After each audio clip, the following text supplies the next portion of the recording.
Cough. Cough, cough. The salty seawater rushed into his nasal cavity, causing Zheng He to cough violently. What is happening? Cough. Was the dormitory flooded? Zheng He snapped his eyes open, the intense sunlight forcing him to squint.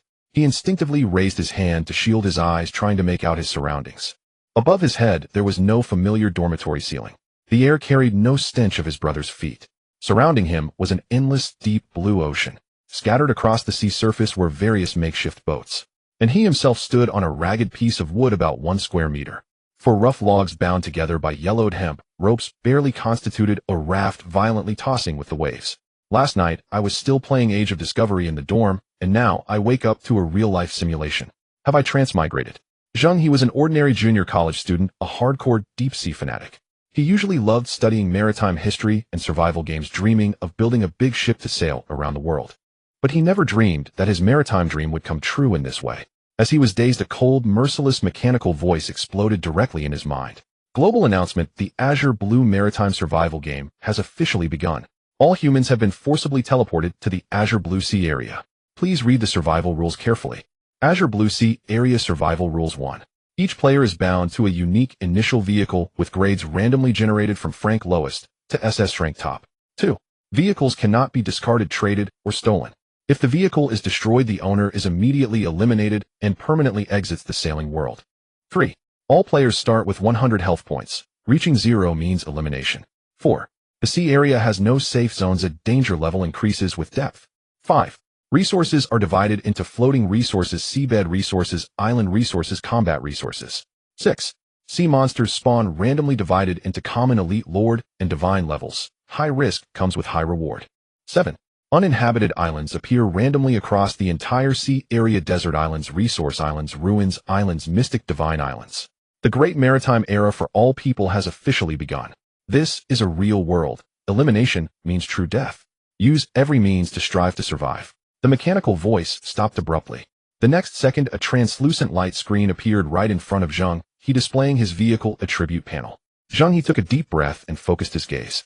Vehicle: simple wooden raft, grade Frank, level L. 1 material: common wood, moldy hemp rope, durability 100100, power relying purely on the waves, defense extremely fragile. A big fish bumping into it would break it apart. Feature: only 1 person encountering a storm, suggests directly restarting. System evaluation: the lowest level vehicle in the entire sea area. Good luck. Zheng He let out a bitter laugh. The system is quite kind, even wishing me good luck. He noticed that below the interface were functional areas like World Channel, Regional Channel, and Trading Hall. At this moment in World Channel, unread messages were flooding in at millions per second. Help! Why am I on a small fishing boat? I want to go home. Whoa. Huh.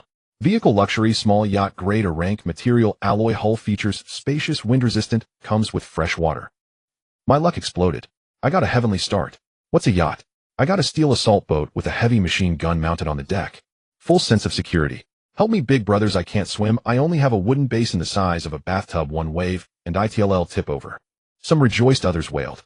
In survival games, the initial vehicle almost determines life and death. Those who started with a yacht were the chosen ones, blessed by dumb luck. And his own Frank broken raft was in essence cannon fodder for sea monsters.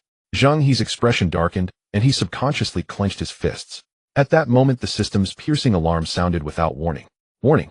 Your vehicle is under attack. Zheng He looked down and saw several palm-sized bluefin piranhas emerging from the deep, dark water below.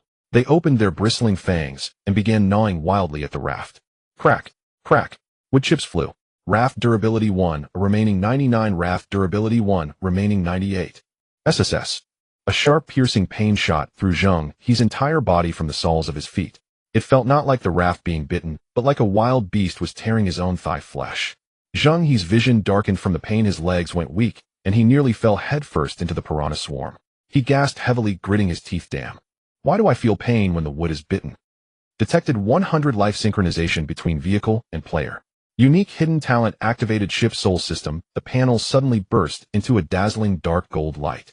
Talent: ship soul system, quality SS rank, unique in the entire region. Effect 1, life sharing. All damage taken by the vehicle is shared by the player. A ship destroyed, person dies, ship sinks. Effect 2, infinite evolution. The vehicle can be upgraded without limit by consuming resources, and the player simultaneously receives full attribute reinforcement. Effect 3, unity of man and ship. The player can control the vehicle with their mind, as if it were an extension of their own body.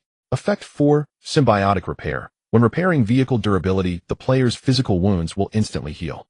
Effect 5. Special Affixes. Vehicle upgrades can randomly gain special abilities.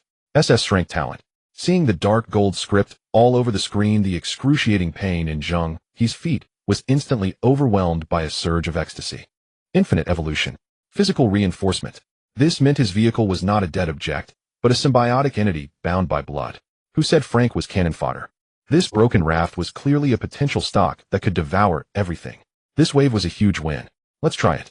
Zheng He took a deep breath and immediately activated unity of man and ship. The small raft beneath his feet became an extension of his body. With just a slight thought, the heavy raft made an incredibly smooth drift on the water, directly escaping the piranha encirclement in a shaped path. The flying speed was far beyond what an ordinary person could achieve by frantically rowing. Meanwhile, the World Channel was still arguing about how to steer a boat. This bathing bucket doesn't even have in, or how am I supposed to row it? Use my girlfriend. I wouldn't bear to. Which idiot threw wooden boards and broken ropes into the sea? Shinryu held up his shield and took the brunt of a hit from a pursuer stumbling back 3 steps. He steadied himself with Zhu Shansheng's support, moving his numb arm. I dare not press anything, afraid it'll trigger a self-destruct program. Damn, your boat has a dashboard, mine is just a broken plank. System, are you sure it's random? Are you targeting me? Big bro, take me with you. I used to drive a tuk-tuk. It also has a dashboard, give me coordinates. While others were still discussing how to use their vehicles, Zheng He was already maneuvering his raft to search for resources. His gaze, like an eagle targeting prey, quickly locked onto a pile of floating resources not far away. It was a large bundle of scattered timber, tied with hemp rope. This must be the resource the system mentioned. No matter what'll collect it first. Maybe I can upgrade this broken raft. In survival games, every second in the early stage is golden time to widen the gap. He had to act immediately. Another thought, and the small raft cut through the water, stopping precisely beside the bundle of timber. He bent down, reached out, and began to fish with deft movements. Picked up wood 1, picked up wood 1. In just 1 minute he collected over a dozen pieces of wood. Ding. LV. 1 small raft meets upgrade conditions. Consume resources to upgrade. Upgrade required wood 10 upgrade. Zheng He silently commanded in his mind. A pale green radiance surged from beneath the raft, enveloping the entire vessel and Zheng He. Warmth filled with the breath of life. Zheng He looked down, his pupils sharply contracting. The raft beneath his feet was undergoing visible changes. Gaps were closing, planks thickening, and a rough but sturdy railing grew around the originally loose edges. At the same time, a warm current surged from his feet, filling his limbs and bones. The hunger vanished. The fatigue disappeared. His entire body felt as if recharged. A system notification sound rang out. LV. 1 simple raft. LV. 2 reinforced raft features, slightly improved defense, unlock storage compartment. Player gains stats, strength 1, constitution 1, upgrade successful, gain 1 keyword, draw opportunity. Keyword, special effect attached to the vehicle. Quality white, green, blue, purple, orange, gold. Every 5 vehicle levels guaranteed gold. Keyword. Good stuff. Draw. A faintly shimmering wheel appeared in the center of his vision. The pointer spun rapid. Drawing. Congratulations. You obtained green. Keyword, swift salvage, salvage speed 50, range 1 meter. Though it was only a green light, this thing was absolutely a godly skill for the current stage. Zheng He opened the leftmost player personal panel. Name Zheng He, race human, status healthy, sanity SAN 100,000, 100 sanity affects the player's mental state, negative emotions lower SAN, below 20 leads to madness, 0 leads to self-destruction. Strength 6, normal adult value is 5, constitution 6, normal adult value is 5, agility 5, normal adult value is 5, spirit 5, normal adult value is 5, spirit affects sanity, higher spirit slows SAN loss and speeds recovery. He realized the benefits of vehicle symbiosis. Upgrading the vehicle also raised his own stats. If the vehicle can be upgraded infinitely, then stats can increase infinitely. Zheng He clenched his fists, feeling the surging power in his knuckles, unable to suppress the smile on his lips. Following this logic, as long as I have enough resources, I'm an upgrade machine that never stops. Isn't this invincible? Even Poseidon would have to shine my shoes. Zheng He shook his wrists, his gaze fixed on the sea. Let's strip the sea bare first. With a thought, the reinforced raft turned, lightly cut through the water, and sped out. Along the way, floating wood, vines, and rags. Anything that could be salvaged was all taken. Pick up wood 1, pick up vine 1, swift salvage triggered, salvage speed increased. In just a few minutes, the newly unlocked storage compartment was crammed with a pile of miscellaneous materials. Just as Zheng He entered the unstoppable vacuum mode, a glint of reflected light on the distant sea caught his eye. He stopped, squinted, and looked over. He spotted a chest glowing with golden luster, bobbing up and down with the waves. Golden treasure chest. Zheng He's heart warmed, and with a thought he drove the raft to full speed, heading straight for it. He realized his craving for treasure chests was physiological, like a dog unable to change its millennial eating habits. Closer, closer, and closer. A dozen seconds later, the reinforced raft executed a beautiful drift, stopping steadily beside the golden chest. Exquisite treasure chest quality, rare, guaranteed, large amount of resources, blueprints, rare materials, excited heart, trembling hands. This was the first treasure chest of his sea voyage. If he had a phone, he would surely post it on social media to show off. Zheng He leaned into the water, his hands gripping both sides of the chest firmly, and with a sudden burst of strength, hauled the heavy chest onto the raft. The feel was excellent, definitely good stuff inside. He pressed down on the lid and flipped it open. Crack! Golden light burst forth. Obtained wood 30, obtained iron ingot 5, obtained canvas 1, obtained fresh water 3 bottles, obtained compressed biscuits 5, obtained blueprint fine wooden spear. Awesome. This haul was an absolute steal. In an instant, the storage compartment was nearly bursting. The wood count broke 60, and iron ingots and canvas were rare goods that money couldn't even buy at this stage. And the fresh water and compressed biscuits. These were the real lifesavers. Zheng He picked up the wooden spear blueprint, and a system prompt instantly appeared. Learn blueprint fine wooden spear, create immediately. Cost wood 5, vine 3, create. A flash of light. A wooden spear 1.5 meters long with an extremely sharpened tip fell firmly into his hand. Zheng He weighed it in his hand. It felt very comfortable. With a weapon in hand, his heart was steady, his sense of security soared. Before he could study the next vehicle upgrade path, a roar of a cheap diesel engine suddenly came from the sea behind him. Then a harsh shout came from behind. Hey, you brokey is stepping on rotten planks. Spit out everything from that chest. Zheng He turned around. 3 small boats were approaching in a fan-shaped encirclement, moving very fast. The lead boat was a class small fishing boat with a cabin twice the tonnage of his raft. It not only had a cabin for shelter, but also a smoking motor at the stern. At the bow stood a burly man with a fierce face, holding a harpoon in his right hand, left hand on his hip, arrogance radiating from his every move. Flanking on both sides were 2 level 1 rowboats propelled solely by manpower. The yellow-haired skinny guy on the left boat raised a half-broken, or hooting and shouting like a smug monkey. The braided man on the right boat, though empty-handed, had eyes like a starving wolf, seeing meat, staring intently at the iron ingots by Zheng He's feet that hadn't been put away. We spotted that chest first. You stole our stuff? The burly man maneuvered the fishing boat closer, spitting saliva condescendingly. The yellow-haired guy immediately chimed in, right. We saw it first. Don't you know the rule of first come, first serve? The braided man grinned, revealing yellow teeth. Be smart. Hand over the iron ingots, canvas, food, and drink every single one. Or else. He thumbed downward, pointing at the deep sea. We'll throw you in to feed the fish. 3 men, 3 boats, 3 directions. Forming a pincer formation. In their eyes, this young man on a broken raft facing their 3-person squad with a class vehicle didn't even have a chance to escape. Zheng He glanced down at his level 2 reinforced raft, then looked up at the burly man's cabin fishing boat. The size difference was indeed significant. Want it? Zheng He's voice was calm, with none of the panic they expected. He held the wooden spear in one hand and beckoned to the 3 with a finger. If you're not afraid of death, come and get it. The burly man was stunned as if hearing a huge joke, then his face darkened with hostility. You don't appreciate favors. Ram him. Boom. The fishing boat engine roared, the bow tearing through the waves like a frenzied wild boar, charging straight at Zheng He. The burly man's tactic was simple and brutal. Use the tonnage advantage to overturn the situation directly. As long as the raft was smashed, the man would fall into the sea and be at their mercy. The 2 side rowboats also accelerated simultaneously, completely sealing off all of Zheng He's escape routes. 3 against 1, how could they lose? Zheng He did not move. He was waiting for these 3 reckless prey to all step into his hunting circle. 50 meters, 30 meters, 20 meters, 10 meters. Right now, Zheng He's will erupted in an instant. Unity of man and boat. The reinforced wooden raft seemed to have developed a nervous system directly extending into his body. In a mere moment, under the control of his mind, the raft glided sideways in a manner defying the laws of physics, shooting out towards the front, right accurately, avoiding the encirclement from 3 sides. The hefty man's fishing boat crashed heavily, hitting nothing but emptiness. The tremendous inertia sent the boat flying far away, unable to stop. The yellow-haired man and the one with braids flanking from both sides charged like out-of-control mad dogs toward the position Zheng He had just vacated. By the time these 2 realized, it was already too late. The yellow-haired man screamed in terror. Damn. Boom. The 2 flimsy dinghies collided violently, with chips exploding everywhere. The yellow-haired man was thrown by the violent impact, his head smashing hard against the side of the boat, instantly suffering a concussion. The one with braids clung desperately to the edge of the boat, but his dinghy had already cracked open a large hole, with seawater pouring in wildly. 2 useless fools. You can't even stop a broken wooden raft. The hefty man finally managed to turn the fishing boat around, looking at the chaos before him, his face turning pale. He roared, revving the engine as the bow sliced through the waves, heading straight toward Zheng He. But this time Zheng He did not dodge. He chose to confront it head-on.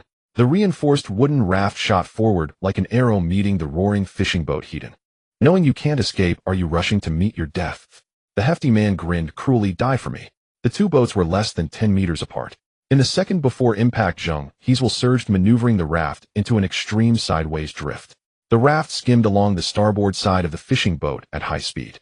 Now, Zheng He seized the moment, lifting his wooden spear, and as the two boats crossed paths, drove it fiercely into the wooden side of the fishing boat.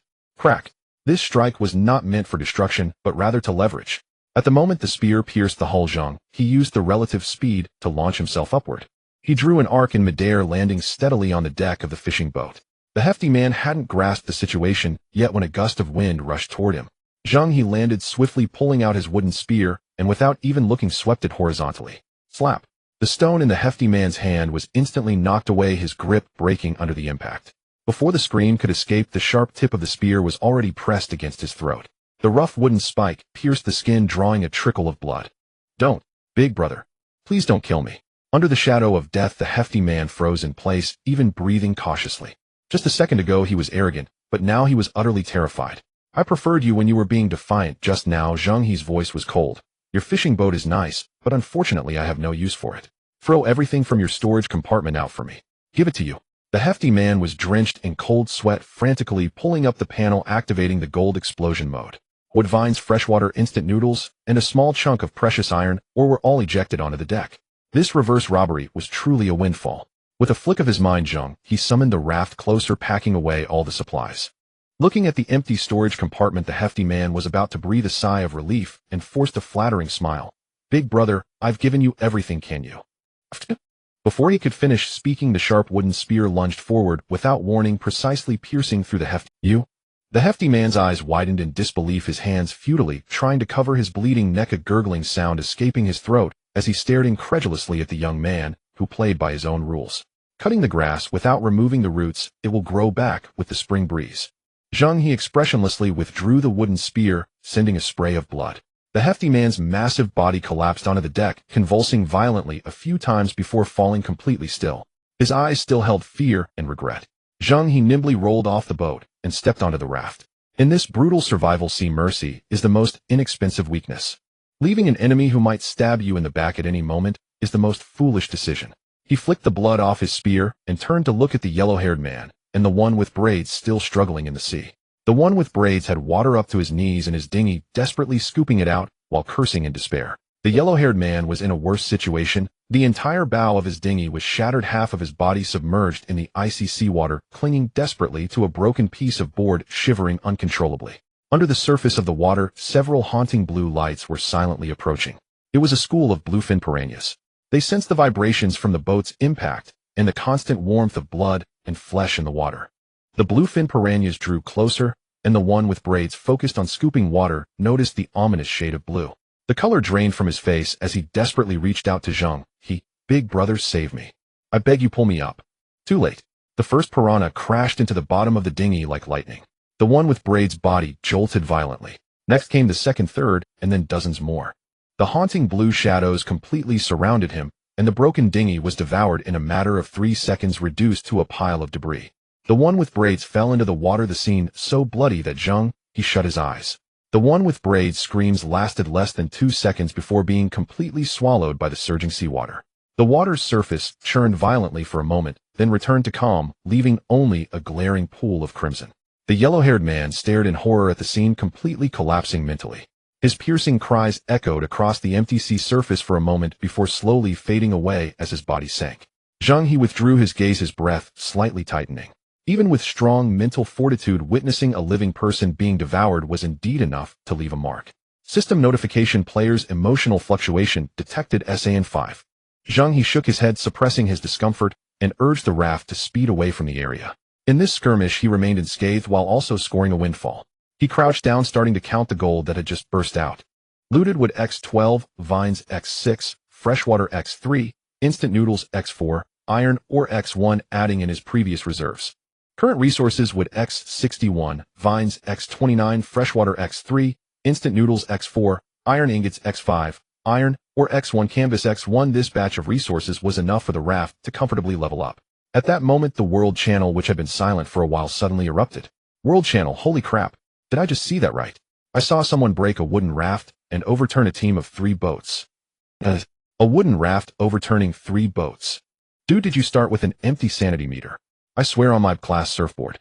That raft was like it was alive. One drift stripped the robbers bare. It was simply impressive to the point of making one's scalp tingle. Stop bragging upstairs, you just haven't class surfboard. How can you act like AB? Where's the boss located? I'm looking for a big shot, I'm looking for a lift, I'd even settle for picking up some trash. Watching the barrage of comments flying across the world channel, Zheng He ignored the clamor. He directly opened the vehicle panel. Current vehicle LV. 2 reinforced wooden raft upgrade required wood X20 vines X10 canvas X1 current holdings wood X61 vines X29 canvas X1 materials overflow direct upgrade. Buzz. This time the radiance was even more dazzling than before. A rich emerald green beam of light shot up from the base of the raft, completely enveloping Zheng He and the entire wooden raft. The surface of the raft seemed to come alive, rapidly swelling. The hull extended outward, and the wooden structure reconfigured itself automatically. Crack, crack, crack. A robust mast burst forth from the center of the raft, piercing straight into the sky with astonishing resilience. The sail unfurled automatically, perfectly affixed to the mast. An invisible sea breeze instantly filled the sail, forming a full and powerful arc. The entire surface area of the raft expanded by over double. The edge barriers also rose to knee height, and a cozy recessed seat with a backrest was even generated at the rear. The system has quite the aesthetic sense. At the same time, a more ferocious warm current surged from his feet straight to the top of his head, washing over his limbs and bones. His vision became clearer than ever. The distant floating objects on the sea, which he could only see as vague outlines before, now revealed even the wood grain in exquisite detail. His perception had skyrocketed. The wind direction and the rhythm of the waves were now instinctively predictable without the need for conscious thought. LV. 2 reinforced raft LV. 3 sailing raft. Vehicle sailing raft. Grade F. Level 3. Material round timber hemp rope sailcloth. Durability 100,100. Power wind power human power. Defense weak, can withstand minor impacts.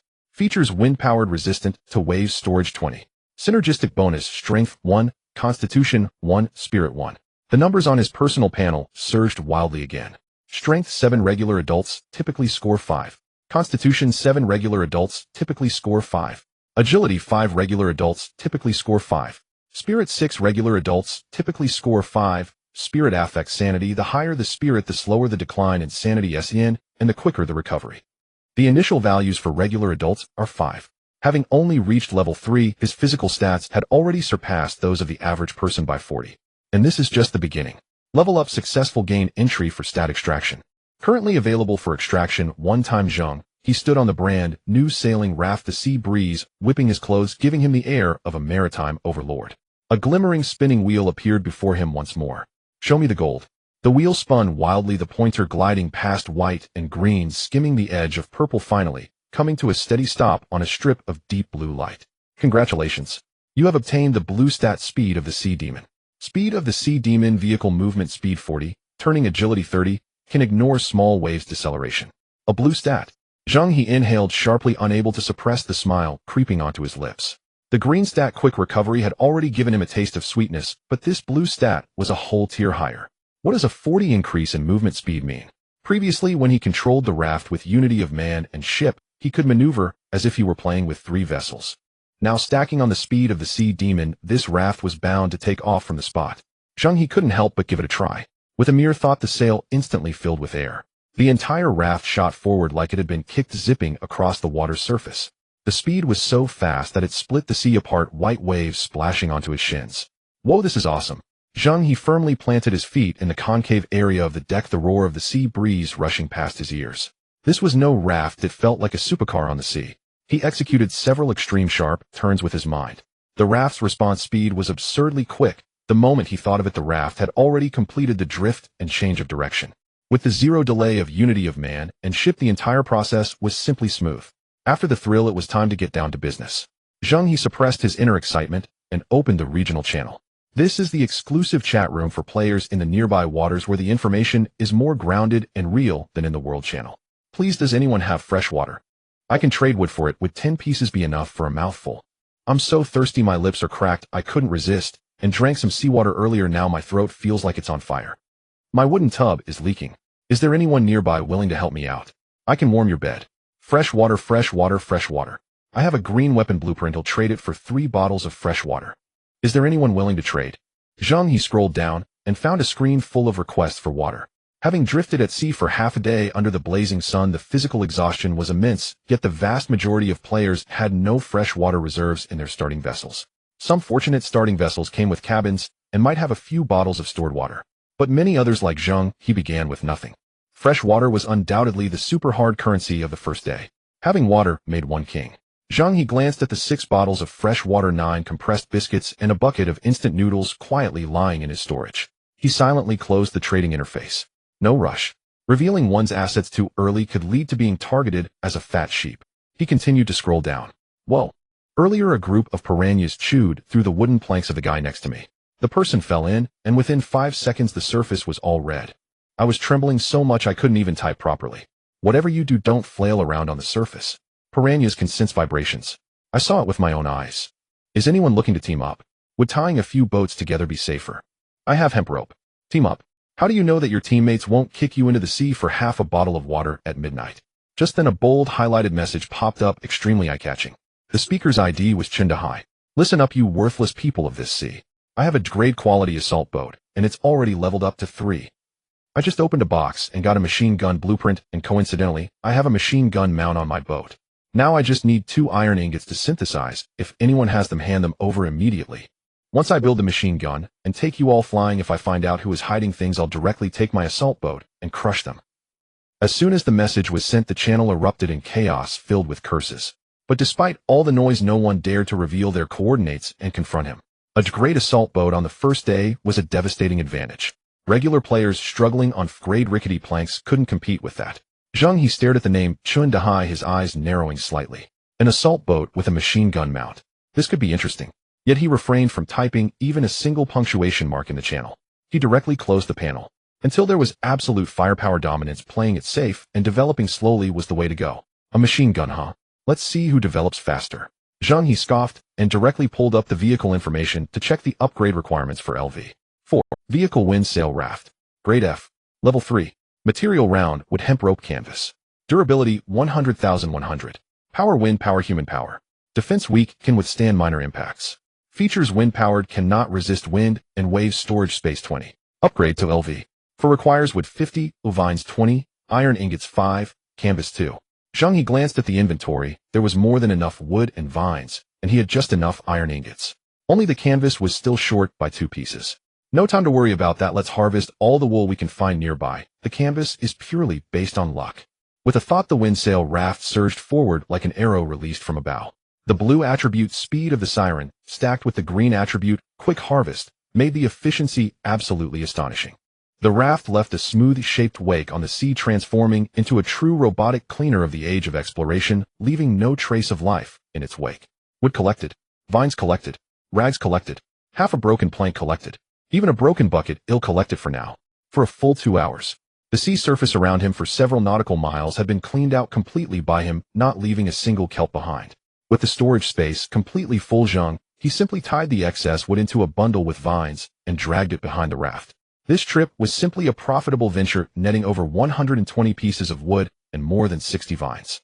Luck was indeed on his side. He managed to salvage 4 pieces of damaged canvas, which the system determined could perfectly combine into 2 complete pieces. The upgrade materials were finally complete. Zheng He hesitated for not a moment and silently thought, upgrade directly. Buzz! A more radiant emerald green pillar of light erupted from beneath the water, engulfing both man and raft. This time it was not merely a simple expansion of area, but a complete reorganization and evolution. The round wood and vines disassembled. A solid dragon backbone emerged, firmly penetrating the entire hull. Next, the ribs aligned themselves sequentially atop the dragon backbone. The outer planks quickly sealed off, and a thick deck firmly closed off the underside, forming a true ship's cabin.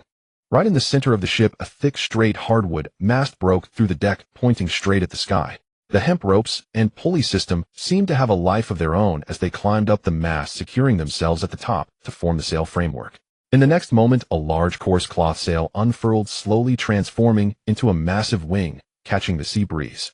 The wind surged in fiercely, instantly inflating and tightening the canvas, producing a deep and powerful roar. A system notification popped up at just the right moment. Core structure reorganization detected. Congratulations, player. Your vehicle has officially crossed the driftwood tier, completing the evolution to ship level. Wow. Finally looks like a proper boat. Zheng He stood on the sturdy deck, his lips curling up in a grin. LV. 3 windsail Raft LV. 4 single-masted fishing boat. Vehicle single-masted fishing boat. Grade E. Level 4. Material sturdy planks, round wood, hemp rope, iron ingots, canvas. Durability 100,100. Power, wind power. Defense, can withstand attacks from small fish schools, ignores normal impacts and scratches from rocks, resistant to wind and waves. Features: unlocks, anchor docking, function, precise steering, storage space 50. Symbiotic bonuses: strength 2, constitution 2, spirit 2. A surge of warmth more powerful than ever before rushed up from his feet to the top of his head, flooding his limbs with a sense of strength. The numbers on his personal panel began to fluctuate wildly again. SAN value 100,100. Strength 9, average adult value is 5. Constitution 9, average adult value is 5. Agility 5, average adult value is 5. Spirit 8, average adult value is 5. Spirit affects sanity. The higher the spirit, the slower the SAN sanity decrease, and the faster the recovery of sanity. Zheng He let out a long breath and tightened his fist. Completing the evolution before nightfall filled him with a sense of security. Upgrade successful. Gain a chance to draw attributes. Current draws available. 1 time.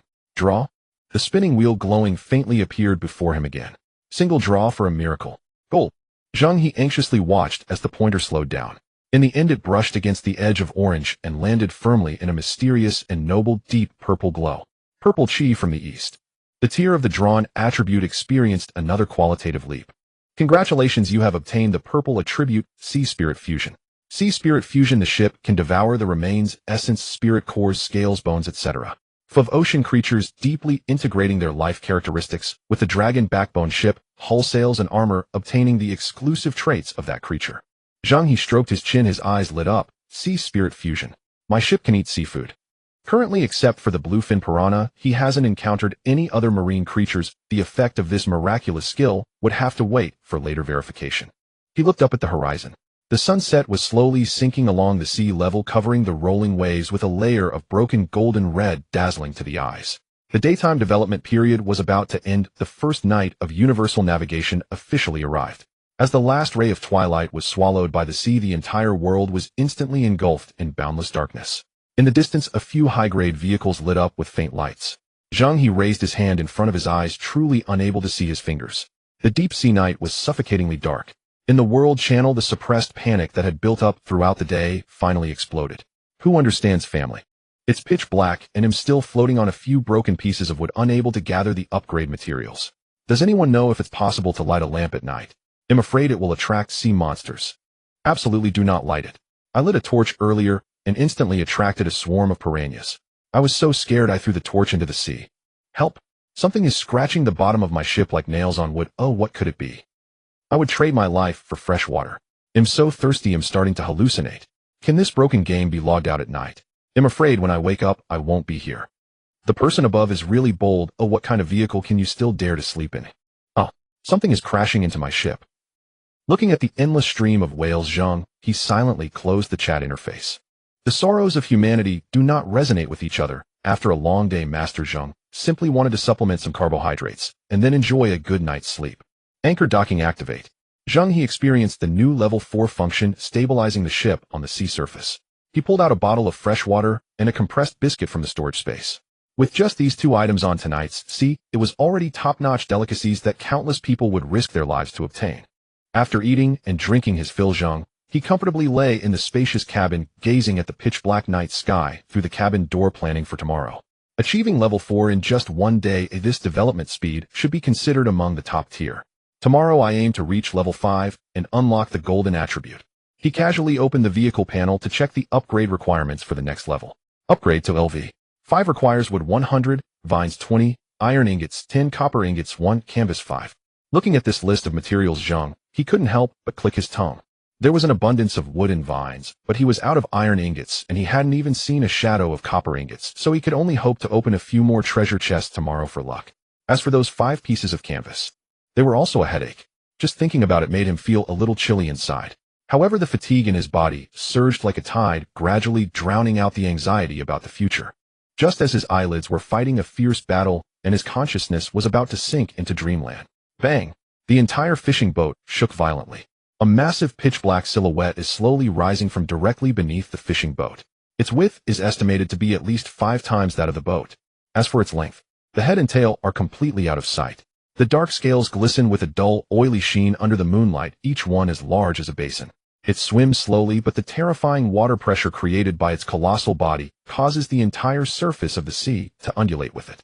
Crack! The boat suddenly sank down sharply. An unreasonable abyssal force brutally drags the small boat towards the deep sea. The seawater rushes in wildly, the deck tilts almost to the point of capsizing, and the keel emits a desperate cry as if it is about to completely disintegrate. The side effects of merging with the boat were pushed to the limit, and a tearing pain erupted throughout Zheng He's limbs and bones. His bones and tendons felt as if they were thrown into a meat grinder being forcibly stretched and twisted. That terrifying pulling force connected through the soul of the boat violently dragged his soul towards the abyss. He must not be taken away. Zheng He's heart suddenly constricted, cold sweat instantly soaked his clothes. Fear surged up his spine to the top of his head. But the panic lasted only half a second before reason reclaimed its ground. Damn it! The anchor is caught on it. Zheng He instantly realized.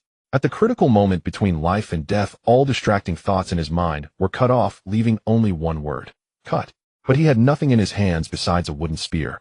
He gritted his back molars, enduring the tearing pain throughout his body, sensing the connection point of the anchor. Cut it, he roared in his mind, channeling all his strength to fiercely tug at the root where the anchor chain connected to the boat. The sensation was akin to breaking his own ribs with his bare hands. Zheng He's vision darkened, and a metallic sweetness rose in his throat, nearly causing him to faint on the spot. Crack! A harsh, crisp sound rang out as the anchor chain was forcibly severed at the root. The small fishing boat, freed from its restraints, suddenly surged upwards, slipping out from the grasp of death. The deadly pulling sensation vanished instantly. Beneath the surface of the sea, that massive shadow left no trace of disturbance, silently gliding into the depths, disappearing in the blink of an eye. Zheng He collapsed on the deck like a dead dog, gasping for breath as if his heart was about to leap out of his throat. The phantom pain of the severed anchor still lingered in his bones, pulsing painfully. As the sea breeze blew, he felt a chill all over and realized that his clothes were sticking to his body. The surface of the sea returned to a dead calm, as if the terrifying moment was all just an illusion. The deep night sea remained unfathomably dark, so still that it made one's scalp tingle. That thing from earlier. It hadn't even revealed its front face before it had forced him to the brink of severing his own arm to survive. If it truly wanted to eat him, he wouldn't have had a chance to retaliate. The LV, for single-masted fishing boat, was merely a splinter of wood in front of such a behemoth. I must grow stronger. I need to become stronger. This thought frantically flashed in his mind. After calming down Zheng, he frowned. Something's not right. This is clearly a shallow sea area. Encountering piranhas is normal, but how could such a colossal creature wander into shallow waters? The lingering sensation of surviving a calamity weighed heavily on his chest. Suddenly, a cold mechanical notification from the system echoed. Encountered an unknown deep-sea creature, sanity, SAN 20. Current SAN value 80,100. That night Zheng He was completely unable to sleep. Leaning against the mast with his wooden spear, he stared intently at the sea, every wave making his nerves tense. Until the eastern horizon finally brightened with a hint of dawn. Daylight broke. The nerves that had been taut all night finally relaxed, and an overwhelming sense of fatigue hit him like a tidal wave. His eyes were bloodshot, and his lips were chapped. He had survived the first night of universal sailing. Zheng He pulled out a bottle of fresh water from his storage compartment, took a couple of swigs, and tore off a piece of compressed biscuit, taking a big bite. It was dry and coarse, making his throat ache. I can only say it's edible, I'll just eat a little to stave off hunger for now. After replenishing his energy, he felt much more at ease and leaned against the mast for a nap. He didn't know how long had passed when a few crisp bird calls woke him up. Birds. Zheng He suddenly stood up. The morning mist had not yet lifted, and a thin veil covered the surface of the sea. Through the mist, he vaguely saw a shape ahead. It was neither a wrecked ship nor a reef. It was an island.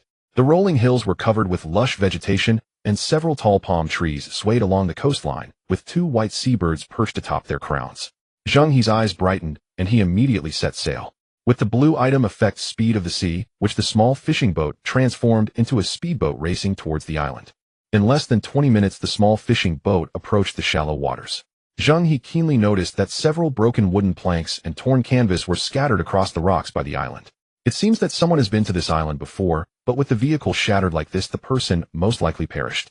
The island wasn't large at a glance. It was no more than 500 meters in diameter. Zheng He steadied the small fishing boat on the southern shallow beach. After confirming that there were no ambushes in the vicinity, he grabbed his wooden spear and jumped onto the sand. As soon as his feet touched the ground, two crab-like creatures the size of basins suddenly sprang out of a sand pit ahead. The shallow sea giant crabs waved their large pincers and charged wildly, their claws glinting ominously as they opened and closed, making a bone-crushing, clicking sound that could easily shatter bones if caught. Zheng He paused for half a second. Instead of retreating, a hunter-like glint sparkled in his eyes. These weren't monsters, they were simply fresh seafood delivered right to his door. Having undergone 4 upgrades, his current strength and physique both reached 9 points, nearly double that of an ordinary person. With the enhanced nerve response brought by the symbiosis with the boat, the seemingly aggressive movements of the shallow sea giant crabs appeared to him as slow, as if projected in slow motion. The shallow sea giant crab with its hard shell came equipped with heavy armor, and its 2 enormous pincers were always raised above its head, providing nearly perfect absolute defense. Zheng He examined the creature before him, and based on his knowledge of crabs, he immediately identified its weak point. Those 2 small eyes protruding from the shell. Though the giant crab shielded itself with its pincers while moving, there were always vulnerabilities. The shallow sea giant crab charged towards Zheng He, preparing to dispatch this unwelcome guest. Now's the moment. Die for me. Zheng He slid to the side, easily dodging the descending giant claw. The wooden spear in his hand transformed into a fleeting shadow under the boost of strength, accurately piercing towards the giant crab's eye socket. Thud!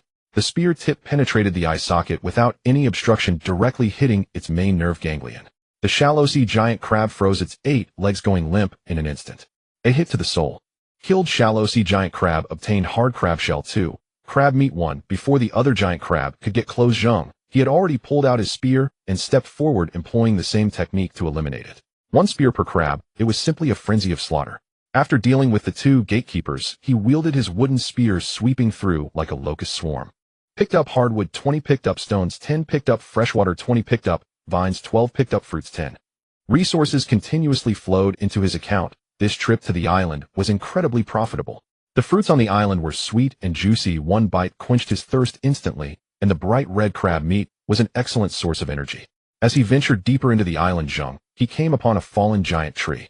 This tree seemed to be 100 years old. Its stout trunk lay across half a forest. The trunk was dark and rough, difficult for multiple people to encircle, its bark cracked and thick, covered in moss with vines entwined. The massive canopy had collapsed near the tide line, with the soil that had anchored it long since washed loose by sea winds and rain. The root system of the giant tree was intricate, and Zheng He discovered a half-covered stone cave among the roots. The edges of the cave had obvious man-made carving marks, definitely not naturally formed. He hesitated for only 3 seconds before gripping his wooden spear and diving inside. As the saying goes, take a chance and a bicycle can turn into a motorcycle. The cave was not deep, and after walking about 20 meters, he entered a spacious underground cavern. In the center of the cavern was a stone platform neatly holding an iron box entangled with dried seaweed. However, what caught Zheng He's attention even more was the object on the ground next to the iron box. It was a withered corpse. The corpse was dressed in a modern storm jacket, and its legs below the knees were extremely smoothly severed. The dried fingers clutched a crumpled piece of paper tightly. Zheng He stepped forward and pricked the paper open with the spear tip. On it was a passage written in extremely distorted blood: "Don't open the box. It's in the water. It's always watching." Zheng He stood in front of the stone platform. On the left, a severed leg of a corpse gripped a blood-stained note. On the right, a chest wrapped in withered seaweed was seeped in a dark purple glow. The temperature in the cave was so low it penetrated to the bone, and the eerie atmosphere made it hard to breathe.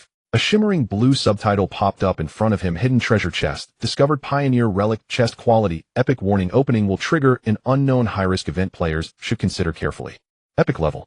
Zheng He exclaimed in surprise. This was an extremely rare hidden treasure chest. Behind the ultimate risk often lies the ultimate reward. He glanced at the legless corpse on the ground. This poor fellow probably lost his life due to inadequate strength. Now that I'm here, I can't just leave empty-handed. Zheng He let out a cold laugh, switching the wooden spear to his left hand, while his right hand reached for the rusty brass lock. As soon as his fingertips touched the cold metal, an unexpected change occurred. Glub, glub, glub. The previously calm freshwater spring in the depths of the cave began to boil without warning. Water splashed everywhere, and beneath the surface, a shadow much larger than a giant crab was rapidly surfacing. Splash! A creature the size of a millstone burst out of the water.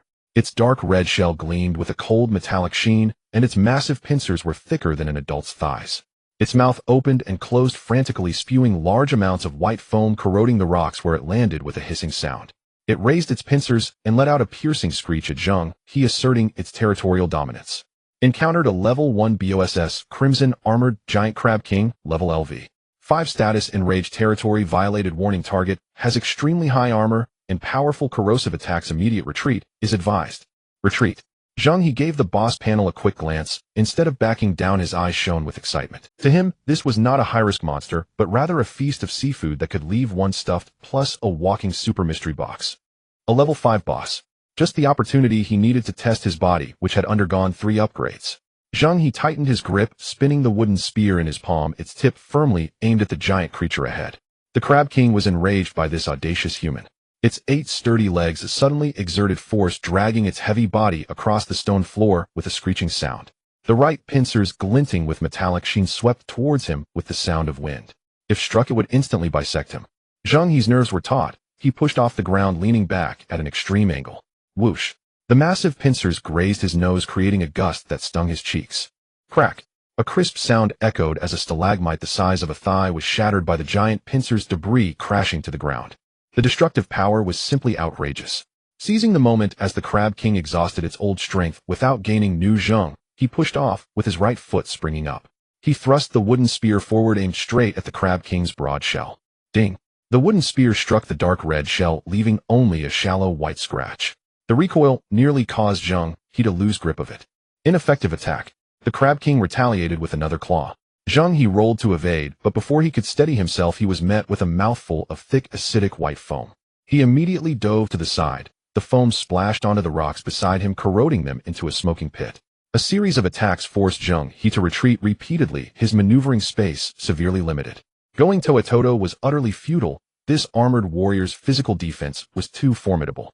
He had to find a weakness. Zheng He moved while keeping a close watch on the Crab King's movements. He noticed that this creature was extremely cunning. After each attack, it would quickly retract its pincers, crossing them in front to form a cross shield. No matter how powerful a crab is, it is still fundamentally a crab. In the brief moment when its pincers crossed and shielded its eye stalks, a very narrow gap would appear at the junction of its soft underbelly. There was no shell protection there. Found it. But the space in the cave was too small. Any slight mistake would force him into a corner. Change the venue. Zheng He made up his mind and deliberately stumbled, causing the Crab King to fall for it and pursue him relentlessly with its 8 legs. The two raced wildly through the narrow passage. In just a minute, he burst out of the cave and into the dense jungle. He did not run blindly, but maintained it. Step back 2 paces, pause. This distance was precisely measured just outside the Crab King's attack range, effectively drawing its aggro. The winding vines and fallen giant trees became his natural obstacles to maneuver around. He moved like a seasoned hunter, luring this level 5 boss outward. Hiss! The Crab King was thoroughly enraged by this kite-flying tactic. Its 8 sturdy legs alternated madly like an out-of-control heavy tank crashing through the forest. Branches and decayed wood in its path were crushed to pieces hot on Zheng He's heels. The two of them, one in front and the other behind, tore through the dark forest. Sunlight pierced down and the sea breeze hit his face. They had finally arrived. A flat expanse of coastline with an extremely open view presented itself. The perfect battlefield. In that split second, Zheng He steadied his footing, and an arcane thought extended toward the sea along an invisible tether. The ship is coming. On the surface of the sea, the originally calm, single-masted fishing boat began to move without wind. The blue entry speed of the sea demon was fully activated. The small boat transformed into an enraged sea beast, forcefully parting the waters as it charged towards the shore with absolute ferocity. 50 meters, 20 meters, 10 meters. The Crab King sensed the sound of breaking air behind and was about to turn around. Bang! A deafening sound echoed across the island. The bow of the small fishing boat accurately slammed into the massive body of the Crab King. The immense force exploded forth, launching the Crab King's heavy body into the air. Its proud cross shield crumbled under such a brutal physical impact. Its pincers flailed uncontrollably, exposing the vulnerable soft shell beneath its abdomen. There was only one chance. Zheng He bent his legs slightly, using the resonance force from the wave and the ship's impact to leap high. At this moment, the power of 9 points exploded without reservation. The wooden spear cut through the air, leaving a sharp afterimage. Die for me. Stab. The spear tip precisely pierced the unprotected junction of the soft shell, plunging deep into its fragile organs. Thick, deep blue luminescent liquid gushed out wildly. A glaring red text jumped before him: weakness critical hit. Damage 3. The Crab King let out a piercing scream. Its massive body twitched on the beach a few times, its 8 legs flailing helplessly before it finally collapsed with a great thud, kicking up a cloud of murky dust. Level up. Kill successful. Kill first tier boss Red Armored Giant Claw Crab. Acquired copper ingots 2. Acquired first tier strength enhancement potion 1. Acquired hard Crab King's shell 10. Acquired Crab King's claw shell 6. Acquired Crab King's claw tendon 4. Acquired Crab King's blood crystal 2. Acquired premium crab meat 10. Acquired premium crab roe 2. Acquired vehicle weapon blueprint crab claw heavy crossbow. Acquired purple weapon red armored giant claw axe. Looking at the spoils scattered all around Zheng, he wiped the seawater from his face and breathed heavily. The exhilaration of defeating a boss at a higher level made one's blood rush. What a perfect timing. With copper ingots obtained, the vehicle weapon blueprint is also secured along with a suitable weapon. Vehicle weapon blueprint crab claw heavy crossbow. Grade first tier rare bound blueprint non-tradable. Compatible small raft initial wooden boat 1 weapon slot at the bow. Single shot damage 80100 piercing blunt damage. Effective range 30 meters. Reload time 8 seconds. Durability 200 reparable. Ammunition iron crossbow bolts craftable. Exclusive effect. Crab power impact 15 chance to trigger knockback upon hitting the target. Small sea monsters rafts are knocked back 35 meters. Shell penetration damage 25 against crab type sea monsters ignores 30 shell defense. Crafting materials refined iron ingots 10 Crab King's claw shell 5, Crab King's claw tendon 4, Crab King's blood crystal 2, tough finds 10. Zheng He looked at the effects of the vehicle weapon blueprint, a grin spreading from ear to ear. This was an existence akin to a bug in the early game. He glanced at the crafting materials. The special materials are complete now. I only need refined iron ingots and tough finds as the basic materials. At this moment he remembered the treasure chest in the stone cave, and Zheng He turned around and ran back. The epic treasure chest lay in the shadows, emitting an alluring purple glow. He rubbed his hands together and flung open the lid. The blinding purple light nearly dazzled his eyes. Successfully opened the epic treasure chest. Acquired iron ingots 20. Acquired refined iron ingots 15. Acquired waterproof canvas 10.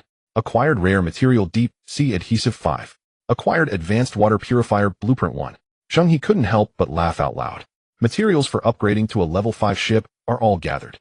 The deep sea adhesive is a scarce material for upgrading advanced ships in the future, truly a blood profit. As he counted his gains, 3 deafening system alert sounds exploded simultaneously in the minds of all survivors.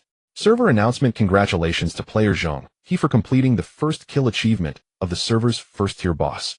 Server announcement. Congratulations to player Zheng He for receiving a special first kill reward. All attributes 1, golden attribute fragment 1. Server announcement. The era of universal navigation has entered a new stage, and the trials of the deep sea are about to fully descend. All players should strive to upgrade their ship levels and survive well. The entire world channel went completely crazy. Zheng He. That name sounds a bit familiar. Isn't he the ruthless one who killed 3 others in a counterattack yesterday? That's him. Is this guy cheating? We can't even beat piranhas, yet he soloed a boss. Does the big guy still need accessories? I can shout 666 and warm the bed. All attributes 1. Plus a golden attribute fragment. This head start has already left us 10 streets behind. Oh my, I just barely gathered materials for a level 2 raft. The gap between people doesn't have to be this outrageous. The world channel was flooded with messages of worship, jealousy, and shock. The regional channel's messages almost crashed the system. Zheng He directly muted all message notifications, concentrating all his attention on his personal panel. After adding the first kill reward, his panel looked luxurious. Strength 10, Constitution 10, Agility 6, Spirit 9. This physical quality has reached the pinnacle of the human pyramid. But that was not the focus. He opened the vehicle interface, and the long list of upgrade materials now all lit up with green lights indicating conditions met. Upgrade to LV 5 requires wood 100100, vines 2020, iron ingots 1010, copper ingots 11, canvas 55. Everything is ready.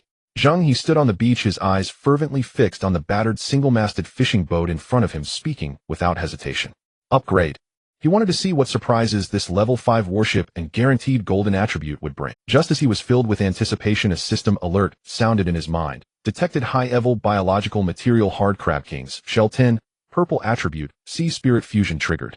A line of red text frantically flashed before Zheng He's retina. Will you integrate the Crab King's shell as the core biological material into the ship's body? This was an unconventional evolutionary path. I want to see what this sea spirit fusion can transform my ship into. Zheng He firmly pressed the confirm button. Dazzling blue light erupted explosively. Rich life energy materialized, enveloping the battered fishing boat, and Zheng He completely. The blue light mingled with dark red blood mist, revealing the Crab King's violent biological traits. Vibrant vitality surged into his body through every pore.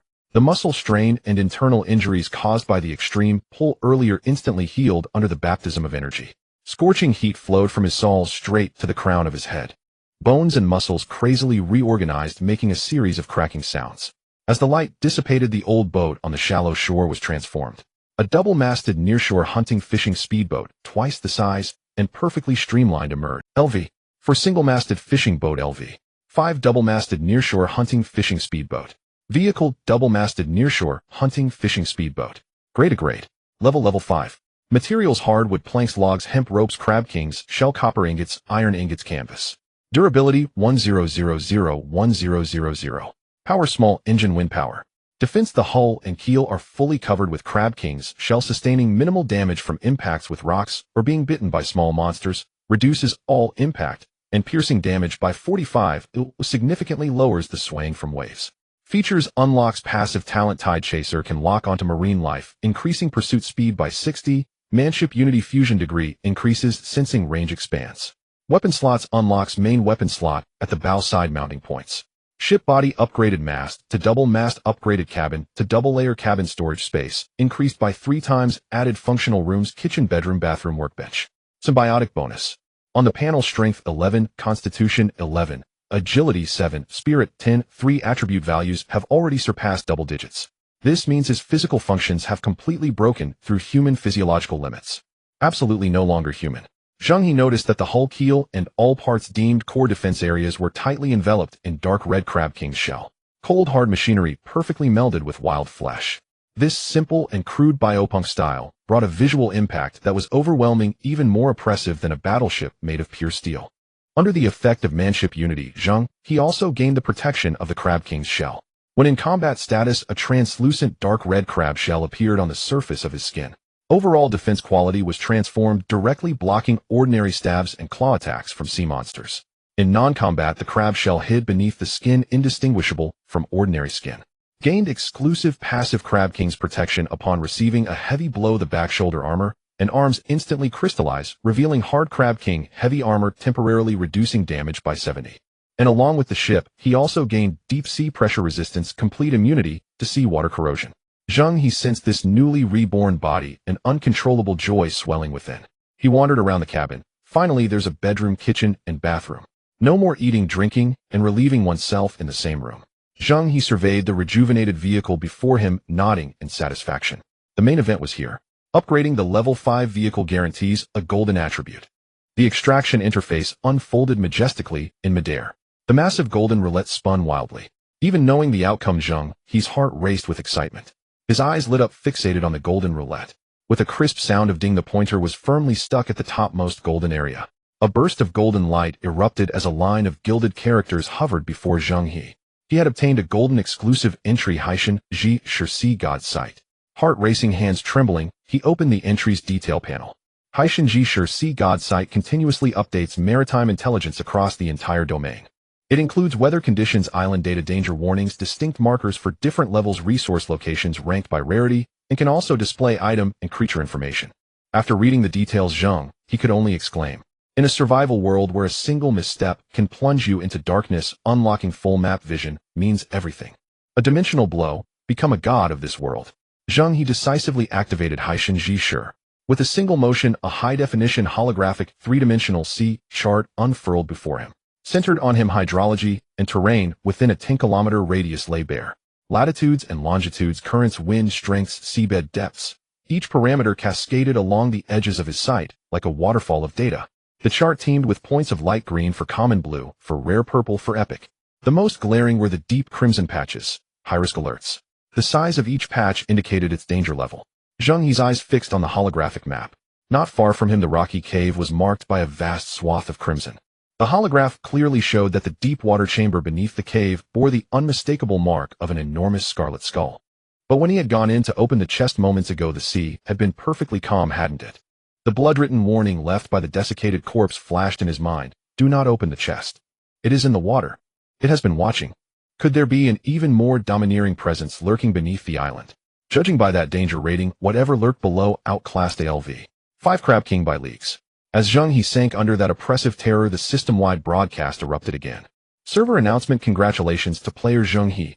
Vehicle upgraded to LV5, unlocking the epic achievement, Great Navigator of the Seas. The system rewarded random rare blueprint chest 1. The system's reflexes are a bit slow. Had it been a moment later, I might have pushed to LV6, Zheng He mused. He laughed softly. The world channel fell into a 10-second silence before collapsing into unprecedented emotional meltdown. What kind of cruel joke is this? I haven't even gathered the vines to upgrade my raft to LV2, and someone already has a LV5 ship. Proof of cheating. Where's the report button?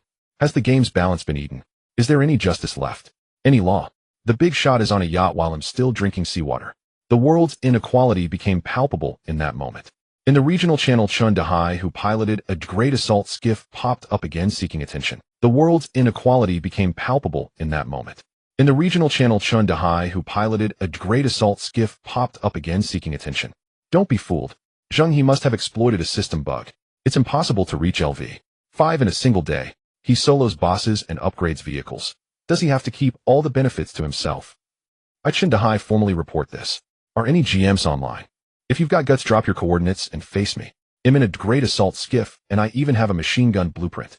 Generous rewards for anyone who supplies Zheng He's coordinates. Anyone with firearms, team up with me. We'll take him down and split the spoils. Zheng He spammed the channel in a frenzy, impotent fury spilling over. He was utterly desperate. Envious players were incited and echoed calls to assemble a punitive alliance. In this chaotic early stage, human greed lay bare. Under survival pressure, the slide of morality accelerated far faster than imagined. Zheng He snorted softly and closed the chat. Clinging together for comfort is the weakness of the weak. In the face of absolute strength, swarms of ants are merely cannon fodder. He produced the blueprint for Xiao. Chengnu Crabclaw heavy crossbow glanced over it. Everything was ready except the Jianren vines. Zheng He reopened the regional channel and posted a by request. Within half a minute, his private messages flooded. Zheng He boss, I have several Jianren vines. Take me along next dungeon run. Jianren vines are precious. One trades for 20 bottles of water. Take it or leave it. I know where Jianren vines grow. Drop a pin and it'll lead you there. Amid a swarm of price gougers and coordinate scammers, Zheng He sighed and was about to close the window.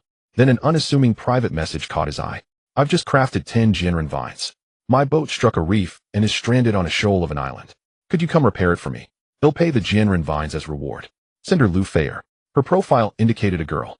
Zheng He raised an eyebrow, about to ignore what seemed a simple fishing ruse. She immediately dropped the coordinates. Zheng He activated Haishan Ji sure to check. Astonishingly, Lu Feier's position was on the far side of this very island. Earlier he had avoided climbing the hill to save stamina and had not fully explored the island. He had not expected someone to be hiding on the far side. Without a second thought, he leapt into his speedboat, throttled the engine, and engaged Haiyao Jisoo sea siren speed, roaring toward the island's rear. Minutes later, a battered single-mast skiff came into view, its stern badly torn and its sail shredded. He scanned the shore. A slight figure crouched on the sand, sorting through supplies. Hey! Zheng He called to the silhouette. Lu Feier seemed startled, trembling for a heartbeat before turning. The instant she turned, Zheng He's gaze froze. A palm-sized face of first love, innocence, alabaster, and dewy. Her brows curved gently, her nose small, and slightly upturned lips a natural pale rose. She bore an almost childlike softness in her features, yet her figure was simply breathtaking.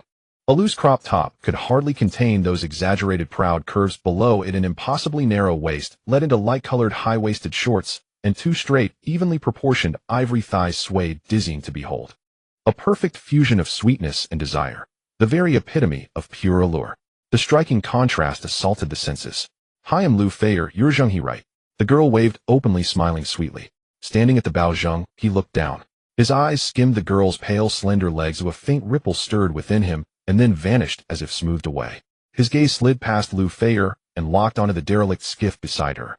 A repair plan formed in his mind with instant clarity. He swung the purple glinting Chi Jia Juo Lifa crimson armored giant claw axe in one hand and leapt from the deck. With a heavy thud, his boots struck the sand, carving two shallow pits. Jianren vines, Zheng He reached out, his voice devoid of emotion. The rehearsed lines Lu Feier had prepared choked and fell back at those two words.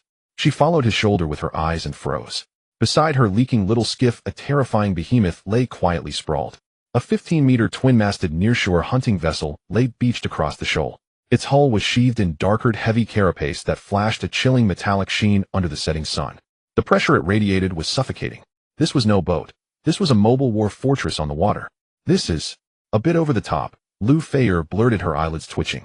She glanced at her own wind-worn plank boat barely holding together, then at the biocrafted speedboat before her. Her worldview shattered into pieces. In the regional channel, a crowd still wept over gathering 5 wooden planks. How had this person already ascended to the stars and seas? Must the gulf between players be this vast? Jinren Vines, Zheng He repeated, hand outstretched, his voice cold and unyielding. Lou Fayer did not hesitate at all. With a flick of her small hand, she pulled out a shimmering blue vine from her storage space. 10 of them, perfectly arranged, were handed over. Zheng He glanced at it, and an information panel immediately popped up. Resilient Vine Blue, a high-strength flexible material, a core resource for crafting advanced armor and vehicle components. He reached out to take it. The vine felt slightly cool to the touch, its surface covered in natural patterns. With a forceful tug, the slender vine did not budge at all. This was definitely not a resource that an inexperienced novice could gather. Zheng He raised his eyes to scrutinize the girl before him. Boasting his extraordinary physical attributes, he had already scoured 90% of this broken island. Cliffs, dense forests, and caves yielded no points for high-grade materials. Let alone blue materials, he hadn't even seen a single strand of mutated green seaweed. The only explanation was that this woman had a special means of acquisition. Where did you get these? Zheng He asked in a flat tone. Lou Fayer shrank her neck, instinctively taking half a step back, her hands clasped behind her. Though her movements were slight, they created an eye-catching sway. She stared at Zheng He, her gaze carrying a hint of stubbornness. This is my trump card. If you help me repair the ship, I will reveal everything. Negotiating with me. This woman, with her innocent and sweet face, was surprisingly sharp-minded. In this hellish survival, those without leverage wouldn't survive past the first episode. Revealing too much would only reduce oneself to a mobile bloodbag for others. Zheng He put away his disdain for low-tier players. He had initially planned to take the materials and leave, but now he had changed his mind. With the potential to stabilize the production of blue and green materials, a living resource pool was far more valuable than 10 vines. Step back. I'm about to start working. Zheng He casually remarked. He hefted his red-armored giant claw axe and strode toward the severely damaged single-mast skiff. The ship's stern had a large hole about half a meter wide, the keel broken, and several wooden planks twisted and raised. In front of his level 5 double-mast fishing speedboat, this thing was not even as good as a bathtub. Zheng He reached the stern and stood firm, his left hand gripping the raised main deck. The terrifying power of a level 5 vehicle surged forth. Crack! The solid wooden planks, as thick as an adult's thigh, were bent and flattened with his bare hands. His muscle density surpassed human limits, and the sharp wood splinters pierced his palm without leaving a mark. He swung his right hand the axe, leaving behind an afterimage. Wood chips flew everywhere. Bang! Bang! Bang! With a few strokes of the axe, the scattered scrap wood beside him was accurately split into suitable sizes. Zheng He grabbed a wooden block and shoved it directly into the hole at the ship's stern, using the back of the axe as a hammer, pounding it down. Each strike produced a dull, explosive sound. In less than 3 minutes, the skiff, which had leaked like a sieve, was surprisingly patched up tightly. Lou Fayer watched in shock, her mouth agape. She was well aware of the extent of the ship's damage. If this were in the regional chat, at least 2 experienced carpenters would need half a day and dozens of iron nails to barely fix it. The man before her had single-handedly bent the keel and crafted standard components like chopping firewood. Not a single nail was used. He relied entirely on brute force to hammer everything in. Was he possessed by the Terminator or something? She looked up at Zheng He, her previous wariness rapidly dissolving, replaced by pure admiration. It's done. Now tell me your secret. Zheng He sheathed the axe at his waist. Lou Fayer swallowed, quickly stepping forward. Actually, I didn't find any gathering points. She took a deep breath, extending her fair, delicate hands, palms up. Last night, I awakened my initial talent. Living specialization, dismantle, synthesize. Initial talent. Zheng He raised an eyebrow. These 10 blue vines were directly synthesized from the most common vines on the island. Lou Fayer's voice grew softer, fearing that the powerful figure would think she was bragging. What? No need for a recipe or blueprint, directly handcrafting high-grade goods from trash materials. Zheng He felt a jolt of excitement. He had truly stumbled upon a treasure. He understood what this talent meant in the early stages of the game. If what this woman said was true, I need to verify your card. Zheng He said expressionlessly. He raised his hand, and the storage space opened. 10 units of basic iron ingots clanged onto the beach. Let's see one synthesized. Without hesitation, Lou Fayer squatted down, placing her hands on the iron ingots. A soft white light emanated from her palms, quickly enveloping the scrap iron. The fist-sized block of raw iron rapidly melted and reformed in the white light. Impurities turned to black ash and fell away, the volume shrinking dramatically. 3 seconds later, the white light dissipated. The original 10 pieces of scrap iron on the beach had vanished, replaced by a high-density iron ingot the size of a smartphone glimmering with a silver metallic sheen. A system notification chimed in Zheng He's ears. Acquired refined iron ingot blue 1 description: high purity, refined iron usable for crafting high-tier weapons and core components for vehicles. Facts speak louder than words. Zheng He's mind raced. He had the golden attribute revealing the entire map, top-tier combat power, and a level 5 bioship. The only bottleneck was the massive high-grade resources required for blueprints and upgrades later on. Now, a humanoid synthesizer capable of instantly transforming low-grade trash into high-grade goods was right in front of him. If he let her slip away, it would be a grave mistake. Ding. Detected host's intent to accept peers. Ship's soul hidden mechanism triggered. Notice infinite evolution of vehicles can not only consume resources, but also devour other players' vehicles. Provided that the target is completely willing, devouring and merging with another player's vehicle will permanently bind that player as a subordinate crew member of the main ship, sharing basic survival rights with life and death decided by the captain. Wow. System, your operational efficiency is impressive. Zheng He felt a surge of satisfaction inside. Initially, he had been pondering the risks of bringing a living person on board, worried about backstabbing. Now the system had provided a perfect solution. Oi, Lu Feier, come be my partner. Zheng He suddenly. Lu Feier was stunned. Huh, but didn't you just want? Pack your belongings, get on my ship. Zheng He dropped that line and turned to approach the menacing beast resting on the shallow shore. Lu Feier's mind briefly froze.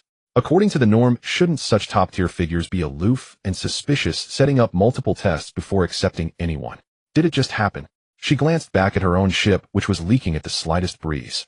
Then she looked at the imposing double-mast speedboat covered in dark red armor, exuding power. Even a fool would know how to choose. Lu Feier suddenly turned and dashed into the ship's cabin, grabbing a shabby backpack and hurriedly following. Just as Lu Feier stepped onto the deck of the speedboat, the previously silent system broadcast suddenly erupted in her mind. Detected host inviting personnel to board. Please confirm if you are willing to board. After boarding, your vehicle will be devoured and merged. You will be permanently bound as a subordinate crew member of this ship, sharing basic survival rights with life and death determined by the host captain. Zheng, he turned back to Lu Feier, who had just boarded. Did you hear the system notification? Lu Feier nodded vigorously, her eyes shining brilliantly. I heard it for sure. I'm willing. 100% willing. The instinct to survive is inherent in humanity, especially in such a life-threatening apocalypse. Having witnessed Zheng He's strength and the overwhelming sense of security from this fully upgraded biowarship, she was willing to do anything, even if it meant being a subordinate crew member. Merge. Zheng He thought, decisively issuing the command. The entire double-masted coastal fishing speedboat jolted violently. The dark red Crab King shell covering the hull emitted a sharp, grating sound. Immediately after, thick shells flipped and cracked open as if they were living creatures. Several stout, dark red, metallic glinting tentacles shot out from the bottom of the boat. They surged forth, carrying a strong, briny sea breeze like frenzied predators pouncing on the pitiful, single-masted skiff on the beach. Crack! Bang! With splintered flesh intertwined. Lu Feier's broken boat didn't last even 3 seconds. Its keel was instantly pierced by a tentacle, while the other tentacles twisted and coiled around it like a giant python. The sound of splintering wood mixed with the squelching of flesh, creating a violent heavy metal symphony. The entire raft was mercilessly shredded into scrap, and then completely swallowed by the dark red tentacles beneath the speedboat. The hull emitted a dull humming sound again, and the open shell slowly closed, fitting perfectly as if nothing had happened. Only a deep drag trench on the beach proved the ferocious feasting that had just occurred. Fusion successful. Vehicle durability limit increased. Current 120012. Congratulations to player Zheng. He successfully bound the first subordinate crew member, Lu Feier. The crew panel has been unlocked and can view manage crew status at any time. Crew member Lu Feier. Loyalty 100. Ship spirit absolutely locked. Status healthy, extremely excited. Talent deconstruction synthesis, lifestyle specialization. Perfect. As long as there was enough basic material, he could mindlessly synthesize high-grade materials. He no longer had to worry about high-grade materials. As long as there was enough basic material, he could mindlessly synthesize high-grade materials. He no longer had to worry about high-grade materials and could devote all his energy to opening treasure chests and hunting bosses. At that moment, Lu Feier was tightly holding onto the ship's railing, her legs trembling uncontrollably. In her personal panel, the small skiff that had accompanied her for a day and night was now completely grayed out. In its place was the shared vehicle panel that occupied her vision. Vehicle, double-masted coastal fishing speedboat. Grade E. Level 5. Durability 1200-1200. Defense. The hull and keel are fully covered with Crab King shell, ignoring ordinary impacts and bites. Physical damage reduction 45, significantly weakening wave impacts. Features. Unlocks passive talent. Tide Chaser can lock onto marine creatures, increasing pursuit speed by 60. Unity of man and ship fusion degree increases, sensing range expands. Hull attributes. Quick catch. Green speed of the siren, blue fusion of sea spirits, purple gaze of the sea god. Gold. Lou Fayer forgot to breathe. 1200 durability. And it comes with substantial physical damage reduction. Her little broken boat only had 200 durability. Even a slightly larger wave would cause it to leak. Not to mention the dazzling array of attributes and features. What kind of boat is this? It's clearly a performance monster racing across the sea. It was a complete dimensional suppression. She had thought Zheng He was just strong, but now she realized her understanding of strength was shockingly superficial. Being able to hold on to this big, thick leg, this was a pure win. Come here. Zheng He's cold voice drifted from the bow, interrupting Lou Fayer's wild imagination. She quickly jogged over. Zheng He stood at the reserved weapon position on the bow deck, waving one hand. With a crash, a pile of materials radiating various colors smashed onto the deck. Crab King claw shell, Crab King claw tendons, Crab King blood crystals, refined iron ingots, sturdy vines, plus the blueprint for the crab claw heavy crossbow that shimmered with an eerie purple light. The ground was awash with brilliant light, and all synthesis conditions lit up green. Synthesize. Zheng He locked in with his mind and decisively issued the command. Boom. A thick purple beam shot up into the sky, instantly illuminating the surrounding dark sea with an otherworldly purple hue. In the center of the light, metal melted and crab shells shattered. Tendons and vines transformed into flowing light, rapidly reassembling in a violently unreasonable manner midair. The energy pressure forced Lou Fayer to retreat repeatedly, only able to greedily witness this miraculous moment through her fingers. After more than 10 seconds, the purple light fully converged into the object. A massive crossbow glimmering with cold metallic and dark red bone-like luster thunderously hovered in midair. The dark gold base was as heavy as a mountain, the crossbow body forged from Crab King claw shell and fine iron, its surface covered in natural fearsome battle patterns. Two massive red armored claws were twisted into crossbow arms by vines, and Crab King claw tendons became the bowstring, taut and straight. The sharp claw tips pointed forward, exuding a suffocating aura of slaughter. The Crab King blood crystal fused within, and the entire heavy crossbow seemed to be endowed with life, its visage grotesque. Would you like to load the Crab Claw heavy crossbow into the main weapon slot? Confirm. The giant crossbow sank heavily, and the base instantly ejected 8 metal clasps. With a loud click, it fit perfectly with the bow deck. Accompanying this heavy mechanical sound, the aura of the entire double-masted speedboat underwent a sudden transformation. If it had previously been a deep-sea mysterious turtle with passive defenses, now this giant beast finally revealed its most lethal fangs. An arm-to-the-teeth coastal war fortress was taking shape. Zheng He's fingertip brushed over the cold crossbow body, directly opening the weapon panel. Crab Claw heavy crossbow, purple epic. Single-shot damage 80,100, piercing blunt dual damage. Effective range 30 meters. Exclusive effect 1. Crab power shock, 15 chance to knock back the target. 2.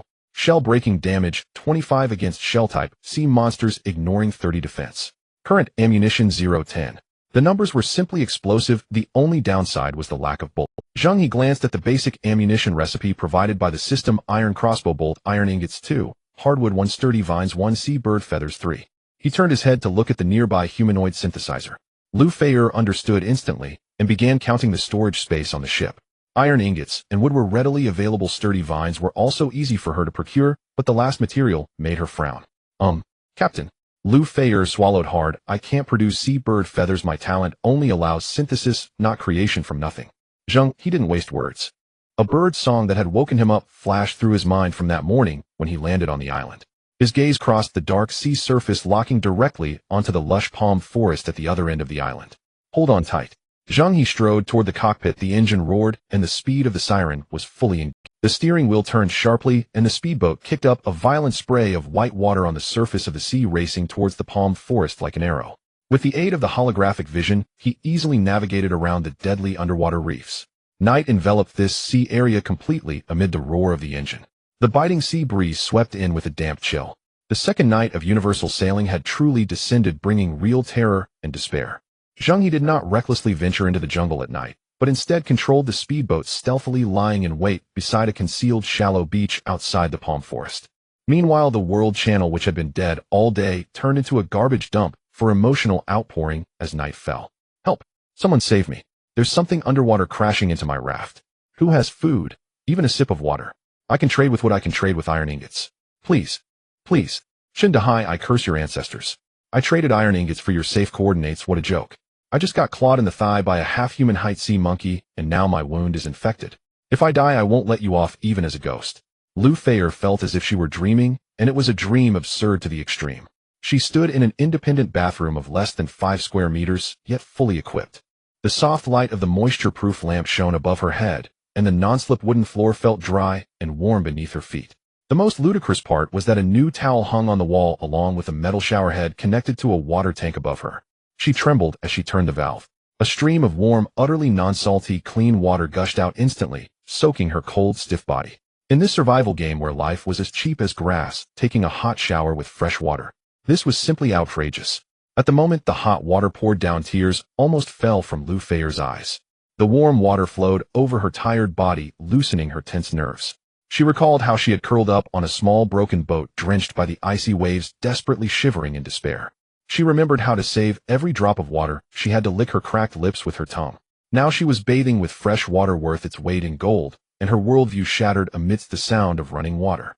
At this moment Zheng He was no longer just a matter of strength in her eyes. He was the only god in this sea of despair. A few minutes later the bathroom door was gently pushed open. Lu Feier emerged wrapped in a white towel, her stunning figure impossible to conceal. Her skin flushed and radiant from the shower, and damp black hair clung to her neck, exuding a delicate allure. The hem of the towel barely covered her thighs, with her straight, slender calves exposed to the air. She lowered her head, her cheeks flushed, gripping the collar tightly, fearing that the Mariana Trench would be revealed. Standing barefoot in front of Zheng He, she resembled a small animal awaiting its fate. What would happen next? A solitary man and woman, a life-saving grace. She dared not ask. As an auxiliary crew member, she had no right to bargain.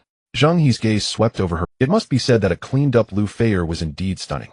But Zheng He restrained himself, his mind devoid of women, focused solely on becoming stronger. I'm hungry. When I finish my shower, I want to see a steaming hot meal. He tossed out this statement and turned to enter the bathroom, slamming the door behind him, leaving Lu Feier alone, flustered in the wind. What had she just been imagining? The big shot was simply hungry, not in any other sense. Lu Feier's face instantly turned crimson, realizing she had been the fool. She scurried into the tiny kitchen, obediently starting to deal with the fresh crab meat piled in the storage compartment. Soon the rich aroma of meat filled the cabin. When Zheng He emerged, having towel-dried his short hair, a sumptuous feast was already laid out on the foldable dining table. A plate of butter-seared sea salt crab leg meat accompanied by a small pot of rich crab roe soup. Consuming high-grade crab king meat, exquisitely cooked, energy is rapidly replenishing. Crew member Lu Feier's talent triggered a linkage, unlocking life skill basic cooking. The high-quality food quickly replenished the depleted stamina. Zheng He swept through the food like a whirlwind, while Lu Feier, ignoring her ladle-like image, stuffed sweet crab meat into her mouth desperately. The warm energy spread within her stomach. This was the fullest she had felt since arriving in this survival world of universal sailing. After satisfying their hunger, it was time to rest. The two of them made their way to the bedroom, one after the other. Looking at the soft and comfortable main bed, the blush that had just faded from Lu Feier's cheeks crept back to her ears. Sated and thinking of the next step, it wouldn't really mean that. Zheng He pointed to the big bed, his tone assuming, I'll sleep here. Then he shifted his hand, pointing to the small sofa in the corner, where one could only curl up. You sleep there. Lu Feier was left stunned. Zheng He saw through her thoughts, his tone calm and devoid of any ripple. I am the captain, and I must maintain my optimal physical and mental state to face dangers. This is an order. Emphasizing a clear hierarchy, cold and ruthless. Lu Feier swallowed her words and obediently wrapped herself in a thin blanket, curling up on the sofa. Thinking about it, having a place to shelter from the wind and rain, not having to feel anxious at sea, this life was already fantastic. Late at night, the thick crab king shell completely blocked out the cold wind. Soon Zheng He's steady breathing could be heard from the main bed, deep in sleep. Lu Feier curled up on the sofa, unable to fall asleep no matter what. Listening to the sound of his breathing, she was filled with mixed emotions. Thankfully, although Zheng He was domineering, he was absolutely a principled gentleman, not taking advantage of her. But frustratingly, was her charm really so insignificant? Did she not even have the qualification to make a man glance at her twice? Lu Feier hugged the blanket, sinking into deep self-doubt. Meanwhile, in a state of absolute security, Zheng He had already entered deep sleep. The vast energy contained in the high-grade crab meat was slowly flowing and digesting through his limbs. His physical quality was being gradually transformed during sleep, accumulating strength for the next breakthrough. At 2 in the morning, all was silent. The once calm sea surface suddenly stirred with a chilling night wind. The wind carried a pungent stench reminiscent of rotting seaweed mixed with fermented flesh. Whoosh, whoosh. The sound of waves crashing against the hull became eerily strange. It was no longer the normal ebb and flow of the tide, but a viscous heaviness dragging with a certain intent. It seemed that something gigantic and soft-bodied was silently gathering beneath the water. They brushed against the hull, testing the speedboat's armor. In the main bed, Zheng He's eyes suddenly opened wide. Without a trace of the confusion of just waking up, his gaze was clear. His exceptionally sharp senses allowed him to capture the external crisis at the first moment. Immediately, the golden prompt in his mind, Sea God's vision, erupted with a blinding scarlet alarm. High-risk, unknown biological entities are approaching. Threat level. Suggestion: immediately evacuate the current sea area. Zheng He's gaze deepened as he silently rolled out of bed. He moved as lightly as a ghost, not making a single sound. Taking advantage of the night, he stepped barefoot, inching toward the circular porthole by the ship's edge. He did not look directly outside, but decisively activated the full map holographic vision of Sea God's vision. The source of the red alarm did not come from beneath the sea, but from the island. The perspective instantly elevated, penetrating through the dark sea surface, directly locking onto the palm tree forest across the shallows. That was the area he had planned to hunt tomorrow. At this moment, the forest was terrifyingly silent. Under the pale moonlight, Zheng He saw a scene that sent chills down his spine. The seabirds he wanted to find during the day were indeed there. But they were not alive. They hung like a string of tattered dolls suspended by some viscous substance on the thick palm trunks. Below the trees stood a creature nearly 2 meters tall. It had a humanoid silhouette, but its entire body was covered in slick, slimy, pale skin. The creature was facing away from the coast, leisurely tearing at the wings of a seabird with a long, barbed appendage, stuffing the blood-soaked feathers forcefully into some invisible opening in its body. What was most chilling was its head. On the back of the creature's head there were densely clustered dozens of varying sizes of compound eyes. Just as the holographic vision locked onto it, the creature's action of tearing the feathers abruptly halted. In the next moment, the dozens of murky eyeballs on its rear head seemed to sense something. With a swish, all the eyeballs turned simultaneously. They pierced through the dark jungle, crossed the undulating waves, and penetrated the endless darkness. Dozens of compound eyes with a suffocating precision locked onto the speedboat resting on the shallows. The piercing crimson alarm flashed frantically on the holographic panel. In the holographic vision, the monster that had been tearing apart the seabirds suddenly turned its head. It dropped the tattered remains and got on all fours. Its spiny limbs pushed off the ground with great force, resembling a gigantic deformed spider swiftly darting through the woods toward the coastal shallows. The stench in the night wind suddenly intensified tenfold. The sharp system alert echoed within the cabin. On the sofa, Lu Feier jolted awake. She hastily wrapped herself tighter in the thin blanket, rolling and scrambling to her feet, and raised her head to see Zheng He crouching at the edge of the round porthole. The man's profile was cast in a gloomy light from the holographic panel, dark enough to seem like it could drip water. Well, what happened? Lu Feier trembled. Zheng He did not turn back, his gaze fixed firmly on the outside of the porthole. Shut up and look outside. As the distance closed, illuminated by the pale moonlight, Zheng He finally saw the true form of the monster. A 2-meter-tall humanoid body was covered in a layer of grayish-white chitinous shell. Slimy mucus continuously oozed from the cracks in the shell, dripping onto the beach with a corrosive hiss. Disgustingly, its front was devoid of eyes or nose, featuring only a gaping maw that split from its chin to the crown of its head. Between the interlocking sharp teeth hung bloody chunks of seabirds. Its dozens of bloodshot, murky compound eyes were grotesquely crammed together at the back of its head, spinning wildly in sync with its movements. Summoning her courage, Lu Feier leaned over to peek outside from the other side of the porthole. Just one glance caused her pupils to contract to the size of pinpricks. Her stomach churned violently. Ugh! She covered her mouth and stumbled into the mini bathroom. Immediately after, the heart-wrenching sound of vomiting pierced through the thin door. Zheng He thought to himself, this psychological quality needs more practice in the future. He gritted his teeth against the physiological discomfort brought on by the sight, and decisively focused his thoughts. Vision of the sea god, initiate deep scan. A pale blue beam shot from the holographic panel, silently enveloping the approaching monster. Target locked, information parsing. Lines of data rapidly emerged. Species: sea spider monkey. Rank: high-level amphibious predator. Extreme threat level. Ability 1, barbed climbing, ignores most terrain restrictions. Ability 2, potent paralytic. Mucus contact triggers paralysis. The more one struggles, the tighter it binds. Weakness: note the compound eyes on its back are extremely sensitive to dim light, but also highly fearful of the sudden stimulation from bright light. Fear of light. Zheng He squinted. The key to victory was in hand. Bang! A dull thud echoed. The sea spider monkey had charged through the water to the side of the boat. It exerted tremendous force with its limbs, its spiny appendages sinking deep into the armor of the speedboat. Accompanied by a grating metallic sound that made one's teeth ache, it agilely flipped onto the deck. Thud! Thud! Thud! The heavy footsteps sounded overhead. The sea spider monkey first targeted the sturdy cabin door, swinging its claws down violently onto the door. Crash! Sparks flew. The double-masted speedboat, reinforced with level 5 Crab King armor, showcased its horrifying defensive capabilities. The thick armored shell left not a single scratch, and the immense recoil sent the monster staggering back 3 steps. The bathroom door swung open and Lu Feier stepped out, her face pale, as she leaned against the door frame. Her legs were still trembling. The door is very sturdy, right? Her voice quavered, gripping the door frame tightly. As long as we stay inside and wait until dawn, this monster will definitely leave on its own. Surviving by enduring. That was the ironclad rule of a low-tier player in a survival game. Screech. Before she finished speaking, a sudden loud sound of wood being violently torn came from above.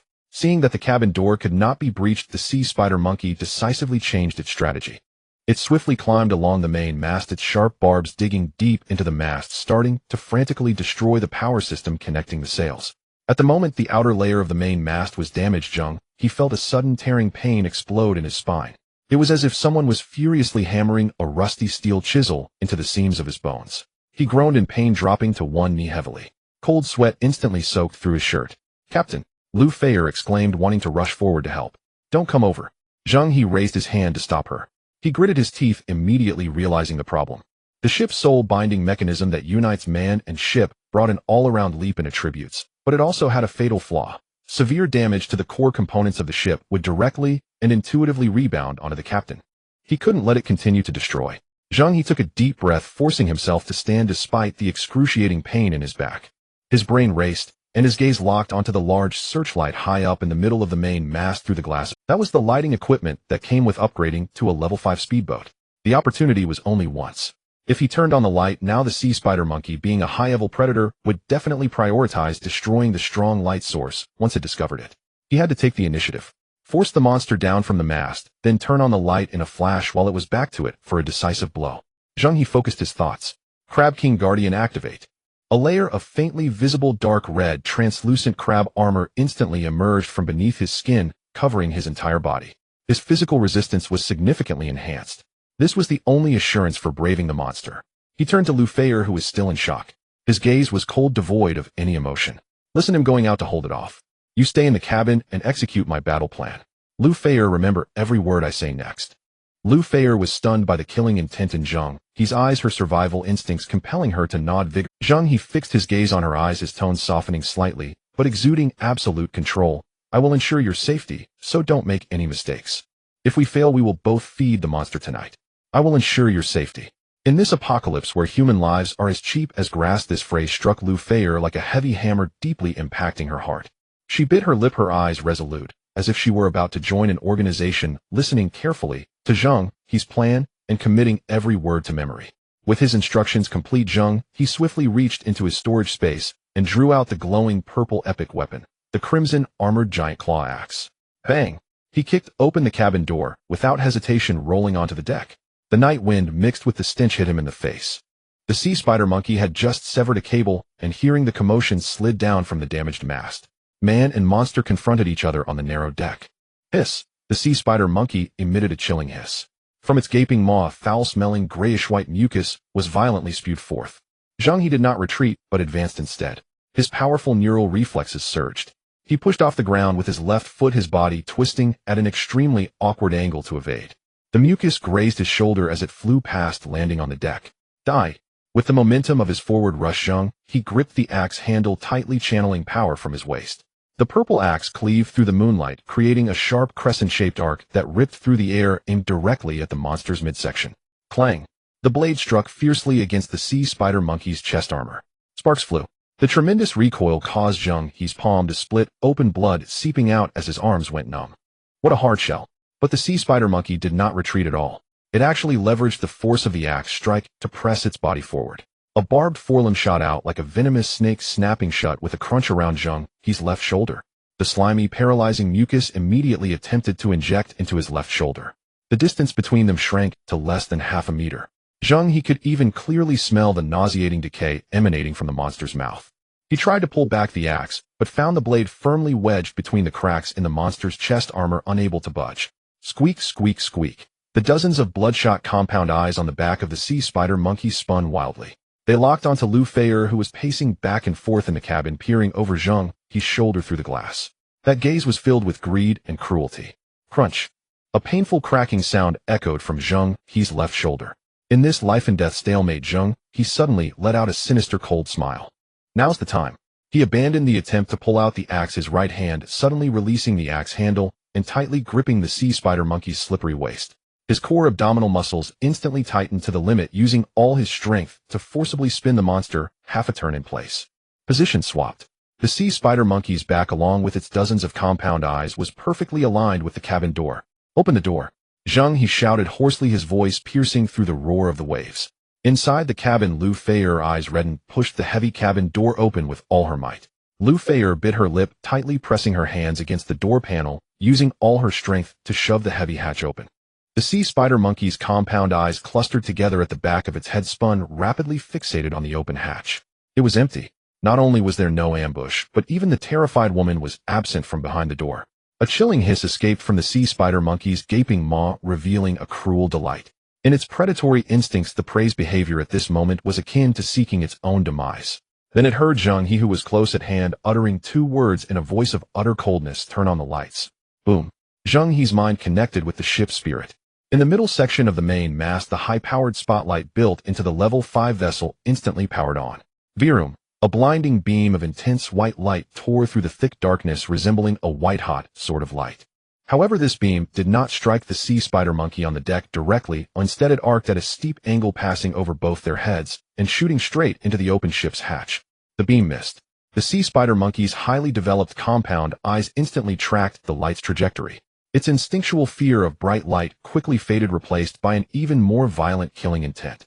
It mistakenly believed that the prey had made an error in a moment of desperation, misdirecting the blinding light source. Hiss. The monster twisted its body, frantically tightening its front limb that gripped Zheng He's left shoulder, trying to inject more potent paralysis fluid into him, preparing to launch a final lethal strangulation. Crack, crack. The sound of bones cracking, which was painfully grating to the ears, echoed once more. But the sea spider monkey did not know that this was not the sound of Zheng He's shoulder blades shattering, but rather the faint cracking of the dark red crab king guard shell covering his body due to the terrifying pressure. With a physique attribute of 11 points combined with the absolute defense of the level 5 crab king shell, he withstood the dying counterattack of the high-level predator. Zheng He clenched his teeth, his abdominal muscles tightening like steel cables, firmly locking the monster in place, not giving an inch. A sudden change occurred in that very second. The high-pressure beam entering the hatch did not vanish into the darkness. Instead, it accurately struck a mirror standing against the inside of the door panel. That was the bathroom mirror Lu Feier had disassembled in advance, according to Zheng He's instructions, secured with tape in a designated position and adjusted to a specific angle. The physical attack was initiated. Swish. A dazzling beam of light, perfectly reflected by the mirror, shot out at a horizontal angle parallel to the deck from the hatch. Like an invisible spear of light, it precisely struck the sea spider monkey's compound eyes, which were extremely sensitive to dim light at the back of its head. Owl. A piercing scream instantly shattered the night sky. The blinding light of tens of thousands of lumens dealt a devastating blow to the sea spider monkey's visual nerves. Dozens of compound eyes exploded simultaneously in that instant, with thick bodily fluids spraying out. The extreme pain of complete blindness caused the sea spider monkey's brain to plunge into deep neural spasms. Its large, misshapen body stiffened as if electrocuted, and the barbs gripping Zheng He involuntarily loosened. Now's the time. Zheng He keenly seized this fleeting opportunity. He suddenly exerted force in his waist and abdomen, pushing off powerfully with his legs on the deck, swiftly retreating half a step to create distance. At the same time, his right hand, like a steel claw, seized the crimson armored giant claw axe that was still lodged in the cracks of the monster's chest. With 11 points of strength unleashed in full, he shouted, "Get open for me." Accompanied by the crunch of the shell shattering Zheng, he forcibly pulled out the purple axe, splattering a fountain of foul-smelling blood. Without pausing, Zheng He leaped high, gripping the axe handle with both hands, and with the momentum of his descent and the explosive power of his entire body, he delivered a fierce downward slash, casting a purple crescent-shaped shadow. Puffed. The axe struck precisely into the sea spider monkey's neck. Its massive, distorted head soared into the air, taking dozens of exploded compound eyes with it, and fell onto the deck. The 2-meter-tall headless carcass of the sea spider monkey swayed and finally crashed heavily onto the deck with a thud, convulsing a few times before completely dying. Ding! You have slain the amphibious second-level predator sea spider monkey with a level-up kill. A crisp system notification rang in Zheng He's mind. Zheng He gasped for breath, dropping the axe with a clang and collapsing onto the deck, which was stained with slime and blood. Cold sweat soaked through his clothes. Behind the door, Lu Feier, who had witnessed the entire process of the level-up solo kill, felt her tensed nerves completely snap at this moment. Her legs went weak, collapsing onto the cabin floor as tears streamed down her face. Above the monster's corpse, a dazzling light orb slowly emerged. Zheng He struggled to stand, reaching out to touch the light orb. Obtained second-level mutant beast meat 20. Obtained resilient sea spider monkey limbs 8. Obtained sea spider slime 10. Obtained special item sea spider monkey's neural toxin gland can enchant components with a mid-level paralysis effect. Obtained rare armor blueprint blue, spider shell lining. Huge haul. The yield from this high-level predator was extraordinarily rich, especially the neural toxin gland, which was undoubtedly a killing weapon at this stage. Zheng He stored the spoils in his storage space. His gaze swept over the tilted spotlight on the deck and the mirror inside the hatch, a cold smirk playing at the corners of his mouth. In fact, given the narrow space of the deck, turning on the spotlight directly posed significant blind spots. Moreover, the sea spider monkey's agility was extremely high. If he turned on the lights directly and failed to kill it in one blow, it would have ample time to close its eyes or dodge, possibly even launching a deadly counterattack. Thus, when Zheng He saw the monster climbing the mast, his brain began to race with calculations. He utilized the three-dimensional blueprint model of the level 5 speedboat in his mind, accurately calculating the angle of the spotlight and the height and tilt of the bathroom mirror. He had to ensure that the reflected light would skim along the deck, shooting towards the back of the sea spider monkey's head without any blind spots. This was an inescapable kill trap. Lu Feier leaned against the door frame, stumbling out. When she unraveled the terrifying calculations and courage hidden behind this seemingly desperate fight, the fear of survival in her heart was completely replaced by a fervent admiration. In this survival world where lives were as insignificant as grass, Zheng He's display of absolute power and extreme intellect provided her with an unprecedented sense of security. Captain, the extreme joy and the emotions of escaping death completely spiraled out of control. Lu Feier ignored the blood and guts all over the deck, excitedly leaping towards Zheng He, who had just turned around. Wait! Zheng He was about to stop her.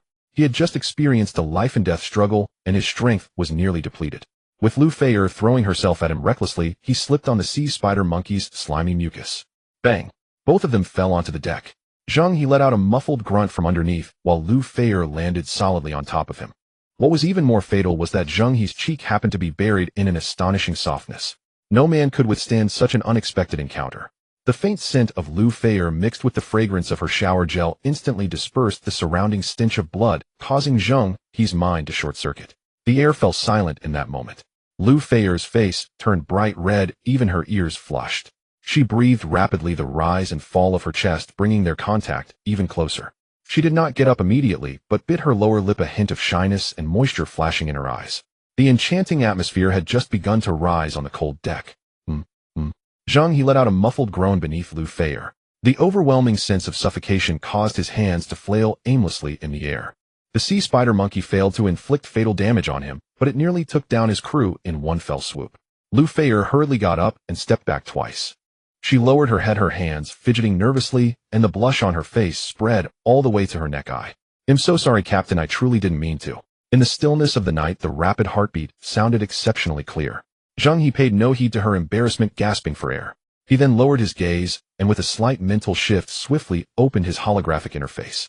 The sea god's vision, the crimson alert on the interface, had been completely lifted.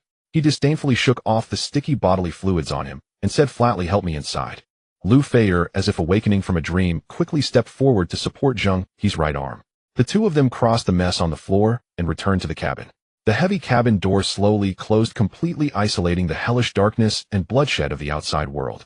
The bright, incandescent light poured down inside the cabin, and the warm air from the constant temperature system instantly dissipated the chill of the sea breeze. Lu Feier looked around, feeling an extreme sense of disconnection from reality. Outside the door was a terrifying presence capable of tearing a person to shreds, yet inside was as warm as spring. She secretly glanced at Zheng He beside her. The fear in her eyes had long been washed away, replaced by an intense and unyielding fervor and dependence. Zheng He walked over to the sofa and sat down, beginning to assess his condition. Aside from his left shoulder being struck heated by the sea spider monkey, resulting in several cracks on the dark red shell covered by Crab King's protection, he was otherwise unharmed with all other areas intact. However, his entire body was covered in the foul-smelling blood and high-intensity, paralyzing mucus splattered by the sea spider monkey. The mixture of this with the cold sweat oozing from the violent exertion made him feel utterly uncomfortable.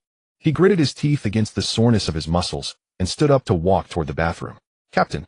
Lu Feier suddenly stepped forward, quickly blocking the bathroom door.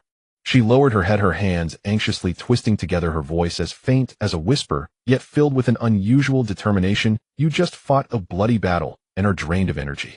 Your left shoulder is still injured, making movement difficult. I'll help you wash. It's my duty as a subordinate crew member." Zheng He paused, reassessing the woman before him. To be fair, Lu Feier was extremely beautiful with delicate features, and the sudden tackle earlier had showcased her impressive curves to perfection. Even in the peaceful times before his travels, she would be considered a top-tier goddess. Now as she actively offered her help, the redness in her ears was almost bleeding, and the implications were unmistakably thick. The air was once again filled with the scent of hormones. Any normal man would have a reaction at this moment. But Zheng He's gaze only flickered for half a second before being suppressed by absolute rationality. He was acutely aware of the current situation. His muscles were on the verge of cramping from the overload, and his stamina was nearly depleted. Was this the time to waste the little energy left on reckless indulgence? That would be pure folly. In this survival game, filled with deadly traps, any uncontrolled indulgence could lead to irreparable consequences. The wise do not fall into love. Survival is the true path. No need. Zheng He's tone was as flat as if he were discussing the weather, devoid of any emotional fluctuation. "Go in and prepare warm water. Then come out and wait for orders. I need to recuperate." Lu Feier suddenly lifted her head, a trace of astonishment and profound hidden disappointment flashing in her eyes. But merely half a second later, those emotions were replaced by deeper reverence. That disappointment was swiftly suppressed by an even greater respect. In this dire plight, where life was as insignificant as grass and morality was in decline, the man with absolute power was able to maintain such terrifying restraint in the face of temptation handed to him. Such monstrous self-discipline was what allowed one to survive until the end. "Yes, Captain." She no longer dared to defy him in the slightest, obediently turned and walked into the bathroom. Moments later, the sound of water ceased. Lu Feier exited the bathroom respectfully, closing the cabin door behind her. Zheng He shed his blood-soaked clothes and sank into the bathtub. The warm, fresh water instantly enveloped him, washing away all the fatigue and foul odor. This luxurious experience, deemed downward dimension luxury in the apocalyptic maritime context, finally allowed his tense nerves to relax slightly. He tilted his head to inspect his left shoulder. Recalling the face-to-face brawl with the sea spider monkey, he still felt apprehensive. The blow to his left shoulder, which was expected to result in at least a shattering fracture, surprisingly only left a slight numbness. With a physique attribute of 11 and the abnormal level of absolute defense from Crab King's protection, he had managed to endure the fatal strangulation from the high-tier predator. After finishing his wash, he dried himself off and put on clean clothes before stepping out of the bathroom. Through the reinforced glass of the cabin, he saw a hint of pale light at the horizon where the sea met the sky. The long and deadly first night on the island had finally been endured. "Keep an eye on the radar and wake me if anything comes up." Zheng He issued orders to Lu Feier, who was sitting on the sofa. "Understood." Lu Feier immediately sat up straight. Zheng He turned and collapsed onto the bed, cutting off his senses within seconds and entering a deep sleep. In the absolute silence lasting for hours, only the sound of waves lapping against the hull was heard. Around noon, a powerful, overwhelming aroma violently invaded Zheng He's nostrils. He suddenly opened his eyes, his gaze sharp at once, and upon seeing the surroundings, his muscles slowly relaxed. Stepping out of the bedroom, he saw Lu Feier busy at the cooking counter wearing a simple apron. In a pot nearby, steam was bubbling, and the delicious smell wafted out from there. Hearing the commotion, Lu Feier turned her head and revealed a gentle smile. "Captain, you're awake. The noodles will be ready soon." 2 minutes later, 2 large bowls of noodles were served on the dining table. Zheng He looked down and couldn't help but raise an eyebrow. High-end ingredients often only required the simplest cooking methods. Ordinary instant noodles formed the base, topped with the leftover high-tier crab meat from last night. The highlight was a layer of golden, richly oily crab roe poured over it.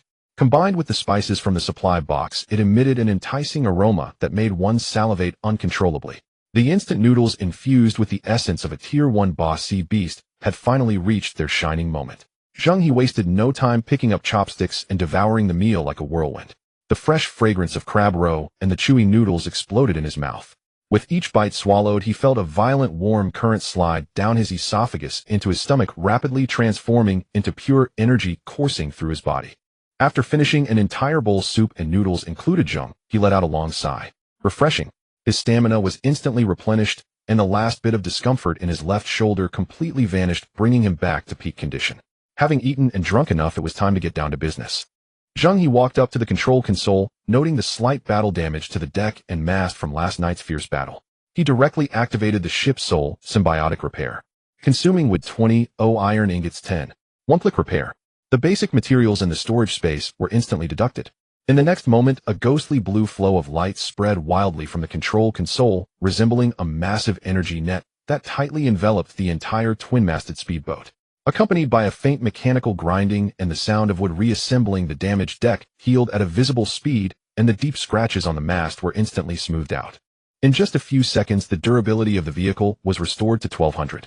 Lu Feier, who was tidying up the dishes nearby, stood dumbfounded, dropping the cloth from her hands.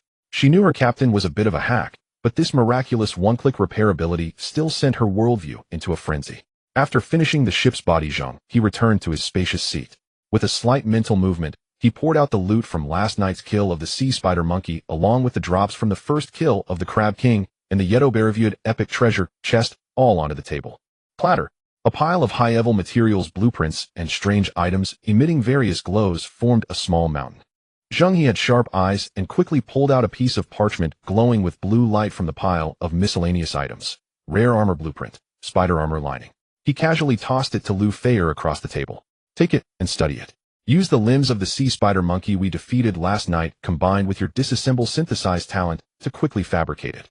Lu Feier fumbled to catch the blueprint, and after seeing the attributes listed on it, her eyes nearly popped out. Spider armor lining, part lining, quality rare source, dropped by sea spider monkey equipment, attributes physical defense medium, enhances damage reduction against claw and pincer attacks, entire body covered with fine shell patterns, distributing defense evenly without affecting mobility. Special effects 1. Spider armor toxin resistance, enhances resistance to various poisons and corrosive attacks, significantly reducing the chances of poisoning and decay. 2. Paralysis immunity, due to the material being derived from the sea spider monkey's own shell, it carries strong immunity against the paralysis mucus of the sea spider, almost never succumbing to complete paralysis. 3. Shell toughness, when subjected to heavy impact, there is a chance to trigger hard shell force release, protecting vital areas of the torso. Once this item is made and worn, it would allow one to walk with confidence against ordinary sea beasts at this stage. I assure you I will complete the task. She seemed energized, quickly retreating to a corner with the blueprint to devise a synthesis route. Zheng He ignored her and continued rummaging through the remaining miscellaneous items. A few dry crab shells, unknown slime bottles, several low-quality worn blueprints. At that moment, a hint of ghostly blue from the deepest part of the pile forcibly caught his attention. It was a glass test tube about 10 centimeters long, quietly lying in the corner, its interior swirling with an extremely strange fluorescence. Zheng He grabbed it in his hand. The bottle felt ice cold to the touch, and a worn parchment label bore strange runes drawn in dark red dye. Following the runes down, a line of small text caught his eye. Level 1 strength potion Zheng. He raised an eyebrow, activating Sea God's vision. A pale blue virtual panel popped up before his retina. Item name: level 1 strength enhancement potion. Source: probability drop. From level 1 boss, low probability output. From relic treasure chest. Usage conditions: base strength, must reach 10 usage effects after ingestion, permanently enhances the user's strength attribute, and reshapes muscle fibers, forcibly breaking through the limits of human strength. Side effects: the remodeling process is accompanied by excruciating pain. Those with a constitution below 10 points have a high chance of dying on the spot due to muscle rupture. Looking at the words permanent enhancement and break through limits, Zheng He's breath quickened. The power system of this survival sea area was far crazier than he had imagined. The human flesh body could actually achieve a species-level leap through this thing. Danger. In this world, stagnation is the greatest danger. In his lifetime, he had never cultivated good deeds and only loved killing and setting fires. Without absolute overpowering strength, he would sooner or later become food for sea beasts. Breaking through limits, huh? Zheng He licked his dry lips and laughed outright. Interesting. Beep. A crimson warning pop-up immediately appeared on the holographic panel, the text glaring. Warning: after taking this potion, the body will endure searing pain for 5 minutes. Muscle fibers will be forcibly torn and reshaped. During this time, the individual will be in an extremely weak and rigid state, without any self-defense capability. Zheng He snorted coldly. His current strength and constitution both reached 11 points, completely crossing the threshold of certain death. Just 5 minutes of searing pain. Zheng He fixed his gaze on the test tube, a fervent sneer forming at the corner of his mouth. I'm not afraid of dying, why should I fear pain? Without a moment's hesitation, he uncorked the bottle and tilted his head back, downing the ghostly blue potion in one gulp. Having experienced 2 life-and-death blood battles, he understood better than anyone that far too many despair-inducing monsters lurked in the depths of this ocean. To survive, one must become overwhelmingly powerful by any means necessary. At that moment, the door to the cabin made a faint sound. Lu Feier came over excitedly with the blueprint. Captain, the material preparation is over halfway done, but we still need a bit more. Before she could finish, she caught sight of Zheng. He curled up on the sofa, her hand trembling, causing the blueprint to flutter to the ground. The effects of the potion had kicked in. Zheng He's veins bulged, resembling furious dragons. His skin turned a deep crimson, radiating a terrifying heat akin to that of a furnace. The extreme pain from forcibly tearing and restructuring his muscles caused him to curl up tightly on the sofa, and he could not help but emit a low, beast-like growl from deep in his throat. Captain, what's wrong, Captain? Lu Feier was frightened out of her wits by the scene before her, thoroughly panicking. She rushed forward to check on him. Zheng He gritted his teeth, using the last bit of his strength to raise his hand to firmly stop her. Get out. Go out. Lu Feier was unwilling to listen as she grabbed Zheng He's arm. The scorching heat instantly burned her skin, and the piercing pain made her instinctively retract her hand. With tears in her eyes, she stood frozen in place, watching Zheng He's painful struggle, her tears flowing, but unable to help. 5 minutes later, that inhuman, searing pain finally retreated like a tide, and an extreme sense of weakness instantly drained Zheng He's consciousness. He closed his eyes and fell into a deep sleep. Not knowing how long had passed, Lu Feier watched as Zheng He's complexion gradually returned to normal, and with great courage reached out to touch his forehead. There was still residual warmth, but it was no longer hot. The tension in her nerves suddenly snapped, and she cried out, throwing herself onto him, tightly embracing Zheng He's head in her arms. In this cruel predicament, this godlike man before her was her only support. At that moment, she truly thought the sky was about to collapse. Still extremely weak, Zheng He suddenly felt darkness enveloping his vision. A wave of incredible softness completely sealed his cheeks. The feeling of suffocation surged over him, nearly causing him to lose his breath. He used all his remaining strength to frantically pat Lu Feier on the back, signaling her to let go. But his excessive weakness made his pats feeble. Lu Feier thought the captain was gently comforting her as she cried, feeling deeply touched, and tightened her grip. Are you trying to kill me? Once Zheng He finally regained his strength, he glared at Lu Feier and shouted loudly. Lu Feier looked down with a pitiful expression, her 2 pale fingers drawing circles on her chest. I was just worried about you. Seeing you in pain and being unable to do anything about it made me feel helpless. As a member of the ship, I have an obligation to care for my captain. Sister, next time you want to show concern, could you please check my vital signs first? Thank you. Zheng He shot her a glare too lazy to argue further and directly opened his personal information panel. As his gaze swept across the interface, his pupils suddenly constricted. The text in the race section had completely changed. Human limit breaker. A single test tube had actually led to a species evolution. In shock, he quickly glanced downward at the attribute values. Strength 15 soaring up by 4 points, a direct increase of 36. Constitution 11, Agility 10, Spirit 10. Originally only 7 points in agility, under the pull of the racial breakthrough, it had directly filled the gap and thoroughly surpassed the human limit of 10 points.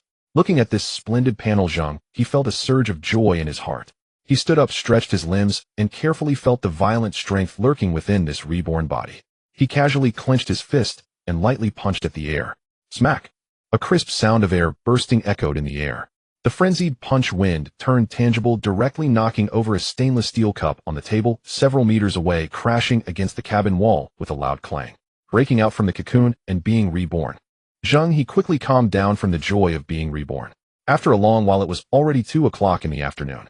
Looking at the coastline not far away, he calculated in his heart he absolutely could not stay on this broken island any longer tonight. Firstly, he had to guard against other sea spider monkeys coming to cause trouble. Secondly, the resources on this island had already been nearly exhausted by him and could not satisfy his current appetite at all. He must expand his horizons. He needed to conquer the vast deep sea. Opening his storage space, Zheng He prepared for the final inventory before setting sail. He was unaware of the situation until he looked up, causing his blood pressure to spike. With Lu Feier now on board, there was one more mouth to feed, and the consumption of food and fresh water had doubled with the stock about to run out. Supplying resources was urgent. He stepped out of the cabin, called Lu Feier over, and pointed at the deck smeared with the blood and flesh of monsters. There aren't many supplies left. Do I need to go to the island to restock? You stay on the ship and clean this place up. Seeing the filthy deck emitting a foul odor, Lou Fayer's lips twitched slightly. However, under the roof, she decisively nodded. Leave it to me, Captain. You must be careful alone. You stay on the ship and clean this place up. Seeing the filthy deck emitting a foul odor, Lou Fayer's lips twitched slightly. However, under the roof, as she mopped the floor, her breathtaking curves swayed, making Zheng He quickly avert his gaze. A wise man does not fall in love. Focusing on resources was the serious business. He strapped the red-shell giant claw axe to his waist and jumped off the ship. The heavy crossbow at the bow can't just be for show today. We must bring back some feathers to make crossbow bolts and replenish our ammunition. Zheng He made a few circles around the palm tree grove. He found that apart from the dead bird killed by the sea spider monkey last night, there wasn't a single living creature in sight. They sure are quick to escape, he pouted. Nowadays, even low-level monsters were as clever as monkeys. If they encountered danger, did they plan to stay? With no other choice, he could only pull down the dead bird hanging from the tree and collect some feathers that were not contaminated by poison to stuff into his backpack. Then, relying on his recently boosted strength of 15 points and agility of 10 points combined with the skill quick fishing, he began a sweeping raid like a locust swarm. On this small island with a diameter of merely 500 meters, he had cleaned it out completely in just an hour. Crab meat, wild fruits, fresh water, iron, or wood. Anything usable. He did not let a single vine go, prioritizing AI want-it-all approach. At 3:30 in the afternoon, Zheng He returned fully loaded. At this time, the deck had been cleaned to the point of being reflective, and Lou Fayer was sprawled on the deck panting, without any dignity. Seeing the big boss return, she immediately sprang back to life and welcomed him. Captain, a bountiful harvest. Looking at the bulging backpack, Lou Fayer's eyes sparkled. Quick, put it down. I'll start sorting. First, take out the materials for making iron crossbow bolts. Zheng He dumped a pile of junk onto the deck. Lou Fayer immediately activated her crafting specialization, transforming into a relentless blacksmith machine. Iron ore turned into iron ingots, ordinary vines into tough vines flowing like clouds and water. Then she strictly followed the recipe and began processing the crossbow bolts. In just a few minutes, she held a handful of gleaming finished products and approached him like a treasure offering. Done. A total of 20 iron crossbow bolts. Captain, do you want to inspect them? Not bad. Zheng He generously praised her.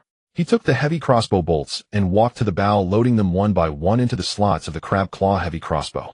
With a satisfying click as the mechanism engaged, this killing machine finally revealed its complete set of fangs brimming with combat intent. The island has already been drained by me, but we must head to the deep sea. Zheng He turned to Lou Fayer. Aside from crafting basic materials, can your specialization directly combine two finished items? I should be able to. Lou Fayer's gaze flickered. Zheng He glared at her. What do you mean should? If you can, then you can, or if not, then practice. I was just focused on crafting materials before and haven't tried combining equipment, she pouted in grievance.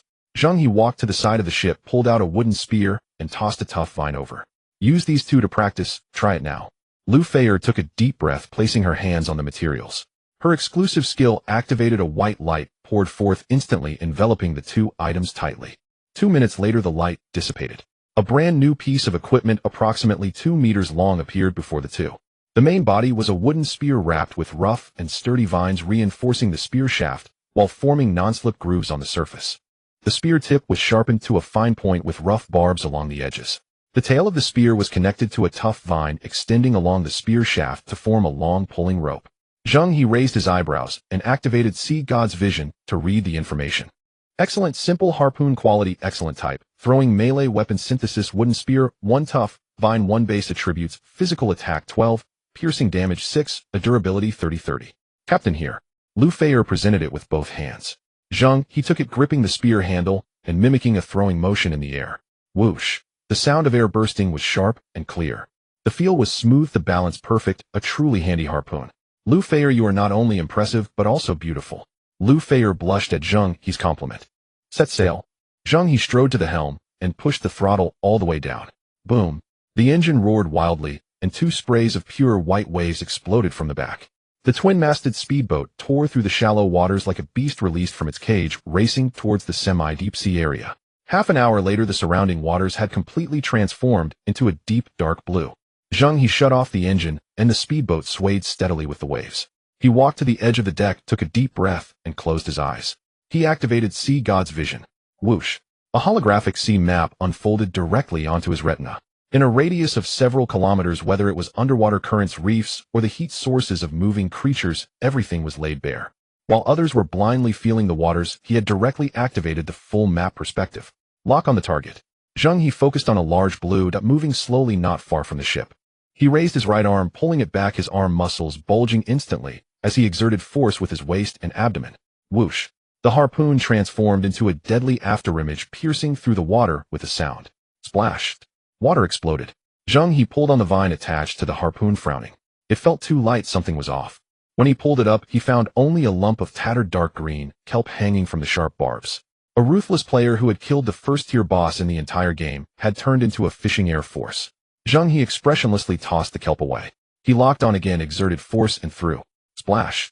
Still an air force. On the third and fourth tries. In this semi-deep sea area, the mutated fish seemed to be cheating, perfectly dodging every time just as the harpoon entered the water.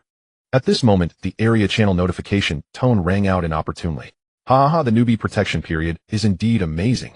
I used old underwear to make a net and caught 2 sardines. Today's dinner is secured. Am envious of the big shot I fished for the whole morning and only caught a broken shoe. Check out the new energy. The battery on my boat is super useful, one charge, and it stays quiet. Hey upstairs, do you know you are breaking the law? Protecting the environment is everyone's responsibility. Looking at the players crazily boasting on the public screen, he glanced again at the mutated fish circling around the speedboat, openly mocking him. Zheng He's face darkened. Fine, I'll give you that. Zheng He directly laughed in anger. He ripped off the freshly changed clean t-shirt and casually tossed it onto the deck. His muscular upper body, recently pushed to the limit, was completely exposed to the air, with muscle lines resembling those carved by a knife. Lu Feier gasped in shock, covering her mouth. Captain, why are you taking off your clothes? Today, even if I have to break the rules, I'm going down to reason with these fish. Before his words fell, Zheng He stepped onto the ship's railing and leaped fiercely. Splashed. In Lu Feier's horrified gaze, this madman actually plunged barehanded into the treacherous, icy deep sea. The sea was icy cold, the pressure of the deep water instantly engulfing his entire body. At the moment he entered the water, a layer of dark red phantom emerged on Zheng He's surface. Crab King Guardian. The characteristic of manship unity allowed Zheng He and the vessel to directly share the dual buffs of deep sea pressure resistance and complete immunity to seawater corrosion. He suddenly opened his eyes, underwater dark red lights swirling at the bottom of his gaze. He resembled a fully awakened human-shaped dinosaur. Zheng He activated the holographic display, searching for today's first unfortunate target. Scanning around, he set his sights on a mutated swordfish lurking a dozen meters away. This creature was comparable to an adult great white shark clad in hard blue scales. Most importantly, its flesh was absolutely delicious. Zheng He kicked off powerfully with his legs in the water. Bang! The water erupted around him, creating a ring of tiny air bubbles. With the physique of a limit breaker, his biological energy surged, completely exceeding expectations. His sprinting speed underwater was even faster than the mutated swordfish. The mutated swordfish sensed the deadly threat and suddenly flicked its tail, fleeing like a torpedo. Zheng He clung to it like a parasite. 3 seconds later, he closed the distance forcefully. The mutated swordfish was thoroughly enraged, abruptly turning around and charging at Zheng He with its gaping maw filled with sharp teeth. Zheng He didn't even bother to dodge. He faced that abyssal mouth, his hands transforming into hydraulic pincers, moving forward decisively. His fingers hooked violently into the mutated swordfish's tough gills. The intense pain caused the swordfish to thrash wildly, unleashing a terrifying torrent of chaos beneath the water. Zheng He was dragged through the water, tumbling up and down, but on his face, covered with dark red armor, there was only absolute coldness.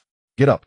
Zheng He roared silently underwater, his core strength exploding as he dragged the several hundred-pound giant fish straight towards the surface. Splashed! The water exploded. Zheng He gripped the gills with one hand, using his superhuman strength to forcibly pull the mutated swordfish, comparable to a great white shark, out of the sea, sending it flying in a wild arc. Boom! A loud sound echoed, causing the entire boat to shake violently.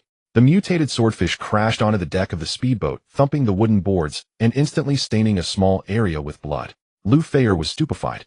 She looked at the gigantic sea fish thrashing madly on the deck, then at Zheng He, who was dripping with water, as he stepped back onto the boat, supporting himself with one hand on the railing. Her mind was completely overloaded. She knew the captain was strong, but could a human capture a mutated fish of great white shark caliber barehanded? Was this something a carbon-based life form could do? In that instant, the admiration in her eyes was almost tangible. Zheng He expressionlessly shook the water from his hair, the dark red armor on his muscles gradually fading away. He glanced at the still thrashing swordfish, raised his foot, and casually kicked it, knocking it completely unconscious. What are you dazing for? Zheng He spoke in a flat tone, as if he had merely bought a fish at the market. Process the fish meat divide, and preserve the prime cuts and replenish our food supply. Ah, yes, Captain. Processing right away. Lu Feier snapped back to reality, hurriedly grabbing a dagger and clumsily getting to work. Zheng He walked up to the swordfish, tearing open its belly with his bare hands, lifting a massive organ still dripping with blood. Blood dripped from his fingers onto the deck with a drip-drip sound. Without even looking, he casually tossed it overboard. Splash! The massive organ crashed into the deep blue sea, instantly swallowed up. The thick stench of blood quickly spread across the surface of the water.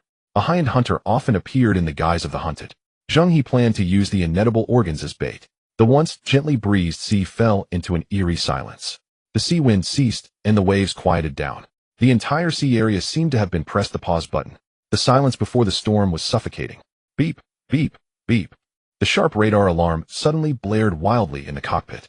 Zheng He activated Sea God Sight, the holographic sea chart unfurling on his retina, forcibly projecting the underwater view into his brain. The sea chart displayed a massive crimson blotch deep beneath the sea, rising vertically at a terrifying speed that defied the laws of physics. 100 meters. 50 meters, 20 meters. The outline of the shadow rapidly expanded on the holographic panel. Its length exceeded 15 meters, its body robust as a heavy submarine. This monster's size was comparable to Zheng He's level 5 twin-masted speedboat. A tangible pressure from deep-sea terror and monstrous fear instantly surged to the surface, enveloping the entire vessel. Not far away, Lu Feier was struggling to cut through the tough skin of the swordfish with her dagger. The piercing alarm made her abruptly stop her actions. She suddenly stood up, neglecting her sore wrist, and rushed to the edge of the deck in a flurry, anxiously leaning over to look at the surface of the sea. Just a glance. Clatter. The dagger she had been subconsciously gripping slipped from her hand, crashing heavily. Lu Feier's pupils suddenly constricted, her blood seemed to flow backward in that instant, and her limbs felt icy cold with no warmth. Through the deep blue sea, she clearly saw the enormous dark silhouette, island-like, rising vertically at a terrifying speed. The instinctive fear of deep-sea monsters embedded in human genes shattered her mental defenses like a tsunami, leaving her utterly broken. Oh! A chilling scream pierced the air. Lu Feier was so frightened that her face lost all color, her legs went weak, and she collapsed onto the hard wooden boards. She couldn't stand at all, scrambling on hands and feet towards the cabin in a frenzy. The deck was left with trails of blood dragged by her clothes. Bang! The cabin door was yanked open, and then fiercely locked with all her strength. Lu Feier trembled all over, having hidden in the cabin. She didn't dare to linger in the open space for even a second. Like a startled ostrich, she dove under the bed in the bedroom. In the darkness, she pressed her hands tightly over her ears, her body curling into an extremely tense ball. Tears flowed like a dam breaking, her teeth chattered uncontrollably, making a clattering sound. She completely lost her ability to think, her mind filled only with that enormous, despair-inducing shadow. Warning: crew members' SAN value is rapidly declining. Lu Feier's current SAN value 50. Zheng He glanced at the system alert. The situation before him left him no time to care for his teammate. If she couldn't get through this, it could only mean that their journey ahead was doomed. In a moment of distraction, an anomaly occurred on the sea. The water surged violently, forming a massive water hill several meters high. A giant beast from the deep brushed against the bottom of the speedboat speeding past. Crack, crack, crack. The nauseating sound of metal grinding against bone came from beneath the boat. The giant beast's hard, bony spikes brutally scraped against the armor of the speedboat.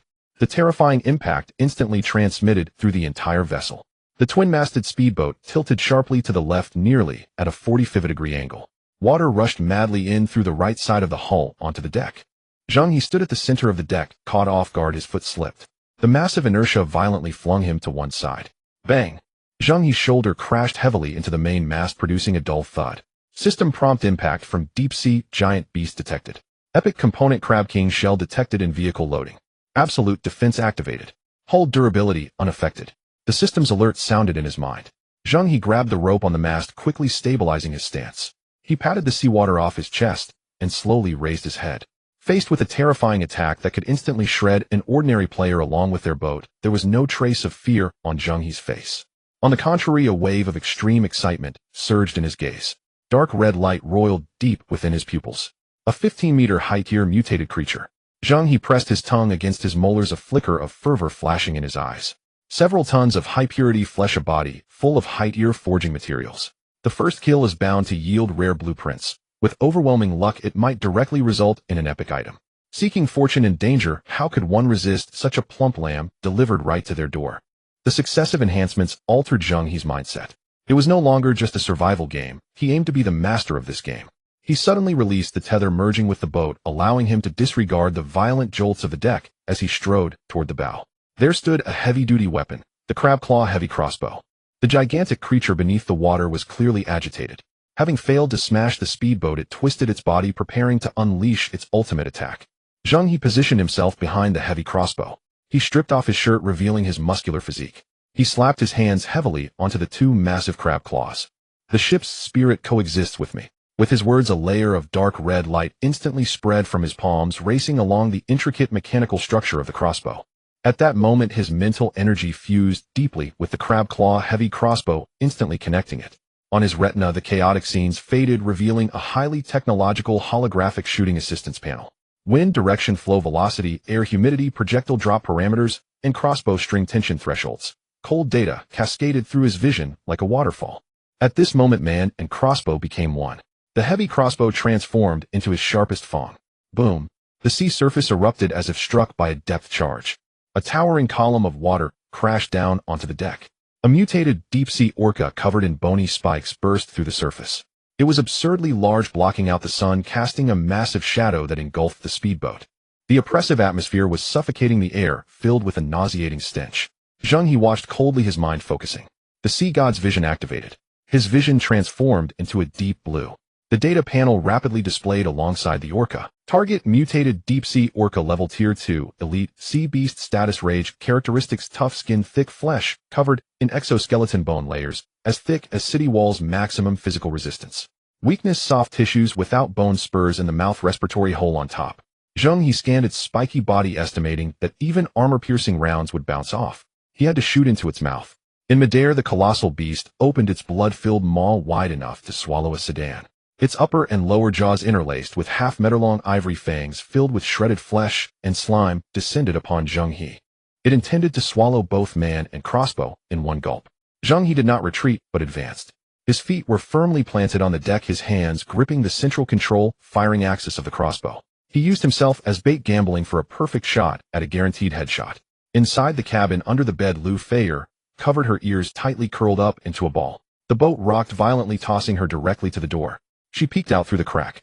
A massive creature was blocking the sky. A mouth that could devour everything was descending from above. Slime dripped from the fangs onto the deck. Zheng He stood right beneath that mouth, hands gripping the heavy crossbow, motionless. No, don't. Lu Feier squeezed out a broken cry from her throat. Crazy. The captain must be insane. Why isn't he dodging? Extreme fear shattered her reason. Lu Feier tightly closed her eyes, her nails digging into the wooden planks, drawing blood. She couldn't even bear to witness the next moment when the captain would be chewed into mush. On the deck, an eerie silence reigned. Time seemed to have been pressed to slow motion. Only the howling wind from the giant beast's fall was heard. Zheng He suddenly looked up. His pupils reflected the rapidly enlarging ivory fangs. Even the crimson soft flesh writhing deep within the mutated deep-sea orca's throat was clearly visible. The stench of the wind whipped his face sharp as a knife. 5 meters. 3 meters. 1 meter. The fangs of the mutated deep-sea orca were just 1 meter from Zheng He's head. The foul saliva dripped onto his shoulder, emitting a faint corrosive sound. The purple light progress bar at the bottom of his retina was fully charged to 100%. A sonic boom erupted. Swallow it. Zheng He's eyes turned crimson, and a beast-like roar erupted from his throat. The 15-point limit breaker power fully unleashed. Dark red light exploded from his arms. He fiercely pressed the trigger of the control hub. Bang! The crab claw heavy crossbow let out a purple arrow as thick as a child's arm, carrying devastating kinetic energy, tore through the air and instantly embedded itself into the open mouth of the mutated deep-sea orca. Unobstructed, the violent kinetic energy directly penetrated the orca's fragile upper jaw's soft tissue.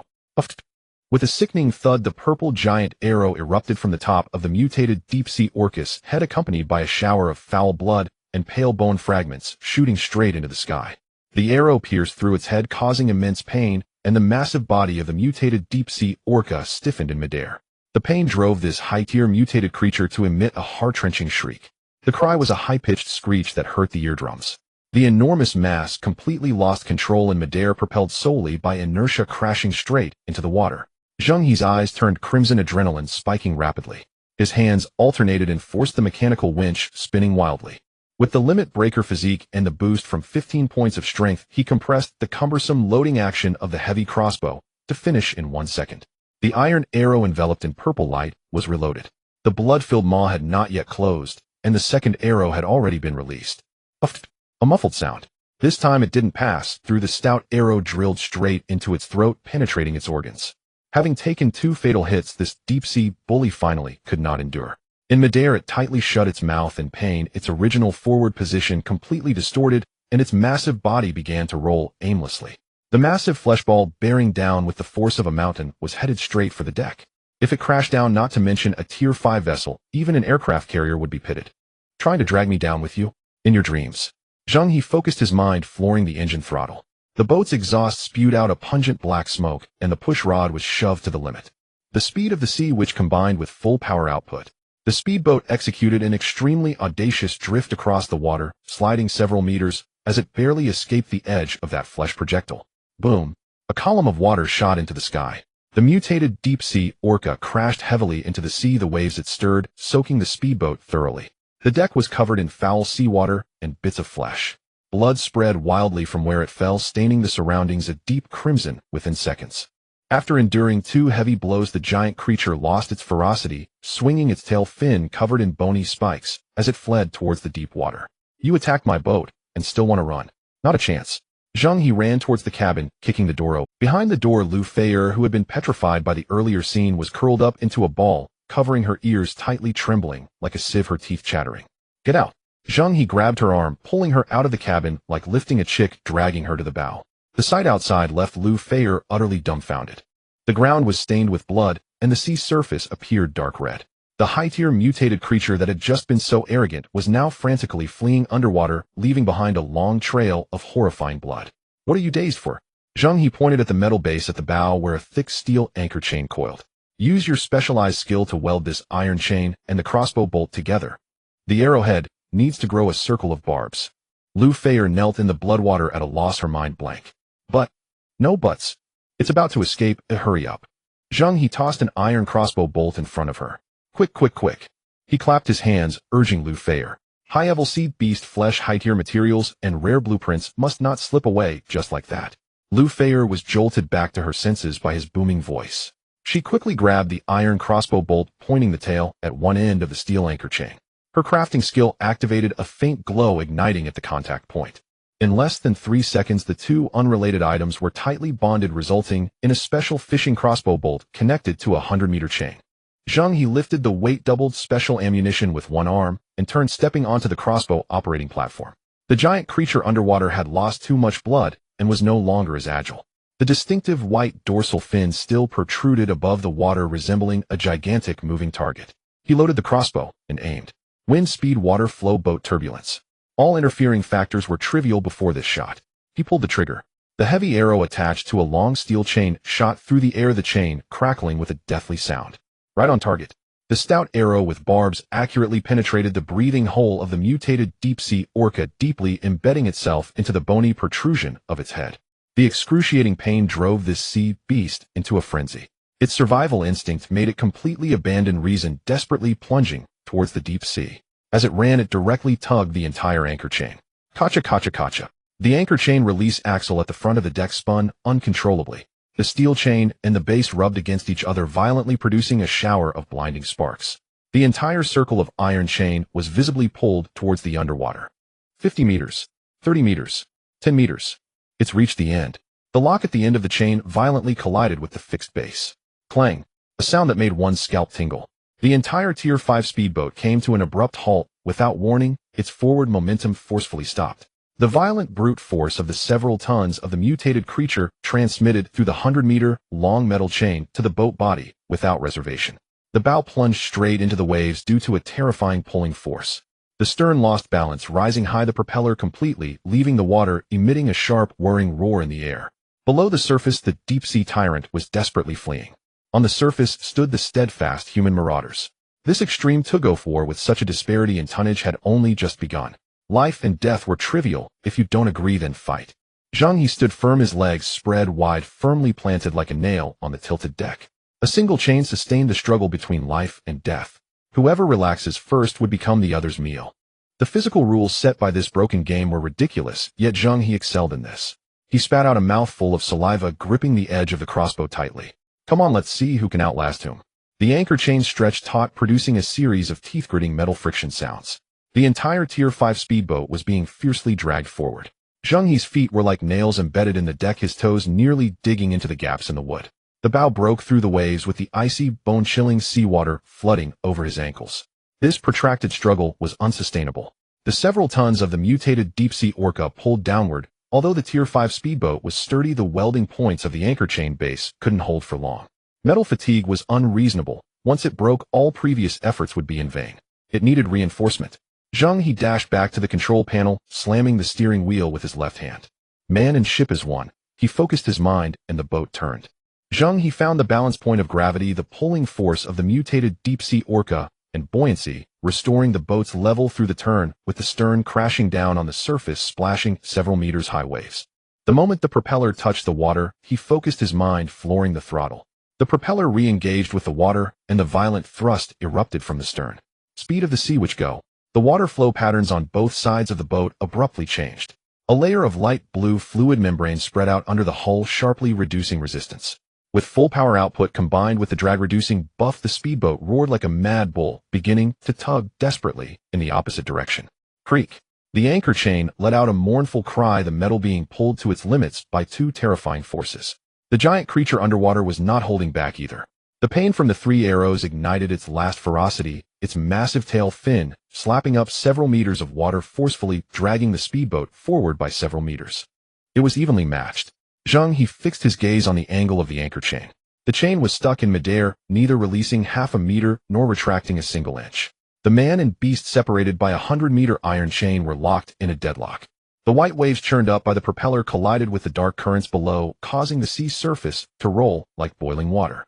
1 minute, 2 minutes, 3 minutes. The deck continued to tremble, the engine's roar growing sharper, the tachometer needle firmly pinned in the red zone. Zheng He remained completely unfazed. He focused on the blood-red expanse spreading across the sea. 3 heavy crossbow bolts, one for a headshot, one for piercing organs, and one for pinning the breathing hole. Under normal circumstances, any living creature would have succumbed, but this beast was relying on its monstrous physique to hold on, yet blood was gushing out like a broken dam. Time was the most lethal weapon. Sure enough, in the 5th minute, the angle of the anchor chain finally loosened.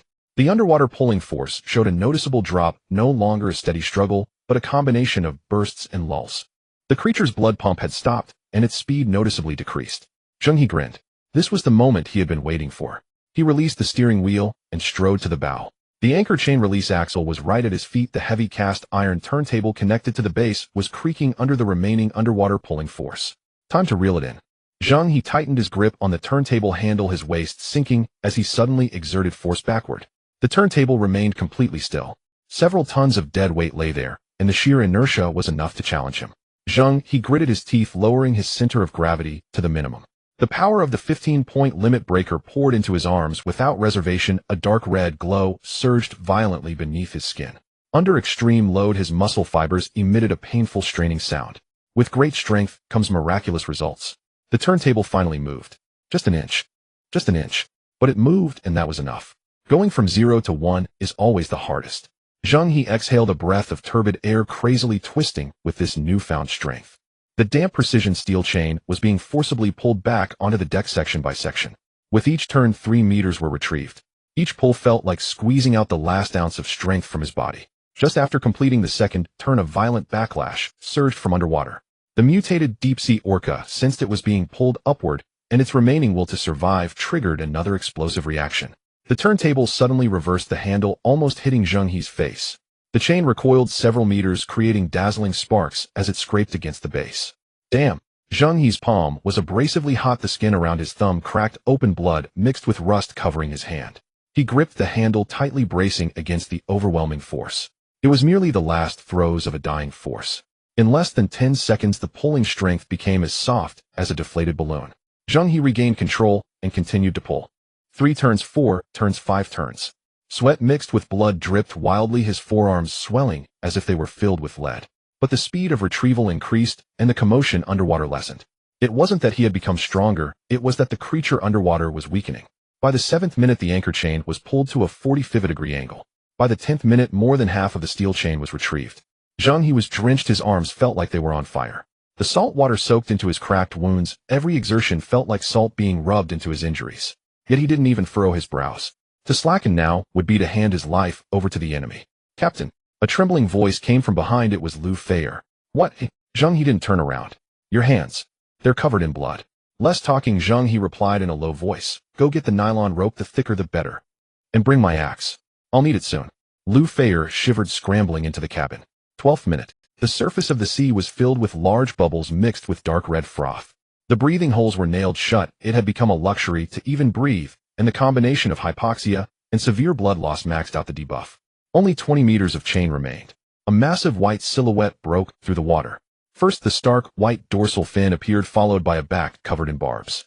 The 15-meter-long colossal mass of flesh flipped onto its back, its pale belly stained horrifyingly with its own blood. Zheng He decisively locked the turntable. The deep-sea overlord floated half-submerged at the bow of the ship. A half-buried crossbow bolt pierced through its head, and the bones around the wound had turned black from the soaking. It was not yet dead. Its enormous chest still rose and fell with difficulty, and its tail fin twitched in reluctance. But it was left with only a final breath. Lu Feier draped the rope around her neck, straining to lift the red-armored giant clawed axe as she stepped out of the cabin, inching forward. When she finally saw the scene at the bow, her legs gave way, and she collapsed onto the deck. The giant beast, with its blood-dripping gaping maw, was just 3 meters away. Though it had lost its prior ferocity, the row of white fangs dripping blood still sent chills down her spine.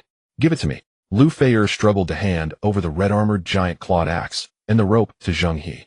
Zheng He took the rope, quickly tied a knot around his waist with one hand, and secured the other into the base. He tucked the axe into his waist, stepped onto the taut anchor chain, and walked toward the beast. The surface of the sea rippled, and the chain swayed along with it. Zheng He was steady as a rock, quickly closing the distance to the massive creature. The mutated deep-sea orcus bloodshot eye slowly turned, reflecting the image of the tiny, yet lethal human above. A desperate whimper rolled from its throat, tears streaming from its eyes. Having never cultivated good deeds in life, today, I send you on your way. Zheng He crouched down, his gaze locked onto the breathing hole that had been pierced by the crossbow bolt. The red-armored giant clawed axe glimmered with a purple hue as he gripped the handle and struck down fiercely at the breathing hole. The massive body of the beast stiffened suddenly, then completely slumped motionless.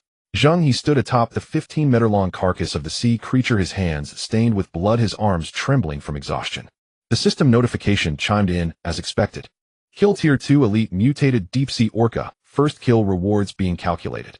Acquired Rare Blueprint 1, Acquired Tier 2 Physique Potion 1, Acquired Mutated Deep-Sea Orca, Hardbone 8, Acquired Refined Deep-Sea Whale Oil 3, Acquired Unidentified Item 1, Struck It Rich. Struck it rich. Zheng He looked at the first kill rewards from the mutated deep-sea orca, his grin stretching from ear to ear. This was a bloody profit. He turned his head and whistled at Lu Feier, who was still in shock on the deck. Stop dawdling, grab a knife. Zheng He stomped forcefully on the mountain of flesh, beneath him a hint of ravenous enthusiasm flashing in his eyes. Tonight we feast on whale meat. Seeing Lu Feier still stunned on the deck, Zheng He jumped back from the orca's corpse. He slung the red-armored giant clawed axe over his shoulder and looked down at the terrified young lady. What's wrong? Are your legs weak? Lu Feier bit her lip, propping herself up, her legs still trembling slightly. If you're not incapacitated, hurry up and get to work. Zheng He raised his chin, pointing at the 15-meter-long mountain of flesh. With such a big guy, I alone will be busy until morning. Lu Feier glanced at the bloodied, massive corpse, her stomach churning. But she didn't dare hesitate, obediently pulling out the precision steel boning knife from the storage compartment, transforming into a humble worker. Zheng He couldn't be bothered to waste words, stepping back onto the taut whale's back. To catch the thief, one must first seize the king. To dissect the corpse, one must first open the head. Previously, the crab claw heavy crossbow had pierced through the breathing hole, already shattering much of the skull, making it convenient. Zheng He swung the glowing purple axe down at the crack in the skull with great force. The 15-point limit breaker power poured into the axe blade, without reservation, resulting in a miraculous impact. With a thud, the blade bit deeply into the bone, seam 3 inches. Zheng He pressed his foot firmly against the orca's head, his waist and abdomen exerting force as he pulled the axe handle outward with all his might. Crack! A chilling sound of bones cracking echoed. Half of the skull cap was violently torn away. The dark purple brain matter was exposed to the air, with a crystal core the size of a pigeon egg wrapped in the center, emitting a ghostly blue glow. Acquired Mutated Deep-Sea Orca Crystal Core 1. Zheng He didn't even flinch, simply inserting his hand into the viscous brain matter and forcefully prying out the crystal core. This thing was still warm, rhythmically pulsing in his palm like a heart. Struck it rich. Zheng He casually wiped the blood off with his sleeve and decisively stowed it in his storage space. Next it was those eyes. The blade danced, and the two fist-sized deep-sea orca eyeballs were completely extracted. The eyeballs were wrapped in a translucent membrane, and the blue energy within flowed like a living being.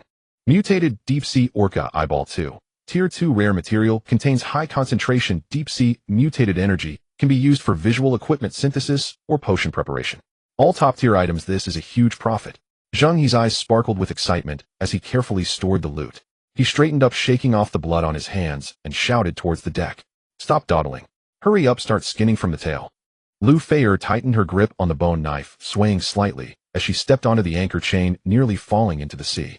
She managed to steady herself, yet the innate fear of the deep ocean prevented her from looking down. Using both hands and feet, she finally climbed onto the whale's back. What followed was purely a test of physical strength.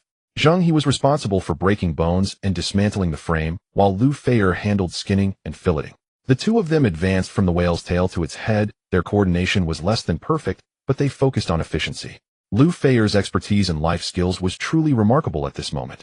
She activated her specialization decomposition, and the steel bone knife in her hand moved with incredible agility, precisely targeting the fatty layer beneath the skin with cunning angles. When Zheng He violently struck the fourth rib, he caught a glimpse of her knife technique out of the corner of his eye, and couldn't help but raise an eyebrow. With this skill she could easily become a... When Zheng He violently struck the fourth rib, he caught a glimpse of her knife technique out of the corner of his eye, and couldn't help but raise an eyebrow. With this skill she could easily become a master chef in a slaughterhouse.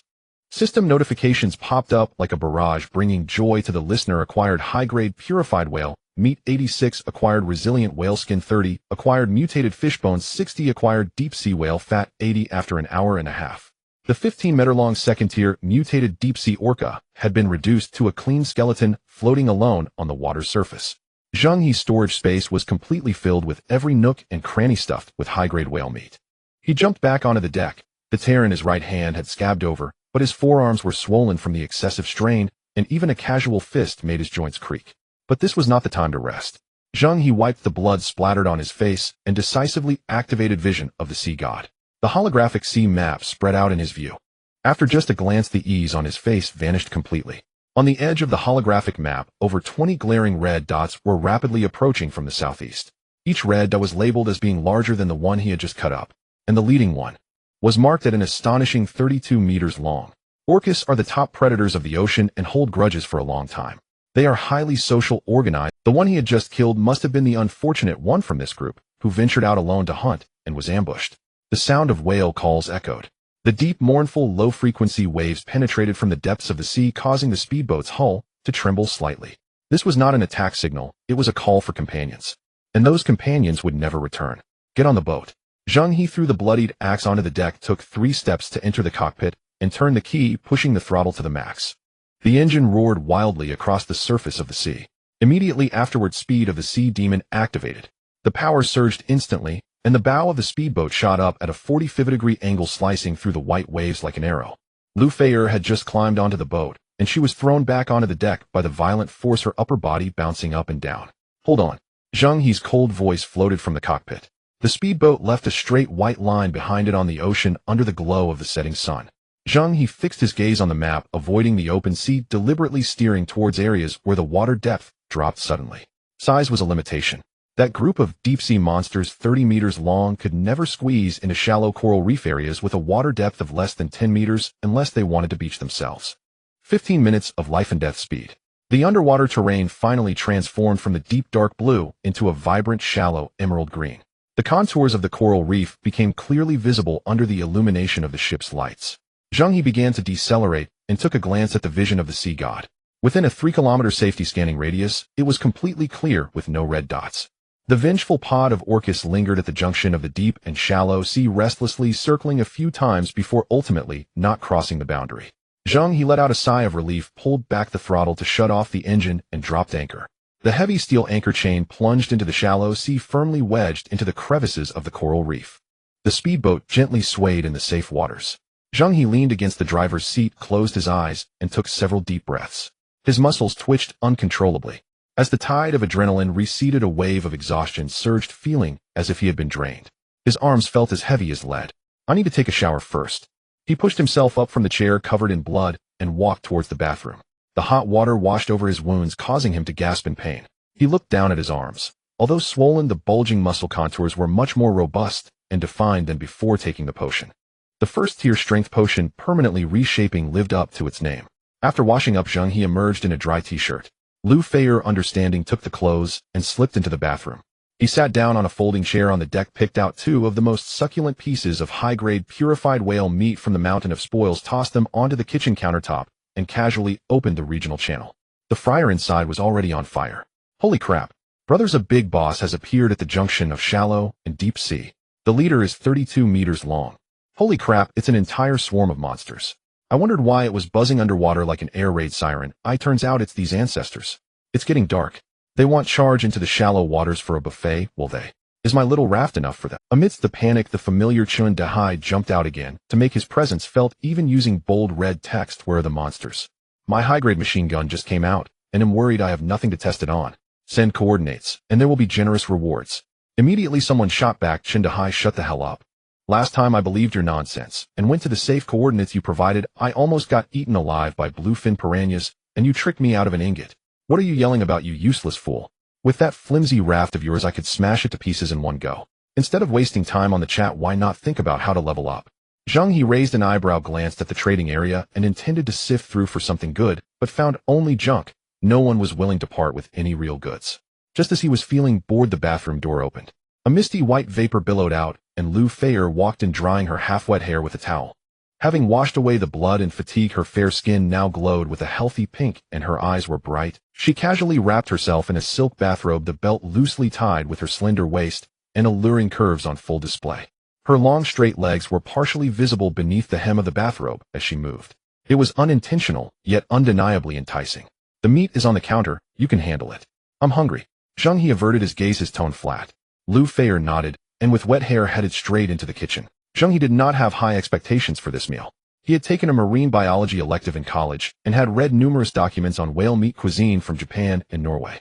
In reality, whale meat has a coarse and tough texture with an excess of myoglobin and a strong fishy and sour taste. If not handled well, it is akin to chewing on a sour leather shoe. So what if it has mutated? So what if it is second tier? It is still whale meat at its core. 20 minutes later, Lu Feier emerged carrying a large iron platter. The thick-cut whale steak was sizzling as it was cooked, its surface marked by perfect caramelized grid patterns accompanied by a sauce made from specially formulated whale fat. It looked quite appetizing. Zheng He picked up a piece and put it in his mouth. He was stunned. There was none of the anticipated sourness and fishiness. It was extremely tender and springy. With one bite, the rich fat exploded in his mouth, a robust meat fragrance shooting straight to the top of his head. The delicate texture of the meat practically melted in his mouth. Is this really whale meat? The taste was even more exaggerated than the top-tier A5 Wagyu beef before the disaster. System prompt: consuming second-tier elite mutated creature meat. Stamina recovery accelerated. Dark injuries heal faster. Duration 1 hour. Upon seeing the prompt, Zheng He's movements instantly accelerated as he reached for a second piece. By the end, he couldn't care less about table manners. The high-intensity combat consumption urgently required such top-tier protein to rapidly recover health. The entire platter, comparable to a Michelin 3-star chef's hard dish, was devoured by the two with a whirlwind-like speed. Feeling full and satisfied, Lu Feier returned to the kitchen and fiddled for over 10 minutes before coming out with a small glass bottle. Inside the bottle was a thick amber liquid glowing with an incredibly expensive oily texture under the warm yellow light. I added 2 auxiliary materials using deep-sea whale fat, just finished it. Zheng He took it, glanced at it, and his eyes instantly brightened. High-grade deep-sea fish oil. Instantly restores a large amount of stamina, ignores heavy injury penalties, usable only once within an hour. Quality excellent. Good heavens. This isn't just fish oil. In this phase with extremely low tolerance for error, this is equivalent to a resurrection armor. Absolutely profitable. Zheng He carefully tucked the fish oil away, leaned back in his chair, and casually opened the crew panel. Scrolling down to the bottom, Lu Feier's status bar came into view. SAN value: sanity value 78,100. Previously, when facing the attack of mutated deep-sea orcas in the semideep-sea area, this number had dropped to 50. That was already the red line of approaching mental breakdown. He looked up and glanced at Lu Feier, who was staring blankly across from him, tapping twice on the virtual panel. What happened this afternoon? Your SAN value dropped too abnormally. Lu Feier was taken aback. If the SAN value falls below 20, it triggers irreversible permanent madness. In this damned world, going mad is equivalent to dying. Zheng He's tone was stern, directly addressing the core issue. Lu Feier's gaze fell on the number 78, and she remained silent for a long time. "I'm afraid of the sea." "I can see that." Zheng He's tone was flat. "But it's not just fear of the sea. Ordinary deep-sea phobia wouldn't cause a 50-point drop in SAN value in 10 seconds. What have you experienced before?" The sea breeze brushed over the deck, and the surface of the shallow coral reef sea was calm enough to reflect the starry sky. Lu Feier hugged her knees tightly to her chest, resting her chin on them. The light illuminated her profile, casting a shadow from her eyelashes under her eyes. "Before I crossed over, I was a flat model." Zheng He remained silent, listening quietly. "My agency received a collaboration invitation from a well-known swimwear brand in the country and held a bikini show. The show was a great success, with the video of the event spreading virally among viewers, trending on major short video platforms, and Hainan's cultural tourism even came out to support us, bringing both fame and fortune to the company. The boss was delighted and rented a luxury yacht, taking us models out to celebrate." Her voice gradually lowered, as if each word had to be dragged out from her throat. "We went sea fishing, surfing, and paragliding. Everyone went wild during the day. At night we had a party on the boat, and I drank quite a bit. Then what? I had a good sister named Lin Xuan." When she mentioned the words good sister, Lu Feier's fingers dug deep into the flesh of her forearm, her nails leaving pale imprints, yet she remained oblivious. "We came to the big city together from our hometown to make a name for ourselves. At first we had no money, and the two of us squeezed into a 6-square-meter partition in the urban village, sharing a portion of food, taking turns wearing a cheap performance outfit. In winter there was no heating, and we would sleep hugging each other. Her hands and feet were cold, and I would always warm her up." She paused, her atoms apple bobbing once, as if she was swallowing something hard to digest. "Later I was noticed by my current company, and when I signed the contract, I told the boss that I would sign only if Lin Xuan was included. If she wasn't signed, I wouldn't go. At that time I thought it was nothing. If it were her, she would definitely do the same for me."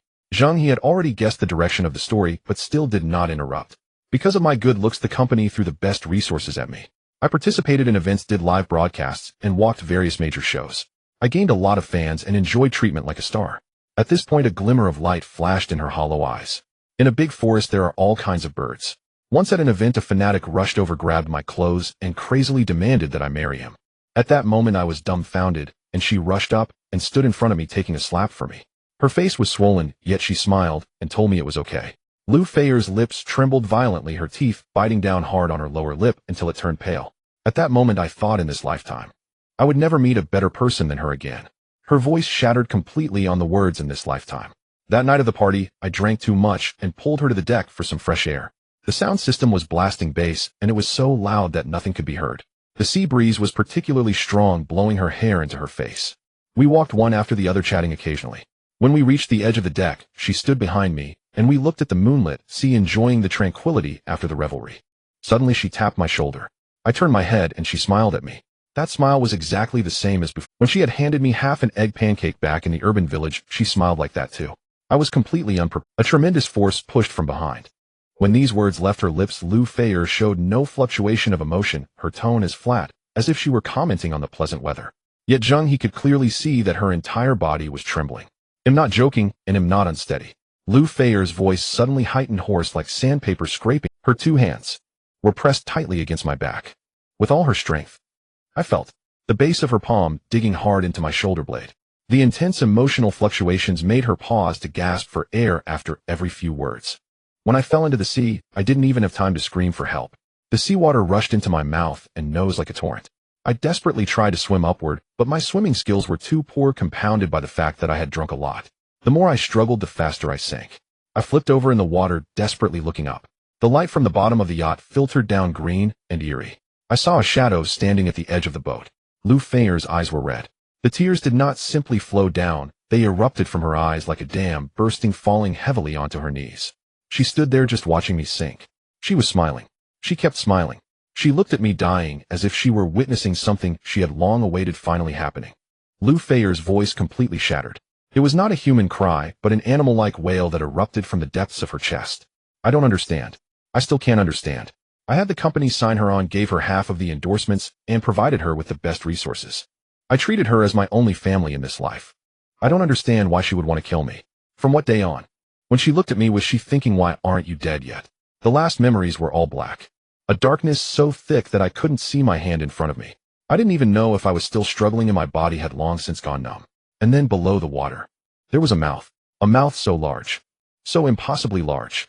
She could not continue. The mouth opened in despair, unable to make any sound, only managing to squeeze out gasps of air from the throat, like a dying bird with its neck tightly grasped. Zheng He fell silent for a few seconds. He stood up, walked over decisively, and lifted her from the chair. Lu Feier instantly collapsed into his arms, crying with her whole body trembling. This was not crying, but was retching. It was the fear, grievance, resentment, and despair that had built up in her innards for an unknown time, vomiting out along with her flesh and blood. The sound of her wailing spread far above the quiet shallow sea, carrying a feeling of extreme heartbreak that made one's heart tighten. She cried until she was oxygen-deprived, cried until she hiccuped, sliding down like a wrung-out towel. Only Zheng He's strong arms propped her up, preventing her from collapsing onto the deck. Zheng He wrapped one arm around her shoulder, while the other hand patted her back absent-mindedly. Humans are far more disgusting than the mutated orcas in the deep sea. Finally, her cries transformed from wails to sobs, and from sobs to intermittent muffled whimpers. Lu Feier buried her face deep in his chest, soaking Zheng He's t-shirt with tears and snot. Zheng He glanced down at his freshly changed clean shirt and tugged at the corner of his mouth. Once her emotions calmed down a bit, he spoke. "All right, stop crying now." Lu Feier sniffled her hands, still tightly gripping his shirt, showing no signs of letting go. "If you keep crying, the top-tier beauty is going to turn into Princess Qiao by Luo." Lu Feier suddenly lifted her head, her nose red, and her eyes swollen like walnuts, casting a reproachful glare at him. Zheng He set her back down on the chair, pulled over a few tissues, and handed them to her. "Wipe your face, though I have important matters to attend to." He opened the vehicle information panel and scrolled down to the upgrade requirements. Required for upgrading to LV6, with 200200, iron ingots 50-50 tough, vines 020 tough palm, fiber 020 canvas, 1010 tung, oil 010. Zheng He glanced at the material list. Most of the basic materials had long been gathered, and with Lu Feier's crafting expertise, tough vines and tough palm fiber could be synthesized in no time. The only thing that remained elusive was tung oil, which he had yet to see a trace of. But immediately below the upgrade materials, a line of striking purple text popped up, detected high-grade biological materials, upgrading may trigger hidden branch sea spirit fusion. Zheng He promptly clicked on the fusion page, which immediately listed the substitute materials: tough whale skin, mutated fish bones, deep sea whale fat, which could perfectly replace tung oil, mutated deep sea orca crystal core. Nice. Zheng He raised an eyebrow. Perfect substitutes. All materials are ready, able to upgrade to level 6 at any time. He turned to glance at Lu Feier, who was still sniffling softly. Every time she spoke about the hidden sorrow in her heart, it felt like tearing open a scab anew. It seemed there was no way to upgrade tonight. It would be better to rest well and welcome the splendid transformation of the LV6 warship tomorrow. Zheng He walked over to Lu Feier, patting her thin shoulder. "All right, go sleep well in the cabin, and I'll stand by you if the sky falls." To his surprise, Lu Feier did not get up, but opened her arms directly like a little girl seeking comfort. Zheng He was taken aback for a moment. Looking at her tear-stained, pale, yet stunningly beautiful face, he understood that the betrayal had nearly destroyed all her sense of security. At this moment, above the perilous Dead Sea, he was her only savior. Without hesitation, Zheng He leaned down, lifting her effortlessly in a princess carry, holding her securely in his embrace. Lu Feier stiffened for a moment. Then, as if letting go of all her defenses, she shyly buried her flushed cheeks deep into Zheng He's broad chest. The moonlight tonight was exceptionally bright, the silver light spilling freely onto the deck, casting a long shadow of the two tightly embraced together. Zheng He walked quickly into the bedroom, gently placing her on the soft bed. Just as he was about to withdraw and stand up, Lu Feier suddenly stretched out her arms, tightly wrapping them around his neck. In the next second, two warm and trembling lips pressed directly against Zheng He's mouth. Zheng He was taken aback by this sudden move. His breath momentarily halted, but the innate aggression within him was instantly ignited. Instead of pulling away, he forcefully responded. In this lawless survival game, no amount of pale language could compare to the warmth of real body heat. Love and a sense of security had to be proven through action. Like dry tinder meeting a fierce flame. The terrifying physical abilities of a first-tier breaker were fully displayed at this moment. The two fervently expressed their repressed emotions, continuing late into the night. Outside the window, the sea was unusually calm, with only the gentle sound of flowing water accompanying the heavy breaths inside the cabin echoing in the tranquil night. As dawn broke, Zheng He opened his eyes on time, feeling neither the fatigue of deep labor nor the drowsiness of staying up late. All that remained was a singular sensation, an overwhelming surge of power. With the physique of a first-order breaker and the substantial nourishment from second-order elite monster whale, his recovery ability was simply outrageous. He could even distinctly feel that the muscle soreness in his arms from disassembling the orcus body yesterday had completely vanished, now restored to a state even stronger than before. Beside him a steady breath was heard. Lu Feier was curled up in the blanket, half of her face buried in the pillow. As if sensing Zheng He had awakened, her eyelashes fluttered, and she groggily opened her eyes. Their gazes met. She was momentarily taken aback, then her cheeks visibly flushed, tugging the blanket to hide, revealing only a pair of watery eyes. In her expression, the shattered despair of last night had completely dissipated, replaced by an unabashed reliance. Zheng He remained silent, simply gazing at her. After a few seconds, Lu Feier seemed to boost her own confidence, propping herself up and quickly pecking his lips. "Good morning." The voice was soft, yet exuded a lively energy. Zheng He reached out to pinch her cheek. The touch felt pleasant. "Good morning." The intimacy ended there. In this deadly game where lives were at stake, time equated to life. Zheng He tossed aside the blanket and got out of bed. His muscles glistened in the morning light, embodying pure violent aesthetics. Lu Feier quickly crawled up, skillfully locating clean clothes for both of them. By the time Zheng He finished washing up and stepped onto the deck, a powerful and compelling aroma wafted from the kitchen. Leaning against the ship's railing, Zheng He gazed at the rising red sun in the distance, feeling a cleansing release of the stagnant energy in his chest. "Breakfast is ready." Lu Feier approached with a plate. The items on the plate, if shared in the regional channel, would likely cause the players still gnawing on tree bark to break down in envy, collectively experiencing a fit of jealousy. One plate featured a sashimi platter. On the left, first order, mutated orca back sashimi, its snowy fat marbling rivaling that of top-grade wagyu. On the right, the belly of a giant mutated tuna, glistening red. Next to it, a delicate plate was arranged with wild fruits from the deserted island. Another plate held a milky broth made from orca bones garnished with mutated scallions. Zheng He picked up a piece of whale sashimi with his chopsticks, skipping the dipping sauce, and directly stuffing it into his mouth. Fresh, sweet. The rich aroma of fat exploded in his mouth, transforming into scorching energy that surged through his limbs. "You have consumed second-order elite mutated deep-sea orca sashimi. Recovery, speed 30, temporary strength 1, lasting for 1 hour. He took another sip of the thick soup. A warm current instantly dispelled the coolness of the sea breeze, leaving him entirely refreshed. This is what life is all about. In the civilized world, he had to pinch pennies even for a meal of high-end Japanese cuisine. And now, he could directly have a 15-meter-long second-order elite sea beast for breakfast. This was the class leap brought by power. While others were still fighting for a sip of clean water, he was already reclining in comfort, enjoying a royal treatment. What a win. Zheng He glanced over at Lu Feier. In the morning light, not only was her complexion rosy, but the vibrant red numbers on her SAN panel had also steadily surged back to the health line of 90. The effects of last night's deep exchange, a dual therapy of body and mind, were instantaneous. The useless person crushed by fear had vanished. Sitting across from him was once again the capable, emotionally intelligent, top-tier survival assistant. Noticing Zheng He's gaze, Lu Feier lifted her head and flashed him a clean smile. "Hurry and eat, Zheng," he tapped on the plate. "We need to work after we finish." "Okay." Lu Feier cheerfully responded, her speed in devouring the food noticeably quickened. After finishing this extravagant breakfast, the two quickly entered work mode. "Vines 20, palm bark 20, hurry up." Zheng He leaned against the control panel, counting. Lu Feier opened her life specialization panel, her hands swiftly moving in the air. The ordinary vines and palm bark harvested from the deserted island rapidly decomposed and restructured in the dim light. Synthesis successful. Obtained resilient vine 1.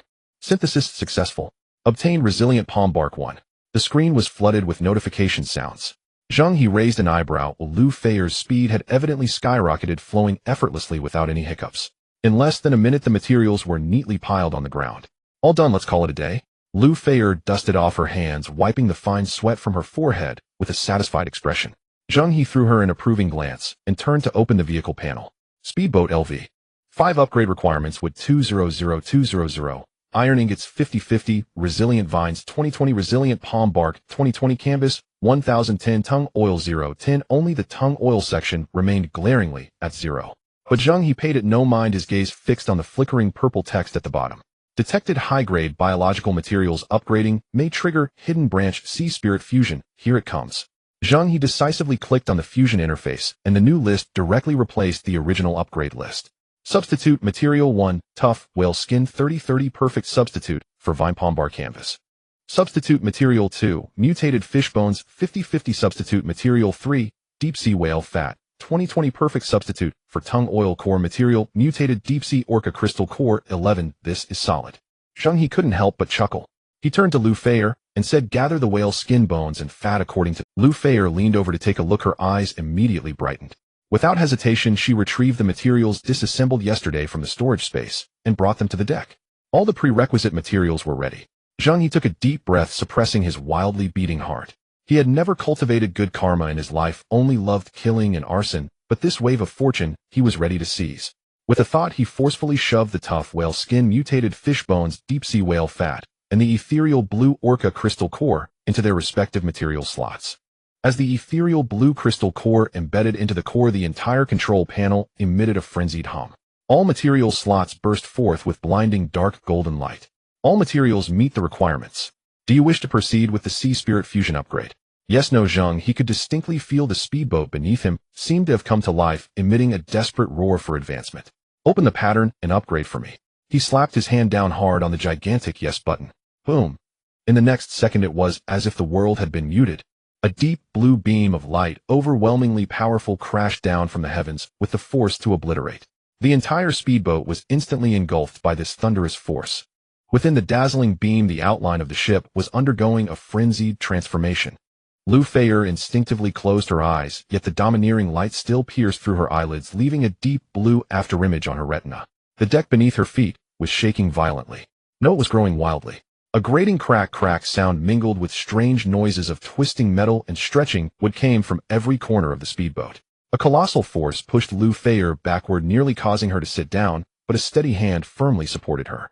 It was Zheng He. Lu Feier forced her eyes open, and the sight before her left her utterly speechless. The deck was expanding at a visible speed to the sides, the once cramped speedboat doubling in size within seconds. The hull was being forcibly lifted by an invisible force, the waterline sinking deeper, and the entire ship emanated a heavy sense akin to a heavily armored warship.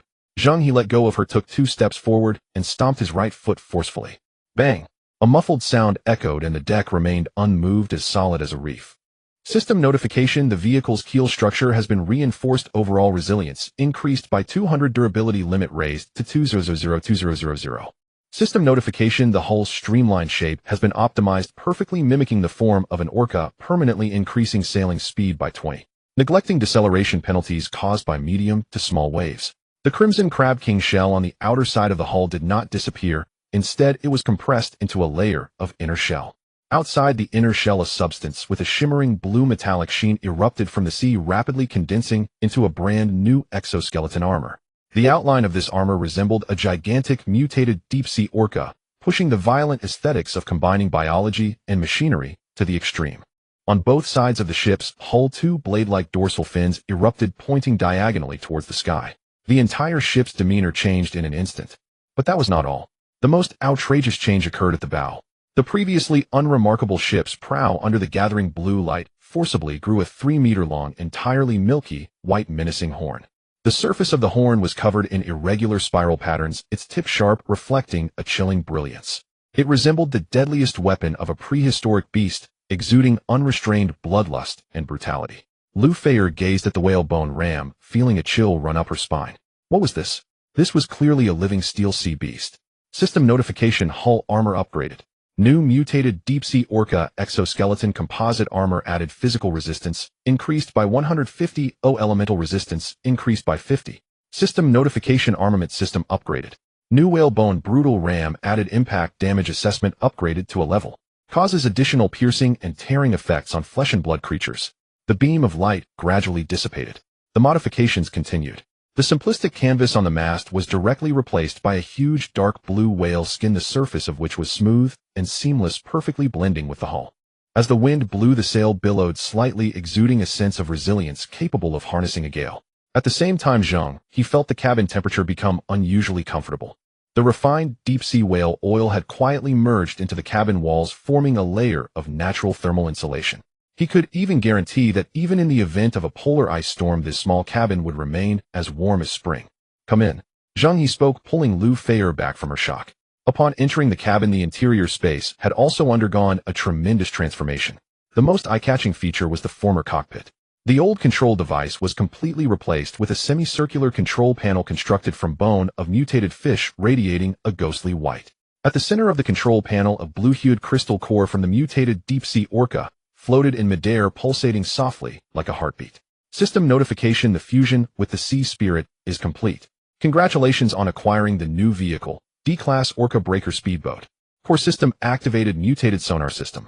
Zheng He did not look at the surging base attributes. His gaze was firmly locked on the words, mutated sonar system. He extended his hand, lightly touching the floating crystal core. A low hum resonated. Centered around the crystal core, beams of blue light shot out instantaneously, constructing a vivid three-dimensional map of the marine domain within the cabin. Ships, seawater, submerged reefs, and schools of fish. Everything within a 500-meter radius was accurately rendered in translucent outlines. They could even clearly see that just 10 meters beneath the hull a sea snake was lazily poking its head out from a... Lu Feier clamped her mouth shut, her eyes wide open. Good heavens, isn't this just an official legal cheat in the game? Zheng He's breathing grew heavier. This three-dimensional marine map was remarkably similar to the holographic sea chart of Sea God's vision. This was a high-precision image in a small area, compensating for the blurry display of Sea God's vision. This was the true qualitative transformation. With this thing, the black mist of the deep sea could no longer obscure his vision. His finger traced across the shadow map in the air, pinpointing a cluster of dense red dots behind and to the side. Target locked: Bluefin Piranha School, first level, ordinary quantity, 37. Would you like to initiate deterrence? Zheng He decisively clicked yes. The crystal core trembled slightly, and an invisible, inaudible low-frequency sound wave swept out instantly. On the light map, the 37 light dots representing the piranhas froze abruptly. Lu Feier hurriedly ran to the side of the ship and peered over. In the sea, dozens of palm-sized sharp-toothed piranhas, as if collectively unplugged from the network, floated motionless on the surface, all flipping over on their backs. This was the absolute suppression of high-level predators at the bloodline level. Too outrageous. Lu Feier swallowed hard. Zheng He's lips couldn't help but curl upward. This wave was simply a victory. He casually opened the detailed panel of the sonar system. Global detection constructs a real-time, three-dimensional sonar map within a 500-meter radius. Predator deterrence actively releases sound waves, instantly intimidating and suppressing all creatures within a 200-meter radius that are one level below the vehicle's core.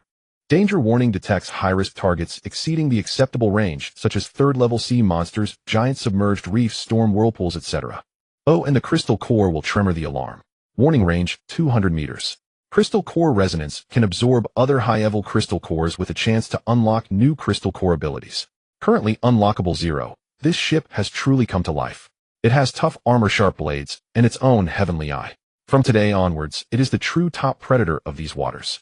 The two exchanged a glance, both seeing the uncontainable joy in each other's eyes. This wave of upgrades was equivalent to installing a top-notch autopilot system on the ship. After the upgrade was complete, the golden wheel of extracted attributes appeared and began to spin in front of Zheng He. The golden wheel transformed into a stream of flowing light, with the pointer spinning wildly like an out-of-control top. Each segment represented a different possibility. Zheng He's heartbeat synchronized with the rhythm of the pointer pounding like a drum. Ding! The pointer came to a sudden halt, firmly resting on a small, inconspicuous blue area. High quality. Damn, a non-lucky player becomes a lucky player. Zheng He cursed inwardly. Before he could check what the high-quality attribute was, the system prompt sounded again. Special item detected: golden attribute fragment. Ding! The pointer came to a sudden halt, firmly resting on a small, inconspicuous blue area. High quality. Damn, a non-lucky player becomes a... Do you want to consume the fragment to forcibly extract the essence of the heavens and earth, enhancing the quality of this draw? Yes. Zheng He didn't hesitate, even for a split second, slapping the confirmation button that appeared in the void. The deep blue halo, upon making contact with the command, shattered like fragile glass struck by a heavy blow. Crack. The surface of the wheel burst into fine cracks, and blinding, scorching golden light erupted. Immediately, the entire panel exploded. The dazzling golden light transformed into a tangible torrent, swiftly engulfing the entire cabin. Every inch of mutated fish bone and every piece of whale skin wall was forcibly coated with an overwhelming divine luster. The light was so intense that Lu Feier had to turn her head to avoid it. At the eye of the storm, Zheng He saw a few lines of brilliant holographic characters projected onto his retina. Congratulations, player, you have obtained the unique golden attribute Divine Sea Spirit Warehouse. Attribute type: space rule. Attribute description: after loading this attribute, the vehicle will possess infinite storage space capable of holding any item, no volume or weight limits. Exclusive privilege: any organic or inorganic matter entering the Spirit Warehouse will have its physical and chemical state permanently locked at the time of storage, ageless and unchanging. Top-notch. Zheng He was ecstatic. Infinite space and permanent freshness was simply a divine artifact for survival games. He remembered how the two of them had been worried about whether to bring an extra piece of whale meat or a piece of whale bone, but now it didn't matter, whether it was a 15-meter sea beast or even a 100-meter one, they could all be stored in the storage space. The surprises were not over yet. Boat Soul System Vehicle LV. 5 LV. 6. All Attributes 1. Before Zheng, he could digest the All Attributes 1 boost, a strange pulse suddenly erupted from the deck beneath his feet. At the center of the semicircular control panel, the floating azure crystal core emitted a high-frequency sound wave. A thin blue energy line like a living creature burst forth from the crystal core. It traveled along the floor, precisely entering Zheng He's feet, wildly surging upward. The violent energy surged backward through his veins. Zheng He. Lu Feier sensed something was wrong and reached out to grab him, but she was violently repelled by an invisible barrier. Zheng He ground his teeth, his skin's blood vessels bulging ominously with an eerie blue hue. At that moment he felt as if he had been stuffed into a high-pressure crusher operating at full power. Muscle fibers were violently torn apart only to be forcefully restructured and fused by an even more dominant gene. This boat soul system was not satisfied with mere attribute enhancement for the host. The genetic codes of high-tier sea beasts were being brutally engraved into the host's DNA through the vehicle as a medium. The fates of man and boat were intertwined, evolving together. The intense pain arrived swiftly and left just as quickly, transforming into an overwhelming power that made him want to roar. Zheng He gasped for breath, sweat cascading down his cheeks and splattering onto the deck. He clenched his fists, and the air between his knuckles crackled with weak explosions. In his mind, 3 deep blue skill marks lit up automatically. Skill 1, Deep Sea Perception. Consciousness directly connects with the vessel's mutated sonar system. Within 500 meters of the vehicle, every shrimp swimming 100 meters deep in the abyss is visible, as if held in his palm. Skill 2, Whale Power Enhancement. Physical constitution leaps to a higher tier. Ignoring water pressure after entering the water breath-holding limit increases to 3 hours, and he gains Orca-level underwater burst speed. Skill 3, Predator Intimidation. Releases the original pressure of deep-sea dominators, causing low-tier underwater creatures to suffer bloodline suppression, rendering them stiff or forcing them to flee. Unity of man and boat. Powerful. Unreasonably powerful. Zheng He even felt that now, even without relying on this boat, he could face ordinary second-tier sea monsters heathen. This laid a solid foundation for the future when he would inevitably have to leave the vessel and engage in hand-to-hand combat in the deep sea. Are you okay? Lu Feier asked tentatively. She looked Zheng He up and down. The man before her had not changed in size, but the restrained pressure emanating from him inexplicably made her feel a pang of anxiety. It was akin to facing the sea monster that had been slaughtered at the bow of the ship yesterday. I'm great. Zheng He grinned widely. This upgrade had completely resolved the issue of storing large quantities of resources. This meant that as long as conditions allowed, they could proceed with an unrestrained, bottomless stockpiling in the coming. Whether it was hunting sea demons for meat or scavenging various rare materials, he, as a mobile divine sea spirit warehouse, was the largest black hole in the ocean. The two were about to return to the cabin to check the upgrade effects of the level 6 ship and discuss their next course of action. Suddenly a twist of fate struck. The cold, mechanical voice of the game's system abruptly resounded in the minds of all players. Good morning. The 3-day novice protection period has officially ended. Congratulations to those who survived, having successfully passed through the novice growth phase. I believe these 3 days have allowed everyone to familiarize themselves with the game rules and gradually adapt to this vast ocean. However, survival games are never static. Challenges are at the core of their allure. The nationwide ocean survival game is about to open a new chapter. The world will simultaneously enter the first round of survival disaster period, meteorological disaster period. As soon as the words were spoken, the world channel exploded with chaos, messages refreshing like a waterfall. System, I advise you to be kind. Damn it, I was almost turned into a skeleton by a first-tier piranha during the novice protection period, and you call this protection? Help, I'm in dire straits. I spent 3 days searching for materials, just patched a few leaks in my broken raft, and you tell me we're entering the disaster period. You might as well just kill me. I'm tired, let it all end. Disaster period. Oh, how exciting. I've been fishing for 2 days and the yacht's fridge is almost full. Oh, every day is just eating and sleeping. I'm so bored. Are you from Dunhuang? So many murals. Keep showing off and I'll paddle over on 2 broken planks and crush you. Watching the chaotic scenes on the light screen, Zheng He leaned back against the mutated fishbone chair at the helm and couldn't help but laugh. Disaster period. Preparing to welcome storms and heavy rain. His fully armed D-class Orca speedboat, cloaked in indestructible composite armor, with a prow capped in brutal ramming horns, and an internal divine sea spirit warehouse that locked in freshness. An unparalleled sense of reassurance welled up in his heart. While others were waiting to die, he was already prepared to stockpile like crazy during this disaster. The system's cold proclamation carried no emotion, yet mercilessly shredded the fragile psychological defenses the survivors had only just erected. After a chorus of wails, the system continued its announcement. The regulations for the meteorological catastrophe period were issued as follows. First, the world seas would be divided into distinct disaster zones, each randomly generating meteorological calamities such as heavy rain, hurricane, extreme heat, cold snap, and blood fog. Second, the duration and intensity of each meteorological disaster are random. Navigators must fend for themselves. Third, note, amid the calamities there may also be unexpected encounters. The first survival catastrophe phase, the meteorological catastrophe period, had officially begun, and navigators take care. No sooner had those words fallen than a blood-red holographic countdown sprang up at the center of every player's vision. 25959, 25958, 25957, the numbers ticked down by the second, the sense of oppression swelling to a crushing pitch. Zheng He checked the system panel. Their region's meteorological disaster was heavy rain. The sky changed faster than one could turn a page. The sky that had been fairly clear moments before had gone utterly black within minutes. A sullen wall of clouds rolled in from the horizon, as if trying to swallow the entire sea in one gulp. Zheng He. Lu Feier's voice trembled almost imperceptibly as she instinctively moved closer, her pretty face growing pale in the dim light. The apocalyptic scene beyond the cabin dredged up the deep-seated fear of the ocean she had barely suppressed. Will our ship? Hold up. Zheng He wasted no words. He swept her into his arms, his palm pressed against her back to soothe her. With the other hand, he tapped twice on the control console fashioned from a second-tier orca skull. The taps sounded dull and solid, brimming with reassurance. What's there to panic about, Zheng? He said lightly. This damned fastboat's armor is tougher than a tank. The inner hull is lined with a mutated whale blubber thermal layer.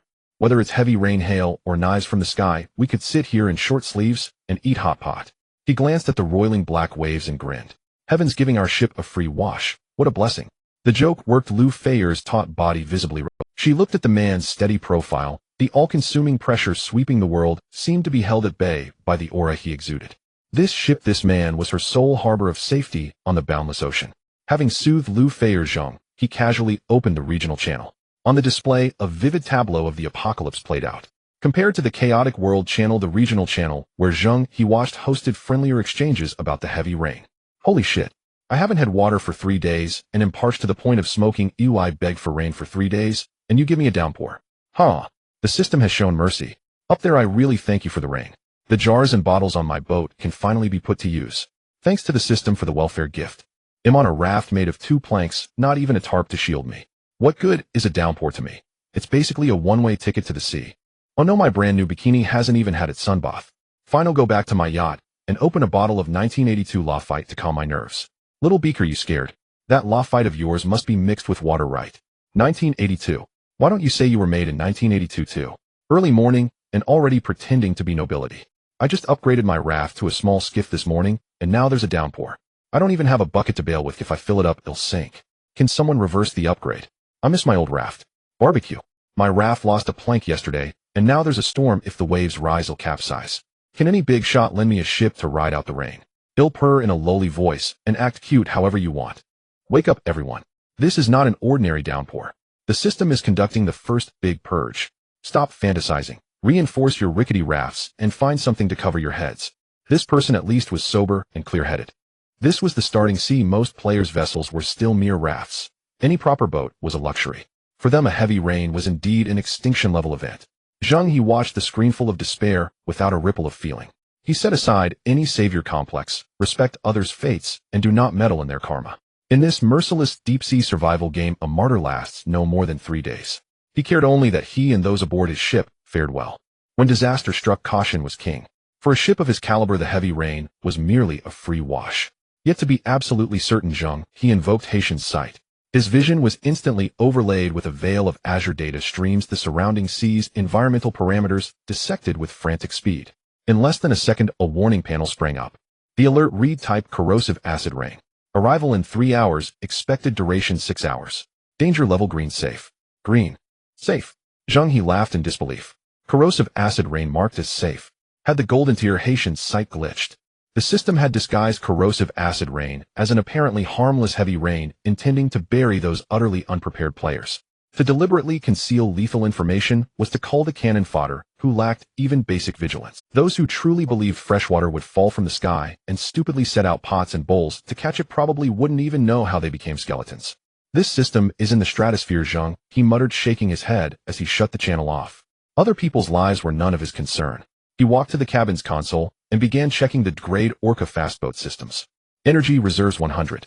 Hull integrity 98, minor abrasions from a previous collision, nothing serious. Internal ecological recycling system functioning well. Everything was perfect. Outside the window, pea-sized raindrops began to fall in a scattered patter.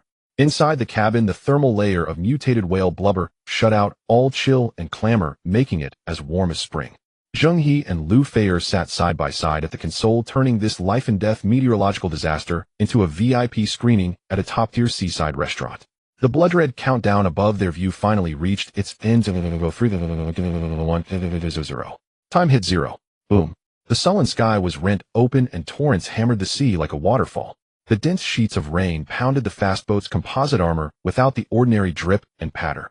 Instead came a sound that made one's scalp ache, a hissing sizzling like 1,000 red-hot irons being plunged into ice water at once. A white acidic mist instantly engulfed the entire ship. The regional channel has completely gone mad. 3 hours ago this place was still a chaotic online carnival set against a backdrop of apocalypse, filled with despair, flaunting, courting, and cursing. But now all that remains is the most primal of screams. Ah, my hand. My hand is melting. What kind of cursed rain is this? Help! My raft. The raft is smoking. It's about to fall apart. Someone save me. Don't touch the rain. It's toxic. This rain is highly toxic. It's over. It's all over. My leg. It hurts so much. Where's that guy who was begging for rain earlier? Even if I become a ghost, I will drag you down with me. The player who was previously relieved by the heavenly rain, eager to bring out containers to collect water, now had their avatar permanently dimmed. On the screen, messages resembling last words were frantically scrolling. Every second, multiple players' avatars switched from bright to gray, completely erased from this man-eating world. Here has turned into a living hell. Outside the window, the sea surface, boiled by acid rain, was emitting a pungent white smoke. Lu Feier felt nauseous, gripping the edge of the control panel tightly, her palms drenched in cold sweat. Countless fragments of wood, and some corpses that hadn't sunk, yet floated on the surface, quickly turning to bones under the relentless wash of the rain. She clutched the edge of the control panel, her nails nearly embedding into the metal. If it weren't for Zheng He, her fate at this moment would probably be no different from those people. Hiss, hiss. The highly corrosive acid rain was violently washing the armor of the killer whale speedboat, the sound making one's teeth ache. Yet the composite armor made from the exoskeleton of a second-tier mutated killer whale and the shell of a crab king left not a single mark. The dark red shell under the baptism of acid rain instead radiated an increasingly polished and hard texture. Lu Feier turned her head, staring blankly at the man beside her. Zheng He didn't glance at the regional channel even once. He was solely focused on the data stream fed back from Sea God's vision. There was no trace of pity in his eyes, only the absolute focus of a starving wolf spotting a flock of sheep. From the very beginning, the game system had no intention of leaving ordinary players any way out. Every piece of information it released was laden with deadly traps. This acid rain was a massacre for players without vehicle coverage. But for this sea area, it was an ultimate energy boost. Sea God's Vision's analysis panel was madly scrolling with waterfall-like data. High concentrations of mutated energy detected dissolving in the rain. The ecological system of shallow sea areas is undergoing violent mutations. Warning: a large number of low-tier marine creatures are rapidly evolving. Warning: detecting a large number of new sea beast crystal cores forming. He understood everything now. Sea God's Vision's green warning did not indicate that this rain was harmless to humans and animals.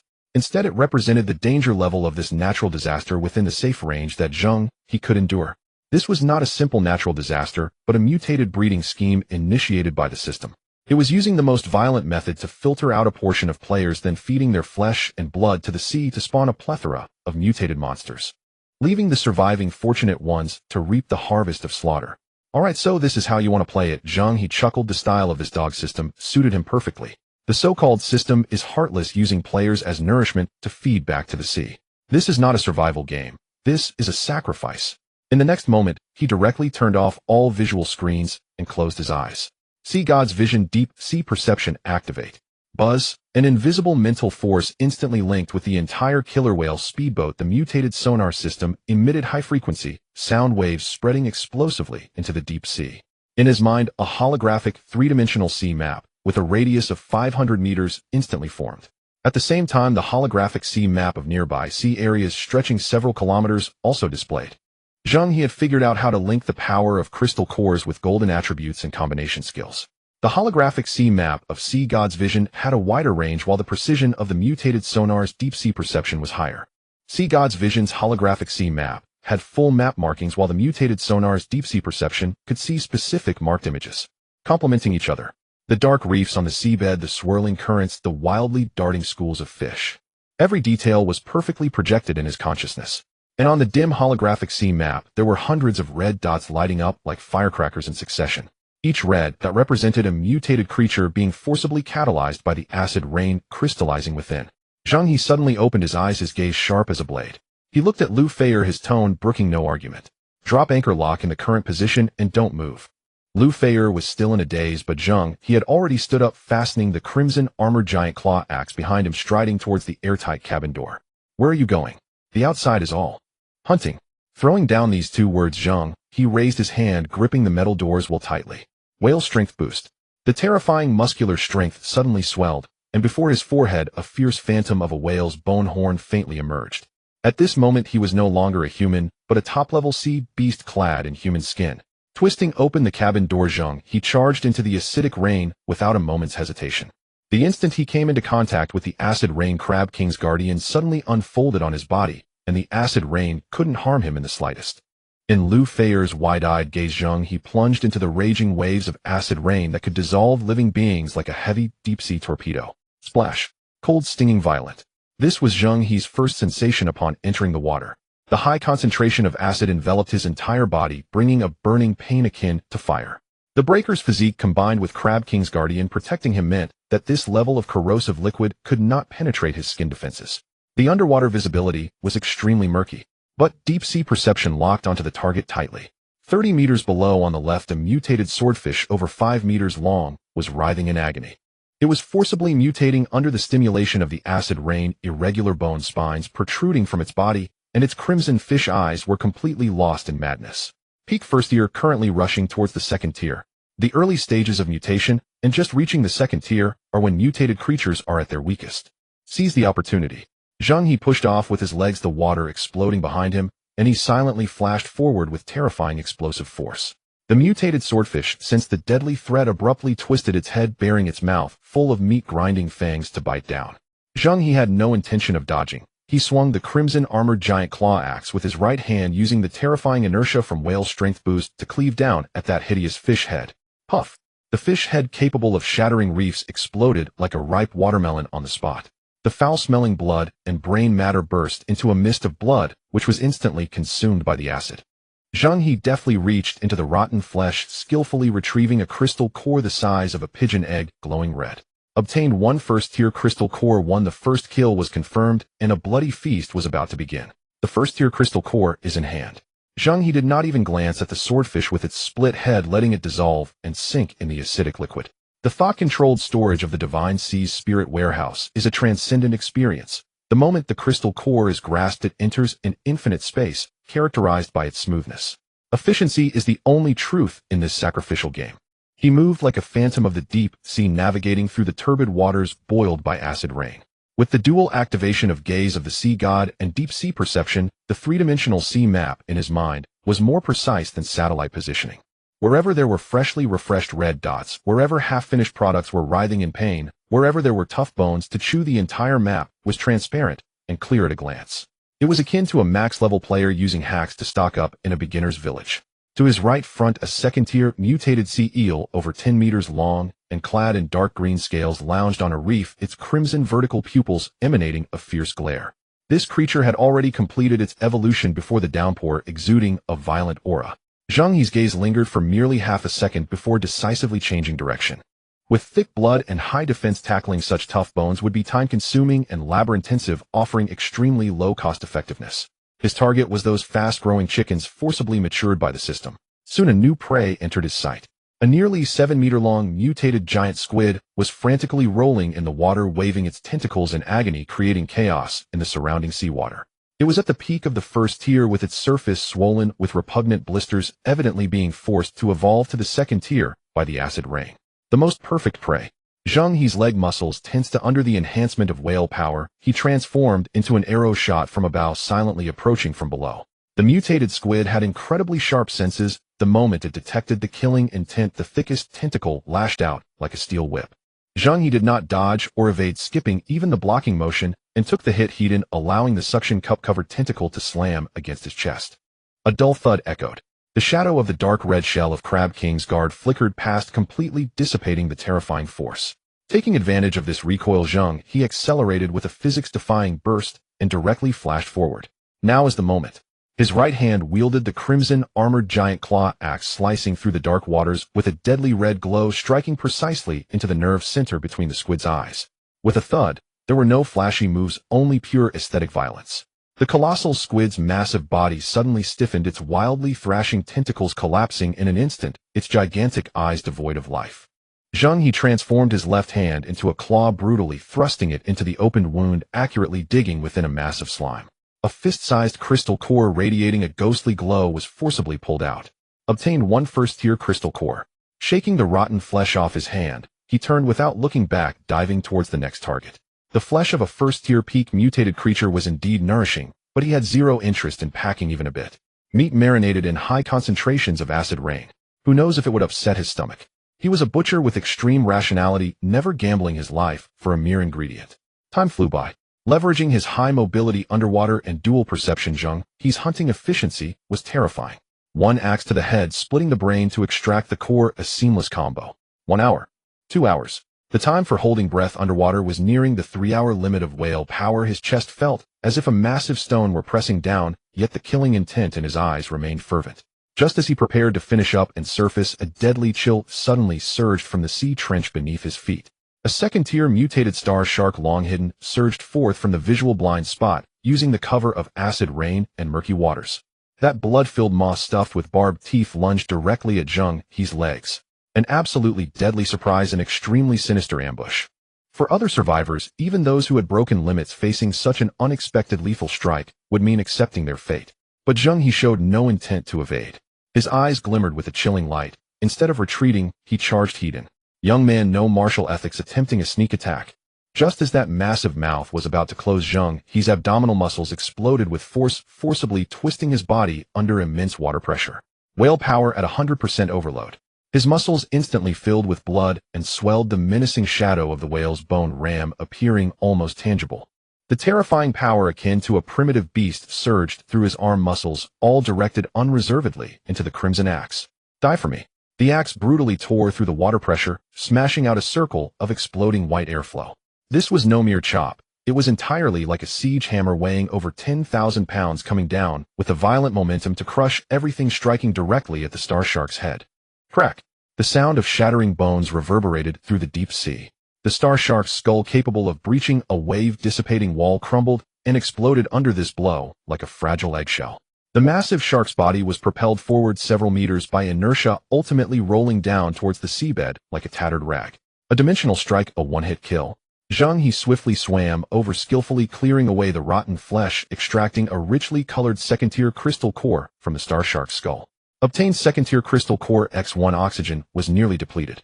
Zheng He activated Gaze of the Sea God and Deep Sea Perception, performing one last scan before surfacing. However, the holographic sea map returned a sight that even he who was accustomed to life and death felt a chilling dread. Close to the surface, countless fish swarmed, frantically competing for the limbs and severed arms of fallen players. Meanwhile, the remains that had not been scavenged slowly sank to the seabed. At the deep ocean floor, those sunken corpses of players were not buried by silt. Some distorted remains were inexplicably merging with the reef and mutated seaweed. It was as if they had gained an evil vitality, transforming into a pulsating incubator of flesh and blood, continuously releasing energy waves to nourish the surrounding greedy sea beasts. The pressure in his chest had reached its limit. He no longer lingered. With a powerful push of his legs, the water exploded beneath him. His entire body shot up like a heavy torpedo, laden with a strong scent of blood and killing intent, charging upwards in the most savage manner against the still boiling sea surface, engulfed in corrosive white mist. Splash! The water surface erupted violently. A figure braving the corrosive white mist that could melt a person lunged and clung to the side of the killer whale speedboat. Dong! The dull sound of metal clashing sent a jolt through Lu Feier, who had been huddled in the control room. She dashed to the airtight door, staring intently at the slowly rotating metal wheel on the door. Crack. Rumble. Accompanied by a heavy exhaust sound, the door was brutally pushed open and a tall figure stumbled in. Inside, Lu Feier, with her eyes filled with anxious anticipation, gasped as soon as she recognized his face, abruptly covering her mouth. An uncontrollable gasp filled with terror escaped through her fingers. Oh! Lu Feier's sharp gasp was instantly muffled as she covered her mouth, leaving only a trembling sound. Zheng He stumbled a step, steadying himself. At this moment, he was completely unclothed. Yet his skin remained unscathed, even glowing with a healthy sheen under the gentle cabin light. Water droplets rolled down his chiseled muscles, each bulging contour bursting with explosive power, flowing smoothly like a cheetah, not like the bulk of dead muscle from a gym. It was not mere strength, it was the ultimate form of a killing machine forged through the brutal reshaping of genes. What made Lu Feier's heart skip a beat was his face. His features were more defined than before, with high cheekbones and a straight nose, shedding the last remnants of civilized restraint, leaving only the most primal and fierce masculine tension. The mingled scent of seawater, acidic liquid, and alien blood rushed towards her, wild and deadly. Lu Feier's cheeks flushed instantly, heat spreading from her face down to the base of her neck. Her gaze seemed to be burned by fire, frantically darting between the floor and the ceiling, not daring to linger even for a moment. Cough. Let's go wash up first. She struggled to speak, her voice barely above a whisper. Zheng He remained silent.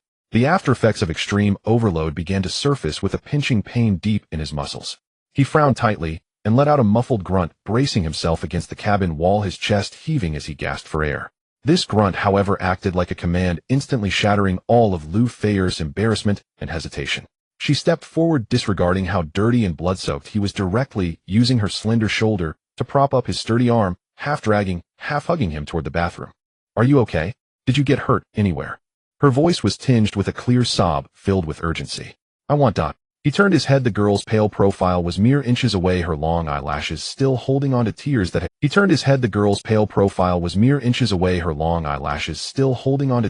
had yet to dry from fear. A strange emotion began to blossom in his heart. In this isolated vessel, he was not alone in struggling. Bang!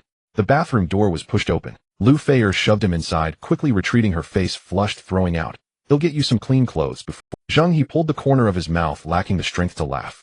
He closed the glass door behind him and turned on the shower to its maximum setting. Scalding hot water poured over him, frantically washing away the blood and fatigue. The pain in his muscles intensified under the heat, yet the tightly wound nerves finally began to relax bit by bit. He closed his eyes, leaning against the cool tiled wall, his mind replaying the bloody slaughter from the depths of the pure aesthetic of violence, every chop and strike imprinted like a brand in his muscle memory. Just as he was casually scrubbing his chest, the frosted glass door was quietly pushed open from the outside. Through the misty water vapor, an alluring curve stepped in, glistening. Zheng He paused, opening his eyes. Lu Feier was completely unclothed. Her fair skin, tinged with a captivating pink due to the steaming heat, looked like a hibiscus just washed by rain.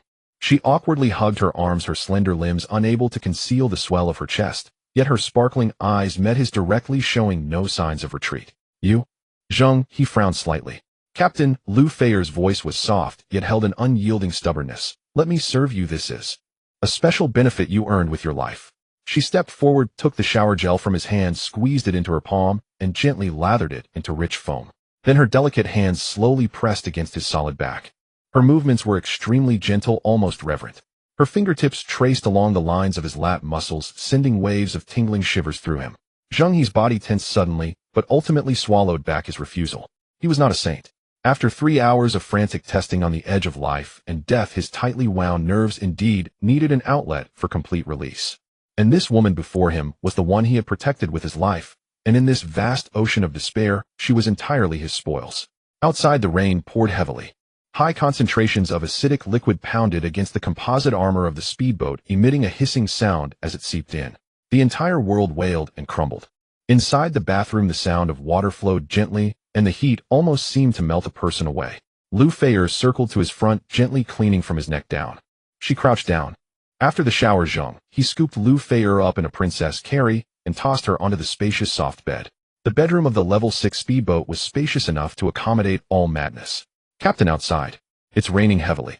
Zheng He leaned down, a butterfly brushed past his nose, and as it landed by his lips, the flutter of its wings was seen as an omen of the rainy season's arrival. Then came the gentle spring rain, sweet as spring water. In the confined space, the fierce fire was completely ignited. 6 hours. The torrential rain that had raged for half a day finally ceased.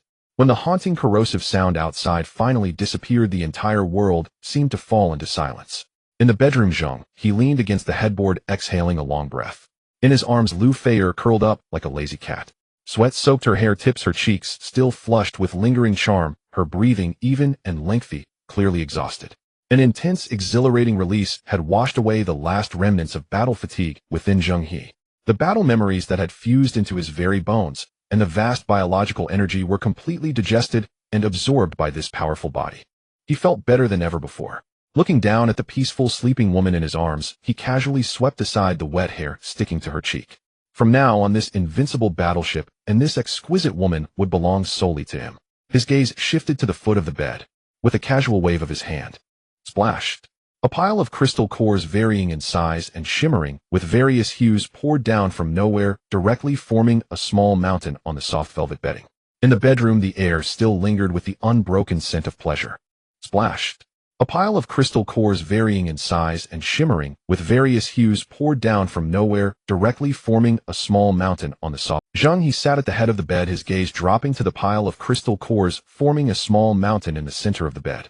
These were resources he had exchanged his life for the capital to establish himself in this damned world. Let's begin. Zheng He wasted no words, his tone carrying an undeniable command. Lu Feier took a deep breath, adjusted her sitting position, trying to appear calm. She extended her hands, not rushing to touch the pile of crystal cores, but closed her eyes, her hands hovering with palms inward. The ultimate preservation of the divine sea spirit warehouse meant the residual warmth of the beasts within the crystal cores had yet to fade. She could sense the violent and chaotic energy fluctuations contained within. The crystal cores were made of a special material, and Lu Feier's proficiency level was relatively low. Her skill description only indicated she could synthesize ordinary materials. This was the first attempt at cross-tier synthesis. First-tier crystal core, second-tier crystal core. The system has always imposed strict suppression on low-tier species attempting to ascend. This was not merely synthesis, it was a challenge to the rules. As her thoughts stirred, a burst of extremely holy white light suddenly erupted between her hands. The light quickly wrapped around the 10 first-tier crystal cores on the bed like threads, forcibly pulling them into the force field created by her palms. Crack, crack, the bed groaned under the unbearable strain. Zheng He squinted, his gaze locked onto the ball of white light. He could hear a faint grinding sound, a sign that the system rules were desperately resisting, attempting to forcibly revert these energy molecules, trying to cross tiers back to their original form. Lu Feier's forehead beaded with fine sweat, and her originally rosy complexion turned pale at a visible speed. She bit her lip, her knuckles turning slightly white from the exertion. Her fingers, which were usually as soft as if lacking bones, were now as firm as steel. Give me the power to break. She let out a muffled groan from her throat. At that moment, the light suddenly contracted, as if an invisible grinding disc was crushing, reshaping, and fusing the 10 first-tier crystal cores. The high-intensity energy confrontation made the air feel scorching, and even the bedding beside them began to emit a burnt odor. Just as the confrontation reached a critical point, that sense of resistance suddenly vanished. The light receded. The 10 dim first-tier crystal cores that had piled on the bed vanished into thin air, replaced by a single second-tier crystal core that was translucent and even emitted a cool, deep blue glow. It worked. Lu Feier seemed to have her soul drawn out, collapsing onto the bed, gasping heavily, her chest rising and falling violently. She paid no mind to wiping the sweat, her eyes filled with uncontainable joy. Turning to Zheng He, her voice light, yet jubilant. It worked. Captain, it worked. Zheng He leaned forward, his large hand scooping up the second-tier crystal core into his palm. I need to verify it. It felt heavy and cold, with an energy fluctuation inside that was several times stronger than a first-tier crystal core. Ding. Detected that player Lu Feier has completed a high-difficulty cross-tier synthesis. Synthesis proficiency experience greatly increased, level raised to LV. 2. Skill updated, synthesis proficiency LV. 2. Material consumption rate reduced by 20. The system's notification echoed within the cabin. This meant that from now on, only 8 first-tier crystal cores would be required to synthesize 1 second-tier crystal core. 8 cores, Zheng He said with a smirk, satisfied with the efficiency. This deal is quite profitable. He casually handed the crystal core to Lu Feier to help her calm her breathing. With a wave of his hand, the pile of radiant crystal cores instantly entered the divine sea spirit warehouse.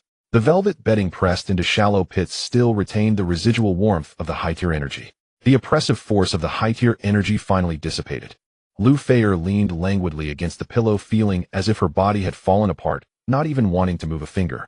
She glanced at Zheng He, her eyes glistening like a lazy cat that had just been groomed.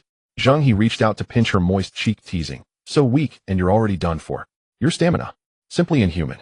Lu Feier pouted softly, her voice sugary and harmless. Just as she was about to turn over, a thought suddenly flashed through her mind, a thing forgotten in the corner. "All right." She suddenly sat up, disregarding the thin blanket, slipping down, revealing a large expanse of spring scenery. Earlier, when she had slain that sea spider monkey, she had obtained a rare blueprint spider armor lining.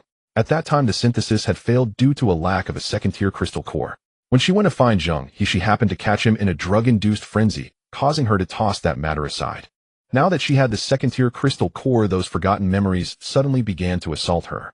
"Captain, I remembered something." Lu Feier began rummaging through her storage space.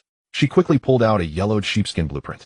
"Spider armor lining. Now that I have all the materials, I can synthesize it." Zheng He glanced at the blueprint and raised an eyebrow. "Rare quality. In this life-and-death survival game, anything that could enhance survival probability was a treasure." "Get it done, Zheng He decisively ordered. Upon receiving the command, Lu Feier instantly felt revitalized, promptly retrieving the base materials from the Divine Sea Spirit warehouse. Resilient Sea Spider Monkey Limbs, 4, Sea Spider Adhesive 5, plus the freshly made second-tier crystal core. All the materials floated in front of her, lined up neatly. With the experience of cross-dire synthesis and her proficiency skill raised to level 2, Lu Feier appeared much more composed this time. With a push of her hands, a gentle light enveloped the materials instantly. Without the system's resistance from the previous cross-dire attempt, the synthesis process was incredibly smooth. The hard limbs melted into a black liquid, the spider adhesive rapidly taking shape, while the second-tier crystal core steadily provided high-tier energy. Within a minute, the light gathered. A piece of skin-tight soft armor, dark black with a deep blue metallic sheen, floated steadily in the cabin.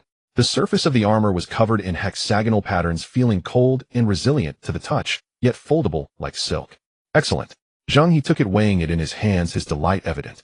Wearing this inside a combat suit was essentially a hidden life-saving charm. The system panel then popped up. "Spider armor lining, part lining, quality rare source, dropped by Sea Spider Monkey equipment, attributes physical defense, medium, damage reduction against claw and pincer attacks increased, covered in fine shell patterns, providing evenly distributed defense without hindering mobility. Special effects 1.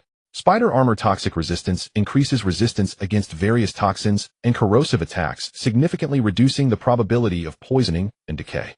2.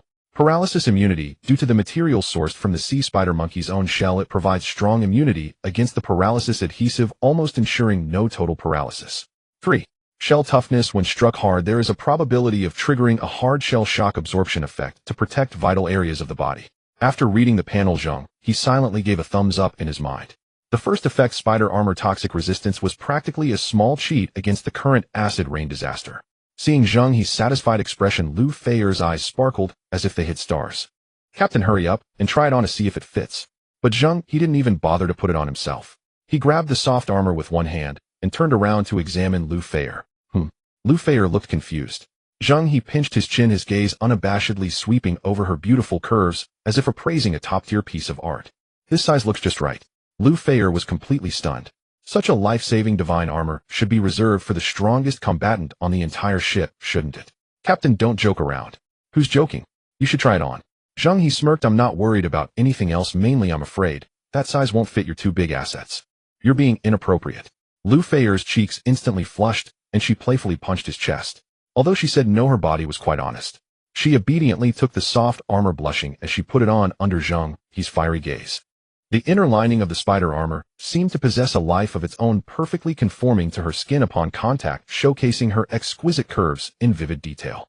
The pitch-black azure patterns contrasted against her exposed skin, which glowed white. The fitted designs cinched her slender waist even tighter, and the breathtaking softness in front was lifted high, creating a striking visual impact. "Incredible, this is the legendary Pure Desire Battle Goddess." Zheng He unabashedly whistled. He decisively declared, "This gear belongs to you." "This can't be right." Lu Feier hurriedly attempted to take it off. "This is rare equipment. You are the backbone of the ship. Your life is worth more than mine." Zheng He firmly grasped her wrist, his grip surprisingly strong. He wiped the playful smile off his face, his gaze becoming profound. "Silly girl, listen to me. I have the Crab King's guard. My defense is already overflowing. This armor is merely a bonus for me, but on you it's a lifesaver." His voice was low, imbued with an extreme rational clarity. "When the mutated sea beasts attack the deck, I can't always look out for you. You must have the ability to protect yourself. He gazed deeply at the woman before him, whose eyes were filled with him enunciating each word, "Take care of yourself. Because both I and this ship need you." Lu Feier was completely frozen in place. Her beautiful big eyes filled with tears as if bricks had fallen into them. From their acquaintance until now, Zheng He had given her the impression of an emotionless killing machine, prioritizing interests ruthless and decisive. She had never imagined that from his seemingly frozen demeanor such warm words could emerge. "Both I and this ship need you." This short sentence obliterated all romantic words in the world, completely shattering her psychological defenses. It turned out that on this perilous, lonely boat, she was not merely a detachable ornament. This extreme sense of security made her eyes turn completely red. Lu Feier could no longer hold back. She dove into Zheng He's arms, tightly wrapping her arms around his waist and burying her face in his sturdy chest. Her scorching tears instantly soaked his skin. Zheng He smiled helplessly, his rough hand gently stroking her long hair. The woman in his arms cried uncontrollably, yet stubbornly tilted her head back, eyes closed, and kissed him.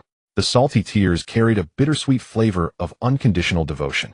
At this moment, Zheng He had entered sage mode. The lingering warmth in the cabin had yet to dissipate, but the desire in his eyes had completely faded, leaving only absolute rationality. He stood up casually, throwing on a bathrobe. Lu Feier, wrapped in a thin blanket, silently gazed at the broad back in front of the control panel. The man who had just melted her into his bones and blood had instantly shifted back to an emotionless survival machine mode. This effortless cruelty made her heart race and left her helplessly enchanted. The acidic rain outside had stopped. The sea was eerily silent, covered with a thick layer of pale foam, resembling a pot of boiling soup that had cooled, emitting a pungent stench of rotting protein. Occasionally, a few unknown biological remnants floated up, quickly dragged silently into the abyss by the undercurrents beneath the foam. There's nothing to see on the regional channel. Those who survive dare not speak, and those who are dead can't speak either. Zheng He's fingers swiftly glided over the holographic screen, directly switching to the world channel. The first meteorological disaster had just ended, and now was the golden window for gathering intelligence. He needed to know the types of mutated disasters in other sea areas to control the upcoming survival rhythm in advance. Buzz. The moment he entered the channel, it felt like opening the floodgates of hell. Countless streams of information flooded the screen like an avalanche. Glaring red text filled the entire display, and the despairing emotions almost overflowed from the panel. Holy crap. This is not a hurricane at all. Help. Both people and rafts are flying in the air. Below is filled with mutated sea beasts with their mouths wide open. Falling down means turning into a buffet. It's cold. My bones are about to crack from the cold. Does anyone have fuel? I'll trade all my resources. Don't trade, brother. I just saw a class cruiser freeze into an ice sculpture, and the people on board turned into popsicles. I'm about to jump into the sea. Oh, I heard drowning is more comfortable than freezing to death. Brother, see you in the next life. Is the system in oven mode? I'm about to be roasted. My raft is smoking. I can't stay in this hellhole any longer. I need to cool off in the sea. Brothers in the extreme heat zone, don't go into the water. The seawater is boiling. I watched my neighbor jump down and got cooked instantly, completely devoured by the sea beasts. Blood mist. There's something in the blood mist. I can't see what it looks like. It's dragging my leg. Save me. The last message abruptly cut off. Behind each line of text was the demise of a vibrant life. Players were dying like dumplings in the hurricane, frozen into ice sculptures in the cold wave, boiled alive in the extreme heat, and the predators lurking in the blood mist. Nature had turned into the most efficient slaughter line in this game. Lu Feier glanced at the screen. Her formerly rosy face instantly turned pale, and she instinctively clutched the blanket around her. This was not a survival game at all. It was clearly an indiscriminate massacre targeting all of humanity. She looked at Zheng He with a pale face, only to find that his expression was completely unmoved. His deep-set eyes were as calm as a block of ice, as if he were reading an inconsequential data report, quickly and accurately extracting useful intelligence. Interesting. Zheng He suddenly whispered 3 words. He closed the world channel, slightly narrowed his eyes, and directly activated Sea God's vision. This time he didn't look down at the shallow sea beneath his feet, but elevated his consciousness to an infinite height, gazing at this blue planet shrouded in disaster from a divine perspective. In his high-dimensional vision, the entire ocean had transformed into a vast organism with a clear hurricane zones, cold wave zones, extreme heat zones.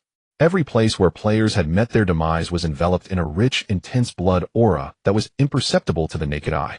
This blood aura arose like smoke from a fire, forcibly extracted and gathered by invisible rules, ultimately pouring into the deep sea. Subsequently, this massive life energy transformed into the purest nourishment, precisely fed to the mutated sea beasts. Zheng He observed it all clearly through his deep-sea perception. Just a few hundred meters away, a peak deer, mutated tiger shark, after devouring over a dozen player corpses, and their vital essence grew in size wildly, like an inflated balloon. It broke free from the constraints of its genes and evolved to the second tier on the spot. A layer of metallic skin with a cold sheen instantly covered its dark surface. This despairing evolution was occurring simultaneously in every corner of the global ocean. To hell with the natural disaster selection. Zheng He scoffed softly, his voice barely audible, yet carrying a chilling clarity. The heavens and earth serve as the furnace, all beings as the copper. This so-called selection by the dam system was nothing but a premeditated global sacrifice, using the lives of billions of low-tier players to catalyze a terrifying chain of marine mutations. Upon hearing the words "great sacrifice," Lu Feier shivered violently, her hair standing on end. All of them were merely lab rats in this brutal experiment. She turned to look out the window at the man-eating sea, a sense of overwhelming fear drowning her like a tide. But when her gaze returned to Zheng He's upright silhouette, that panic was somehow miraculously suppressed. As long as this man was still here, as long as this ship did not sink, even if the sky were to fall, he could carve out a bloody path. Lu Feier lifted the blanket, walked barefoot to Zheng He, and wrapped her arms around his waist. She said nothing, simply pressed her cheek against his warm, broad back, listening to the steady, powerful rhythm of his heartbeat. Zheng He did not turn around, but gently patted her slender arm in response. At that moment, the cold, mechanical voice of the system abruptly exploded in the minds of all survivors. The first period of meteorological disasters has ended. Total number of surviving players globally 3.14 billion. Mortality rate 68.6. Congratulations to all survivors, you have proven the value of your existence with courage and wisdom. Silence fell. The world channel, which had been rolling madly, experienced a strange pause in that second. Immediately followed was an eruption of rage akin to a volcanic explosion. Value. Damn your system. Watching my compatriots fall from the sky and drop into the sea to feed the fish, you call that value? Is this the worldview you old Feng taught? Nearly 70% of people are dead. Are you trying to pee? Do you still want us to be grateful? This is a scam. It's all a scam. It never intended for us to survive and pass the game. The world channel was completely set ablaze. The curses born of broken defenses and the desperate wails filled the screen densely. They finally awakened to the truth. The system was not a guide issuing missions, but a butcher wielding a knife. However, as he watched the screen filled with anger and grief, Zheng He's gaze only grew more mocking. These people were still too naive. This massacre physically eliminated the weak, while mentally torturing the survivors. Those who still raged, still cursed, still cried for their deceased companions remained trapped in the moral framework of the old world. Those who still clung to morality, still cried for their deceased companions, would inevitably perish in the next round. What the system wanted was a group of cold-blooded selfish monsters who would abandon all ethics to survive.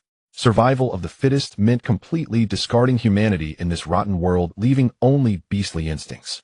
And Zheng He, without a doubt, had already secured his place in this high-stakes game. Before the fury of the world channel could subside, another system announcement abruptly appeared.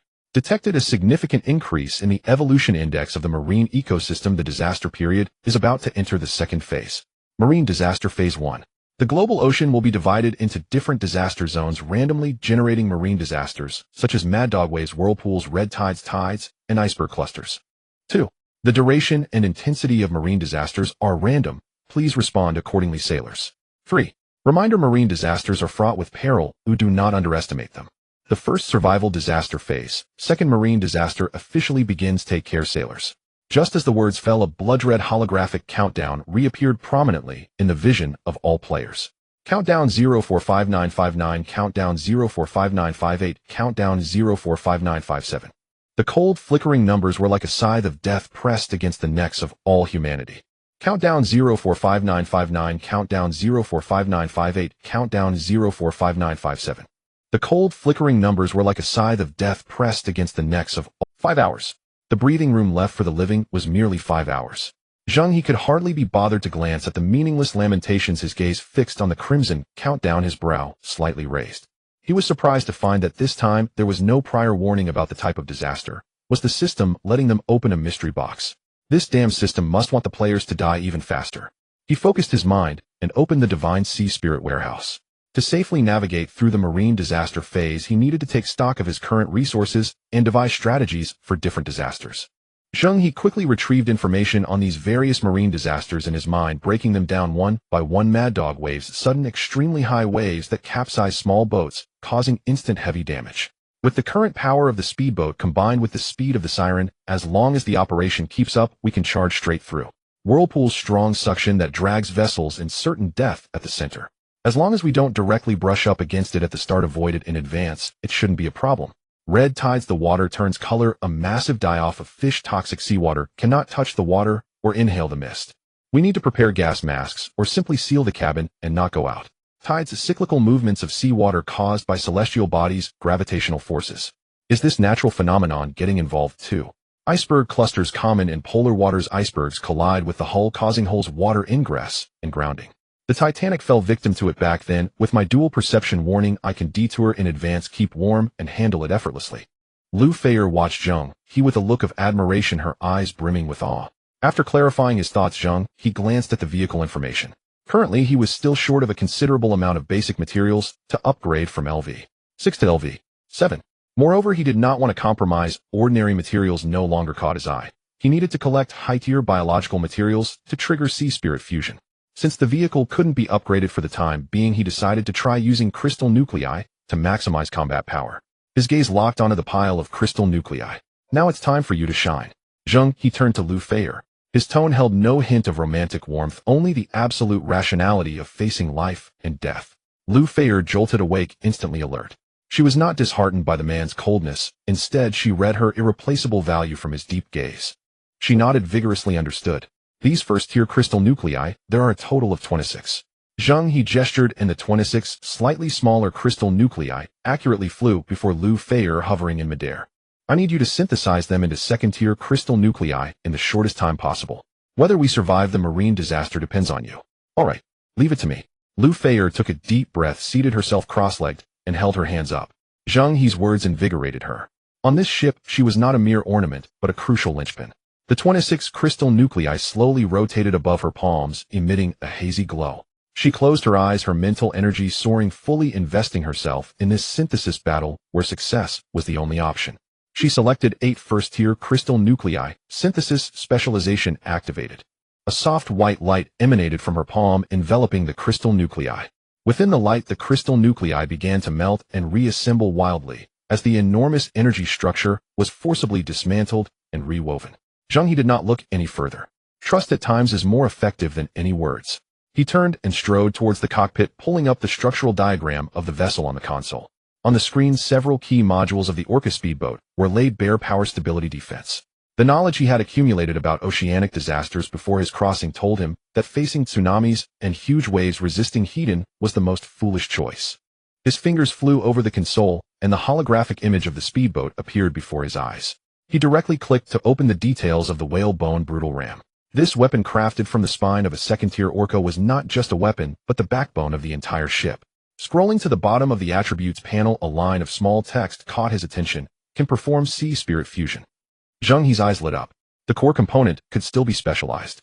The playability of this vessel skyrocketed. Opening the explanation for sea spirit fusion, he found that using a second-tier crystal nucleus as material could activate the ram's hidden attributes.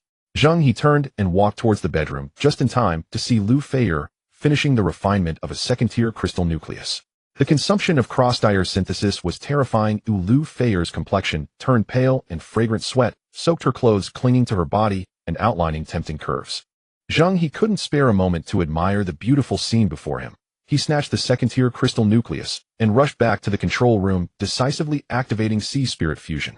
The second-tier crystal nucleus transformed into a stream of ethereal blue light, wrapping around the whalebone brutal ram and slowly penetrating inside. The originally pale and heavy bony surface was instantly stained with a blue crystalline glow. Streamlined grooves even formed on the bony surface, sending ripples of water pressure across the blade-like edge. Zheng He distinctly sensed an additional layer of high-frequency, oscillating energy field on the surface of the ram. A cold system prompt sounded. Unlock special ability, Breaking Waves. Breaking waves cut through the wave barrier. The ram condenses the power of the crystal nucleus, crashing directly into small and medium-sized waves, tearing them apart without reducing speed. Force dissipation. The impact of the waves will be layer by layer absorbed by the dual structure, greatly reducing the pitching of the hull. Reverse tide passage. The forces of countercurrent and whirlpools are significantly mitigated. Collision double enhancement. Crash into sea beasts, ram enemy vessels, shatter oceanic blockades. Gods block and kill gods. Beauty Fu. Zheng He couldn't help but exclaim in English. This attribute was too domineering. This was akin to binding Moses to the bow of the ship. Time flew rapidly. In the bedroom, Lu Feier's complexion grew worse, cold sweat pouring down. Continuous cross-dire synthesis was draining her mental and physical strength. Just as the second crystal nucleus was about to take shape, her body weakened, almost collapsing. At that moment, a warm current surged from the spider armor lining. The equipment's toughness attribute was triggered, slowly helping her recover. Lu Feier gritted her teeth, pouring all her remaining strength into it. She absolutely could not become a burden. This man had given her the most precious sense of security in this apocalyptic world, so she had to be his strongest support. Virum. The light dispersed. A fist-sized liquid metal-glossed, ethereal blue crystal nucleus hovered steadily in her palm. It worked. A second-tier energy crystal nucleus. Zheng He was inspecting the hull when he sensed the movement of the energy core and stepped into the cabin. Looking at the crystal nucleus, which resembled a work of art, he held it in his hand and could still feel the residual warmth. He looked at the exhausted Lu Feier and gave her a thumbs up. Feier, you are truly amazing and beautiful. With this thing, the power of the entire ship would rise to a new level, greatly increasing the margin of error in responding to oceanic disasters. Taking advantage of the remaining time, Zheng He opened the regional channel, wanting to see the players' emotions in this sea area and perhaps find some deals in the trading channel. At this moment, the regional channel was even more bustling than when the acid rain first fell. Material trade. 3 boxes of instant noodles for a refined iron ingot. Is there anyone willing to trade? Don't try to trick me with junk. Offering ship hull reinforcement blueprints. Just need a finished energy core. Freeloaders, stay away. Black Shark Pirate Group recruiting. Only accepting fugitives. Those with morals and principles, stay away. Here we are the law, we focus on killing and looting. Additionally, a generous reward for those who can provide the coordinates of Fat Sheep. Empty Dragon against Waves Guild recruiting. Guild leader owns a tier 5 level luxury yacht awakening ship link specialization. Currently recruiting players with large tonnage vessels to create a maritime continent, unlimited fresh water, and instant noodles in abundance. Swimming Dragon set sail, guild seeking combat-type vessel players to join, priority for those with hot weapons on board. We have the best mechanics and weapon masters in this sea area. Joining us allows for resource sharing and collaborative upgrades of vessels. Never Empty Air Force, guild recruiting anglers. No matter what kind of ship you have, as long as you have a heart that loves fishing, come and band together. Let's fish to the end. This maritime survival game is truly incredible. Happy fishing every day. After the baptism of acid rain, the wise had all awakened. Banding together for warmth became mainstream. Zheng He raised an eyebrow. These people were quite quick to act. If it weren't for his special abilities, he might have also joined a guild. But now, he was a one-man army. Help! A ship is ramming me. It's going to sink. Hee, don't shout, little sister. Even if you scream your lungs out, no one will come to save you. Just obediently hand over your supplies and come aboard my ship as a cabin girl. Isn't that nice? Some sharp-eyed lunatics had already set their sights on the weaker survivors. Panic, greed, and madness were magnified infinitely under the pressure of death. Hunting other players became the most efficient shortcut in the survival game. Zheng He coldly closed the channel.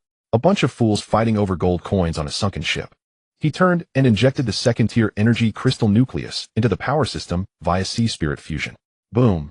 The engine of the Orca speedboat roared violently, the ship sank slightly, and a surge of violent thrust accumulated. Steady. Everything was ready. Preparation countdown 001000. The last 10 minutes. Outside the window, the sea surface, which had been somewhat lively, suddenly fell eerily silent. All the seabirds vanished, and the schools of fish disappeared. Even the sound of the waves crashing seemed to be cut off, creating a silence that made one's scalp tingle. Immediately after, dong, dong, dong. A series of muffled booms echoed from the depths of the ocean floor, one after another, like an ancient behemoth sleeping in the abyss, beating the drums of apocalypse. Zheng He walked to the porthole and stared intently into the distance. 00001. 00000. The countdown reached 0. The sea remained eerily silent. In the regional channel, a group of people began to jump in agitation. Is it over?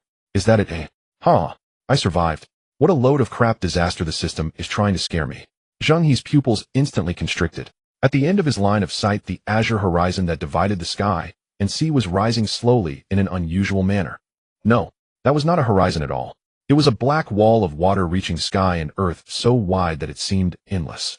Even Newton would probably crawl out of his coffin after witnessing this scene. The sea was calm and serene with not a hint of wind. Where could the mad waves possibly come from? This towering wall of water stretching for dozens of nautical miles was purely a tool of execution created by the system, disregarding the laws of nature. The regional channel had descended into chaos. Damn system. These waves are over 10 stories high. How are we supposed to handle this?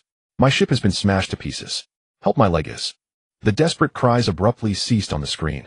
The first giant wave crashed down and many players' avatars in the regional channel turned permanently gray. A preliminary estimate suggested that over 30% of wooden vessels along with their crews were crushed into splinters by the immense water pressure. The scent of salt mixed with high-pressure steam surged into the cockpit through the vents. Zheng He gripped the steering wheel tightly, his thumb pressing down hard on the maximum output button of the second-tier energy engine. The engine in the lower cabin erupted with a deep, rumbling growl as the entire Orca speedboat charged headlong into the towering wall of water. There was no escaping this. Faced with the AoE that covered the entire area, evasion was merely a matter of whether one would die sooner or later. The water wall pressed in, completely obscuring the view from the cockpit with its colossal curtain of water. Faced with the AoE that covered the entire area, evasion was merely a matter of whether one would die sooner or later. The water wall pressed in, completely obscuring the view from the cockpit with its colossal. Next, he turned the wheel, fully aligning the bow of the ship. At the front, the whalebone brutal horn, newly fused with a second-tier crystal core, blazed with a ghostly blue light. The high-frequency oscillating energy field instantly transformed into a heavy military spear. Piercing through, the speedboat accurately stabbed through the weakest point of the wave crest at a sharp 30-degree angle. The terrifying water pressure was forcibly torn apart the moment it encountered the wave-breaking force field. A black curtain of water over 10 meters high split away from both sides of the ship, the heavy wave barrier sparking from the friction. They made it through. This heavily armed speedboat carved out a path for survival amidst the catastrophic natural disaster. Zheng, he didn't even have time to wipe the sweat from his brow. Ahead, 3 towering waves loomed, crashing down like a mountain, accompanied by countless floating deep-sea. Left wheel. Straighten up. Change lanes at full speed. This heavily armored speedboat was being maneuvered with the aggression and smoothness of a seasoned racer. Inside were heaps of deep-sea debris swept up by the undercurrents, including severed limbs of low-tier sea beasts and rotting jellyfish mixed with highly corrosive toxic algae, all crashing violently against the ballistic glass of the cabin, leaving white streaks. As Zheng He focused intently on the water flow to find the next breakthrough point, his gaze suddenly sharpened. At the wave crest, a penetrating dark golden halo was swirling within the viscous black whirlpool. A system treasure chest. In survival games, this unique decoration only signifies one thing: ultra-rare resources. Reason warned him that leaving the cabin in these mad waves was akin to seeking death. But fortune favors the bold. In this high-level breeding ground, it was a competition of who was bolder and more reckless. Take the wheel. Zheng He barked swiftly, pulling out a spiked steel chain from the storage compartment beneath the control panel. Lu Feier had just regained her composure inside when she heard the command. Without a moment's hesitation, she stepped forward to steady the steering wheel. Days of fighting side by side had forged a tacit understanding between them that required no words. He pushed open the cabin door. The raging stench of salt and seawater poured in like a deluge. Zheng He activated whale power, his muscles swollen with blood as the specially designed boots dug in against the anti-slip pattern of the deck. He stood firm at the bow, exerting force with his arm as the steel chain transformed into a silver serpent, whipping out into the storm. Click! The claw accurately ensnared the treasure chest's handle. Reel it in. In that brief half-second gap, the water surface behind the chest erupted without warning, and a 10-meter-high wall of water surged up from the sea. Within the swirling water wall, a massive creature over 5 meters long with its head resembling a strange petal-like opening burst forth, propelled by the tsunami. A second-tier mutated species, the split-head shark. This beast was cunning, emerging to feast during the most violent of calamities. Its gaping abyss was lined with fine serrated teeth, heading straight for Zheng He's upper body. The distance was too close. Retreating to the cabin was out of the question. Zheng He had no intention of retreating at all. Gripping the chain with his left hand, he pressed the communicator on his chest and roared, "Turn left." Crash into it. Inside the cockpit, Lu Feier bit her lip, cranking the steering wheel hard to the left and flooring the gas pedal. A violent pushback sensation surged through. The Orca speedboat executed an extremely fierce tail whip amidst the turbulent waters, the ghostly blue whalebone horn smashing directly into the trajectory of the descending split-head shark. There was no doubt. The wave-breaking force field shredded the resilient skin that the second-tier mutated sea beast took pride in. Most of the fish's body was skewered at the bow, its foul dark blood sprayed in a fan shape, staining the surrounding rolling white waves black and red. The mangled body continued to convulse violently, but Zheng He didn't spare it a second glance. Using the inertia from the impact, he yanked the chain hard. The heavy dark golden treasure chest traced a parabolic arc, landing solidly at his feet with a thud. He picked up the chest, entered the cabin, and locked the door in one smooth motion. The airtight door slammed shut, forcibly isolating the apocalyptic scene outside. Zheng He tossed the heavy chest onto the floor of the cockpit. At the bow, the split-head shark's corpse still hung on the whalebone horn, and the spray of blood had already been washed clean by the next wave. Lu Feier steadied the ship, her gaze shifting to the dark golden treasure chest on the floor. Let's see what traps this damn system has laid for us this time. Zheng He grabbed a crowbar and pried open the chest lock with a click. There was no dazzling gold inside, nor were there piles of top-tier blueprints.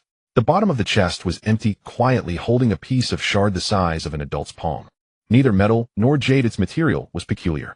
The surface was engraved with intricately intertwined mysterious patterns, and deep within the grooves dark red glows pulsated slowly. The moment his finger touched the shard, the system's cold notification exploded in his mind. Acquired special item Atlantis Fragment 1, a tribute determination relic of an ancient deep-sea civilization.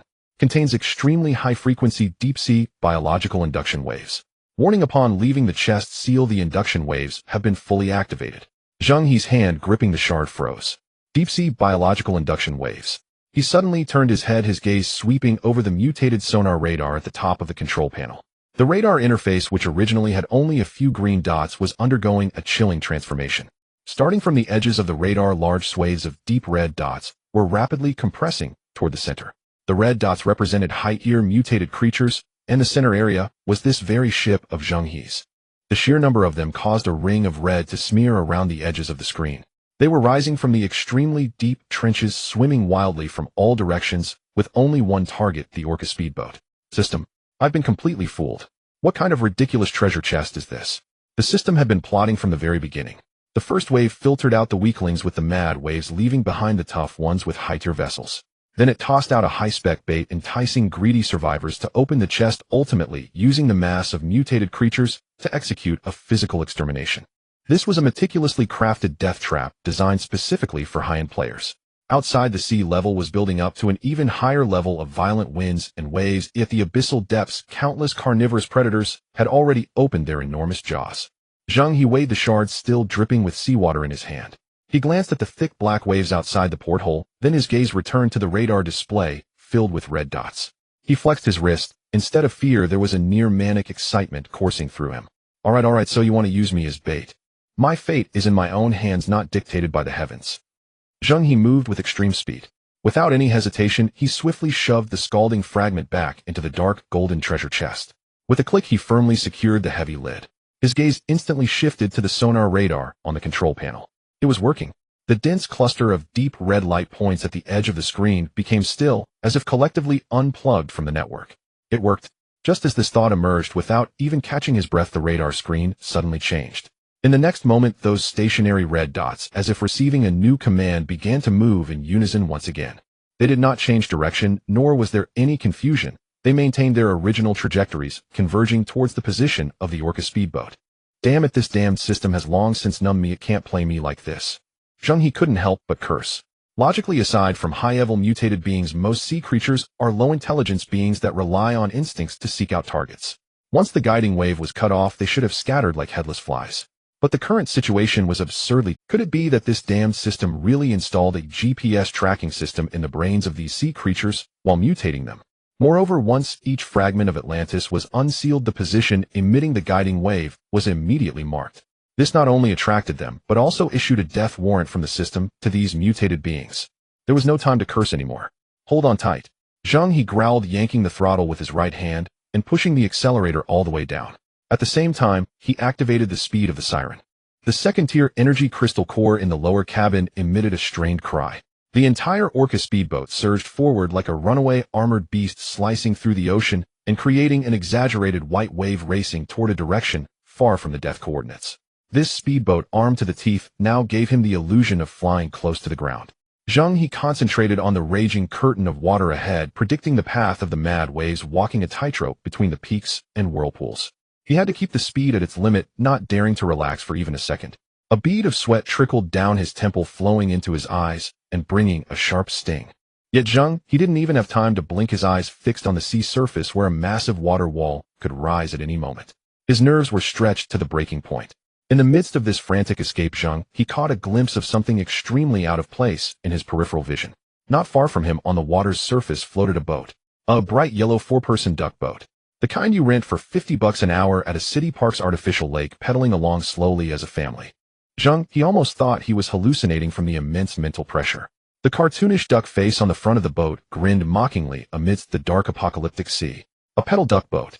How on earth has this thing survived under such catastrophic water pressure? Not even a bit of paint has come off. Either this boat is made of some extraordinary material equipped with an absolute defense template, or its luck is unbelievably good. Or, the player on board is some kind of cheater. There was indeed someone on the boat.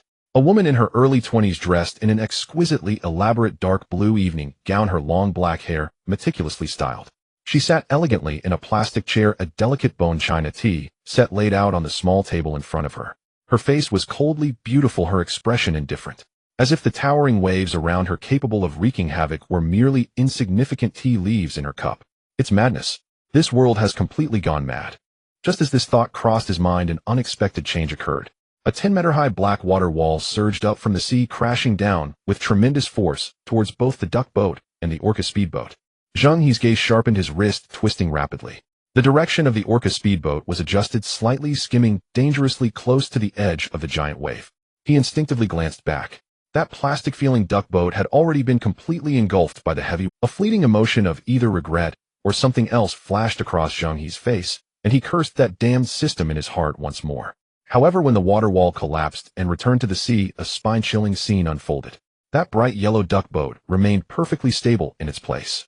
The boat was not only unscathed, but even remained completely dry, as if the previous overwhelming blow was merely an illusory breeze. The woman on the boat elegantly lifted the bone china teacup in front of her and took a gentle sip. She seemed to have noticed the menacing orca speedboat, her gaze turning towards it, locking eyes with Zheng He across dozens of meters of fierce waves. Then she slightly nodded as a gesture of greeting.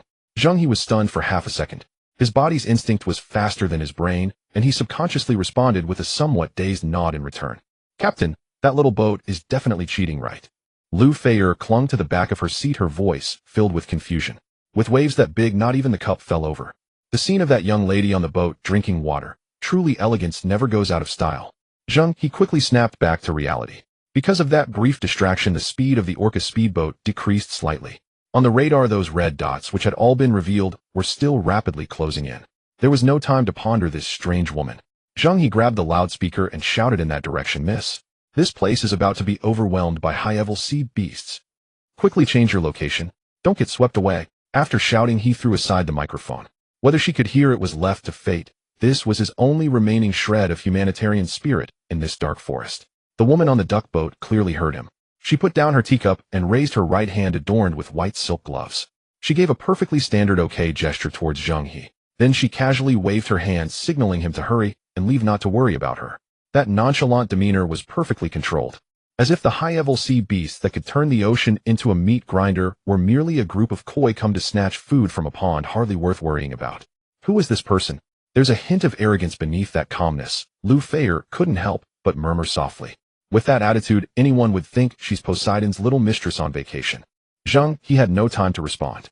His life only had one thread, and he didn't want to end it here. He took one last look at that duck boat, so out of place in the face of apocalypse. Zheng He withdrew his gaze, gripping the steering wheel tightly, his expression once again cold and focused. "Hold on tight." He slammed the accelerator down. The orca speedboat erupted with a deep roar, once more plunging into the even more turbulent waves ahead, leaving that bizarre and absurd scene far behind. The orca speedboat sliced through the turbulent sea like a bolt of lightning, carving a path for itself. After confirming a safe distance, he finally let out a breath and activated the Eye of the Sea God. The coordinates he had desperately fled from were now teeming with crimson dots, utterly transformed into a deep purple hellscape. Countless high-level mutated creatures drawn in by the induced waves fell into a frenzy upon losing their target. They did not disperse, but followed their primal bloodthirsty instincts, viewing one another as prey. The colossal beasts roared, their bones shattering. Columns of water shot up into the sky, mingled with chunks of flesh as the sea became a vast meat grinder, mercilessly slaughtering everything. In the midst of all the suffering, beings sought to evade it, yet only the dance upon the bones of the slain persisted. Zheng He even witnessed several third-tier giant species over 30 meters long being torn to shreds amidst the chaos. This was the true abyssal arena of slaughter. The brief relief of surviving the calamity lasted only half a second before he forcibly suppressed it. Zheng He walked onto the deck, his gaze sweeping across the bow of the ship. The corpse of the second-tier split-headed shark, pierced through by the orca's horn, still hung there, its blood washed away by the waves. With a thought, the massive body was instantly stored in the Spirit Sea storage. This was a second-tier mutated creature, a treasure trove in itself. Once the blood rain and carnage passed, he would have to return to the original coordinates to clean up the battlefield, scavenging for spoils. This was absolutely a lucrative venture. By the way, he wondered if that strange duck boat was still around. Returning to the cockpit, Zheng He casually opened the regional channel. The myriad of lives in this apocalyptic backdrop was sometimes more thrilling than a movie. The empty dragon riding the waves gilled, ha ha ha. Is this it? This can be called a natural disaster. Just waves over 10 meters high, not even enough to tickle us from the ocean continent. Brothers, full speed ahead. The waves play music for us as we feast and sing, the advantage is ours. The Black Shark Guild, all hands on deck, free hunting is on. Take advantage of the weak. See a lone fat sheep, grab it. Supplies, women, it's all ours. The Never Empty Air Force Guild brothers. There are big fish in the waves. I see it. Definitely above third tier. Charge with me, everyone will feast tonight. Below, a crowd of independent players immediately cursed them as lunatics, wondering why they were still thinking of fishing at such a time. As a result, the members of the Never Empty Air Force began spamming the chat. Fishing guy, Never Empty Air Force. Fishing guy, Never Empty Air Force. The dragon swims out to sea, Guild brothers, we fear no wind or waves. Line up according to formation, each firepower group. Be alert, we will blaze a bloody path with our weapons. A bunch of lunatics. Zheng He cursed decisively, shutting off the channel. The mad waves on the surface of the sea gradually calmed, but the undercurrents of the deep sea remained turbulent. The slaughter feast at the original coordinates was nearing its end, and the residual chaos began to spread outward. Zheng He piloted the speedboat like a ghost, cautiously approaching that area. Just then his gaze suddenly sharpened. 3 mutant hammerhead sharks, each over 10 meters in size, with snouts sharp as spears, broke away from the main battlefield. They seemed to have lost their minds, their bloodshot eyes locking onto a faint disturbance, charging directly towards a lonely little yellow duck sightseeing boat not far away. That jokingly designed boat remained stationary, and the elegant lady holding a bone china teacup. Was she stunned by the bloody scene just witnessed? Zheng He instinctively tightened his grip on the wheel, his mind racing with various rescue plans. However, the next moment what happened made him abandon all thoughts. Facing the 3 rampaging third-tier mutant hammerhead sharks, the coldly beautiful woman did not even raise her eyelids. She stood quietly at the bow, her elaborate evening dress undisturbed by the sea breeze, her posture as straight as a pine. She had a model-like figure that could be considered top-notch. A slim waist that could be grasped with one hand, straight long legs, and a voluptuous curve. But in this hellish scene of blood and flesh, what truly captivated attention was not her figure. It was the absolute composure that emanated from her very being. The leading hammerhead shark opened its gaping maw filled with circular fangs, bringing with it a terrifying force as it slammed down towards the duck boat. There was no earth-shattering collision, no horrific tearing. Just as the shark's snout was about to make contact with the hollow layer of ethereal blue, ripples emanated silently from the little yellow duck. The ripples were as thin as a cicada's wing, yet seemed to carry some supreme principle beyond human comprehension. The massive body of the third-tier hammerhead shark halted abruptly the moment it touched the ripples. Not even a single cry of agony escaped, as its indestructible, mutated body began to disintegrate from the snout, transforming into a mist of blood that silently dissolved into the sea, as if it were forcibly erased from this world by some high-dimensional eraser. The 2 hammerhead sharks behind seemed to have encountered the most terrifying enemy, letting out an extremely shrill cry, their tails frantically slapping the water's surface as they fled into the deep sea without looking back. In the cockpit, there was a deathly silence. Lu Feier had her mouth slightly agape. The petty calculations and hostility she had harbored were utterly obliterated by this miraculous scene. What was that? Her voice trembled. Zheng He inhaled sharply, a chill running up his spine. What was that? An energy shield? A force field?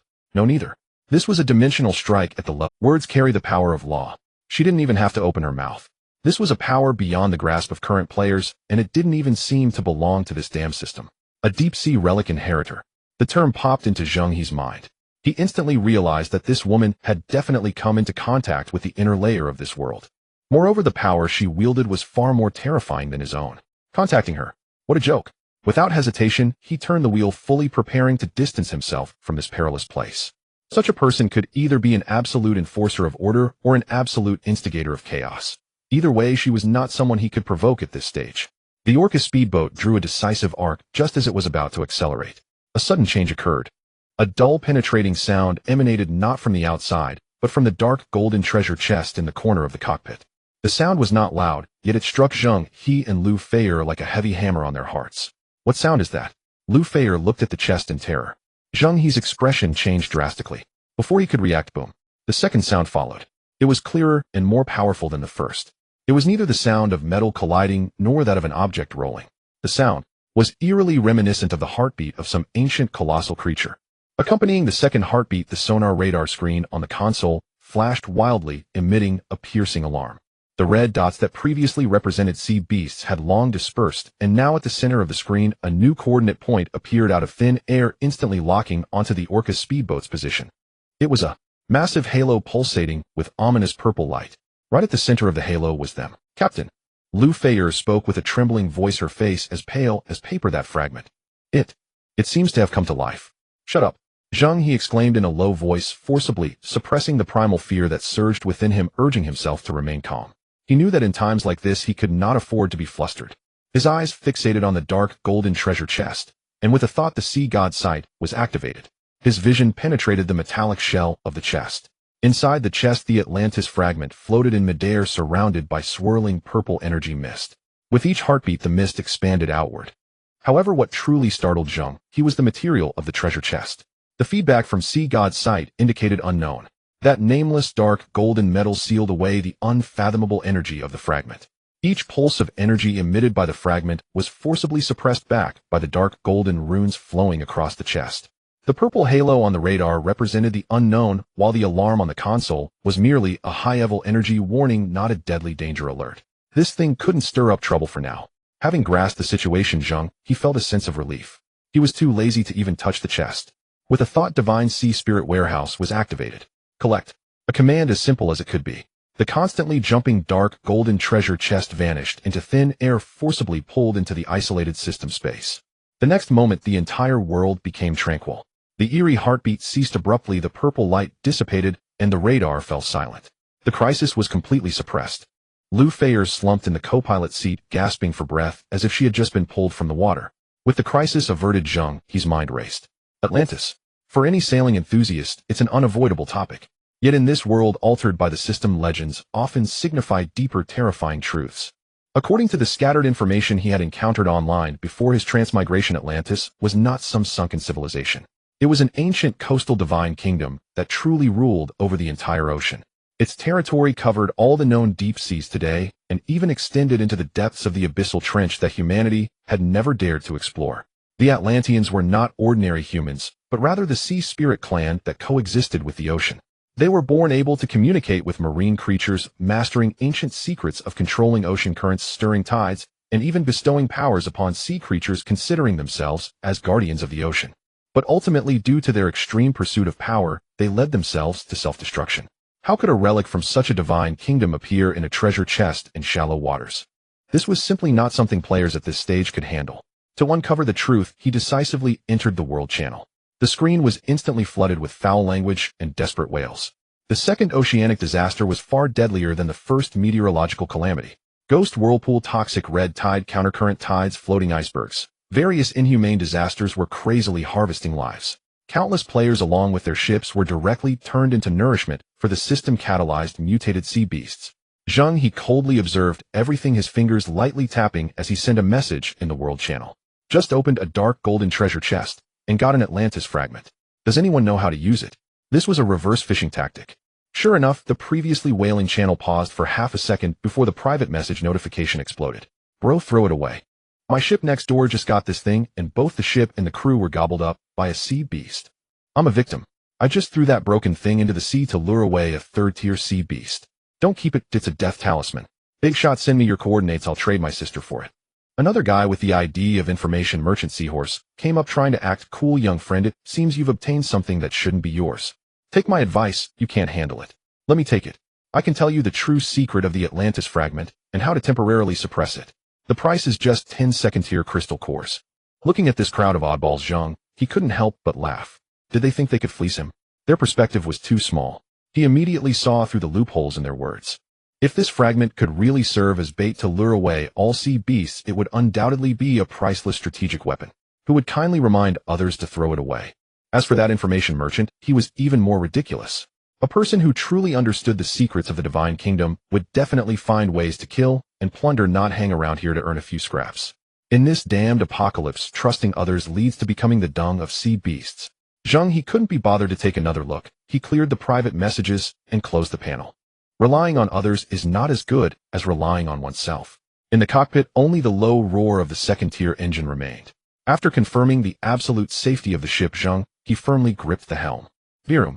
The Orca speedboat emitted a deafening roar, drawing a violently pure white arc across the sea surface. Lu Feier, terrified, clung to the handrail, her face filled with shock. Captain, are we not running away? Run away. Ambition flickered in Zheng He's eyes. The speedboat not only did not retreat, but instead surged forward like a frenzied shark that had caught the scent of blood, diving straight into the bloody battlefield of the sea beasts. All suffering shall be endured, all sentient beings shall be ferried. But in this sea, I am the rule. Zheng He gazed at the coordinates on the radar, a cold smile curling at the corner of his mouth. Run away. A large number of high-tier sea beasts have died. We're going to collect their corpses to enjoy the gifts of nature. The second-tier engine hummed, and the ship sliced through the grayish sea, creating a dazzling white trail. Lu Feier clutched the handrail tightly, her nails almost embedding into the leather. She no longer asked the stupid question of why not run away. Having spent enough time with Zheng He, she understood one principle. Every decision this man made had its logic, even if it sounded crazy. 7 minutes later, the speedboat slowed down. The roar of the engine dropped to a low frequency, and the ship executed a beautiful lateral swing, coming to a steady halt. Then the stench of blood arrived. This was not just an ordinary smell of blood, but a strong, foul stench that could turn one's insides out, enveloped in the cold, damp sea wind like a wall slapped across the face. Lu Feier immediately covered her mouth, her stomach churning violently. Zheng He showed no signs of disturbance, his hand steady on the helm as he gazed down at the scene before him. A human hell. These 4 words seemed too gentle.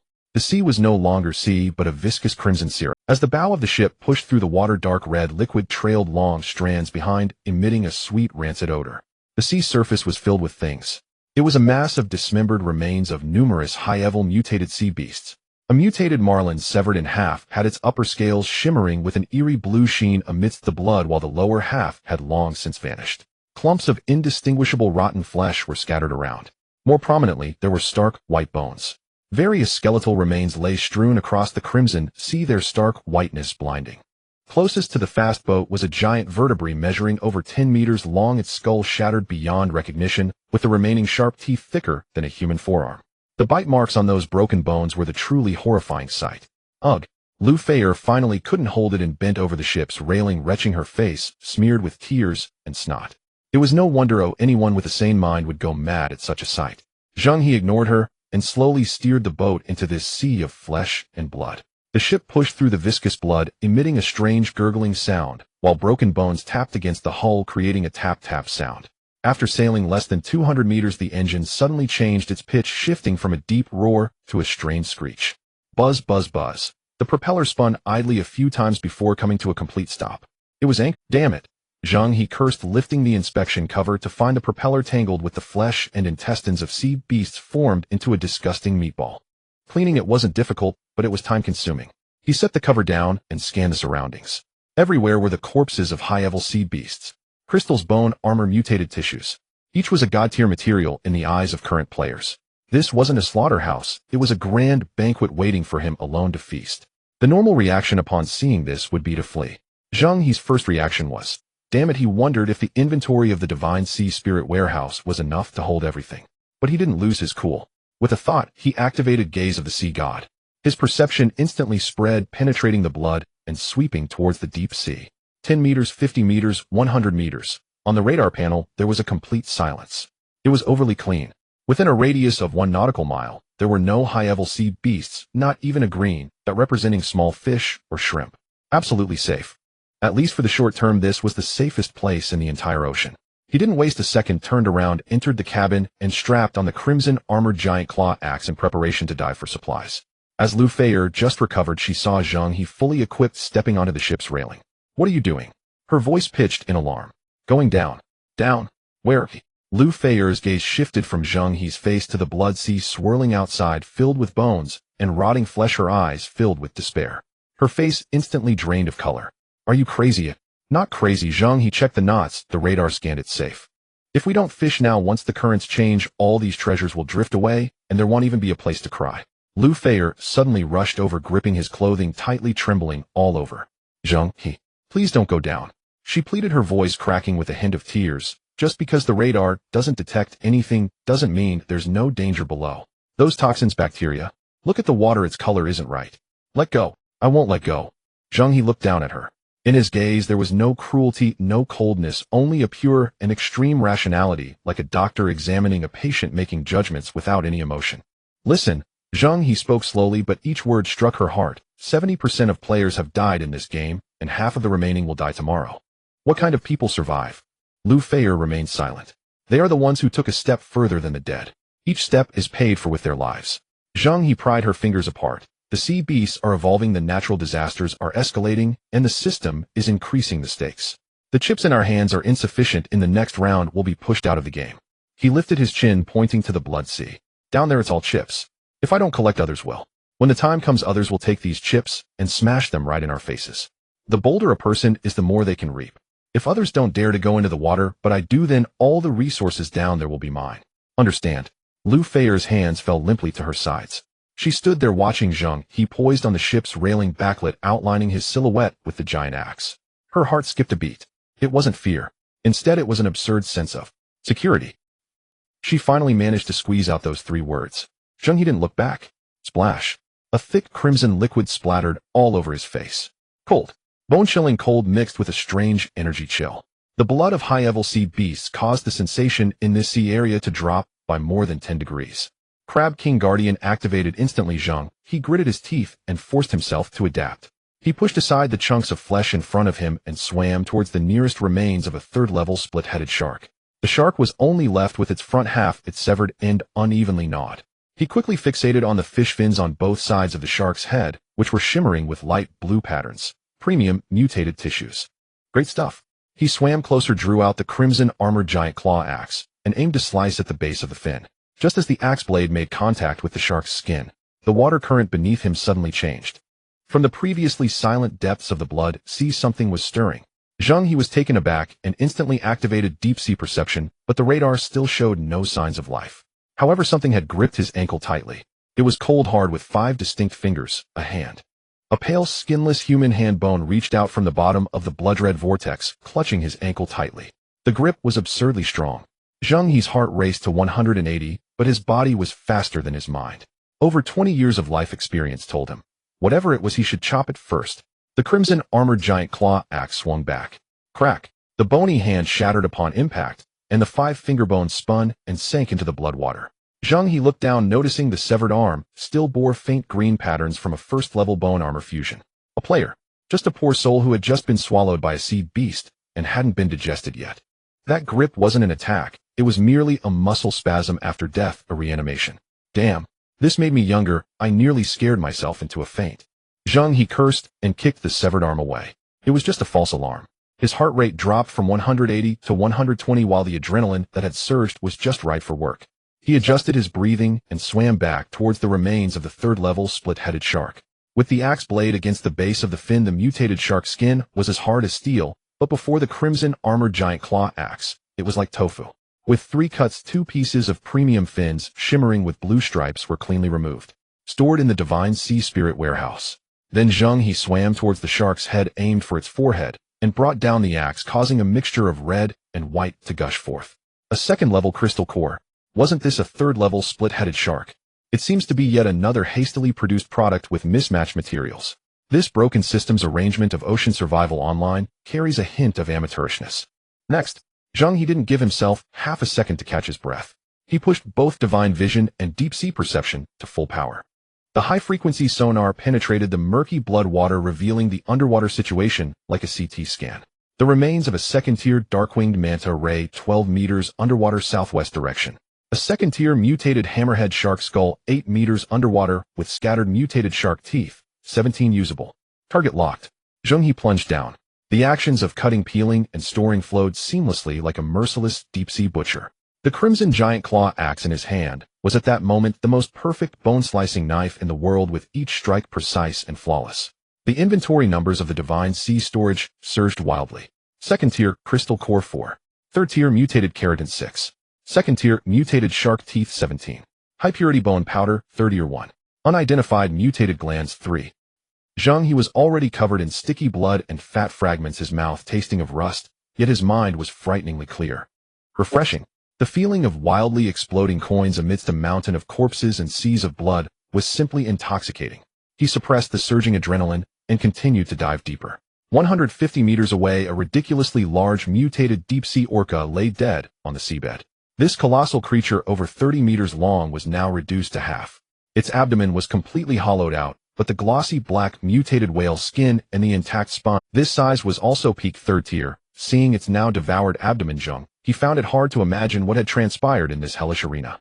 As Zheng He swam closer, just as he was about to find a spot to strike on its back, his actions came to a halt. The angle of the third-tier orca's skull was too bizarre, leaning sharply to the left, forming an incredible right angle with its body. He circled around to the orca's front, and his pupils constricted sharply. There was a large hole at the location of the right temple of the skull. A 15-centimeter penetrating wound, the edges smooth, as if polished. The edges of the hole formed a layer of black glass-like crystallization, created by instant high temperatures melting and then cooling. Zheng He reached out to touch it. It was slick and without burrs. This was definitely not something a sea beast could do. It couldn't possibly be damage caused by players at this stage. Was it that elegant woman from the duck boat? It was possible, but Zheng He had witnessed her attack method. It was a crushing of law-level proportions, not this kind of surgical precision strike. The only explanation: there was a third-party force in this sea area. A terrifying existence wielding higher-level technology. It had participated in the recent hunt for the death coordinates, and then vanished quietly. What was its purpose? Hunting high-level sea beasts? Or was it searching for the Atlantis fragments? At this thought, a chill surged from Zheng He's tailbone straight to the top of his head. He felt countless eyes in the darkness fixated on him. The water was too deep, waiting and would drown him. Azu, quickly back off. I must retreat immediately. Zheng He stowed the axe on his back, focused his mind to activate divine sea storage, and directly stored the massive remains of the third-tier orca, planning to slowly decompose it later. That's enough, let's go. He kicked off with his legs, propelling himself like a torpedo towards the surface. The blood-red seawater rushed past his sides as he ascended rapidly, the pressure causing his eardrums to buzz. The familiar black hull of the orca speedboat finally appeared overhead. He reached out, gripping the chain. Just as Zheng He's fingers grasped the ladder, the edge of the radar from divine vision flickered strangely. In the extreme depths, at least 400 meters underwater, in a place where light couldn't penetrate, a faint purple glow lit up. That purple light flickered and then extinguished. His mind raced, recalling the flickering rhythm. 1, 2, 3. Once more. 1, 2, 3. 3 beats in one cycle. Damn, this frequency is exactly like the heartbeat of that fragment sealed in the dark golden treasure chest. Zheng He scrambled onto the deck, blood dripping down his body. Without looking back, he slammed the safety lock of the hatch and shouted at the top of his lungs, "Lu Feier, start the floor the gas pedal. Hurry." No response. The cockpit was deathly silent. The engine didn't roar to life. Lu Feier. Zheng He stepped into the cockpit, his heart sinking. Empty. On the captain's seat lay a crumpled blanket, still warm to the touch. The door to the adjacent bedroom was ajar. Zheng He pushed the door open, his steps instantly freezing in place. Lu Feier was frantically rummaging through something in the cupboard facing away from him. Her long hair was disheveled. She wasn't even wearing shoes, standing barefoot on the floor. "Feier." Zheng He called out tentatively. She didn't turn around, showing no sign of pausing. Instead, her hands searched even faster. "What are you looking for?" "There's a big thing below that has its sights on us. Prepare to flee immediately." "There's nothing." "Nothing? How could there be nothing?" She mumbled under her breath while rummaging through the cupboard. Her voice was extremely strange, completely devoid of her usual soft and sweet tone, instead carrying a chilling and ruthless edge. Zheng He frowned. The figure before him gave him an incredibly strong sense of unfamiliarity and dissonance. He rushed forward, grabbing her wrist as she continued to rummage through the cupboard. "Lu Feier, what's wrong with you? An unknown terror has already locked us in. If we don't leave now, are we waiting to die?" She finally stopped moving, her neck creaking like a rusty gear as she slowly turned to face Zheng He. Those were eyes Zheng He would never forget in his lifetime. Hollow, deep-set, with an alarming amount of white, showing no sign of any living energy. Upon seeing Zheng He, her familiar, beautiful face suddenly twisted into an eerie smile, extremely out of place. She simply turned around, grabbed Zheng He's arm, and began to shake him gently. "Captain, where did the dark golden treasure chest go? That chest is so dangerous, it will bring us great disaster. Where did you hide it? Hurry and take it out and throw it into the sea." Zheng He coldly stared at her, the murderous intent in his eyes beginning to surge. "You are not Lu Feier. Why are you so eager for me to throw away the treasure chest?" "Captain, what nonsense are you talking about? Feier, your most beloved treasure." She leaned in a little, her voice sickeningly sweet. "Hurry and find the treasure chest, okay?"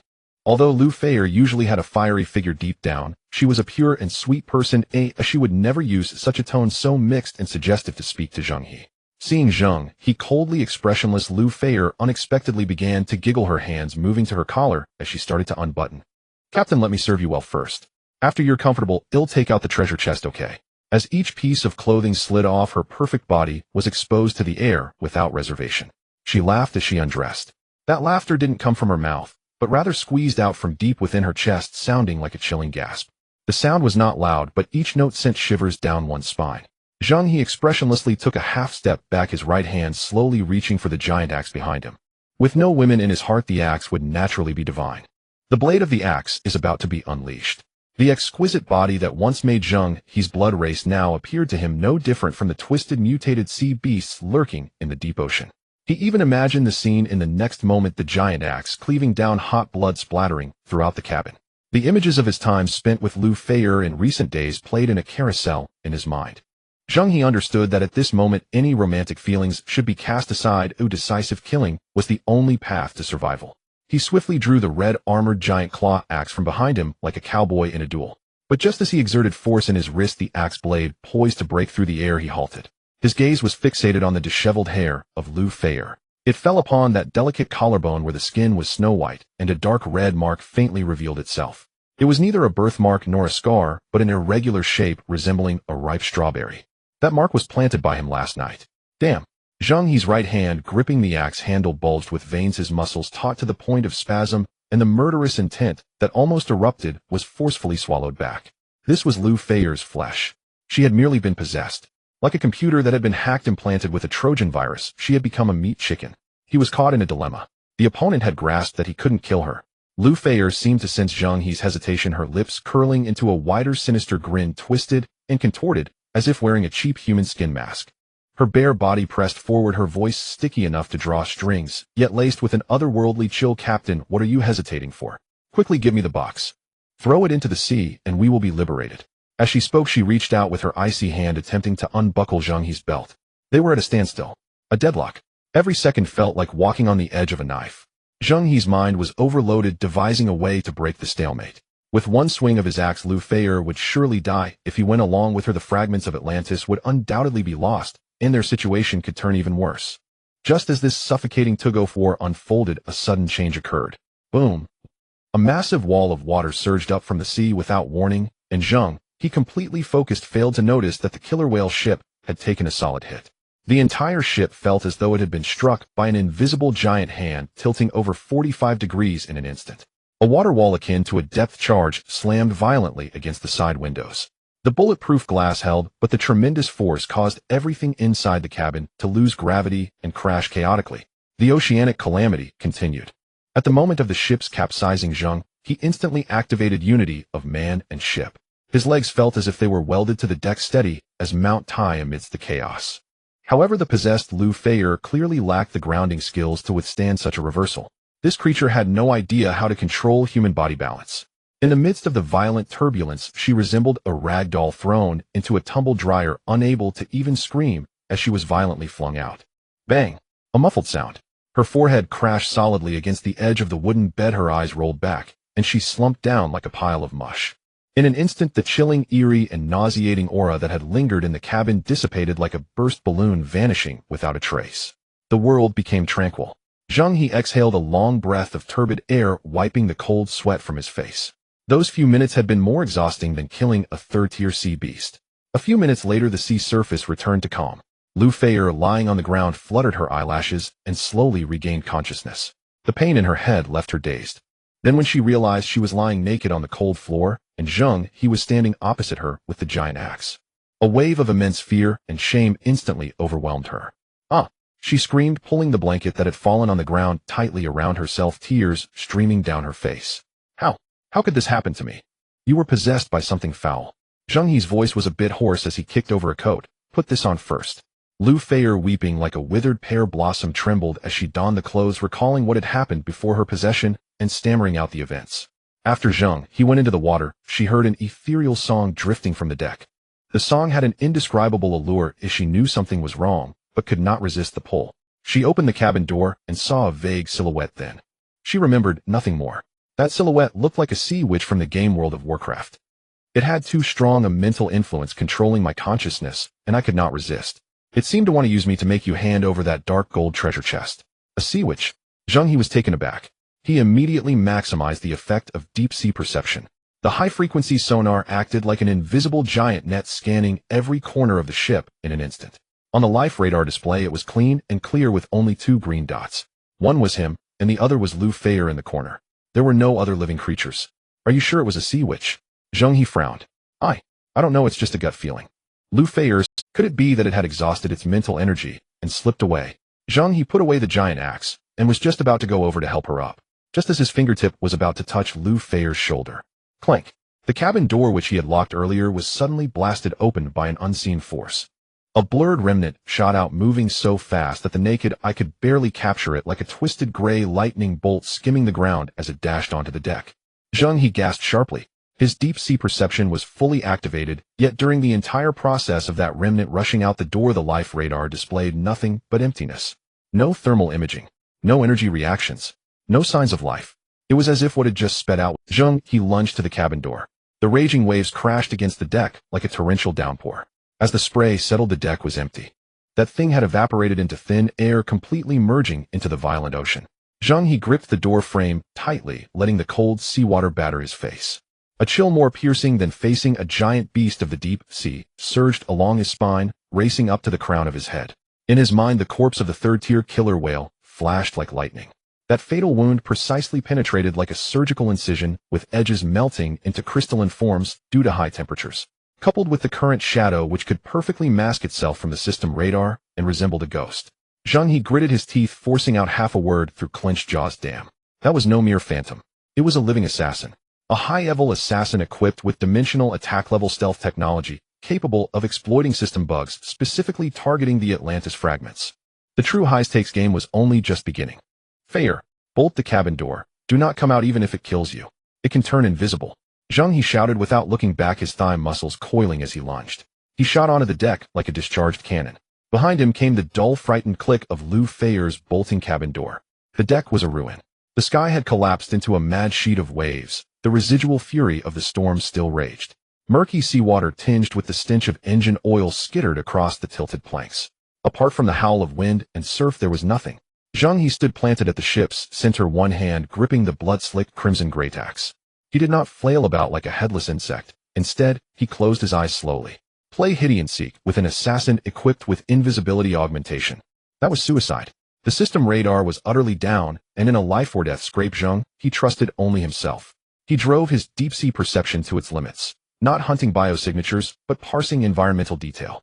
The shift of the wind, the shatter of rain, on with the tremor frequency of the deck. Every stream of data fed rapid models in his mind. He waited. He waited for the fatal flaw that would break the balance. It came. 2 o'clock. In the dense curtain of rain, the wind's speed stuttered for a microsecond. It was pure muscle memory carved into bone. Without turning his head, Zheng He bit down on the haft, and with a razor-sharp reversal, snapped the axe upward from an impossibly acute angle. The broad back of the axe slammed against his own carotid. A searing blast cracked through the rain, and a spray of blue-white sparks flared wildly. Brute force thundered up the handle, numbing the web of Zheng He's hand. A high-frequency vibrating blade haloed in cold blue hammered against the axe back, releasing a mortal whine. That edge was less than half an inch from his throat. Had it sliced true, the wound would have matched that of the three-tier orca in the abyss. The fierce clash of hard steel shattered the enemy's cloaking. The air warped like an old television's snowy screen. An uncanny silhouette flickered and resolved into form. Zheng He narrowed his eyes. It was a naga, the upper body a sinuous female shape, the lower body a monstrous serpentine tail. But this was no mythic siren who lured with song. Beneath its metallic teal scales there was no flesh, only dense arrays of biomechanical conduits. Its left arm had been grafted into a high-frequency vibrating blade. A mechanical red glowing ocular implant sat in its right socket. The elegant guise of a fantastic creature enveloped a cold, lethal technological core. This was a cybernetically remade assassin born of Atlantis technology, a cybernetic limb assassin. No wonder the system radar failed. Half its body was cold iron. Where would a life sign register? Interesting, Zheng He snorted amusement, cutting his breath. He curled a lip and muttered, a cyber ocean lonling king, huh? Came here to play some virtual war with me. Mockery full on his tongue, his hands were far from idle. If it used tech, then he would probe its depths with tech. He switched the probing dimension of deep-sea perception from vital signs to energy flux. A hum. The world bled of color before his eyes and resolved into a framework of gray-white filaments. The cyber sea witch became to him a walking megawatt lamp. Its power core in the chest, the energy matrices along its arm, they shone with blinding intensity. Invisible. Try disappearing now. The creature seemed to sense it had been spotted. The mechanical eye flared crimson. It could not fathom how its optical camouflage had suddenly been rendered useless. But the machine's combat instincts remained. It opened its mouth and released a hollow electronically laced song that cut through wind and rain. Tides surged the seaweed scent. Blue deep nurtures the Naga's clan. The long night boils in cold mist vast. By coral reefs a low lament. Dark currents drift in the heavy deep. Abyssal trenches roll in slow waves. Deepkin crave the brine-born draught. Merfolk whirl beneath the pale moon. The great deep is my homeland. The sea flute breathes seductive airs. Kinsmen drink the deep-born brew. Stars befuddled moonlight drown memories. The great deep is my homeland. Here I grew through generations. The sirens love the deep's lament. Longing clings to my native shore. A plaintive homesick melody suffused with psychic force designed to dull Zheng He's nerves and pull him into hallucination. The cyber Naga's mechanical eye locked onto Zheng He, waiting for him to go blank-faced like the woman had. A second passed, then another. Zheng He did not falter. Instead his gaze held an almost pitying amusement. Done singing. Your pitch has left for another province. He leisurely lifted a hand and plucked a pair of noise-canceling Bluetooth buds from his ear. Sometimes technology must be defeated with technology. Bravo, old friend. The Cybernaga's logic core probably toasted on the spot. Its database certainly had no entry for the absurd tactic of countering psychological assault with a physical device. The mind control failed. The assassin's cover was blown. Without hesitation, the monster snapped its mechanical tail. Armored plating at the tip popped open. A thruster unleashed a high-pressure blast, and the thing blurred into a gray streak, hurling itself over the ship's rail. Showing off and running. Think my ship is a bus. Zheng He sneered, slinging the greataxe to his back and lunging for the bow's giant pincered harpoon crossbow. Click. The barbed alloy fishing bolt slid into place. Cocked. Aim. Fire. The motion was seamless, fluid as running water. The bolt screamed off, trailing a long chain like a streak of black lightning. It arrived first and wrapped itself with surgical precision around the cyber Naga's tail nozzle as it spewed thrust. A shrill hiss split the air. Mid-flight, the cyber Naga let out a piercing cry as its tail thrusters ramped in a desperate bid to dive. The chain snapped taut, singing a harsh metallic keening. Get back here. Zheng He rooted his feet as if they were set in iron muscles, knotting veins standing on his neck as he bore against that terrifying thrust. He drove the strength from his waist and abdomen into a beastly roar, and then with both arms he yanked back. The enormous potential energy ripped the half-mechanical creature from the air and dragged it back onto the deck like a dead dog. Boom. The Cybernaga's weight slammed the planks. Before it could reboot its balance systems, Zheng He had already leapt. He planted his foot on its spinal core and drove the cold axe into the seam of conduits beside its neck. One flick of his wrist, and that cyber skull would have to relocate. The fight ended. Yet the prone creature did not struggle. Instead, gears began to grate within its frame in a disquieting mechanical whir. The red mechanical eye flared wildly. Click. Armor on its chest snapped open, projecting a pale blue holographic panel. On the panel, a holographic image of the ship surfaced through a red dot locked onto the precise coordinates of the Zheng He spirit vault inside the cabin. Then a shrill death countdown ripped through wind and rain, a blood-red numeral flashing out 3, 2. Damn it. This beast is going to send out the coordinates of the fragment. In that instant, Zheng He felt adrenaline surge, his heart pumping blood that nearly burst his veins while his brain raced. Decapitation. Too late. Severing an arm. That's pure nonsense. The self-destruct system and signal transmitter are both in the power core of its chest. If not handled properly, the ship will be destroyed and lives will be lost. No matter how fast his axe is, it can't sever the invisible quantum signals.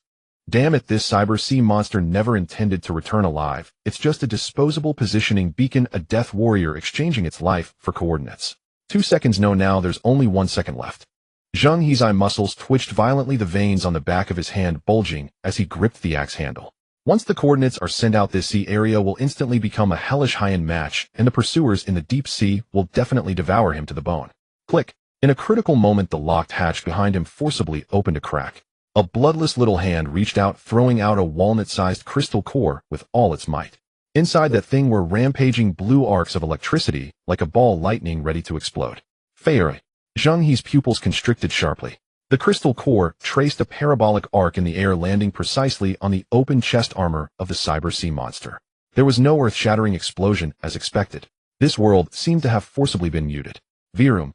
A circle of blue electromagnetic pulses erupted like a tidal wave.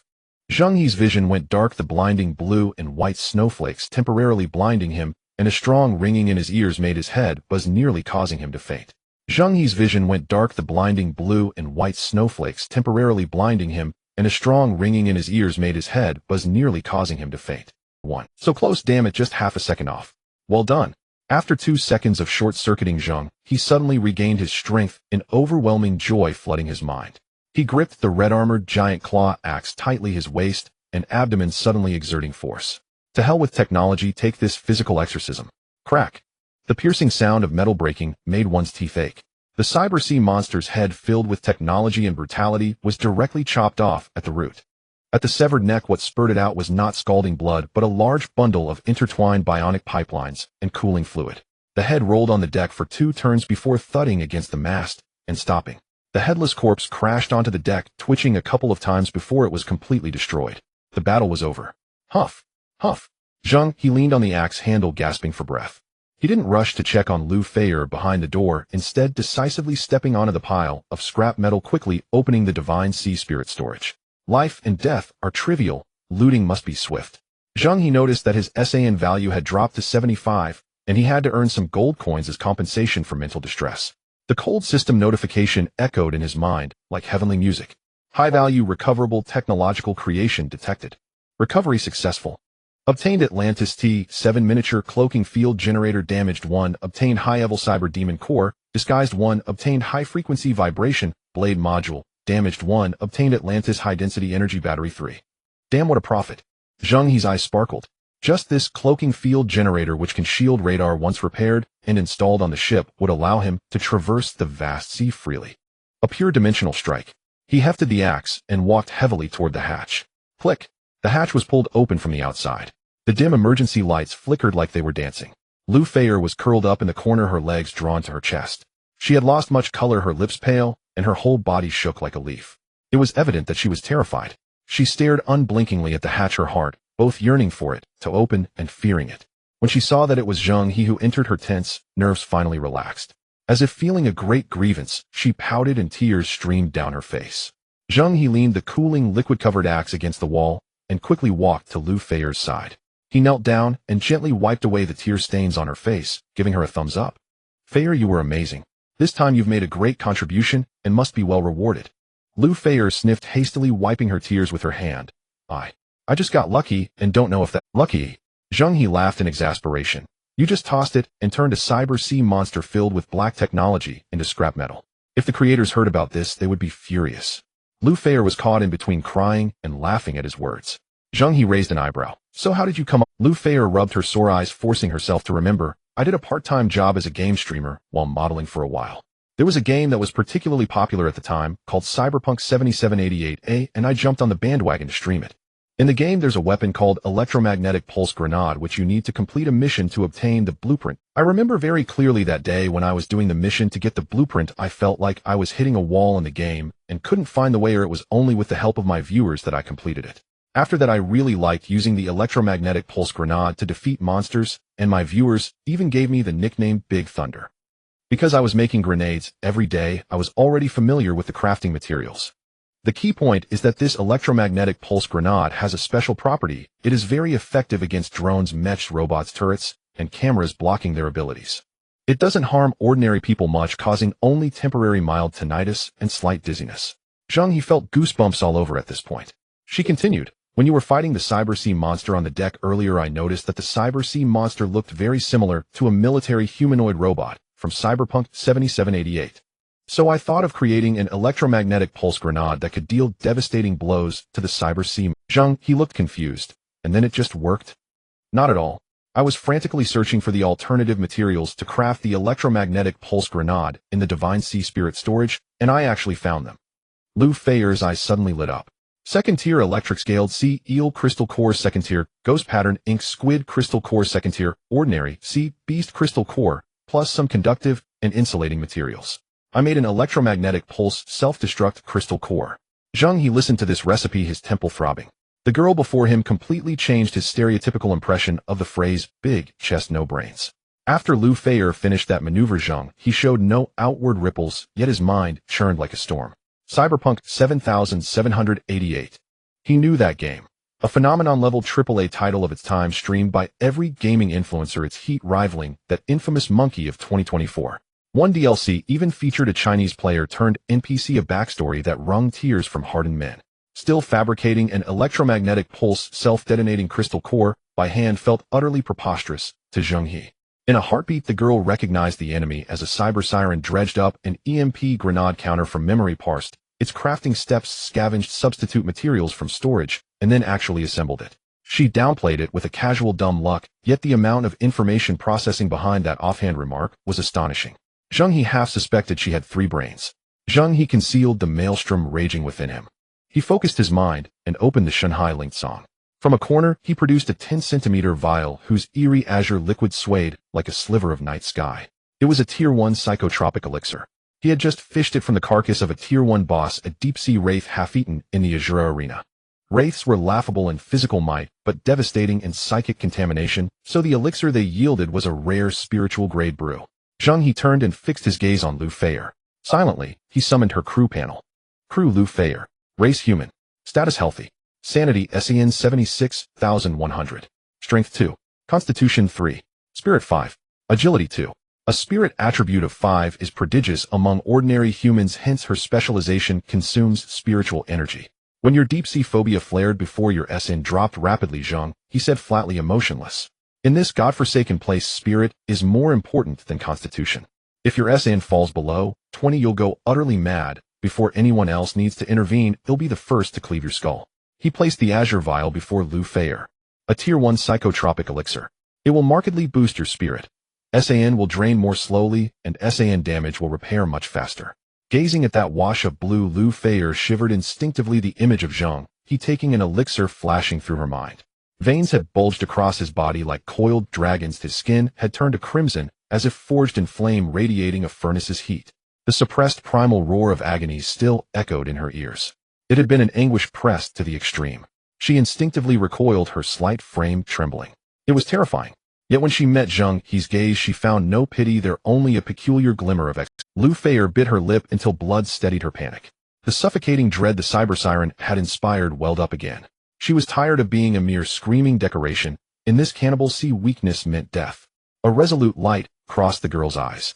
She snatched the vial from Zheng He, removed the stopper, and tipped it back, hoisting the cold liquid straight down to her stomach. 1 second. 2 seconds. 3. Ugh. The drug struck like an unannounced tsunami, detonating through her delicate body. Lu Feier collapsed, curling into herself, pressing her hand over her mouth to stifle any scream. Large beads of sweat instantaneously dotting her forehead, veins at her temples bulging and throbbing as if about to burst. A fierce psychic tearing made her feel as if an invisible hand were kneading and ripping her brain. The pain was unbearable. Her fingers dug bloody gouges into the deck. She offered no pleas, only animalistic muffled groans. Zheng He stood nearby, one hand looped through the red plate, giant claw axe, expressionless as he watched her panel. If her SAN fell below the warning line, that axe would unquestionably sever her head before any mutation could manifest. Those 5 minutes stretched like a century for her. After the long 5 minutes, the frenzied azure finally ebbed. A layer of black, bloody slime seeped from her pores, the mind's impurities expelled from the body. Lu Feier lay like a desiccated fish on the deck, but her once timid eyes now shone with a frightening clarity, as if cleansed to the bone. Crew panel refreshed. Crew: Lu Feier. Race: human. Status: healthy. Sanity: SEN 100,100. Strength: 2. Constitution: 3. Spirit: 10. Agility: 2. The elixir had crit. Her spirit attribute had literally doubled, a ceiling-level stat among current players. The elixir had landed a critical hit, her spirit had doubled. Such spiritual power was undoubtedly top tier among players now. Go take a shower, Zheng He said, pinching his nose with disdain. You smell like seaweed fermenting in a sewer. Watching the girl coated in black foul residue, he let out a rare joke. The two finally allowed their taut nerves to relax. Hearing the water from the bathroom, Zheng He padded into the kitchen and splurged, pulling from the Shanghai Lingsong premium mutated sea beast meat. Tier 3 rifthead shark, tenderloin, killer whale ribs, and squid tentacles as thick as buckets. In a survival game, nothing soothes the soul like a meal rich in high-grade protein. Before long, Lu Feier emerged in fresh clothes, cheeks flushed and spirit renewed. Zheng He pointed at the top-tier ingredients on the board. They're yours. Make something hearty. Let's celebrate that we're still alive. He said that, and went into the shower. Outside night was ink black, the ocean spent from its day's fury lay subdued, leaving only the dull thud of waves against the hull. They had survived the second marine calamity. The shower ceased. Zheng He stepped out, towel drying his damp hair, when an overwhelming aroma seized the cabin and filled every corner. The scent was no ordinary culinary fragrance, but the subtle energy perfume unique to high-grade ingredients. One inhale and hunger clawed like a mutiny at the gut. In the kitchen, Lu Feier busied herself under warm yellow light, her back to him. For a moment, Zheng He was disoriented. After a day's work, to have a lovely person at the stove preparing dinner. Such a life was what he had once dreamed of before crossing over. The scene was too beautiful, he dared not stare. Lu Feier cooked with focused, economical movements, unaware of the heated gaze behind her. Who would have thought that the delicate girl who once couldn't even open a canned meat could now handle tier 3 sea beast flesh with the composed finesse of a new Eastern culinary disciple? Yet the World Channel, which normally spewed thousands of messages per second, was eerily quiet, as if the network had stuttered out after a long pause. Yet the World Channel, which normally spewed thousands of messages per second, was eerily quiet, as if the network had stuttered out after a long pause. Only a few messages ghosted through. The channel smelled of suffocating panic. Zheng He's eyes chilled as he murmured, "All beings suffer, all are delivered." If the first meteorological disaster had been a finely arranged sacrifice by the system to cull those who couldn't even upgrade their vehicles, then the second marine calamity was a merciless massacre. On the cutting board, the dishes were already taking shape. The translucent tier 3 rift-head shark tenderloin had been sliced paper thin into sashimi, gleaming temptingly under the light. Beside it, deboned killer whale ribs sizzled in the pan, fat crackling, and an intoxicating aroma assaulting the senses. The bucket-thick squid tentacles were simply blanched to preserve their primal sweetness. The highest-grade ingredients often demand the humblest techniques. In this damn survival game, the meal bordered on obscene luxury. "Dinner," Lu Feier announced, carrying the... They exchanged no idle words, only a smile, then dove in, devouring the food with the efficiency of a gale. The pure energy in the meat slid down like a pocket furnace. Warmth spread quickly, mending hidden wounds and the day's fatigue. It was a tacit meal. No conversation, only sustenance. Outside, the sea was as black as ink. The ocean, spent from its fury, only thudded against the ship like the steady breathing of some great beast. Inside, steam and 2 young bodies. Filled and sated, drowsiness rose like the tide. Warmth breeds desire, yet neither dared to let down their guard. No dalliance, no tenderness. In these man-eating seas, indulging the lower body could cost you the rest of your life. "They'll keep watch until midnight. You sleep, Zheng," he said calmly, his tone brooking no argument. Lu Feier nodded without fuss, pulled the blanket tight, and curled in a corner into shallow sleep, ready to respond at a moment's notice. Zheng He sat at the helm, the red plate giant claw axe leaning at his side. The night was unusually calm. When the first shaft of morning light pierced the clouds and dusted the indigo sea with flecks of gold, the pall of recent days seemed momentarily swept away. A few nameless seabirds landed on the mast, chittering incessantly. The long-missed peace made the horrors of before feel almost like a bad dream. Then the system's cold mechanical voice detonated inside every survivor's head, with no warning, shattering that fleeting tranquility. System announcement: the second marine calamity of the disaster period has ended. Congratulations to all survivors. You have endured the forces of nature. Global survivors remaining 107854000. 1 billion. At that figure, Zheng He's eyelid gave a hard twitch. From the opening near hundreds of billions, the count had been halved and halved again, down to just over a billion. In mere days, tens of billions of living people had been casually erased by the system. All beings suffer, you all are delivered. This was no simple survival game. It was an unabashed hardcore optimization aimed at humanity itself. Zheng He's gaze grew colder. He had no time to weep for the dead. Instead, he gained a clearer understanding of this infernal rule set. The system's broadcast continued. Post-disaster recovery period begins, duration 72 hours. During recovery, hostile creatures' aggression reduced by 80 and resource spawn rates increased by 500. The system will randomly generate temporary resource islands within the sea for players to gather during recovery. May your fortunes be abundant. System offline. It was like a slap followed by a sweet plum. Zheng He had not yet finished digesting the torrent of information when Lu Feier suddenly screamed, as if she had seen a ghost. "Captain, look outside." "What is that?" she cried. Zheng He snapped his head up and saw a vast island materialize at the boundary between shallows and mid-sea. The isle was lush and green. Even from a distance, one could make out stands of coconut trees and exposed mineral veins glittering in the sunlight. Was the system so powerful that its words shaped reality? A mirage or a real island? While Zheng He still questioned its authenticity, Lu Feier had already shouted out, "Captain, land. It's real land. Lu Feier leaped on the deck, excitement lighting her eyes but Zheng He was not blinded by this celestial pie. Instinct warned him that the place was not as idyllic as it seemed. Still better to starve by cautionless boldness than by timidity. To become someone of consequence in this apocalypse, one must expand one's vision. Zheng He inhaled deeply and activated Haitian's sight. In the next instant his breath caught. The holographic map that had shown only sea was instantly flooded by a verdant tide, so dense it seemed about to spill off the display. Countless green specks represented endless plants, ores, and fresh water. Deeper within the island glittered gold flares denoting top-tier chests, and purple halos marking scarce special resources. A resource island.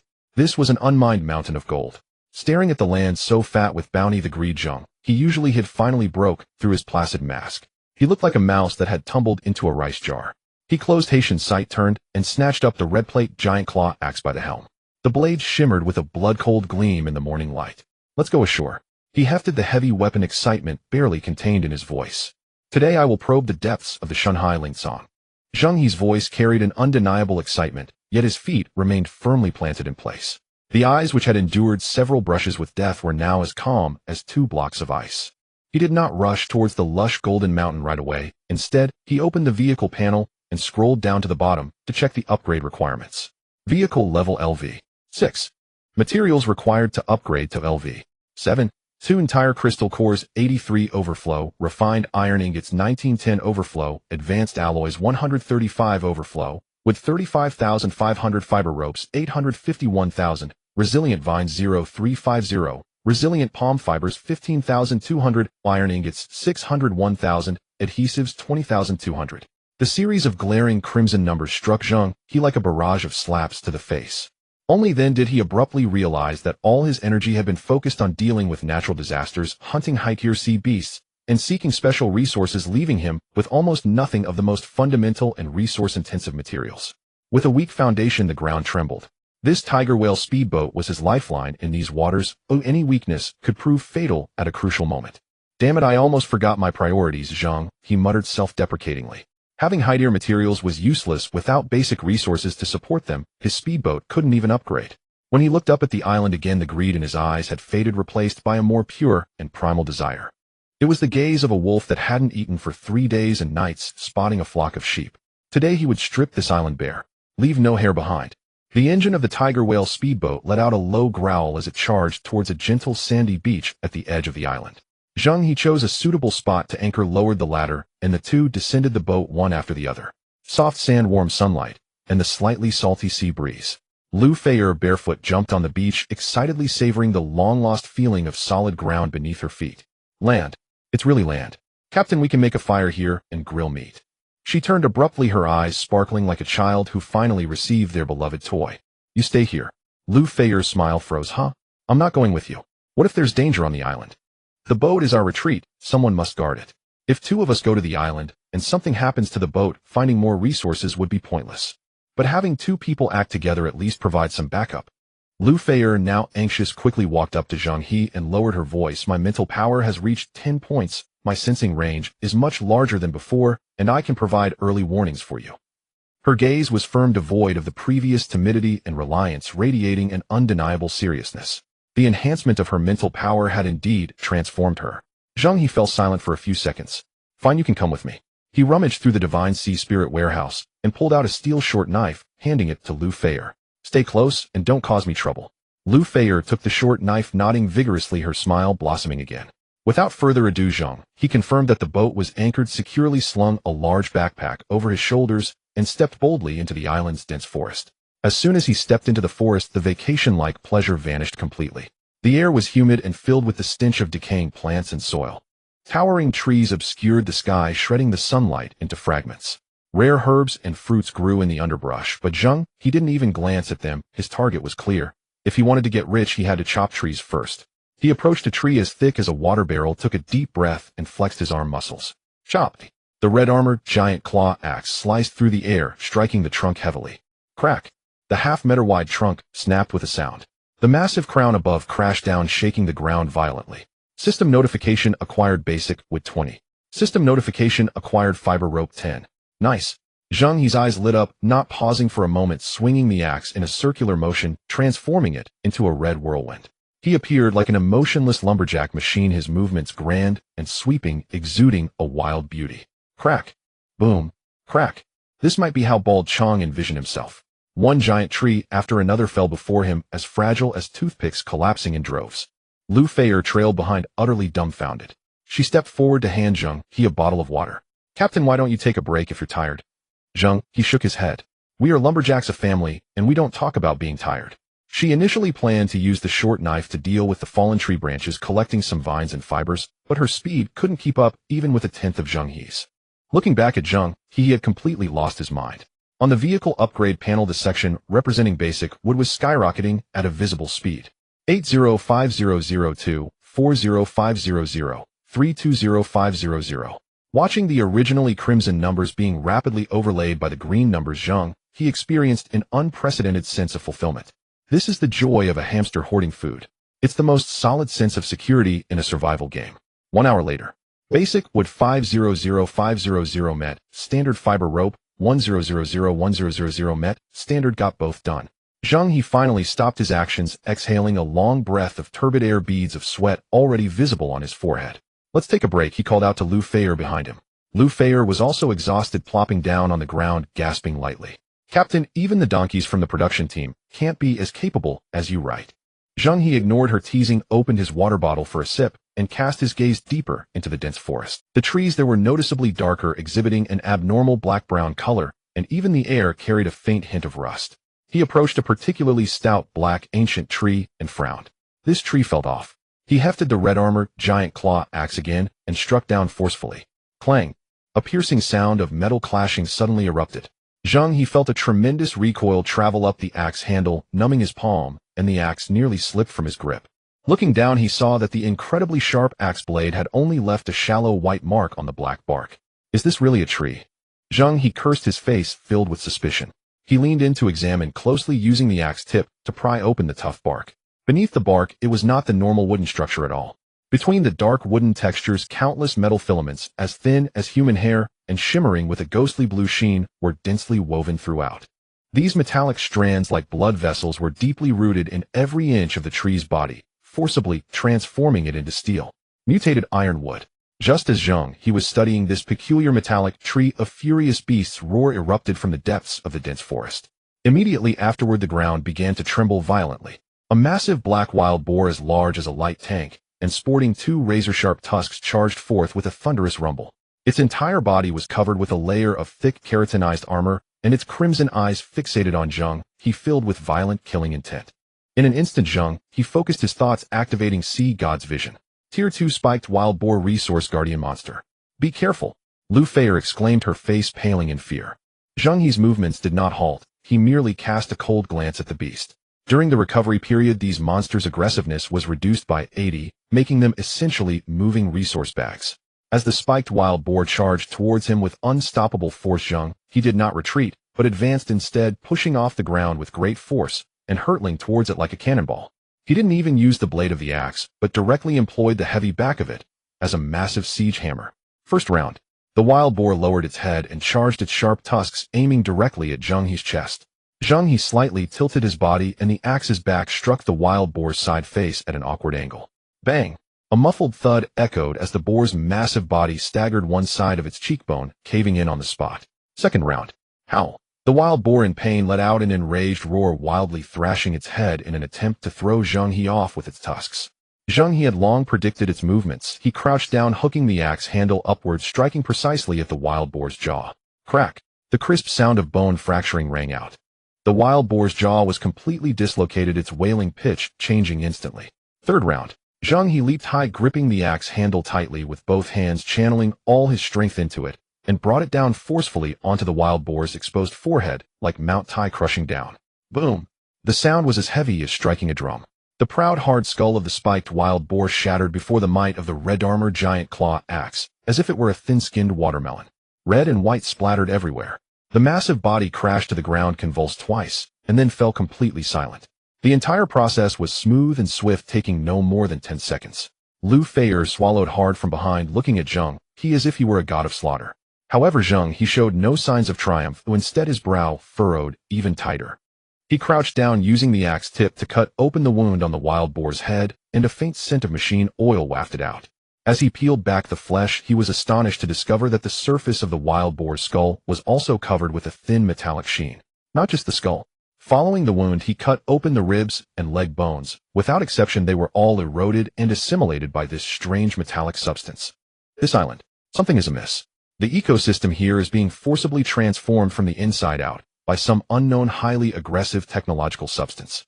There's no such thing as free lunch. The resource island provided by the system is hardly a benevolent gift. There is definitely a huge crisis lurking beneath. Zheng He stood up, opened the vehicle panel, and glanced at another material gap. Iron ingots 601000. He lifted his gaze, looking beyond the bizarre black ironwood forest to its depths. Both plants and animals had grown metal within them, indicating that there must be a source of this metallic substance nearby. There it was highly probable to find iron, or which could be used to refine iron ingots.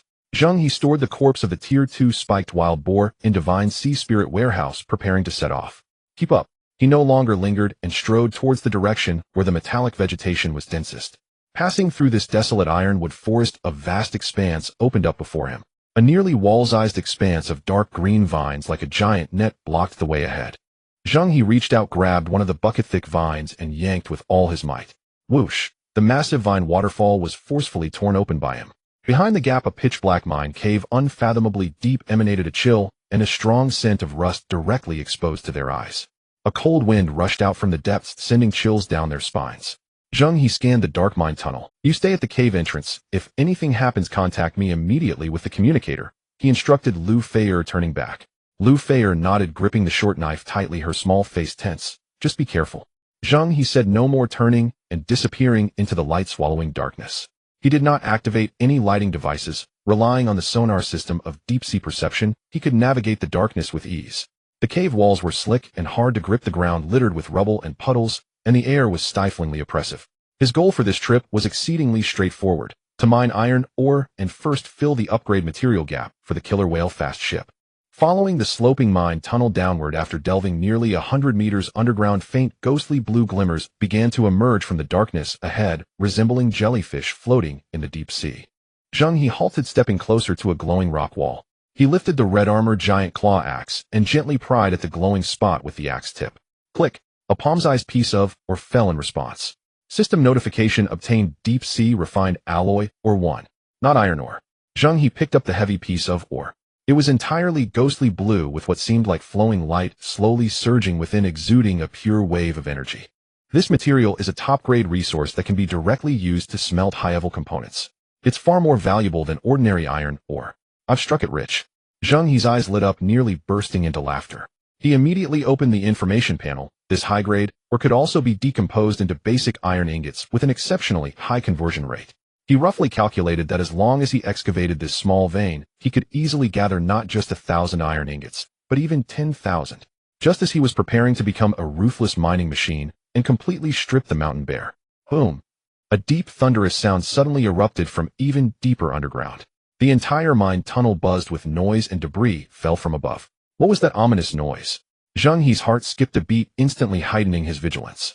Without hesitation, he poured spiritual power into his eyes, activating deep-sea perception combined with Sea God's vision to maximize his penetration ability. His line of sight penetrated through the thick rock layers extending downward.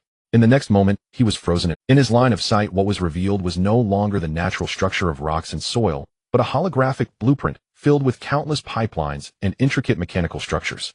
This island is not a natural island at all. It is artificial land built upon the ruins of the seabed. The intense cyberpunk metal style is undoubtedly related to the legendary Atlantis civilization.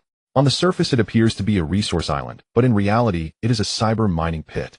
Zheng He held his breath, gathering all his chi, gliding along the rock wall of the mine, like a ghost moving towards the source of the sound. Soon he reached the end of the mine tunnel at the edge of a massive cliff. Peering down below the cliff was a subterranean cavity the size of several football fields.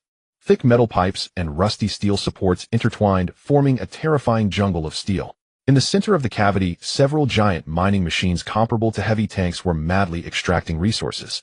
These iron monstrosities looked horrifying, half-rotting flesh, half machinery. The massive mechanical arms swung with a blur, each impact creating large craters in the hard rock, echoing with deafening bangs.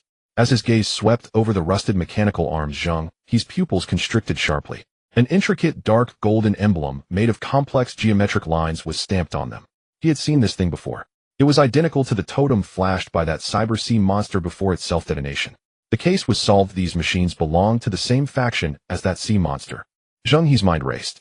Should he fight or retreat? This group of half-mechanical, half-flesh monsters undoubtedly had overwhelming combat power. A direct confrontation posed too great a risk. This must be the core vein of the entire island. If he could find a way to incapacitate them, perhaps using the electromagnetic pulse crystal core made by Lu Fei. Just as he frantically weighed the pros and cons, the communication terminal on his wrist suddenly lit up with a blinding red light, numbing his wrist. It was an emergency communication from Lu Fei. He quickly retreated to a safe distance and answered the call. The communicator was silent. 1 second. 2 seconds. Just as Zheng He thought the signal had dropped, Lu Fei's trembling and urgent voice finally came through. Captain, on the surface, 3 ships have suddenly appeared. Zheng He raised an eyebrow. It seemed other survivors had found their way to this island. With 3 ships arriving together, it appeared to be organized and likely involved members of the 4 major guilds. In an instant, Zheng He made a decision. Should he continue to delve into the mystery? No, the priority was to secure the upgrade materials for the Orca speedboat.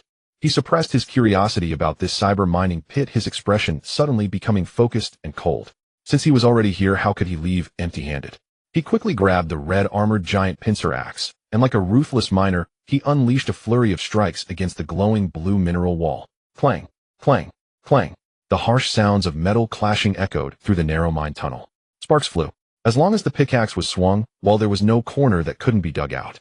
At this moment, Zheng He resembled a human excavator. Large chunks of precious were falling with a clatter. System notification obtained: deep sea refined alloy or 1. System notification obtained: deep sea refined alloy or 1. His actions were astonishingly swift, efficiency at its peak. He silently calculated the conversion ratio of refined alloy or to iron ingots, estimating the required amount of refined alloy or to be collected. 20, 50, 80. Bang. Once again, a violent impact resonated from below, shaking the entire mine. Dust and debris falling. Zheng He didn't even lift his eyelids. The axe in his hand swung wildly. Finally, with the last chunk of ore the size of a wash basin pried free, the target of converting 1,000 units of iron ingots was successfully achieved. All done. Zheng He didn't even glance at the stripped mineral wall, retracting the axe and turning to leave. He concealed his presence to the utmost, slipping back along the original path, soon standing at the exit of the mine. Blinding sunlight poured down. As he squinted, he caught sight of a sneaky figure on the hillside, not far away, peering out towards the sea. It was Lu Fei. Zheng He frowned, suddenly bursting forward. Before the girl could react, he yanked her by the back of her collar, dragging her into the nearby bushes. Hey! Lu Fei was startled, her chest rising and falling violently, making her dizzy. When she realized it was Zheng He, her pale face regained some color as she patted her chest in shock. Standing up, so high do you want to be a live target for others? Zheng He lowered his voice, a warning lacing his tone. Two just wanted to see clearly. Lu Fei stammered, those ships look well equipped. Zheng He said no more, simply patting her shoulder to signal her to calm down. He then pushed aside the leaves, gazing towards the distant sea. God's vision activate. The view instantly zoomed, incomparable to a military 8-power scope. The details of the 3 ships were laid bare. The details of the 3 ships appeared clearly before his eyes. Leading the charge was a heavily armored warship, entirely black, with an extremely fierce prow. Most notable was the dark, heavy machine gun mounted on the deck, menacingly aimed at the shore. Zheng He had some impression of this ship. A slight thought crossed Zheng He's mind, and the analytical data from God's vision immediately surfaced. Deep Wave Defensive Warship, Grade D, Level 5, Captain Zheng He, affiliated Guild Dragon and Tiger Sea Zheng He. Upon seeing this name, Zheng He couldn't help but sneer.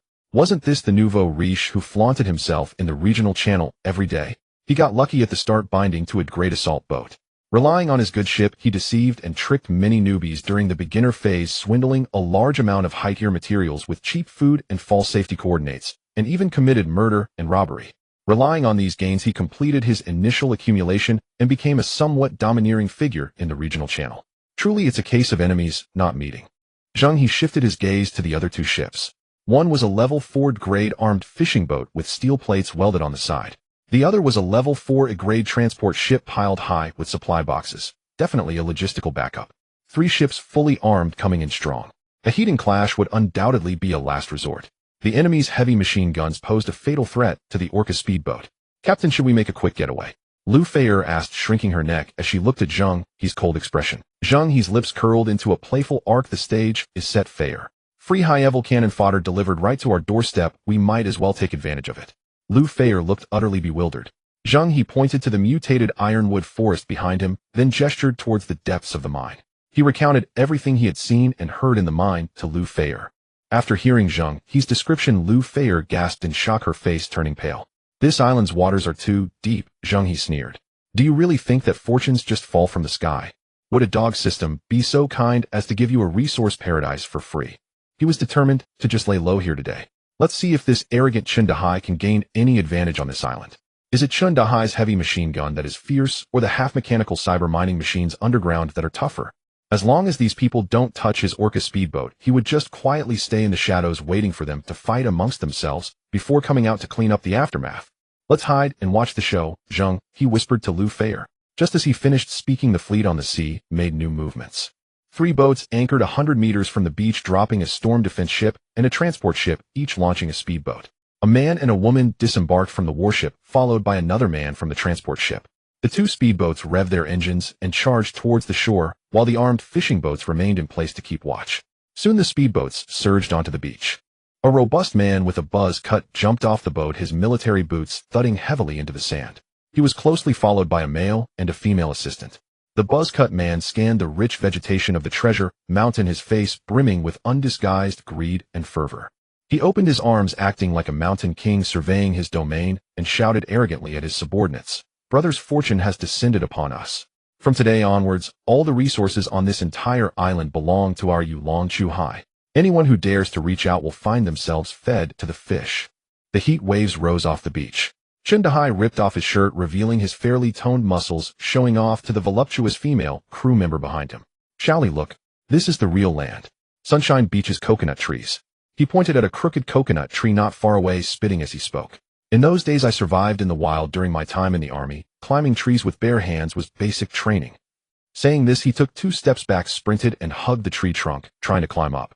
He hadn't even climbed a couple of feet before he started to slide down.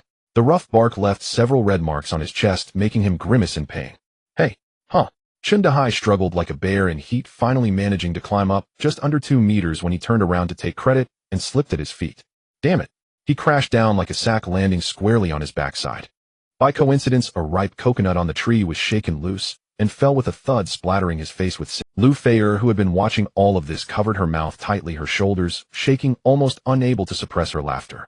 "Is this it? This is the guild boss. There's really no need to go all out like this," she remarked in a very small voice. Zheng He observed the farce with cold eyes. Right next to Zheng He, a dark-skinned, lean, middle-aged man had not spared a glance. His name was Lao Zhao, and Zheng He had just seen his profile information through Sea God's sight. Ever since Lao Zhao disembarked, he had been wandering at the edge of the beach and the jungle, keeping his head down. He first found a trickle of fresh water seeping from a rock crevice, then picked a few deep purple berries to taste, confirming they were non-toxic before sharing them with the other 2. Next, he took out a knife and sharpened a few branches. In a calm area of the near shore, he quickly built a simple fishing trap. The entire process was quiet and efficient, without a single unnecessary word. "This old guy is tough," Zheng He whispered in the bushes, a true outdoor expert, completely different from that nouveau riche who only knows how to show off. Lu Feier also noticed the man called Lao Zhao, her smile fading and her expression becoming serious. Zheng He understood very well. In the early stages of the natural disaster, everyone could survive relying on seafood buffets, but as the difficulty escalated, experts like Lao Zhao, who were skilled in wilderness survival, were truly invaluable. He was likely the real core of this team. "Let's go." Zheng He no longer wasted time watching the clown's performance. Taking advantage of Zheng He still playing in the sand, while Lao Zhao adjusted the traps, he and Lu Feier moved like 2 ghosts along the edge of the jungle in another direction. Information asymmetry is the greatest advantage. "Captain, look at this." Lu Feier pointed at a cluster of heart-shaped ground plants. Zheng He glanced over, and Sea God's sight immediately responded. "Ivy, a first-tier herb, with strong hemostatic and restorative effects. Good stuff." Without a second thought, Zheng He pulled it out by the roots and tossed it straight into the spirit sea storage. The 2 worked in perfect harmony, transforming into ruthless collection machines. In just over 10 minutes, the outer resources were completely swept clean.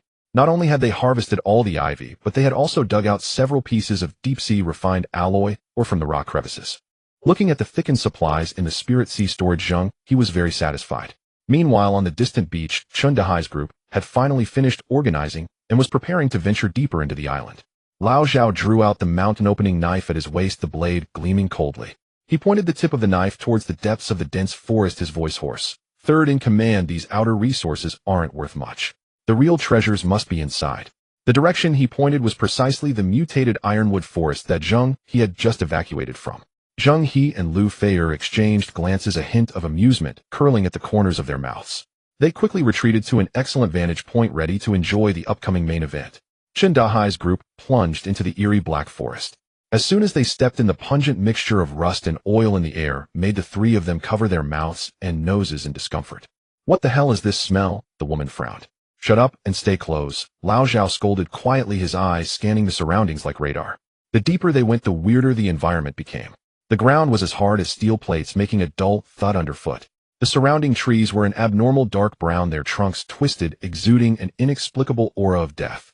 Lao Zhao's pace gradually slowed, his instincts honed from years of wilderness survival going off like alarms. Everything here defied the laws of nature. Suddenly he stopped in his tracks, frozen in place. His gaze was locked onto an object on the ground ahead. It was the carcass of a large wild rabbit about the size of a small calf. The rabbit's head was mangled beyond recognition, its skull violently shattered, red and white matter mixed with black dirt covering the ground. Chen Dahai also saw it. He was first startled, then walked up to kick the stiff corpse of the wild rabbit, casually cursing, "Damn it, what's this thing? Such a gruesome death." When he saw it was a wild rabbit, he cursed, "MMP. Hey, this big wild rabbit, did it get attacked by people from Chengdu?" But Lao Zhao's expression grew increasingly grim. He squatted down, extending his finger to trace the edge of the shattered skull. What his fingertips felt was not rough bone fragments, but rather a cold, sharp metallic texture. He peeled away the flesh and saw a layer of ghostly blue metallic film attached to the skull, along with metallic filaments spreading like veins. What kind of monster is this?" Lao Zhao's voice was already somewhat unsteady. But what truly sent chills down his spine was the fatal wound on the rabbit's head, smashed like a broken melon. This could only signify one thing. On this island, not only were there mutated large steel wild rabbits, but there also existed an even more terrifying presence capable of instantly killing such creatures. Old Zhao's fingertips touched the cold metal, causing him to shiver all over. He abruptly withdrew his hand, his face contorted as if he had swallowed a dead fly. "This thing is half flesh and half machine." His lips felt dry and his voice trembled. Next to him, the female crew member, Xiao Li, was already pale with fright, gripping Chen Dahai's arm tightly, her teeth chattering. Third Master, this cursed island is too eerie. Should we retreat?" "Retreat? What the hell?" Chen Dahai kicked away the disfigured rabbit, his eyes not showing the slightest fear, but instead gleaming with greedy green light. He excitedly rubbed his hands together, spitting as he exclaimed, "You don't understand a thing. What does this signify?" "It signifies a windfall. A half-mechanical monster indicates what?" "It indicates high technology on this island. Do you understand the elite monsters that can explode mechanical blueprints and energy cores? We hit the jackpot, we really hit the jackpot." Xiao Li and Old Zhao were stunned by his manic appearance, unable to respond for a long while. In Chen Dahai's mind, danger equated to profit, and fear was merely an appetizer before wealth. Old Zhao, why the long face? Seeing Old Zhao still hesitating, Chen Dahai wrapped his arm around Old Zhao's neck and lowered his voice to paint a grand picture. "Stop dilly-dallying. As long as you help me scour this island for all the good stuff, when we go back, the fourth chair of Yulong Chu Hai will be yours." Old Zhao trembled all over. He looked up at Chen Dahai and then down at the strange steel rabbit on the ground, his eyes filled with intense struggle. Years of wilderness experience told him that this forest was a treacherous place that devours people without leaving bones. Advancing further would undoubtedly lead to death. Yet the allure of the fourth chair was simply too tempting. People die for wealth and birds perish for food. Ultimately, greed overpowered reason. Old Zhao took a deep breath, forcibly suppressing his fear. He nodded, his voice hoarse. "Third Master, I will lead the way. Stay close, and don't fall behind." He gritted his teeth, picked up the mountain knife, and plunged into the eerie ironwood forest without looking back. Chen Dahai raised his eyebrows at Xiao Li with a smug expression, as if he had everything under control. However, he did not notice that Old Zhao, who had turned his back, had a glint of ruthlessness in his eyes. The group followed the deliberately severed vines and the not obvious footprints as they made their way deeper. Little did they know, 100 meters above them, in a hollow of a sheer cliff, two pairs of eyes were watching everything with great interest. "Captain, you're quite wicked, even planning their route so thoughtfully." Lu Feier leaned against the rock wall, hugging her knees and murmuring softly, "It's just repurposing waste. These people usually don't sow good karma. At sea only love killing and arson. Today let them shine and heat up." Zheng He played with a piece of alloy, or that he had just pried off his gaze cold. Since this group of resentful souls is eager to send themselves to their demise, let's oblige them. He just needed free fire scouts to explore the depths of the mine and see what level that thunder really was. Before long, the three of them emerged from the ironwood forest and stopped in front of a dark, deep mine. A pungent stench mixed with machine oil rust and rotten flesh howled out from the cave entrance. Old Zhao looked around, then circled the cave entrance to inspect carefully. This is the place. He pointed at several fresh digging marks by the cave entrance. But someone has been here before us. Zheng He didn't care about that. He roughly shoved Old Zhao aside and laughed arrogantly. Who cares who has been here? Now this place is under my control. He eagerly pulled out a military-grade flashlight from his backpack, turning it to the highest setting. The blinding white beam instantly tore through the darkness, illuminating the mine as if it were daytime. Fear nothing. Follow me and enjoy the good life. Zheng He strutted in with his nose in the air. Xiao Li and Old Zhao exchanged glances, only able to muster the courage to follow. The walls of the mine were slick and embedded with deep blue or shimmering with a faint cold light under the strong beam. Damn, it's all high-grade alloy ore. We hit it big. We really hit it big. Zheng He swept his flashlight across the wall and found several pieces of deep-sea refined alloy left from mining, his eyes turning red with greed. He lunged at them like a starving wild dog seeing meat, drooling as he pounced, wielding a spade and hammering away fiercely. Bang, bang, bang, bang. The harsh clinking echoed through the narrow mine tunnel. Zheng He toyed with the high-grade alloy ore he had chiseled from the cave wall, the eerie blue metallic sheen reflecting his greedy expression. Good stuff, this is prime material. Just as he finished speaking, a dull, thunderous boom suddenly erupted from deeper underground. The entire mine tunnel rattled and debris fell from above, creating a deafening roar.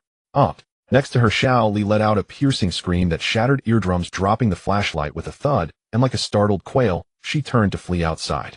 Old Zhao reacted faster than most middle-aged men. He yanked Xiao Li's arm, while bracing himself against the cave wall to steady himself. His face, long eroded by the elements, drained of color, his lips trembling. Only Zheng He remained unperturbed, standing firm. He was only shaken slightly, brushed off the dirt that had fallen on his face, and instead of fear, he turned to the source of the tremor and grinned wildly. That smile was both savage and fervent. The tremors continued for over 10 seconds before gradually subsiding. In the mine, only Xiao Li's stifled sobs and the heavy breathing of the three men remained. Let's go. We must leave immediately. Old Zhao's voice had changed tone as he gripped Zheng He tightly. Third Master, something's off about this place. It's too damn eerie. If we don't leave now, it will be too late. What the hell? Zheng He shrugged off Old Zhao's hand, his eyes bloodshot. Didn't you hear this noise? There must be a big guy down there. A big treasure. He pointed at the eerie blue veins in the wall and then at the dark depths. Wealth and danger go hand in hand, understand? I don't understand any of that. Old Zhao was getting anxious, finally shouting at Zheng He. I only know that as long as the Green Mountains remain, I need not fear a lack of firewood. Have you forgotten about that rabbit outside? Its skull was encased in steel, yet it was still taken down. Do you understand? The things in here are beyond our ability to contend with. So what? I have a gun. Zheng He patted the handgun at his waist and pointed at the M416 assault rifle on his back. If one shot doesn't take it down, it'll give it a burst. Xiao Li huddled in the corner, crying louder. Third Master, I'm scared. Let's go back. I'm begging you. Zheng He impatiently shot her a glare. Cry, cry, cry, are you mourning? Shut your mouth. If you keep crying, I'll leave you here to feed the monsters. Xiao Li was so frightened that she immediately covered her mouth, only daring to sob softly. Old Zhao watched the seemingly mad Zheng He, and then glanced at the trembling Xiao Li beside him. A wave of helplessness surged in his heart. This scene was so familiar. He let out a long breath, his voice hoarse as he said, Third Master, let me tell you a story. Zheng He was taken aback, thinking he had misheard. Old Zhao ignored him and continued speaking, his voice tinged with an indelible sense of weariness. Before I crossed over, I was a leader of an outdoor club. One New Year's Day, I led a team to challenge the Altai Line. Altai Line. Zheng He frowned, clearly having never heard of it.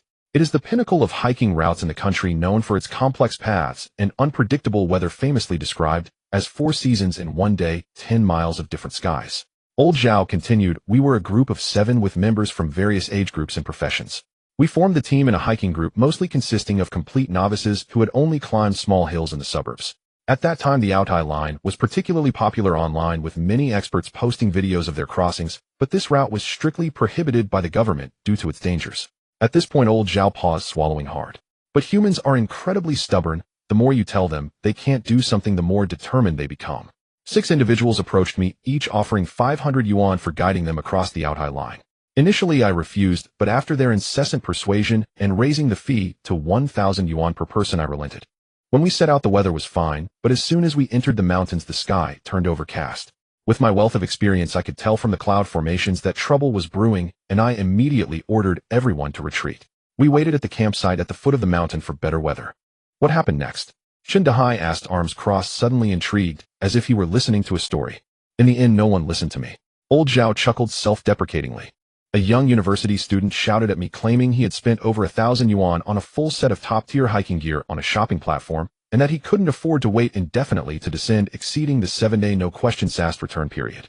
Then there was a small company leader with a beer belly who insisted he had watched the mysterious garden videos dozens of times, and was now incredibly strong familiar with every detail of the 2,800 camps, water troughs, and Baichi temple. Additionally, there was a retired lady who insisted on reaching the summit's boss Xiantai to take photos for her social media. Except for me, everyone had their own compelling reasons to ascend. Before we came, we signed an agreement that clearly stated unconditional obedience to the leader's command. But once we were in the mountains, that agreement became worthless. I couldn't reason with them. I had no choice but to climb with this group of clients, gritting my teeth. Old Zhao sighed, as if he could still smell the wind and snow from that day. As we reached halfway up the mountain, it started to snow. A few southern folks in the group became overly excited, taking off their jackets to snap photos. The snow fell heavier, making the path increasingly treacherous, with the wind slicing across our faces like daggers. Some shouted that they were exhausted and suggested we set up camp right there to cook hot pot. Old Zhao laughed and, can you believe it? On the Altai line in temperatures below -20 degrees, they wanted to eat hot pot. Someone actually pulled out a pot of gas stove, a canister hot pot base, and there were even various meatballs, frozen tofu, and beef rolls. To make matters worse, one guy even carried a huge watermelon up. To accommodate all this food and drink, they swapped their thick sleeping bags and jackets for thinner versions. I was frantic at the time, warning that this gear wouldn't survive the night, and they would inevitably suffer from hypothermia and freeze to death. But in the end, no one took it seriously. That little leader who was so familiar with the strategy pulled out a bottle of erguotu, saying a sip of liquor would warm him up, and who was afraid of what? Old Zhao shook his head, his eyes filled with sorrow. It's hard to reason with those doomed to die. They let go of the urge to help and respect the fate of others. That night the 7 of us crammed into a tent, eating hot pot and singing songs. The atmosphere was unusually festive. Little did we know that was to be our last supper. After finishing the hot pot, we returned to our respective tents. The snow fell all night, and the temperature plummeted below 30 degrees. The next morning, when I unzipped my tent and checked on everyone I found, I was the only one left alive in the group. Old Zhao's voice trembled noticeably. This deadly escapade had evidently become a nightmare he would carry for the rest of his life. Those who brought hot pot and ingredients had sleeping bags that were too thin and froze to death in their tents. That little leader who drank erguotu. The combination of high altitude and alcohol led to pulmonary edema, and he suffocated himself. The story came to an end. The mine tunnel was enveloped in an eerie silence. Even the typically arrogant Zheng He found it hard to, but this silence did not last even half a minute. Zheng He suddenly grabbed Old Zhao by the neck with such force that it nearly choked him. All right, Old Zhao, I didn't realize you were so impressive back then. Old Zhao was taken aback. This heartfelt warning not only fell on deaf ears, but seemed to excite Zheng He even more. Since you're so tough, what are we afraid of? With you leading the way, this trip is guaranteed to succeed. Zheng He lowered his voice, nearly drooling with greed, as he spoke to Old Zhao. Open your mind. As long as you help me explore this cave, when we get back, the position of the 4th chair in the guild is yours. Shaoli will also be yours tonight. Old Zhao froze completely. He pushed Zheng He away, staring at the man whose face was etched with "I want to get rich." Thinking of the fools who died in the snow, he realized the diversity of the human race. But he knew he could not dissuade Zheng He. Ultimately, Old Zhao could only shake his head in resignation, silently picking up the flashlight from the ground, turning it to full brightness, and turning to walk toward the unknown abyss. As the alarm blared, Zheng He's dreams of fortune were shattered on the spot. Run! Old Zhao, the seasoned veteran, reacted the fastest, his voice almost breaking. The 3 turned and fled, no one mentioning high-grade alloys or the 4th chair again.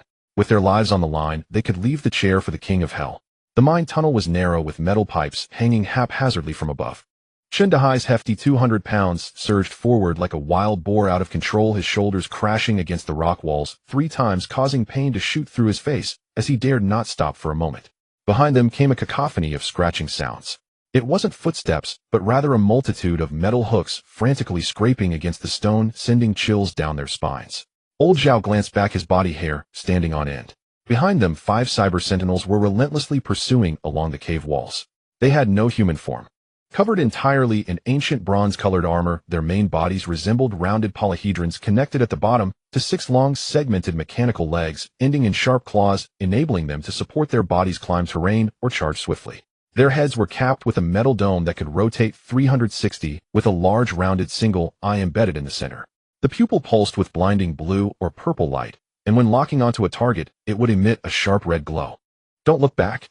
Go left," Old Zhao shouted, slamming on the brakes to forcefully turn into the left passage. Zheng He followed closely behind. Despite the fat man often talking nonsense when it came to the critical moment of escaping, his explosive power rivaled that of a national-level athlete. Poor Xiaoli, however, was out of luck. She wasn't a combatant to begin with, and had been so frightened by the edge of the pit that her legs went weak, causing her to lag behind. That slight delay nearly cost her life.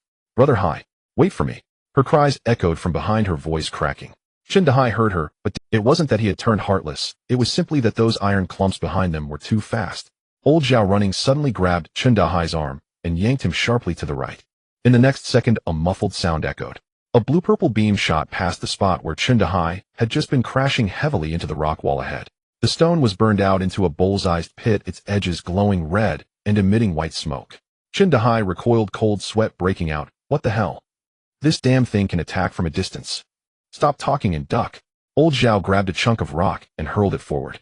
The stone rolled over a layer of dark mud, causing the ground to collapse halfway, revealing a deep pit.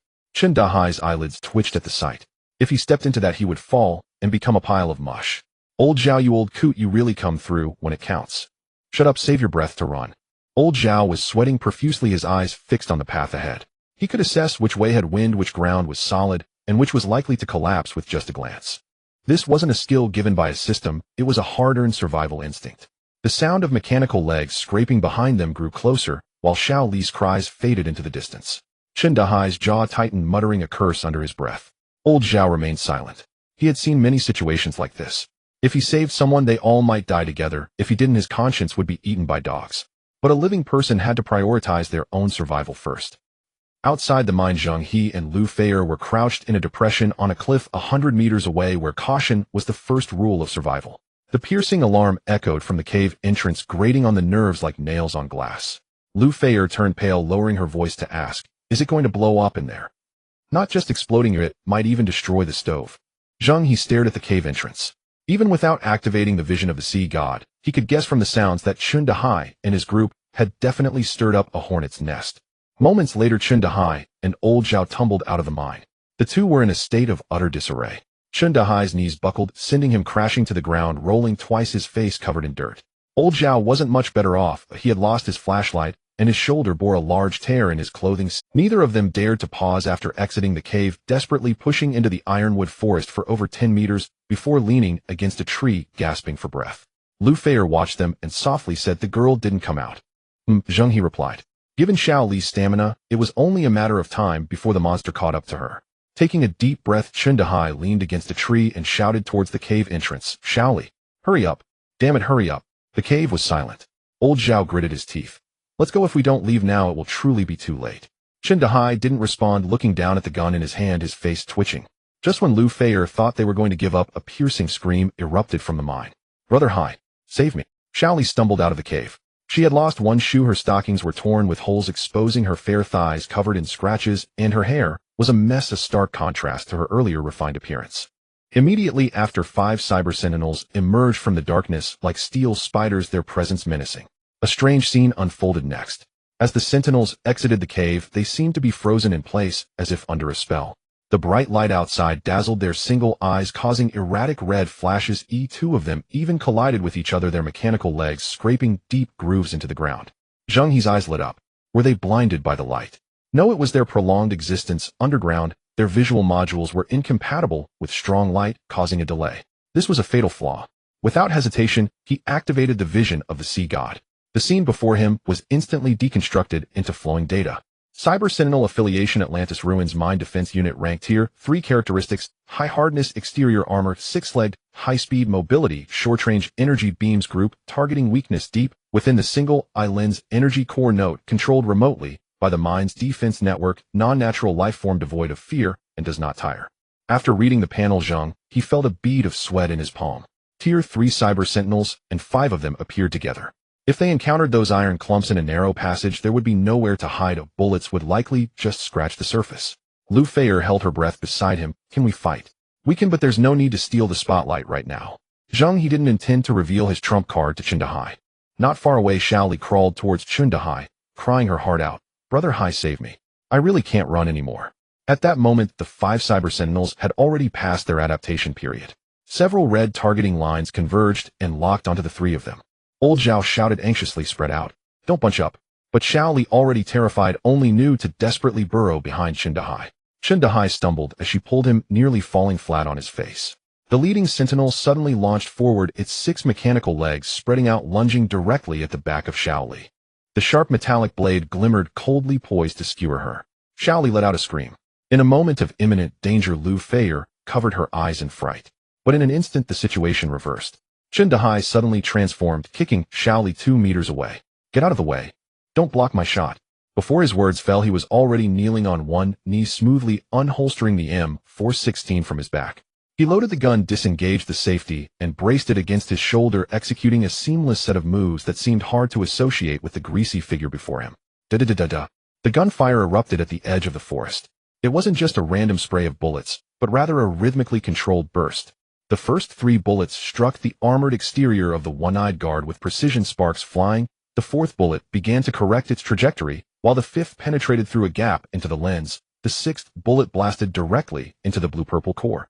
The 7th, 8th, 9th all hit their mark. Bang!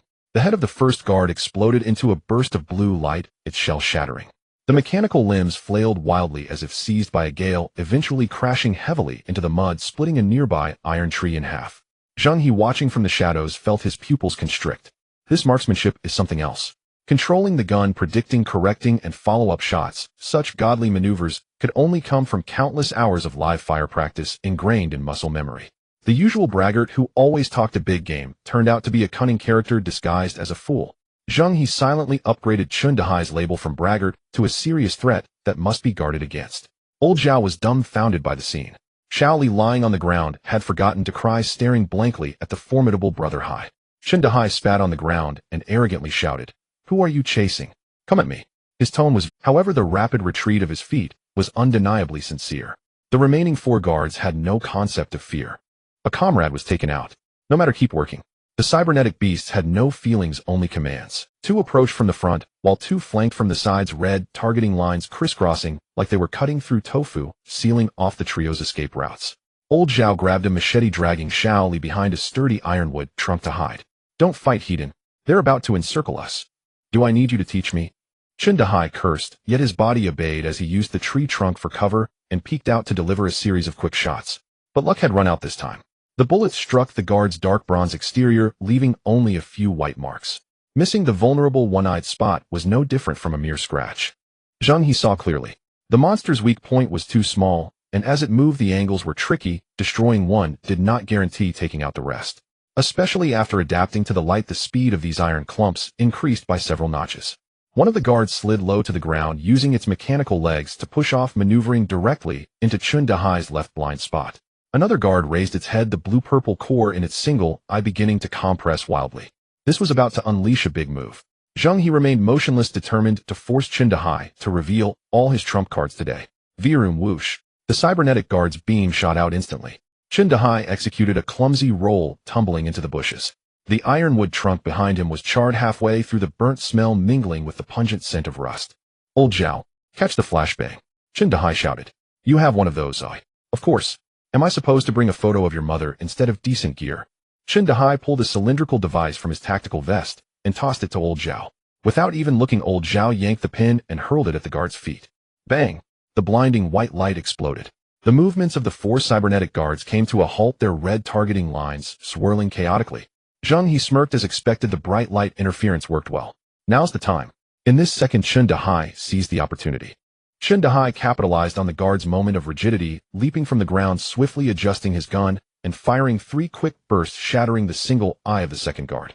Unfortunately, it was just a hair short. The guard's head tilted slightly, the exterior of the eye shattered, but the machine remained operational. Zheng He cursed under his breath. Just half an inch, what terrible luck. Zheng He understood it wasn't that Zheng He's aim was off, but rather that the monster had instinctively dodged the fatal blow at the last moment. These iron clumps had surprisingly intelligent combat AI. After destroying one and heavily wounding another, Zheng He was completely exhilarated. He knelt on one knee, veins bulging on his chubby face, the earlier clumsiness vanishing. Zheng He crouched against the ironwood roots, stepping lightly as he aimed his gun steadily. Old Zhao, draw it to the left. Zheng He shouted, tossing an empty magazine in Old Zhao's direction. Old Zhao, who had been crouching under the dirt embankment to catch his breath, was struck on the shoulder by the empty magazine. Still dazed, one of the intact guards pounced toward him following the movement. Damn you, Zheng He!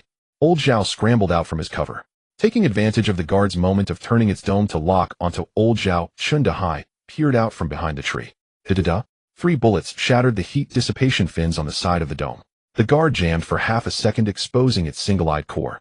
Zheng He's index finger pulled the trigger repeatedly. Bang! The second guard was out of commission. Only 2 remained.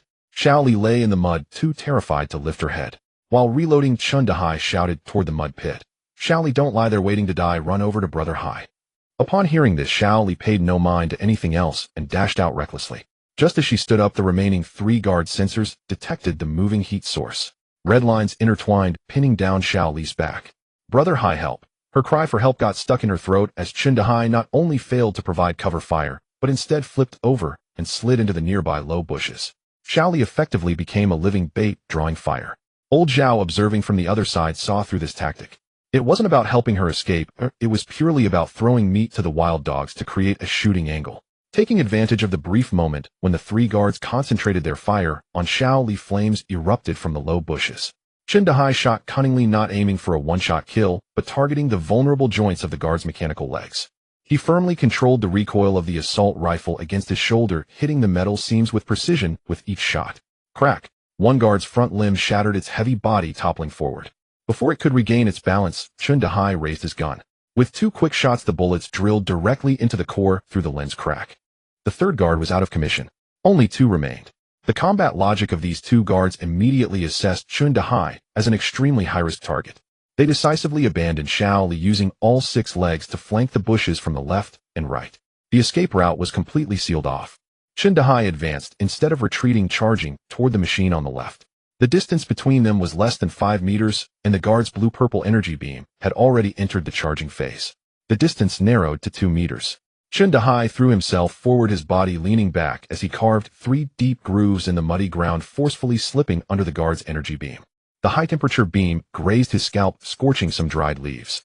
Throughout the sliding process, he kept the gun barrel pointed upwards. A full magazine of bullets struck the guard's face, hitting the single eye dead on. In an instant, sparks flew, and the machine convulsed violently a few times before completely shutting down. Only 1 machine remained.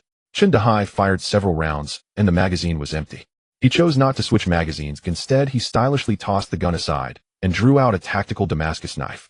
The guard roared as it lunged forward, its sharp mechanical claws aimed directly at his face. Zheng He sidestepped, locking its mechanical foot joint with his left hand, while his right hand held the knife, targeting the lens that had cracked from the bullets, and stabbed it in without a blink. The piercing sound of metal breaking sent chills down the spine. His wrist bulged with veins as he forcefully twisted, directly flinging out the flickering core from within. The blue light extinguished completely. The heavy cybernetic shell crashed to the ground, kicking up a cloud of dust. 100 meters away in a hollow of the cliff, Zheng He lay there, taking in the entire operation. This fat man executed a series of moves fluidly, drawing his blade, repositioning, subduing, and killing, all textbook level. This person is a werewolf, even more ruthless than a fierce person. Lufier lowered her voice, taking a sharp breath. Zheng He did not respond. His gaze swept to the side, landing on Old Zhao and Xiaoli.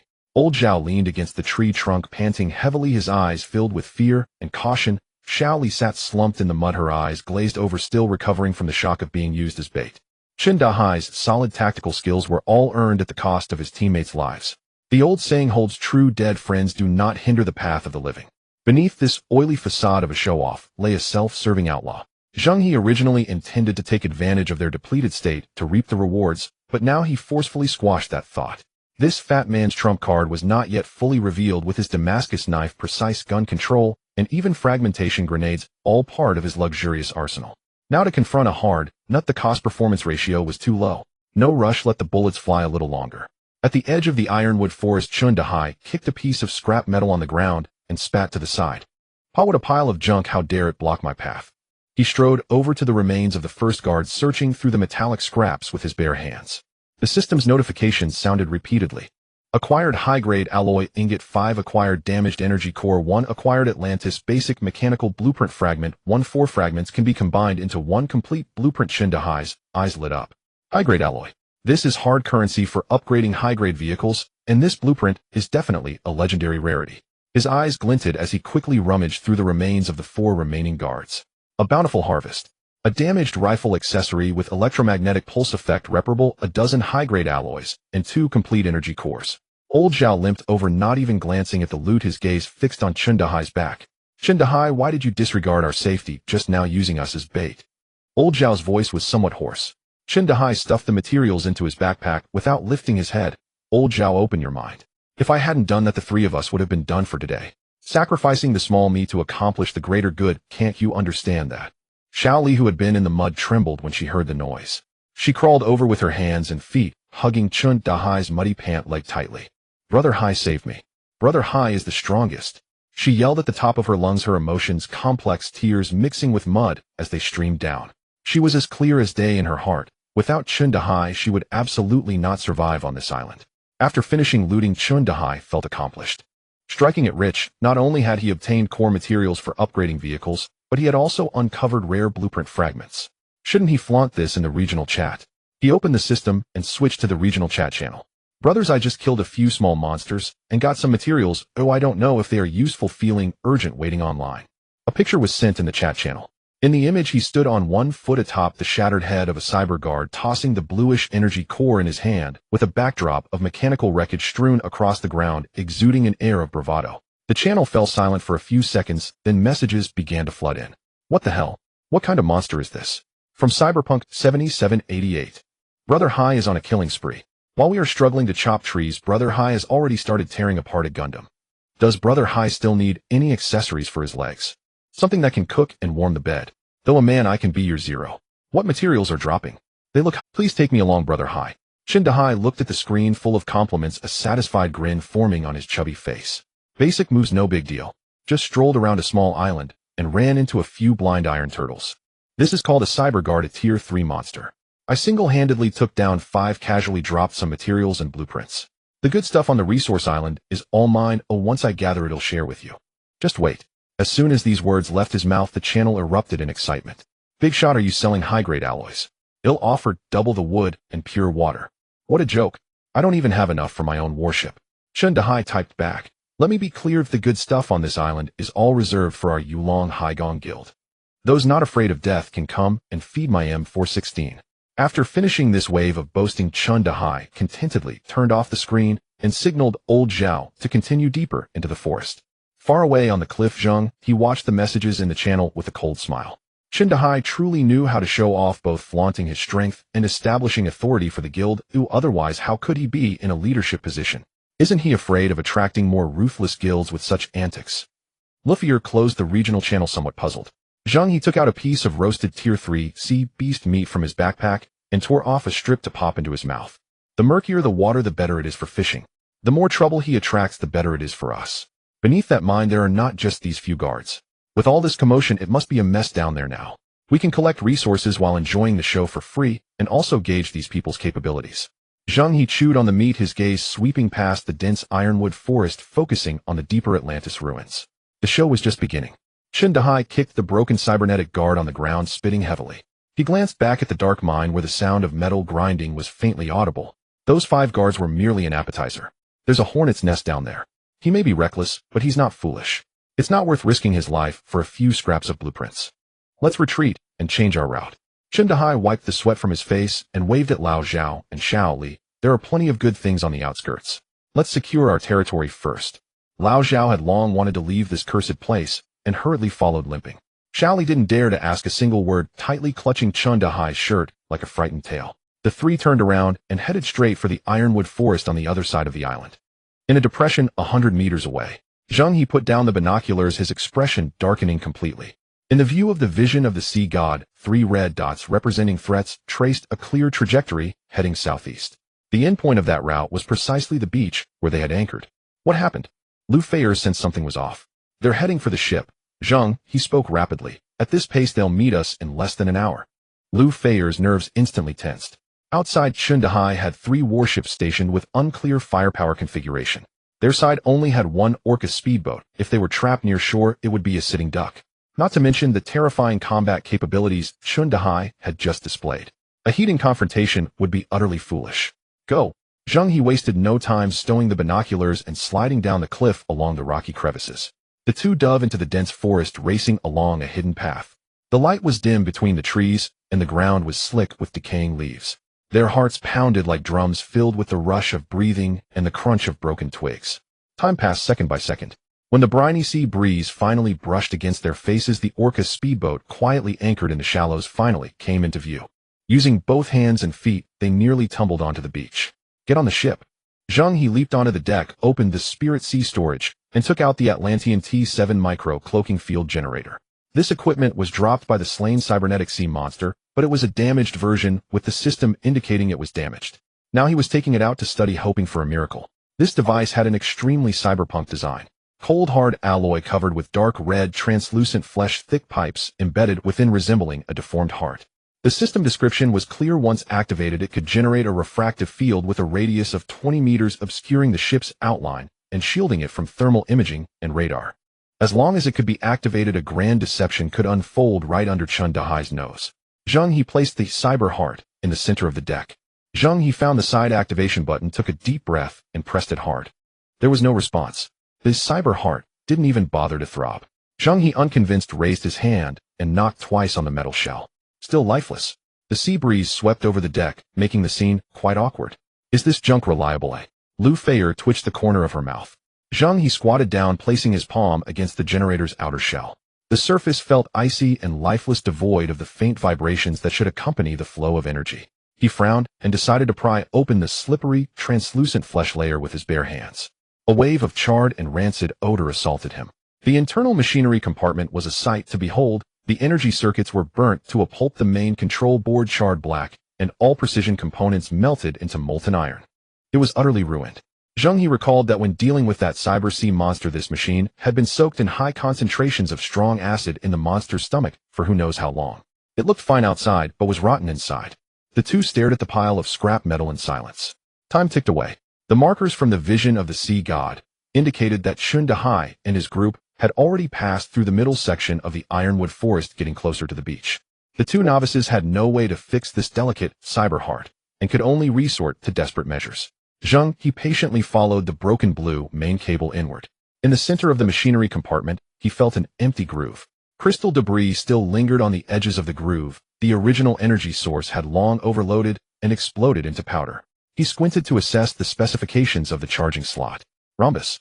The length-to-width ratio was nearly 2:1. The inner wall contained 8 evenly distributed metal contact points. This specification was too familiar. Zheng He's movements suddenly halted.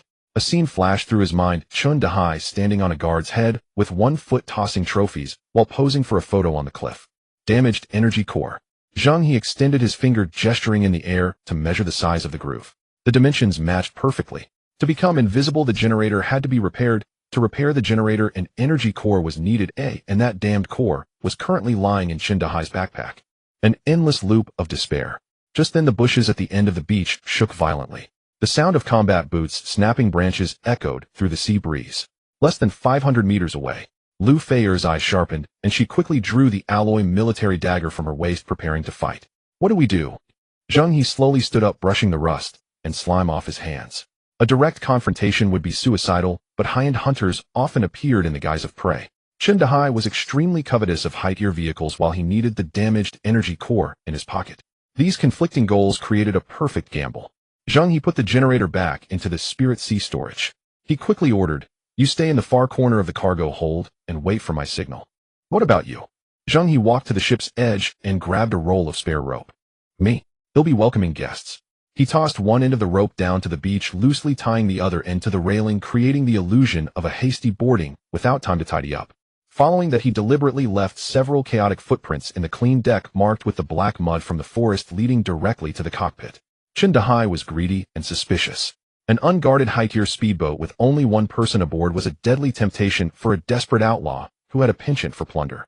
The bait had been set. After finishing all this, Zheng He slipped into the cockpit, skillfully sliding into the hidden compartment beneath the control panel. The space was cramped. He could only curl up with the red-armored giant claw resting behind him. He held his breath, waiting. The rhythmic sound of waves crashed against the bow, and the footsteps on the beach grew closer and clearer. Haiga, look ahead. There's a ship. Xiao Li's sharp voice broke the silence. Keep it down, what are you yelling about? I'm not blind. Zheng He lowered his voice, but the greed in his words was nearly overflowing. A shabby speedboat. Surprisingly equipped with biological armor plating. This configuration is undoubtedly class with a level of at least 6 and above. Old Zhao's rough and hoarse voice came from behind. His tone carried a hint of awe from someone unaccustomed to such sights, yet it also concealed the wariness of an old hand. It's tougher than our 3 shabby boats combined. There are footprints by the ship, muddy and fresh. The mooring ropes haven't even been collected. Someone must have just boarded not long ago. The shorter the time, the better. Zheng He spat, this island now belongs to us, dragging out to sea. If the ship is docked on my territory, then it is my ship. He smirked, revealing a greedy grin. Let's see which clueless darling has delivered such a feast right to my lips. The sound of combat boots rubbing against the mooring ropes echoed clearly on the desolate beach. In the dark compartment, Zheng He held his breath. Surrounded by pitch blackness, he listened to the sounds from outside, his heartbeat steady, calm as an old dog. Thud. The combat boots stepped onto the deck, making a muffled sound. This noise was not loud, yet it struck like a hammer of doom against Lu Feier's heart, who was hidden in the cargo hold. Brother Hai, this ship is incredible. Old Zhao restrained his voice, his tone reminiscent of a country bumpkin entering a grand mansion. His solid feet stepped on the high-grade alloy deck. The texture felt even more exhilarating than stepping on pure gold. Zheng He did not respond. He strolled leisurely on the deck, his steps heavy, carrying an air of appraisal, while his mind raced to assess the ship's secrets. Scattered muddy footprints. The mooring ropes casually tossed aside. The cargo hold door wide open. This was practically a textbook case of a hasty escape. So perfect. Perfect to the point of resembling a trap custom-made for him. Xiao Li blocked the hatch tightly with old Zhao. No matter what dares to show its face inside, empty the magazine, first before talking. Zheng He's voice drifted from the deck into the cargo hold, carrying a hint of ruthlessness. I want to see which god of wealth has sent us such a grand gift. Footsteps sounded again, this time heading straight. In the depths of the cargo hold, Lu Feier felt cold sweat soaking her back, her fingers gripping the alloy dagger tightly. Creak. The cockpit door was violently pushed open, and a burly figure blocked the outside light. Zheng He crouched in the dark compartment, could even smell the bloody scent mixed with cheap tobacco emanating. Time stretched infinitely. 1 second. 2 seconds. Just as Zheng He's boots hit the ground, preparing to rummage through the boxes. Beep. Beep. Whoop. The piercing, eardrum-piercing highest-level alarm suddenly exploded throughout the control console. This was not an ordinary alert sound, but a blood-red warning triggered only when the system detected a lethal threat. The entire cockpit was instantly engulfed in scarlet alarm lights. On the radar screen, the symbols representing unknown units were no longer ordinary icons, but 2 gigantic, grotesque, and rapidly approaching blood-red skulls. Warning. Unknown large fleet detected nearby. Threat level extremely dangerous. Estimated contact time, 3 minutes. This sudden turn of events left Zheng He, who had just entered, utterly bewildered. What the hell is this? He stumbled back a step, the gun but pressed tightly against his shoulder, nervously scanning the surroundings. Even someone with little education like him knew that this level of system alarm was no joke. Brother Hai, look at the sea. Quickly look at the sea. Outside the cabin, Xiao Li's terrified scream tore through the sea breeze. Zheng He rushed to the deck in a few quick steps. Inside the dark compartment, Zheng He could no longer care about anything else. The danger level of this alarm was extremely high, higher than the previous alerts. If not handled properly, they could meet their end here. He kicked open the barrier, shooting out like a leopard that had been lurking for too long, roughly pushing aside the glowing control console, and lunged for the observation window. In his eyes, a deep blue glow exploded instantly. Sight of the sea god. Activated. His gaze pierced through the rolling gray mist of the near sea, locking onto the 2 massive objects riding the waves. The moment he recognized the newcomers, even Zheng, he couldn't help but shout in his heart, I am already numb. That was no ship. Those were 2 steel monsters that had just crawled out of hell. The leading ship had a glaring red paint job on its bow armor, hastily spray-painted with a bloody shark head. Next to it, the guild name was also hastily written, Black Shark. A bona fide class standard warship. But at this moment, it was in a tragic state, with its starboard armor torn open by some unknown attack, revealing edges of melted charred iron. Countless severed cables dragged in the sea like dead snakes. The ship groaned under the strain as it moved. Even more eye-catching was the one following behind. It was nothing more than a final stitch monster forcibly cobbled together from industrial waste. The base was just an E-class hull, yet grotesquely welded to its sides were a dozen thick mechanical arms. Some bore-barbed fishing nets, others wielded blood-stained chainsaws, and the ship's rear even connected to an old-fashioned steam boiler puffing out black smoke. It exuded a wild, post-apocalyptic punk aesthetic. The Black Shark people. Zheng He's brows furrowed into a knot. He knew this guild notorious for never sowing good deeds, only loving to kill and burn. These individuals were even more infamous than Zheng He, true hyenas of these waters. Judging by the state of that class warship, they had clearly just gone through a brutal battle covered in injuries. They were in desperate need of a landing spot for resupply, and this island along with everything on it was the best supply in their eyes. The sea breeze was piercing. Zheng He stood at the edge of the deck, his face dark as he stared at the sea, a solemn expression finally appearing on his greedy face. Behind him, old Zhao and Shaoli were already pale with fear. In the vision of sight of the sea god, 3 markers representing different forces were overlapping at an alarming speed. Zheng He of Dragon out to see the 2 warships of Black Shark, and Zheng He, the owner of this orca speedboat.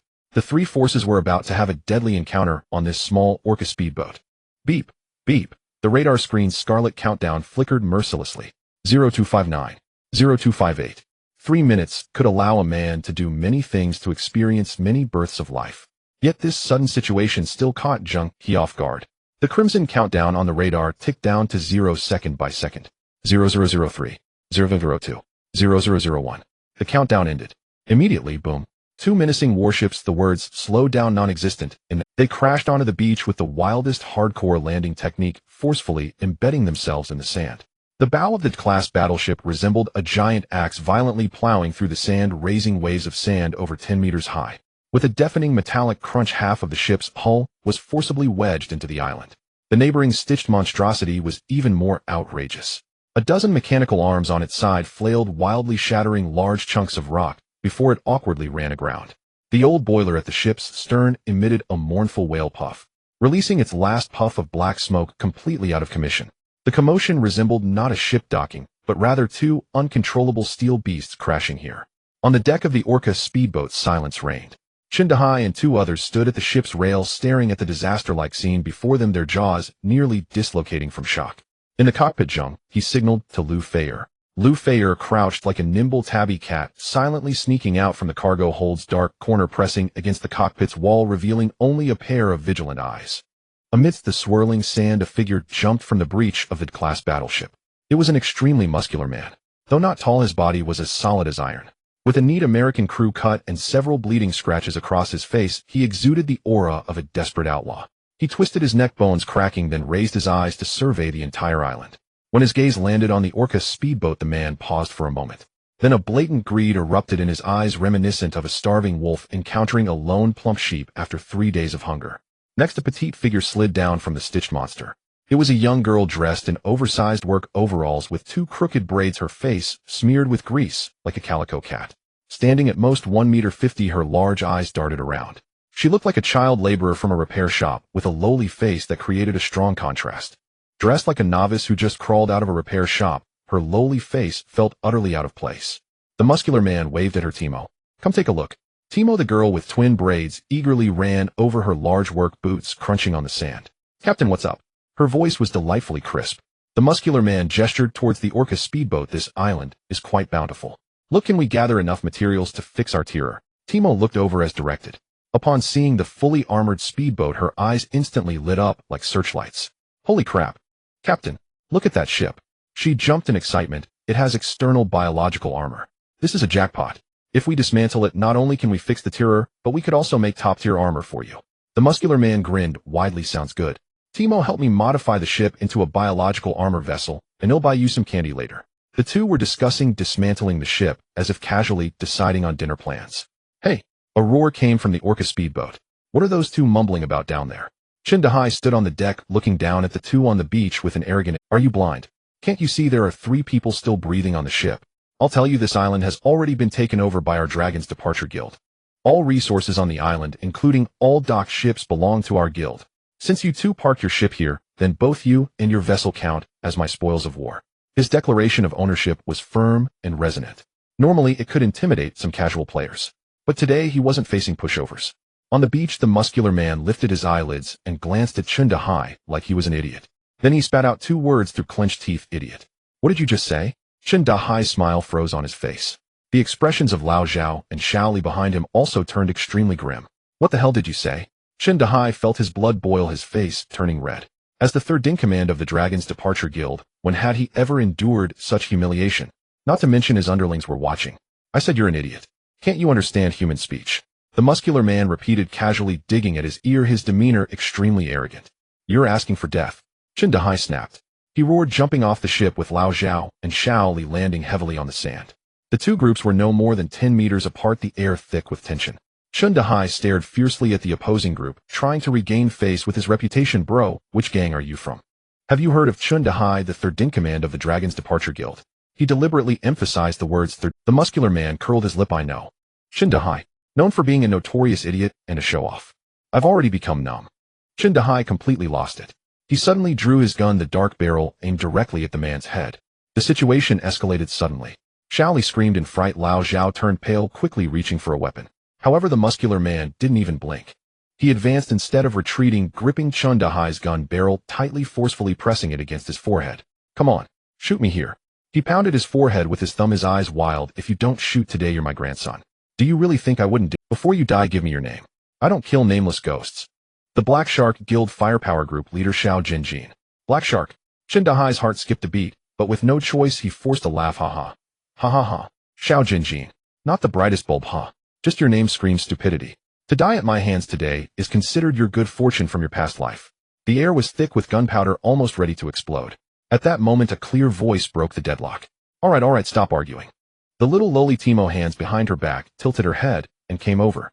Like a curious bystander relishing the drama, she blinked her large eyes, and said, why don't you two just fight it out?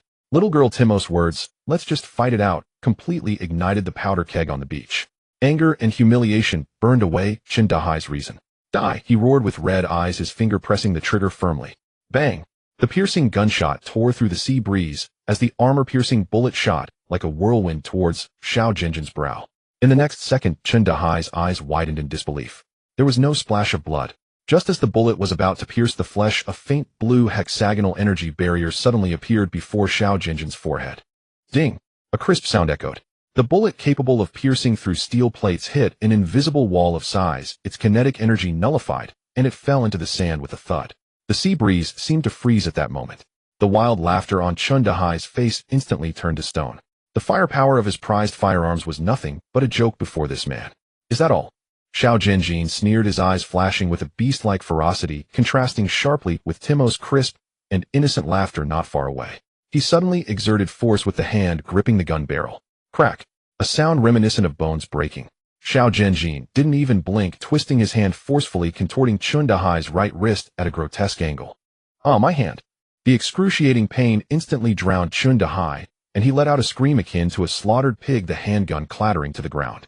Xiao Jinjin shook off his useless hand, his iron-like fist accompanied by a gust of wind that tore through the air, mercilessly hurled towards Zheng He's head. If this punch landed, Zheng He's head would explode like a rotten watermelon. However, just at this critical moment, a roar that sounded nothing like that of a living being suddenly erupted from behind. Old Zhao, who had always been treated as cannon fodder, had bloodshot eyes filled with crimson threads. He charged at Xiao Jinjin like a mad beast. Get out of the way, you nuisance! Xiao Jinjin sneered, his fist changing direction midair, striking fiercely at Old Zhao's chest. Bang! The fist landed solidly on Old Zhao's chest. There was no sound of bones breaking. This punch felt as though it hit a piece of superalloy, causing Xiao Jinjin to stumble back half a step. He shook his numb fist in disbelief. All at once, Old Zhao's tactical jacket began to shred. The exposed skin seemed to be covered with a layer of insect-like black armor. Old Zhao's physique swelled ominously, muscles bulging, veins protruding as he emitted a beast-like low growl. The Aotai line was wiped out, yet he survived. It wasn't that his life was particularly tough. It was that during that fateful trip he had been infected by some unknown biochemical virus within the ruins. Interesting. Xiao Jinjin shook his somewhat numb fist, his eyes ignited with a frenzied fighting spirit, a monster, huh? In his life, he had never cultivated any good deeds, only loved killing and arson. In this life, nothing pleased him more than tearing monsters apart. His corporate culture spilled out as he drew an exaggerated heavy war blade from his lower back. A dark red glow of intense heat enveloped the blade in an instant. The thermal energy blade. Xiao Jinjin laughed maniacally as he charged at the berserk Old Zhao. The dark red blade and the black insect armor clashed violently, sparks flying. The sounds of metal slicing, beastly roars, and deranged laughter intertwined, creating a hellish scene. Taking advantage of the chaos, Zheng He rolled and crawled to several meters away. Clutching his severed hand, trembling from the pain, his eyes burned with resentment. If his companion must die, he would not be spared either. His intact left hand quietly reached into his pocket, grasping the miniature high-explosive bomb he had pilfered from the Cyber Guardian. He intended to blow this mutant teammate who had saved his life and the enemy to smithereens. Inside the cockpit, there was complete silence. Lu Feier anxiously stared at the bloody battlefield outside, cold sweat forming in her palms. Zheng He, however, squinted slightly. These people from the Mixed Guild were simply absurdly strong. His limited power seemed inadequate before these monsters. Sea God's vision activated fully. The world shed its disguise in his eyes. Xiao Jinjin's underskin microshield circuits and old Zhao's surging biological energy were laid bare. Yet Zheng He's gaze didn't linger on them. His sight locked onto the distant Frankenstein warship, still emitting black smoke. That dilapidated ship resembled a haphazardly assembled junk creation made of scrap metal. Especially the old boiler at the stern, still puffing out black smoke in a puff-puff manner as if it could fall apart at any moment. However, within that old boiler, which seemed on the verge of collapse, there was a hidden secret. Zheng He's pupils suddenly constricted, his eyes shining with a blue light. He saw it. Under the cover of the thick black smoke, a hexagonal matrix, extremely intricate and pulsating with a ghostly blue light, was beating like a heart. That terrifying energy fluctuation was 10 times stronger than the Tier 3 Guardian core he had encountered in the mine. A high-tier cyber matrix core. These lunatics. They had actually plundered such a high-level core energy from deep within the ruins long ago, and disguised it as an old boiler. Zheng He's heart skipped a beat. The stealth field generator was missing just such a core. If he could obtain it, his ship would undergo a true cross-jump upgrade. At that moment, the battle situation changed again. Captain, are you alright? You can't even shred a mutated piece of trash. Has your traditional craft been overworked lately, and your body can't take it? Timo rolled her eyes and climbed up onto the Frankenstein ship with her short legs. She jumped onto a rusty turret, her small hands pulling out a series of afterimages on the control panel. A heavy artillery piece equipped with a bloody chainsaw slowly adjusted its muzzle. Given that deranged stance, this little girl intended to indiscriminately level the area, flattening both people and beach. No more waiting. Once fired, his speedboat would also be destroyed. Zheng He drew out the red armor giant claw axe, his gaze as cold as ice. He lowered his voice, giving the most decisive command to Lu Feier, behind him. Go for it, seize the core. As soon as he finished speaking, the two of them sprang into action. Zheng He transformed into a shadow, lunging straight at Zheng He, who was preparing to throw the bomb several meters away. Old Lu wanted to pick the fruit. No way today, he must take back the core in your hands. Lu Feier moved like a shadowy cat, her dagger held reversed, silently approaching the little girl on the turret. The two of them flanked from left and right, decisively entering the battlefield. Nightfall had completely descended. The thermal energy blades on the beach blazed skyward, the heavy artillery was poised to strike, and Zheng He's axe was already swinging towards the unguarded Zheng He. Yet in that moment of certainty, buzz, the systems of everyone present suddenly erupted with blinding crimson alert lights without warning. Immediately after, a mechanical synthesized voice devoid of any emotional warmth exploded in everyone's minds. Warning. Detected height-ear cyber heart illegal resonance fluctuations. Atlantis, Purge, class orbital strike has locked on current coordinates. Judgment countdown. 10 seconds. The emotionless mechanical synthesized voice exploded in everyone's minds. Track strike. Purge level. The chaotic firefight on the beach was instantly put on pause. Whether it was the frenzied combat between Xiao Jinjin and old Zhao, or Zheng He, who was clutching his severed arm with a face full of resentment, or the already approaching Lu Feier and the little girl Timo, who was preparing to watch the fireworks. Everyone was firmly locked onto by this sudden orbital weapon. The air became solid. Judgment countdown. 9 seconds. Yet there are always some actions that cannot be paused. Once the bow is drawn, there is no turning back. Zheng He swung the crimson-armored giant claw axe, whistling through the night wind, heading straight for Zheng He's neck. He had waited too long for this finishing blow. From the moment this brat revealed his true nature in the mine, he had already been placed on his kill list. Moreover, this guy had a cybercore on him. This axe must take him down. Zheng He's face twisted in pain as he saw the axe coming down, cold sweat pouring down in fright. Just at the point where the axe blade was about to touch his skin, just at the moment the axe was to slice through flesh. Clang. The harsh metallic explosion sounded on the beach, sparks flying. Zheng He felt a tremendous force surge back through the axe handle, numbing his grip and causing his arm to halt. He focused his gaze and his brows knitted tightly. An ancient tactical dagger was firmly gripped in Zheng He's left hand, angled in an extremely tricky way to block the axe. The tip of the knife and the edge of the axe locked together, neither yielding an inch. How could this be possible? This man's right arm had already been twisted into a pretzel by Xiao Genjin with bones protruding out. That kind of broken bone pain would cause even a tough man to faint. Yet his left hand remained steady as if welded to a lathe. Who are you? Zheng He gritted his teeth, cold sweat mixed with sand flowing down his voice, squeezing out from between clenched teeth. Why did you ambush me? Zheng He. Two simple words devoid of any unnecessary chatter. But when these two words reached Zheng He's ears, their lethality was no less than that of the fat man and little boy that the beautiful country had sent to Neon. Zheng He. He chewed on the name, and the pain on his face instantaneously transformed into disbelief and shock. The one who got the first kill and was the first to reach level 5 with his vehicle. The system's favorite son. This statement served as a complete confirmation. No wonder they had found someone on this island who could always act a step ahead. It turned out this deity had arrived on the island first. System's favorite son. Is that a compliment or an insult? Zheng He had no interest in banter. Judgment countdown. 7 seconds. The Grim Reaper's death knell rang once more. He flipped his wrist, swiftly retracting the axe, and then with an even more terrifying speed swept horizontally, aiming for Zheng He's kidney. However, an even stranger scene unfolded. Zheng He's body appeared to be directly managed by some invisible program. The left-hand dagger flowed down like water to block, while his body leaned back in a way that an ordinary person could never achieve. His feet even precisely stepped back half a step in the sand, just barely outside the attack range of the axe. His expression was one of immense pain, yet his movements were exceptionally calm. Ugh! Clang! Clang! The sound of metal clashing was dense like blacksmithing. Zheng He unleashed his full force, each axe strike more ferocious than the last. Yet Zheng He seemed to be using some kind of cheat. No matter where the axe came down, he could always accurately block it. This was not the reaction of someone who had lost an arm and was severely injured. This feeling, Zheng He was all too familiar with it. It was just like those Tier 3 cyber guards in the mine. Every block, every counterattack was calculated from countless battle data, precise, efficient, without a hint of superfluous action.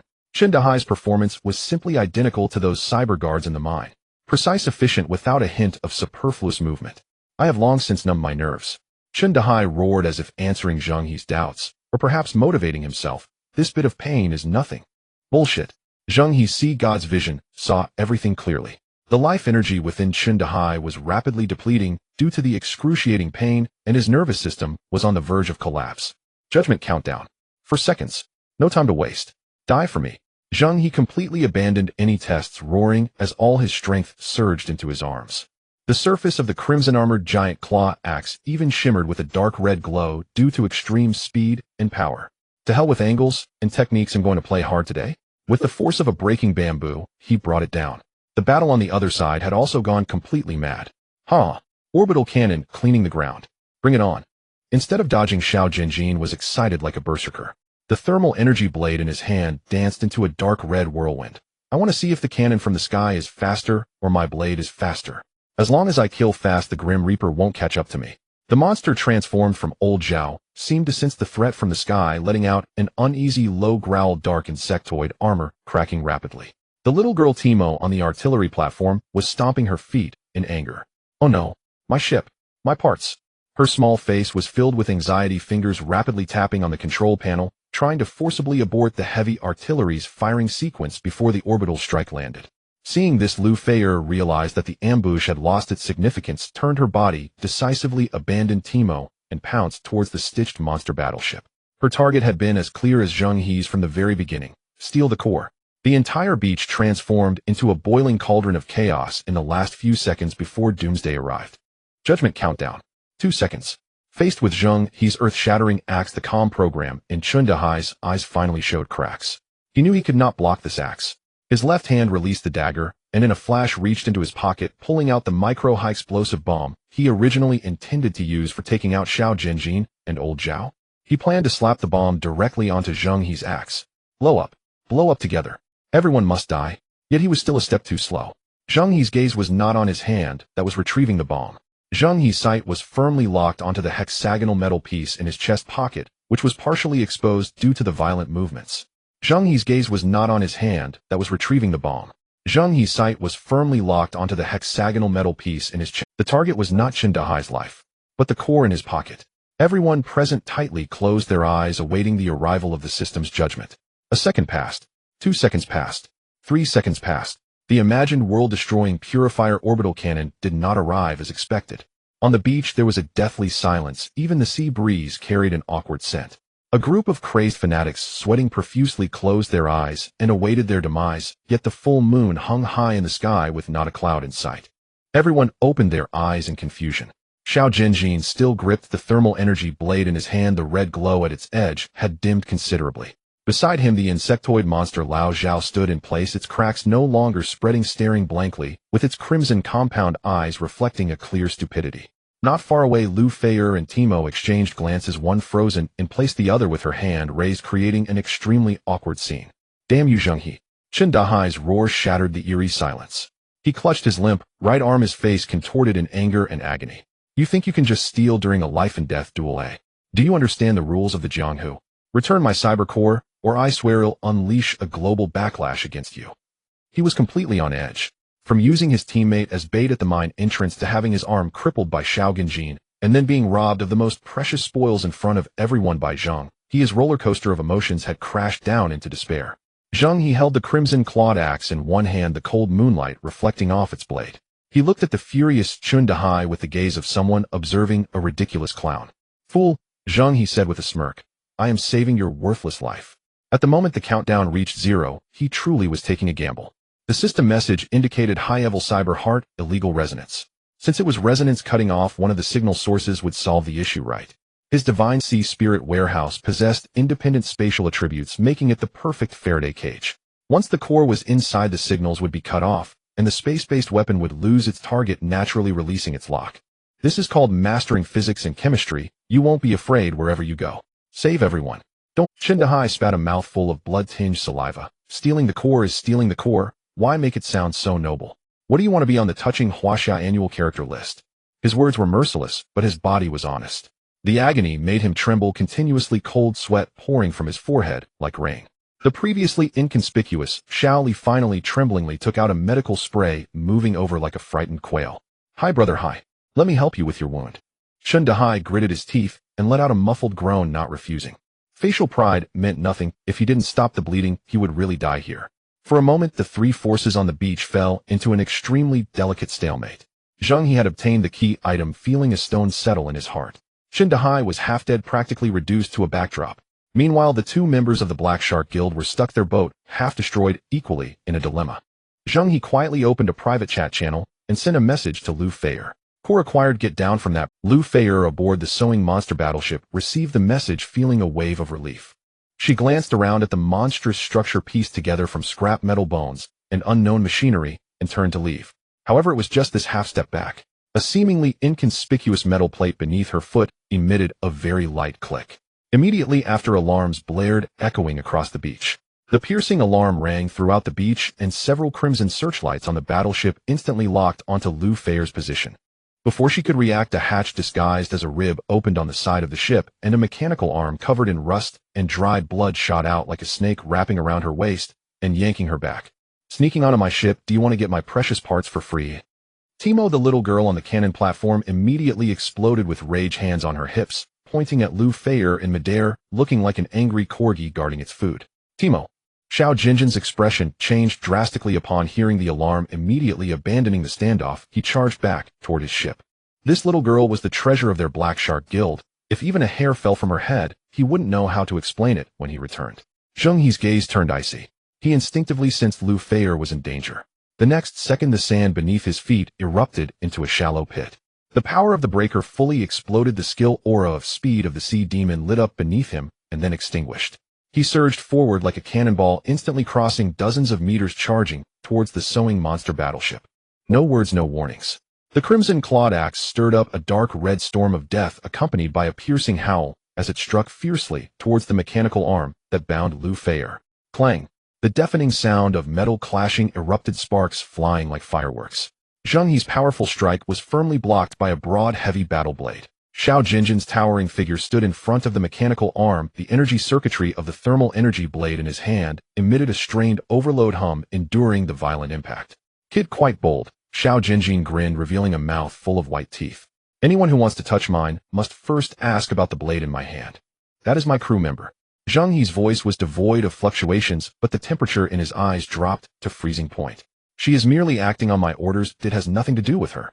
Let her go. He paused and added, I can offer resources in exchange. Resources?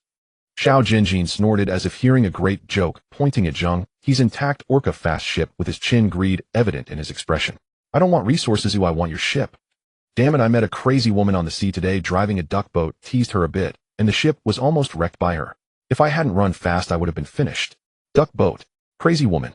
Zheng He's heart stirred, and the image of a graceful girl piloting a bright yellow duck boat flashed in his mind. He couldn't help but twitch the corner of his mouth, inwardly lamenting the missed opportunity. Why didn't he send this scum directly to feed the fish? I don't want the ship. At this moment, Timo poked her head out of the control room and shouted, the ship's structure is too ordinary, it's not interesting to dismantle. I want high-level materials. A lot of high-level materials. Repairing your ship requires a massive amount of high-level alloys and high-level biological fibers. An opportunity has arisen. Zheng He quickly responded. She has synthesis expertise and can help you create the materials you need. He pointed at Lu Feier, who was still calm despite being bound by the mechanical arm. But the premise is let her go first. Let her go. Xiao Jinjin scoffed, lowering the battle blade even further. After you release her, and you all leave, where do you expect me to go and cry? Dream on. Keep the person and the ship. The negotiation collapsed. There was nothing more to discuss. He slowly retracted his axe, but his imposing aura only intensified. A faint blue energy shield rapidly formed on his body like a tangible shell, Crab King's guardian. What sent chills down the spine was that above his head the air began to twist and compress, and a phantom of a pure energy orca horn was slowly materializing. That menacing outline, the oppressive feeling that seemed capable of shattering everything, made the air on the entire beach grow thick. Xiao Genjin's arrogance froze on his face. Timo stared wide-eyed in curiosity, muttering, energy entity armor. This force field model is unscientific. Even Zheng He, who was bandaging his wounds at a distance, was dumbfounded. What the hell is this monster? An even more brutal slaughter seemed imminent. However, at this tense moment, Zheng He, who had been observing from the sidelines, revealed a glimmer of brilliance in his eyes. He endured the pain and slowly stood up. His intelligence, after experiencing a series of blows, seemed to have regained its height. When the clam and the snipe fight, the fisherman benefits. Isn't this the best opportunity? Zheng He and the Black Shark Guild would both suffer, and he could reap the benefits. Perfect. Fight hit hard. He was supported by Xiao Li with one hand while he pointed with his uninjured left hand at the three ships on the beach, a sickly twisted confidence on his face. Everything on this beach, including their ships, will soon belong to our dragon rising from the sea. Zheng He's loud scheming drifted away in the sea breeze like a poorly told joke. Zheng He couldn't be bothered to spare him a glance. His eyes were focused solely on one target, Xiao Jinjin. So you're asking for trouble, are you? Then it's time for physical retribution. A murderous intent solidified in Zheng He's heart. He no longer hoped for any form of negotiation, for a desperate outlaw death was the only final language. The gaze of the sea god quietly activated, directly locking onto Xiao Jinjin. In the next moment, Zheng He's pupils slightly contracted. Under the vision of the sea god's gaze, a layer of pale blue energy field clung to Xiao Genjin's body outline like a thin membrane. The force field model of this thing was exactly like that of the cyber guards in the mine. A cyborg, or some kind of advanced colonial armor. Zheng He couldn't be bothered to guess. The answer would be cleaved open with an axe. With a buzz, the sand beneath his feet was blasted into a large pit by terrifying explosive power. The physique of a breaker combined with 16 points of horrifying strength along with the halo of the sea witch's speed transformed him into a blurred afterimage charging straight forward. The crimson giant claw axe tore through the air with a dark red afterimage, creating a sonic boom as it came crashing down. Xiao Jinjin had never encountered such a mad dogfighting style that struck without hesitation. But his instincts, honed from years of flirting with death, allowed him to react instantly. He roared, blue light exploding from his body, gripping the thermal blade tightly, with both hands bracing against the axe head. Clang! A deafening metallic explosion erupted, sparks flying. The terrifying kinetic energy surged into Xiao Jinjin's arms through the hilt of the blade. He groaned, his feet carving 2 deep trenches in the sand, as he staggered backward 7 or 8 steps before barely stabilizing himself. The disparity in strength was too great. The arrogance on Xiao Jinjin's face was instantly shattered, replaced by a ghostly horror. Was this the strength a human should possess? Zheng He, undeterred by the failure of his strike, grew colder in his gaze. With a swift flip of his wrist, the giant axe transformed into a frenzied, blood-red tornado. Clang! Clang! Clang! Clang! There were no flashy tricks, just pure force crushing down. The sound of intense impacts reverberated across the beach, forcing Xiao Jinjin to retreat step by step, barely able to defend himself, completely lacking the power to counterattack. But no matter how fierce Zheng He's assault was, that damned blue barrier always managed to stabilize at the last moment, relieving the lethal damage. Zheng He's peripheral vision swept over the nearby Sohn monster warship. The little lowly Timo atop the turret did not fire as he had anticipated. She even climbed out from the control panel, sitting on a thick cannon barrel, swinging her little legs, as she watched with great interest, her big eyes filled with curiosity devoid of any worry. She was nothing like Xiao Jinjin's companion, more like a spectator. Zheng He understood in his heart, and his assault grew even fiercer. The axe blade of the Crimson Giant Claw had already developed slight serrations due to the violent collisions, yet the blue barrier remained steadfast. This won't do. Just then a thought flashed through his mind. The electromagnetic pulse self-destruct crystal core that Lu Feier used against the Cyber Sea, which, while maintaining a storm-like attack to suppress Xiao Genjin, he sent a message to Lu Feier in the private Zheng He, can we make the electromagnetic pulse crystal core to deal with the cyber guards now? Lu Feier, we can, but I'm stuck up here and can't gather materials. Zheng He, send me the material list, I'll go find them for you. Soon a long list of materials came through. After glancing at the lengthy list sent by Lu Feier, Zheng He's heart settled. He suddenly cleaved out with his axe, forcing Xiao Jinjin back several meters, seizing the opportunity to concentrate his thoughts. The Divine Sea Spirit Warehouse activated. A pile of materials shimmering with different glows appeared in his hands, which he quickly retracted. The required materials were instantly gathered in the Divine Sea Spirit Warehouse. He pretended to be exhausted, the assault of the axe suddenly slowing down, retreating, as he drew the battlefield under the shadow of the Sohn monster warship. Xiao Jinjin felt a sudden decrease in pressure, thinking Zheng He had wilted, and burst into wild laughter. What? Out of strength? Want to run now? It's too late. Today I'm going to flay you alive. Leave the ship, and you too. Zheng He said nothing as he retreated into the shadow of the Sohn monster warship, close to the mechanical arm binding Lu Feier. He seized an opportunity, pretending to stumble under the pressure of Xiao Jinjin's blade, and suddenly raised his left hand. A pile of twinkling parts accurately fell at Lu Feier's feet in midair. Xiao Jinjin found it amusing. Haha, can't beat me, so you're throwing relics to your crew. Quite the loyalty.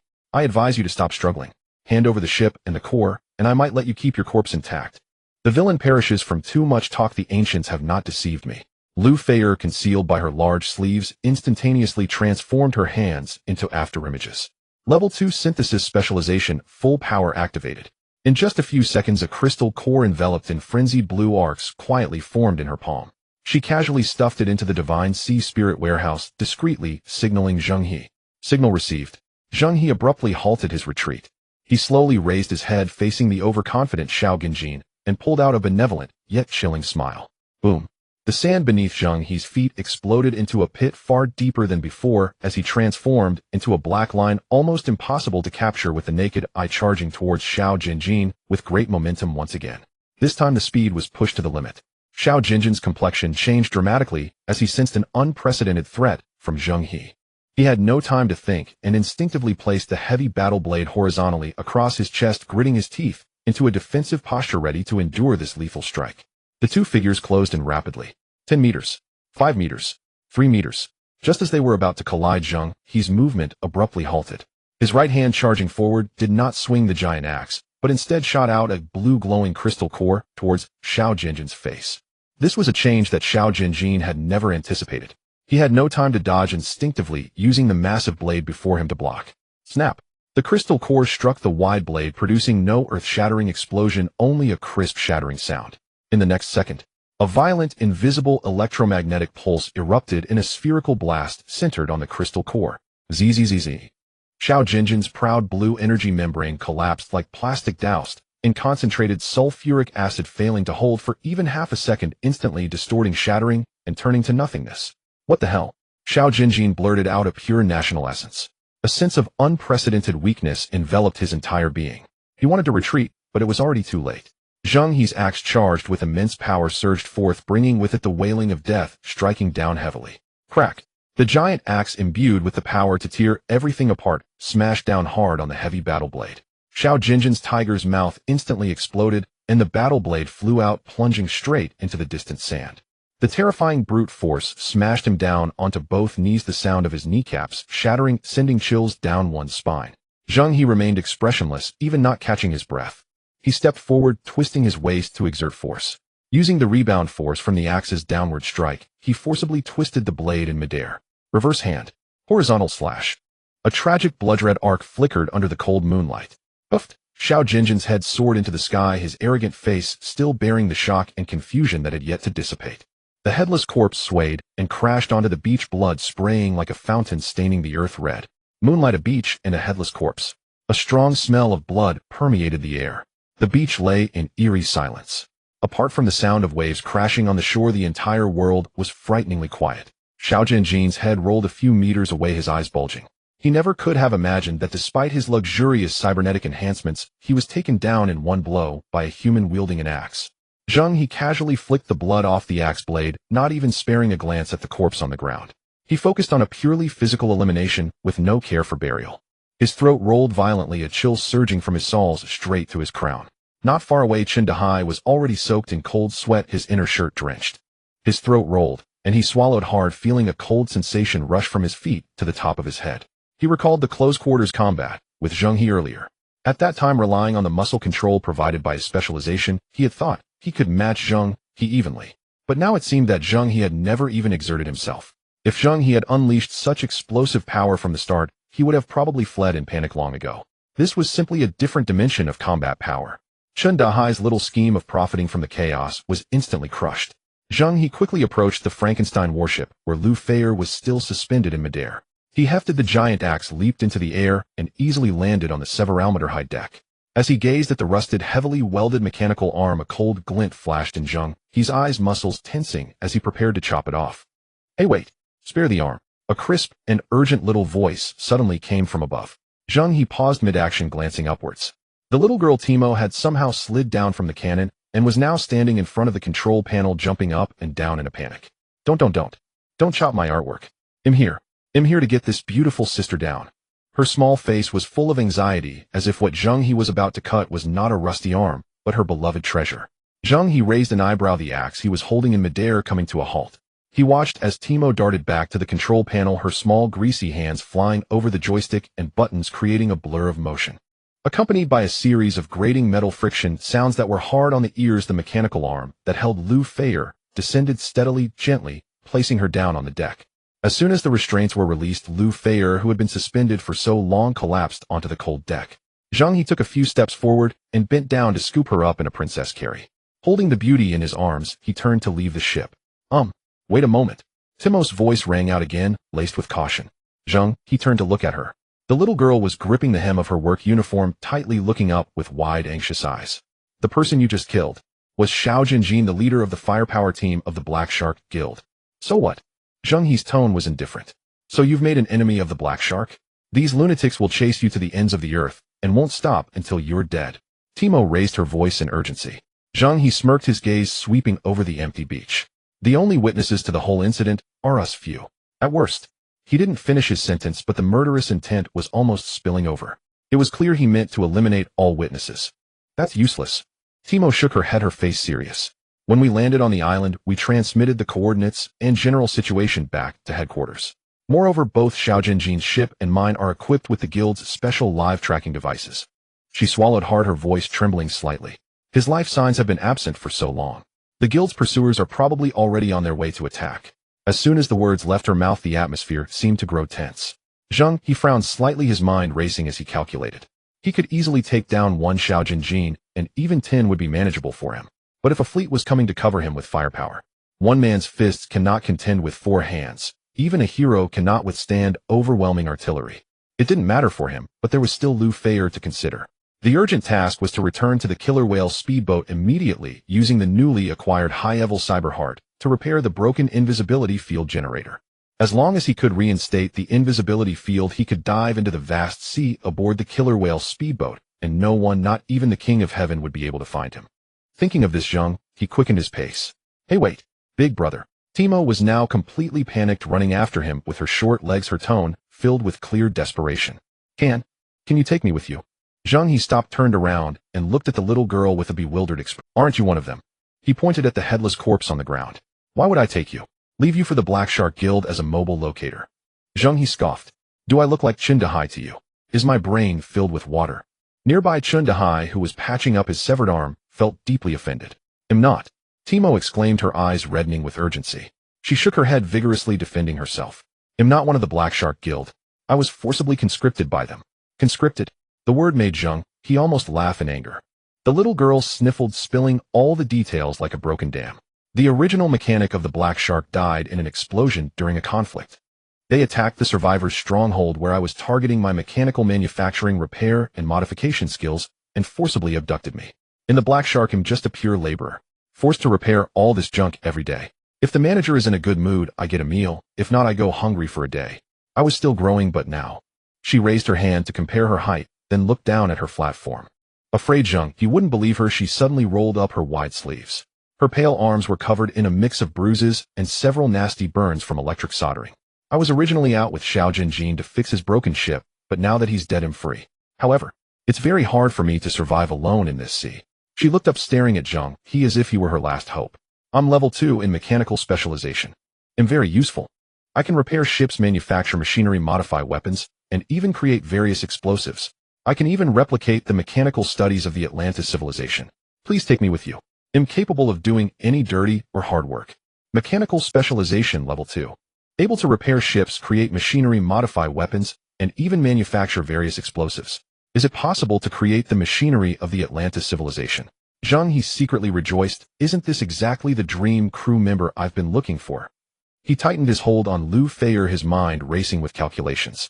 He was worried about no one being able to repair the stealth field generator, and this opportunity was indeed like a pillow delivered when one was sleepy. With a professional stepping in, the efficiency would surely surpass his own random tinkering. At this critical moment, time was of the essence.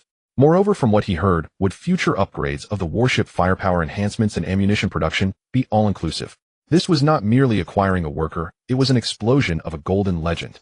Just as Zheng He was wildly excited, the cold mechanical voice of the system abruptly echoed in his mind. Detected host's intention to accept new crew members.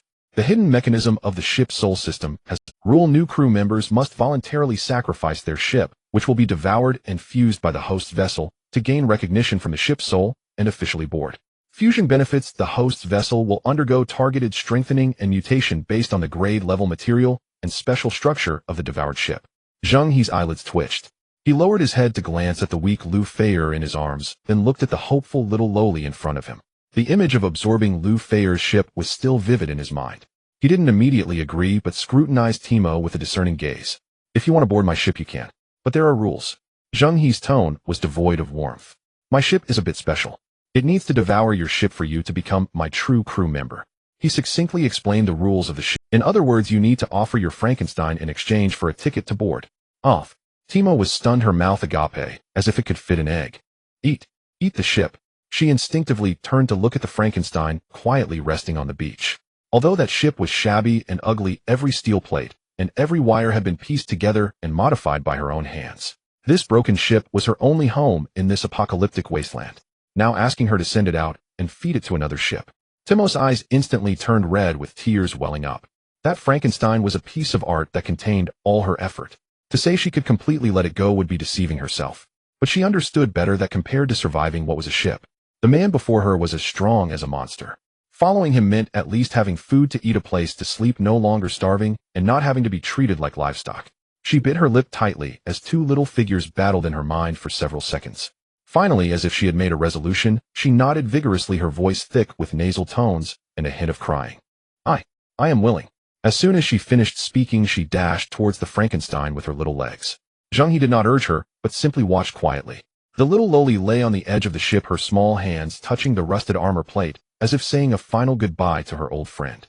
She lay on the ship, softly sobbing, unsure of what she was whispering to that broken vessel. A few minutes later, Timo wiped her tears and emerged from the cabin with a toolbox stuffed to the brim and a half-worn canvas backpack, her entire belongings. She huffed and puffed as she moved the items onto the Orca speedboat, turned around, and sniffed hard at Zheng He. Boss, it's done. Zheng He, carrying Lu Feier, leaped back onto the Orca speedboat and settled her in the bedroom for rest. Then he walked to the bow and focused his thoughts. Ship's soul system began fusion. In the next second, an anomaly arose, accompanied by a low, deep hum.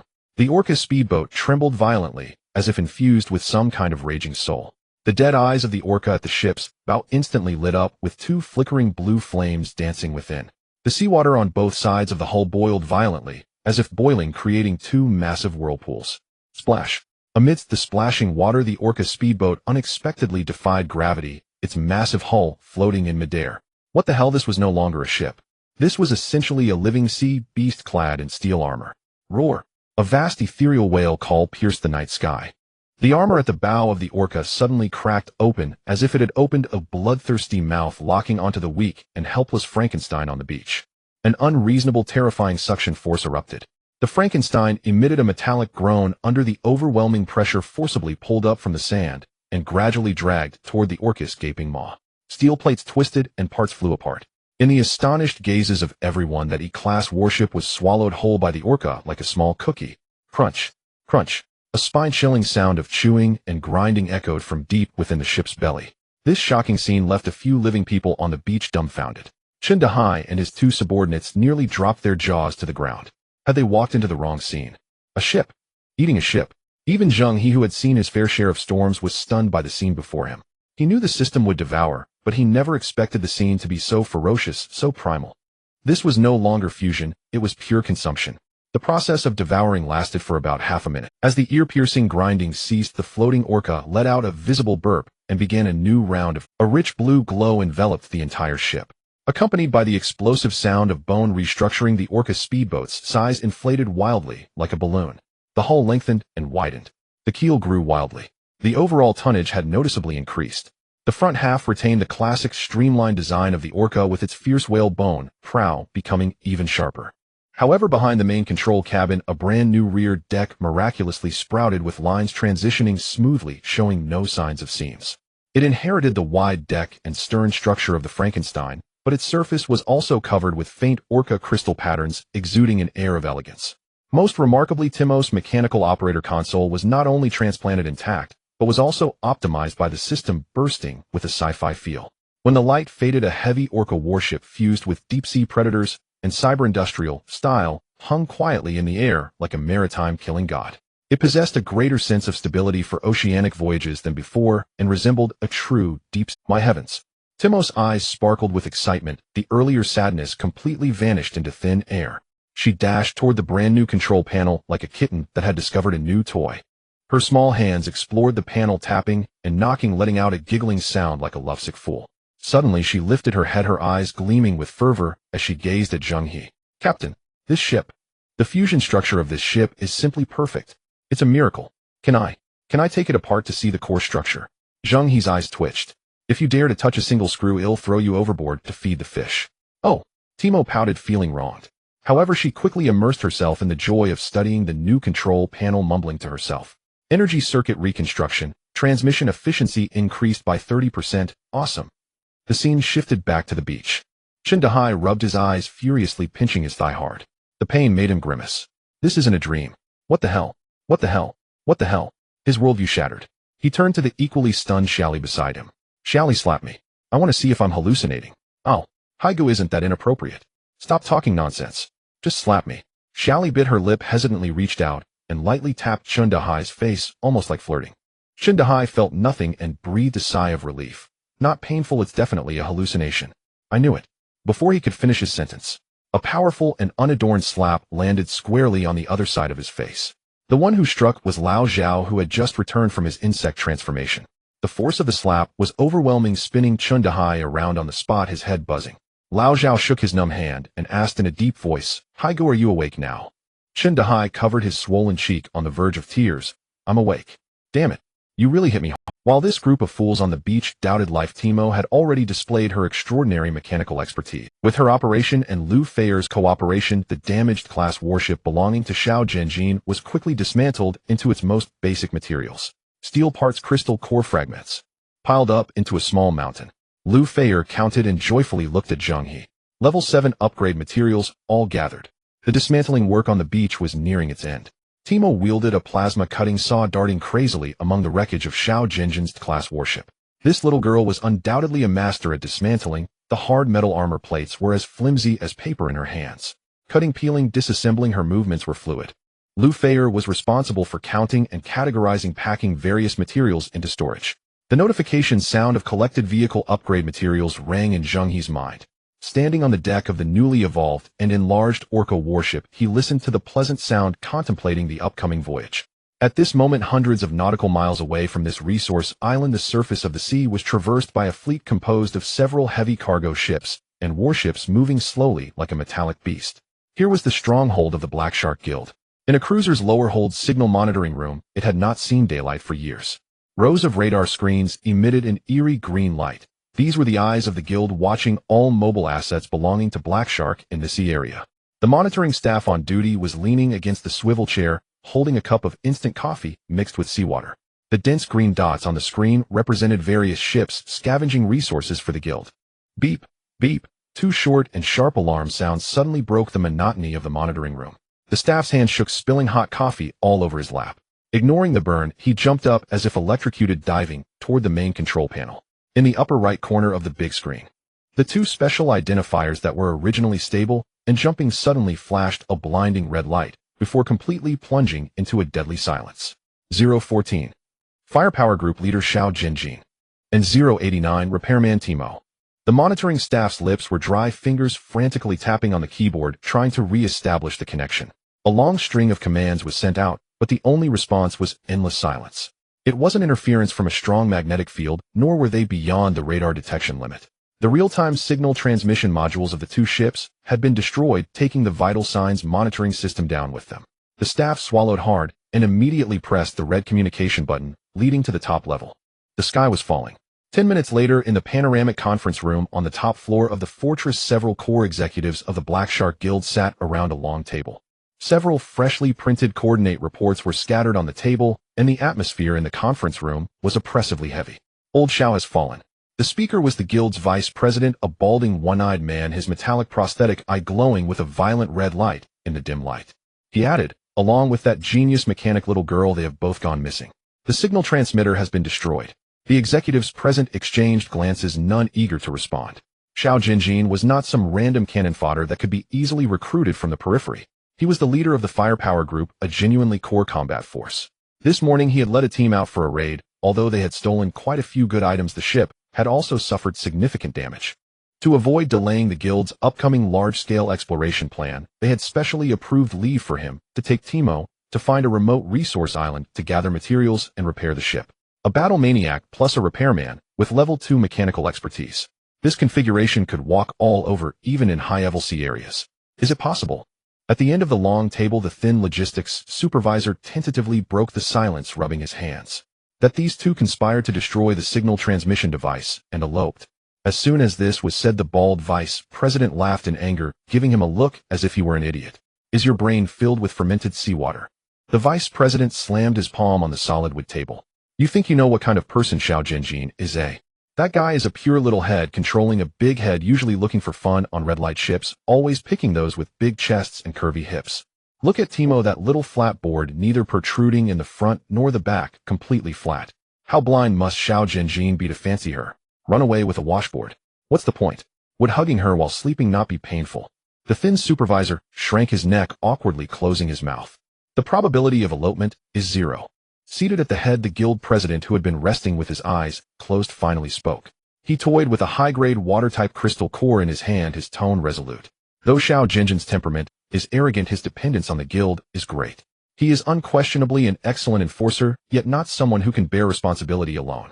As leader of Firepower Team 1, his gear ranks among the very best in our entire guild. Especially that set of Atlantis energy armor. You all know well its defensive might. Even when facing an encircling fleet from another guild, enduring a concentrated barrage for 10 minutes would be no trouble. The president tossed the crystal core onto the table. It rang with a clear, crisp impact. But in the end, he did not even send an emergency distress signal. He went offline in an instant. What does that imply?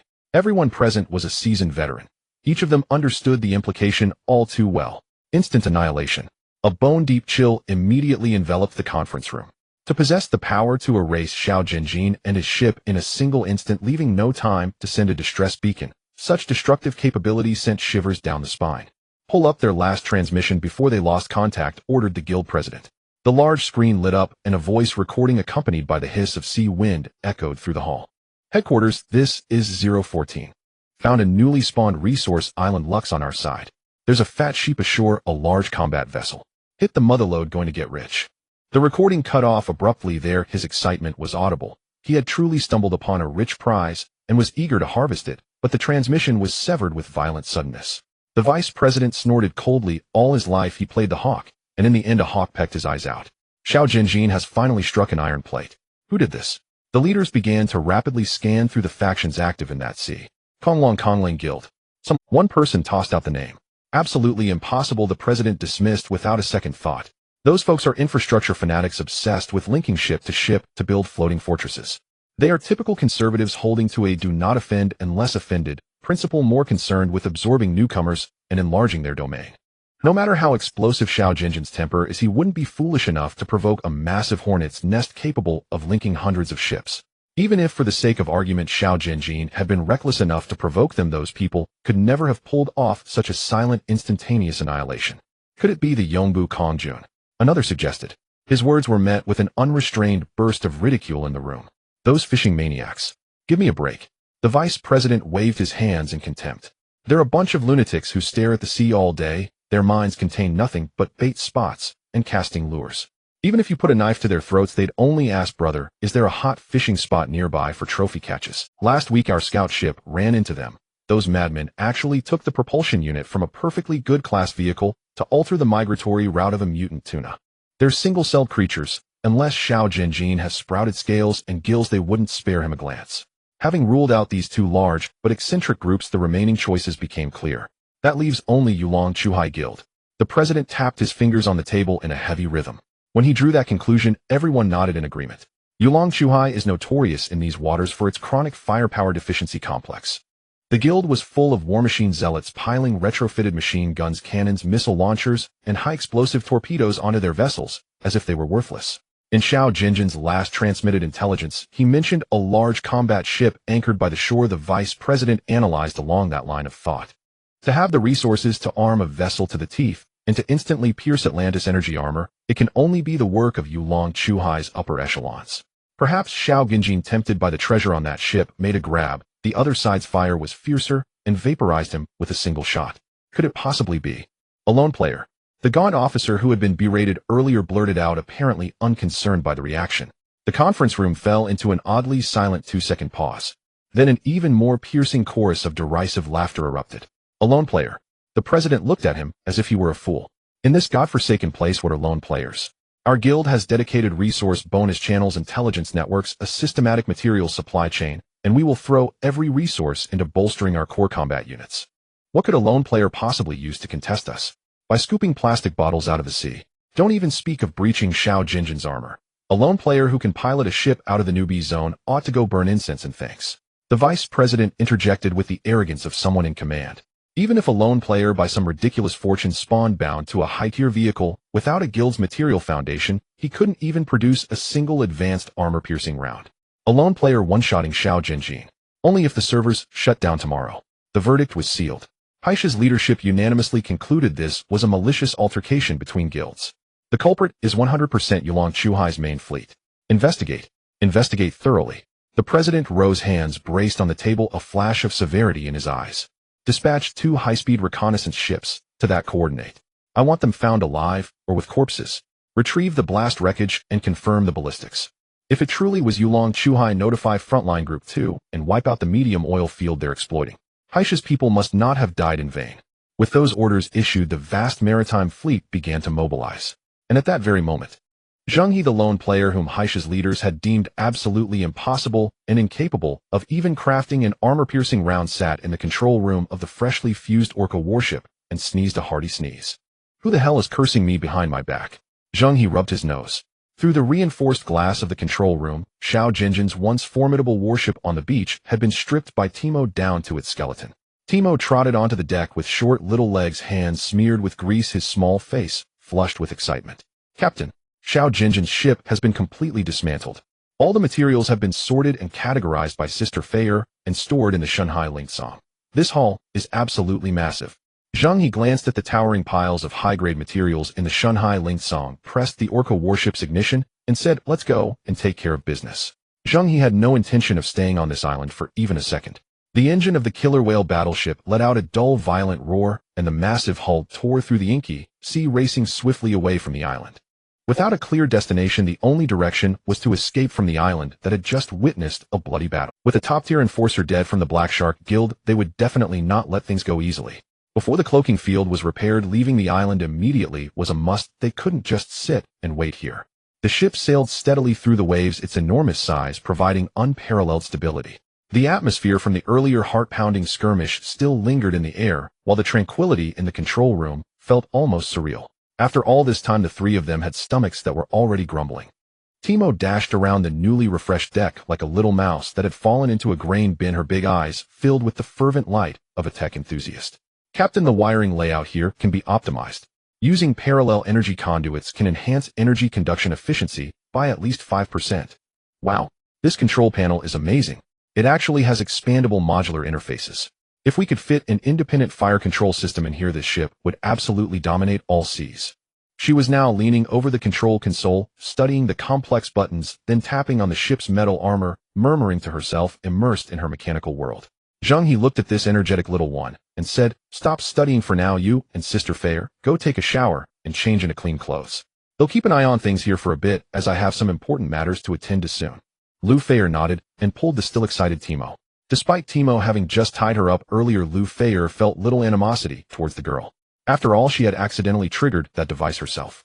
Now they were all on the same boat, and looking at Timo's age, she was several years younger, more like a little sister that needed care. "Let's go, little Timo. I'll take you to wash up and find you some clean clothes," Lu Feier said in a gentle tone. Only then did Timo pull herself away from the mechanical world, feeling a bit embarrassed as she scratched her head and followed Lu Feier into the cabin. In the bathroom, as the warm water gushed from the shower head, washing away the sweat and grime, it also swept away all the accumulated grievances and fears from the past few days.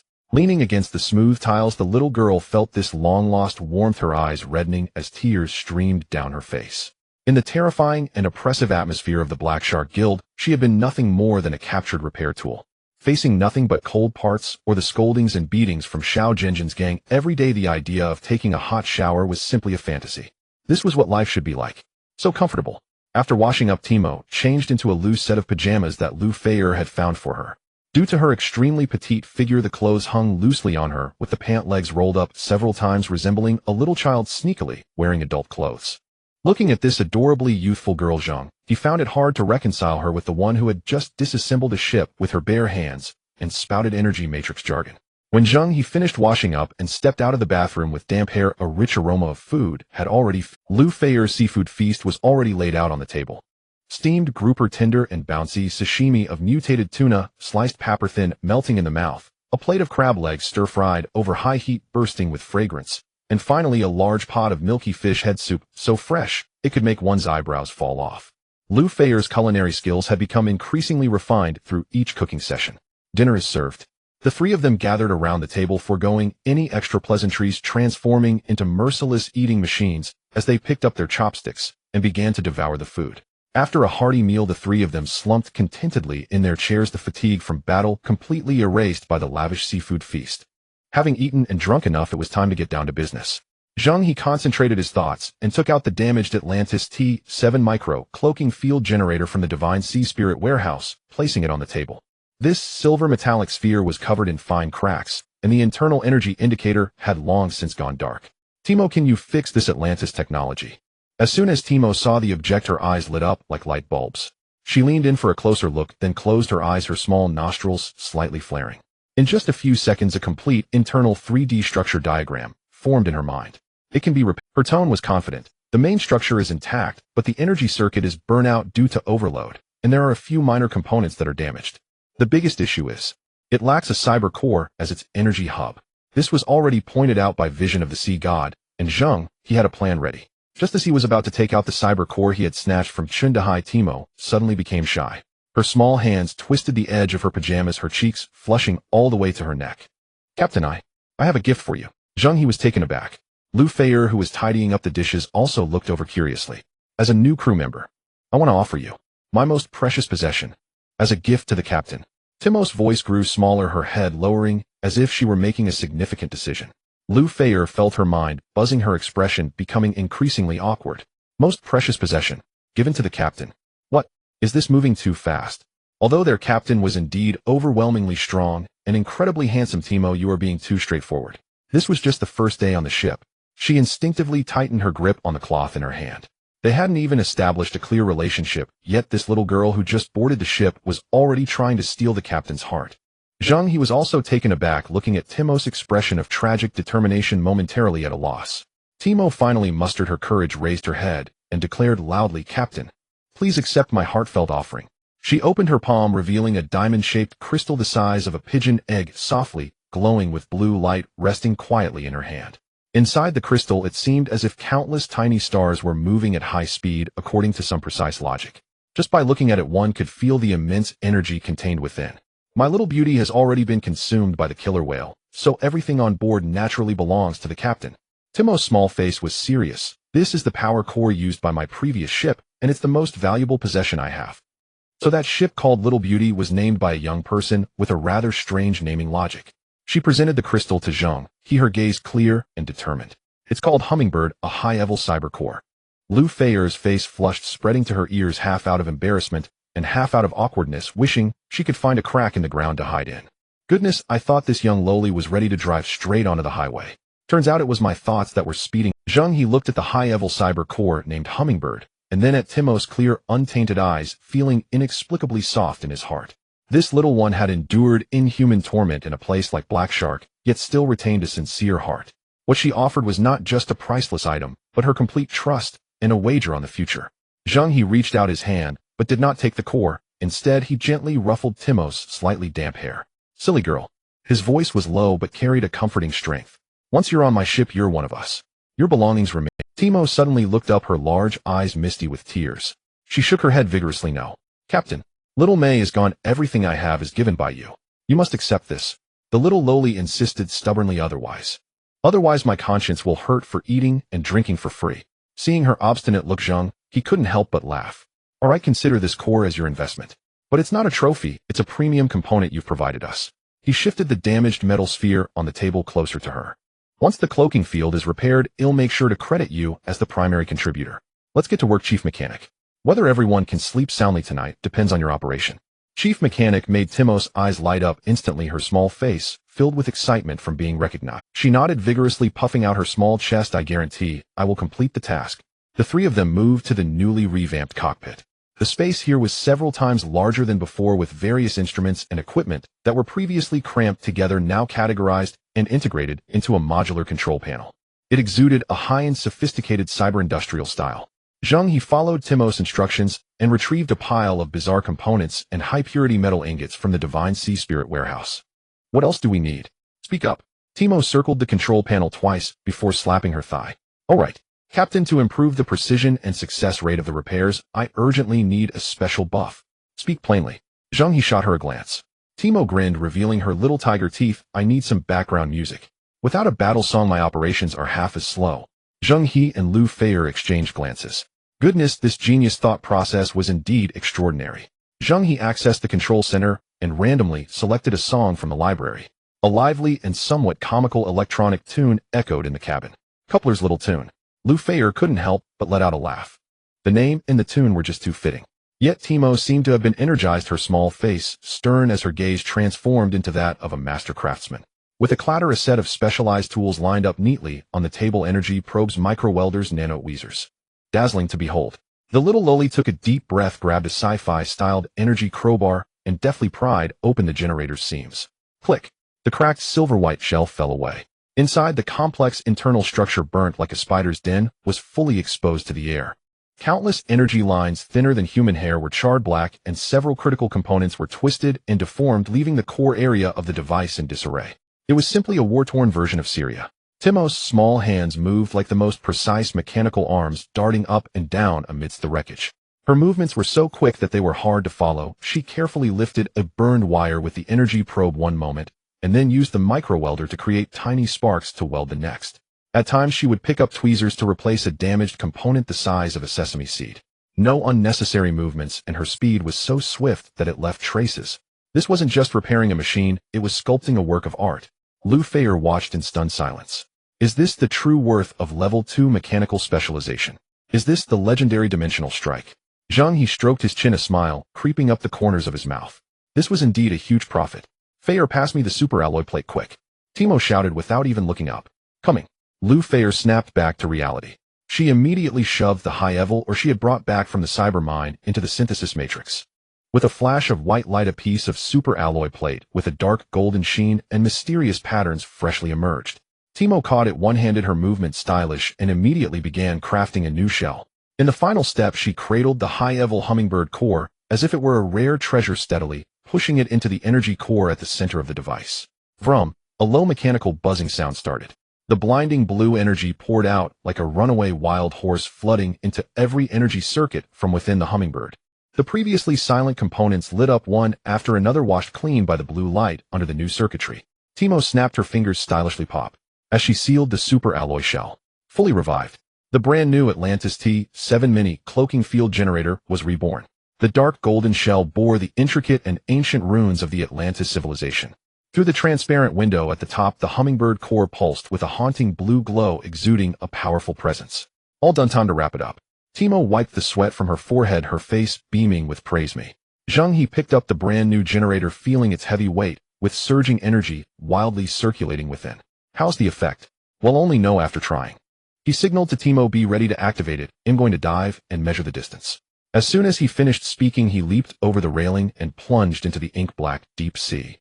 The icy seawater rushed in instantly, and Zheng He swam outward at full speed like a human-shaped sea beast. 200 meters away, he surfaced. The terrifying silhouette of the killer whale warship loomed like a hill, frighteningly clear under the moonlight. He did not stop, but continued to dive deeper into the ocean. Not enough, I need to retreat. 300 meters. 400 meters. Just as he estimated, he was nearing 500 meters, he saw Timo on the deck, making a gesture to start. In the next moment, a scene that would forever be etched in his memory unfolded. The stealth field silently expanded. A nearly transparent dark barrier slowly unfolded, instantly transforming into a rounded shield that enveloped the entire whale warship. The surface of the force field did not emit any glaring light like cheap special effects. There was only a slight distortion in the air. The silhouette of the ship gradually dissolved within the barrier, merging seamlessly with the surrounding sea and night sky, completely erasing its trace. Zheng He floated in the sea, watching in disbelief as the steel behemoth that had been looming on the surface just a moment ago vanished completely the instant the energy field activated. There were no light or shadow effects, no tearing of space. The sea surface was empty save for the undulating waves, as if no ship had ever rested there. Zheng He's heart skipped a beat. He immediately activated the sea god's sight. In his field of vision, the schools of fish beneath the surface, distant islands, and even the scattered wooden barrels floating on the water were all vividly clear. Yet the area where the whale warship was located appeared blank. It wasn't blocked by anything, it was a pure sense of non-existence. Even the sea god's sighted divine technique couldn't penetrate this layer of force field. Zheng He suppressed his shock and swam back towards the blank space. As he approached the docking position, he remembered he felt as if he had collided with an invisible wall. A gentle yet irresistible force firmly kept him at bay. Is this the energy force field? Not only can it conceal shapes and signals, but it also has physical defensive effects. A divine artifact. This is definitely a divine artifact. With this thing, as long as they don't crash directly into each other, the Black Shark Guild would find it a million times harder to locate them in this vast ocean than finding a needle in a haystack. As long as they could survive here, he could dominate this sea area. In the water, Zheng He extended his palm. His fingertips touched a layer of supple resistance in the air. Pushing forward, the resistance increased exponentially, as if he had plunged into high-density gel. At that moment, on the deck, Lu Feier and Timo were standing side by side. In their eyes, dozens of meters away on the sea surface, Zheng He's head floated there, looking like a coconut drifting with the waves. Lu Feier waved her hand. The coconut remained still. Timo cupped her hands into a megaphone and shouted twice. The coconut still floated there. At that moment, all Zheng He could hear was the monotonous sound of the waves. There was nothing in sight. There was no trace of the whale warship. He opened the system interface and sent a private message. Zheng He, disable force field. Timo replied, instantly received. Captain. A low-frequency electronic pulse swept across the sea. It was as if the invisible curtain was pulled away, revealing the menacing steel warship forcefully emerging from the void to reclaim visibility. Zheng He swam back onto the ship, shook the seawater from his hair, and accepted the dry towel handed to him by Lu Feier. You can't see inside from the outside, nor can you hear the sounds from inside. He summarized while drying his hair. But from the inside looking out, it's astonishingly clear. Timo interjected. One-way transmission. Zheng He excitedly slapped his thigh. In terms of range, centered around the generator, the radius is about 100 meters. Atlantis Black technology is amazing. This is very interesting. The enemy is exposed while we remain hidden. As long as we don't act recklessly, we will be the most formidable presence in this sea. In this brutal sea, the strategic value of this thing cannot be compared to mere guns and cannons. We've hit the... Zheng He threw the towel over his shoulder. He activated the sea god sight and scanned the nearby reef map. He chose a sheltered seabed surrounded by reefs with calm currents and directly ordered to drop anchor. Night fell. After a day of intense battle and mental strain, the three of them were exhausted and needed rest. The whale-fast ship had undergone upgrades, and the living area had changed dramatically. The master bedroom was absurdly spacious with a central supersized double bed over 2 meters wide accommodating any position. Lu Feier bit her lip, her gaze jumping back and forth between the master bed and Timo, who was beside her. Usually it was just her and Zheng He, and they could sleep any way they wanted with the atmosphere perfectly set, everything falling into place. But now with an added little girl with twin braids, the situation was a bit awkward. Lu Feier tugged at her clothing hem, contemplating how to politely arrange for the girl. "Well, there's a guest room next to the main cabin, Timo. I'm not going," Timo replied decisively. The little girl stared wide-eyed at the new control panel integrated into the warship, her eyes sparkling. "I want to go back to my exclusive control room." Lu Feier was taken aback. "Huh? That place is all metal plates and wires. There isn't even a decent bed." "You don't understand." Timo sniffed with her small nose, her face full of fervor, the fragrance of engine oil, the sound of gears, meshing the low-frequency vibrations of a micro-reactor. "That's the ultimate ASMR. Sleep on a soft bed. I would have insomnia." After saying that, she waved her large wrench as a good-night gesture, dashed into the control room, and click-locked the door behind her. The main cabin fell silent. Zheng He looked at Lu Feier and raised an eyebrow. "How should we sleep?" Lu Feier lowered her head shyly, saying, "In times of uncertainty, one may consult the spring breeze." Zheng He, "The spring breeze says let's go for it." Lu Feier's ears turned red. "Oh, okay." An hour later, in the master bedroom, the light was dim. The two embraced as they fell asleep, without any unnecessary movements, completely exhausted, and soon the sound of even breathing filled the cabin. Meanwhile, dozens of nautical miles away from Zheng He, Zheng He lay on the side of the assault boat, resembling a fish about to flip over. Just moments ago, he had sent his position to the teammates left behind. At this moment, the sound of the motor shattered the night wind, and the assault boat finally reached the shore. A thin, monkey-like teammate jumped off the assault boat, and using the spotlight's glow, looked onto the beach, gasping in shock, which could not adequately describe their astonishment. "Brother He, this, was it not on by a sea monster?" At that moment, Zheng He bore numerous injuries, with one arm slung over his neck in a makeshift bandage, resembling a beggar who had escaped from a refugee camp. "Stop talking nonsense, take me back." Zheng He cursed weakly. Today's fall was too brutal. First he suffered setbacks in the mine, then on the beach he was rubbed in the sand by Xiao Genjin, nearly meeting his end. If it weren't for that lone wanderer named Zheng He intervening, he would have already been done for. Zheng He's stomach growled loudly. Hungry, he felt he could devour a cow. As soon as he climbed onto the deck, the aroma of food assaulted his nostrils. The cook left behind had already prepared a large pot of seafood stew along with sizzling, oozing meat from mutated seabirds. Zheng He didn't care about the heat. He grabbed the bird meat and stuffed it into his mouth, wolfing it down, even chewing and swallowing the bones. The nearby younger brothers exchanged glances, not daring to breathe. It wasn't until half the pot of stew was gone, and he gulped down 2 large cups of fresh water, that Zheng He let out a loud burp, finally feeling his soul return to his body. Greasy hands wiped on his pants. He pulled a folding chair over, crossed his legs, and resumed his imposing demeanor as the leader. Today's island exploration, although it had some twists and turns, achieved its strategic objective. Zheng He, the younger brothers quickly chimed in. "However, this made me discover a talent." Zheng He smacked his lips. "That Zheng He, a rogue player, has some guts. His skills are also passable." Lao Zhao leaned over, handing a crumpled cigarette and lighting it up. Zheng He exhaled a not-so-perfect smoke ring, squinting his eyes. "I have already extended an olive branch." He flicked the ash from his cigarette, his tone precise. "At the time the situation was urgent, and I casually tossed him a cyber core. A high-end item." One of the younger brothers chimed in. "Brother He is generous. When has a rogue player seen such high-end goods? He must be moved to tears, right?" "Not really, but it's close enough. When you accept someone, you must balance kindness and power. I gave him benefits, and as long as he's not completely foolish and has a bit of conscience, he will definitely owe me this favor. Next time we meet, I'll recruit him directly. He can scout for us and clear the battlefield. Oh, we just happen to need a little brother for dirty work." Lao Zhao hesitated and spoke up. "Brother He, I noticed his boat is quite large, and its design is pretty strange. What if he refuses to submit? A big boat. What's the use of a strange design?" Zheng He retorted sharply. He slapped the table, causing the iron bowl to clang loudly. "Do you really not understand, or are you pretending? No matter how big that broken boat is, what's the use?" I went up and saw clearly. "Oh, what does he have mounted at the bow?" "A heavy crossbow." "A few broken heavy crossbows?" "A few," one of the younger brothers asked. "Just one," Zheng He replied. "Brother He, didn't you say a few?" Zheng He couldn't be bothered with this, getting more and more excited, his face full of disdain. "What era is this? We are in the cyber survival age. and still using a bow and crossbow to shoot sea monsters. That's simply a massive joke. He stood up, walked to the side of the boat, patted the thick armor of his class-armed yacht, and pointed at the black barrel of the submachine gun at the bow. Sir, the times have changed. Do you see? Firearms. This is the truth. Rate of fire penetration, power, and firepower suppression. It's an all-dimensional dimensionality reduction strike. If it comes to a real fight, a single burst from me would turn his broken boat into a beehive. The younger brothers were convinced by this hardcore analysis, nodding in agreement as flattery poured in like a tide. Follow Brother He, and you'll eat well, right? In the face of absolute firepower, all rogues are paper tigers.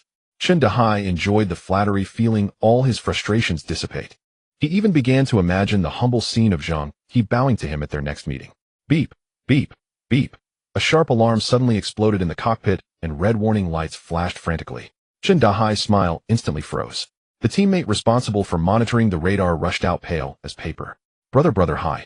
Big trouble. Zheng He grabbed his collar. What are you panicking about? Is the sky falling? The teammate swallowed hard, pointing in the direction of the cockpit, his voice trembling. The radar.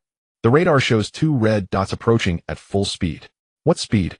Lao Zhao asked anxiously. Fast. Incredibly fast. Definitely not ordinary boats.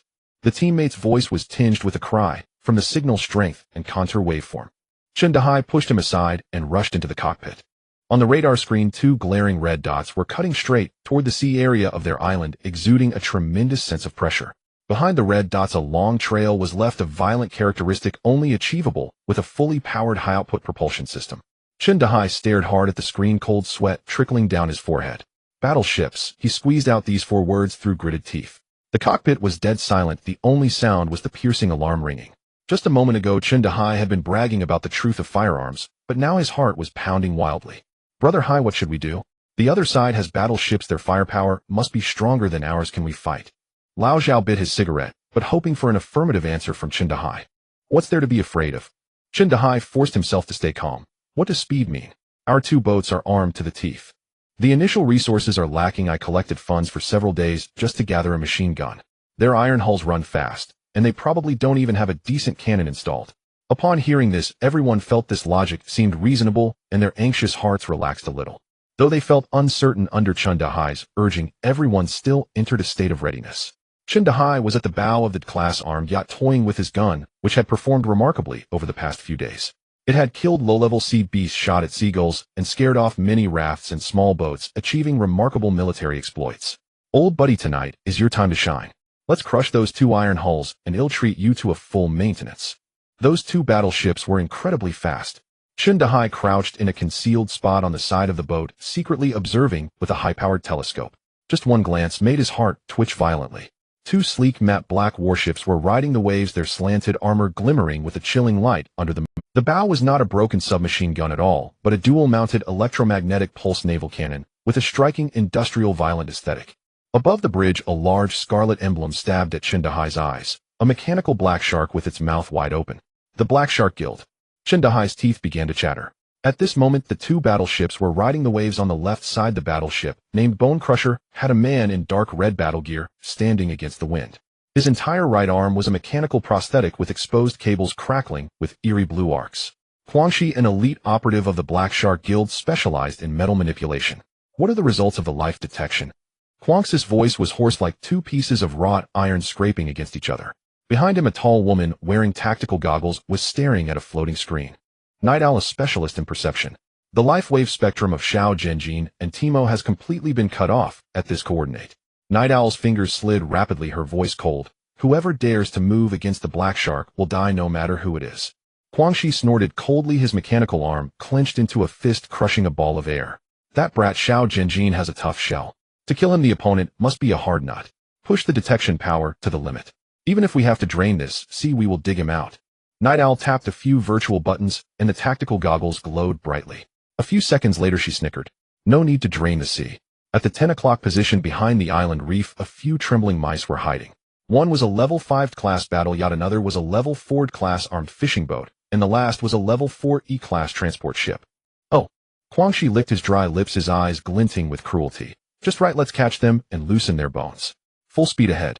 Zheng He, hiding behind the reef, fervently prayed in his heart for the 2 plague gods to leave quickly. Suddenly, a blinding beam of searchlight swept directly across his face, locking onto his boat. A piercing alarm blared. Inside the cockpit of Zheng He's class-armed yacht, high-frequency red lights flashed. A cold electronic synthetic voice erupted through the high-frequency loudspeaker, making Zheng He's head buzz. Attention, boats behind the reef. You have been targeted by the Black Shark Guild. All crew members assemble on the deck immediately. Surrender the murderer who killed our guild members, Xiao Zhenjin and Timo, and accept the guild's judgment. Repeating. The broadcast looped repeatedly, the oppressive atmosphere reaching its peak. On the three boats, the subordinates who had just been basking in the praise of Sea Brother's might were now frozen in fear, shaking like leaves. Someone's roasted bird leg fell to the ground with a thud, yet they remained oblivious. Zheng He stumbled, nearly kneeling on the spot, managing to steady himself with the machine gun he prided himself on. Black Shark Guild. The merciless Black Shark Guild. I felt my blood drain from my body at the sound of that. Just moments ago, he had been boasting that firearms are the truth, but now, looking at the two heavily armed battleships opposite him, Zheng He wished he could slap himself twice. His prized machine gun was nothing but a ridiculous toy in the face of the dual-mounted electromagnetic pulse naval guns across from him. But, wait. In the extreme urge to survive, Zheng He's CPU began to overclock. What did the other side just say? The murderer of Xiao Zhenjin and Timo. When did he kill Xiao Zhenjin? He had nearly been butchered by that Xiao on the beach. And who was Timo? Was it that little girl trailing behind Xiao Zhenjin? An extremely absurd thought popped up. Is it possible that the Black Shark Guild has mistaken the person? Do they think I killed Xiao Zhenjin? How ridiculous. I was just sitting on the boat, and the blame fell from the sky. Even Benzema couldn't carry such a massive burden. How did it end up on my head? The instinct to survive instantly overwhelmed his fear. Zheng He knew very well that at this critical moment, if he dared to admit to having crossed paths with Xiao Zhenjin, even if it was a one-sided beating, they would undoubtedly turn him to dust. I absolutely cannot take the blame for this. He took a deep breath, forcing his trembling legs to straighten. No matter what, he had to play along. Which brother is on the other side? Zheng He activated the ship's intercom, deliberately lowering his voice to feign the calmness of an experienced player. I am the third in command of Yulong Chu Hai Zheng He. Our fleet has just docked to rest, and I'm curious as to the reason for your esteemed visit at such a late hour. At this critical moment, he decisively invoked the name Yulong Chu Hai. In these waters, only this super guild could make the Black Shark Guild think twice. On the bridge of the Shattered Bone, Guangxi heard the words Yulong Chu Hai, and a glimmer of excitement flashed in his eyes. Yulong Chu Hai. His hoarse voice revealed a hint of skepticism. The nearby Night Owl adjusted his tactical monocle, and the holographic panel had already pulled up data on Zheng He's yacht. The hull is classified as level, the power system is conventional, and the only weapon is a modified machine gun. Night Owl sneered, with such a configuration, they wouldn't have the capability to take down Xiao Zhenjin. Guangxi frowned. The guild's think tank was adamant that Yulong Chu Hai was responsible, but these people looked like mere cannon fodder. You say you are from Yulong Chu Hai. What are you doing out here in the middle of the night in this godforsaken place? Guangxi's voice pressed down again, filled with scrutiny. Zheng He's heart sank. He knew they were probing. His mind raced, recalling the events he had just experienced, trimming the details, and began to concoct a script right on the spot. To be honest, my guild received insider information that rare ore veins were discovered in this sea area, and I was ordered to lead a team to investigate. Just as we were about to dock, the lookout saw signs of a firefight on the beach. He deliberately sighed, showcasing his acting skills. Yulong Chu Hai has always adhered to the principle of peaceful development and does not wish to offend other forces. But seeing someone committing murder in broad daylight, we cannot just stand by. Unfortunately, Zheng He shook his head regretfully. Our ship simply couldn't keep up, and by the time we navigated around the reef and reached the shallow waters, the battle was already over. This statement was flawless. It not only explained why he was present, but also portrayed him as a well-meaning bystander with insufficient strength. He even added, we do not wish to offend other forces, subtly hinting to the Black Shark Guild that Yulong Chu Hai did not want trouble, but was not afraid of it either. To deepen his persona, he sorrowfully added, although this world is one where the weak are preyed upon by the strong, such ruthless actions are truly beneath the line. This line served to condemn the murderer, while simultaneously appeasing the Black Shark Guild, perfectly amplifying the shared animosity. Guangxi and Night Owl exchanged glances, bewildered by the logical loop. Zheng He spoke convincingly, and from a combat power assessment, he indeed lacked the ability. Could it be that the think tank's predictions were flawed? Since you witnessed the battle, Night Owl's cold voice came through. Did you see the murderer's boat? Did you see where they ran? He was hooked. Zheng He's heart leaped with joy, but on the surface he pretended to strive to recall. I saw it. I saw it vividly. He slapped his thigh, embodying the role of a great actor. That boat was unbelievably fast. We had just glimpsed the flames when it darted out from behind the island. It was too dark to see the model, but its size was terrifying, looking like a living sea monster. He pointed towards the direction Zheng He had fled. It ran off in that direction. No pauses, it disappeared in the blink of an eye. To increase credibility, he added, that boat was definitely not a conventional one, it must have been modified. You gentlemen better hurry if you want to chase. Quan Shi fell into deep thought. The higher-ups were convinced that Yulong Chuhai was responsible, yet they had caught someone from Yulong Chuhai who not only volunteered information, but also eagerly pointed the way. There were two possibilities. One, Zheng He was lying. He was either the murderer or an accomplice, but he lacked the capability to eliminate Xiao Jinjin. Two, Zheng He was telling the truth. The real murderer was someone else who intentionally left clues pointing to Yulong Chuhai, intending to frame them, and incite a conflict between the two guilds. Compared to the first possibility, the second was clearly more likely. What do you say? Quan Shi looked at Yi Xiao. Yi Xiao dismissed the scanning panel before him coldly, making a decision: pursue. Wasting time with these small fries is unwise. The priority is to find the true culprit. She paused, analyzing rationally. Moreover, the dragon emerging from the sea is indeed not to be trifled with. Until there is concrete evidence, there is no need to tear faces with them. Quan Shi nodded in agreement, picking up the communicator to address the other party. Zheng He, right?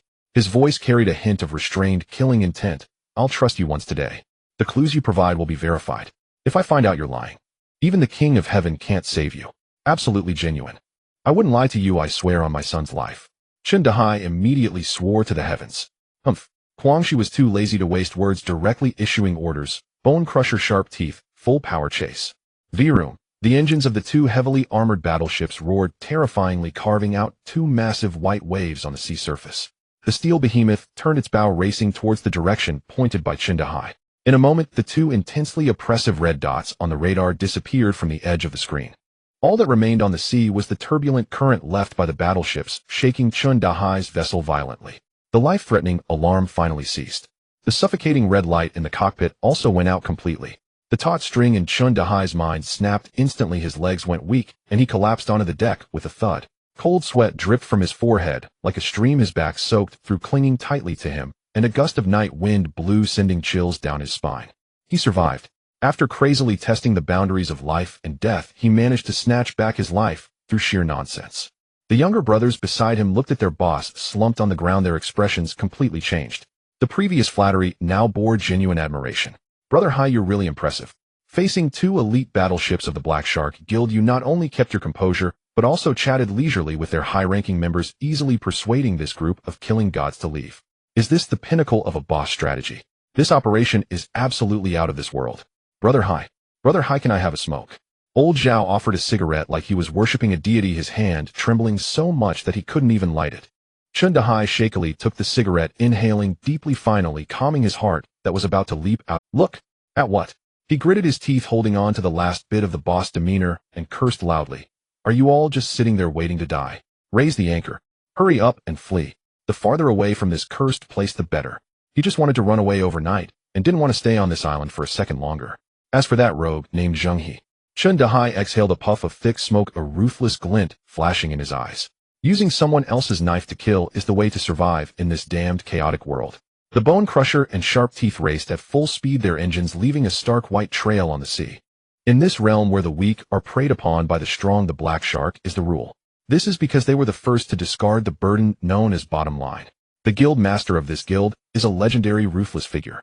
Before crossing over, he was the chief of a maximum security prison, and prior to that he was the head of the largest pyramid scheme organization in the country. He understands how to manipulate human hearts, especially those of desperate rogues. PUA and brainwashing are instincts etched into his DNA. He didn't build a guild, but an efficient resource harvesting pyramid. Those without bottom lines enjoy the world first. He advocates for a wolf culture. Wolves travel thousands of miles to eat meat, while dogs travel thousands of miles to eat shit. In the Black Shark, the fiercest wolves eat the richest meat, enjoy the best resources, and can prioritize choosing women from the guild. As for the weak, they either become stepping stones or get lost. Simple, brutal, yet incredibly effective. Quan Shi gripped the helm, enjoying the cold metallic feel transmitted to him. He liked this feeling. His supernatural ability is metal control. To him, other people's ships are just mobile resource libraries waiting to be dismantled. He joined the Black Shark purely because the air here suited him. Killing and looting are not sins here, but honors. Yi Xiao stood behind him with her eyes slightly closed, the tactical goggles on her face, displaying a cascade of data glimmers. She belonged to the type of person who got lucky right from the start, as she began with a basic combat vessel and awakened an extremely rare perception specialization. No life signs escape her scanning. She is the guild's top hound. The two work as partners, one attacking the other, searching for enemies. The title of Deadly Lovers was earned by stepping over the remains of countless players. The direction is right, but something feels off. Yi Xiao suddenly spoke, her brow slightly furrowed. The life signal residuals in that sea area are too weak. There are no signs of high-energy beings present. Shi grinned casually, revealing a set of bright white teeth. Who cares? The guild master's advisors say it was the dragon emerging from the sea, so we'll pursue it to investigate. If there are any unexpected discoveries, ITLL, just serve to silence those self-righteous advisors. The anchorage in the dark reef area of the Orca warship was as tranquil as a paradise. In the exclusive operating room, Timo was sprawled out, drooling a sparkling drool from the corner of her mouth. She tightly hugged a piece of superalloy as a pillow. After continuous hard work in the Black Shark, she was completely exhausted, sleeping like a log. In the main bedroom, Zheng He held Lu Feier close. He could hear her steady heartbeat once then again, blending with the rhythm of the ship being gently rocked by the current, bringing a sense of peace. Tranquility is often broken in an instant. Beep, beep, beep. The piercing alarm instantly tore through the stillness of the cabin. This is not a standard warning. This is a mutated sonar, an autonomously determined highest-level threat alert. Zheng He reflexively leaped from the bed, his muscles instantly tensing. The instinct of teetering on the edge of life and death made his body quicker than his brain. His entire body tensed up, entering a combat state. What's going on? Lu Feier was also awake and sitting up groggily. Stay in the room and don't move. Zheng He dropped a sentence, threw off the blanket, and rushed barefoot into the cockpit. Upon entering the cabin, the eerie blue operation interface was completely dominated by glaring red warning symbols. The cold mechanical voice hammered into his eardrums. Warning. High-energy reaction target detected. Warning. Target is approaching at high speed. Zheng He stepped up to the control panel, his gaze fixed on the radar screen. In the center of the screen was a green dot representing their ship. On the edge, two massive red dots were charging towards them at a terrifying speed. The target was clearly headed for the Orca warship. The analysis data that automatically popped up at the bottom of the screen sent chills down one's spine. Identified target: heavy assault ship X2, threat level extremely dangerous weapon system, detected heavy dual-linked electromagnetic pulse cannons. Electromagnetic pulse cannon. This thing is no joke. Taking a hit will incapacitate the entire ship's electronic systems, turning it into a floating coffin. Zheng He felt a chill at the back of his neck. Those two red dots on the radar weren't just passing reconnaissance vessels. They were here to carry out an annihilation mission. Ugh, so noisy. The cockpit door swung open and Timo, with messy hair and bleary eyes, stumbled in, clutching a piece of super alloy tightly. Rubbing her eyes, she groggily glanced at the blinding red light on the screen, and in the next moment her disheveled hair stood on end, suddenly wide awake. This model, this configuration. Bone Crusher. Sharptooth. Timo's voice shifted in pitch as she dropped the alloy plate in her hands and dashed to the control panel, her face tense. Boss, these are the two most troublesome madmen from the Black Shark Guild, codenamed Deadly Mandarin Ducks. Deadly Mandarin Ducks. Zheng He raised an eyebrow. The male is named Mad Horned Rhino, specializing in metal manipulation. His Bone Crusher is a spiked iron turtle designed for face-to-face collisions. The female is named Night Owl, a sensing specialist and top-tier hunting dog. Her Sharptooth is a pure long-range firepower beast. These two ships were the tokens I had to hand over when I joined Black Shark, and I modified them myself. So, Zheng He's gaze fell on Timo. I am well aware of their weaknesses. The Bone Crusher sacrifices maneuverability for sheer impact and close combat burst. Its hull is heavily reinforced with high-tier alloys, making it particularly heavy. Its power chamber's heat dissipation port is its weakest link. The fire control system of the Sharptooth is deeply bound to Night Owl's sensing ability for enemy tracking efficiency. As long as we can disrupt Night Owl, this ship's cannons become useless. Listening, Zheng He quickly calculated in his mind. In a heating clash, a single Orca warship against two heavily armored assault ships, even knowing their weaknesses, the odds are slim, and it could very well expose the strongest trump card, the stealth field. But if I can use the intelligence provided by Timo to exploit an information gap. He glanced at the radar. The red dots were closing in on the safety alert line. No rush. Zheng He pressed the control stick, a cold smile forming on his lips. Let's hold our ground for now, and use these two fools to test the value of Atlantis Black technology. In the vast dark sea, on the bridge of the Sharptooth, Night Owl's eyes were slightly closed. The frantic data stream on the tactical goggles cast flickering shadows on her cheeks. Her sensing ability was akin to having full map visibility, spreading out from the warship's center to cover the entire sea without any blind spots. The undercurrents of the sea, the migration of mutated fish, even the low-tier crustaceans hiding beneath the deep-sea reefs. All life signs were automatically modeled in her mind. However, ahead was completely clean. Apart from some sporadic biological reactions at the seabed, there was not even a trace of high-tier energy presence on the surface. Something's off. Mad Horned Rhino's impatient voice crackled through the communication channel. How far have we chased? Haven't seen a single hair. That Shin kid isn't messing with us, is he? The course is correct. Night Owl's voice was as cold as ice, but there are indeed no energy responses. At this moment, the radar screen displayed 2 heavy ships charging toward the Orca warships, docking coordinates at a furious speed. Zheng He stood at the helm steady as a rock. He pulled the control stick with one hand, maneuvering the Orca warship sideways while the force field was at full power. The ship silently glided away, actively deviating from the other ship's straight line, maintaining a safety distance of about a kilometer.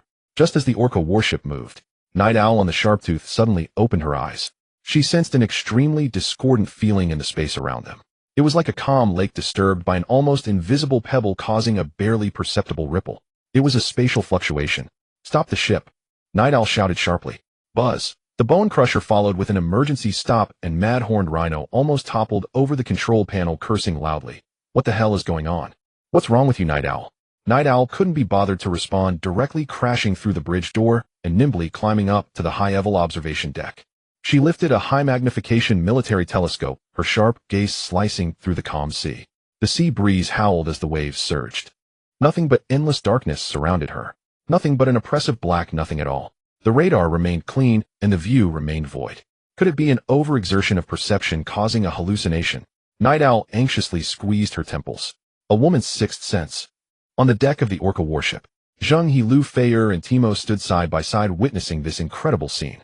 2 massive steel behemoths filled with murderous intent roared past them from less than a kilometer away. The ship was brightly lit, even allowing them to see the clothing of the people moving on the other ship's deck. Yet the other party entirely ignored the Orca warship that was so close. We did it. Timo jumped with excitement, hugging Zheng He's arm tightly. The stealth field really can fool Night Owl's perception. Zheng He also breathed a sigh of relief. This piece of Atlantis black technology was invaluable. With it, they had an extra trump card for survival in this perilous sea. Before he could fully relax, an abnormality occurred. Lu Feier beside him suddenly began to tremble violently. She covered her mouth tightly, letting out a painful whine from her throat, as if she had seen something extremely terrifying. Warning. Crew member Lu Feier is experiencing abnormal fluctuations in mental state. SAN value rapidly declining. Current SAN value 45. It dropped even more severely than during her last deep-sea phobia episode. Feier. Zheng He felt a tightness in his heart and hurriedly supported her swaying body. What's wrong? Where do you feel unwell? Lu Feier could hardly speak. She just shook her head vigorously, tears streaming down her face, her eyes filled with immense fear and hatred. She raised her trembling hand, using all her strength to point toward the observation deck of the Sharptooth. Zheng He followed her gaze. A woman in a Black Shark Guild uniform was scanning the area with a telescope. It was Night Owl. That face was suddenly pulled into focus in the telescope's view. Feier, do you know her? Zheng He's voice became. Lu Feier trembled even more violently, her teeth clattering, as she squeezed out 2 words from the depths of her throat, each word filled with deep-seated enmity. Lin Shuang. Zheng He's pupils suddenly constricted. That woman who had personally pushed his best friend off the cruise ship. Lin Shuang. Lin Shuang. These 2 words seemed to be forcibly pulled from Lu Feier's throat. Zheng He felt a sinking sensation in his heart. Without a word of hesitation, he stretched out his arms and tightly pulled Lu Feier into his embrace. He tightened his embrace, using his own warmth to soothe her cold, trembling body. He could feel that the person in his arms was gripping onto his clothes with all her might, her nails nearly embedding into his flesh, a silent and desperate outpouring of emotions. This was not merely a loss of control over emotions, but a pure physiological fear and hatred. Timo stood by, completely dumbfounded. Her small world was very pure, filled only with cold machinery and complex circuit diagrams. She had never experienced such love and hatred as innocent as a blank sheet of paper. The most intense scene she had ever witnessed was merely a brawl in the guild over a rare component. Such unrelenting hatred and deep-seated pain she could not comprehend. Timo opened her mouth but couldn't utter a word, staring blankly at the 2 tightly embraced figures, feeling the air on the deck grow oppressive. What a narrow road for enemies. Zheng He patted Lu Feier's back to comfort her, while keeping his eyes fixed on the distant ship, the Tooth. He could easily imagine the despair Lu Feier felt when she was betrayed by her best friend and pushed into the sea aboard the cruise ship. And that same best friend who had sent her into the abyss was now right in front of him. Killing intent churned within him. Yet he knew this was not the time. Impulsiveness is a devil, especially in this sea that devours without leaving bones. A whale warship, even with the support of Atlantis' advanced technology, would be no match for two heavily armed assault ships charging Hedon. Stay low and develop steadily, don't be reckless. Zheng He's rationality fiercely suppressed his anger, his gaze never leaving those two steel behemoths. At that moment, on the lookout of the Tooth Yi Xiao, also known as Lin Shuang, put down her high-powered telescope. Her face darkened. Her face, which could not hide its sharpness even with makeup, wore an expression of irritation and confusion. That fleeting feeling had been too real. It was as if a monstrous creature had silently flipped beneath the calm surface of a lake, generating a highly discordant undercurrent. But after sweeping back and forth several times with her perception abilities maximized and her mental energy nearly exhausted, she still found nothing. The radar was as clean as if washed with water, and the thermal detection showed no abnormalities. Had she really exhausted herself to the point of hallucination? She irritably rubbed her forehead, recalling a saying she had heard long ago. It said that if a person is used to keeping their phone in the left pocket, even after changing its position, there would be moments of instinctively reaching for the left side, as if feeling a false vibration there. Perhaps she had fallen into a similar perception bias. She returned to the cockpit and connected to the channel of the bone crusher. Any discoveries? The rough voice of Kwang, she came through the channel, clearly impatient. None. It might be my perception being overstrained, leading to some deviations. Lin Shuang's voice regained its usual coldness. There are no abnormalities in this sea area. Let's continue forward. The target should still be ahead. I knew it. Kwang, she cursed. It must be that Chun guy stalling for time. But by the way, Yi Xiao, your recent schedule has been too packed. Why don't we find a place to rest for a bit? No need. Lin Shuang directly refused. Since we're out here, let's finish this quickly to avoid long nights filled with dreams. After saying that, she unilaterally cut off the communication. Vroom. The engines of the two heavily armed assault ships roared again, kicking up huge white waves as they sped towards the direction indicated by Chun Dahu, like two arrows released from the bow. Watching the two red dots on the radar quickly recede, Zheng He's taut nerves finally relaxed a bit. He looked down at Lu Feier in his arms. Her emotions had stabilized, no longer trembling, yet she still buried her face in his chest, unwilling to lift it. It's all right now, they've left. Zheng He spoke softly. Lu Feier didn't respond, only tightening her grip on his clothes a little more. Zheng He chose not to say more, simply holding her quietly. He knew that some psychological scars could only be healed. What he could do now was to accompany her. Timo tiptoed over and quietly asked, "Boss, are we safe? How long can that concealment field last?" The Hummingbird has ample energy reserves. Zheng He glanced at the energy readings on the control panel. The high-grade cybercore's energy supply stable and surging, not to mention holding for a while. Even if we had to remain ghosts in this sea for a few days, it would be more than enough. However, this sense of security felt so fragile in Zheng He's heart. The image of those two warships whooshing past him flashed again in his mind. The oppressive, menacing ram of the bone crusher, the densely packed, glimmering cannon muzzles on the tooth. Without comparison, there's no harm. Zheng He had to admit he was somewhat shaken. They had started off bound to advanced vehicles being born in Rome. Not only that, they had found a powerful yet unscrupulous backing in the Black Shark Guild. The guild leader treated them favorably, pouring unlimited resources into them, allowing them to upgrade at a rocket-like pace. Now look at himself. Although he held a golden finger, piloted a whale warship, and possessed Atlantis advanced technology, it looked impressive.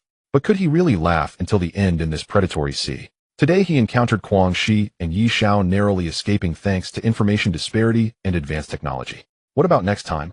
What if he faced someone with an even more formidable perception ability, or if the other party simply acted irrationally and bombarded this sea with overwhelming firepower? He had the blessing of the sea god to fall back on, but what about Lu Feier? What about Timo? The strength of one person is ultimately limited. Zheng He took a deep breath of the cold, salty air, his gaze gradually turning profound. Perhaps it was time to expand his horizons. Perhaps what he needed was not simply to find a guild to join, but to establish his own guild.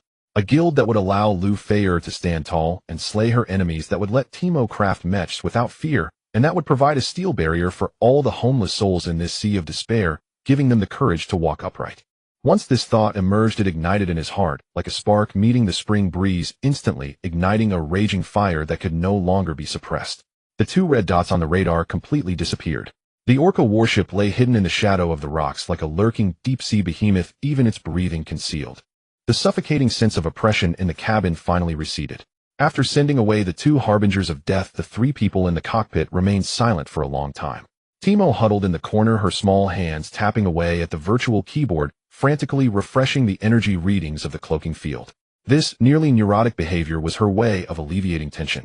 Lu Feier leaned against Zheng He, her body no longer trembling, but she kept her head down and silent.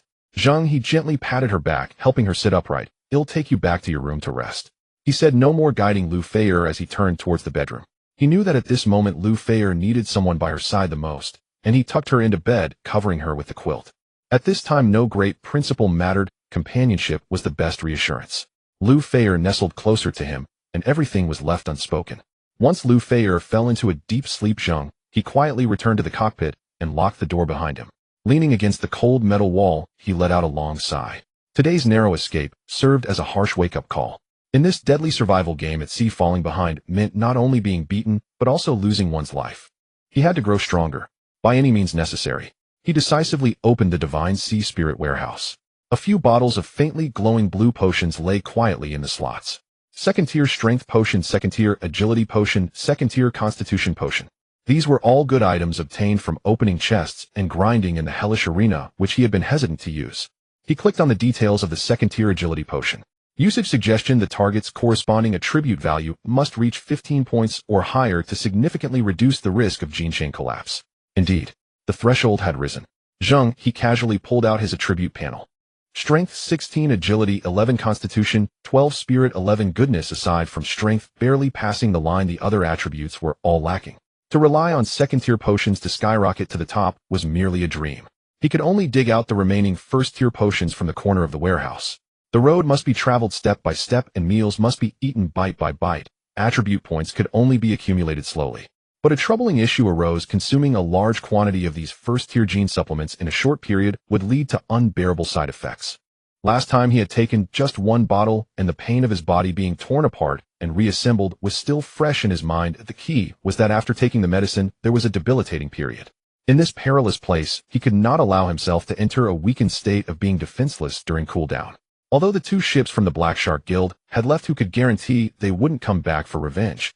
The pattern must be opened and thoughts must be clarified. First, find an absolutely safe window of time to concentrate and consume the first-tier potions. The pattern must be opened and thoughts must be clarified. First, find an absolutely safe window of time to concentrate and consume the first-tier potions, raising the lacking attributes to above 15 points.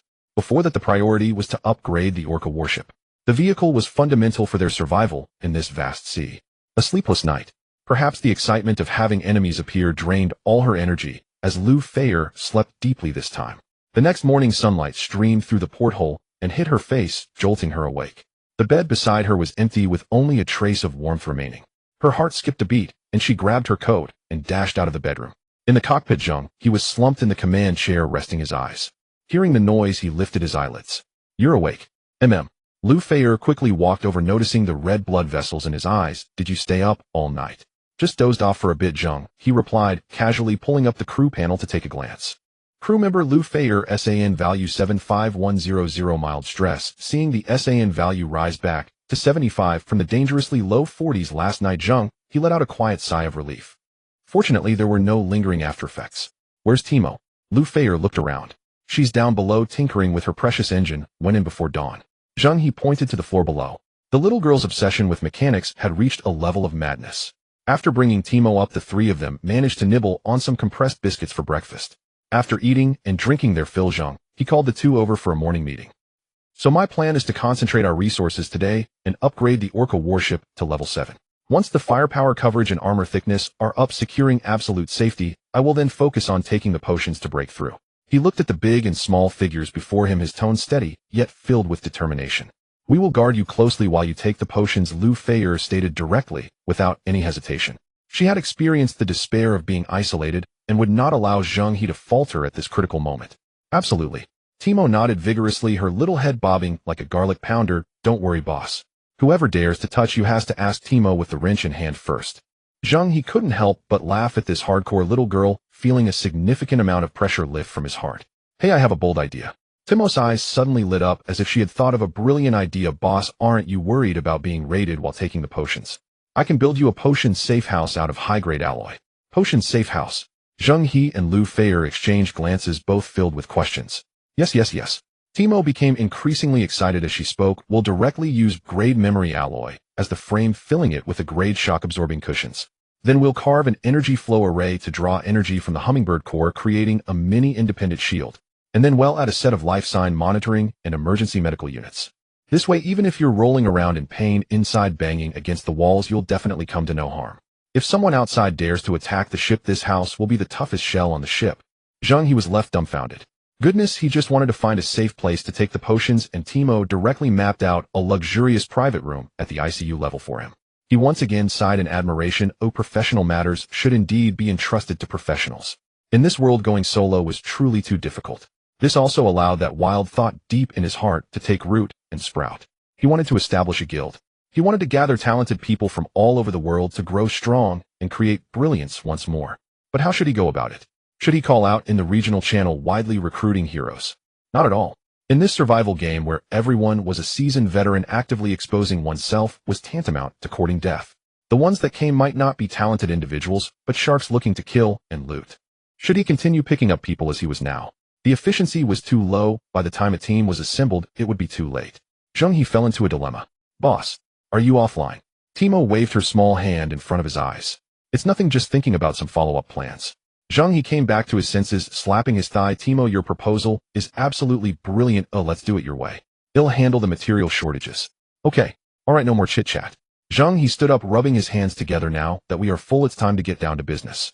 Today we will carry out our first major task. He led the two girls briskly onto the deck. The sea breeze was blowing, and the morning light was just right. Zheng He stood at the bow of the ship, grinning widely. Get ready, the moment to witness a miracle is here. With a thought, he directly opened the upgrade panel. As the words fell, Zheng He's thoughts had already sunk into the system. A deep blue light curtain unfolded before the three, displaying the data of the Tiger Whale warship. Zheng He's gaze fixated firmly on the bottom of the panel. Vehicle upgrade. A dense list of materials lit up with a pleasing green light, indicating that they were fully gathered. Steady.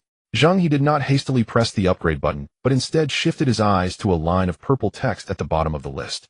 Detected high-level biological materials. Sea spirit fusion can be performed. This is a good thing. Grafting the genes of the mutated sea beast onto the ship is pure cutting-edge technology. But before he could finish his excitement, below the purple text there appeared another line of even more striking orange text. Detected crew member with mechanical specialization, triggering resonance, unlocking hidden option mechanics blessing. Zheng He was stunned on the spot. What the hell, there's such a hidden gameplay. The crew member's specialization can actually interact with the ship's upgrade. He immediately turned to Timo. The only mechanic on this ship is none other than her. Timo, have you ever triggered this thing on someone else's ship before? Timo was on tiptoes, poking at the light screen while playing.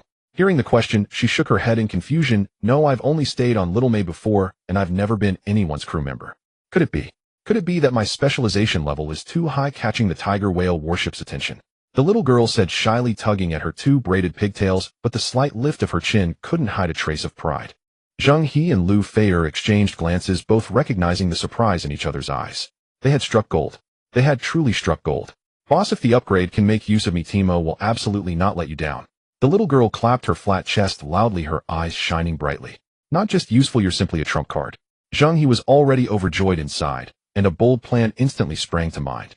First, use high-level biological materials for the sea spirit fusion to lay a powerful biological foundation for the Tiger Whale warship. Then utilize Timos mechanics blessing to perform secondary optimization and specialization transformation on this ship body that has fused with biological characteristics. Isn't this just biological technology mechanical ascension? A child would make a choice, but I want them all. Let's do it. Zheng He slapped his thigh, no longer hesitating. He first selected sea spirit fusion. Please select the high-level biological materials for fusion. Without hesitation, Zheng He dragged in the material he had kept as a treasure, one that had exploded from the arena. Second order mutated void shadow squid peak core crystal. This is a formidable character. It is a second order elite sea beast that resides in the lightless zones of the deep sea and the abyss of shipwrecks, inherently possessing a series of stealth talents such as light and shadow phasing, silent swimming, and biological magnetic field shielding. When it moves in the sea, it even does not create ripples, perfectly blending into the shadows, evading almost all biological sonar. Using it to enhance the Tiger Whale's stealth capabilities, paired with Atlantis' stealth field generator. Zheng He could almost foresee that as long as they did not wish to be exposed, no one in this sea would easily find their trace. Get ready, the moment to witness a miracle is coming.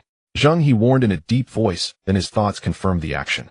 Virum, a low resonance emanated from deep within the ship. The three on the deck felt a tremor beneath their feet, and then a circle of deep blue halo radiated from the cockpit, suddenly enveloping the entire Tiger Whale warship. This time, there was no violent restructuring of the ship's structure. The Tiger Whale warship fused with little, may seemed like a giant whale devouring the core energy of the Void Shadow Squid slowly. The ship's body expanded visibly within the halo, the lines becoming more flowing and elongated. The previously spliced little May now had no seams visible, perfectly appearing as if it had grown from the cabin. But the most astonishing change was in the external armor. The originally solid outer skeletal armor of the Tiger Whale now revealed a layer of faint ink blue patterns that swirled under the sunlight, resembling the moving fins of squid flesh. The whalebone patterns on the sides and bottom of the ship became somewhat blurred and ethereal, giving the entire ship a sense of mystery and intrigue. The ship's body still retained the streamlined shape of a tiger whale, but now it appeared like a ghost emerging from the abyss. Sea Spirit fusion completed. LV. 6 Tiger Whale Breakthrough Warship LV. 7 Shadowed Song Whale. Gain new core ability Shadow Stealth Navigation. Zheng He's breath slightly paused, eagerly opening the details of the new ability. Shadow Stealth Navigation 1. Silent Wave Riding. Silent navigation actively eliminates water wave traces during navigation, producing no wake. In calm misty sea or deep night environments, it can completely hide the traces of sailing. The vibrations and noise of the ship's engine will be absorbed by the shadow energy, allowing silent approaches at close range. 2. Sea Shadow Phasing. Semi-submersible navigation can actively activate shadow form. Utilizing the pigment cells of the shadow squid, it can control its own appearance, merging seamlessly with deep-sea shadows, dense fog, and stormy nightfall, making it difficult to discern from a distance. 3. Sonar Shielding Detection. Isolation inherits the shadow squid's talents, possessing a biological magnetic field shielding capability. The scanning waves from enemy sea beasts' conventional sonar and core detection devices will be distorted and absorbed, making it impossible to lock onto the ship's outline, and the detection results will only show a chaotic marine background noise. 4. Dark Domain Passage. No light vision in deep-sea lightless zones, shipwreck, dark caves, or fog-sealed waters. The soft shadow light emitted by the ship will automatically spread around the ship, creating a gentle dark vision without needing to turn on searchlights to expose its location, clearly distinguishing underwater reefs and navigational routes. 5. Ship Soul Symbiosis. Synchronized amplification. The resonance between the captain and the ship's soul deepens. The captain's own aura gains a partial stealth effect, making it difficult to be detected when approaching islands or strongholds. Shares dark domain vision with the warship, allowing unobstructed visibility in the dark or deep sea. The captain's biological aura passively converges, making it less likely to attract lower-tier sea beasts. Wow. Lu Feier stared at the light curtain, her beautiful eyes wide open. These abilities are simply tailor-made for assassination, ambush, and escape. Zheng He's heart raced. Control. This set of abilities perfectly counters all enemies that rely on sonar and sentry reconnaissance. Whether it's the guild's patrol teams or swarms of sea beasts before the Shadowed Song Whale, they will all become blind and deaf. Coupled with the original mutated Tiger Whale sonar for long-distance reconnaissance, whale shark breaking waves for strong charges, and wave avoidance ballast for extreme sea condition stability. It can withstand attack, run, and ambush. From this moment on, the Tiger Whale warship has completely transformed into a deep-sea killing machine with no weaknesses. But the real show is just beginning. Zheng He suddenly raised his head, his gaze locking fiercely onto the still flashing orange button on the panel. Mechanic's Blessing. Zheng He's fingertips hesitated not even for a moment as he firmly pressed down on the orange glowing button. The orange characters on the panel suddenly lit up, transforming into a stream of light warmer than the sunset, cascading from the light screen and enveloping the small figure of Timo. Timo seemed to be gently nudged her body, trembling slightly. Instead of panicking, she squinted her eyes comfortably, as if sensing a wonderful resonance with the entire ship. Detected that crew member Timo possesses mechanical specialization LV2, resulting in a deep resonance with the ship's spirit system. Please choose the blessing direction, Captain. 3 new options appeared. 1. Hull structure optimization. 2. Hull weapon configuration. 3. Hull functional modification. Zheng He swiftly scanned through the options. Structure. The Shadow Whale had just integrated the core of the Void Shadow Squid, and its hull strength and flexibility had reached a new height. There was no need to rush. Structure. The Shadow Whale had just integrated the core of the Void Shadow Squid, and its hull strength and flexibility had reached a new height. There was no only weapons.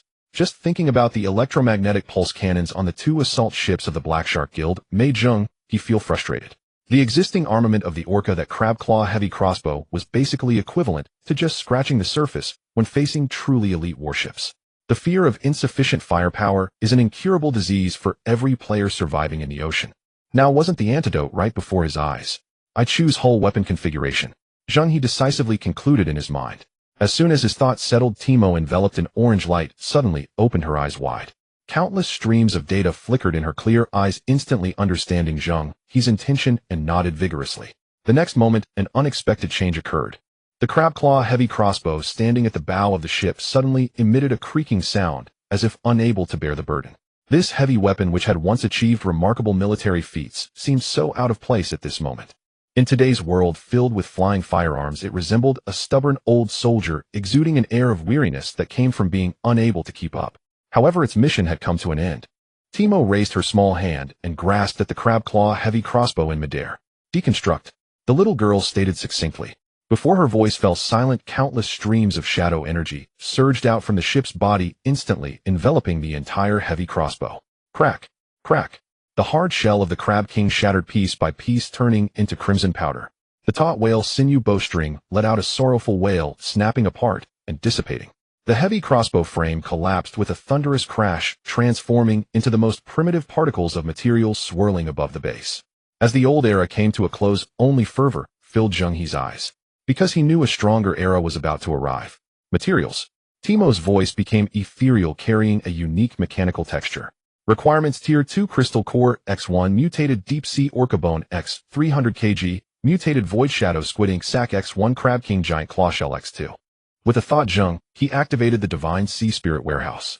The ethereal blue crystal core, shimmering whale bone, and pearl-like ink sac appeared out of thin air. The moment the materials appeared, they were all swept into the swirling energy vortex. The blessing officially began. Under the astonished gazes of Zheng He and Lu Feier, a miraculous creation was unfolding.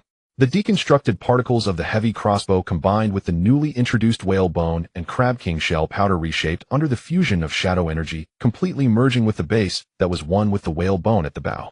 The base became heavy and stable, exuding an overwhelming sense of power. Soon after, the ink sac of the void shadow squid exploded with a puff, transforming into pure shadow energy. The energy flowed along the patterns of the whale bone, as if laying down the neural blood vessels for the new weapon. Then a long, dark cannon barrel stealthily extended like a fang, emerging from the abyss, pointing straight ahead. The lines of the cannon barrel flowed smoothly, perfectly integrating with the eerie aura of the shadow whale. The ethereal blue patterns on the cannon body naturally spread, resembling lethal organs growing on the body of a giant deep-sea beast. At the cannon's mouth, a thin layer of dark light membrane flickered in and out of visibility, resembling the closed eyelid of a fierce beast, contained yet sharp. In just a few seconds, the originally robust heavy crossbow at the bow had completely vanished. In its place stood a calm, dark, and menacing giant cannon, exuding the beauty of a predator. Mechanical blessing completed. Main weapon updated to Shadow Whale Devouring Sniper Cannon. The sea breeze swept across the deck, carrying a hint of salty seawater.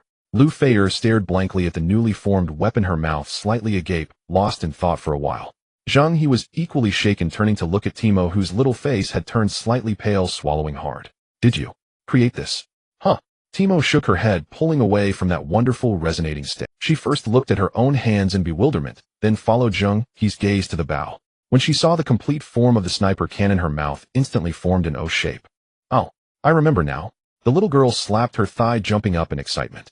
Boss, this is the Whale Devouring Series sniper cannon concept I had drawn on the blueprints before, but the material requirements were too high and it could never be made. She ran to the cannon base, touching the cold cannon body, her eyes sparkling.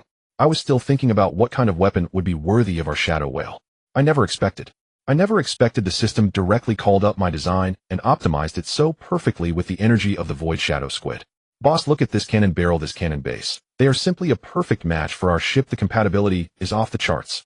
Zheng He looked at her proud and playful expression, and his shock turned into sheer joy. A genius. This is a mobile superarms factory. He suppressed his excitement and immediately opened the new weapon panel. Shadow Whale Devouring Sniper Cannon Type Special Sniper. Main cannon features 1. Shadow Sniping Core, fires shadow shells that are silent and invisible, perfectly avoiding detection. Continues to erode enemy structures upon hitting. Its primary feature is stealthily taking your life. 2. Whale Swallowing Charge. Charging can absorb dark energy or consume crystal cores to charge. Once fully charged, destroying it class armed yacht is no dream. 3. Stealth Mode. Disguise. When not in combat, the cannon body retracts and merges into the hull, perfectly fitting the submarine mode, appearing to be just a harmless ship. 4. Eagle Eye Lock. Precision connects through mental power for long-distance locking. Combined with God of the Sea's vision and the mutated sonar system, it plays out I know where you are, but you have no idea, yet I can blow your head off. After reading all the descriptions he felt a surge of electricity shooting from his tailbone straight to the crown of his head. Long-range precision, invisibility, high burst, and capable of growth. If before the Orca warship was a reckless brute charging forward, now this shadow whale is a perfect predator lurking in the shadows of the abyss, ready to deliver a fatal blow to its enemies at any moment. From now on, a legend about a ghostly assassin ship will circulate across these seas. The vehicle upgrade was complete, and the enhancement of the ship's soul symbiosis took effect immediately. Zheng He's interface flashed, and all attributes increased by 1. Gone was the cliché warm currents flowing through the limbs. Instead, he felt an extreme sense of lightness. Strength, physique, reaction speed, and even perception of the surrounding moisture all received substantial boosts. It felt wonderful. Each time he reaped these attributes for free was the most delightful experience. Next up is the most exciting lottery segment. With each level increase of the vehicle, there would be an opportunity to draw a special attribute. This thing was the key to determining a ship's upper limit. Start the draw.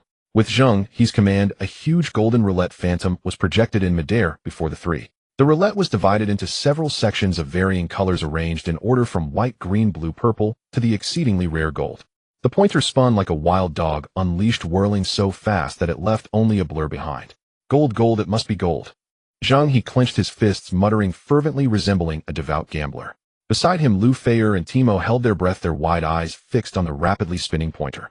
After a few seconds, the pointer began to slow down. It slid past pale white, crossed forgiving green, brushed by sailor blue. It looked like it was about to stop. It trembled as it crawled into the noble purple, still inching toward the golden purple boundary line. Push. Push past. Get to the gold. Zheng He was in a silent frenzy. Unfortunately, the pointer faltered just a hair's breadth away from the gold area. Congratulations. You have obtained the purple attribute Kanglan Guardian Barrier. Zheng He clicked his tongue, feeling somewhat unfulfilled. Although he didn't draw the best gold, the purple attribute was already an exceedingly rare find, enough to make 99 of players green with envy. He immediately clicked on the detailed introduction of the attribute. Kanglan Guardian Barrier, purple type, Guardian Domain Barrier, effect 1. Guardian Barrier. The barrier will be activated 247, forming an invisible shield around the ship. The shield can significantly weaken the power of enemy ranged attacks and generate strong obstruction and repulsion effects against targets attempting to board, drastically reducing the success rate of forced boarding. 2. Domain Suppression. Any non-crew member entering the barrier's range, i.e., boarding, will be subjected to comprehensive suppression. Movement speed, attack power, and skill power will all be significantly reduced. 3. Kanglan Aura. All members aboard the ship within the barrier will receive the enhancement of the Kanglan Aura. All attributes will be elevated with attack power, defense, and physical resistance greatly enhanced. 4. Tidal Vitality. The barrier is imbued with the power of tidal vitality, allowing crew members' injuries to slowly heal, while stamina and SA insanity recovery speeds are accelerated. After reviewing the interface, Zheng He's eyes widened like copper bells. Immediately, a surge of joy washed over him. Awesome. He slapped his thigh, almost laughing like a pig. Gold. Who still cares about that elusive gold now? This purple attribute was simply a divine skill tailor-made for him and the phantom song whale. On the sea, the most terrifying things are never the visible winds and waves or sea beasts, but the hearts of men. The envy and assassination attempts from other players pose the greatest threat. Once enemies managed to board the ship for close combat, the variables would be too great. Moreover, Zheng He subconsciously glanced at Lu Feier and Timo beside him. One had a curvy figure, and the other was petite and cute, both soft girls. If 100 burly men forced their way onto the ship, he would have to join them in their plight. The thought was too beautiful for him to bear. But now, with the Kanglan Guardian Barrier, the situation had instantly flipped. This was a mobile safe zone. Externally, it could defend against ranged attacks and block borders, acting like a wall of size that made it hard for enemies to approach. Internally, if they managed to sneak aboard, they would first face a comprehensive slowdown and weakening package. Even a tiger would turn into a sickly cat. For his own crew, it enhanced attack, defense, and resistance, while also providing automatic healing for health, mana, and SAN. It was like carrying a spring of water with him. A perfect combination of offense and defense, utterly unscrupulous. With this barrier, the Phantom Song Whale had truly become an impregnable steel fortress. This wave of upgrades, from the ship's integration to weapon replacement, and finally drawing this exceptional attribute, was simply a perfect on-stop service. With firepower, anxiety cured, his sense of security was also at an all-time high. As soon as his tense nerves relaxed, Zheng He's stomach obediently growled twice. Let's go today, we're having a feast, let's get some hearty dishes to celebrate. He wiped his mouth and cast his gaze toward the resource-rich reef area outside the ship. But boss, we don't even have a fishing rod. Timo tilted his head, looking puzzled. Zheng He grinned as he directly reached into the divine sea spirit chamber and pulled out a gleaming steel harpoon. Who even fishes properly? I'm going straight into the sea to stock up. Before crossing over, he had watched countless beachcombing videos online. All those okay brothers and fishermen off phone made him itch with excitement. Who even fishes properly? I'm going straight into the sea to stock up. Before crossing over, he had watched Before he could finish his sentence, he dove headfirst into the clear sea water. Splashed. At the moment he entered the water, the ship's soul symbiosis ability, granted by the Phantom Song whale, quietly activated. The seawater around Zheng He produced a peculiar refraction of light and shadow, and in the next second, he entered an optical invisibility state, perfectly blending into the azure, leaving no trace. The underwater world was tranquil and beautiful. Sunlight pierced through the water surface, turning into flickering beams of light that illuminated the colorful corals and rocks. Zheng He moved through the water like a real fish, silently gliding. His gaze was sharp as an eagle, quickly scanning the seabed. Soon beneath a massive reef, several thick black figures entered his line of sight. Sea cucumbers. Wild ones. He collected them effortlessly. Not far away, several spiky black balls were nestled in the crevices of the rocks. Premium sea urchins. He collected them. Further ahead, a long tentacle was cautiously probing. Zheng He leaned over to take a look. Good heavens. A spiny lobster thicker than his forearm. He reached out to grab it. Collected. Obediently resting among the corals were mantis shrimps, abalone clinging to the rocks, and clownfish hiding in sea anemones. Wait, this ornamental one can be left alone. He swapped it for a brilliantly colored parrotfish. Under a large rock, a lazy grouper lay in ambush. Collected. Collected. All of it collected. This sea area was simply an unmaintained super seafood market. Zheng He wielded the harpoon wildly, his grin stretching almost to his ears. If the fishing enthusiasts in the Never-Empty Air Force Guild saw this scene, they would probably lose their minds on the spot, green with envy and grinding their teeth. Zheng He struggled underwater for a full 3 hours, feeling as if his skin was about to be completely soaked before finally surfacing with satisfaction. With a splash, he burst forth like a whale, flinging a bulging net onto the deck, creating a series of clanging and clattering sounds. Timo and Lu Feier rushed over and peered inside simultaneously, letting out a gasp. Wow. In the net, a wild lobster thicker than his forearm was waving its claws, attempting to battle a crab the size of a basin nearby, whose several plump abalone were firmly attached to the net's wall, their flesh opening and closing as if about to squirt, incredibly fresh, along with a pile of sea cucumbers, grouper, and exquisite sea urchins. This scene was akin to a zero-cost acquisition from a high-end seafood restaurant's kitchen. Boss, did you stock up at the Dragon King's place? Timo's eyes widened, his mouth forming an O. Zheng He shook the water droplets from his hair and proudly lifted his chin. Just basic operations. Sit down, everyone. Today I'll let you experience what true seafood freedom is. This feast was nothing short of a banquet. Lu Feier fully showcased her remarkable cooking talent, as if awakening the genes of a Chinese culinary master. The steamed grouper was perfectly cooked, the fish meat tender, drizzled with a secret sauce that was so fresh it made one's tongue feel like it was about to fall off. Garlic vermicelli steamed abalone with the aroma of garlic mingling with the sweetness of seafood boldly invading the nostrils. Each bite was an ultimate delight. Cheese-baked lobster with golden cheese covering the bouncy shrimp meat, the creamy and oceanic flavors blended perfectly, so delicious it made one want to swallow their tongue. There were also spicy stir-fried crabs, sea urchin sashimi, and a fine sea cucumber soup. The three of them sat around the deck, enjoying the mildly salty sea breeze, feasting heartily on a table full of hearty dishes. The sunset painted the sea in a golden hue, with seabirds swooping by, leaving behind a few crisp calls. Timo's face turned rosy from eating, his mouth smeared with grease, humming happily.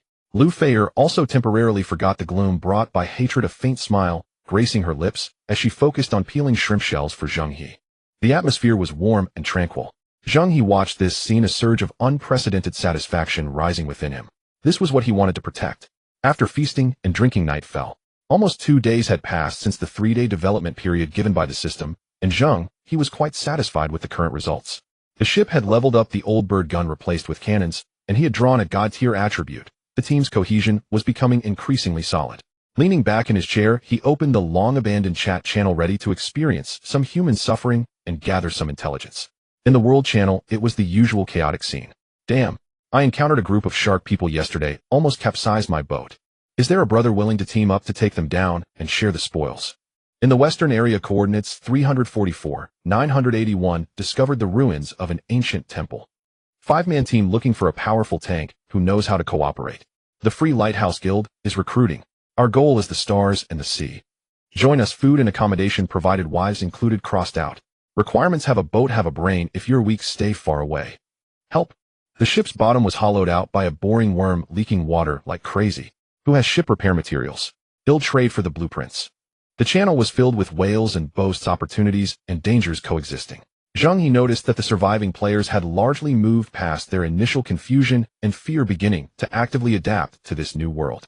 Some ambitious and capable individuals had already started forming factions, establishing the initial outlines of power in their respective seas. The order of the old world had been completely shattered while new rules were growing wildly through blood and fire. This was an era of heroes as well as a stage for tyrants to rise. Whoever can survive, stand up, and help more people to survive will gain followers and become a local overlord. Zheng He closed the noisy world channel and switched to his own regional channel. Sure enough, upon opening it, that Zheng He was once again crazily seeking attention. Zheng He. Ahem brothers, today I'm lucky. Took down a second-tier ironback crocodile. Got the blueprint for a heavy ship. Bow ram. Offer prices in private. Zheng He. Just caught a 3-meter-long golden spear in the reef area. The whole guild will have a feast tonight. Follow me, Zheng He, and you'll eat, well, every meal. Zheng He. Everyone welcome to Dragon's Departure. Currently 64 members. Brave heroes are welcome to. Our motto is Dragon's Departure, traversing the seas, invincible, unstoppable. If this guy had a live streaming feature, he could broadcast 24 hours a day without stopping. Zheng He rolled his eyes. This guy's show-off spirit was as strong as ever. However, after calming down, images of his close quarters battle with Zheng He on Cybermine Island replayed involuntarily in his mind. At that time, he was wielding that fearsome giant axe. Using the speed and explosive power of the breaker, every strike was lethal. Yet Zheng He actually endured with an injured right hand, holding a dagger with his left hand, managing to withstand his breaker-level speed bursts, deflecting his attacks one by one. The techniques of blocking and redirecting force were definitely from a skilled practitioner, countering every move using force against force. This guy was not some reckless rookie. Could he be a seasoned player who likes to play dumb? Zheng He silently raised Zheng He's threat level another notch. Just as he was pondering strategies, his seemingly inconspicuous help request in the regional channel instantly captured his attention. Help, willing to pay exorbitant prices for antibiotics. Any anti-inflammatory medicine will do. My brother was bitten by a mutated sea snake, has a high fever, an infected wound, can't hold on much longer. Blueprints, materials, food, crystal cores, anything is fine. I'll trade everything for life-saving medicine. Please, big shot, save me. Below the message there was also a high-definition photo attached. In the photo, that arm was swollen like leavened dough, dark purple, with blood vessels crawling up like a horror. This person was truly in a desperate state. In this world, being injured is not terrifying. What's terrifying is infection. Without modern medical conditions, even a small wound can be fatal. Zheng He instinctively opened the Divine Sea Spirit warehouse and searched through it. Unfortunately, aside from a few bandages and some disinfectant alcohol gifted by the system, there were no proper medicines like antibiotics. He turned to Lu Feier. Feier, can you make antibiotics? Lu Feier shook her head helplessly. I only understand a bit of herbal medicine. I can handle minor external injuries. However, antibiotics require chemical formulas and specialized extraction equipment. I can't produce them. Zheng He frowned. This issue was critical, not just for that desperate player, but for himself as well. If he got seriously injured in a tough battle and faced the risk of infection, it would truly mean game over. It seemed that the team was lacking a key position. A professional talent who understands medicine and can concoct medicine. This thought suddenly sprang up in Zheng He's mind, rapidly taking root. A mature team cannot consist solely of fighters. Logistics, engineering, medicine. These are all indispensable pieces of the puzzle. Especially medicine, as it directly relates to the team's margin for error and sustained combat capability. With this in mind, Zheng He no longer hesitated. He opened the regional channel and began to post recruitment information. However, in this survival game of universal navigation, rushing in is not a good business. He couldn't loudly announce urgently seeking a doctor in the channel. Doing so would make him an easy target, like a fat sheep waiting for slaughter, leaving him drained to the bone. He also couldn't mindlessly flaunt wealth, saying his ship was well armed, and he had seafood buffets every meal. Such an invitation would likely attract not the angels of mercy, but a bunch of freeloaders drooling over free handouts. He needed a more sophisticated approach. He stroked his chin, edited a message, and decisively clicked send. Zheng He, our team is seeking a partner with a specialization in medicine. Any specialization level is acceptable, the higher the better. Generous treatment, maximum safety guarantees. Interested parties can send screenshots of their specialization for private chat. Serious inquiries only. Upholding the principle of mutually beneficial cooperation, supporting each other in the upcoming maritime survival game, and exploring together. The message was edited with restraint, maintaining a sense of boundaries. He did not disclose his information, nor did he paint extravagant promises. Medical specialization and partner are the key phrases. This indicates that he is looking for a professional talent with specialization, not just any player who can bandage wounds as a makeshift medic.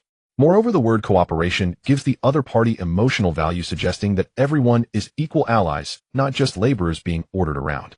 For those medical players who truly have skills but are struggling without military protection and unwilling to be dependent on others, this kind of respectful and maximum security recruitment is irresistible.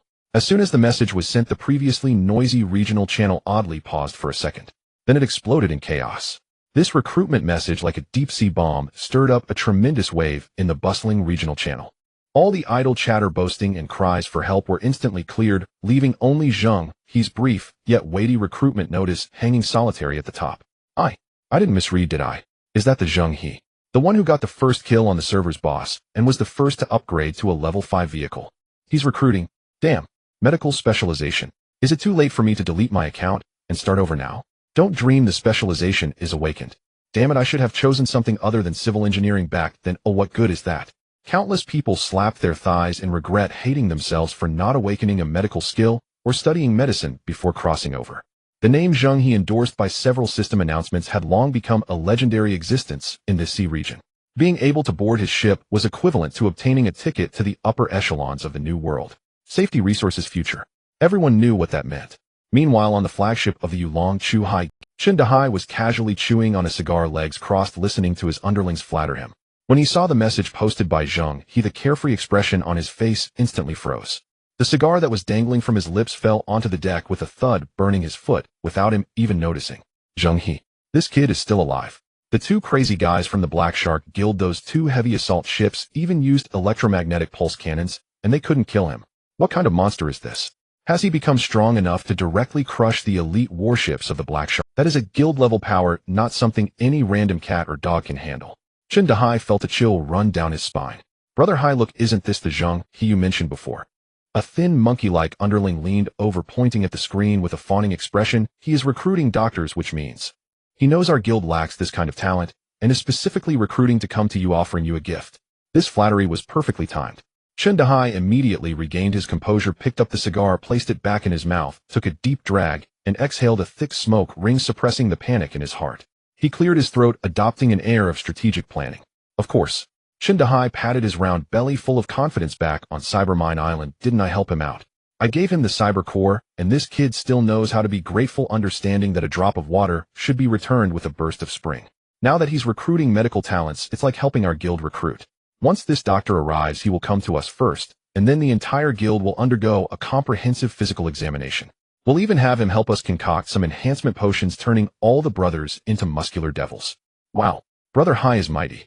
The underlings immediately cheered in admiration. Zheng He proudly raised his chin, suppressing the slight fear in his heart. The regional channel was already in chaos due to Zheng He's recruitment. Kong Long Kong Lang Long Xing Tian. Our Kong Long Kong Lang guild has two members with medical specialization, one responsible for healing and the other for alchemy, so we feel incredibly secure. The boastful tone was practically overflowing from the screen. Just as he finished speaking, a bloody shark avatar ID popped up. Black Shark Kwang Yuo. Really? Give us a coordinate. Our Black Shark loves to help others resolve talent surplus issues. Kong Long Kong Lang Long Xing Tian. Don't be too arrogant, Black Shark. Our Kong Long Kong Lang welcomes heroes from all walks of life at any time to collectively build the maritime continent and fight against you sea bandits. Black Shark Kwang Yu, do you think you're worthy? You dare recruit to fight against us? Just wait, I'm going to lead a team to loosen the soil of your maritime continent. As the confrontation escalated, Zheng He stepped in to assert his presence. Zheng He, ahem, everyone give me Zheng He some face, let's not make a fuss. Are there any babies with medical specialization? Contact me, all genders welcome. Brother Hai is round-faced with a beard and strong. I'm good at keeping warm. As soon as this message was sent, the channel was immediately flooded with vomiting emojis. Zheng He, you son of a gun. Stop coming out and burning our eyes. Next time I see you at sea, I'll blow you back into your mother's womb. A righteous person could no longer hold back their anger. Zheng He looked at these clowns' comments and directly closed the chat interface. This sea still allowed these people to eat too much. Just as he was about to close the channel, a red private message notification suddenly popped up. The pop-up message was concise and straightforward, without a hint of superfluous words. Anran, hello, my name is Anran. I have awakened my medical specialization LV. one capable of diagnosing, treating, and basic pharmaceutical production. I wish to join your team. There was a sense of resilience and competence between the lines. Zheng He's eyes lit up. This was precisely the person he wanted. He did not agree immediately, but instead replied with an equally succinct message. Zheng He, send me your coordinates. In this predatory world, any carelessness could cost one's life. He needed to verify personally. After sending the message, the other party fell silent. Zheng He did not rush, quietly waiting. He knew that for a medical player surviving alone, this was a difficult decision. Giving one's coordinates to a stranger was akin to entrusting one's life to them. 5 full minutes passed. Just as Zheng He thought the other party had given up, the private message lit up again. And Ran, can I trust you? I've heard the name Zheng He in the system announcements, but am not sure if you might be another black sheep. The message was filled with struggle and unease. Zheng He looked at this message, imagining the confusion of the person on the other side of the screen. He thought for a moment and replied, Zheng He, I only protect my companions. Whether to join is your decision. I will wait for you for 10 minutes. After saying this, he fell silent, completely leaving the choice to the other party. This was both confidence and honesty. This time Ran almost replied instantly, sending a precise coordinate. And Ran, coordinates 451-1028, I am on a damaged fishing boat, which may sink at any moment. If you are lying to me, please make it quick. The last sentence carried a sense of determination and sorrow. Zheng He felt a slight stir in his heart. He opened God's vision of the sea, and the entire holographic sea map unfolded in his mind. He quickly pinpointed the coordinates Ran had sent. It was not far, about 30 nautical miles. If the shadow whale moved at full speed, they could definitely arrive before dark. Faye, Timo, get ready, or we're going to pick up a new companion. Zheng He stood up, his eyes shining with light. With a low shout, he pushed the throttle all the way down. The shadow whale trembled slightly, its dark body slicing through the sea like an arrow, speeding forward silently. The 30 nautical miles of sea route vanished in an instant under the terrifying speed of a level 7 warship. On the horizon, a solitary black dot gradually magnified. It was a fishing boat on the verge of falling apart. The corrosion from the acid rain and the destruction from the mad waves made the entire boat look alarming, barely held together by a few frayed ropes. In the face of natural disasters, all beings suffer. The shadow whale seemed like a giant beast of the deep sea, its massive shadow mercilessly swallowing the small fishing boat. Ran. Zheng He stood at the bow of the ship, his voice carried over the sea wind. In the dilapidated cabin, a figure hesitantly poked its head out. With black-framed glasses, slightly disheveled hair piled into a bun on top of her head, a few strands fell onto her cheek, accentuating her pallid face. When she saw the full appearance of the shadow whale, her pupils suddenly contracted. The ship was filled with a bizarre beauty that combined science fiction and biology, completely overturning her understanding of vessels. Her gaze ultimately fell on Zheng He at the bow. Young, handsome, with a tall figure bathed in sea breeze and sunlight, completely different from the image of a decisive and fierce strongman she had imagined. She was taken aback for a moment, then, as if realizing something, she revealed a faint smile and waved at him. Zheng He carefully maneuvered the shadow whale closer and lowered the gangplank. Faye, Timo, I'm going over for a bit. Boss, the sooner you go and come back, the better. Timo clung to the railing vigorously, waving his small hand. Remember to bring us back gifts. Faye, and I will miss you. Zheng He had a black line on his face, pretending not to hear as he stepped onto the deck of the fishing boat. The wooden planks beneath his feet creaked under the strain. Ran was already standing on the deck waiting for him. She wore a clean, casual outfit that, although simple, could not hide her tall figure. She stood there quietly, exuding a sense of coolness, like a lotus flower that grows from the mud but is not stained. She appeared to have a good upbringing. Zheng He formed a rough judgment in his heart. Medical specialization, LV. Wanna, let's verify it. Ran directly opened her attribute panel, candidly surprising him. Zheng He nodded, retracting his gaze, and got straight to the point. You should know that my ship does not accommodate idlers. Your specialization is what we need, and I wish to invite you to become my companion, but there are a few rules that must be made clear in advance. Ran said nothing, merely watching him quietly, awaiting further words. First, joining my ship must be voluntary. Second, as part of the contract, your ship must willingly be sacrificed to my ship. Only by completing this ritual can you truly become a crew member. From that moment on, your safety will be my responsibility, but your actions must also comply with the team's rules. He spoke very bluntly, even somewhat coldly. Ran's beautiful eyes fixed on him, her gaze resolute, as if wanting to delve deeper. Zheng He felt her intense gaze and directly demonstrated his strength. In most cases, tangible proof works better than mere words. He opened Spirit Sea Storage, revealing endless rows and columns of supplies. Fresh meats, vegetables, and purified water were neatly stacked. Behind them were various models of parts, crystal nuclei, and rare materials enough to dazzle the eyes. At the very bottom, there were the top-tier seafood he had just caught, still alive and wriggling. Ran's worldview was subjected to a dimensional shock. In this damned sea she had fought with seabirds over a moldy piece of bread. She had nearly drowned trying to salvage a bottle of murky fresh water. Yet this man before her possessed a treasure trove of supplies that could drive any survivor mad with envy. This was the true value of the name Zheng He. Suddenly the tension in Rand snapped, and she let out a soft laugh, her cool brows and eyes thawing like ice and snow instantly coming to life. This process. Why does it feel so much like a matchmaking event? She tilted her head, her tone playful. First you check the car and house, then show your savings, and finally ask if I'm dating anyone. This caught Zheng He off guard. He had anticipated that the other party would be shocked or overjoyed, but he never expected this cool girl would play along and make a joke. The sea breeze blew by, creating a subtle yet relaxed atmosphere between the two. Zheng He touched his nose, cleared his throat, and confidently extended his hand towards her, speaking with a tone of earnestness. Oi, and Rand, become my partner. The sea breeze blew, tousling his hair. And Rand looked at him, her smile growing brighter as she nodded solemnly. I am willing. On board the Phantom Whale, Timo and Lou Fayer erupted in enthusiastic cheers, waving vigorously towards them. And Rand also smiled, joyfully waving back. Go pack your things, bring anything of sentimental value, Zheng He said. They're all right here, and Rand pointed at herself, showing no reluctance. Zheng He understood, leading her up the gangway back to the deck of the Phantom Whale. Are you ready? He looked at Rand. And Rand took a deep breath, softly thanking the fishing boat that had accompanied her through the toughest times. Thank you.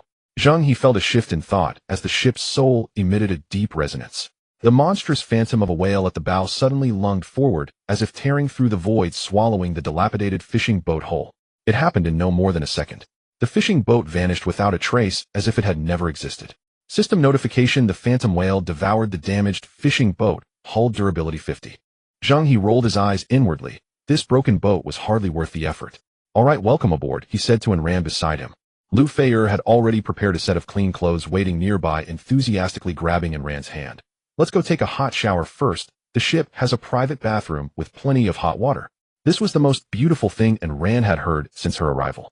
For days she had only been able to wash her key body parts with limited fresh water, which felt like torture for a modern woman who couldn't bear to go a day without a shower. As Rand was led away by Lou Fayer, she glanced back at Zheng He. Her beautiful eyes seemed to reignite with light. Zheng He knew he had made the right bet on this mutual journey.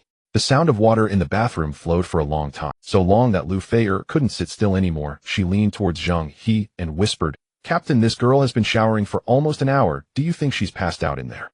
Zheng He, leaning back on the sofa with his eyes closed, did not even lift his eyelids as he asked seriously, What? Do you want me to go in and check? How annoying. Lou Fayer shot him an exasperated glance, lightly punching his chest. Just as her words fell, the bathroom door swung open with a click. A wave of fragrant steam, mixed with shower gel, rushed out first. Then a tall figure stepped out. And Rand was drying her damp long hair with a white towel, droplets cascading from the ends, tracing down her fair and slender neck, disappearing into her collar. She wrapped her hair in the towel, gathering it atop her head, with a few rebellious strands falling across her face. After washing away the dust, her face glowed with a rosy hue akin to that of mutton fat jade. A standard classical beauty, her brows and eyes radiated an icy calm, and her nose arched elegantly. Her figure boasted an exceptional golden ratio. Her waist was barely graspable, and her long legs were straight and proportionate. Though her chest was not exactly overwhelming, it was perfectly perky, akin to two vigilant meerkats, exuding a unique spirit. Noticing the three pairs of eyes focused on her, Rand showed no shyness, confidently nodding and smiling. Sorry, have I taken too long? This bathroom is just too comfortable. She tilted her head, her tone playfully lively.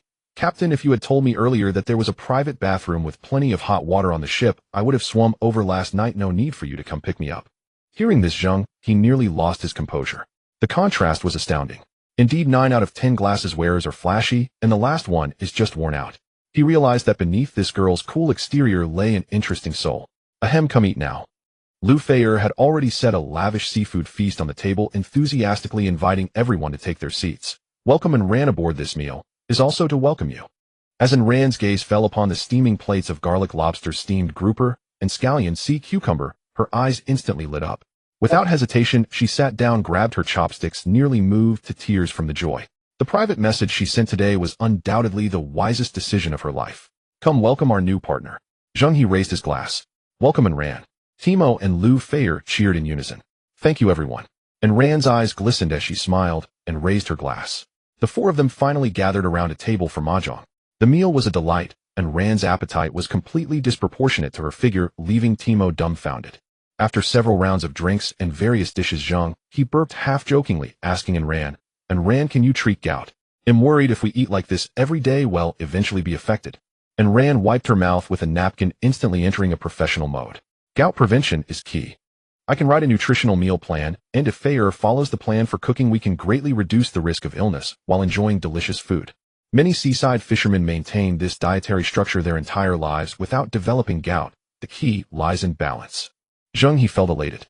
What a great deal. It wasn't just hiring a doctor, it was like inviting a general practitioner and a senior nutritionist on board. After the meal the four of them moved to the cockpit. Zheng He activated the cloaking field while the phantom whale switched to shadow mode, swaying peacefully over the deep sea, allowing them to fully enjoy the tranquility of the night. And Ran, since you're a doctor, why not give everyone a basic checkup? Zheng He suggested. No problem. Without advanced instruments on board, and Ran directly employed the traditional Chinese medicine techniques. Observation, listening, inquiry, and palpation. The first was Timo. The little girl was lively, looking more spirited than anyone else, like a hyperactive patient. She had been banging around in her little May workspace all day, brimming with energy. And Ran instructed Timo to sit still, observing her complexion, listening to her breathing, and finally placing 3 fingers firmly on Timo's wrist. A few seconds later, and Ran furrowed her brows. Severe qi deficiency and fatigue, concealed wrist canal congestion, both qi and blood are deficient. This conclusion startled everyone. She looked at Timo, her tone serious. You appear lively and vigorous, but you are merely compensating for your bodhi's wear and tear with youth. You often sacrifice sleep and food working through the night, right? This is exhausting your life force. Timo stuck out her tongue, too afraid to speak. Zheng He's heart sank. He knew and Ran was right. Timo's enthusiasm for machines bordered on obsession, and once she immersed herself in work it was common for her to go without sleep. He had always thought this was a good thing, but overlooked the toll it took on her body. At such a young age her body was already in a severely suboptimal state. And Ran scrutinized her for a moment before speaking. Sister Fayer, have you been feeling a tightness in your heart lately, your emotions low yet unable to pinpoint exactly what is bothering you? Luffy was taken aback for a moment and nodded. And Ran took her pulse, closed her eyes to sense for a moment, then opened her eyes and sighed. A typical case of liver qi stagnation and emotional exhaustion. You have kept too much pain and pressure bottled up inside, never expressing it to others. Over time this will deplete your spirit and your body will collapse. Luffy, like a central air conditioner, warmed those around her, strong and optimistic. Only Zheng He knew that the pain in her heart had merely been suppressed by her powerful will, never truly healed. She was too good at enduring and shouldering burdens. He'll prescribe a remedy for you. And Ran fetched paper and pen, writing down a series of medicinal ingredients. These ingredients aren't rare. Next time we go to the island we can gather them together, and I'll help you prepare the medicine for your conditioning. Luffy looked at the prescription, her eyes reddening as she softly said, Thank you, and Ran. It was finally Zheng. As Ran's fingers grazed his wrist her expression changed. She felt that what she was touching was not merely a wrist but a coiled dragon of anger, its pulse powerful and vigorous, bursting with explosive energy. And Ran looked up at Zheng He, a hint of surprise in her gaze. Your body structure is already quite different from that of an ordinary person. Zheng He was taken aback. Could she see through his identity as a boundary breaker? She examined him carefully, then finally sighed in relief. Your body has no major issues, it is very healthy, even excessively so. The only minor issue. And Ran playfully blinked, her gaze sweeping over Luffy and Timo before returning to Zheng He. Lowering her voice to a volume only they could hear, she said, It's that this ship has an excess of yin and a deficiency of yang. You need to sunbathe more to replenish your yang energy. Before Zheng He could respond, she added another remark. Don't worry, Captain. And Ran's expression was serious, yet her eyes held an irrepressible smile. While I can't make you the longest man on this sea, I promise I can help you become the hardest man on this sea. Zheng He nearly choked on his own saliva. The phrase the hardest man indeed carried a weighty implication. Fortunately Zheng He had a thick skin like a city wall, and he managed to filter out in Ran's teasing, writing down the medical advice of sunbathe more to replenish yang energy in his notebook. Ahem. Zheng He cleared his throat, strategically forcefully steering the conversation back on track, his expression turning serious. Let's wrap up the health check here. Let's talk business. And Ran, can you make antibiotics? This was his core objective for recruiting a medical specialist. Of course I can, and Ran immediately switched to a professional mode. My medical expertise comes with a knowledge base. Not to mention antibiotics, I have formulas for many cutting-edge modern medicines in my mind. She continued, however there are 2 methods for production. She extended 2 slender fingers. The first method is traditional microbial fermentation, which requires cultivating mold fermentation, purification, and finally producing the antibiotics we need. The advantage is that the technology is mature, but the downside is that the cycle is too long and requires a strict sterile environment and incubation period, which we can't afford right now. Zheng He nodded in agreement. What about the second method? The second method is full chemical synthesis. And Rand's eyes lit up. As long as I can find the chemical raw materials needed for the formula, I can use my specialization to skip the complex reaction steps and directly perform directed synthesis. Theoretically, as long as the materials are sufficient, it could be produced in a matter of minutes. That's great. Zheng He excitedly slapped his thigh. As long as there are raw materials, isn't this like having a personal pharmaceutical factory?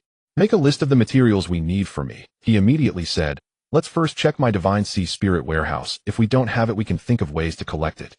Night fell. Subtle changes occurred in the distribution of the cabins aboard the Shadow Whale. Zheng He enjoyed a spacious master bedroom all to himself, the soft bed allowing him to finally have a good night's sleep.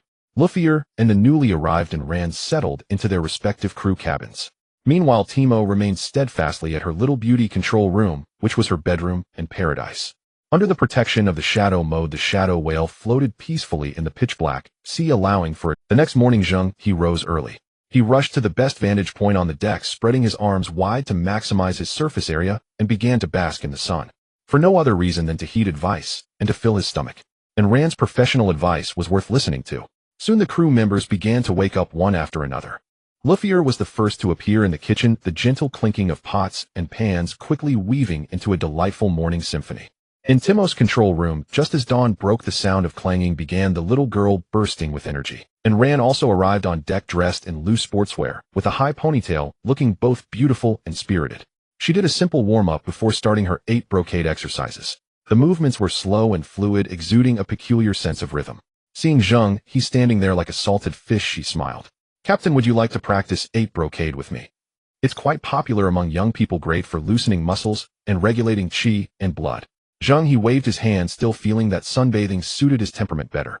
After finishing a set of 8 brocade, and Rand's breathing was steady, a light sheen of sweat on her forehead, making her appear even more radiant. She walked over to Zheng He and handed him a piece of paper. The list of materials for the antibiotics you requested. Zheng He took it and looked down, his expression instant. Basic raw materials, main ingredients: toluene, benzene, nitric acid, concentrated sulfuric acid, glycerol, chloroform, ethyl acetate, methanol, ethanol. Reaction reagents: key auxiliary materials: sodium hydroxide, sodium carbonate, hydrochloric acid, sodium borohydride, palladium carbon catalyst. Zheng He's head was buzzing. What on earth are these things? Toluene, nitric acid, palladium carbon catalyst. He only recognized ethanol and concentrated sulfuric acid. The difficulty of finding these items was likely greater than looking for finished antibiotics. What was even more critical was that it was impossible to find them all in the same place. This meant they would have to travel across several different islands to gather these materials, the risks and time costs incalculable. The hope that Zheng He had just ignited was instantly doused with a bucket of cold water. This route seemed impassable. Just as the two were at a loss over the chemistry list, Luffy's clear voice rang out from the cabin. Dinner's ready. Breakfast was nothing short of opulent, a delicately fragrant seafood congee, golden fried rice, with each grain distinct and perfectly separated, and crisp, refreshing side dishes. Rand felt as though she were dreaming. Just yesterday morning, she had still been aboard that battered fishing vessel, tallying starvation days with strokes of the character Zheng. Last night, she had feasted on a seafood banquet unlike anything she'd ever tasted in her life. This morning brought yet another lavish spread. As she scooped up forkfuls of fried rice, tears streamed down her cheeks. So extraordinarily delicious, it was almost overwhelming. Zheng He, however, seemed distracted, stirring his seafood congee absently, his brow knotted in unrelenting tension. Something troubling you, Captain? Does the meal not suit your palate? Lu Feier's perception was razor-sharp. She discerned his unease at once. With a sigh, Zheng He handed over the fateful list. Rand stood beside him, succinctly outlining their predicament. Lu Feier took the sheet, dense with chemical nomenclature, tilting her head slightly as she read each term aloud. A faint furrow appeared between her brows, then just as swiftly smoothed away. She pointed to the first entry: toluenobenzene, that's found in paint thinner, probably extractable from turpentine. Then nitric acid and concentrated sulfuric acid. Isn't the electrolyte in car batteries precisely these substances? Next, glycerol. Lu Feier cast Zheng He an oddly knowing glance, then gestured toward the Debeo SOD, moisturizing cream, he'd casually tossed onto the table there. You apply this to your face every day. It contains glycerol ready-made. Zheng He fell silent. Lu Feier's mind, as if unlocking a new realm, grew increasingly lucid. Sodium hydroxide. Many heavy-duty pipe cleaners listed as their primary active ingredient. Hydrochloric acid. That's simply toilet bowl cleaner, easy to source. Activated charcoal. Just dismantle the filter cartridge from our ship's water purifier. She picked up a pen and with swift, confident strokes filled the margin beside that intimidating chemical inventory with a long, meticulously annotated list of everyday supermarket and hardware store items. In Lu Feier's hands, that once daunting industrial chemical requisition transformed, within moments, into a practical shopping list executable with a single trip to a supermarket or hardware store. Except for a handful of rare catalysts, over 90% of required materials now had clear, accessible sources, reducing collection difficulty from infernal to effortlessly simple. Zheng He and Ran watched, jaws slackened in awe. Feier. Zheng He snatched the shopping list, trembling with exhilaration, half ready to bow before her. I've always said it. You're brilliant and breathtakingly beautiful. Every time you pull me back from the brink. Lu Feier blushed, faintly lowering her gaze with quiet embarrassment. I'm not sure why, but the moment I see those chemical names, my mind instantly maps them to common household products capable of yielding them. This was the terrifying mastery of her life system specialization. Ran's medical specialization granted deep knowledge of pharmaceutical formulations. Lu Feier's life system specialization granted omniscient familiarity with the material world itself. By the time breakfast concluded, team morale had soared to unprecedented heights. The four gathered in the bridge, poised for action. Activate Poseidon's gaze. At Zheng He's mental command, the holographic sea chart flared to life, its ethereal cobalt glow bathing the bridge in the shimmering luminescence of a deep-sea dragon palace. Countless luminous points bloomed across the chart, marking nearby islands. Our objective is unequivocal, Zheng He declared, tracing a path across the map with his finger. We seek islands potentially rich in the resources we require. His fingertip glided swiftly, zooming and refining the display, until 3 islands brimming with exceptional resource potential were instantly circled in vivid crimson by the system. The first island, judging by its topographic silhouette and architectural layout, appears to host either a large-scale chemical plant or an industrial park. High risk, but many critical industrial materials may be obtained here in one decisive stroke.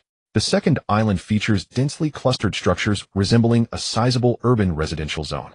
Supermarkets, hardware stores, pharmacies, auto repair shops. We should find nearly all listed daily essentials. The third island, Zheng He indicated the final verdant landmass, is a pristine ecological island thick with vegetation and bearing signs of freshwater rivers. It serves as our contingency resupply base, providing food, fresh water, and perhaps even medicinal herbs matching Ran's prescriptions. 3 islands, 3 divergent paths, each balanced distinct needs against distinct perils. For once the bridge held a rare, solemn gravity. Before them unfolded the cobalt-hood holographic sea chart. 3 crimson-ringed islands suspended like enigmatic treasure boxes, promising extraordinary rewards shadowed by profound danger. Team Zheng He leaned forward, palms resting firmly on the console, his gaze sweeping across each face. Today marks the final day of system maintenance period. His voice, low yet commanding, sharpened every attention. During maintenance, hostile creatures' aggression drops by 80%, and resource respawn rates surge 5-fold. To let such an official boon slip past without seizing it wholeheartedly would be an unforgivable betrayal of ourselves. Time is scarce. The mission is urgent. Zheng He tapped the leftmost island, a geometrically precise silhouette upon the chart. Our first destination, this one, the chemical island. The island suspected of harboring a vast chemical industrial complex. Here is the plan, Zheng He continued, voice steady and deliberate. Upon reaching the target waters, I will first conduct a meticulous full island scan using Poseidon's gaze, identifying high-threat zones. Once safety is confirmed, we split into 2 teams. He turned to Lu Feier and Ran. Feier, Ran. You form the terrestrial reconnaissance unit. Your sole directive: execute the shopping list. I will stream real-time coordinates of key locations, factories, warehouses, residential sectors, to your devices. Lu Feier and Ran exchanged a glance, then nodded resolute. What about me? What about me? Timo leapt from her seat, craning her small neck upward, eyes alight with eager anticipation. You. Zheng He ruffled her hair gently. You, and your Xiao Mei, are our strategic rearguard. Remain aboard the Yingying Sanjing, maintaining vigilance, standing ready for extraction, and prepared at any moment to deliver fire support. Timo's expression instantly collapsed, her lips pouted so fiercely they could hang an oil bottle. She longed to explore the island herself. Obey, Zheng He softened his tone. This vessel is our home, and our only lifeline. Someone must hold the line. This duty belongs solely to you and Xiao Mei. No one else meets my confidence. That emotional resonance struck deep, immediate, and absolute. Though still reluctant, Timo's face brightened anew. She thumped her slender chest with determination. Mission. Zheng He smiled faintly, then unveiled the most audacious phase of the plan. After delivering you ashore, I will descend into the sea alone. Oh. Lu Feier reacted, first concern etching her features. Captain, that's far too perilous. Ran frowned, her instincts as a physician recoiling instinctively from such self-imposed exposure to unknown hazards. The risk is less than you imagine, Zheng, he murmured, licking his lower lip, his eyes gleaming with the focused intensity of a predator sighting prey. On the contrary, it is a once-in-a-lifetime opportunity. 80% suppression of high-tier marine beast aggression. Do you grasp what that signifies? He flashed a grin, his teeth catching the bridge light with a faint predatory gleam. That's a moving super treasure chest. Take advantage of his weakness to claim his life. It's meaningless to just pick up trash. This time we must obtain the best equipment and materials from the boss. This statement was filled with undeniable confidence. Lu Feier and Ran looked at him, their worries replaced by an inexplicable sense of trust. This man always creates miracles. But how do we maintain contact if we split up? Lu Feier raised the most practical question. In the sea and on the island, signals can easily be interrupted. He'll take care of that. Timo, upon hearing this, immediately perked up. Like a doryman, she rummaged through her work uniform's big pocket and pulled out several palm-sized peculiar objects. These items resembled seashells, their exterior made of some deep blue metal with a ring of cyberpunk-style miniature runes shimmering at the opening. Ding ding ding. Prototype mine seashell. Timo proudly held it high, her face beaming with pride. This is my latest masterpiece. Utilizing quantum entanglement communication principles and energy transmission technology from Atlantis fragments, it ignores any physical barriers and electromagnetic interference. Don't say you're in the sea. Even if you're at the Earth's core, I can guarantee call quality. She handed each person a mine seashell and demonstrated as long as you stick it to your ear, it will automatically adhere, transmitting sound through bone conduction, and it also supports video calls. It's definitely the top-tier gadget for home travel and for ahem exploration and survival. Zheng He examined the seashell in his hand, its texture cold, and its craftsmanship exquisite, far beyond what a little girl could produce. As soon as he brought it close to his ear, the shell seemed to come alive, gently twisting to fit snugly against his ear. Mine seashell has been bound, user Zheng He. Connecting to local network. Connection successful. The next moment, a holographic window popped up at the edge of his retina, Timo's enlarged face filling the screen. Timo, hello. Can you hear me? Captain, do you see my stunning face? The voice was as clear as if they were speaking face to face, complete with 3D surround sound. Yes, both sound and image are incredibly clear. Zheng He praised directly. This girl is truly a treasure. Sister Feier, Sister Ran, you should try it too.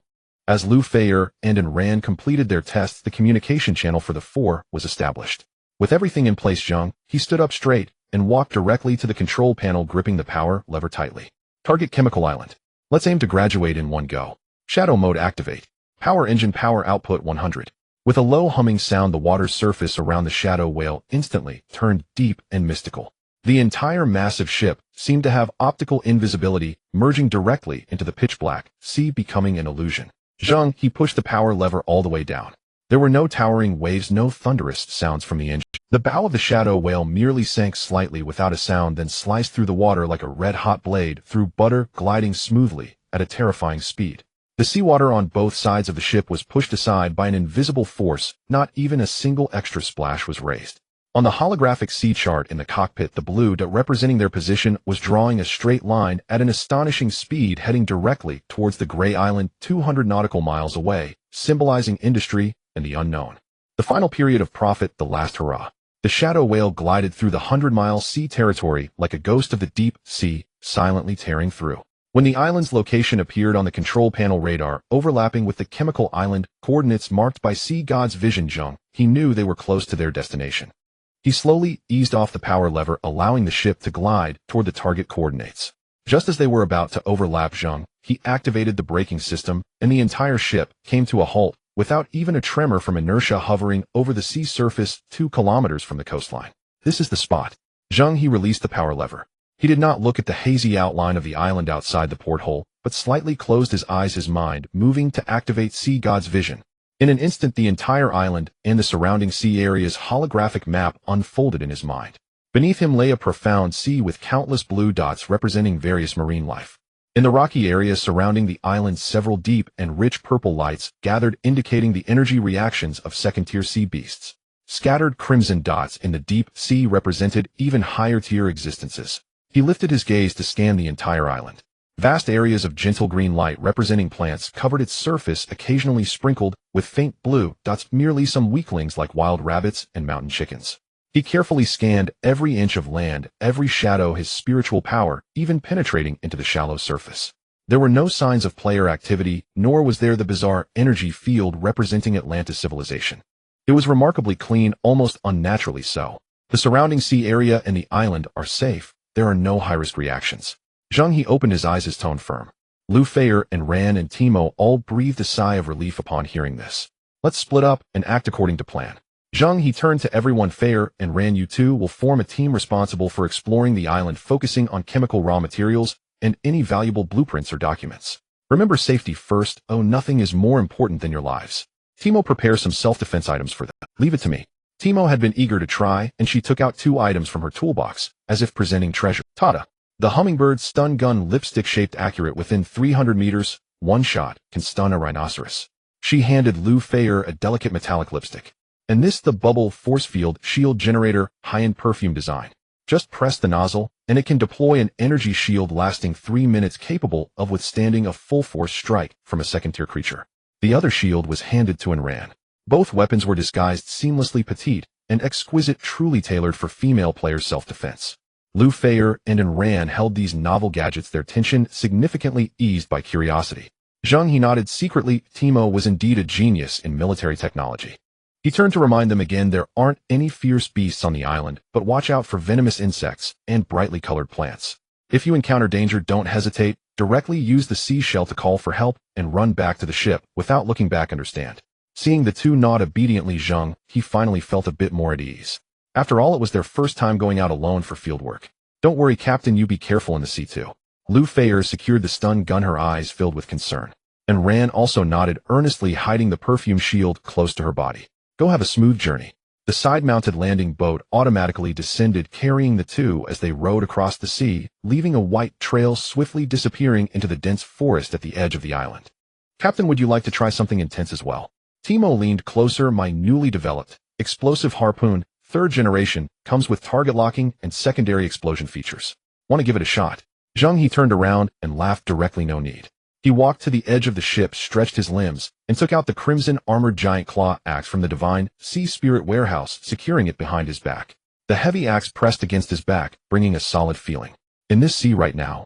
Zheng He gazed down at the dark blue depths, a sharp curve forming at the corner of his mouth. It's not me who should be feeling afraid. Timo was momentarily stunned, then understood, his eyes sparkling as he swung his fist with enthusiasm. Boss, stay safe, have a smooth journey, and remember to bring back gifts. I'm going to study this supplement safety house now. The little girl quickly darted back into the control room of Little May, her tiny figure soon engulfed by various complex instruments and flickering holographic screens. The deck fell completely silent, only the sea breeze whistling.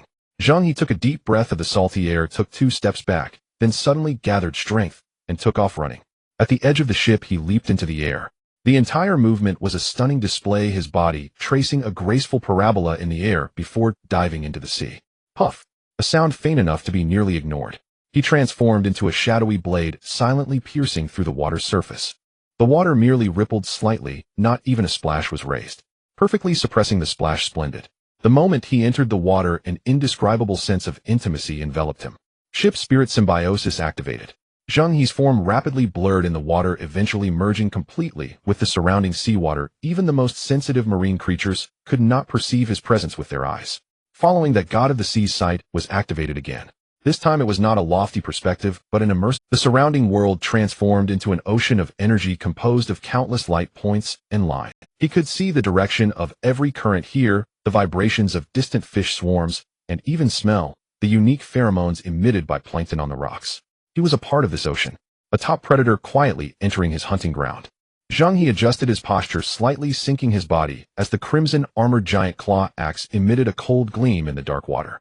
His gaze had already locked onto the most enticing purple auras in the rocky area. A bountiful hunt was. Lu Feier and Ran found a secluded shallow beach and securely anchored the landing boat. Both were meticulous individuals, aware of the need to conceal their movements. Without waiting to discuss, they swiftly gathered large banana leaves from the nearby dense forest, quickly draping the small boat in a layer of pure natural camouflage, perfectly blending into the surrounding environment. The air on the island was humid and hot, like a large steamer. To avoid venomous insects, the two were wrapped up tightly, but the fitted combat suits still outlined Lu Feier's graceful curves, and in Rand's tall and brisk posture from years of training, becoming a striking sight in the desolate mudflat. The two followed the ruins' coordinates given by Zheng. He planned their route and plunged into the dense forest. After just a few steps, Rand took out yesterday's prescription for Lu Feier and double-checked the herbs listed, while also sharing the details with Lu Feier. Sister Feier, let's collect these herbs on the way. You should quickly adjust your liver qi stagnation, delaying for too long could lead to premature aging. Lu Feier looked at the unfamiliar herb names on the list, then at Rand's serious expression, feeling the two bent down in the forest searching for herbs, crouching down to dig as they found them. After a while, Lu Feier laughed and joked, "Why do I feel like I'm watching my grandma dig wild vegetables in the mountains when I was a child? Isn't that so? As a descendant of Shinnong today, I'll take you on a journey back to simplicity." And Rand replied seriously, also amused. They continued down the path, digging along the way. The atmosphere relaxed, as if they were not on a mission. And Rand's expertise proved invaluable at this moment. She knew precisely which plants were medicinal and which had mild toxins. Lu Feier took on the role of lookout and assistant, occasionally excitedly calling out when she spotted high-quality herbs. Unknowingly, over 2 hours passed, and Rand's backpack was already heavy, filled with nearly half. Following the navigation from the mined sea conch, they arrived at the ruins shown on the holographic sea chart. The outline of a vast ruin finally tore through the dense forest cover, appearing in their sight. This was indeed an abandoned chemical park. Rusty reaction towers stood like dead metal behemoths. The concrete factory buildings were mercilessly crushed and penetrated by thick, mutated vines, with the walls peeling and covered in thick moss. It presented a scene of industrial civilization being ruthlessly consumed by nature. The air was filled with a strange mix of rust, humus, and unknown chemicals. Since entering this park, Lu Feier felt inexplicably uneasy. An inescapable sense of strangeness, as if invisible eyes were lurking in the shadows, made her feel uncomfortable all over. She turned back sharply several times, but her vision revealed nothing but broken walls and plants swaying in the wind. Could it be that sleeping apart from Zheng He last night led to an anxious mind and lack of rest? Lu Feier rubbed her temples, feeling a bit self-doubting. And Rand keenly noticed her tension. "Sister Feier, what's wrong?" "I don't know." Lu Feier lowered her voice, her gaze vigilant. "Since entering this place, I've always felt someone is watching us from the shadows." But when she looked back, there was nothing. Was it an illusion? And Rand, upon hearing this, discreetly scanned the surroundings. She recalled noticing Lu Feier's heightened sensitivity when she checked her pulse yesterday. Perhaps this was not a bad thing. On our way here, apart from some rabbits and squirrels, we haven't encountered a single decent venomous insect. Maybe some curious little creature is watching us from the trees. And Rand softly reassured her, but her hand had already stealthily moved towards the shield generator disguised as high-end perfume at her waist. Maybe. Lu Feier felt a bit more relaxed after hearing this. "Let's hurry. I hope we can find everything." The two entered the largest factory building, and the scene inside left them somewhat overwhelmed. In the vast space, various discarded equipment and clutter were piled up, making it akin to searching for a needle in a haystack to find useful chemical materials among this garbage. My goodness, this industrial park is so large, how long will it take to search through all of it? And Rand looked at the volume of work ahead, feeling a bit overwhelmed. "How about we split up?" And Rand proposed. "You take the east area, and I'll handle the west. Let's meet back here in an hour. Our efficiency will double." Lu Feier pondered briefly and agreed that it was a good idea. Not wanting to slow down, they needed to prove their worth. "All right, let's pick up the pace. We can't let the captain underestimate us." The two girls quickly reached an agreement, confidently splitting their team in two and beginning a thorough search in opposite directions. Meanwhile, at the same time, on the Anying Songjing ship in the control room, Timo was staring at the radar screen when she suddenly noticed that the two green dots representing Lu Feier and Rand had separated and were moving farther apart. She promptly connected to the 4-person channel through the mined sea conch. "Hello? Is anyone there? Sister Feier, Sister and Rand, can you hear me? Why did you two split up?" A clear voice rang out in the channel. Meanwhile, deep below the sea, Zheng He was engaged in a fierce battle with a third-tier mutated octopus, which was the size of a dump truck. The creature's mutated tentacles covered in suckers flailed wildly, and one slick, thick tentacle seized upon a weakness, tightening around Zheng He's neck in an attempt to strangle him. Hearing Timos call Zheng He's eyes chilled. With no way to evade, he opened his mouth wide and viciously bit down on the thick tentacle coiling around his face. He forcibly tore off a large chunk of slippery flesh. Zheng He spat out the octopus meat in his mouth and seized the opportunity, while the giant sea creature writhed in pain, to roar into the 4-person channel. "Lu Feier and Rand, come back immediately. Though no high-tier species were detected on the island, you two lack wilderness survival experience. Don't you know the rule that splitting up in horror movies leads to total annihilation? The risk is too high. I'll regroup immediately." His voice traveled through the mined sea conch, carrying the muffled sound of the underwater environment yet clearly reaching everyone's ears. And Rand's voice quickly came through the channel tinged with excitement. Captain, we found the chemical park. It's massive here, and we split up to save time. Don't worry, we haven't encountered any living creatures that can bite us. It's perfectly safe here. Lu Feier quickly chimed in. Yes, Captain, this place has been abandoned for who knows how long. It's just grass and rocks. We'll meet up as soon as we finish searching this area. It won't take long, so you can focus on fighting monsters. Hearing the relaxed tones of the two Zheng, his tightly furrowed brows slightly eased. That's true. Right now it's still the system's adjustment bonus period and high-risk creatures have been forcibly weakened. The surrounding islands shouldn't pose much of a threat. Alright, just stay safe. Regroup as soon as you've gathered enough, don't linger too long inside. If something feels off, call for help immediately, don't fight it out. Hastily giving his instructions Zheng, he drew out the red-armored giant claw axe from his back, his eyes fiercely locking onto the rampaging mutated octopus before him. Today he would not rest until he turned this Cthulhu-like seafood into a teppanyaki dish. However, about half an hour after the two girls split up, the originally quiet four-person communication channel was suddenly disrupted by a crackling sound, followed by a heart-wrenching piercing scream that instantly pierced everyone's eardrums. It was Lu Feier's voice filled with utter terror and despair. That chilling scream made everyone's heart stop for a second. In the four-person communication channel, after a deathly silence, it exploded into chaos. Sister Feier, Lu Feier, Timo and Rand and Zheng, he all spoke simultaneously, their tones betraying their anxiety. But there was no response from the other end of the channel. All that came through was a chilling cacophony. The sound of fabric being torn, the dull thud of heavy object. Then came Lu Feier's distressed shout laced with tears, "Don't touch me. Go away." Suddenly a sharp, unpleasant voice emerged, speaking incomprehensible human words. "Great King, we've captured a human woman. What are those shiny things on her ears? Are they treasures? Quick, take them off her. No, don't come near me." Lu Feier's terrified cries mixed with the sound of her struggles sent the hearts of the other three plummeting. Timo's small face turned pale as she rapidly tapped on the console, trying to stabilize the signal. Meanwhile, deep underwater, Zheng, his mental state snapped. He abandoned the struggle with the mutated octopus before him, allowing the slimy tentacles to fall away from him, transforming into a black arrow that shot towards the surface, racing towards the direction of the chemical island. And ran. Support. Immediately head to Lu Feier's position. Zheng He's roar under the pressure of water and the mine sea conch sounded dull and fierce, like a beast cornered and provoked. On my way, Captain. And Rand's voice was calm, showing no signs of wavering, but the rush of wind as she sprinted revealed her inner urgency. On the other end of the channel, the sharp voice returned, filled with confusion. "Great King, this thing won't come off. It seems to be growing into her flesh." As soon as the words fell, a soft sound echoed, and Lu Feier's shared perspective was forcibly opened.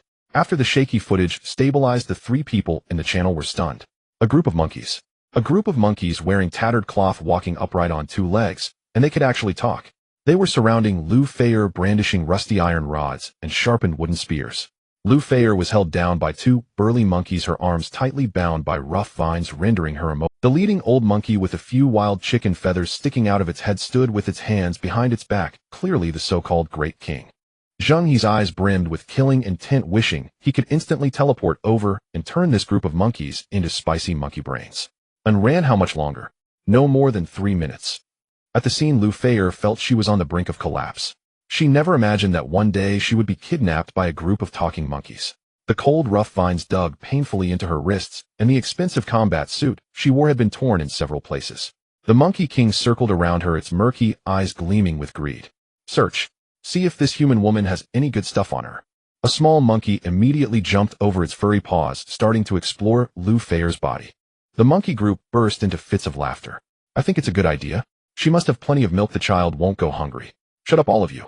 For us. The monkey group burst into fits of laughter. "I think it's a good idea. She must have plenty of milk. The child won't go hungry. Shut up, all of you." The Monkey King kicked the chattering monkey aside, leering at the rising chest of Lu Feier. "If anyone is to give birth, it shall be with me, the Great King. Tonight let her indulge the Great King." Lu Feier felt a wave of nausea rise in her stomach, humiliation and disgust, almost making her retch. At that moment, a searching monkey lifted something up, presenting it to the Monkey King like a treasure. "Great King, we found this thing on her." It was the lipstick stun gun that Timo had given her. "Let me see it." The Monkey King pretended to be knowledgeable, taking the exquisite small tube from his subordinate and examining it closely. "This is lipstick. Oh, I've heard of it. It's something human women apply to their lips to entice men. Is this woman planning to look pretty tonight to attract me, the Great King?" And Another round of lewd laughter erupted. Come, let me try it too to see if I can become more handsome. Saying this, he theatrically opened the cap and, imitating what he imagined a human woman would do, aimed the stun gun directly at his thick lips. He discovered a button on the side, and the moment he pressed it, crack. A dazzling blue electric arc exploded from the tip of the lipstick. The Monkey King didn't even have time to scream. His fur instantly stood on end as he fell backward stiffly. A burnt monkey fur smell mixed with a urine stench spread rapidly, creating an extremely awkward scene. Underneath him, a pool of water quickly expanded. The monkey group's laughter abruptly halted. Great King, why are you foaming at the mouth? Several nearby monkeys rushed over, tentatively poking him, but found their king's limbs were already stiff, gone to meet his ancestors. Silence. After a brief silence, the monkey group exploded in chaos. She killed the Great King. This human knows witchcraft. Kill her. Avenge the Great King. Bind her to the altar and burn her, to appease the spirit of the Great King. The monkeys went completely mad, pulling Lu Feier towards the altar in the woods. In the nick of time, a cold voice echoed from behind. A bunch of beasts, stop right there. The monkeys turned to see a graceful woman standing on the forest path, having appeared from nowhere. It was Ran. She didn't attack immediately, but stood quietly playing with something that looked like a high-end perfume bottle in her hand. Another one. She must be an accomplice. A monkey screeched. Capture her too. Let her accompany the Great King in death. The monkeys bared their teeth, charging towards Ran with iron rods and wooden spears. Ran's expression sharpened as she pressed the nozzle of the perfume bottle with her thumb. Buzz. A faint blue spherical energy field instantly expanded, protecting her at the center. The first few monkeys charged forward, crashing into the shield, as if they had hit an invisible wall. Bang! Bang! With a few muffled sounds, they were bounced back, tumbling wildly. Taking advantage of the monkeys' confusion, Ran dashed forward, heading straight for the Monkey King's corpse.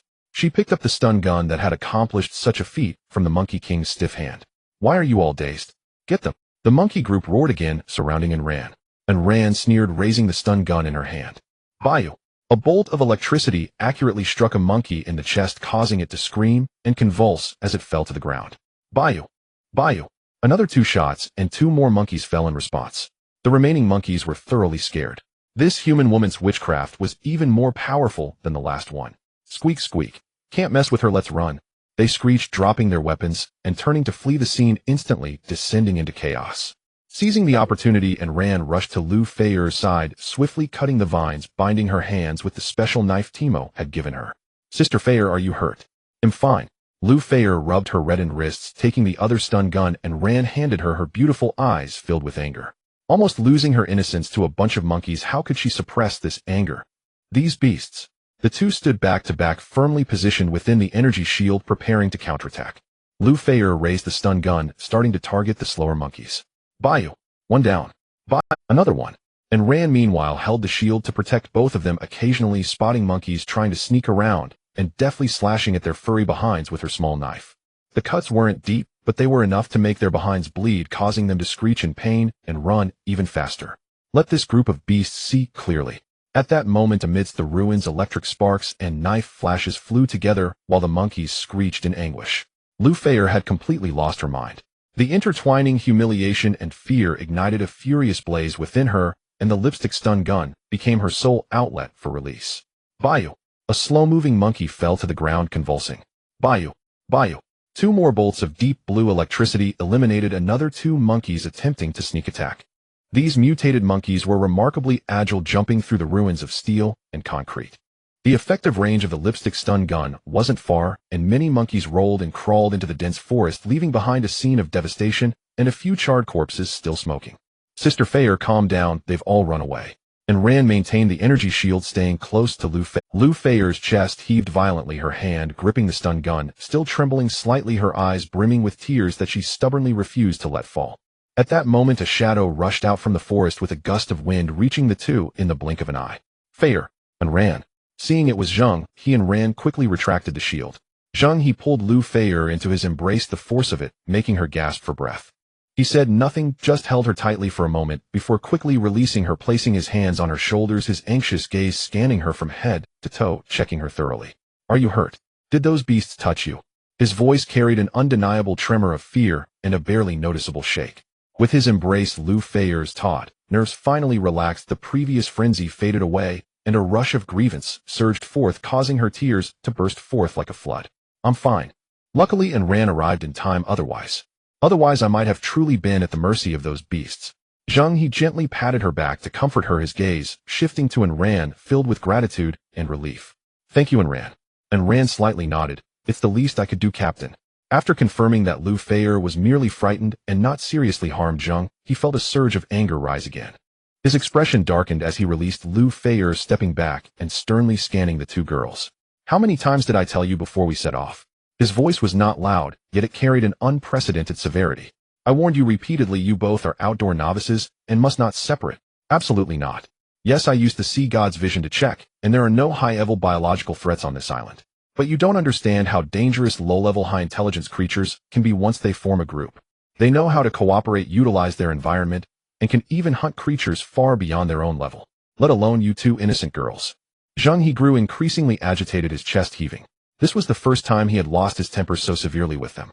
Lu Feier and Ran bowed their heads like two children caught in wrongdoing, silent. They had indeed been careless, thinking that the absence of high-level threats meant absolute safety, completely overlooking the dangers of this gray area. I'm sorry, Captain. Lu Feier whispered. Captain, it was my fault. I shouldn't have separated from Sister F. Ran also took responsibility. Next time I will definitely obey orders and not wander off. Seeing their dejected expressions, Zheng He felt much of his anger dissipate. Ultimately, he was angered by their lack of self-care, not truly wanting to blame them. He sighed, his tone softening. All right, as long as you're safe. Remember this lesson. Scolding aside, they could not delay their main task. The three quickly adjusted their state and began a thorough search in the chemical wasteland. With the past experience in mind, no one dared to separate this time, always keeping within each other's line of sight. This chemical park, turned into a flower and fruit mountain by the monkey group, truly was a treasure trove. In an underground warehouse with half of it blown away, they unearthed several large sealed iron boxes marked with skull emblems. Upon opening them, they found the catalyst materials listed as held difficulty on Ran's inventory. Sodium borohydride palladium carbon catalyst. These items, nearly impossible to find in the outside world, had quietly lain here for decades. Great. We have all the core materials.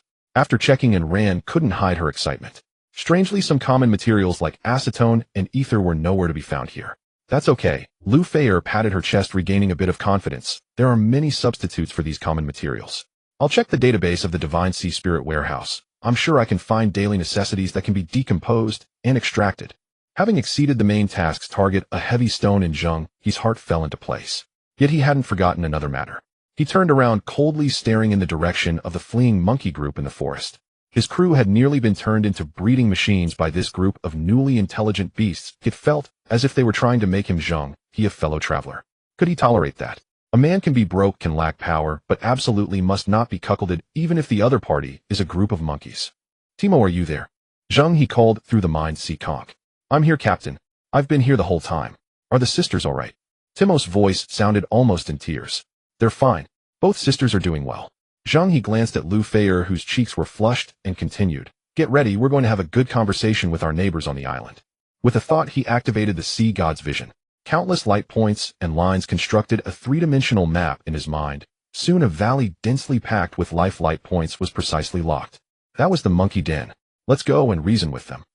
At this moment, the monkey's nest was incomplete. Dozens of male monkeys responsible for patrolling and foraging rushed back in a panic, dirt-covered and utterly frightened. The female monkeys and young monkeys left at home surrounded them, chattering inquiringly about the situation. Upon learning that the newly appointed king had been killed by a human woman's sorcery and several brothers had died on the spot, the entire monkey group fell into panic. Human sorcery is too powerful. That shield, our sticks can't break it. Those who ran slowly all died. Thankfully, I ran fast. A male monkey patted its chest, still terrified, but was immediately glared at sharply by a nearby female monkey.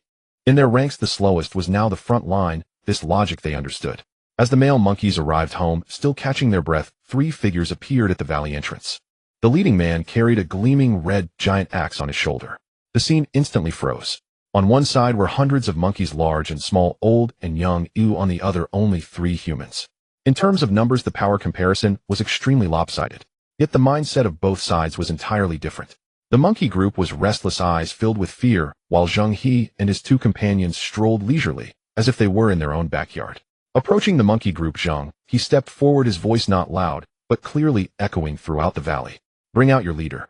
He himself hadn't expected that his first serious diplomatic negotiation in this life would would be with a group of... The monkey group stirred. Eventually, an old monkey with graying fur and a hunched back trembled forward. I am the elder here. I wonder what brings you humans to our island. We don't have many rich resources here only that mysterious ancient ruin. Mysterious ancient ruin. Zheng He feigned ignorance while Lu Feier and Rand nearly burst out laughing. These monkeys truly took the chemical factory for a sanctuary. Although anything could happen in this world, some illogical occurrences still piqued Zheng He's curiosity. I'm very curious. Zheng He fixed his gaze on the old monkey. Why can you speak the human language? It's the wisdom granted to us by the ruins. The old monkey seemed unperturbed by the question. Originally, that ruin was our forbidden zone companions who entered before never came back out. Until later, someone reckless barged in again. There is no little monkey that cries every day, no gambler monkey that always loses. It found a glowing white spirit elixir in the ruins, and after eating it could speak human speech. The old monkey's voice brimmed with reverence. Later it brought back many and handed them out. We all learned to speak like humans, and even to walk on two legs. These past few days I've started shedding fur. Maybe you'll soon have skin as smooth as yours, it said. And Rand chimed in abruptly, its summer metabolism speeds up, monkeys shedding is normal. The old monkey rolled his eyes at her, ignored the scientific remark, and sank back into his own reverie. Later we discovered the ruins were full of treasures. The old monkey grew more excited as he spoke. Some make you stronger, some make you smarter, some make you faster, and some can even cure infertility. There were even ones to restore a male's vigor. After I took one last time, my wife hadn't been that happy in ages. Zheng He understood at once.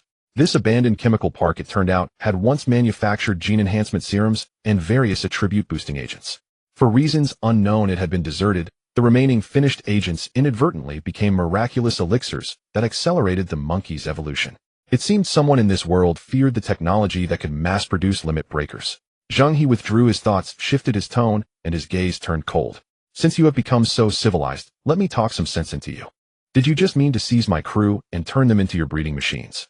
At those words, the male monkeys did not blush, though instead they barked defiantly. We like smooth naked beauties too. Exactly. Would you rather sleep every night with a wife who is like a fur? Many of the she-monkeys shot disdainful, disgusted looks at the blustering males. Zheng He could only laugh at them. These newly clever beasts certainly had high demands. At that moment, a shifty, leering monkey pushed forward, his greedy eyes roaming over Lu Feier's figure. Big brother, give me that buxom beauty. He'll trade you 5 coconuts. Before the sentence had finished, Zheng He moved. Without a preparatory motion, he smashed his foot against the rock and launched himself like a projectile. The crimson-armored giant claw axe traced a dazzling scarlet crescent through the air. A streak of bloodlight flashed. The lecherous monkey, still dreaming, felt a chill between his legs, and then an agonizing, soul-rending pain. Looking down, it discovered its manhood had been forcibly removed. A piercing scream rent the valley as the monkey clutched at empty hands and writhed on the ground. All the male monkeys, young and old, instinctively clamped their legs shut, a cold dread rushing from tail to crown. Their looks toward Zheng He were filled with bone-deep terror. This man was a demon. Anyone else want to be on my level? A dead silence fell over the valley. Except for the castrated monkeys still convulsing and howling, the others, especially the males, pressed their tails tight and dared not breathe. Zheng He slammed the crimson axe into the ground. The earth trembled, stones flew, and he stood silent, coldly looking down at the beasts. Sometimes the pressure of silence works better than any shout or threat. The old monkey shuffled forward, trembling so much that he bowed almost to the ground. Master, we failed to recognize greatness and offended your friend. See, those that deserve punishment have been punished. Could you show mercy? Zheng He repeated, show mercy, and then smiled faintly. Not impossible. He lifted his chin and nodded toward the chemical ruins deeper in the forest. You must have scavenged many of those miraculous elixirs from that ancient ruin, right? The old monkey's face twitched, his heart bleeding at the thought. But catching sight of the blood still dripping from Zheng He's great axe, he swallowed his reluctance and waved a trembling hand. Several young monkeys immediately scrambled into the thicket. Soon they heaved out a few shabby wooden crates and rusted tins. The boxes were full of oddly shaped, brightly colored syringes and glass vials. Some of the agents still emitted a faint glow. They truly looked like miraculous elixirs. Sir, it's all here, it's all here. The old monkey wailed, nearly in tears. This is our family's savings for generations. Zheng He cast a glance. Most of these so-called elixirs had blurred labels. Some appeared half-finished blobs of sticky liquid sloshing inside their bottles. He didn't care. Free is free. With a thought, he opened the Shanghai Ling song. Under the monkey's horrified stares, the crates and tins vanished and were drawn into his vault. There were easily 300 to 400 vials of mixed types. This haul would keep them sated. The monkeys stared at the empty ground in agony, but not one dared make a sound. As if it were a joke, What was more important, these bottles, or their little monkeys? They now knew how to answer that. Enough, Zheng, he put the axe on his back. That will do for today. From now on, keep your lower halves under control, but don't covet everything you see. With that, he signaled and ran, and Lu Feier. The three of them turned and strode out of the valley without looking back. They left behind a group of monkeys questioning their lives disheveled in the wind. On the way back, the team's mood relaxed completely. Captain, you were so handsome just now. Lu Feier's eyes sparkled. Any lingering fear had been replaced by unabashed admiration. Mostly those monkeys behaved themselves, Zheng He teased. And Ran walked beside them in silence, a faint smile touching her eyes. Along the way they fell into sweep mode. Zheng He's axe found its mark. A few plump wild rabbits and pheasants became tonight's extra fare. Lu Feier used her life skills expertise to forage wild spices and edible fruits. The three also felled sturdy hardwood and gathered thick, resilient vines. The next upgrade for the Yuying Cangjing must not lack raw materials. Laden with supplies, they returned. As soon as they stepped onto the ship's deck, Timo shot out of the control room like a little cannon. He circled Lu Feier and ran anxiously, inspecting them up and down several times. Once he confirmed the two sisters were unharmed, he exhaled a long sigh of relief. Timo was frightened to death. I nearly steered the ship into the island. All right, we're back safe and sound. Lu Feier laughed and ruffled his head. After a short rest, they turned to the task at hand. Zheng He waved his hand, and the spoils obtained from negotiating with the monkey combined with the core materials found in the chemical warehouse were instantly spread all over the deck. He opened the Divine Sea Spirit warehouse and allowed Lu Feier to pick freely. Lu Feier directly sat cross-legged on the deck, unfolding a virtual light curtain in front of her, her fingers swiftly tracing over it, constantly comparing the conventional materials on Rand's list with the chaotic daily necessities stored in the Divine Sea Spirit warehouse. Found it. This Blue Moon toilet cleaner can be refined into hydrochloric acid, and the filter in the urine filter contains activated carbon. Acetone. Acetone can be replaced with nail polish remover and for ether. Got it. Use that box of medical anesthetic spray. Lu Feier picked out one seemingly unrelated living supply after another from the warehouse. Under her direction, Zheng He was responsible for some rough physical separation, while she carried out the extraction of chemical materials and fine chemical extractions within Rand, classifying and organizing the extracted materials. The three of them worked in harmony, and after a series of clanging operations they successfully gathered all the missing materials from the list. Everything was ready. On the deck, dozens of different forms of chemical materials were contained in various vessels, emitting a pungent odor. And Rand stood in front of these materials, her expression more focused than ever. This was her first time making medicine, breaking away from modern laboratories to do so in such a rudimentary environment. She took a deep breath and closed her eyes. Wait! A hurried shout interrupted, and Rand, it was Timo. Making medicine requires a stringent environment. If a seagull flies over the open deck and drops something, can this medicine still be safe to consume? Everyone thought Timo had a point, but there was no professional laboratory on the ship. Sister, and Rand, the energy shield emitter for the high-end perfume I gave you is still with you, right? Yes. Great, activate the energy shield and make it inside. This energy shield is made from high-grade cyber core fragments, ensuring a sterile environment. And Rand pressed the perfume nozzle, and the energy shield enveloped her. She took a deep breath and closed her eyes again. When she opened them, her demeanor had changed. No longer the cool and quiet team doctor, she resembled an alchemist who grasped the mysteries of life. Medical specialization activated. She extended her fair hand, and a soft white light appeared above her palm, resembling a newborn sun, radiating warmth and a holy aura. Zheng He and Lu Feier held their breath beside her. A miraculous scene unfolded. The materials from the jars and bottles seemed to be drawn by an invisible force, transforming into colorful streams of light that spiraled and intertwined into that orb of white light. Crimson, emerald, azure. Various liquids and powders collided and merged within the light sphere, producing faint popping sounds. The light orb flickered like a precisely operating light brain. The entire process proceeded without any earth-shattering sounds or terrifying explosions. Everything unfolded under a mysterious and orderly set of rules. Time passed second by second. About 5 minutes later, the brightness of the light sphere suddenly surged to its peak, illuminating Rand's face with clarity. Then the light abruptly contracted, and with a soft pop it scattered into light spots. Ding, ding, ding. A dozen pill-sized white jade-like tablets landed crisply in a metal tray. It worked. Lu Feier was so excited that she almost jumped up to cheer, but Zheng He stopped her with a glance. He stepped forward and picked up one of the tablets. It felt cool to the touch, solid in texture, and its appearance was definitely not that of a poorly made inferior product. He activated Sea God's vision, aiming at the tablet. In the next second, a dazzling data panel unfolded before his eyes. Item name: high-grade broad-spectrum antibiotic tablet. Item level: fine high-end medicine.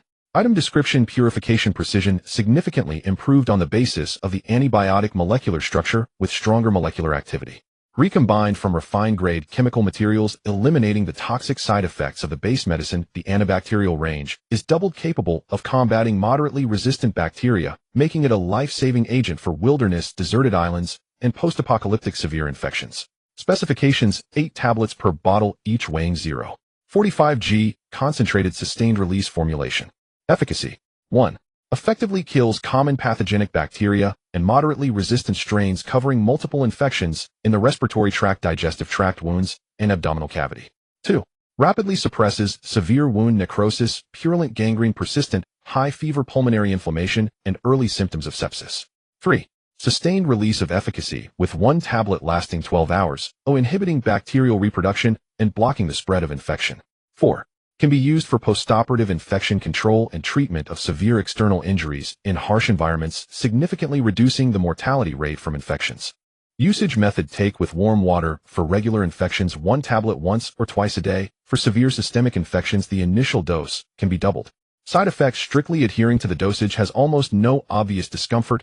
Overdosing may cause slight liver and kidney metabolism damage, but there is no acute lethal toxicity, which is far superior to basic antibiotics. Zheng He finished reading the panel, and waves of emotion surged within him.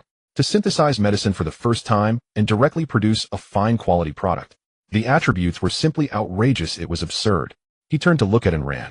At this moment, Anran's face was slightly pale, beads of sweat forming on her forehead, clearly indicating that this hardcore synthesis had nearly drained her energy. Yet her eyes sparkled with an alarming brightness. Anran, your medical specialization is not low. Zheng He sincerely gave her a thumbs up.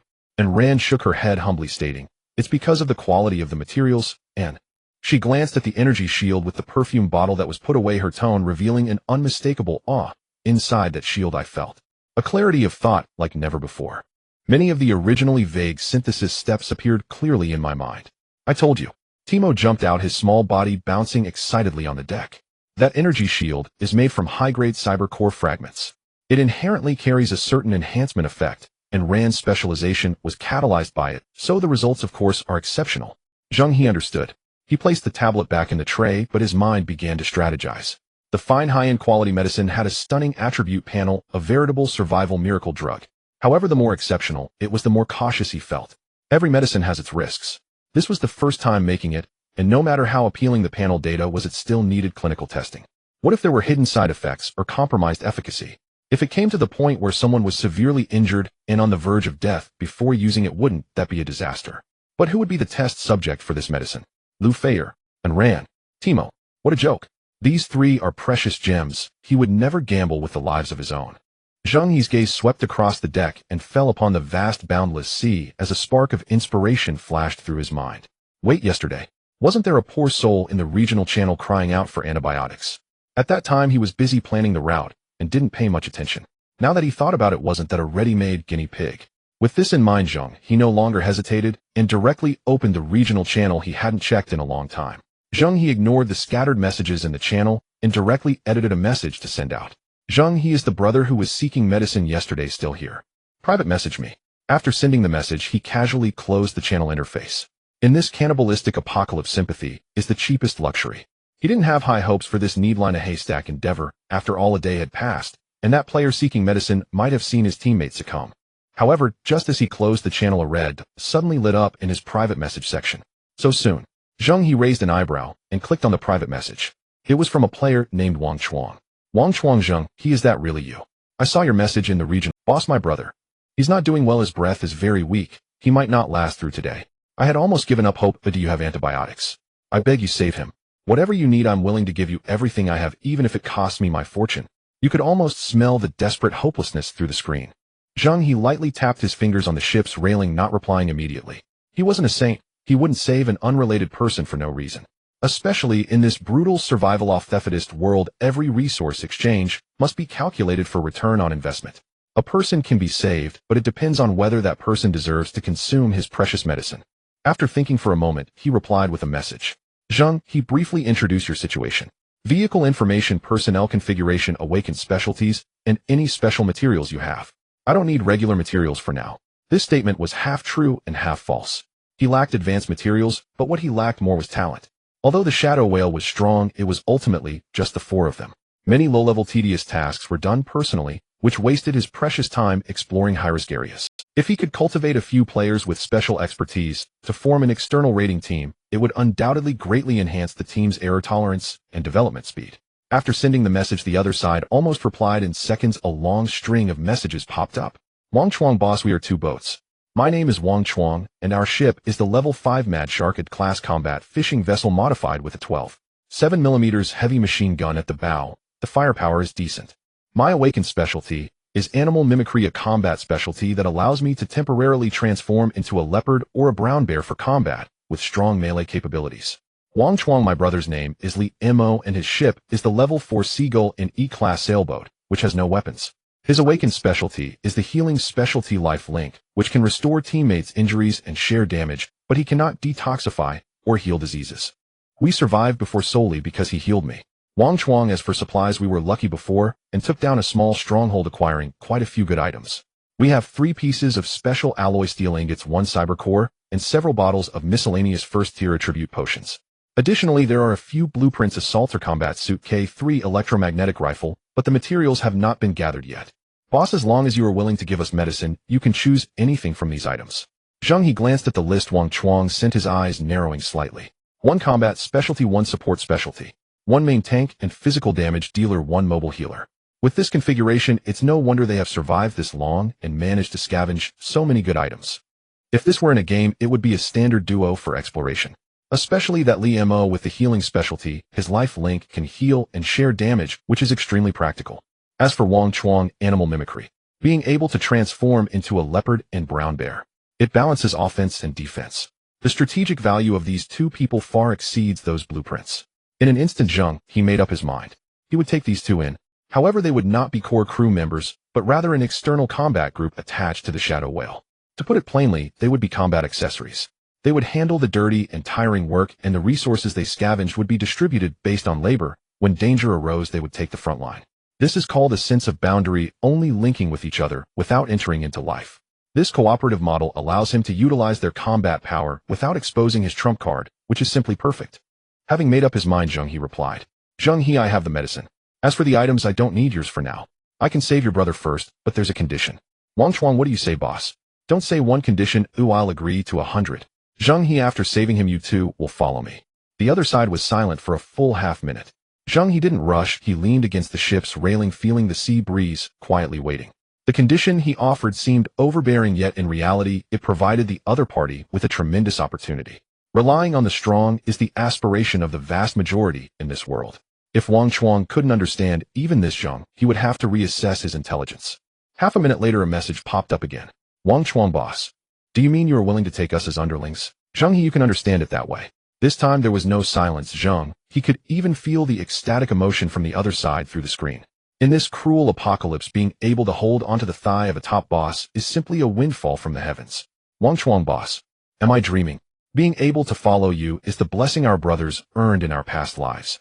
Just say the word, and we will do whatever you ask. But my brother is seriously injured, and whether he can be saved is uncertain. I'm afraid his condition might hold you back. Zheng He, my medicine is fine, high-grade quality antibiotics. As long as he has a breath left, he can be pulled back from the gates of hell. Since he has become mine, I won't let him die. Zheng He directly dropped a heavy bombshell. He was almost about to screenshot the medicine's attributes, but he didn't.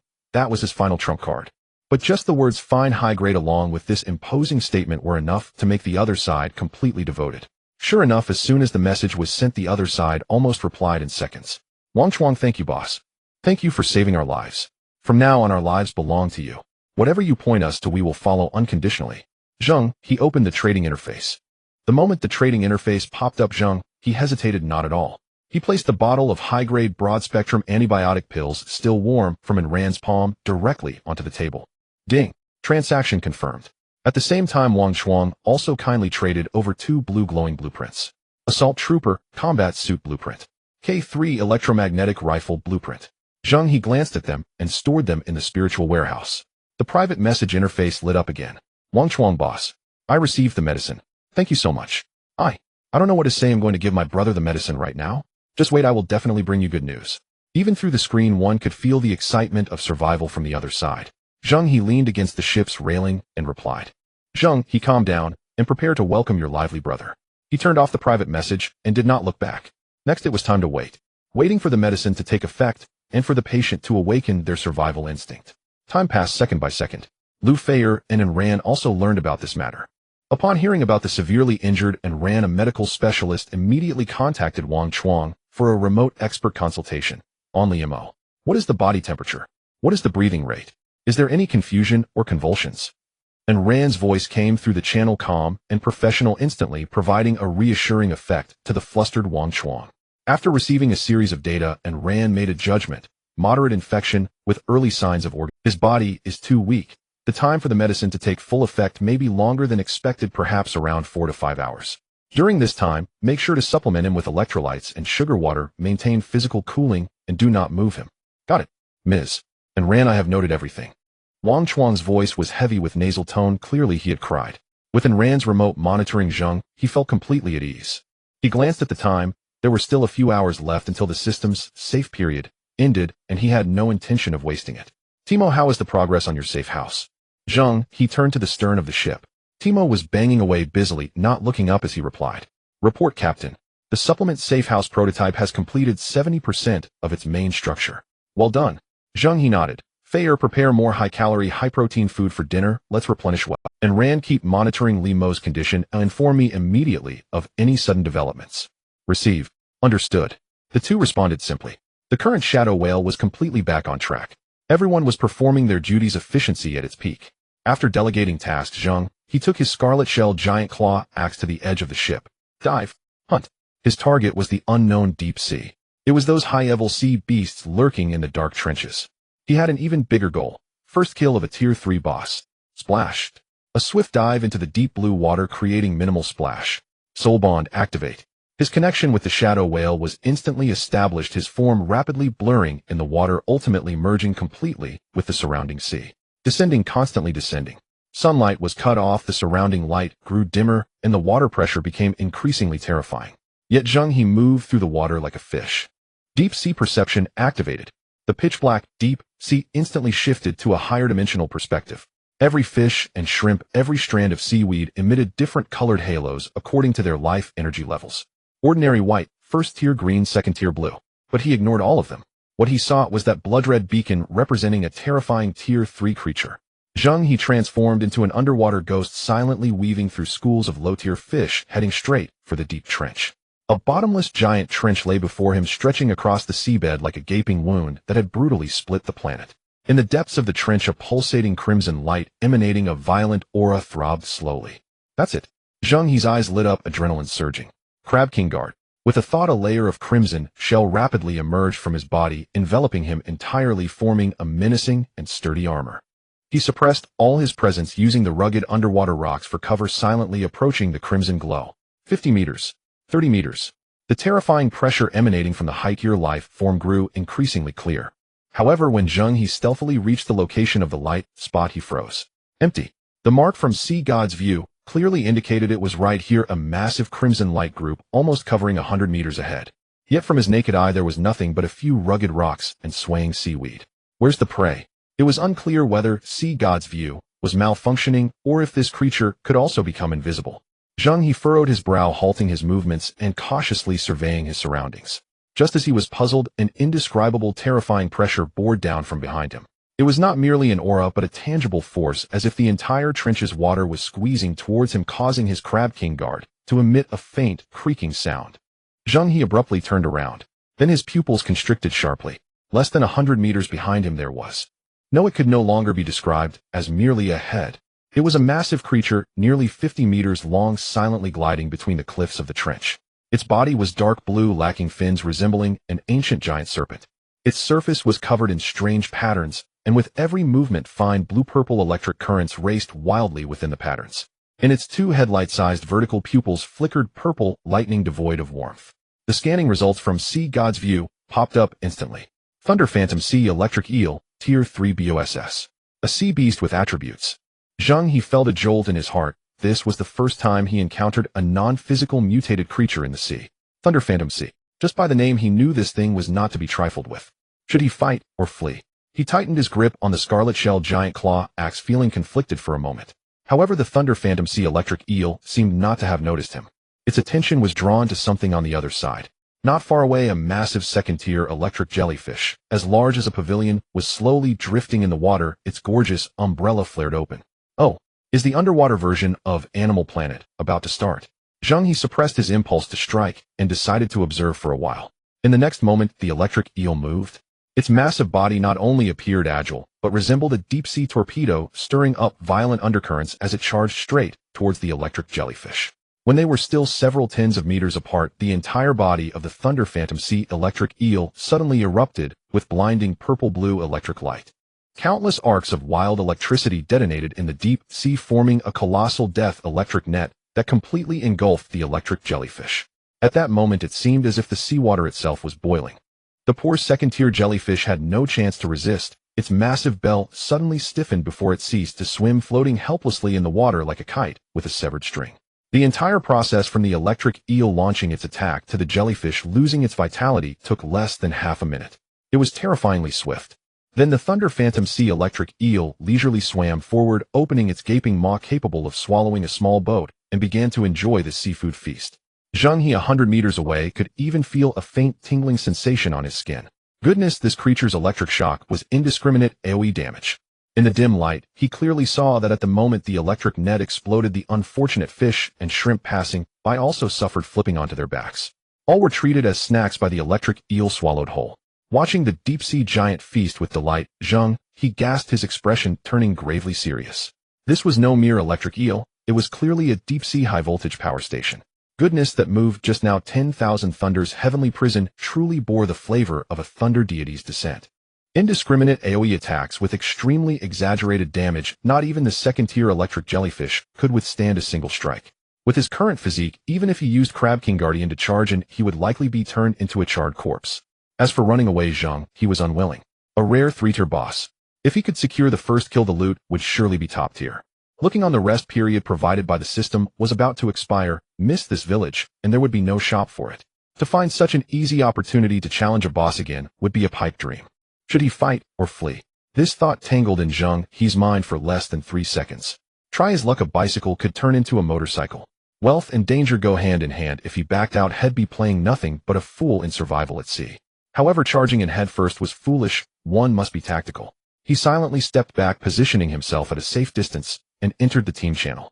Timo, how powerful is the main weapon on our ship? The channel fell silent for a moment. The clattering sounds halted, and Timo's voice followed, tinged with a hint of confusion from being interrupted. Boss, are you referring to the shadow whale-slaying sniper cannon at the bow? Yes. Zheng He replied succinctly. Received. Retrieving the design parameters for the shadow whale-slaying sniper cannon. Sent. Shadow whale-slaying sniper cannon. Caliber 420mm, ultra-spec, reduced caliber. Weapon characteristics: extreme penetration, energy accumulation, strike, pinpoint destruction. Designed specifically for single-point armor penetration, targeting cores and penetrating critical ship areas. Power assessment: at full charge can deal devastating damage to class standard warships. Devastating damage. Zheng He's eyes lit up instantly. What does a class warship represent? It is a steel behemoth that can dominate a sea area. This sniper cannon can severely damage such a level of existence, using it against a fleshy sea beast. Not to mention a 3-tier BOSS, even a Sea King would have to shed some skin. Plans formed instantly in his mind. Timo, immediately activate the concealment field of the shadow whale, set the power to maximum. Then, based on the coordinates I sent, quietly approach. Understood. Concealment field activated. Timo's execution was beyond doubt. Fair Anran. Zheng He called to the other two. After Timo completes the operation, you 3 return to the bottom of the ship's cabin and hide. Absolutely, do not come out. I plan to bring back a big treasure to surprise you. You. Be careful. Lu Feier's voice carried an unmistakable worry. Keep your heart at ease. Zheng He cut off the communication, refocusing his gaze on the abyssal giant low. The Thunder Phantom Sea electric eel had finished its midnight snack, its massive body lazily swaying as it slowly swam towards the deeper sea trench. It seemed it had eaten its fill and was ready to find a place to sleep. Now's the time. Sea God's vision activate. The view instantly switched, and the energy circuits within the giant beast became as clear as a high-definition X-ray. 2 prominent crimson weak points emerged on its massive body. One was located right in the center between its eyes at the brow. There seemed to be a crystal core there, the center of its electrical power. The other was located at the rear of its abdomen in the soft-scaled area commonly referred to as the Bellis soft ribs. Knowing oneself and knowing the enemy ensures victory in every battle. Zheng He felt a sense of calmness, and with a swift movement, he shot forward like an arrow released from a bow, silently pursuing it, aided by the fusion effect of ship-soul symbiosis and the seawater.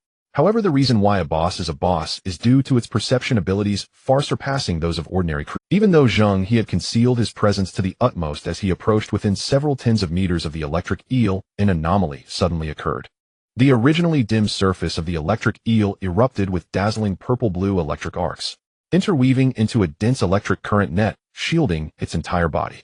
A strong tingling sensation distinctly transmitted to Zheng He's skin from nearly 100 meters away. He decisively hit the brakes. He could not dare to approach any closer. The fate of that second-tier jellyfish was still fresh in his memory. What to do?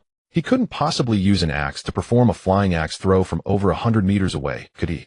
Zheng He furrowed his brow, rapidly calculating strategies in his mind. Suddenly a thought flashed by. Energy shield. Anrin's high-end perfume bottle-shaped energy shield. Since that thing could create a sterile environment, it meant its energy field's density was extremely high and could block most microscopic particles. Then, could it block electric currents? Would it be non-conductive? Once this thought emerged, it could no longer be suppressed. He no longer hesitated and turned to dash towards the direction of the shadow whale. His voice echoed in the team channel. Timo, turn off the concealment field. I'm encountering a bit of a tricky problem and need to go back for equipment. All right, boss. The concealment field was turned off and the shadow whale appeared above Zheng He's head. Suddenly Zheng He burst forth from the water, landing on the deck with a splash. Captain, what seems to be the problem? The three men immediately appeared before him, looking concerned. Cut the chatter. Zheng He wiped the seawater off his face and got straight to the point. Where's Rand's perfume energy shield? Bring it here. What do you need that for? And Rand asked while already handing over the delicate perfume bottle. Let's test it first. Is it fully insulated? Zheng He weighed the perfume bottle in his hand and looked at Timo. Run a power line from the ship's power system. It doesn't need to be too strong. Captain, this energy shield is made from high-grade cyber core fragments. The internal energy circuits are very intricate. Forcing a conductivity test could cause permanent damage. Timo voiced a professional opinion. It's fine if it breaks, we'll take responsibility, Zheng He replied decisively. Now, immediately, right now. All right. Timo couldn't argue with him and immediately deployed a mechanical arm from a maintenance hatch on the side of the ship, dragging out a spare power cable. As Timo operated, sparks of bright electricity erupted from the cable's end. Zheng He took a deep breath and pressed the start button on the perfume bottle. Vroom. A layer of light blue hexagonal energy barrier instantly expanded, enveloping him entirely. Come on. Timo carefully controlled the mechanical arm, cautiously bringing the flickering cable end to touch the outer surface of the energy shield. Zzz. The harsh sound of electricity erupted with countless tiny electric snakes wildly darting across the light blue shield surface, yet they could not penetrate it at all. Inside the shield, Zheng He felt not even the slightest tingle. Increase the power. Zheng He commanded. Timo complied, and the electrical sparks at the cable's end grew more intense and violent. This time the surface of the light blue energy shield began to show slight ripples, as if the surface of the water had been blown by the wind, creating circles of waves.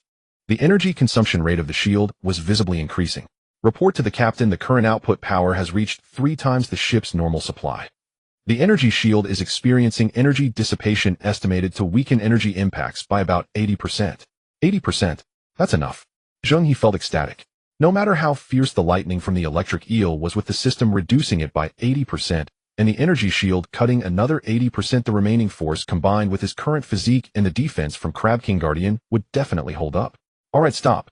He shut down the shield, tucked the precious perfume bottle into his pocket, and turned to head back to the ship's railing. Are you going again? Lu Feier frowned even tighter. Zheng He turned back, grinning at her, revealing a row of white teeth. Wait for my good news. With that, he plunged back into the deep sea.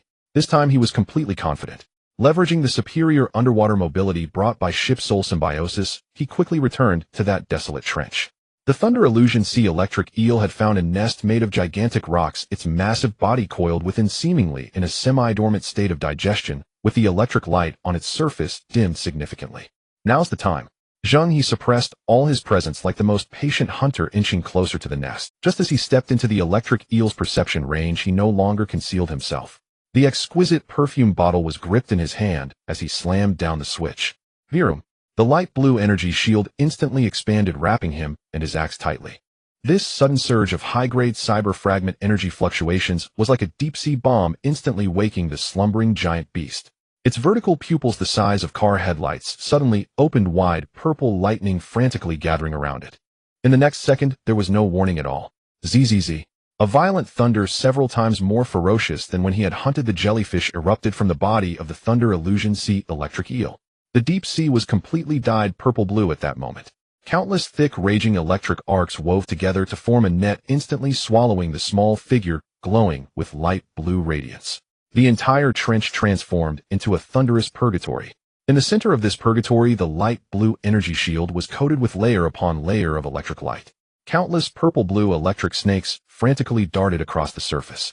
Each electric arc's explosion caused the hexagonal structure of the shield to tremble violently, sending ripples coursing through it, as if it were about to collapse at any moment. Inside the shield, Zheng He bore the shadow of the dark red Crab King Guardian shell, grit his teeth tightly. Even so, the residual current that penetrated through 2 layers of defense still caused his muscles to spasm uncontrollably. A deep-seated paralysis surged in from every corner of his limbs and bones. It was only a second or two before the lightning slightly subsided. Damn, that's so numb. Zheng He squeezed out a few words between gritted teeth, feeling as if his tongue was about to tangle up. The output power of this third-tier boss was evidently much more violent than the power cable tested on the ship. This energy shield could cut off 80% of the damage. It was practically a lifesaver. Watching that big mud eel finish its barrage of 10,000 thunder prison, and the electric light on its surface dimmed, it was now in a skill cooldown period. Now's the time. Zheng He decisively shut down the shield, channeling all the saved energy into his legs. Whale power boost unleashed.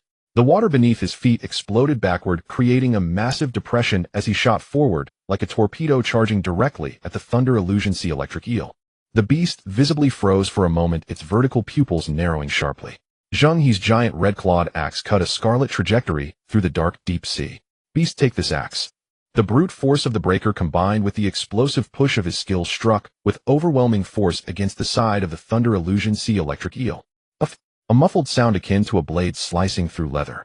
The scales of this third-tier boss were absurd. Zheng He exerted all his strength, yet he merely broke through a layer of skin, slicing a few scales the size of bowls, and drawing forth a stream of dark purple blood. Master Zheng's guasha service is now online. The damage was minimal, but the humiliation was severe. Roar! The electric eel in pain jolted its body, unleashing a furious sonic roar that exploded beneath the sea. The massive body of the Thunder Illusion Sea electric eel quaked violently, and its scales, which had just dimmed, once again erupted with dazzling blue-purple electric light, more brilliant than ever before. It was completely enraged. In its territory in this deep-sea trench where it ruled, a tiny human had dared to injure it. If this got out, where would the Thunder Illusion Sea electric eel's face go? How could it continue to mingle in the third-tier boss circle? Zheng He struck decisively, showing no intention of lingering in battle. Success. This was precisely the effect he had aimed for. Before that massive creature could prepare for its second round of electrical therapy, he turned his body and sped back towards the direction from which he came, where the shadowy Songjing ship lay in ambush. The deep-sea giant, consumed by rage, no longer cared about anything else. It only saw the tiny creature that had wounded it fleeing, and its enormous vertical pupils locked onto Zheng He in an instant. Its massive body swung, its tail violently churning up a monstrous current as it pursued at a speed far greater than before. A shadow of death rapidly enlarged behind Zheng He. He didn't even need to look back. The broad vision provided by the sea god's gaze and the instinctive warning from deep sea perception clearly told him that a destructive, thunderous power was wildly accumulating behind him. It's coming. Zheng He silently recited a phrase in his heart and pressed the switch on the perfume bottle tucked within his clothes. Buzz. A light blue energy shield enveloped him once more. Almost simultaneously with the formation of the shield, the crackling explosive sounds reverberated through the seabed again. This time the thunder was slightly smaller in range, yet more solid and terrifyingly powerful. Countless arcs of electricity converged into a thick thunder whip, striking fiercely against the energy shield. The ripples on the surface of the shield were no longer slight fluctuations, but roiled violently, like boiling water. Through the shield, Zheng He could clearly see the electric aura on the giant loach's body, more vigorous than when he first encountered it. As night deepened, the rest period given by the system was gradually coming to an end, and the suppressed power of these sea beasts seemed to be recovering. Zheng He could even feel faint, strong currents penetrating through the double defenses, causing tiny sparks to explode on his skin. The energy bar of the shield was plummeting at an astonishing speed. It wouldn't last much longer. A swift resolution was necessary. As the blue and purple electric light dissipated, the paralyzing sensation deep within his bones finally faded. Zheng He immediately turned off the energy shield. This cyber high-tier energy had to be carefully managed, just like riding a bicycle to the bar. Save where you can, spend where you must. His leg muscles tightened again as he unleashed the full power of whale power boost. Run. The seawater beneath him was pushed back, and he shot forward like a deep-water torpedo, heading straight for the coordinates of the shadowy Songjing ship. Roar! The thunderous phantom electric eel behind him completely broke its defenses. That tiny human, after enduring 2 full-force strikes, not only survived, but was still agilely darting back and forth in front of it. The dignity of a Tier 3 boss was being crazily rubbed into the sea.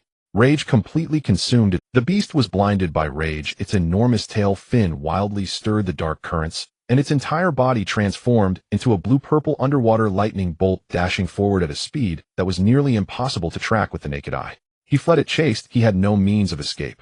Under the dual enhancements of ship soul, symbiosis, and sea spirit fusion, his underwater maneuverability far exceeded human limits, yet in front of this native deep-sea giant beast, he still felt like a mere child.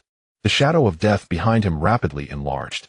At the edge of the vision provided by sea god's gaze, the raging lightning was drawing nearer, nearly filling his entire field of view. Just as that tooth-filled giant maw was about to snap at his heel, the brightness of the sea surface was within arm's reach. In this critical moment, Zheng He suddenly halted his movement. The ship's soul symbiosis shadow concealment activated. His figure presence, and even the ripples of water stirred by his escape, were forcefully erased in an instant. The living person who had been sprinting for his life evaporated right there. The thunderous phantom electric eel, which had been in hot pursuit, suddenly slammed to a halt, creating a massive underwater vortex. In its large car headlight-sized vertical pupils, confusion was written all over. It was like a donkey crazily chasing after a carrot, only to find that the dangling carrot had suddenly vanished. Zheng He silently glided through the last few dozen meters of water and collided with the concealment field of the shadowy Songjing ship. "I've arrived. Deactivate the force field and boarding," he shouted in the team channel, barely catching his breath. Timo's execution speed was unquestionable. No sooner had he finished speaking than the seawater surged, and the oppressive outline of the shadowy Songjing ship materialized from the void, reappearing on the sea surface. The donkey that had been played with by the carrot instantly found a new target, an even larger carrot. The thunderous phantom electric eel's confusion instantly morphed into fury.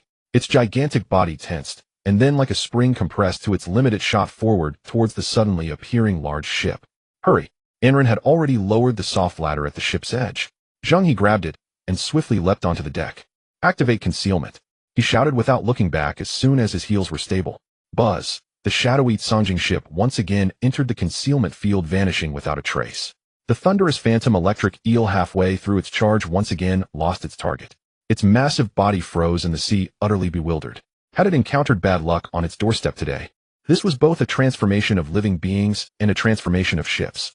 Its intelligence clearly could not process such a complicated strategy, nor did it realize it had stepped right into the old hunter's fire coverage zone. On the deck, Zheng He panted heavily, but a grim smile emerged on his face. "I give myself full marks for this extreme pull. Timo, report the distance." "Reporting, boss. The target has entered the optimal firing range of the shadowy whale-devouring sniper cannon." "Very good." Zheng He straightened his body, narrowing his eyes. Unity of man and ship. His consciousness instantly elevated, merging with the entire shadowy Songjing ship. Every circuit and every piece of armor of the ship became an extension of his senses. Mutated sonar activate. The electric eel, still fuming with rage, transformed into a holographic perspective in his eyes. Flesh, bones, energy flows, all clearly visible. Zheng He's gaze quickly swept over, locking onto two positions. First, the crystal core in the center of its brow, constantly flashing with lightning. That was its source of power and the most solid part. Second, in the lower abdomen toward the rear, an area of scales was noticeably sparser and duller than elsewhere. The lower abdomen soft scale area. The Tier 3 boss's lightning attribute crystal core was invaluable. Damaging it would be a great shame. Then it was best to make do with your belly. Zheng He locked onto the menacing shadowy whale-devouring sniper cannon at the bow. "Timo, deactivate concealment." "Oh, boss." Timo was taken aback. "Shooting from the shadows lacks soul. I wanted to understand its depth." "Understood." The shadowy Songjing ship reappeared in the thunderous phantom electric eel's field of vision.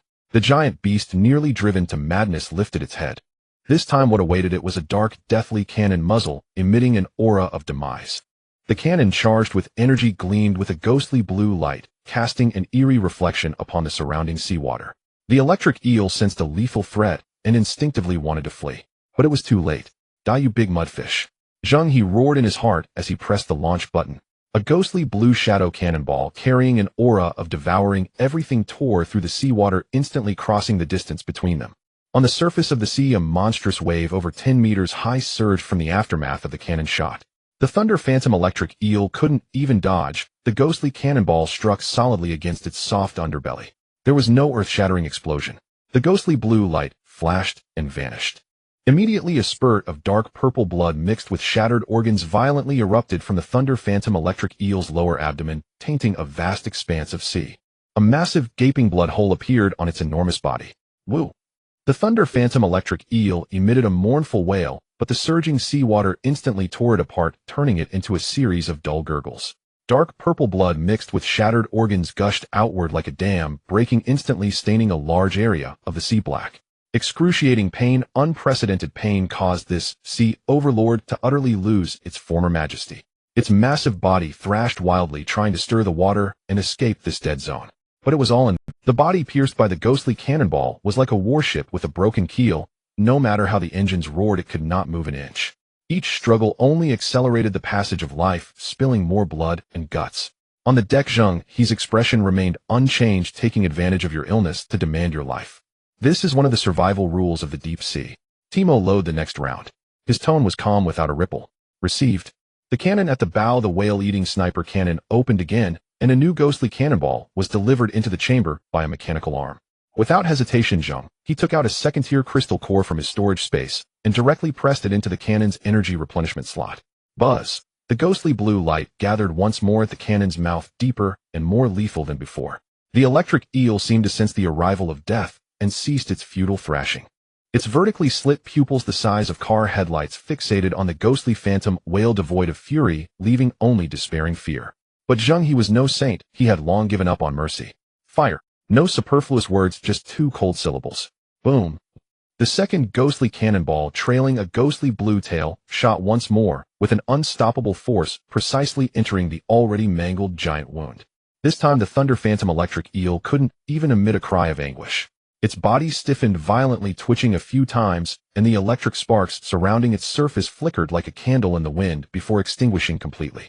Those car headlight-sized vertical pupils dimmed rapidly, finally, turning into a desolate gray. The enormous corpse completely slumped down, slowly sinking towards the dark seabed. Done. Zheng He let out a sigh of relief. Thanks to the bounty of nature, this was a blood profit. Before he could dive in to salvage a grand and authoritative system, notifications suddenly exploded in the minds of all players in the server.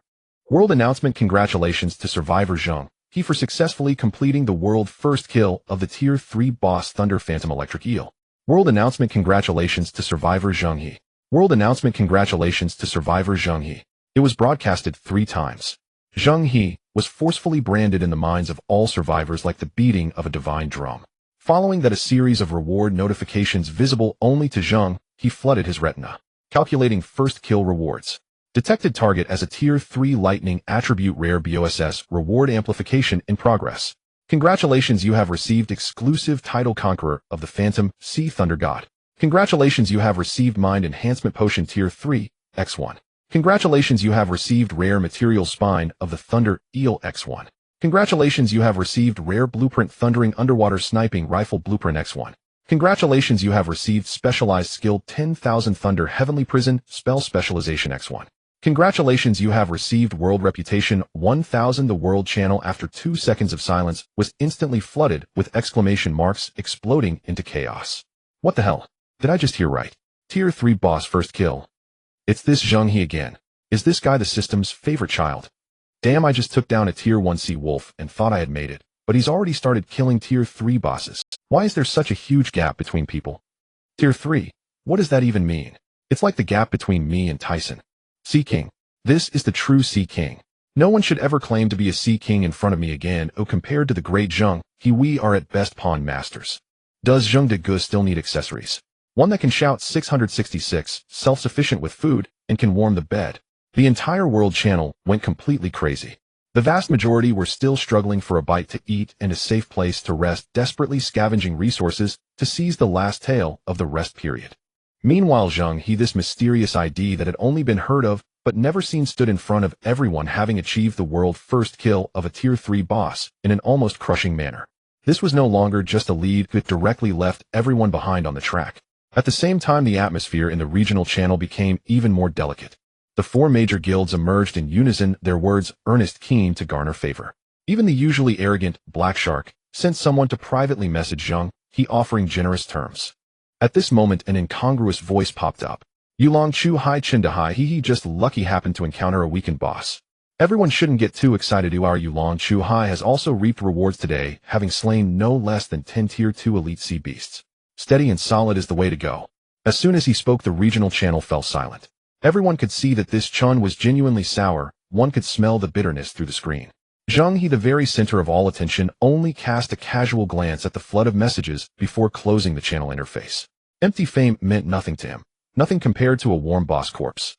And Ranfair, stay aboard the ship and keep watch. TMO, activate the sonar and monitor all biological signals within a 500-meter radius. That much blood will attract the big predators, he said, issuing orders with methodical calm as he walked toward the ship's rail.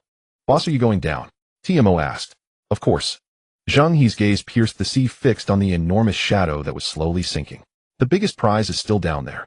We worked all night for this moment. He was referring to the third-rank Latang crystal core. To preserve its integrity, he had deliberately avoided striking the head, preferring to waste an extra shell if necessary. Its value could well exceed that of all the other rewards combined. That was why he had to go down personally. Splash. Zheng He plunged headfirst into the blood-streaked sea. The icy water closed over him, and the metallic stench of blood stabbed at his nostrils. The hulking carcass of the Latang illusory sea electric eel was slowly sinking into the deep. The enormous hole in its belly still oozed viscera and purple blood, flinging fragments outward like a giant baiting device, frenziedly pricking the nerves of deep-sea predators. He had to hurry. The scent of blood was intoxicating. It would not be long before high-level mutated creatures arrived. Then this place would become a slaughter ground, possibly even drawing swarms of high-rank sharks. Zheng He pushed himself to full power and headed straight for the beast's head. Drawing near, he saw a distinct protruding patch of crystallized hide at the creature's brow. The third-rank Latang crystal core must be inside. It had already lost its glow and looked no different from the surrounding scales. Zheng He seized his red-armored giant pincer axe and brought it down hard on that spot. Thunk! A muted impact sent sparks scattering. The blade only left a shallow white mark on the hardened. Zheng He shook his wrist, which had gone numb from the shock, and could only click his tongue. Even dead, it was so tough. The physical defense of a third-rank boss was no joke. This red-armored giant pincer axe had come from a boss itself, yet cutting it felt like mere scraping. Then brute force would have to do. Where ancient masters carved along the grain with ease, Zheng He would go against the sinews and rely on raw violence. He steadied himself, summoned whale strength, and struck the same spot again and again. Thunk! Thunk! Thunk! The dull impacts echoed far through the water. As the axe edge began to fray, a crisp crack finally rang out. The crystallized skullcap split open beneath his blows. He reached in and retrieved a fist-sized, deep blue crystal core, threaded with countless filaments of lightning. The third-rank Latang crystal core settled steadily into his palm. In hand at last, Zheng He hurriedly stored it in his Shunhai Ling Song, then set about looting the body without pause. A third-rank boss was a treasure trove, nothing could be wasted. Thundercore Eli 1, an orange-grade accessory of astonishing potency. 18 lightning damage, 5 skill critical, and a chance to trigger a paralysis field when casting lightning skills. Electric Scale Inner Armor 1, a purple-grade armor that reduces physical damage by 20 and lightning damage by 35. This one was solid, could save a life in a pinch. And Rand was not especially strong in combat. Besides that, there were Phantom Sea Thunder Barbs 5, a Latang Core Essences 10, Phantom Sea, Electric Marrow 10, Thunder Pattern Eel Tendons 5, a Deep Sea Thunder Pearls 2, a torrent of high-grade materials. Even the smashed eel meat and the relatively intact skin were not wasted. The flesh of high-tier mutated beasts was potent nourishment. Satisfied, he pocketed the last valuable bone and looked at the thoroughly gutted corpse with a contented grin. On board the Yuying, Songjing, the lights burned bright. Zheng He had barely climbed onto the deck when the sizzling aroma of roasting meat pierced his nose, instantly awakening his appetite. Lu Feier had set up a grill and was turning chunks of sea beast meat that filled the air with fragrance. And Rand had set out a folding table and a clean cloth. Several cups were already filled with wheat juice, the golden liquid sending up a fine fizz in the lamplight. TMO darted back and forth, clutching jars of seasoning, assisting Lu Feier as she tended the grill. Seeing the scene, the coldness that had settled over Zheng He after the bloody slaughter felt as if a warm hand had cupped it, touching the softest part of him. In this cruel, unforgiving survival world, the moment carried a surprising taste of home. Boss is back. TMO ever sharpied was the first to call out. Lu Feier and Ran looked up, smiles on their faces. Go wash up, covered in blood and dinner's weight. Lu Feier called over her shoulder without turning. Zheng He smiled, rushed into the shower, cleaned himself as fast as possible, changed into fresh clothes, and finally joined them at the table. Come sit. Zheng He lifted his cup and scanned his crew. The rest period ends tomorrow. In these 3 days we have gained much. We gathered a lot of routine materials, killed high-tier sea beasts, and, most importantly, our small team gained 2 powerful companions. Our strength has risen another notch. Today we together claimed the world's first kill of a 3rd-rank boss. That honor belongs to each of us. He raised his cup, joy that could not be hidden in his voice. To the boss. To ourselves. Lu Feier and Rand and TMO stood, faces alight with genuine happiness. In this sea where people swallowed others and left no bones, clinging to Zheng He's thigh was a blessing 8 lifetimes in the making. Before they boarded, even a hot bath had been a luxury. Now there was roast meat and beer. Glasses chimed together with a crisp sound. Boss, what did the blind box drop? Show us. TMO drained his cup in one gulp, eyes shining as he demanded to see. Zheng He grinned and opened his Shanghai Ling Song, displaying the hall of equipment and key materials. TMO and Lu Feier both inhaled sharply. An orange-grade accessory. Lu Feier's eyes went wide. Those stats are insane. A lightning mage with that would take off, TMO said. This purple armor is great too.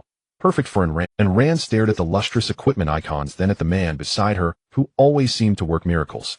Her heart skipped. She said nothing, only blushed, and quietly refilled Zheng He's cup. There are many good things, but most are mage exclusive. We can't use them, yet Zheng He waved. Good feasts are worth waiting for. I believe on our journey, we will meet the right companions. The victory banquet continued in an atmosphere of peace and merriment. Full bellies and warm laughter washed away days of tension and fatigue. When the meal ended, everyone tidied up briefly and returned to their cabins to rest, preparing to face the challenges that would come when the rest period ended. Zheng He lay on the large bed, feeling the ship gently rock with the waves.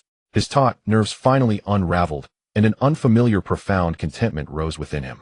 Just as his consciousness blurred and sleep approached, there came a soft knock. Knock, knock. The bedroom door was tapped lightly. Zheng He woke instantly and sat up. Who is it? He asked softly. Silence held for 2 seconds before a hesitant female voice answered, It's me. And ran. Zheng He was momentarily taken aback. What was she doing here at this hour? He got up from the bed, walked to the door, paused with his hand on the doorknob, and then gently opened the door. The dim light in the corridor elongated shadows. And Rand stood in the light and shadow, wearing only a purple spaghetti strap nightgown, the silky fabric clinging to her delicate figure, outlining her graceful curves. Her usually neatly tied long hair was now cascading over her rounded shoulders, the tips still damp, enhancing the languid and charming look of her intelligent face. Perhaps it was the effect of the alcohol. The beauty was stirred by emotion. A lovely flush spread from her fair earlobes down to her collarbone. Upon seeing the door open, her gaze began to wander, and her hands nervously twisted the hem of her nightgown. Captain. Her voice was soft and slightly trembling. I'm still haunted by last night's battle and can't sleep. Could you keep me company and talk for a while? Zheng He looked at her vulnerable expression, his heart clear as a mirror. A hind hunter often appeared in the guise of prey. In this hellish survival world, smart women always knew how to cling tightly to the strongest support. He said nothing, but silently stepped aside, making way at the door. Action spoke louder than words. And Rand visibly stiffened for a moment, but then, as if resolving something, she tiptoed into the room. As they brushed past each other, Zheng He was filled with a delightful fragrance, a mix of high-end shower gel and a hint of click. The door was locked. When he turned back, good heavens, and Rand had already snuggled under the covers. She looked like a frightened little rabbit peeking out from the quilt, with bright, sparkling eyes gazing at him longingly. The contrast was adorable. Zheng He chuckled softly, walked to the bedside, and lay down beside her. The mattress sank slightly. The warm body next to him immediately snuggled closer, trembling slightly, but confidently pressing against him. A joke from his past life inexplicably popped into Zheng He's mind. 9 out of 10 glasses wear glasses, and the last one is just exhausted. Tonight he was personally experiencing what it meant to be fully automatic. Truly a beautiful night, paired with a beautiful person, warm red curtains enveloping the spring night. The next morning, the golden sunlight broke through the sea mist, pouring down on the deck of the Shadow Whale like a downpour. Everyone had gradually gotten out of bed. Lu Feier, as usual, got up early and was preparing breakfast in the open kitchen. However, today the atmosphere on the ship seemed subtly different. While stirring the millet porridge in the pot with a spoon, she discreetly observed the 2 people on the deck. As someone who had undergone enhancement in spirit attributes, her perception was much sharper than others. The sounds from last night's master bedroom next door were like Dolby surround sound in her ears, echoing all night long. To say she wasn't feeling sour would be a lie. It felt like having worked hard to grow a cabbage only to have other pigs rooted up. But Lu Feier was a clear-headed woman. She understood that a man like Zheng He could not belong to her alone. In this apocalyptic sea, being able to stay by his side, live steadily, and even pursue a better life was already a tremendous blessing. One must learn to be content, understand the balance of advance and retreat, and have a sense of boundaries. Lu Feier took a deep breath, suppressing that twinge of sourness deep within, and put a bright smile back on her face. On the deck, Zheng He was shirtless, facing the rising sun, while performing some simple stretching exercises. With the robust physique of a breaker and in Rand's specialized post-medical care, last night's half-night of tossing did not leave him feeling fatigued. Instead, he felt vigorous and full of strength. Not far away, Rand was dressed in a refreshing sports outfit, practicing the 8 sections of brocade. With her complexion was much rosier than usual, and there seemed to be a touch of unshakable spring in her brows and eyes, yet she maintained her composure, as if everything from last night was merely a dream. The sound of clanging from Timos' operation room echoed. The kid had dived in early to study the newly arrived blueprints, oblivious to the undercurrents on the deck. Everything seemed as if nothing had happened. "Breakfast is ready." Lu Feier's cheerful voice shattered. Several plates of exquisite appetizing side dishes, a pot of golden seafood millet porridge, and a plate of boiled seabird eggs were skillfully placed on the dining table. "Wow, Sister Fea, where did you get this millet?" Timo dashed out, nearly drooling into the pot. "I gathered it on Chemical Island last time, and couldn't bear to eat it until now." Lu Feier smiled as she served porridge to everyone. "Today is a happy day, let's reminisce about the food on land." After shooing away the gluttonous Timo, Lu Feier turned and picked up 2 bowls of seafood millet porridge, handing one each to Zheng He and Ran. Her eyes curved into a smile, generous like a true hostess. "Here, drink it while it's hot." And Ran accepted the bowl with both hands, her fingers lightly brushing the warm rim. Faced with Lu Feier's generous warmth, she felt a bit guilty. And Ran's ears turned crimson like a startled little quail, and she softly managed to utter, "Thank you, Sister Feier." Zheng He, on the other hand, was thick-skinned, showing no restraint as he lifted his bowl and slurped a big mouthful. Seeing in Rand's awkward demeanor, this seasoned driver seamlessly transformed into a master of serving water. Being together is fate. In this ruthless sea, sharing the same pot of seafood millet porridge makes us like siblings from different parents. Sister Feier treats you like a real little sister. If you keep being shy, you'll ruin the internal unity of our... Listening to this ridiculous reasoning, Lu Feier shot him an annoyed glance, but did not refute. This man taking advantage yet pretending to be innocent. However, with Zheng He's playful banter and Rand's awkwardness truly dissipated a lot. This breakfast was simple, yet filled with a long-lost warmth of life. After breakfast, Zheng He leaned back in his chair, opened the communication interface, and messaged Wang Chuang. "Wang Chuang, how is your brother Liamo doing?" Zheng Lauda. "Thanks to you and Miss and Rand's remote diagnosis, he is out of danger.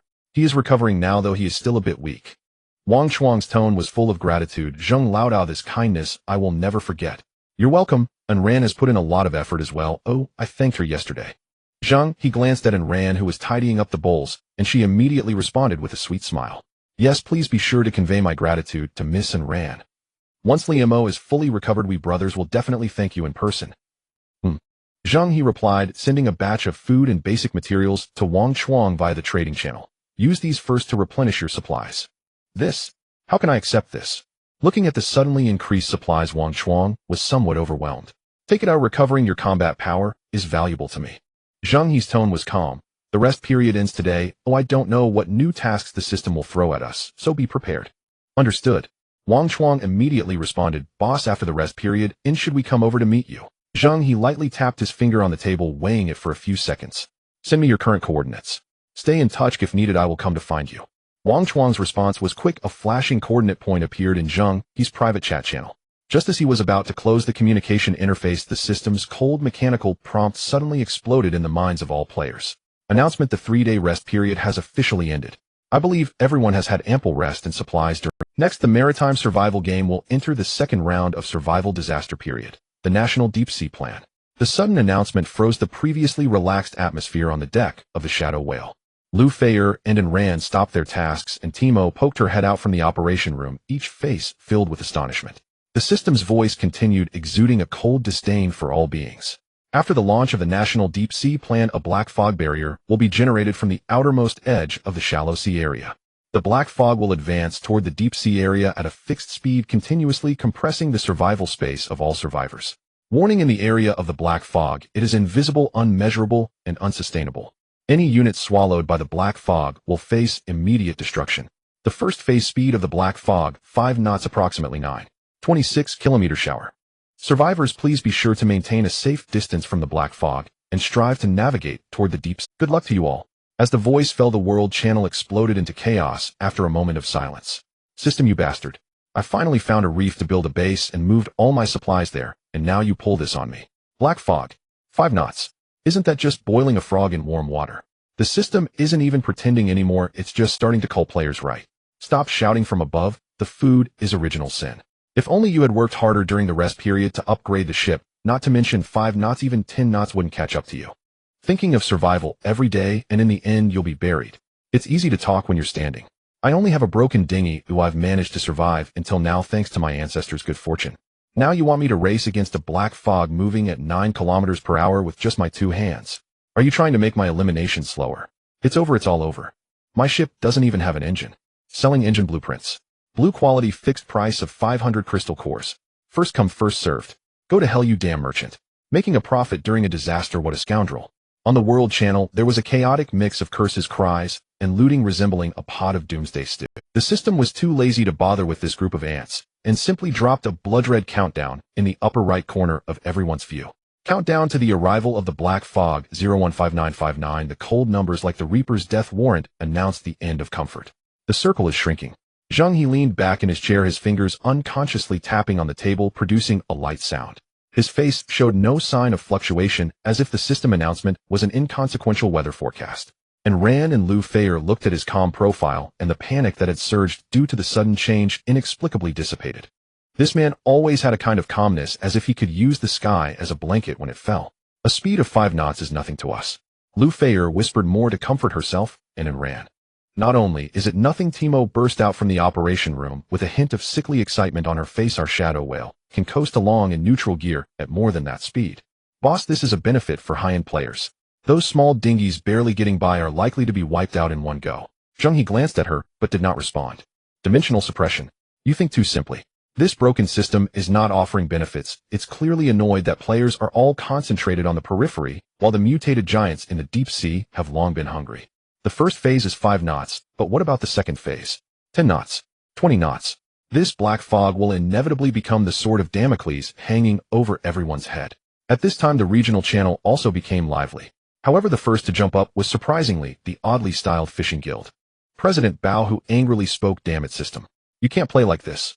Our guild just found a feng shui treasure during the rest period, and after 3 days of hard work, we were about to fish, and now you're shrinking the circle. Are you going to compensate us for the bait money?" Immediately a member replied, "Exactly. I just prepared my small medicine and was ready for a night of big fishing. My sea worms are all fattened up." This bizarre chatter turned the previously gloomy regional channel into a somewhat subtle atmosphere. Soon after, other guild leaders also began to chime in. The leader of the Black Shark Guild, Bloodshark, sent a concise message: "This is good news. The circle has finally shrunk, the big fish will surface, and the hunt begins." Between the lines there was an unabashed bloodthirst and killing intent. These sea hyenas loved nothing more than this kind of chaotic situation where they could plunder at will. Then Zheng He and his signature annoying statements arrived a bit late.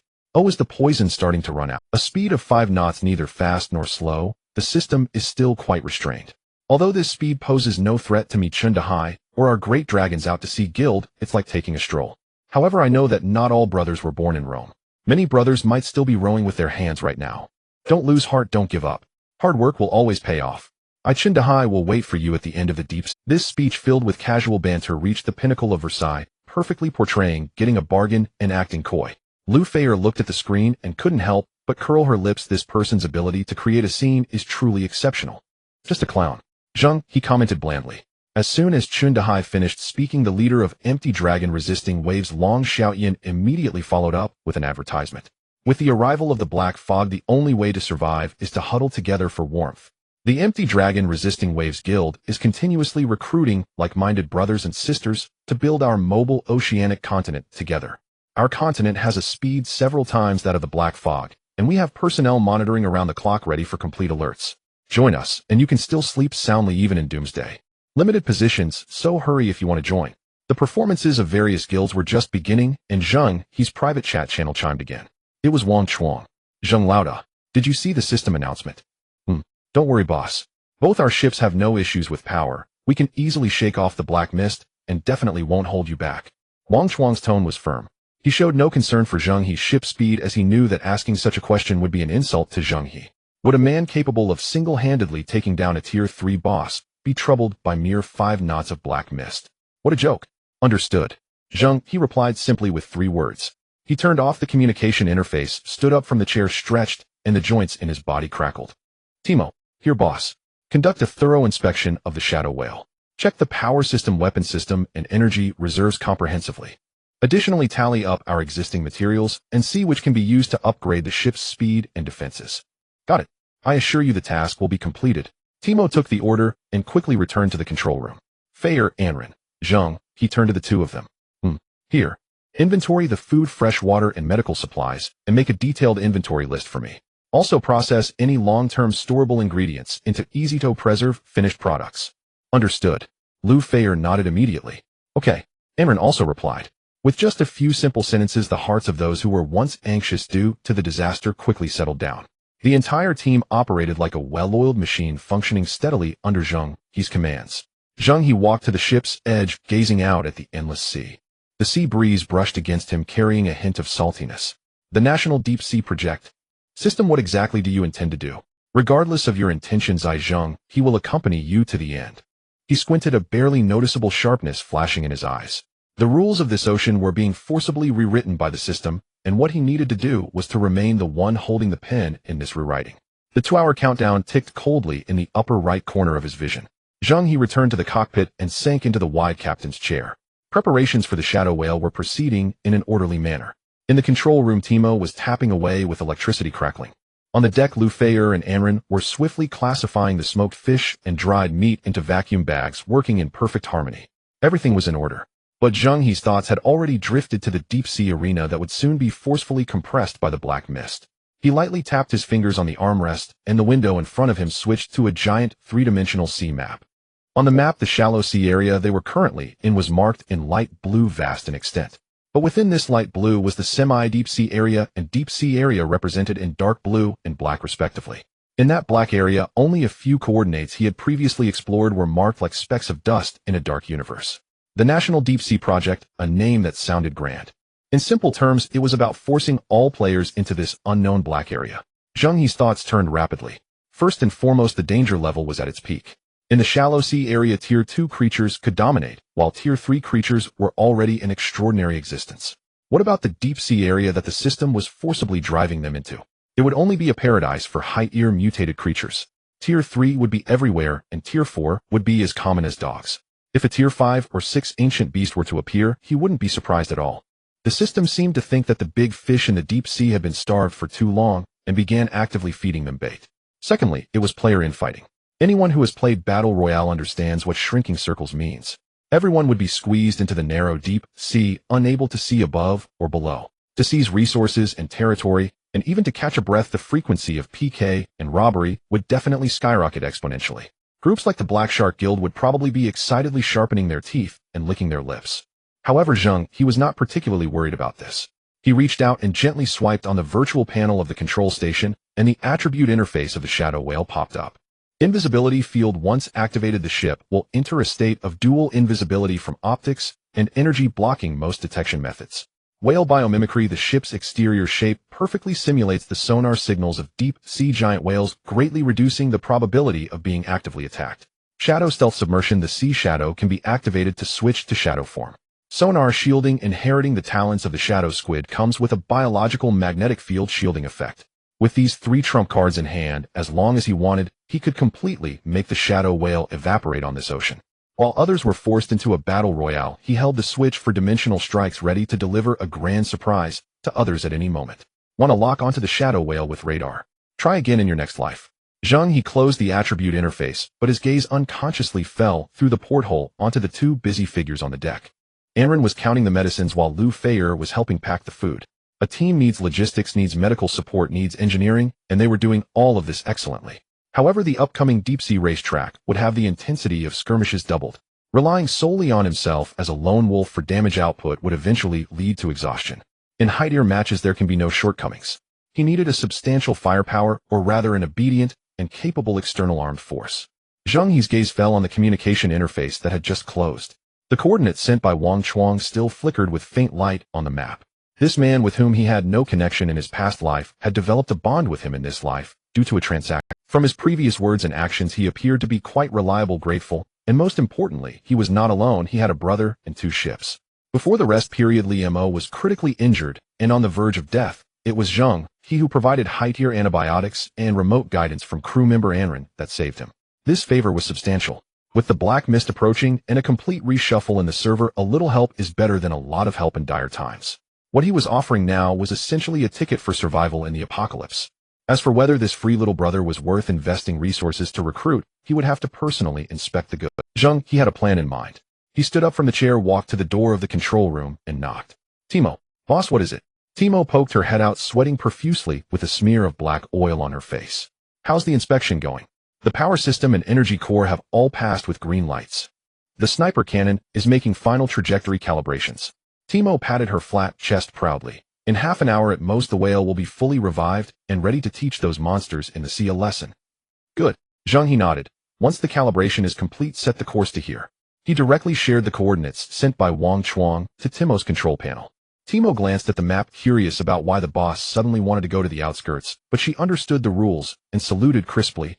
Understood, mission accomplished. Zheng He turned and exited the cockpit, stepping onto the deck. Captain.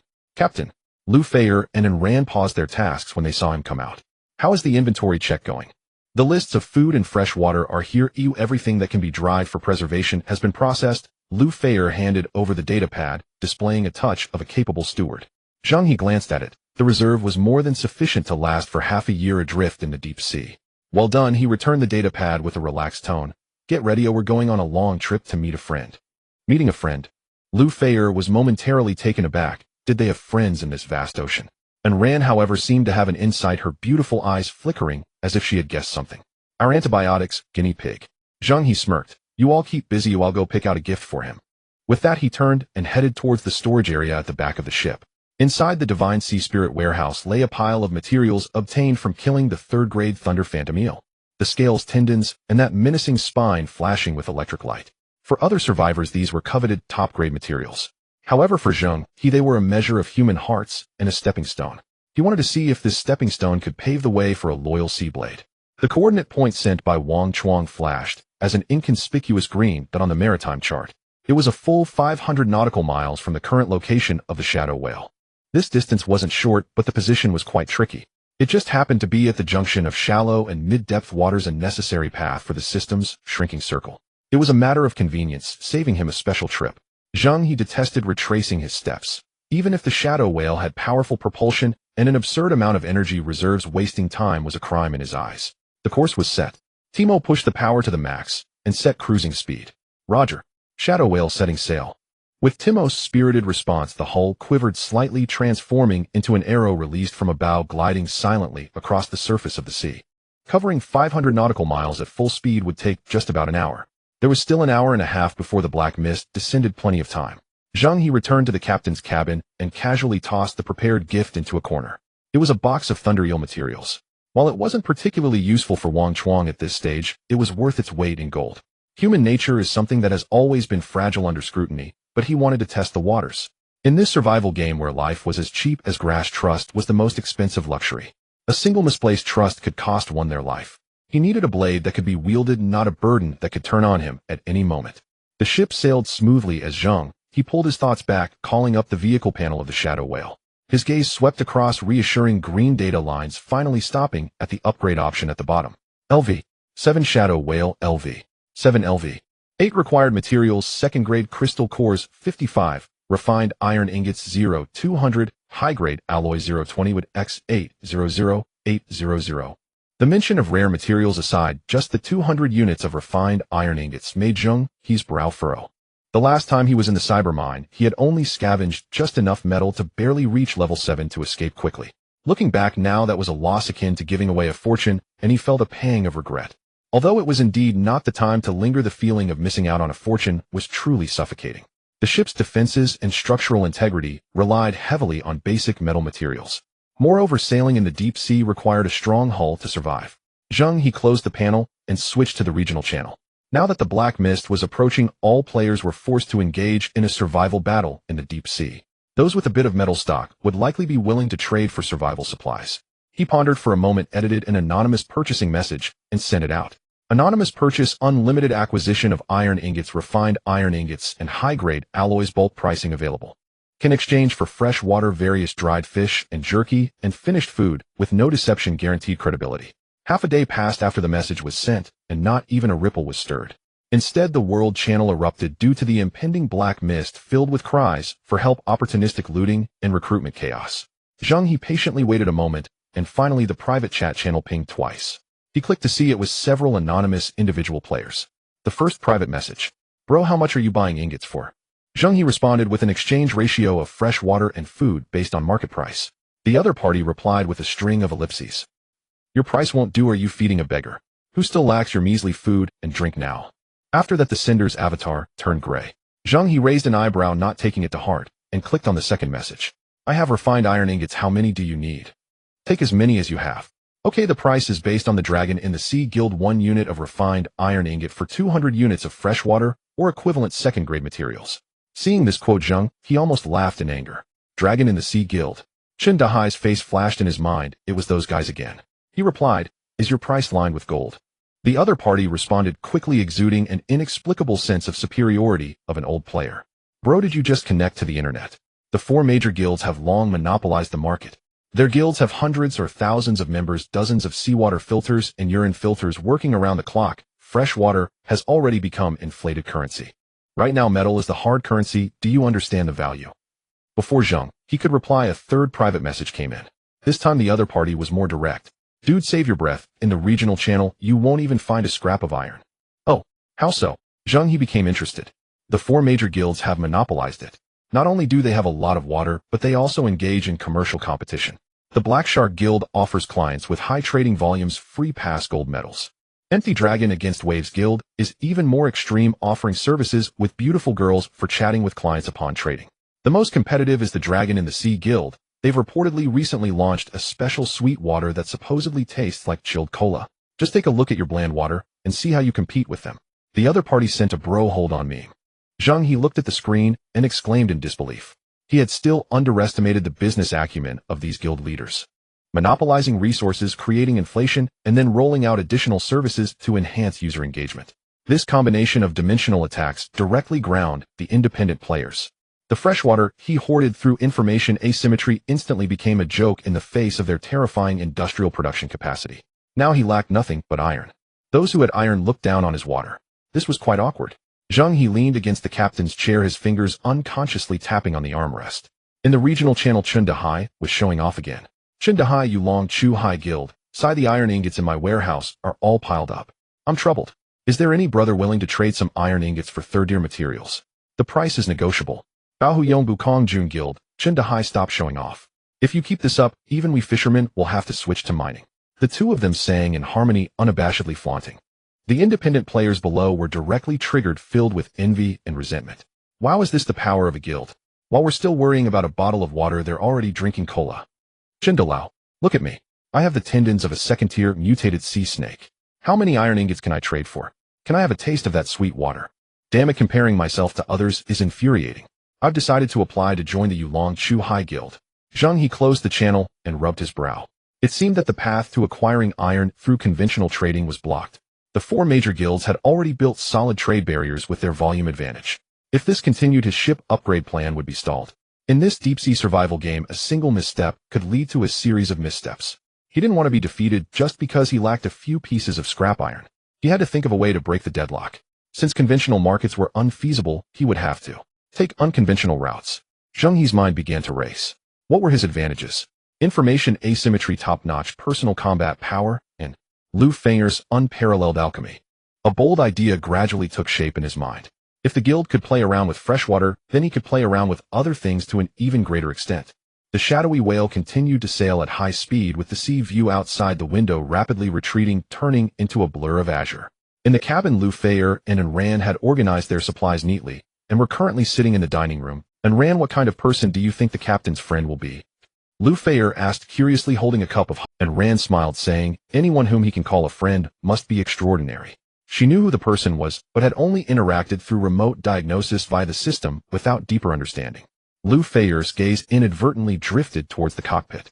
That man's figure was always so steady, as if he could shoulder the world even if it crumbled. Just then the cockpit door opened. Zheng He strode out, his expression calm, but a fierce glint burned in his eyes. Are you ready? All set. Lu Feier stood up. Zheng He nodded, tossing out a command. Feier, come with me. They walked straight into the control room. Inside, Timo was frantically outputting instructions while surrounded by a pile of disassembled parts and circuits. Various metal sheets, wires, and energy tubes were haphazardly strewn across the floor, and at the center was a nascent metal frame, the proud centerpiece of the supplement safety house plan. Seeing Zheng He and Lu Feier enter, he hurriedly cleared a clean spot from the debris.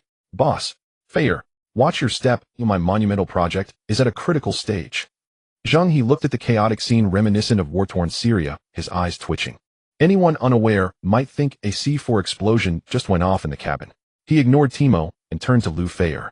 Feier, when you were making antibiotics earlier, you demonstrated a strong ability to extract materials. This should be a new ability unlocked after your specialization proficiency increased. Zheng He paused, his eyes lighting up. I'm facing some trouble now and have thought of a way to break the deadlock. I need your strong support. The feeling of being needed is always pleasant, especially when it comes from the man before her. A ripple stirred in Lu Feier's heart, but her face broke into a smile as she playfully blinked. Captain, what trouble have you encountered that requires me to personally step in? Stop joking.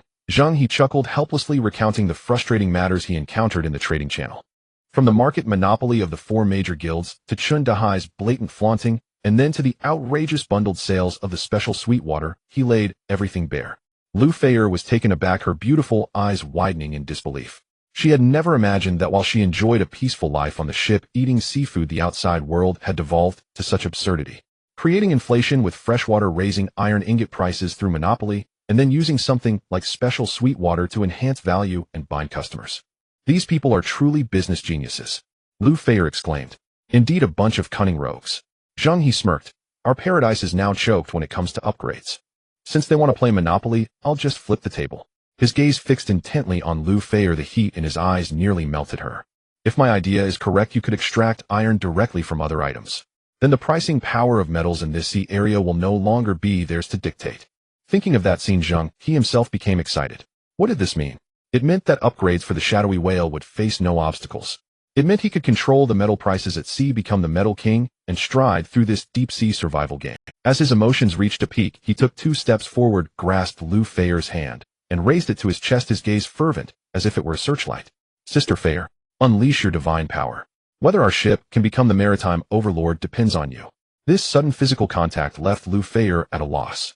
Feeling the warmth at her wrist and the man's intensely aggressive yet refreshing aura, her ears instantly turned crimson. You? Let go of me first, Lu Feier stammered, trying to pull away, but unable to. Ahem, I got carried away. Zheng He realized his gaffe and quickly released her hand, touching his nose to mask his embarrassment. What I mean is, this task can only be done by you.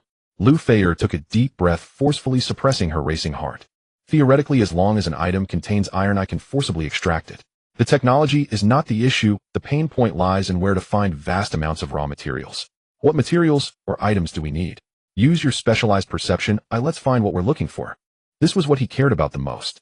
Lu Feier nodded, closed her eyes, and her fair hands clasped together in front of her chest. A wave of invisible fluctuation radiated from her. This is the unique material analysis of an alchemist. Moments later, she suddenly opened her eyes and swiftly listed a catalog on the data panel. Zheng He leaned in to take a look, and his eyes instantly lit up. The list enumerated various items containing iron, from rusty knives to the crystalline bones of high-level mutated sea beasts. Among them, 2 items were specially marked by Lu Feier in red. Large shipwreck, high material content, intact structure, extremely high extraction conversion rate. Submarine iron rich or vein, extremely high material content, renewable, high extraction conversion rate. Mining requires specialized equipment, and the location is fixed, making it easy to expose. Zheng He's finger firmly pointed at the line for large shipwreck, saying, but the shipwreck is different. In this vast ocean, what was most abundant was perhaps the shipwrecks. Whether it be relics from the old era or the countless ships left behind by survivors since the server's launch.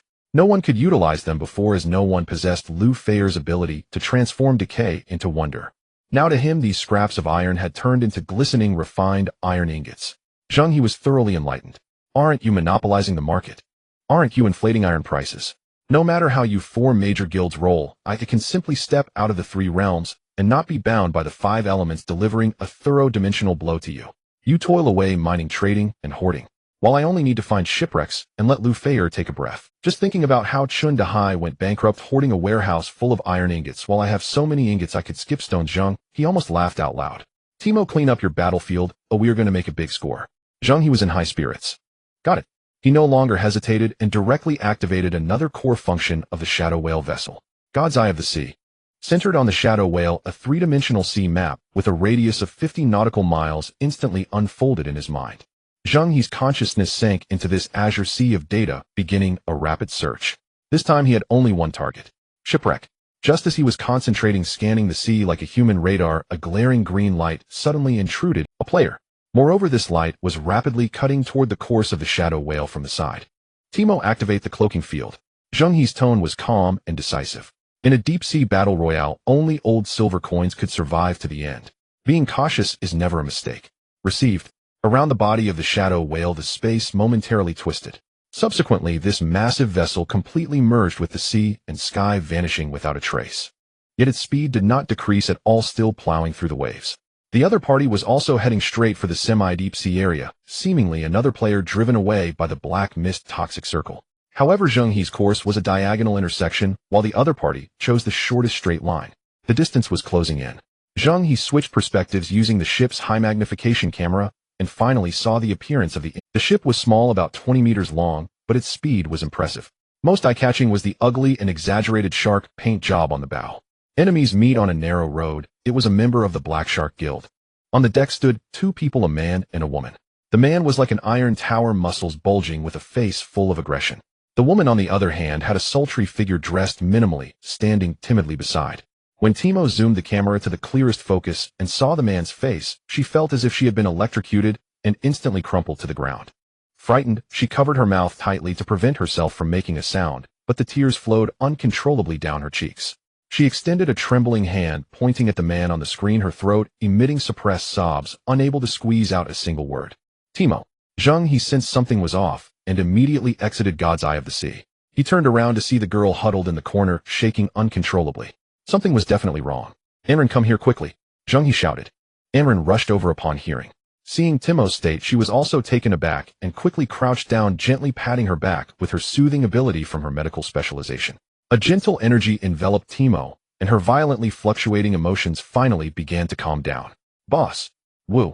She buried herself in Zheng He's arms, crying so hard she could hardly breathe. Zheng He's heart sank. To frighten the fearless Timo like this, the guy on the screen was definitely not a good person. He gently patted Timo's back, softly asking, don't cry, don't cry. Tell me, who was that person? Did he bully you? Under the alternating comfort from Anren and Zheng He, Timo sobbed and began to recount a past she least wanted to remember. The man on the screen was named Bu Ying, a fierce warrior of the Black Shark Guild's second fire group. When Timo first joined the Black Shark Guild, being the only mechanic on the ship, everyone took good care of her. Although Bu Ying looked fierce, he was polite to her, often asking her to repair and modify weapons. Gradually they became familiar, and he would sometimes bring her snacks and little trinkets after returning from missions. Initially, Timo was very afraid of this rough-looking man, but over time she felt he wasn't so bad and gradually lowered her guard. The nightmare occurred after a celebration feast. That day the guild completed a mission and seized a large amount of supplies, so the president held a grand banquet. Many people drank too much, including Bu Ying. This time he brought a very cute Lababa doll, thinking of giving it to Timo. After the banquet ended, he stumbled into Timo's repair room, reeking of alcohol. At the critical moment, the door of the repair room was kicked open. Night Owl rushed in. Her room was right next to Timo's, and her exceptional perception alerted her to the commotion. Seeing Bu Ying's beast-like appearance, she exploded with anger. Bu Ying, do you want to die? Bu Ying, upon seeing Night Owl, not only did not back down, but became even more excited, spewing alcohol breath. Damn it, another one. Tonight I'm going to feast. Although Night Owl specialized in perception, she had learned self-defense techniques while modeling. Bu Ying was completely drunk and his movements were utterly uncoordinated. With Night Owl's precise predictions, in just a few rounds this brute was completely subdued. Then Night Owl and the others who rushed over tied Bu Ying up tightly and left him on the deck to endure the cold wind all night. The next day Bu Ying woke up from his drunken stupor and came to apologize to Timo, begging for forgiveness. But the shadow of that night had already etched itself into Timo's bones, as she couldn't help but scream upon seeing Bu Ying, her SN value plummeting, just wanting him to disappear from her sight. Since then Bu Ying had not appeared before her. But today this man who had brought her endless nightmares re-emerged. Those terrifying images once again surged in her mind. After hearing Timo's sob story, Zheng He's expression turned as cold as ice. He gently handed Timo over to and Ran stood up and walked silently to the porthole, watching the approaching ship Black Shark as a murderous intent flickered in Zheng He's eyes. Damn it, what a beast of a thing. Zheng He's voice was low but carried a chilling aura. To dare target our Timo baby, you must be seeking death. He turned to the still sobbing Timo and spoke firmly. Timo, watch closely. Today I will uproot the thorn in your heart. Upon hearing the name Night Owl, Lu Feier felt a complex mix of emotions. She never expected that the good friend who had pushed her into the sea had also saved Timo. This made the feud between them even more complicated. But regardless, pushing her into the sea was an undeniable fact, and the next time they met she had to settle the score face to face. Zheng He returned to the captain's position and reset the course. The shadowy whale sailed like a true deep-sea phantom, silently closing in on Bu Ying's ship. At this moment Bu Ying was standing on the deck waving at a voluptuous woman. The woman reluctantly moved close. Big brother, didn't you say there's mutated crab roe on the ship? Why don't I see any crabs? The woman asked timidly. Bu Ying let out a lewd laugh. Hey, you want crab roe? I just happen to be a Cancer, so you'll definitely get your fill. Ha ha. Saying this, his filthy hands reached out towards the woman, groping her. The woman screamed and struggled, but in front of Bu Ying it was utterly futile. Her resistance only excited the pervert more. Just as that dirty hand was about to tear the woman's clothes apart, buzz, a low-frequency engine sound that seemed capable of shattering souls erupted across the sea. Just under 5 meters from Bu Ying's small boat, the sea exploded, and the shadowy whale revealed itself. A massive object suddenly broke through the air, exuding an overwhelming sense of oppression materializing before them. A gigantic shadow instantly enveloped the small boat. Bu Ying's lewd smile froze. He stared with wide eyes, dumbfounded at this ghost ship, which was larger than anything he could have imagined. His CPU instantly burned out. That lewd fire was instantly doused with cold water. Bu Ying was directly scared stiff. The ship was completely shrouded in shadow, as if swallowed by a dark behemoth. Bu Ying's head was still tilted back, his lewd smile completely frozen, his eyes bulging as if they would pop out. The woman behind him was already terrified out of her wits, crawling into a corner of the cabin, hugging her head and trembling.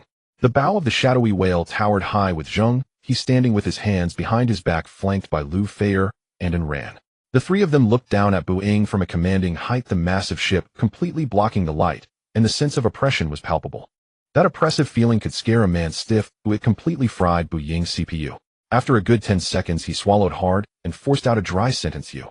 Which path are you from? Which guild? His voice trembled a quiver, even he didn't notice. Zheng He remained silent, too lazy to engage with this fool. Lu Feier snorted coldly and spat out 2 words: Sparrow Player. Hearing Sparrow Player, Bu Ying felt like had been injected with a shot of adrenaline. The usual cowardice in his mind was quickly suppressed, and fear was instantly replaced. Sparrow Players. What was there to fear? He straightened his back instantly, his expression shifting from terror to ferocity, pointing at Zheng He and cursing. Damn it, so it's just a few lucky sparrows. You scared me. Listen up, I am the main force of the Black Shark Guild's 2nd fire team. If you are smart, hurry up and roll away, don't delay me from doing my business. Zheng He couldn't help but laugh at this foolish declaration. 2nd fire pig. Then what about the other pig? Bu Ying's expression froze for a moment, then turned beet red as he exploded with rage. Are you tired of living? Daring to make a fool of me? Go ask around in this sea area who doesn't tremble at the mention of Bu Ying's name. Oh. Zheng He chuckled lightly, his eyes turning cold, murderously clear. Coincidentally, the one I'm going to kill today is you, the one who can't get it up. Damn. Bu Ying was directly provoked, hitting a sore spot, feeling worse than being killed. You brat are not only interrupting my good fortune, but also daring to threaten to kill me. You've got some guts. Talking to such a moron was a waste of air. Zheng He leaped down from the deck of the shadowy whale like a meteor. The red-clawed giant axe swooped down with a piercing screech towards Bu Ying's face. Damn, no honor in fighting. Bu Ying was startled. How could this guy not even exchange pleasantries before attacking? Despite his bulky physique, his reactions were swift. He pushed off forcefully with his feet, his body sliding back like it was greased, narrowly avoiding this deadly blow. The axe struck the deck, splintering wood and creating a terrifying hole. Bu Ying was drenched in cold sweat, shouting in a cowardly manner. You brat don't play by the rules, attacking without even introducing yourself.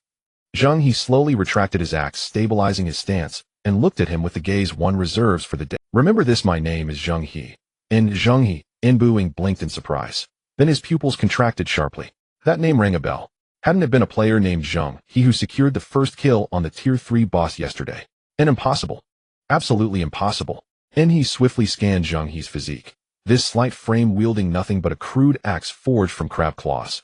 How could it possibly pierce a Tier 3 boss's defenses? What utter nonsense.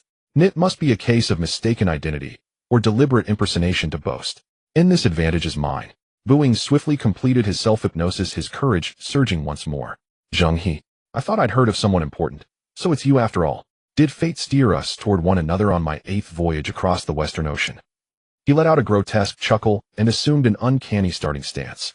Today I'll show you the true might of Qin Shi Huang. And before the final word left his lips, Bu Ying's body erupted with sharp, crackling snaps. His skin hardened, rapidly sprouting coarse brown fur, his face elongated, fangs jutted forth violently, and, whoosh, a bushy tail shot out from behind him. Combat specialization beast form monkey. Transformed, Bu Ying became a full-fledged therianthrope, quadrupedal like a wild ape, eyes blazing with bestial ferocity and cunning movements unervingly swift. With explosive force he blurred into a streak of afterimage, darting wildly among debris on the narrow deck, launching a vicious oblique strike at Zheng He's heart from the flank and rear. Zheng He didn't budge an inch. He silently intoned Crab King defense.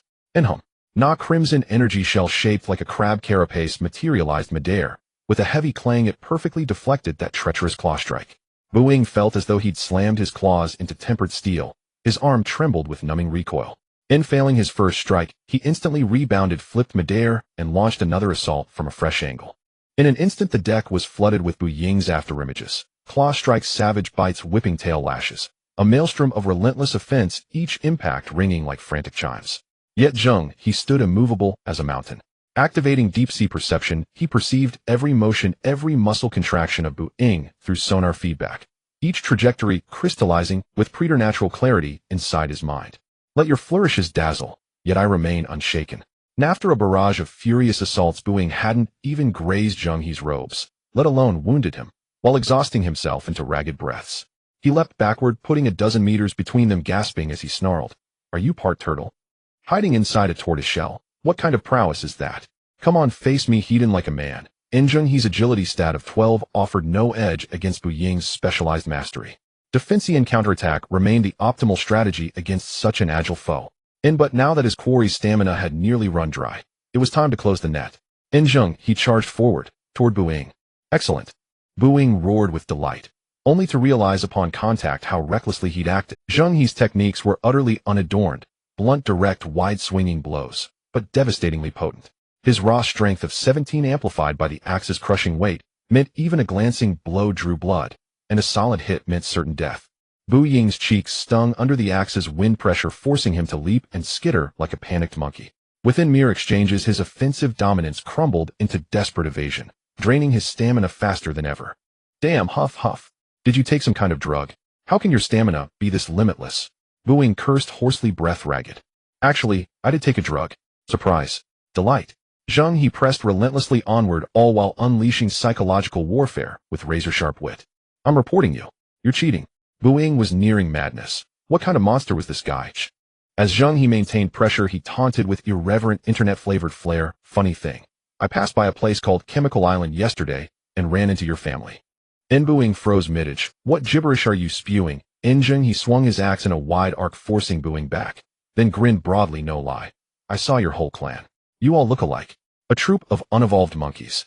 This venomous blend of mockery and personal insult twisted Bu Ying's simian features into a grotesque grimace. Fuck your ancestors. Master Eagle. You're not that worked up, are you? Zheng He kept delivering mental blows. Rage incinerated Bu Ying's last vestige of reason. He unleashed a shrill, hysterical shriek and abandoned all defense, lunging at Zheng He with suicidal abandon. An attack stripped of reason, no matter how powerful, is meaningless. This was the moment he'd waited for. A flash of cold light ignited in Zheng He's eyes. He advanced instead of retreating. Facing the descending claws, he flicked his wrist, using the axe's haft to deflect upward with pinpoint precision. Clang. The effortless leveraged force sent Bu Ying's arms flying upward, leaving his entire chest exposed and defenseless. Zheng He granted him not even a breath's respite. He pivoted, coiled his waist, stepped forward, channeling his full 17 points of strength into his right arm. The massive crimson-armored crab claw axe carved a scarlet crescent moon through the air. None swing, side cleave. Schlurch. Sickening visceral sound of flesh and bone tearing apart. Bu Ying's charging body jerked to a violent halt, bisected cleanly at the waist. Ni's torso split precisely in two. His upper half, propelled by momentum, flew forward, its enraged expression frozen in death. His lower half collapsed with a dull thud onto the deck. His upper half landed directly before Zheng He face up. Are you truly Zheng He? In yes. I am. In. I'm dying. I beg you don't lie to me. Rest assured, I am Zheng He. In Zheng, if my buttocks hurt. In, Master Eagle, your buttocks are lying back there on the deck. They won't hurt anymore now. Foul entrails mingled with crimson blood splattering across the bow in a gory cascade, staining half the ship's prow. And the world fell silent. The metallic tang of blood filled the air, yet Zheng He's expression remained impassive as he retracted the crimson-armored crab claw axe. On the deck lay the bisected corpse and scattered viscera, forming a tableau of pure, unrelenting hell.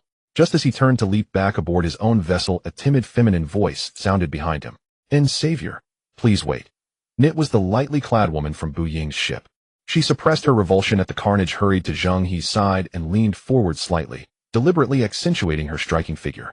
Eyes wide and vulnerable, she pleaded, "Could you take me with you?" Zheng He paused and turned to praising her thoroughly. Her beauty and bearing were exceptional, well above 8 out of 10, an exceedingly rare asset within this maritime survival game. What combat specialization have you awakened, or what unique skill do you possess? Zheng He asked, blunt and unflinching.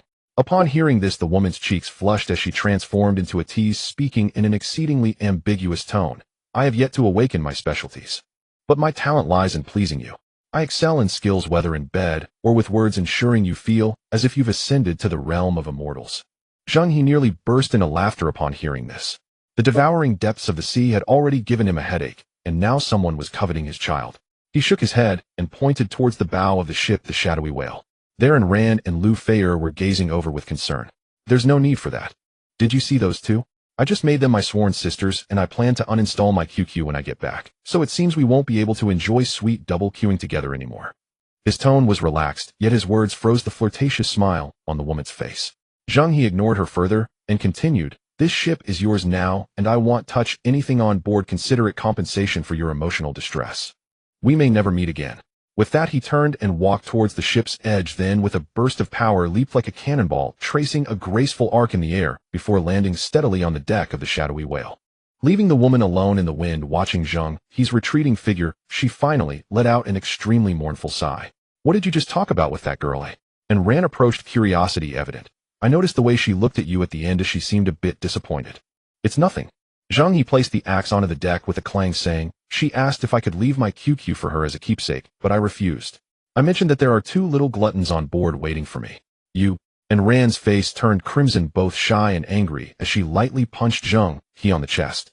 A dog's mouth can't spit out ivory. Lu Feier, with her heightened perception, naturally heard the entire exchange. Her small face also flushed with a tinge of red, but she lowered her head and quietly said to Zheng He, Captain, let's continue our voyage back.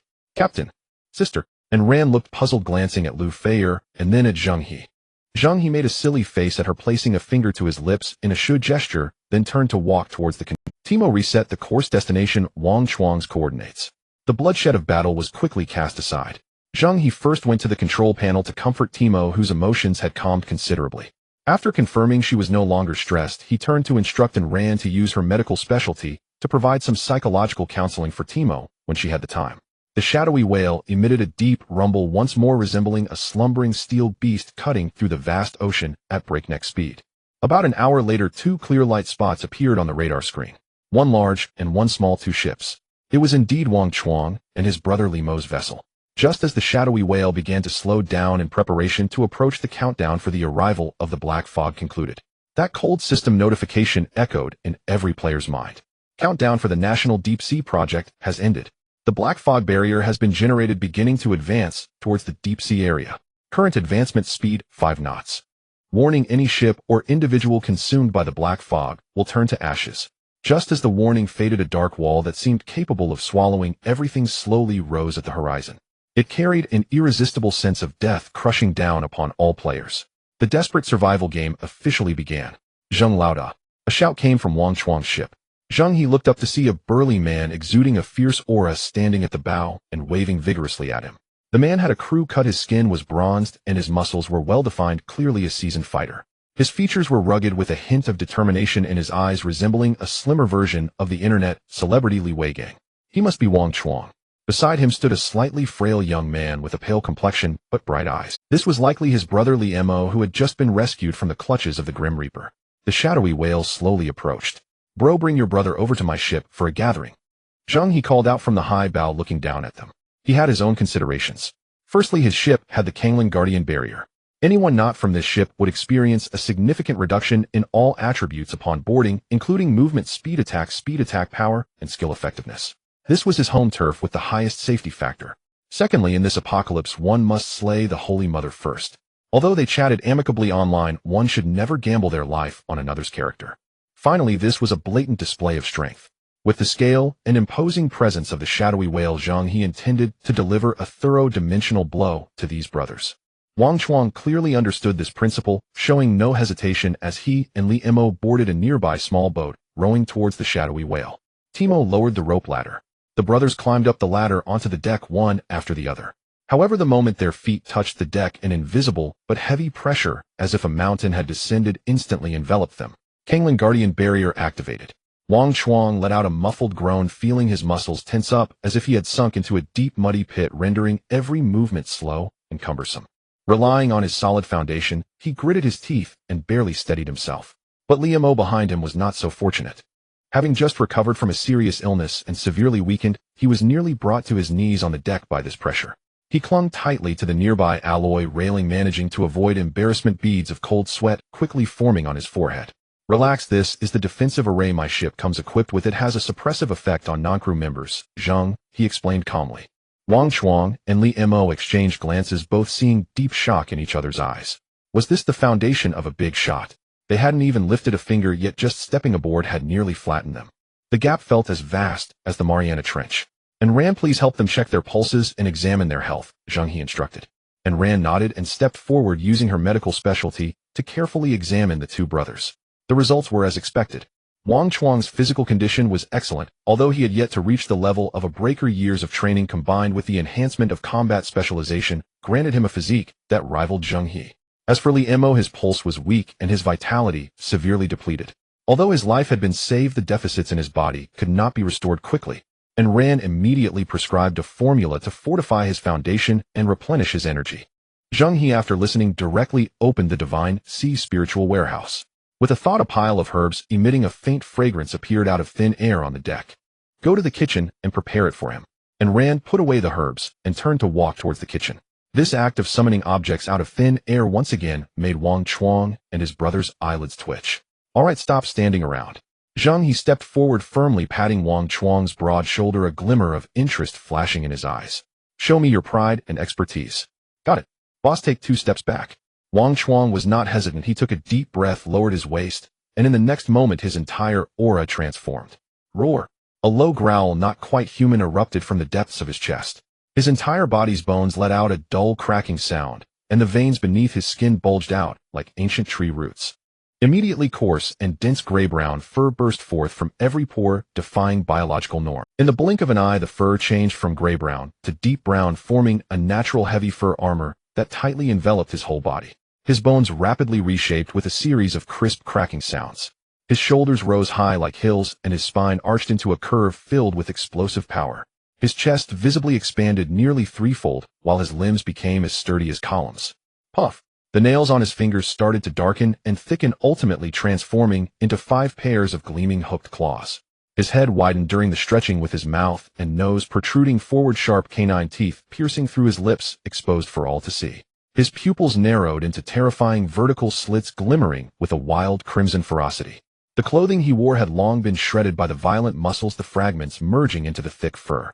A circle of earthy yellow battle aura enveloped his massive form. Bang! When his reshaped feet heavily stomped on the deck, the specially crafted steel deck vibrated with a buzzing sound, creating a visible shockwave. He let out a deafening roar towards the sky, the sound waves causing even the air to emit a faint buzzing. A living man right before Zheng He's eyes transformed into a war giant bear, standing over 3 meters tall, exuding an overwhelming presence.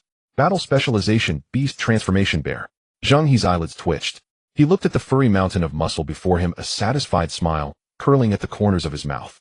Just moments ago, he had dismissed Bu Ying's flashy beast transformation monkey, likening it to a circus clown. Now seeing Wang Chuang's transformation into the powerful and wild beast transformation bear, he felt differently. Now this was truly a manly transformation. All right, revert your divine ability. Zheng He waved his hand, signaling Wang Chuang to return to his original form. Who? The war giant bear exhaled a plume of hot white vapor, and its massive body visibly shrank at a rapid pace. The thick brown fur rapidly faded, the bulging muscles gradually receded, the bones cracking back into place. Soon the 3-meter-tall giant bear transformed back into a muscular man. However, his clothes had turned into rags. Wang Chuang scratched his head, awkwardly revealing an honest smile. Boss, my beast transformation has a cooldown period. I can't use it again for half an hour after reverting. Wait. He paused and added, my specialization has leveled up to level 2. I can now transform into a bear, and I've unlocked a cheetah form as well. It's fast, can stealth, and has damage bonuses for flank attacks. Oh. Zheng He's eyes lit up. One can be a heavy tank that can face enemies hidden, and the other can be a stealthy assassin. Wang Chuang alone was equivalent to a combat squad. This was quite the gain. Li Mo, who had been silently standing by, stepped forward. He noticed a small wound on Zheng He's hand which had been inadvertently cut during the earlier clash with Buing. The bleeding had stopped, but it hadn't healed yet. Li Mo said nothing, extending his somewhat pale hand to gently grasp Zheng He's wrist. The next moment, a soft emerald green glow emerged from Li Mo's palm. A warm current surged into Zheng He's body along his wrist. It felt like drinking a bowl of ice-cold sour plum soup on a hot summer day, or having a hearty lamb hot pot in the dead of winter. Every pore felt refreshed. A faint tingling sensation emanated from the wound on his hand. Zheng He looked down to see the flesh rapidly writhing and healing. In just a few seconds, the scar had vanished without a trace, the skin smooth as it had been before, leaving not even a hint of a scar. Not bad, brother. Zheng He gave Li Mo a thumbs up. This healing ability was definitely a must-have skill for home travel and dealing with adversaries. All right, stop standing in the wind on the deck. Let's go inside to talk. Zheng He beckoned the two and led the way towards the cabin. Wang Chuang and Li Mo followed behind, and the moment they stepped into the cabin, both were left speechless. The spacious and bright hall, the soft and comfortable genuine leather sofas, the spotless hardwood floor, and in the corner there was even a pot of vibrant green plants. The air was filled with the aroma of dishes just prepared by Lu Feier. This was nothing like surviving in a post-apocalyptic world. It felt like a vacation. Wang Chuang stood on the clean floor, momentarily at a loss for where to place his feet. He glanced at Ran, who was carrying the soup, and then at Lu Feier, who was wearing an apron. Both girls had rosy complexions, their eyes full of tranquility and peace, comparing themselves to the disheveled state of him and his brother after days of hardship. Wang Chuang and Li Mo exchanged glances, seeing the same astonishment, envy, and immense relief reflected in each other's eyes. They had chosen the right people. This thought was more resolute than ever. Here, Li Mo, the medicine is ready. Drink it while it's hot. And Rand handed a bowl of dark soup to Li Mo. Li Mo quickly accepted it with both hands, tilted his head back, and gulped it down, without even furrowing. Meanwhile, Lu Feier also brought out a table full of sumptuous dishes, and specifically prepared a light and nutritious meal for Li Mo, of fish, meat, and vegetable porridge. Looking at the table full of steaming dishes, the brothers momentarily felt a bit dazed. They could hardly remember the last time they had eaten a proper meal. Eat up, we'll talk after. Zheng He urged. The brothers devoured their meal ravenously. After satisfying their hunger, they began to converse. It turned out that Wang Chuang and Li Mo had only met by chance during their beginner phase. They were fortunate. One awakened a combat specialization, while the other awakened a support specialization, resulting in highly efficient combat. Those guys pretended to be sincere at first, saying they wanted to recruit us. Wang Chuang said with disgust, as a veteran, I cannot accept their corporate culture, where one does not cultivate good karma in life, but only loves killing, and arson is fundamentally incompatible with my beliefs. Xiao Mo and I outright refused them. And then what happened? Zheng He asked. As a result, Wang Chuang sneered. Those beasts turned hostile, adhering to the ridiculous principle of if you can't have it, destroy it, directly bringing people to seize the island, attempting to wipe us out. The battle was incredibly brutal. Although Wang Chuang's beast transformation specialization was formidable and Li Mo's support was sufficient, they were overwhelmed by their opponent's numbers. The attrition tactics drained them. After the two brothers fought desperately and took out most of the enemy forces, Li Mo was severely injured, and their ship sustained heavy damage, forcing them to flee in disarray. What followed was an endless cycle of hiding and being hunted. It wasn't until the disaster period arrived that the Black Shark Guild was too preoccupied with their own troubles, giving the two of them a brief respite. However, Li Mo's injuries continued to worsen due to lack of effective treatment, ultimately leading to a high fever and leaving him hanging by a thread. If it weren't for encountering you, boss, in the regional channel. Li Mo's eyes reddened. My life is thanks to you. You and the sisters are like my reborn parents. Saying this, the two brothers exchanged glances and immediately stood up ready to kneel before Zheng He in gratitude. Hey, what are you doing? Zheng He quickly pressed them back onto the sofa. We don't do that here from now on, we are like family, so let's skip the formalities. He deftly shifted the topic, turning to Wang Chuang. Let's talk business.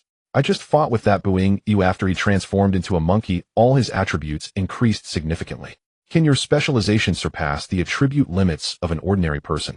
This was the question he was most concerned about. Yes, boss, Wang Chuang explained earnestly. Beast transformation specialization does not proportionally enhance basic attributes, but rather replaces them based on animal characteristics. For example, if I turn into a bear, my strength and constitution would be maximized, but my agility and spirit would drop significantly. In cheetah form, strength, agility, and perception would surge, but my constitution would weaken. Zheng He understood now. So it was a replacement specialization mechanism, not just a mindless enhancement of all attributes. The design of this skill was quite rigorous.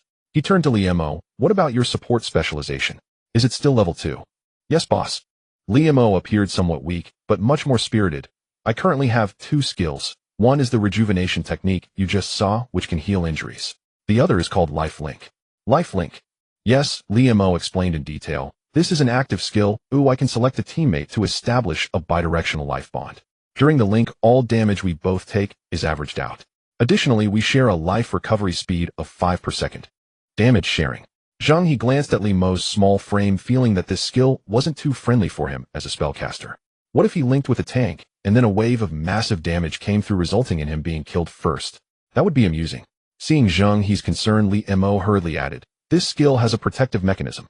If one party receives a critical hit, the shared damage is automatically reduced by 30. Moreover, if my health drops below 20, the damage sharing is instantly severed, retaining only the healing effect to prevent me from being killed. I see. Isn't this the legendary blood lock mechanism? As long as Li Mo doesn't die, his linked teammate essentially has an extra half-life along with a powerful healing buff. It's just, Li Mo looked a bit awkward. This skill has a high requirement for my constitution. The higher my constitution, the longer my health bar, allowing me to withstand more shared damage and prolong the link. Upon hearing this, Zheng He was struck with inspiration. Strengthening constitution. He remembered that he had a pile of level 1 constitution enhancement potions lying in his Divine Sea Spirit warehouse. Originally, he planned to use them himself, but it seems that using them on Li Mo might yield greater team value. Just imagine a super healer with high health and defense who couldn't be killed attached to a heavily armored berserker. That image is simply picturesque. Alright, once this kid's health is restored, I'll arrange the level 1 constitution enhancement potions for him. A berserker who can tank, fight, and stealth alongside a powerful healer who can support and survive. In this sea, their team would be a force to be reckoned with. Having finalized the enhancement plan for Li Mo, Zheng He's spirits lifted. The puzzle of the team was coming together perfectly piece by piece. He turned to Wang Chuang and casually inquired, on the way here, did you come across any wreckage of iron-hulled ships? Wang Chuang scratched the back of his head, recalling carefully. Wreckage? Boss, now that you mention it, I have seen some wreckage. However, they were mostly broken wooden ships. I haven't really seen any wrecks of iron-hulled ships. This was quite reasonable. Wang Chuang analyzed. In this day and age, those who can gather enough resources to upgrade to iron-hulled ships are not ordinary people. Even in dangerous situations, iron-hulled ships are relatively sturdy. If nothing else, finding a guild to back you up is more valuable than those small wooden ships. Zheng He nodded. This aligned with his assessment. It seems relying on scavenging to get rich isn't a feasible route. Just as he was preparing to continue discussing future plans with the two brothers, the cabin door was suddenly pushed open with a loud bang. Lu Feier rushed in, her face filled with urgency, her voice trembling. Captain, something big has happened. Quickly look at the regional channel. Zheng He's heart sank. A bad premonition surged within him. He quickly opened the regional channel. At the top of the screen hung a bold blood-red message. Black Shark Guild, all seas wanted. Notice rogue Zheng He. This person is cunning and treacherous and has unprovokedly slaughtered our guild's elite Buing. Anyone who can provide his exact whereabouts will be rewarded with a choice of resources worth 5,000 units. 10 bottles of rare potions. 5 blue-quality blueprints. Additionally, one can choose high-quality male and female members of our guild as personal companions. Black Shark Guild, all seas wanted. Notice. Black Shark Guild, all seas wanted. Notice. The information rolled madly in the channel like a virus, dominating everyone's vision. Zheng He's pupils constricted sharply. How could it be so quick? From the moment he killed Buing until now, it had only been 2 or 3 hours at most. The Black Shark Guild not only confirmed Buying's death, but also accurately pinpointed his name, even clearly understanding his identity as a rogue. Such efficiency is simply too high. Unless... Damn, Buying's ship. Zheng He smacked his thigh, regretting deeply. He had forgotten the most crucial detail. While busy dealing with Wang Chuang and his brother, he hadn't properly handled the woman on that ship. With Bu Ying dead, the guild would certainly have a life sign alert. Unable to contact Bu Ying, they would inevitably check the ship's coordinates. Then that woman, in a bid to save her life, decisively sold him out. Damn it, looking like a traitor, she actually dared to sell me out. Zheng He cursed and slammed his fist heavily on the dining table. Bang! The solid wood table HP1 trembled. That woman had not only seen him, but also in Rand and Lu Feier. The most critical issue was that she had seen the full form of the phantom song whale. This hidden danger must be eliminated. One must cut the weeds at the roots. The Black Shark Guild should not have found her yet, so she needed to act before they did. Once she made contact with the Black Shark members, the information about Zheng He and the phantom song whale would leak. At that point, it wouldn't be as simple as just shouting in the channel. The rules of the Dark Forest would come into effect, making them targets across the entire sea. Zheng He directly activated the Sea God's vision. A massive, three-dimensional holographic sea chart unfolded before him. Currently, there weren't many ships in the semi-deep sea area. He quickly filtered through the sea chart based on the approximate direction he left the ship of Bu Ying. Wang Chuang and Li Mo stood aside watching Zheng He's gloomy expression and the shocking wanted notice in the regional channel, immediately realizing the seriousness of the situation. Boss, we are going with you. Wang Chuang stepped forward, speaking in a deep voice. Zheng He shook his head, rejecting their goodwill. No. His voice was cold and hard. This is my personal matter, but cannot draw too much attention. You two should return to the ship and rest well. This matter had to be dealt with swiftly, and the leak must be completely eradicated before the main force of Black Shark could react. He did not want to involve Wang Chuang and Li Mo. After sending them off, Zheng He said no more and turned to stride toward the cockpit. The phantom song whale let out a low rumble from its engine, its massive body carving a graceful arc across the surface of the sea as it turned its bow and sped toward the semi-deep sea area. On the holographic sea chart provided by Sea God's vision, a moving light that was firmly locked by Zheng He. The ship's trajectory and speed were highly consistent with the data from Bu Ying's combat fishing boat. Thinking of escaping. Timo, activate the cloaking field. Understood, boss. The surface of the phantom song whale rippled with barely noticeable water waves, and then the entire ship blended into the azure sea and sky. In the regional channel, the wanted notice from the Black Shark Guild stirred up a considerable storm. Yet more prevalent were the wails regarding the black mist. The advanced speed of black mist is 5 knots. This speed is nothing for ships with power systems. But for those low-level players still struggling at the edge of shallow waters relying on manual paddling, it was a death sentence. It's over, completely over. My utmost effort only allows me to paddle at 2 knots. This is a death sentence. Big boss, take me with you. I can repair ships and cook. I can do anything. Just destroy it. I won't resist anymore. In this last moment, I might as well enjoy it. Despair spread through the channel like a plague. The Black Shark Guild clearly knew how to utilize the traffic. Aside from the wanted notice, they were rampantly stirring the pot in the channel. This Zheng He is just a child of the system. A cheater. Relying on good luck, he ruthlessly slaughtered our members. Exactly.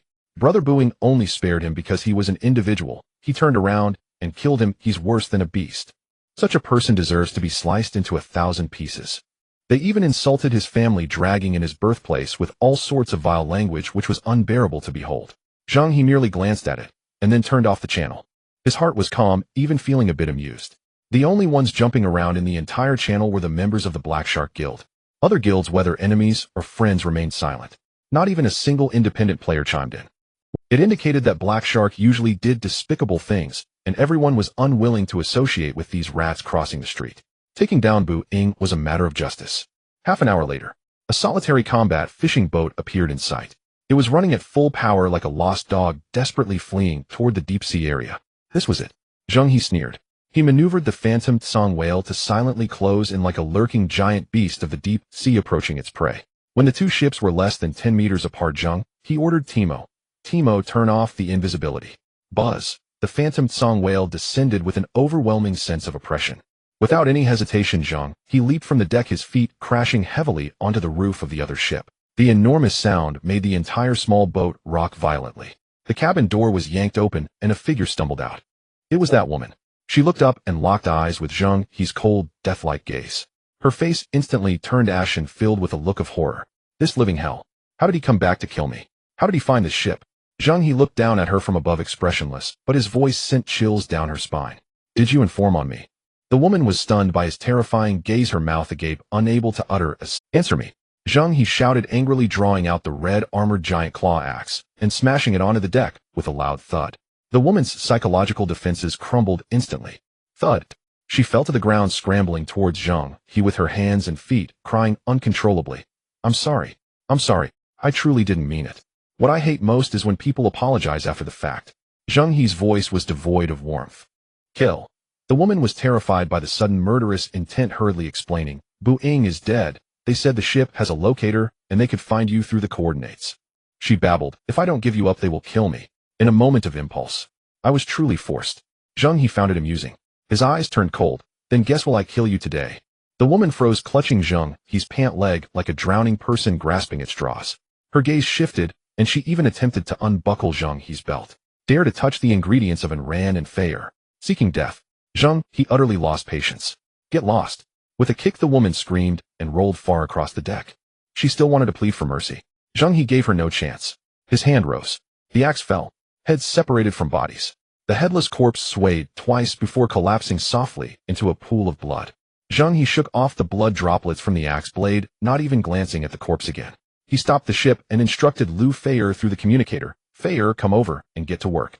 Timo nimbly set the gangway between the two boats. Lu Feyre took a deep breath and cautiously stepped onto the blood-scented battle fishing boat. As soon as she boarded, she saw a headless female corpse on the deck, causing her stomach to churn violently and her face to turn pale. Zheng He remained unfazed, walking over to grab one of the corpse's ankles and casually tossing it into the sea. Splash. Water splashed up as the body quickly sank. He then walked over to the fallen head in the corner and kicked it with a swift motion. Thud. The head traced a beautiful arc in the air before accurately entering the water. The entire sequence of actions was fluid, emphasizing a physical exorcism. Zheng He clapped his hands and turned to Lu Feyre, who was still in a daze, gesturing for her to begin her performance. Lu Feyre steadied herself and nodded at Zheng He. She walked to the center of the boat, closed her eyes, and activated her specialization. A soft halo of white light radiated from her, enveloping the entire battle fishing boat. Her long hair floated without wind, and her arms slowly lifted, pushing forward. The light intensified. Then an astonishing scene unfolded. The sturdy hull began to disintegrate in the white light, as if being dismantled by countless invisible hands, transforming into various sized metal plates. These metal plates further decomposed in midair, with non-metal impurities such as wood, plastic, and glass falling onto the deck. What remained was only the purest iron plates. Under the guidance of the white light, they floated in midair, clustering, melting, and reassembling. Accompanied by the crisp sounds of ding ding dang dang, blocks of glistening iron ingots were neatly stacked. Zheng He's eyes widened in disbelief. Is this alchemy? This is no mere specialization, it's practically a moving resource processing factory. In just a few minutes, a complete battle fishing boat was dismantled, leaving only a pile of debris and a full 1,000 units of gleaming iron ingots. The white light around Lu Feyre gradually faded, her forehead covered in fine beads of sweat, her delicate face revealing a hint of fatigue. Captain, it's done. These ingots can be collected now. Zheng He snapped back to reality, quickly stepping forward to support her. You've worked hard, let's head back to rest. He waved his hand, collecting all the iron ingots on the deck into the Divine Sea Spirit warehouse. Zheng He contemplated the material shortages for upgrading the Shadow Whale, and the immediate priority was to find more iron hulls. After returning to the Shadow Whale, Zheng He contacted Wang Chuang. Boss, is everything resolved? Wang Chuang's voice sounded somewhat worried. Yes, it's resolved. A leaking woman has been taken care of. Zheng He's tone was very calm.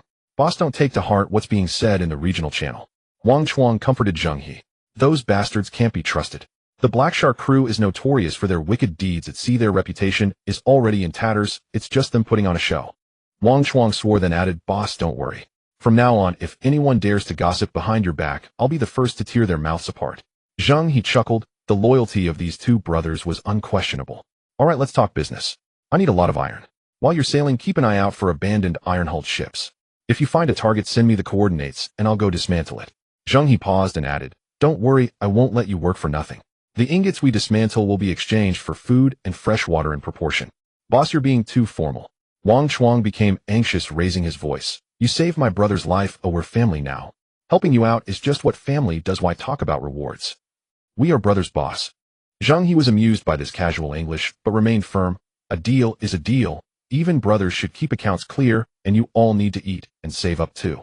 The rules are set, it will be distributed according to labor. Wang Chuang wanted to say more, but Zheng He's tone was unyielding. He knew his boss's temperament, and had to concede in silence. After ending the communication with Wang Chuang, Zheng He was just about to search for new targets on the holographic sea chart, and plan a new route when suddenly, with a ding, a private message popped up. The sender's ID looked somewhat familiar. Kong Long Kong Lang Long Xiao Tian. Zheng He raised an eyebrow. Isn't this the president of the Kong Long Kong Lang Guild? A few days ago he was boasting in the regional channel saying that his guild had 2 medical specialists and a sufficient supply of medicine. What does he want with me? He opened the private message. Kong Long Kong Lang Long Xiao Tian Boss Zheng He, I have long admired your great name. Sorry to bother you. I am Long Xiao Tian, the president of Kong Long Kong Lang. May I ask, do you have any surplus antibiotics? I'm willing to trade high-level materials for them. Zheng He looked at this message and almost burst into laughter. What a slap in the face. He thought for a moment and began typing on the virtual keyboard. Zheng He, President Long, you are too polite. If I remember correctly, doesn't your guild have 2 medical specialists? How could you still be short on antibiotics? The moment the message was sent, the reply came almost instantly, filled with urgency. Kong Long Kong Lang Long Xiao Tian Ahem Boss Zheng He, please don't make fun of me. To be honest, our 2 medical specialists only know how to use ready-made medicine to treat illnesses, and they can't make medicine at all. To be frank, our guild is in big trouble. Zheng He, I'd like to hear the details.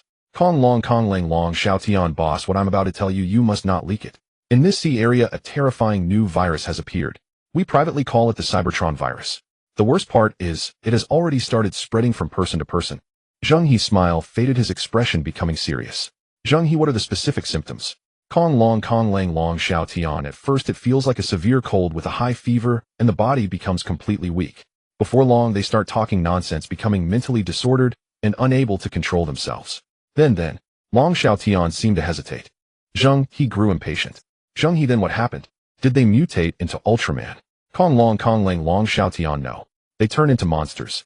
Completely losing their rationality, their eyes turn red, and they bite anyone they see. Kong Lang Long Xiao Tian, we already have 7 or 8 brothers infected.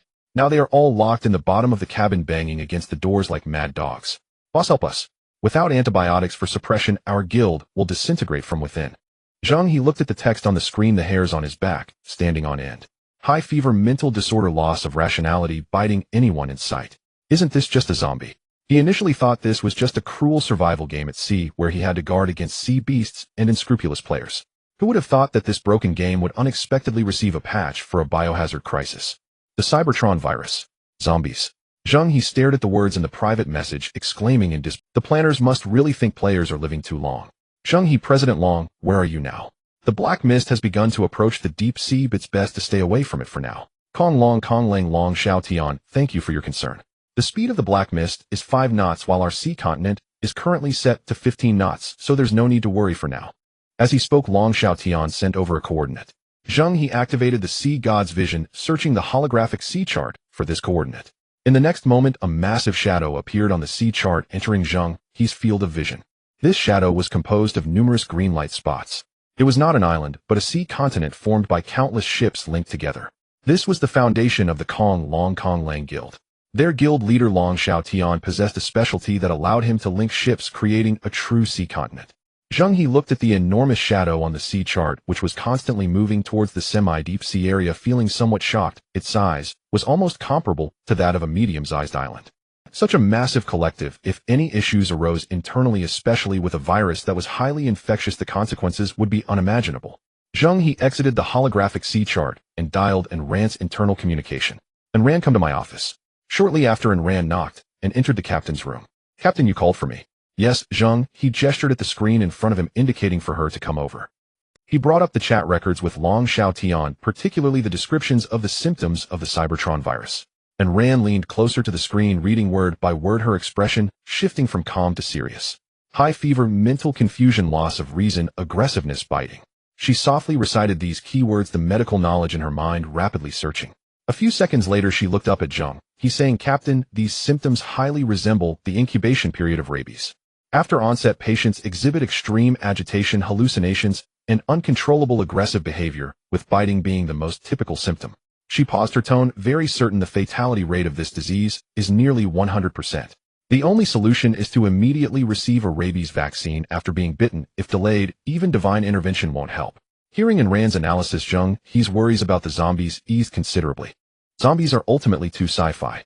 If it's rabies, although deadly, at least it falls within the realm of human medicine. So you mean someone in the Long Xiao Tian guild was bitten by something, and then rabies erupted? Zheng He asked. That's a possibility, Enran nodded, but I need more details. For example, the specific physical characteristics of the infected. Zheng He found this reasonable and directly sent a message to Long Xiaotian. Zheng He, President Long, please take a few photos of the infected. I need them in high definition. Long Xiaotian responded almost instantly. Kong Long Xiaotian, all right. Please hold on. He was probably waiting at the screen hoping for this lifeline. Before long, 4 or 5 high-definition images were sent over. Zheng He opened them and gasped in shock. The people in the photos all looked so grotesque, they barely resembled humans. Their eyes were bloodshot, frighteningly red, their mouths unnaturally open, drooling as they roared through the thick glass of the cabin door. It was neither anger nor hatred, but an aggressive desire to tear apart every living thing in sight. Zheng He turned the screen towards Anran. Anran examined the photos closely, her gaze shifting slightly. The physical characteristics are very similar, but the eyes are off. Rabies patients have dilated pupils when symptomatic, but they would never be this red. She pondered for a moment and proposed a bold hypothesis. Captain, rabies has an incubation period. Could it be that someone was infected before crossing over and upon arriving in this world some factor activated the virus directly? Although this possibility sounded absurd, it was not entirely implausible. There's one crucial characteristic, Anran added. Rabies is also known as hydrophobia. Patients have an extreme fear of water, and even the sound of water can trigger severe spasms. This point is very easy to verify. Zheng He's eyes brightened. Write the hydrophobia test. He immediately sent Anran's judgment and suggestion to Long Xiaotian. Zheng He, President Long, our medical personnel have looked at this and preliminarily determined it to be a variant of rabies. Please arrange for someone to test whether those infected are afraid of water. After sending the message, there was no response from Long Xiaotian's side. He was probably organizing personnel for the test. Zheng He didn't rush, patiently waiting. If it really is rabies, then the situation would actually be easier to handle. At least we would know the cause. After about 10 minutes, Long Xiaotian's message finally arrived to Zheng. He could almost feel his frustration through the screen. Long Xiaotian, boss. We tested it. It didn't work at all.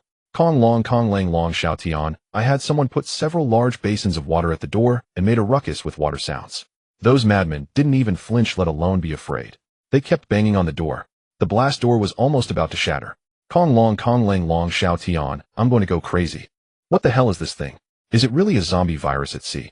Looking at the row of exclamation marks, Zheng He could imagine Long Xiaotian's current exasperation. It's not rabies. This conclusion cast yet another shadow over the situation that had just begun to clarify. If it's not a known virus, it means starting from scratch in the exploration. Something's off. Zheng He looked at Anran. They are completely unafraid of water. Anran's expression turned grim. With hydrophobia ruled out, the situation became troublesome. It was likely a completely new, unknown virus. There's only one way to analyze the virus composition, and Anran's gaze held the calmness of a professional. Draw blood and test it, Anran said. We need to obtain blood samples from the infected. Using the most primitive method, we can observe how the blood reacts in different environments. Perhaps we can analyze some characteristics of the virus. Blood tests. Zheng He frowned. This suggestion sounded scientific, but the problem was, do we have the conditions to conduct blood tests?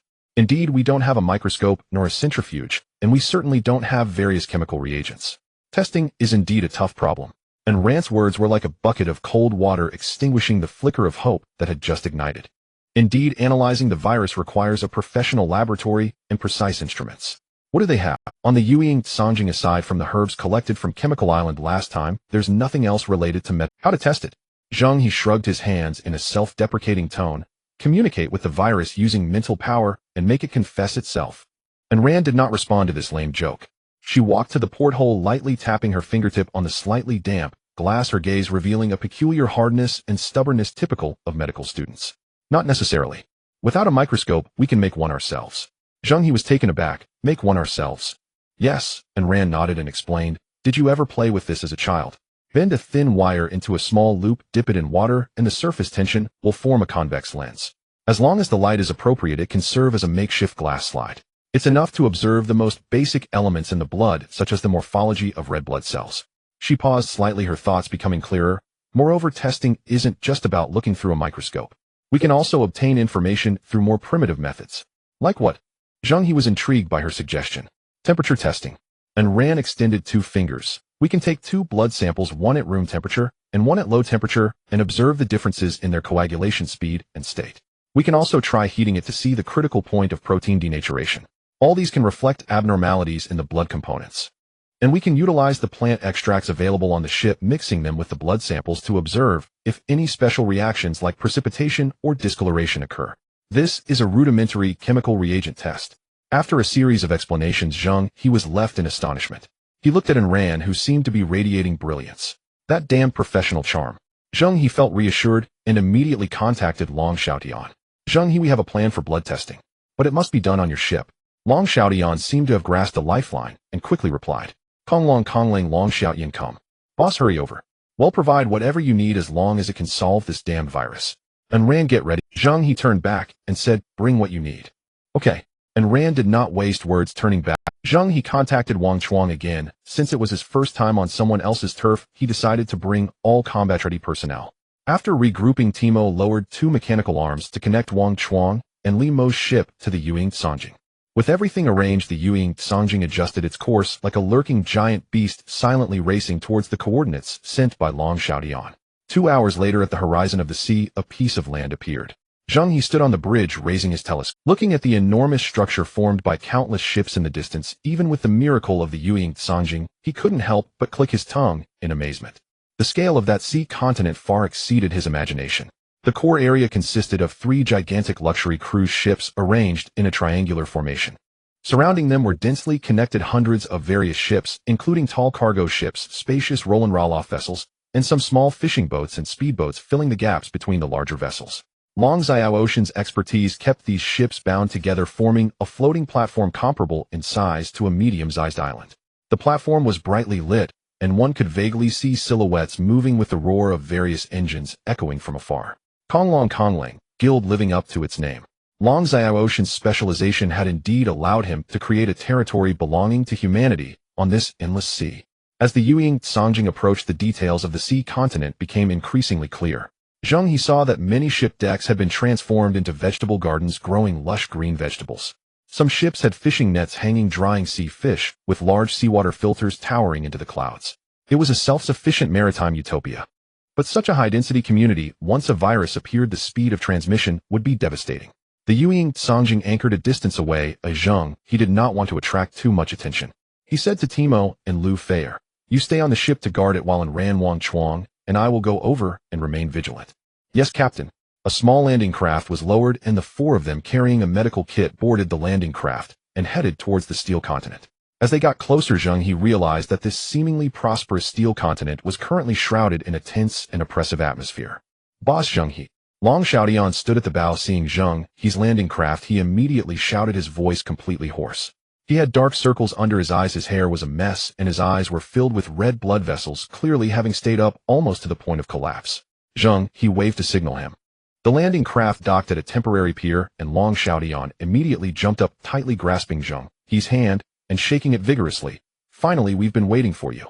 Wang Chuang and Li Mo stood on either side of Zheng He, their expressions stern. Who are these 2? These are my good brothers who insisted on coming to see the world after hearing I was visiting your esteemed guild. These 2 brothers truly possess remarkable demeanor and spirit. He turned to look at Ran, his eyes almost gleaming in admiration. This must be the divine doctor. And Ran, right? I am not a divine doctor, just an ordinary player with medical expertise, and Ran calmly corrected him. No, you are a doctor, a doctor. Long Xiaotian, flustered and sweating, skipped the pleasantries and jumped straight to the point. The situation is getting worse. Follow me. He arranged for the epidemic prevention personnel to give each person an N95 mask, leading the 4 of them quickly along the heavy steel passage. We have already followed your advice and temporarily sent all members back to their respective ships for home quarantine. As Long Xiaotian walked, he quickly introduced the situation. The 3 cruise ships in the core area have also been sealed off.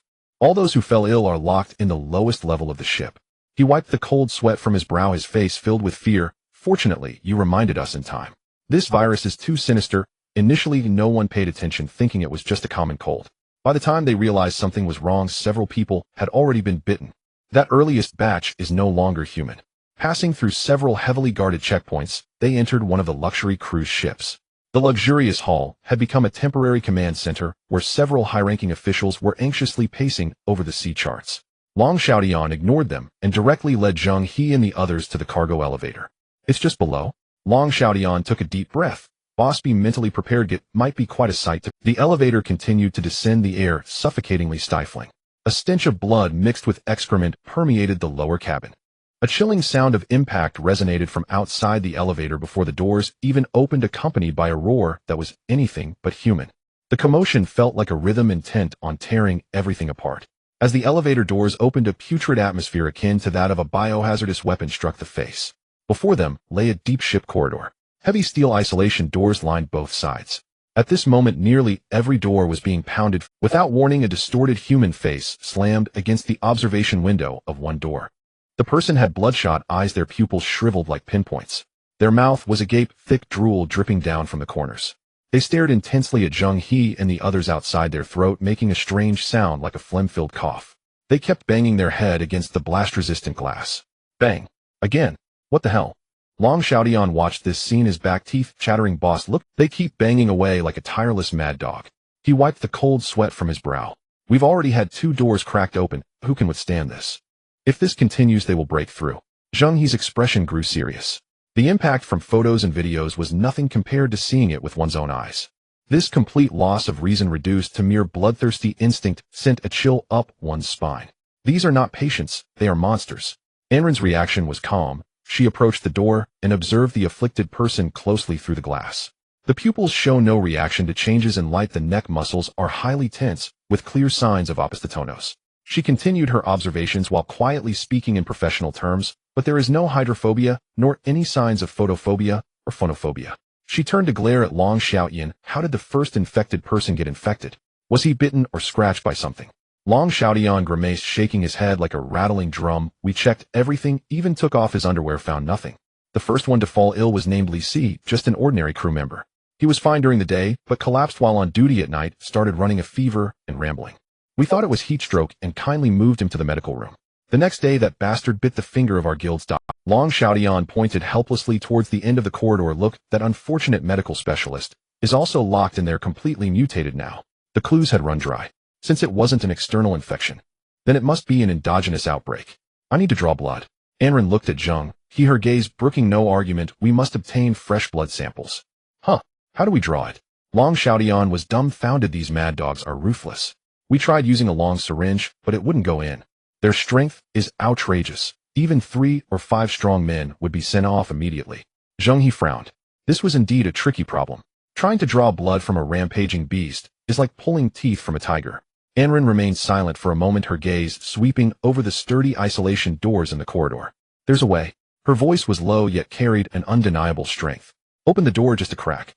Long Xiaoshan's mouth fell open, his eyes bulging more than the face in the observation window, finally squeezing out a sentence from his throat. Open the door. Dr. And this is no joke. No.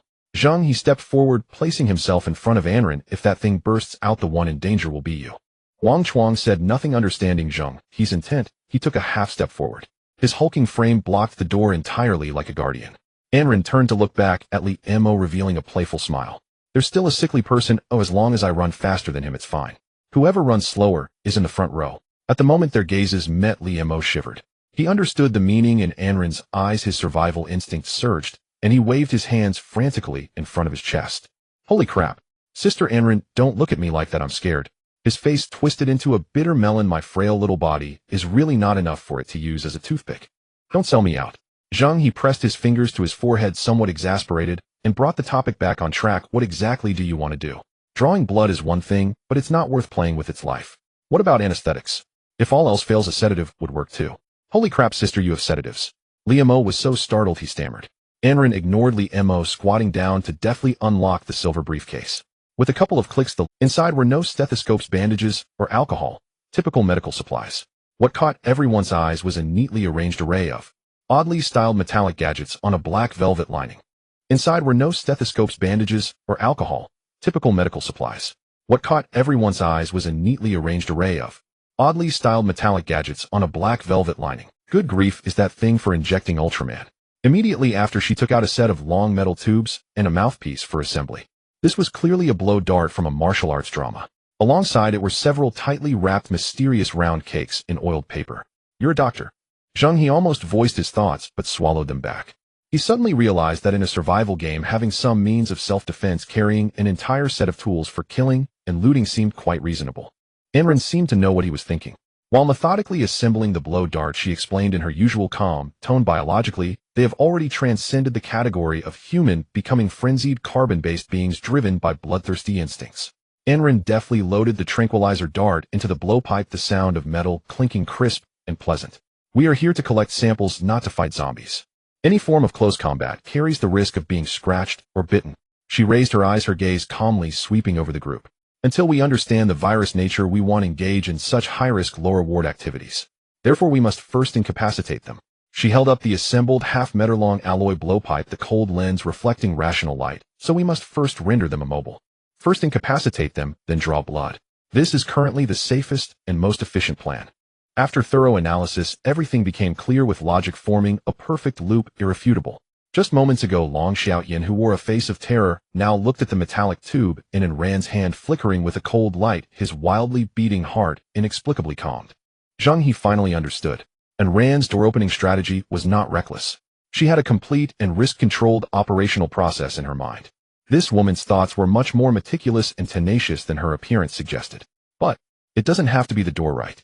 Liamo still felt a bit intimidated, murmuring softly, "Just open a crack." And Rand shook the blowpipe in her hand, just enough to fit it in. Zheng He assessed the half-meter-long metallic tube and turned to Wang Chuang. Wang Chuang nodded emphatically, his voice deep and resonant, saying, "Just 3 words it can hold." "Good." Zheng He decisively turned to Long Xiaoyan, his tone brooking no argument. "President Long arranged for people to open the door. The one that just slammed into the glass with its head. He changed his mind at the last minute. Instead of choosing one that looked less ferocious, he opted for this most violent one. The higher the activity of the sample, the greater its research value. It would also establish a reputation publicly and give Long Xiaoyan's almost collapsing subordinates a sense of reassurance. Oh, just pick the craziest one." Long Xiaoyan's heart, which had just calmed, began to race again. "That one." Zheng He's gaze was resolute. "All right." Long Xiaoyan gritted his teeth, stomping his foot, and shouted at the terrified guard nearby, "Old Lu, do as Zheng He says. Open the door to warehouse 17. Just a crack, do you hear?" The guard named Old Lu trembled, forcing himself to move to the control console by the wall. His finger hovered above the red open button, shaking violently, unable to press it down no matter what. "What are you stalling for?" Long Xiaoyan was anxiously hopping around. Old Lu, startled by the shout, shivered all over. Mustering his courage, closed his eyes and slammed his hand down on the button. Hiss! The sound of the hydraulic lock releasing echoed harshly in the deathly silent corridor. Almost simultaneously with that sound, the deadly banging sound from behind the door abruptly ceased. The corridor was so quiet that one could hear everyone's breathing. This tranquility before the storm was even more suffocating than the earlier banging. The next moment, the heavy steel isolation door emitted a shrill metallic scraping sound. An extremely violent force from within forcefully pushed the door outward. A dark gap appeared. Roar! A roar completely beyond human comprehension erupted, reverberating against the door's crack. Following that, a pale claw covered in dark purple veins, and with nails sharp as blades, suddenly clawed out from the gap, gripping the door frame tightly. "Up!" Zheng He shouted softly, his body, already coiled with energy, erupted instantly. He lunged forward, his solid shoulders slamming fiercely against the steel door that was opening outward. Wang Chuang's reaction was even faster than his. Just as the hydraulic lock was released, he activated his combat specialization, letting out a beast-like low growl from his throat. His body expanded at a visible rate. Brown fur bristled and bones cracked. In the blink of an eye, a nearly 3-meter war bear erupted from the ground. The massive bear body, like a moving wall, charged with a devastating aura, crashing violently against the other side of the door. Boom! The dull impact made everyone's eardrums ache. The entire ship's corridor shook violently from the force of the man, the bear, and the beast. Zheng He felt a terrifying force emanating from the door, his shoulder suddenly aching to the point of numbness. That force was something no normal human could possess. He gritted his teeth, every muscle fiber in his body tense to the extreme, his feet firmly planted on the metal floor, even leaving 2 shallow dents in the steel plate beneath him, barely stabilizing himself. Beside him, the giant bear Wang Chuang let out a heavy grunt. The muscles on his massive body bulged as hard as iron, with thick veins crazily protruding beneath his dense fur. A man and a bear, both of whom were considered top-tier combatants among players at this stage, were using all their strength to barely keep that door from fully pushing open, controlling it at a gap of less than 10 centimeters. Outside the door were 2 strong players from a maritime survival game. Inside was a monster driven solely by its bloodthirsty instincts. The 10-centimeter gap marked the boundary between life and death. The force coming from the door continued to increase, and Zheng He felt as if his shoulder blade was about to be crushed. He activated his Crab King's defense to increase his resistance. That brute force was utterly unreasonable, crushing everything in its path. And hurry. Zheng He gritted his teeth, squeezing out 2 words through clenched jaws. If this continued, he and Wang Chuang would eventually be exhausted by this monster. The pale claw in the door crack was still frantically clawing. The sharp nails scraped against the thick steel door, producing a deafening noise with sparks flying. Although the monster couldn't reach the two standing against the door, it seemed to possess some sort of primal instinct, targeting their most vulnerable spots with every claw. The man and the bear had to hold the door while awkwardly dodging. A slight mistake could result in a wound that neither could. In the midst of the chaos, and Rand's movements were remarkably steady.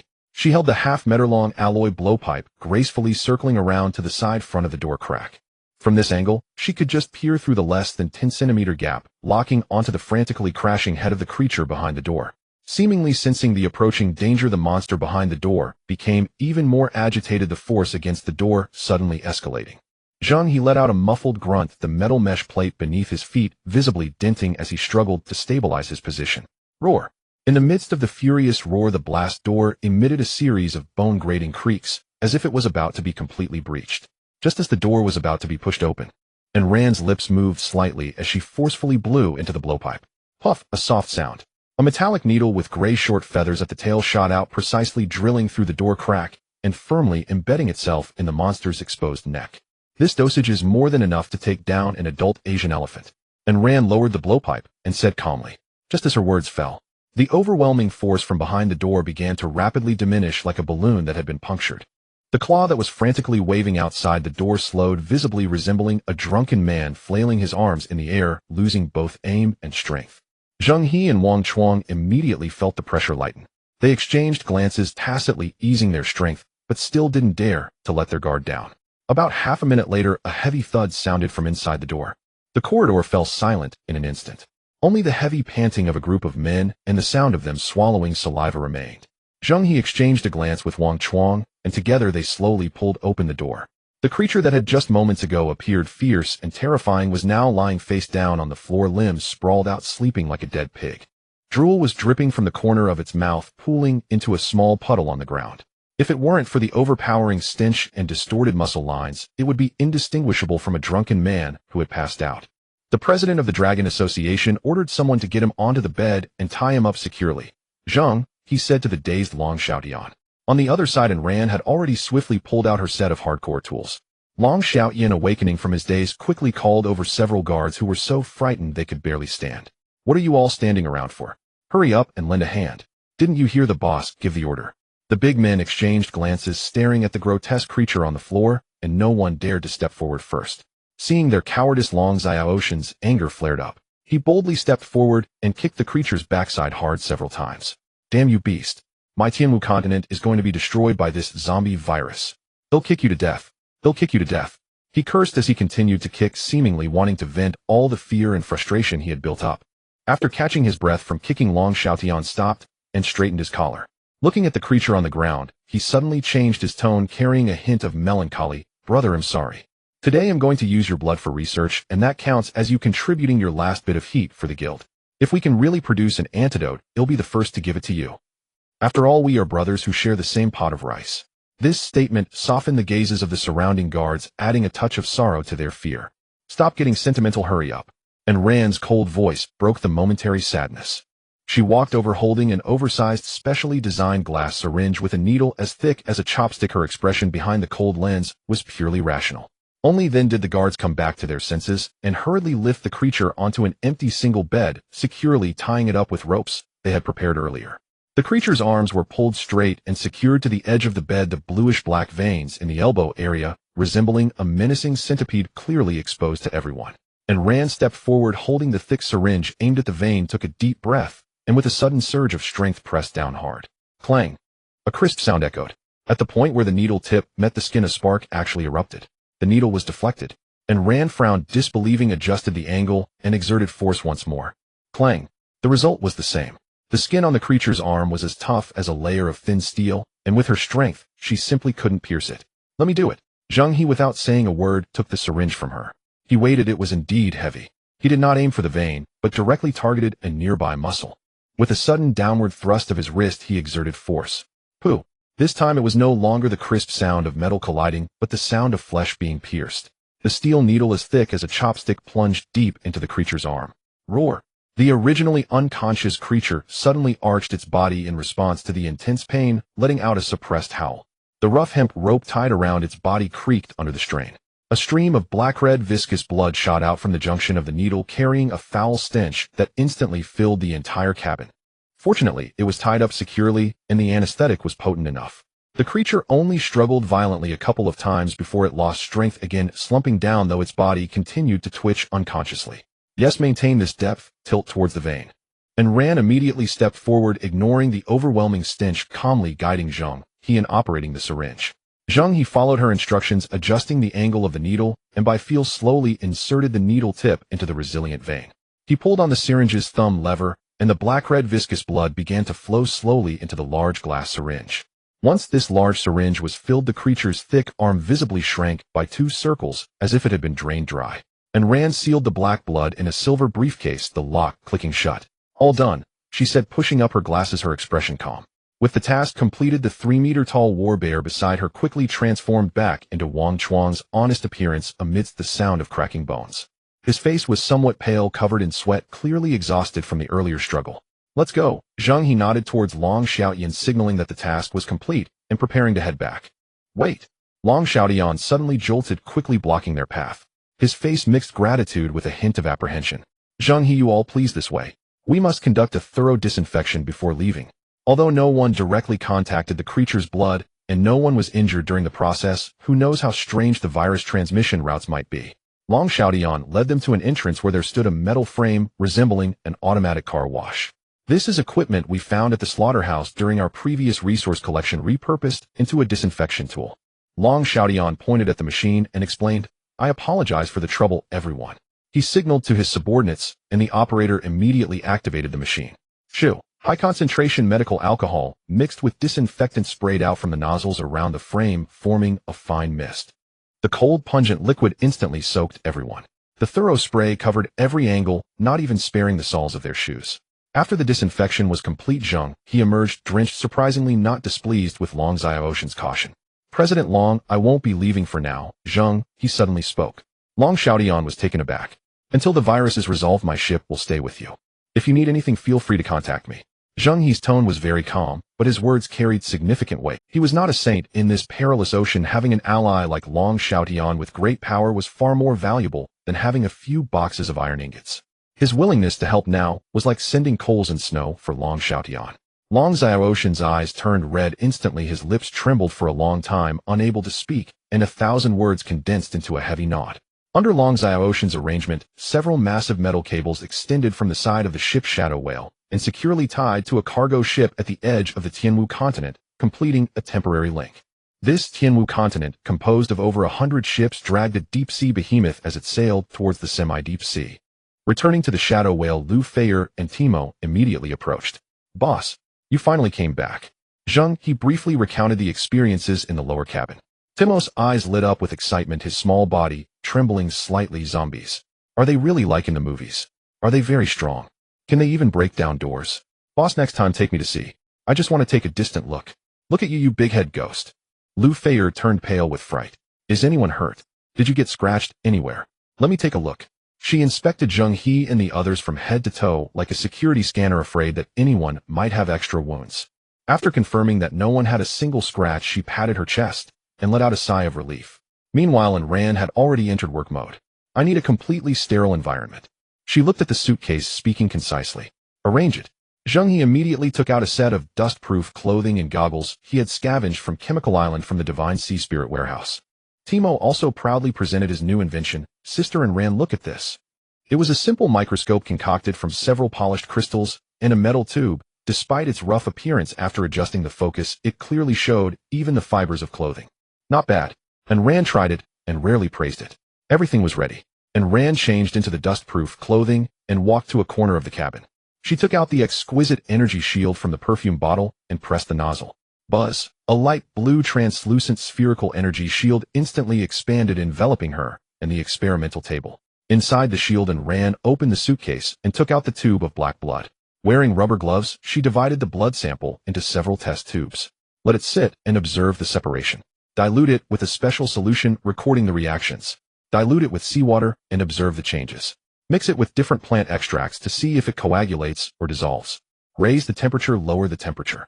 A series of dazzling hardcore operations left those outside in astonishment. Everyone could only stare at the bizarrely colored liquids in the test tubes as they changed.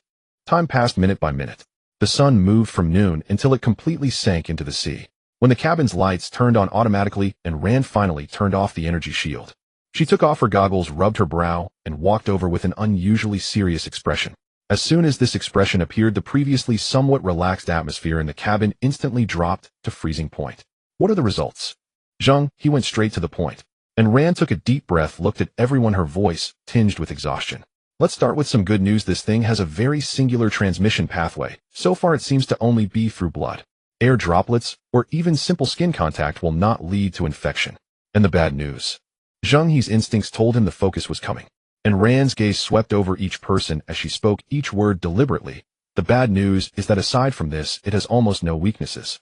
First, it has extremely strong environmental resistance. It withstands salt, acid, and alkali, and extreme temperatures. One could say it was born to adapt to this ocean. Second, it will completely destroy the host's circulatory system. It damages the oxygen-carrying capacity of red blood cells, dissolves platelets, and obstructs coagulation. At the same time, it releases a special neurotoxin that alters the host's body and nerves, making the infected immensely strong, leaving only the instincts to attack and feed. The tube of blood we drew is less of blood and more of an energy liquid containing the virus.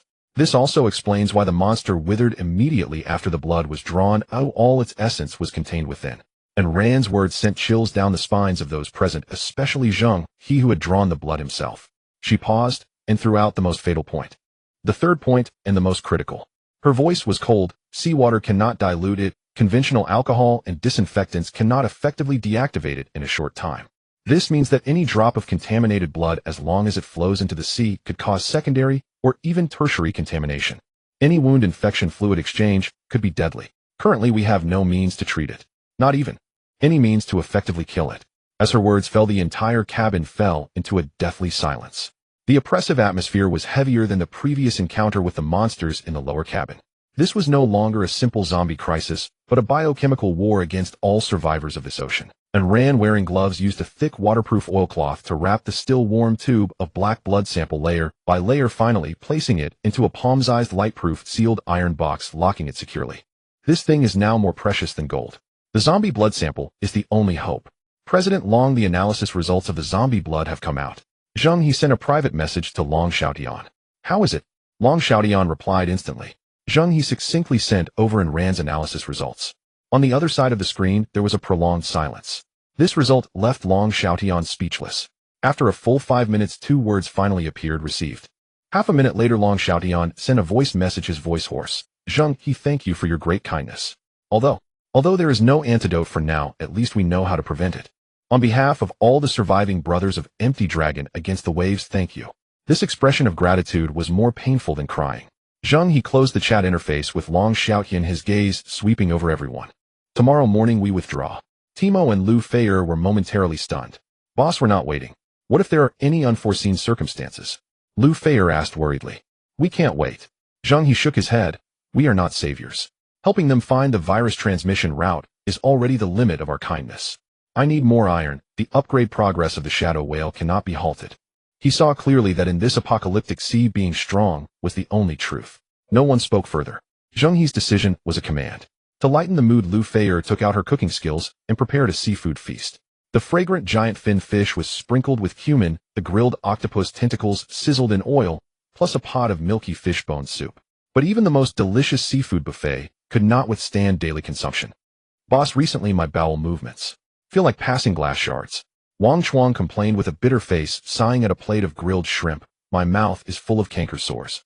That's a vitamin deficiency. And Rand adjusted her glasses, stating plainly, long-term, only consuming protein and fat will cause health issues. Sigh, if only there was a bowl of rice and a plate of stir-fried vegetables, that would be perfect. Timo nibbled on fish meat, filled with yearning. This sentiment resonated with everyone. Zheng He looked at the pale faces of everyone and felt a sense of understanding. Feier, clear a patch on the top deck. Zheng He set down his chopsticks. There are still some seeds in the Divine Sea Spirit warehouse. Let's cultivate a piece of land ourselves, grow some vegetables, and see if we can plant rice and wheat. Grow our own crops. On this vast sea. Lu Feier and Timo's eyes instantly lit up. This was much more interesting than fighting and killing. All right, boss. I promise to set up a farm for you to harvest vegetables. The night deepened. In the temporary observation room of the sea continent, the lighting was dim. A guard leaned against the door, dozing off. Ligu, Ligu. A series of intermittent calls came from inside the isolation door. The guard jolted awake, moving to the observation window on the door to look inside. There was a woman in her 20s locked inside who had just been brought in earlier that afternoon suffering from a high fever, but still somewhat conscious. Sister, what's wrong? The guard recognized her as a waitress from the first cruise ship's restaurant. With a voluptuous figure and beautiful features, she was the face of the restaurant. Brother, I'm so hot. I'm so thirsty, can you give me some water? The woman's voice was accompanied by gasps and her big watery eyes were pitiful. Brother, I'm so hot. So hot. She felt feverish all over and seductively began to take off her clothes one piece at a time. In the end, she was left in just a tank top and short pants. The straps of the tank top slipped down her ample bosom, threatening to spill out, and her hips were both perky and round, resembling a peach. The sight inside made the guard's eyes widen. Seeing her in pain, his heart softened further, and he said to the woman inside, Sister, wait here, I'll get you some water. This sister was sent in due to a fever. What if it's just a regular cold? Looking at her alluring demeanor, he thought to himself, just don't burn my little brother down there. With that thought, he grinned widely. After a while, the guard brought water to the isolation door using a key to unlock it and walked straight in. Just as he turned to lock the door, the originally watery big eyes inside suddenly turned red. The woman pounced silently like a leopard from behind. She covered the guard's mouth and swiftly pulled out the dagger from his waist, unhesitatingly stabbing it into his heart. The guard didn't even let out a grunt before his body slumped. The woman discarded the corpse and greedily inhaled the outside air. Her crimson eyes scanned the surroundings, and the remnants of her rationality told her to run as far away as possible. Under the cover of night, she darted like a nimble wildcat, avoiding patrols of guards racing towards the edge of the sea continent. The next morning at dawn, after breakfast, Zheng He along with Ran Wang Chuang and Li Mo prepared to make a formal farewell to Long Xiaotian. And Ran had stayed up all night compiling various measures to prevent virus transmission, including standards for isolation zones, waste disposal procedures, and personnel disinfection protocols, into a detailed document to present to the medical staff of Long Xiaotian. The four walked on the thick steel-plated passage of the sea continent, the sea breeze blowing in with a hint of saltiness. Honestly, that old rascal Long Xiaotian really has something, being able to gather so many broken ships together. This is called banding together for warmth. More people means greater strength, Zheng He replied. Just then a shadow suddenly darted out from a half-open container beside them. A foul wind rushed over, heading straight for and ran at the back of the group. It was a voluptuous woman clad only in a tank top and shorts, her face twisted, eyes bloodshot, drool hanging from her open mouth. Her speed was astonishing, with two large breasts bouncing up and down as she moved. Watch out! Zheng He's pupils contracted, but it was too far away to react in time. Roar! In a life-or-death moment, Wang Chuang moved. He quickly turned to shield and ran behind him, activating his combat specialization in an instant. Crack! A series of bone-crunching sounds erupted as his burly body swelled up, his brown fur growing wildly. In the blink of an eye, a three-meter war giant bear rose from the ground. Its massive body protected and ran tightly. The woman zombie's 10 fingers like steel nails viciously clawed at the giant bear's back. Slash!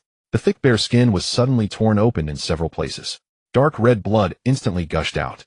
This is bad. Zheng He's heart sank. The female zombie, having landed a hit, clung to the bear's back like a stubborn burr. With a gaping maw, she began to madly tear at the exposed flesh. Oh, whoa!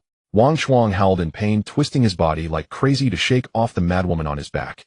But the zombie clung to him as if welded on, refusing to let go. Roar! Wang Chuang became furious, turning his massive bear head back, and with the zombie still on his back, slammed into the nearby steel wall. Bang! A dull thud echoed as the entire passage shook violently. This collision carried at least several tons of force. The female zombie was crushed in between, letting out a piercing shriek, finally shaken off, and staggering back, yet the madness in the creature's eyes remained unchanged. As soon as she regained her footing, she fixated on Ran, who was protected by the giant bear, and pounced at her like a rabid dog. This beast had locked onto Ran, seeking death. This time Zheng He wouldn't let her off easy. He swiftly moved to stand firmly in front of Ran. Crab King Guardian. A layer of crimson energy armor instantly formed around his body. God of the Sea's sight, activate. The world before him instantly transformed. The female zombie's movements were slowed to a crawl, and his eyes, even the fibers of her muscles, were clearly visible. At the back of her neck, a gem-like energy core flickered wildly. The weakness was at the back of her neck. No wonder Ran's tranquilizing blow dart could penetrate so easily yesterday. Zheng He focused his mind, activating the divine sea spirit warehouse. A menacing, glimmering crimson giant claw axe appeared in his hand out of thin air. At that moment, the zombie's distorted face was less than half a meter away from him. The foul-smelling drool was almost splattering onto his face. Zheng He's expression remained unchanged. Just as the zombie's sharp nails were about to touch his body, he stepped back to evade the attack. Instead of recklessly chopping down, he held the axe with both hands, the back of the axe facing upwards, and forcefully pressed down along with her forward momentum. Boom! The zombie's charge was instantly shattered, her center of gravity lost, and she fell face first into the ground. Her weak neck was perfectly exposed. Now's the time. Zheng He flipped his wrist, adjusting the axe blade. Without a hint of hesitation, he swung down. Swoosh! The zombie's head was severed, rolling towards the corner of the passage. The headless corpse twitched a couple of times on the ground, and thick, black, viscous blood shot out from the neck stump, like a high-pressure water gun. Watch out! And Rand's urgent scream rang out. Zheng He reacted quickly, immediately sidestepping, while raising his arm to shield his mouth, nose, eyes, and ears. But the range of the black blood spray was simply too wide. The thick, foul-smelling black blood drenched him completely. The stench of black blood smeared all over his face. The warm, viscous sensation made Zheng He feel a tumultuous churn in his stomach, nearly bringing up last night's meal. He couldn't afford to feel nauseous. He instinctively held his breath and tightly shut his eyes. He must not allow this damned substance to seep into his body through his mucous membranes. Boss! Captain! Liam-O and Rand's exclamations rang out simultaneously. Liam-O rushed forward, a healing green light glowing in his palm, wanting to help him clean up. Don't touch me! Zheng He hissed, stepping back abruptly to maintain a safe distance. Don't let this blood. He fumbled in the divine sea spirit warehouse for a towel to wipe the blood off his face, then took out high-concentration medical alcohol and sprayed it on his face until it burned before daring to open his eyes. The passage was in complete disarray. The headless corpse of the female zombie was still twitching, black blood gushing from the severed neck, staining a large area of the steel plate. The head that rolled into the corner had its eyes still blood-red, staring grotesquely at the ceiling, exuding an inexplicable eeriness. Wang Chuang had reverted from his giant bear form, slumped against the wall, shirtless. His face was as pale as paper, breathing heavily. The 3 deep claw marks on his back were horrifyingly visible. The flesh around the wound had taken on a strange dark hue, and from the gaping bite, black gas was still seeping out. And Rand squatted beside him, her face serious as she examined the wound. Thank you for protecting me and getting such serious injuries. Her eyes brimmed with tears, her voice trembling, revealing her agitation. She didn't dare to touch it directly, only nervously observing the changes in the wound. Wang Chuang waved his hand. Doctor, and no need to be polite. I was closest to you at the time. Anyone would have stepped up to protect you. His tone was nonchalant. How do you feel? Zheng He quickly walked over, his voice somewhat tense. Damn it. It hurts like hell. Wang Chuang grimaced, cold sweat pouring down his forehead. It feels like hundreds of ants are gnawing at my bones, both numb and itchy. It's truly unbearable. Zheng He's heart sank. He opened a private message to Long Xiaodian. President Long, there's been an incident. Zheng He skipped the pleasantries. We were attacked by zombies on the outskirts, and Wang Chuang was seriously injured while protecting and ran. There was silence on the other end for a few seconds, followed by Long Xiaoshan's heavy sigh and suppressed curse. Damn it, a suspected case escaped from the observation room last night. A female, and killed a guard. My people searched all night and didn't expect her to run to the edge zone. Zheng He glanced at the corpse on the ground. The information matched. This female zombie escaped from the quarantine room, running all the way to the edge of the sea continent, likely searching for a speedboat or similar means of transportation to escape completely. This was somewhat chilling upon reflection. The monsters seen in the bottom hold of the cruise ship had completely lost their wits, driven only by bloodlust and the instinct to attack. But this woman, she knew to avoid patrols, knew to run away, and even specifically targeted and ran who appeared the weakest in the group during the attack. She still retained a considerable degree of intelligence and strategy. And Rand's deduction was not wrong.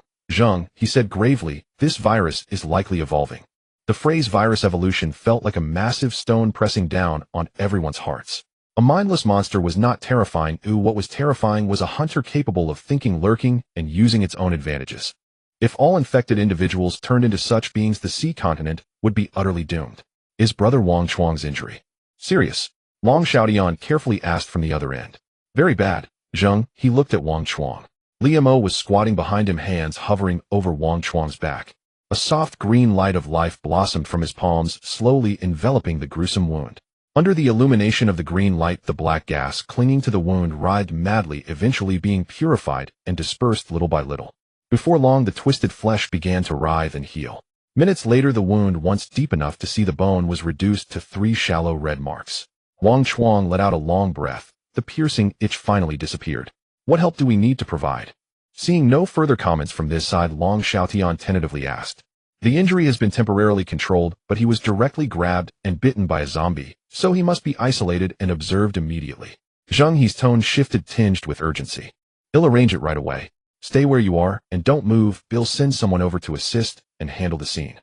Long Xiaotian immediately took action on his end. Soon a fully armed team arrived at the scene. They swiftly collected the remains of the corpse into a specially sealed container and conducted a thorough disinfection of the entire passage. The pungent smell of disinfectant instantly permeated the air. Zheng He and the others were taken to a temporary changing room where they changed into clean protective suits from head to toe. Then, under Long Xiaoshan's direct guidance, they arrived at the medical area. And Ran, this is the head of our medical team, Old Lu. Long Xiaotian introduced a man in his 50s with graying hair, but a spirited demeanor. And Ran nodded, handing over a thick folder. Dr. Lu, this is a compilation I put together overnight based on the current situation regarding virus prevention and control, including standards for the establishment of isolation zones, waste disposal procedures, and personnel disinfection protocols, among others. The methods inside are somewhat rudimentary, but should be the most effective under the current conditions. Dr. Lu took the document, quickly flipped through a few pages, his eyes brightening, and finally said solemnly to Ayn Rand, "Thank you so much. Miss Ayn Rand, this document is a life-saving guide for us." Ayn Rand then conducted a detailed technical briefing, with them communicating on several key issues. After everything was arranged, Wang Chuang was taken into a separate glass observation room. The room had nothing but a bed with white walls and overly bright lighting that was somewhat blinding. "Brother, sorry for the trouble." Zheng He looked at Wang Chuang, who had changed into a patient gown through the glass. "Boss, no need to be so formal." Wang Chuang forced a smile. "If I really mutate, don't be soft-hearted, you just give me a quick end." Zheng He remained silent, heavily nodding. With this turbulent journey of Kong Long Kong Lang, there's no way to avoid it. After settling Wang Chuang, Zheng He brought in Ran and Li Mo back to the shadowed Songwhale. In the cabin, Lu Feier and Timo were anxiously waiting. Zheng He recounted the terrifying scene in the passage and the fact that Wang Chuang was in isolation. This sea continent is now a gigantic virus breeding ground. Timo's face tightened after hearing this. "Boss, as long as the source of the infection remains unidentified, there could be new cases every day. Being tied to them is too dangerous for us." She paused before suggesting, "From tonight, let's turn on the ship's cloaking field, at least we can sleep more peacefully." Zheng He hummed in agreement, indicating his consent. Time passed second by second. Li Mo, worried about his good brother's safety and fearing he might be bored alone, requested Zheng He to allow him to accompany Wang Chuang in the observation room. Having witnessed Li Mo's healing skills and impressed by the deep brotherhood between him and Wang Chuang, Zheng He granted his request. Li Mo arrived at the observation room and saw Wang Chuang sitting cross-legged on the bed, eyes closed through the bulletproof glass. The battle specialization granted Wang Chuang a beast-like intuition. As soon as Li Mo approached, he sensed the movement, suddenly opened his eyes, and turned to look at the door. Seeing that it was Li Mo, Wang Chuang grinned and leaned closer to the bulletproof glass, saying, "What brings you here, you rascal?" "I'm fine, hurry back and rest." "Brother Chuang, you were grabbed and bitten by that zombie." "I'm worried, so I came to check on you," Li Mo said, pressing against the glass with a tone full of concern. "Hey, my buddy is tough. A little skin injury is nothing. Besides, didn't you heal me already?" "I have to thank you," Wang Chuang said in a deep, booming voice. "We're brothers, no need to be polite. I'm just worried about the virus. Didn't Sister Anran say there's currently no antidote for this virus, and it spreads through blood and bodily fluids? With so many bites, how can I not be anxious?" Although they were strangers at first, Wang Chuang felt like an older brother to him, and their mutual support during this time had forged a strong brotherly bond. Wang Chuang suddenly dropped his smile, and with a serious expression said to Li Mo, "Brother, there's something I've wanted to tell you for a while, but never had the chance. Let me share a story to express it. Do you want to hear it?" Li Mo rarely saw him in such a serious demeanor and nodded repeatedly. "Once upon a time, there was a bull and a cow. The cow thought the bull was boring and went off to have a fling with an elephant for a while. Later, she felt the elephant was not that special either, so she returned to reconcile with the bull. The bull, recalling their past, took her back. After their passionate reunion, the cow shyly asked, 'After all this time, have I changed compared to before?' The bull thought for a moment and replied, 'You've become more amazing.'" "Huh." After finishing the story, Wang Chuang laughed heartily, slapping his thigh in amusement. Li Mo's mouth twitched, awkwardly laughing along. However, seeing Wang Chuang in such good spirits finally eased the weight in his heart. The two chatted back and forth through the glass initially, with Wang Chuang responding quickly to Li Mo's words. However, after a while his replies became slower and his voice grew more distant. Eventually, he fell silent, lying still on the bed like a lifeless piece of wood. Limo's heart raced with dread, and he hurriedly pounded on the bulletproof glass calling for help, but Wang Chuang merely mumbled incoherently a couple of times. Now panicking, Limo pressed the emergency button, summoning the guards and medical personnel aboard. The doctor conducted a thorough examination but concluded that Wang Chuang showed no symptoms. No fever, no convulsions, and his eyes were not red. The doctor speculated that perhaps after engaging in battle specialization and suffering severe injuries in the morning, his body was exhausted, leading him to fall into a deep sleep. Upon hearing this, a thought flashed through Limo's mind. Could it be that Brother Chuang's physique was extraordinary enough to directly immunize against the virus? Or perhaps his healing skills not only healed external injuries, but also inadvertently purified the virus? If that were the case, wouldn't that be a huge win? He quickly shared this good news in the squad channel. A sense of blind optimism quietly spread among the others. However, reality has a knack for delivering a harsh blow when one is riding high. Exactly 12 hours had passed since he was bitten. Wang Chuang, lying on the bed, suddenly opened his eyes wide. An indescribable surge of wicked fire swept through his body, as if scalding magma had been poured directly into his marrow. His skin rapidly flushed red at a visible pace, veins bulging on his forehead, and beads of sweat the size of beans cascaded down instantly, soaking the pillow. Who? He gasped for air, feeling as if his lungs were an open oven with the air he exhaled being scalding hot. Seeing this, Limo hurriedly pressed the emergency button in the observation room. Moments later, the duty doctor, clad in heavy protective gear, rushed in, yanking open the bulletproof door and blocking Limo outside while entering. Upon seeing Wang Chuang's condition resembling a boiled crab, the doctor's expression changed dramatically as he quickly pointed an electronic thermometer at his forehead. Ding! On the screen, the bright red numbers skyrocketed and finally settled on a suffocating figure. This temperature was enough to fry a normal person's brain. Quick! Notify President Long. Notify Master Zheng. The doctor shouted in horror. In the quiet night, Zheng He's communicator suddenly rang as if it were a death knell. He reflexively pressed, "Boss, something big has happened." Limo's voice was tinged with tears, filled with urgency. "Brother Chuang. He's starting to show symptoms. His temperature shot up to 45 degrees. Zheng He felt an immediate heaviness in his heart, his fingers instinctively tightening around the communicator. What was inevitable could not be avoided. "Boss, you better be mentally prepared." Limo gritted his teeth, forcing out this desperate statement. Prepare mentally. Zheng He's mind buzzed. A normal adult male, after being infected by the mutated virus, could possess the strength to smash through bulletproof steel doors. And what about Wang Chuang? He knew better than anyone how terrifying Wang Chuang's battle specialization was. What would happen to a man capable of transforming into a three-turtle war bear if his sanity were devoured by the virus? A rampaging war zombie bear. If that thing lost control, let alone this cruise ship, the entire maritime continent would not be enough for him to tear apart like building blocks.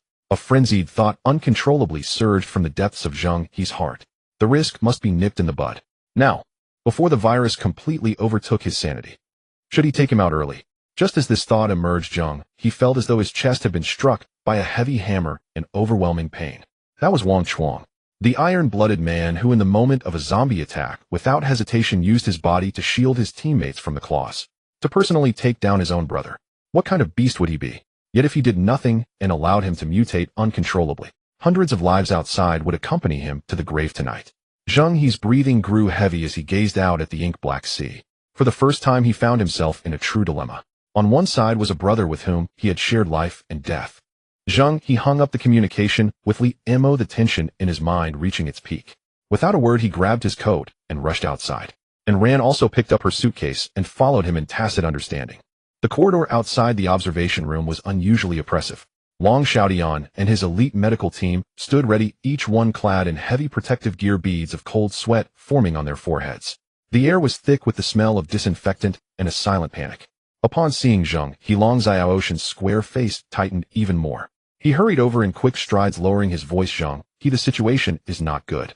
The two men locked eyes, seeing the same struggle and resolve reflected in each other's gaze. No one wanted to choose the melodramatic option of personally sending a brother off, but it seemed they had no choice now. Zheng He remained silent, his face dark as he strode toward the bulletproof glass.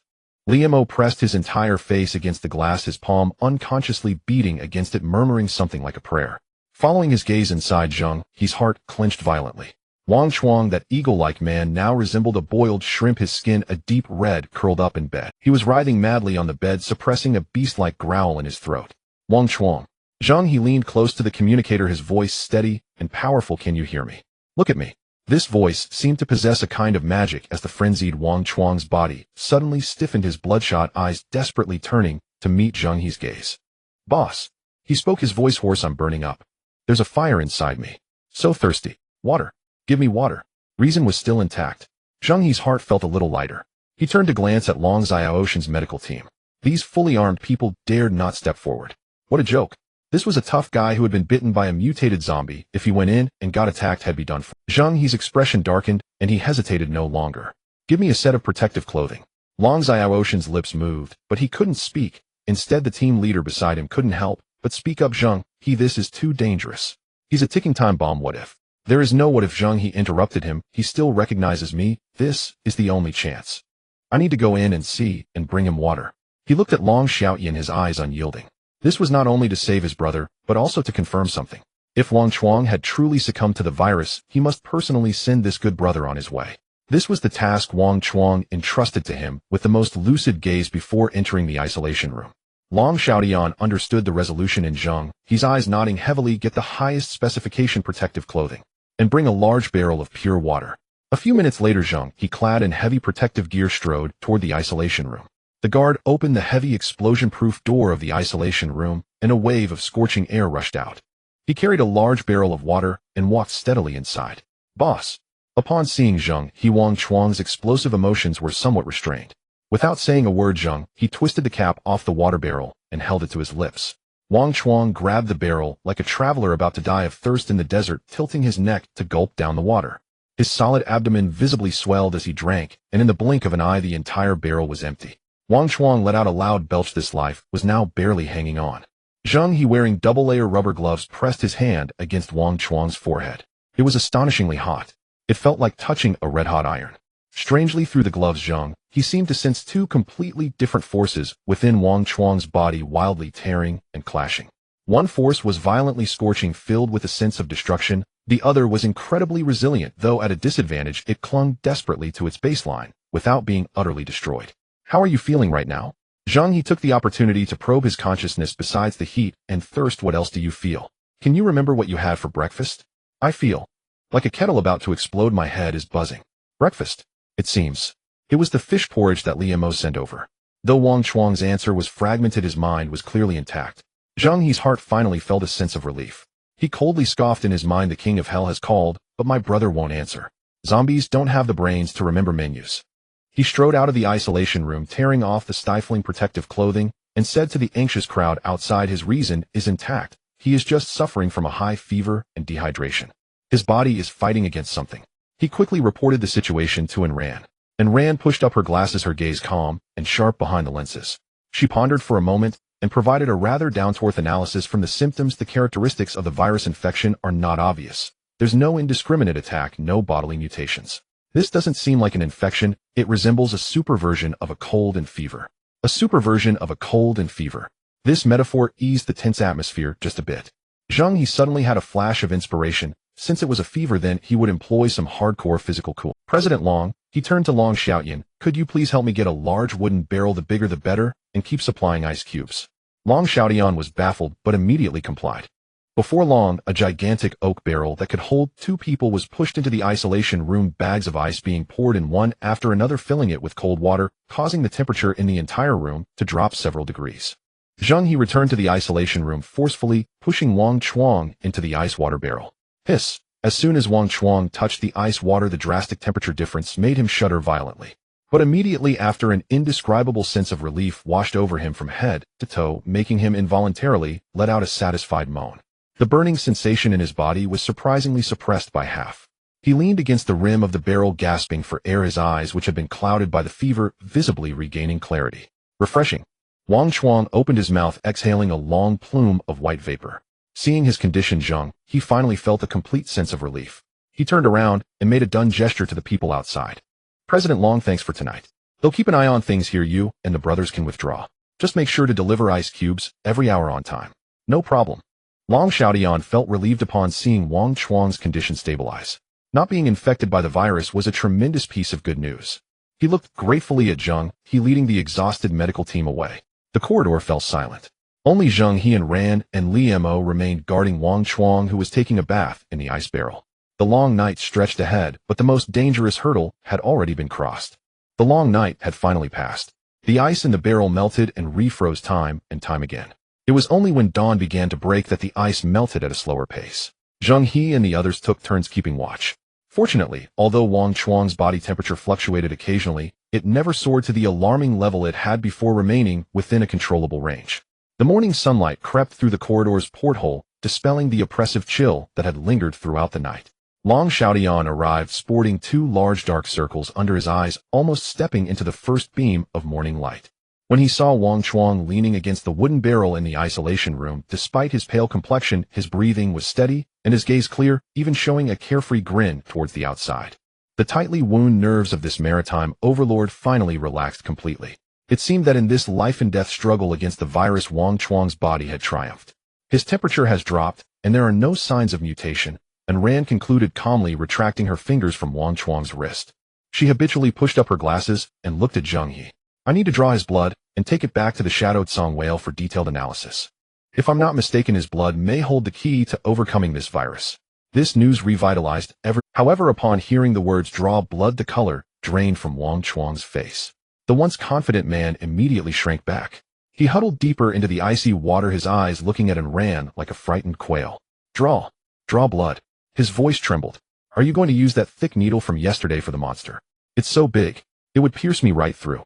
He remembered clearly the thick and long syringe used to draw blood from the monster, along with the needle thicker than chopsticks, which made his scalp tingle just by looking at it.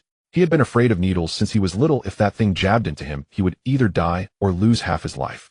Seeing this tough man who could transform into a 3-meter giant bear at will now trembling in fear of an imaginary needle was somewhat comical. And Rand's mouth twitched as she explained, "That's an armor-piercing needle used for zombies.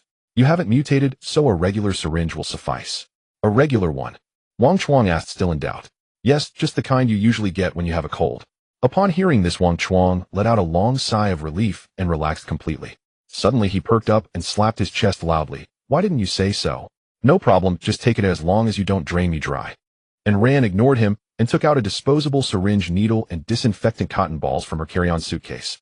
The slender needle wavered before Wang Chuang's eyes, causing him to quickly shut his eyes and press his lips tightly together.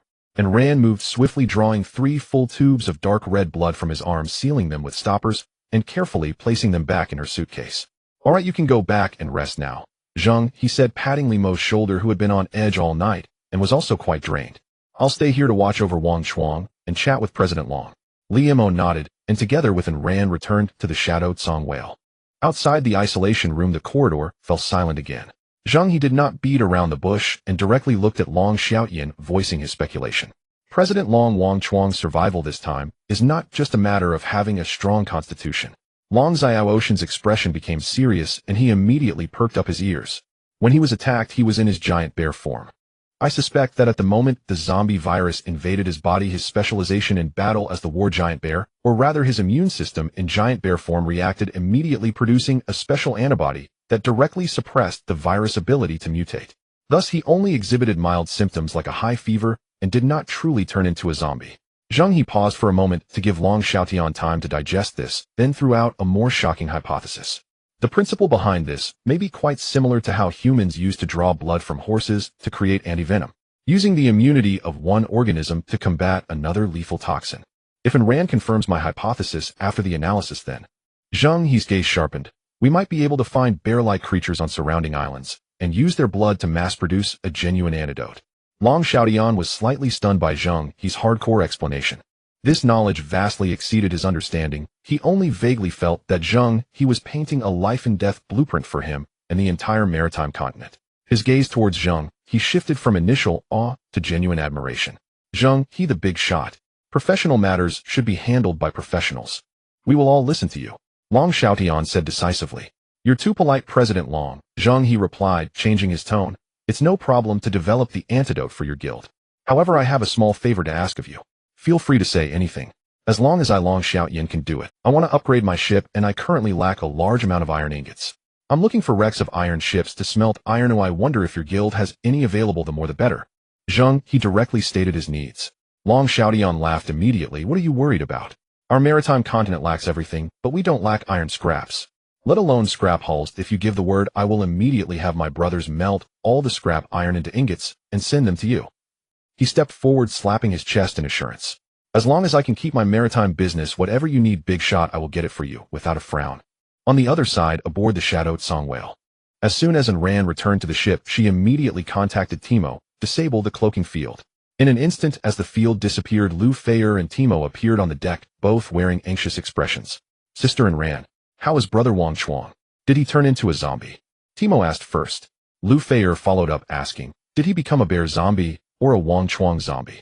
At this moment, Ran had no time to deal with these two, who were full of questions. The situation is stable for now, he hasn't mutated. I drew blood for analysis to check the specifics of the virus. After saying this, she quickly walked to her workstation, reactivating the energy shield shaped like a perfume bottle, enveloping herself in a completely sterile light blue aura, instantly entering work mode. Under the microscope, Wang Chuang's blood sample was being analyzed step by step. Tick-tock, tick-tock. Time passed second by second.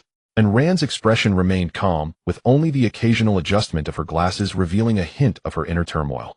Finally, after a series of comparative experiments, she made a shocking discovery. Wang Chuang's blood still contained traces of the Cyberton virus. But more remarkably, a highly active special protein had emerged in his serum. This protein acted like a group of tireless mini-soldiers wrapping around and breaking down those lingering viruses with astonishing efficiency. That was the antibody. And Rand suddenly lifted her head, her eyes behind the lenses bursting with unprecedented brightness. Zheng He's hypothesis was indeed correct. Wang Chuang's body had truly produced antibodies capable of completely killing the Cyberton virus through its own strength. The maritime continent was saved. A voice echoed from Zheng He's communicator, and through the waves one could sense in Rand's restrained excitement. Zheng He, your conjecture is correct. That was all she said. In the corridor, while conversing with Long Xiaotian Zheng, he felt a tempest brewing deep within, almost overwhelming his rationality. His demeanor remained unchanged, his expression meticulously controlled. He calmly ended the communication and turned to Long Xiaotian, posing an entirely unrelated question. President Long, do you have champagne on your ship? Champagne. Long Xiaotian paused for a moment, then a knowing smile spread across his face. He waved his hand reassuringly, saying, Zheng He, my friend, it's all settled now. Let's drown our sorrows and drink, no need to worry. Zheng He's eyelid twitched slightly. Communicating with this culturally unpredictable local tyrant often required a bit of patience, who could understand the frustration of dealing with someone who couldn't grasp the nuances. He chose not to beat around the bush, and with an emotionless tone directly stated 4 words. The Cybertron virus has an antidote. The air seemed to freeze for a moment. Long Xiaotian's expression shifted from confusion to shock, then to disbelief, and finally his weathered face lit up like the sun suddenly rising in the night. What the hell? He charged forward like an excited brown bear, hugging Zheng He tightly, the force nearly crushing Zheng He's bones, completely abandoning his demeanor as the guild leader. Damn. Awesome. You're amazing. Why yes. Long Xiaotian exclaimed incoherently, bouncing around, while holding Zheng He, nearly ready to give him a peck on the cheek. Someone, melt down my luxury yacht, and throw a party for Zheng He. The entire guild will celebrate for 3 days and nights. His boisterous shout echoed in the corridor, causing a group of crew members in the distance to peek curiously. Although Zheng He understood his elation, it was clearly premature to pop the champagne at this point. He forcibly pried Long Xiaotian's iron grip away and straightened his wrinkled collar. President Long, calm down, Zheng He said with a heavy tone exuding the aura of a big shot. Don't forget you still have dozens of mutated brothers locked in the lower deck. Opening champagne at this moment isn't appropriate. His words came like a bucket of cold water, instantly dousing Long Xiaotian's soaring enthusiasm. The joy drained from his face, his gaze reverting to that of a seasoned leader. Damn, I got too excited and lost my head. Long Xiaotian took a deep breath and rubbed his face vigorously. You're right, my friend. From now on, the Sky Dragon against the Waves Guild will follow your lead. Zheng He nodded in satisfaction and reconnected with Ran. Ran, please explain the detailed preparation process for the antiviral serum. Oh, Ran immediately switched to expert mode, speaking clearly. The process consists of 4 steps. First, collect active virus samples, that is, draw blood from the zombies which we have. Second, inoculate healthy bear-like creatures with the virus to produce antibodies. Third, extract the serum containing high-titer antibodies from the successfully immunized bear's blood. Fourth, purify, concentrate, and package the serum, ultimately producing an injectable antiviral serum. Virus collection, live immunization, antibody extraction, purification, and packaging. A complete, rigorous textbook-level biopharmaceutical process was succinctly summarized by Ran. Listening Zheng, he couldn't help but marvel again at his fortune. This seemingly cold female doctor harbored unimaginable energy within her. Tonight, she must truly experience what it means to be mutually committed. Ending the communication, Zheng He conveyed in Rand's plan to Long Xiaotian. Now everything is ready, we just need bears. Zheng He tapped lightly on the table. And we need a large number of lively bears. Where am I supposed to conjure bears from on this vast sea? Long Xiaotian was baffled. This posed a brand new challenge for him. Zheng He was composed. Leave this. He walked beside Long Xiaotian. You, the Sky Dragon against the Waves Guild, need to immediately organize a sufficiently large exploration team equipped with the fastest speedboats. I will provide you with coordinates of islands where large beasts are present. Just land on the islands and conduct reconnaissance. Once you find any signs of bear-like creatures, be sure not to alert them. Immediately report the coordinates to me via communicator. I will personally lead the team to bring back those antidotes. Count on me. Long Xiaotian exclaimed in delight, his previously anxious heart finally at ease. He immediately took action, posting information about establishing a sea exploration team in the guild channel. Zheng He meanwhile stepped alone onto the ship's bridge. He closed his eyes, quietly activating his divine vision of the sea. In an instant, the scenes of the sea centered around the ocean continent unfolded in his mind. A massive, three-dimensional holographic sea map materialized out of thin air. The underwater terrain, ocean currents, fish schools. All were laid bare before him. Zheng He's consciousness swept across the holographic projection like a radar, locking onto the blue light spots breaking the surface of the sea. Those were islands. His fingertips danced rapidly in the air. The dense vegetation on those islands, likely hiding large mammals, were all marked with crimson tags. 5 minutes later, a detailed coordinate map was transmitted to Long Xiaotian's system terminal. All hands assemble. Long Xiaotian's raucous voice echoed across the deck. An island exploration team composed of 200 elite guild members quickly assembled.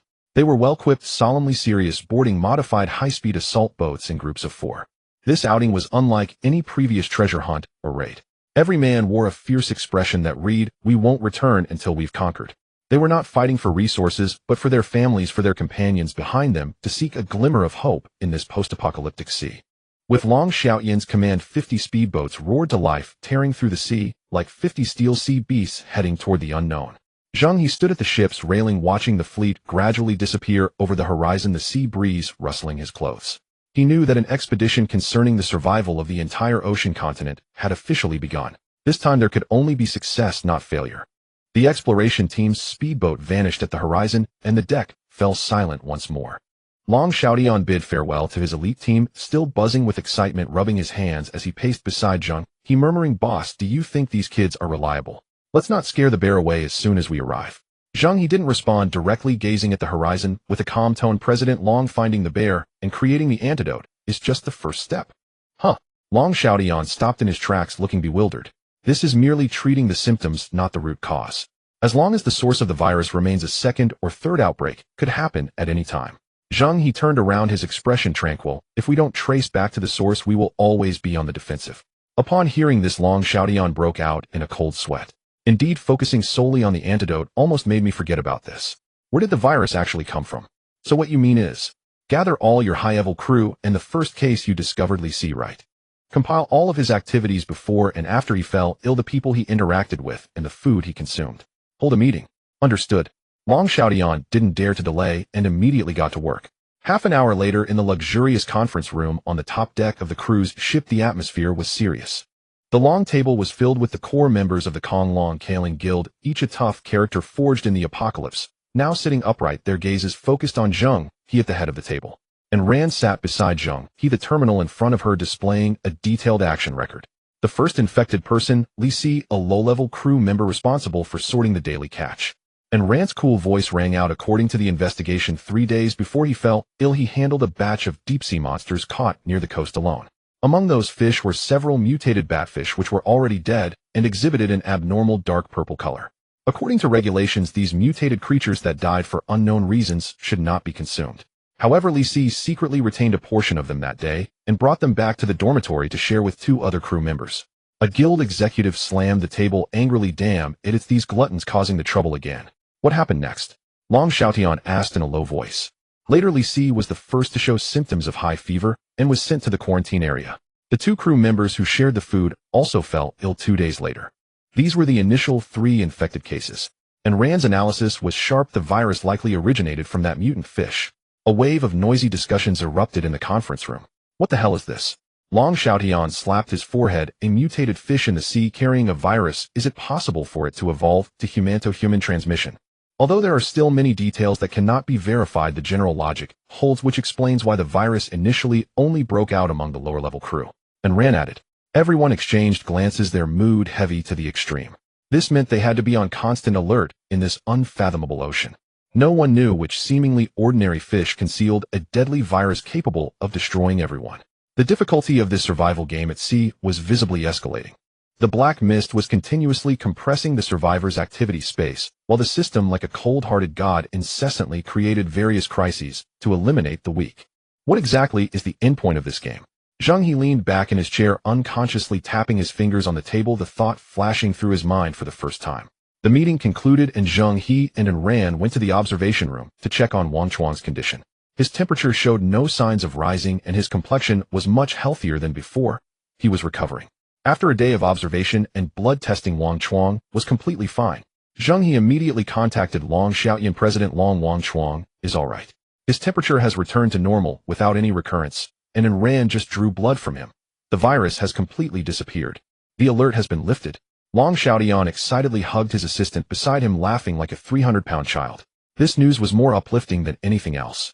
After bidding farewell to the still celebrating Long Xiaotian, Zheng He and his group returned to the Yuing Sanjing.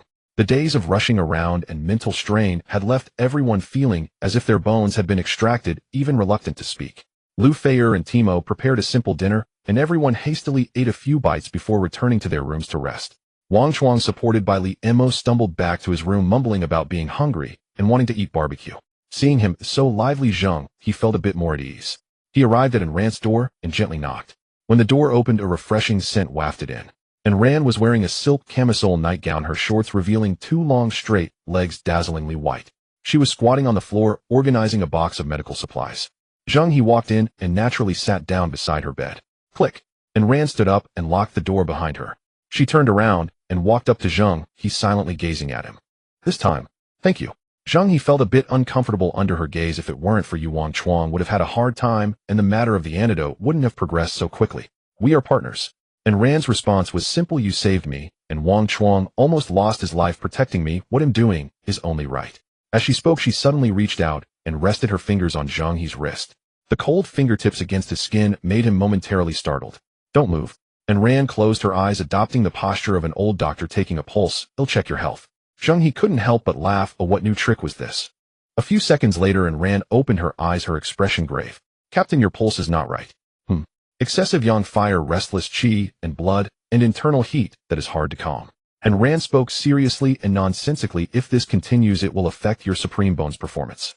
Immediate yin-yang harmonization and foundation nurturing are necessary. Before Zheng He could respond, and Ran was already seated on top of him.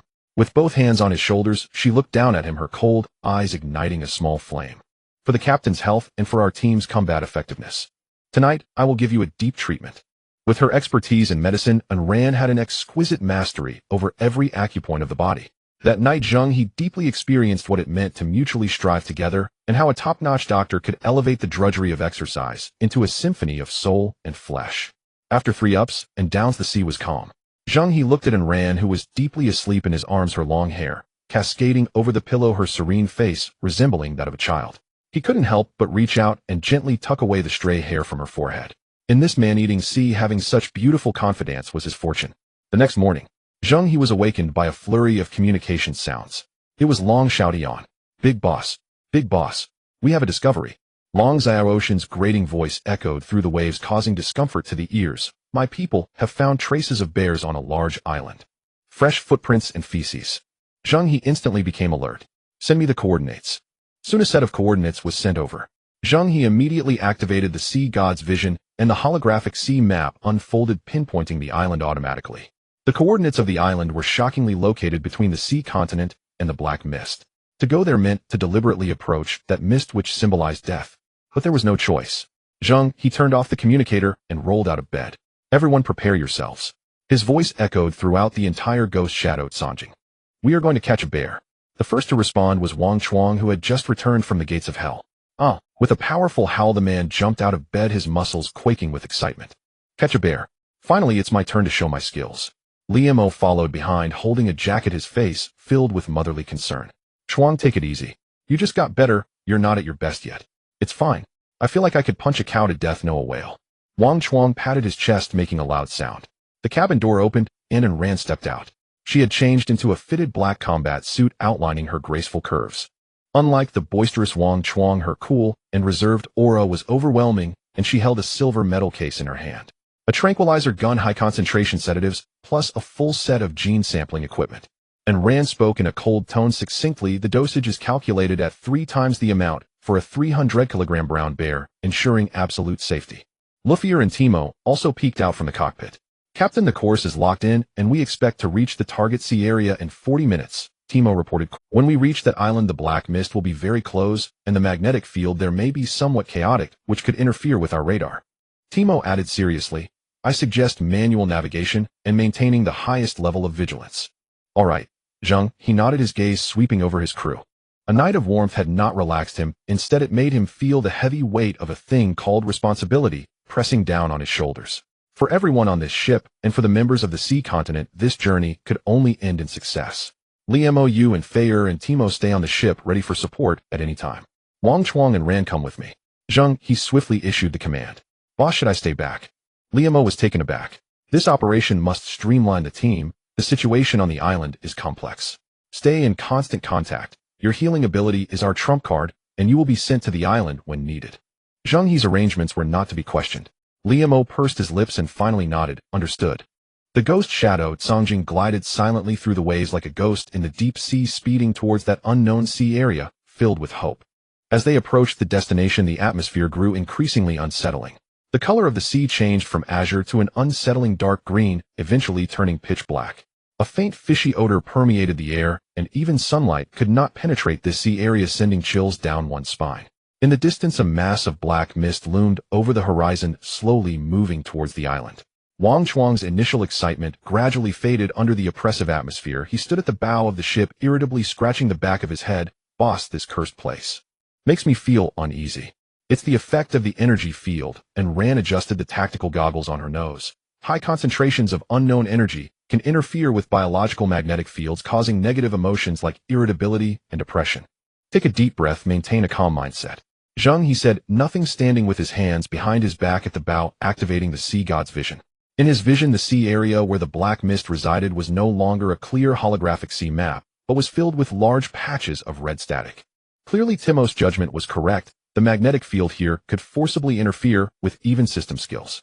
The only fortunate thing was that the outline of the island remained clear, like the back of a giant beast lying on the sea surface. After another 10 minutes, an island shrouded in mist appeared before everyone. On the shallow beach at the edge of the island, more than a dozen speedboats had already gathered, belonging to the exploration team dispatched by Long Xiaodian. A person who looked like a small leader hurriedly approached as soon as he saw the ghost shadow Songjing drawing near his face, a mixture of awe and tension. Big boss Zheng He, you finally made it. What's the situation? Zheng He jumped off the ship and stepped onto the soft sand. The small leader wiped the sweat off his forehead and pointed to the jungle behind him. Boss, our people found the footprints of a big guy in the mountain hollow on the west side of the island, and this. As he spoke, he had his men bring over an oversized polymer sealed bag. Inside was a huge pile of still warm feces. And Ran received it without changing her expression, using a portable device to scan it, and immediately a string of data popped up on the terminal screen. DNA sequence match rate 78, consistent with bear family characteristics. However, it contained a large amount of unknown metallic elements, as well as highly corrosive acidic substances. And Rand frowned. This creature's digestive system is very unusual. What did it eat? Zheng He asked. I don't know. The small leader swallowed hard, pointing into the depths of the jungle. The brothers went in 100 meters, and then came back. Inside, there were constant sounds that sent shivers down their spines. You all establish a defense line here, and wait for our news. Zheng He left the order, and said no more. Boss, just the 3 of you going in. The small leader looked at Zheng He and Ran and Wang Chuang, who was as strong as an ox, in disbelief. Zheng He did not answer, merely waved his hand, leading the 2 into the bottomless jungle. The moment he stepped in, it felt like entering another world. Zheng He did not answer, merely waved his hand, leading the 2 into the bottomless jungle. The moment he stepped in it, the air was thick with the scent of rot and dampness, and underfoot was not soil, but a thick layer of decayed leaves that had piled up over countless years, sinking to the ankles with every step. My goodness, don't tell me there are bears in this cursed place. I would believe it even if you said Godzilla was here. Wang Chuang lowered his voice, carefully taking each step.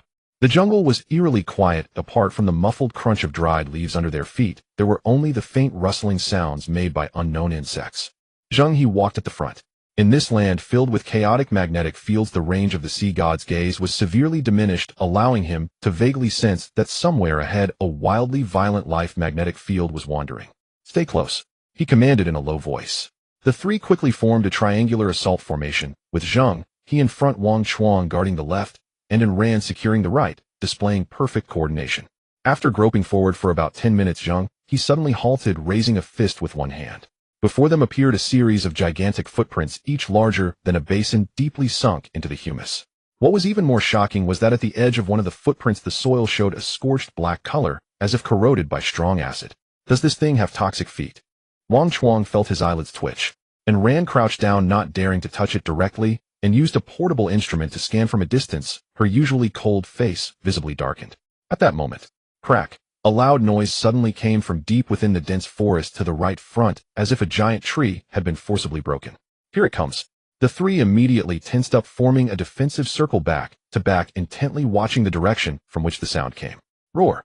A deafening roar suddenly erupted, the shockwave causing the surrounding leaves to tremble. Following that, a massive shadow crashed through layers of vines and bushes, appearing before them. It was a bear, a terrifying beast standing over 4 meters tall, just on its hind legs. Its size was larger than the war bear Wang Chuang transformed into, with dark gray fur glistening with a cold metallic sheen. The most bizarre thing was that its right forearm up to the shoulder was covered with a layer of heavy mechanical exoskeleton flickering with eerie blue arcs. 2 crimson flames danced in its eye sockets, completely unlike the eyes of a carbon-based creature. What the hell? Wang Chuang's throat rolled, his palms drenched in cold sweat. This was no bear, it was clearly a biomechanical monster that had run out from a cyberpunk film set. The cyber bear's crimson electronic eyes swept over them, revealing not the ferocity of a beast, but a cold, calculating scrutiny. It lowered its head, its nostrils flaring, as if sniffing something. Suddenly, its gaze locked onto Wang Chuang. In the next second, its massive body surged upward, its metal-armored right arm raised high. The heavy plates on the armor flew open, revealing a dark, gaping energy cannon. Get back! Zheng He's pupils contracted sharply as he shoved and ran away. Buzz! The piercing sound of a buzzing tore through the air as a blue energy beam as thick as a thigh shot out from the cannon. The beam grazed past Zheng He's afterimage, slamming into a towering giant tree behind them. There was no deafening explosion. The trunk, which would take several strong men to hug, was evaporated into drifting wood shavings the moment it made contact with the beam, due to the terrifying high temperature. On the ground lay a bottomless charred ravine, with its edges completely vitrified. Witnessing this scene, everyone gasped in shock. This was no bear, it was simply a mobile artillery platform equipped with fire control radar. If they had been hit by that shot just now, they could already start preparing for reincarnation. Damn it! Wang Chuang's eyes bulged with rage. Dare to touch my boss. He'll take you on. Accompanied by a roar that sounded inhuman, Wang Chuang's muscles exploded with power, and his bones restructured wildly. In just a few seconds, the war bear, now over 3 meters tall, charged towards the cyber bear with a gust of bloody wind. Wang Chuang, don't be impulsive, Zheng He shouted, but it was already too late. 2 mountains of flesh, one a raging berserker, the other a heavily armed mechanical weapon, collided like 2 heavy artillery shells. Boom! At the moment of collision, a terrifying shockwave exploded in a circular fashion, mixing with decayed leaves. Zheng He swiftly pulled and ran to his side, retreating several steps, as his tactical boots carved 2 deep grooves into the ground, barely managing to dissipate the aftermath. Even the residual shockwave had such power. Looking at the scene, the outcome was clear. The war bear transformed by Wang Chuang was akin to a middle school student colliding head-on with the strongest member of the high school team in the face of the much larger cyber bear. Ow, it hurts, it hurts. Damn. A distorted howl escaped from Wang Chuang's bare mouth. His proud, resilient bear skin and thick fat felt as if his flesh and blood had collided with a steel wall when hitting the cyber bear's metallic shoulder. In contrast, the cyber bear remained as immovable as a mountain, its feet seemingly welded to the ground. Wang Chuang desperately tried to push and lift, even attempting to use a grappling technique to trip the opponent, but that ridiculously heavy metallic body adhered to the laws of physics, remaining steadfast no matter how much effort he exerted. Damn it! Wang Chuang panicked. He recalled what the village elder had said about bears having 3 weaknesses: the nose, the eyes, and a past they can't return to. The past could not be returned to, so he could only target the nose and eyes. Wang Chuang was completely desperate, roaring as he abandoned the stalemate, swinging his massive bear paw, creating a gust of wind and slamming it down towards the cyber bear's face. However, the absolute size disadvantage was clear. He had to tiptoe and stretch his arm to the limit just to reach the opponent's head. The cyber bear clearly possessed a high combat intelligence, and with a casual sweep of its sturdy mechanical right arm it blocked all of Wang Chuang's lethal slaps. Bang! Bang! Bang! Wang Chuang's bare paw struck the metal armor producing only dull thuds, leaving his palms numb without any impact. And ran. Zheng He called out sharply. The bare paw carrying immense force slammed against the metal armor producing a muted sound of iron striking iron. Aside from numbing Wang Chuang's own bare paws, it didn't even scratch the opponent's paint. And ran. Control it. Zheng He urged. And Ran's expression turned cold as she swiftly drew out her specially designed blowgun from her side. The blue high-concentration tranquilizer was loaded, locking onto a small exposed patch of skin on the cyber bear's neck. Taking a deep breath, she blew out. Whoosh. The sound of air being pierced was extremely faint, a hidden danger lurking. However, the anticipated scene of the needle penetrating flesh did not occur. Ding. A crisp sound rang out. The specially made tranquilizer dart had seemingly hit a steel plate, bouncing off and drawing an arc in the air before embedding itself in a nearby tree trunk. And Rand did not believe in the supernatural, and quickly swapped in a new blowgun, aiming at the cyber bear's thick hind leg and blowing hard. Ding! The result was the same. This guy's fur defense was maxed out harder than titanium alloy. Just as the two bears were in a stalemate and the long-range attacks declared ineffective, Zheng He's eyes glimmered as he activated the sea god's vision. He couldn't believe that this cursed creature had no flaws whatsoever. As he switched his vision, the massive form of the cyber bear revealed visible energy flow, most areas glowing a stable blue. However, in several locations glaring red markers flickered, one on the tip of its nose, two on its eyes, and one. Zheng He's gaze swept downward. Behind the cyber bear, between the two armored buttocks, was a glowing spot 10 times larger than the head's red dot, flashing deep red to signify deadly. The bear's butt. This was the ultimate weakness. A bold and somewhat unethical tactic instantly sprang to Zheng He's mind. He closed the sea god's vision and turned to Ran. Do you have any petroleum jelly in your medical kit? And Rand, pondering how to use the blowgun to penetrate defenses, was momentarily stunned. She shot him a look that screamed insanity. Who brings that to a fight? I am a serious doctor, okay? Unless under special circumstances, I only prepare in advance when tactical needs arise. Then forget it, I'll find an alternative myself. Zheng He didn't explain further. With a thought, he opened the divine sea spirit warehouse. He reached into the void and began rummaging, quickly pulling out a large, white, greasy substance. It was the whale fat he had scraped off a mutated orca earlier, known for its exceptional lubricating properties. Next, he produced a major weapon. A massive sea beast's leg bone, the thickness of an adult's arm, with the front end polished to an extremely smooth and rounded finish.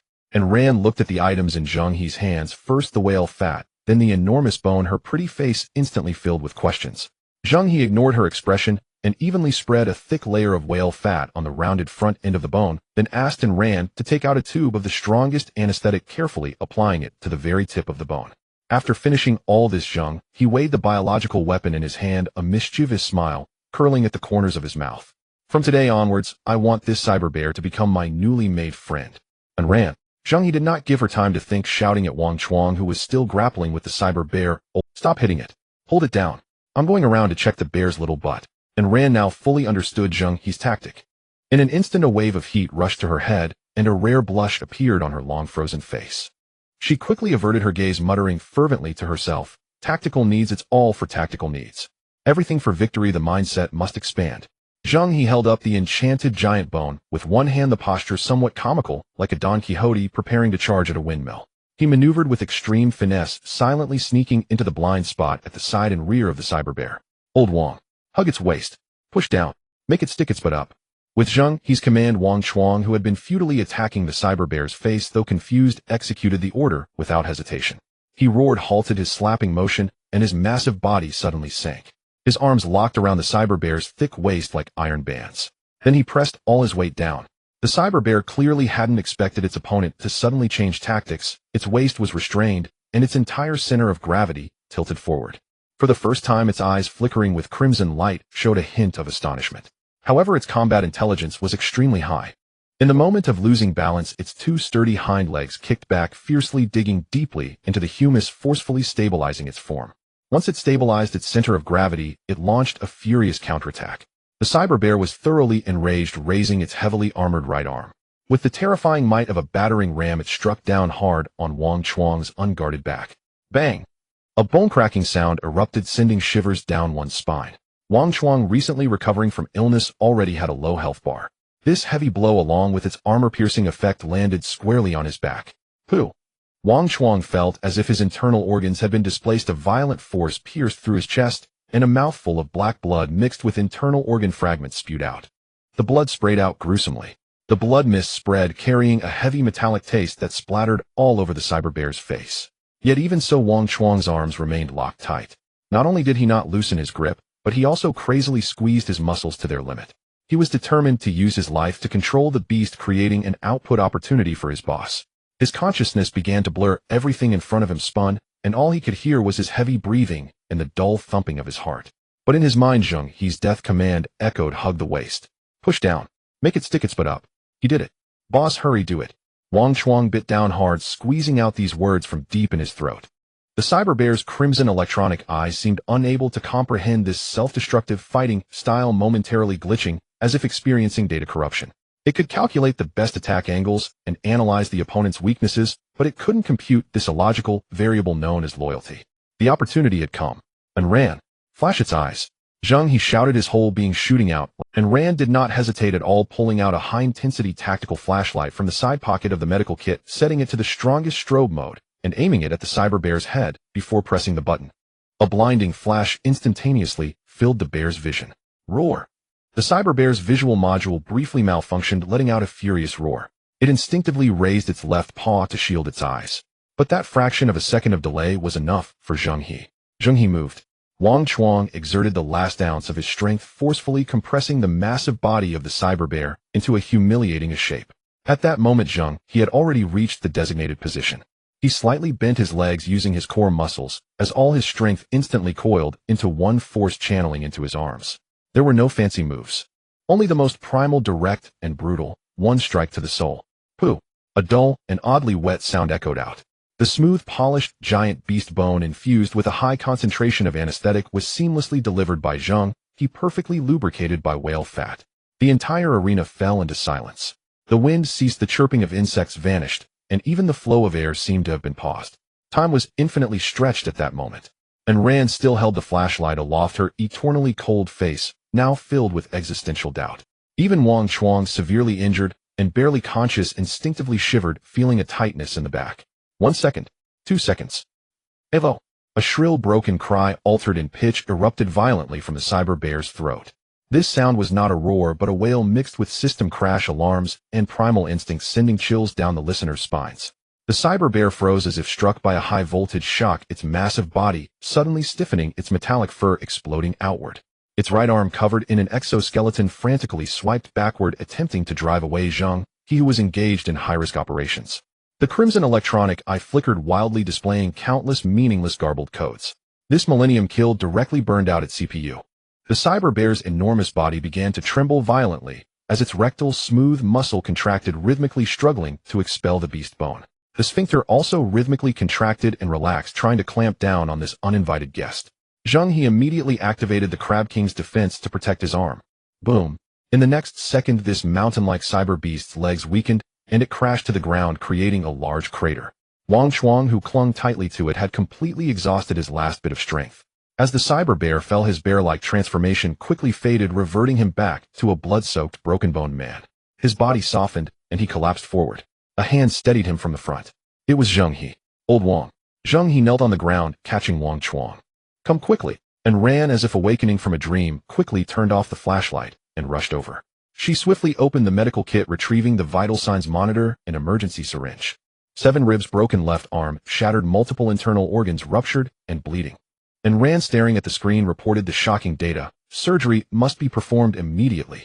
Wang Chuang's eyelids twitched slightly as he forced himself to open a crack, looking at Zheng He before him, managing a smile that was more painful than crying. Boss, I did well, right? Yes, you did brilliantly. Zheng He felt a warmth in his eyes as he gently patted his shoulder. When we get back, I'll give you credit for this and find you 10. No, 100 nurse sisters to take care of you. Hey, haha, that sounds great. Wang Chuang chuckled a couple of times, his head tilted, and he fainted completely. He has lost too much blood. And Rand quickly injected a stimulant into Wang Chuang's carotid artery while stopping the bleeding with spray and bandages her movements fast enough to create afterimages. Zheng He carefully assisted and ran, laying Wang Chuang flat on the ground.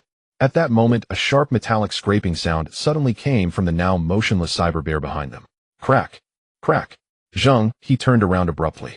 He saw the giant bear still maintaining a kneeling posture of repentance, but its right arm, covered in heavy mechanical exoskeleton, had suddenly and forcefully detached from the shoulder. At the severed joint, a tangle of blue wires and energy conduits twisted and reformed like live.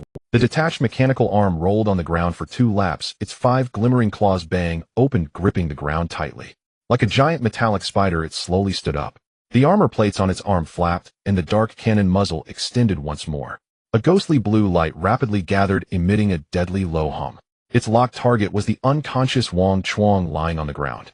Zheng He's expression darkened instantly as he positioned himself to shield Wang Chuang. Is it not over yet? That severed arm actually had its own independent operating system. Zheng He grimaced, instinctively shaking his right hand. His hand was still smeared with whale fat and some unknown sticky substance, and as he shook, a strange sour smell wafted through the air. But he could not afford to feel disgusted. With a thought, he directly activated the Spirit Sea storage. A gigantic crimson axe appeared in his hand, its blade radiating a bloodthirsty gleam, the heavy axe body exuding ferocity. Zheng He planted the axe handle firmly on the ground, his entire body resembling an iron tower, firmly shielding the barely breathing Wang Chuang behind him. He planned to take the energy cannon heat in. The ghostly blue light on the armor gathered to its peak, emitting a spine-tingling hum, warping the surrounding air. Just as the energy was about to burst forth, ziz! A blinding bolt of lightning descended without warning. It forcefully tore through the dim jungle canopy, accurately striking that severed arm. The raging lightning surged in, causing the metal panels on the severed arm to arc wildly, and the delicate components inside emitted a series of explosive crackles. Bang! The mechanical arm that was still preparing for a big move exploded on the spot. It disintegrated into a pile of smoking, charred parts scattering across the ground. The accumulated energy lost its guidance, transforming into a harmless blue halo that dissipated into the air. The sudden turn of events left both Zheng He and Ran dumbfounded. The two abruptly looked up, scanning their surroundings warily, trying to locate the source of the lightning strike. Tap, tap, tap. A series of elegant high heels echoed from behind a nearby banyan tree. A figure slowly emerged. It was a woman dressed in stark contrast to the decayed and damp jungle scenery. She wore a beautifully tailored black velvet evening gown that shimmered with a noble glow. The off-the-shoulder low-cut design exquisitely accentuated her full curves, beckoning to be noticed. The high slit on the side of her dress reached all the way to her thigh, revealing her long, slender, fair leg as she moved. She wore a wide-brimmed black fisherman's hat, the brim pulled low, obscuring most of her face, revealing only her delicate jawline and a hint of alluring red lips. Sensual, elegant, and exuding a maximum level of mystery. In this bloody apocalyptic jungle, her appearance was a stunning visual shock. Zheng He squinted slightly, finding the figure and attire somewhat familiar. As she approached, the face beneath the hat finally became clear. Zheng He's tense nerves relaxed a little, and her lips involuntarily twitched. It was none other than the woman she had encountered at sea earlier, sitting elegantly on a little yellow duck boat. Zheng He's mind instantly connected the dots. No wonder she had remained calm and composed while facing several mutated hammerhead sharks, effortlessly sitting on that little boat, without even changing her posture. So she was a mage. That display, comparable to the power of rules, was not some superpower, but pure magic. Zheng He stuffed the giant axe back into the spirit vault and stepped forward to extend her hand generously. It's good to see you again. Thank you for your timely assistance earlier. The woman seemed momentarily stunned upon seeing Zheng He. Then her beautiful eyes curved into crescents as she reached out her fair hand to shake his gently. Just a small favor. Her voice was crisp and melodious, carrying a hint of laughter. What a small world. Last time she had not had the chance to get acquainted. Zheng He, she stated her name directly.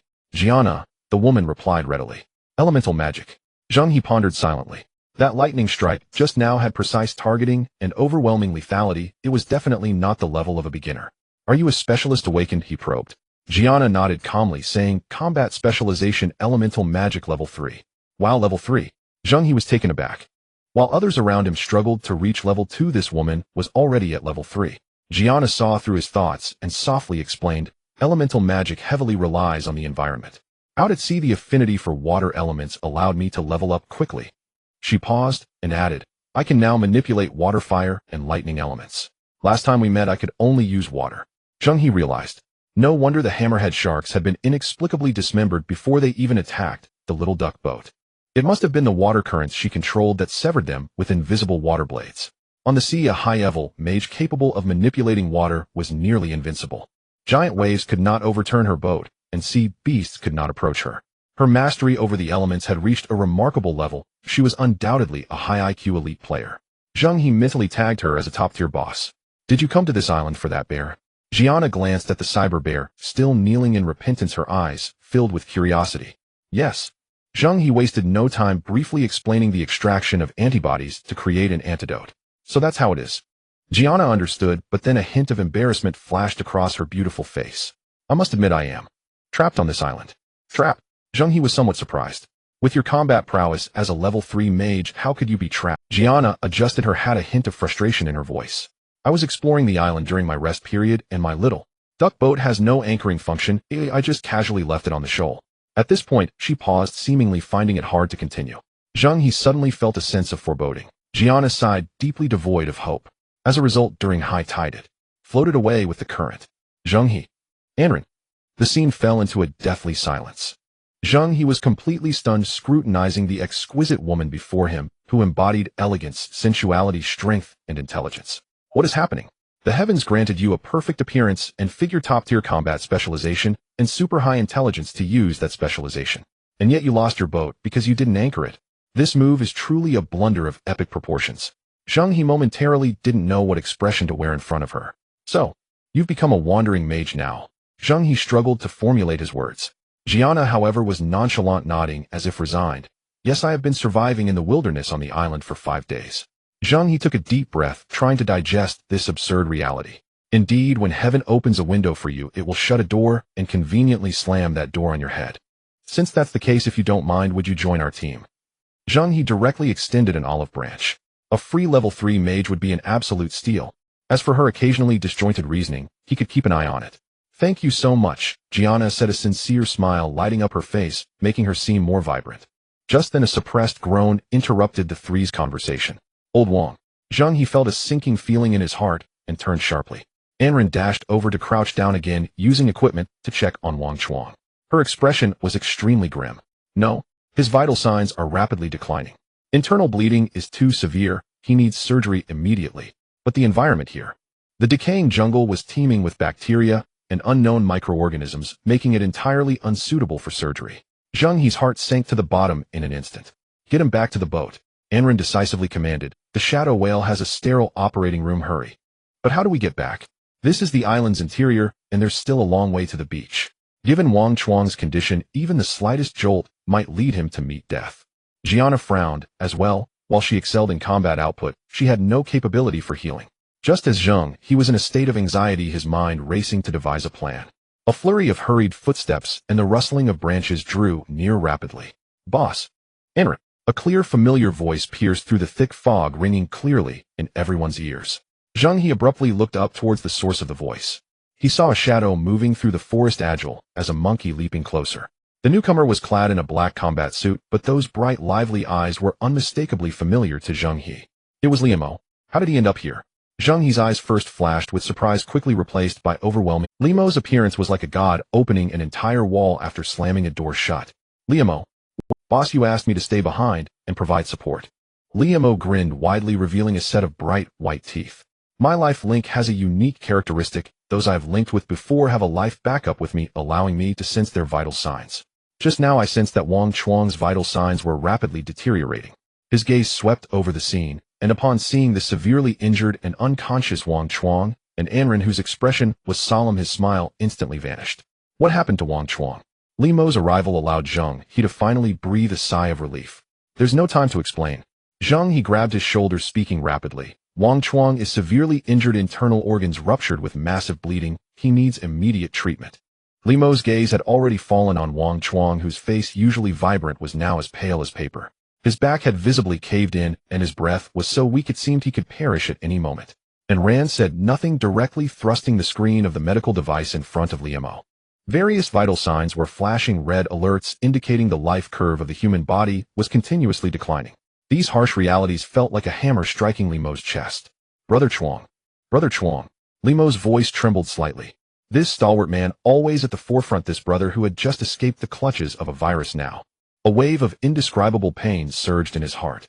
Liemo stopped speaking further and quickly knelt by Wang Chuang's side. I beg you. Zheng He's voice carried an unprecedented seriousness. Liemo looked at Zheng He, his gaze firm, and nodded heavily. He closed his eyes, took a deep breath, and when he opened them again the innocence in his eyes was gone. Liemo spread his hands, a soft green light converging in his palms. Immediately this green light intensified as if it had taken a drug, transforming from a gentle light green to a vibrant emerald green filled with boundless vitality. The vigorous life force spread out, even the nearby plants began to stretch their leaves. However, Liemo did not cover his palm over Wang Chuang's wound as usual. Taking a deep breath, he made an unexpected move that shocked everyone present. He stripped off both his and Wang Chuang's shirts, opened his arms wide, and tightly embraced Wang Chuang's robust body, pressing his chest against Wang Chuang's caved back. In the next moment, the life-giving emerald light erupted from his whole body, completely enveloping both of them. Liemo transformed into a massive humanoid fountain of life, pouring all his healing energy into his brother without reservation. That scene, how should I put it? A slender, fair-skinned, and delicate young man was tightly hugging a muscular man covered in wounds, both of them bare-chested, in the glaring green light. It was indeed touching, but also painfully awkward. It's hard to judge, one could only wish them happiness. No, wish them success. And Ran, a professional doctor accustomed to various grand scenes, was also stunned at this moment, her cheeks inexplicably warming. Beside her, Gianna tactically turned her head, lowered the brim of her fisherman's hat, and pretended to study the ants on the ground, almost dropping her elegant demeanor. Stop just watching the show and get to work. Zheng He suddenly shouted, breaking the strange and intense atmosphere. He pointed at the cyber bear that was still squatting, and Ran jolted and instantly regained her professional composure. She cursed herself inwardly for being mesmerized by such an explosive scene that she wouldn't even see in the paid channels before her crossing. All right. She quickly walked to the giant bear and opened the silver briefcase. Seized the opportunity to take its life. No, it was to take its antibodies. And Ran expertly took out a syringe filled with a strictly diluted sample of the cyber virus. She found the thickest part of the bear's thigh and decisively injected the entire dose of the virus. A few minutes later, the cyber bear, which had been completely paralyzed, suddenly began to twitch slightly. It won't. Zheng He stood by, gripping his giant axe again, ready to deliver the final blow. Just keep your heart steady. And Ran fiddled with various instruments without looking up. The dosage of the anesthetic I used on it, not to mention it, even a blue whale would need to sleep for 3 days and nights. Whether it can see tomorrow's sun depends on its fate. And Ran was recording data while quickly analyzing, based on the viral metabolism cycle previously in Wang Chuang's body, the process from the virus entering his body to his immune system producing sufficient antibody concentrations, and then the antibodies completely clearing the virus will take at least 24 hours. Given that this bear's size is dozens of times that of a human, its metabolic rate is unknown, and the cycle can only be longer.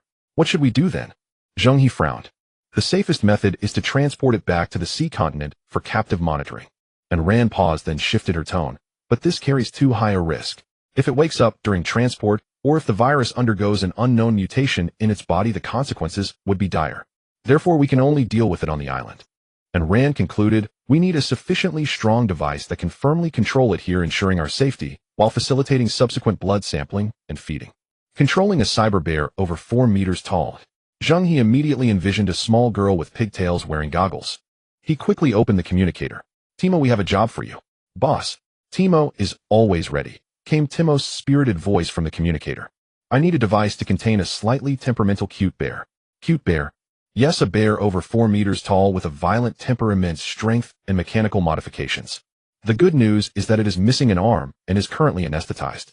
The bad news is that it could wake up at any moment and become extremely violent. The communicator was silent for a few seconds, seemingly processing this outrageous request. Timo understands. We need a bear-specific restraint armor. I said Timo has been smart since childhood. Zheng He praised. It must be absolutely sturdy, preventing any movement while allowing for feeding, waste disposal, and blood sampling openings. No problem. Leave it to Timo. Wait for my news. The communication ended. This girl's efficiency was truly extraordinary. In less than half an hour, Zheng He's communicator beeped, and a precise armor blueprint was transmitted. Boss, did you see the blueprint? This is my design for the bear happiness chair. No. 1. The main body uses double-layer composite armor, and all joints are locked with memory metal. It has built-in life sign monitoring and an automatic feeding system with waste outlets directly underground and blood sampling ports reserved in the limbs and neck. Absolutely convenient. As long as you stuff it inside, it will be more obedient than in its mother's womb. Zheng He stared at the blueprint. Oh, what the hell was this? It was clearly a custom cyber steel coffin. Well done. Timo, you are the goddess of bears in ancient Greece. Zheng He sincerely exclaimed. Then I'll leave it to you, hurry up and build it. Otherwise, when this bear wakes up, we won't be happy anymore. Got it. I've sent you the materials list. Zheng He glanced at the list and directly activated the fusion of man and ship, opening a temporary passage to the ghostly shadow Zhang to send over various metals and parts needed by Timo. With everything arranged, Zheng He turned back to look at Liemo. The emerald green glow enveloping both of them had transformed from glaring to gentle, eventually dissipating into specks of fluorescence in the air. Liemo released his embrace and swayed slightly, his face pale as paper beads of sweat dotting his forehead. He braced himself against the ground, exhaling a long breath of stale air, as if he had exhausted all his strength. He lifted his head and saw Zheng He and Rand and Anna staring at him, as if he were a monster. Liemo weakly scratched his head, feeling a bit embarrassed. Brother Chuang. He should be alright now. He was gravely injured this time, and I'm not too sure, but it seems my healing skill proficiency has improved again. And Rand was the first to express disbelief. Given the state Wang Chuang was in earlier, medically speaking, it was termed multiple destructive fatal injuries, let alone healing. It would be a miracle if he lasted a few more minutes. She dashed forward, grabbing the instrument to scan Wang Chuang. When the screen displayed clear scan images and stable vital signs data, and Rand froze completely. What did she see? The shattered ribs had perfectly healed, showing no trace of fractures at all. The ruptured liver and perforated lungs were restored to their original state, leaving no scars whatsoever. Most absurdly, the significant internal bleeding that had caused severe abdominal pressure had vanished into thin air. No, it didn't just disappear, it was absorbed back into his own circulatory system. This was not healing at all. It was a complete reconstruction of Wang Chuang. On the ground, Wang Chuang lay quietly, breathing steadily and strongly, his complexion rosy, as if he had merely fallen into a deep sleep. His vital signs were indistinguishable from before his injury. What is this? A medical miracle. And Rand stared again at the medical instrument screen, watching the data shift from endangered red to stable green, and felt a bit dazed. This had surpassed the realm of healing. This is reconstruction, a reversal of causality. Just as everyone was still immersed in this worldview-shattering shock, Zheng He's communicator beeped. Upon connecting, Timo's signature energetic lowly voice immediately came through, vibrant enough to pierce through the gloom of the jungle. Boss. The joyful bear chair, no.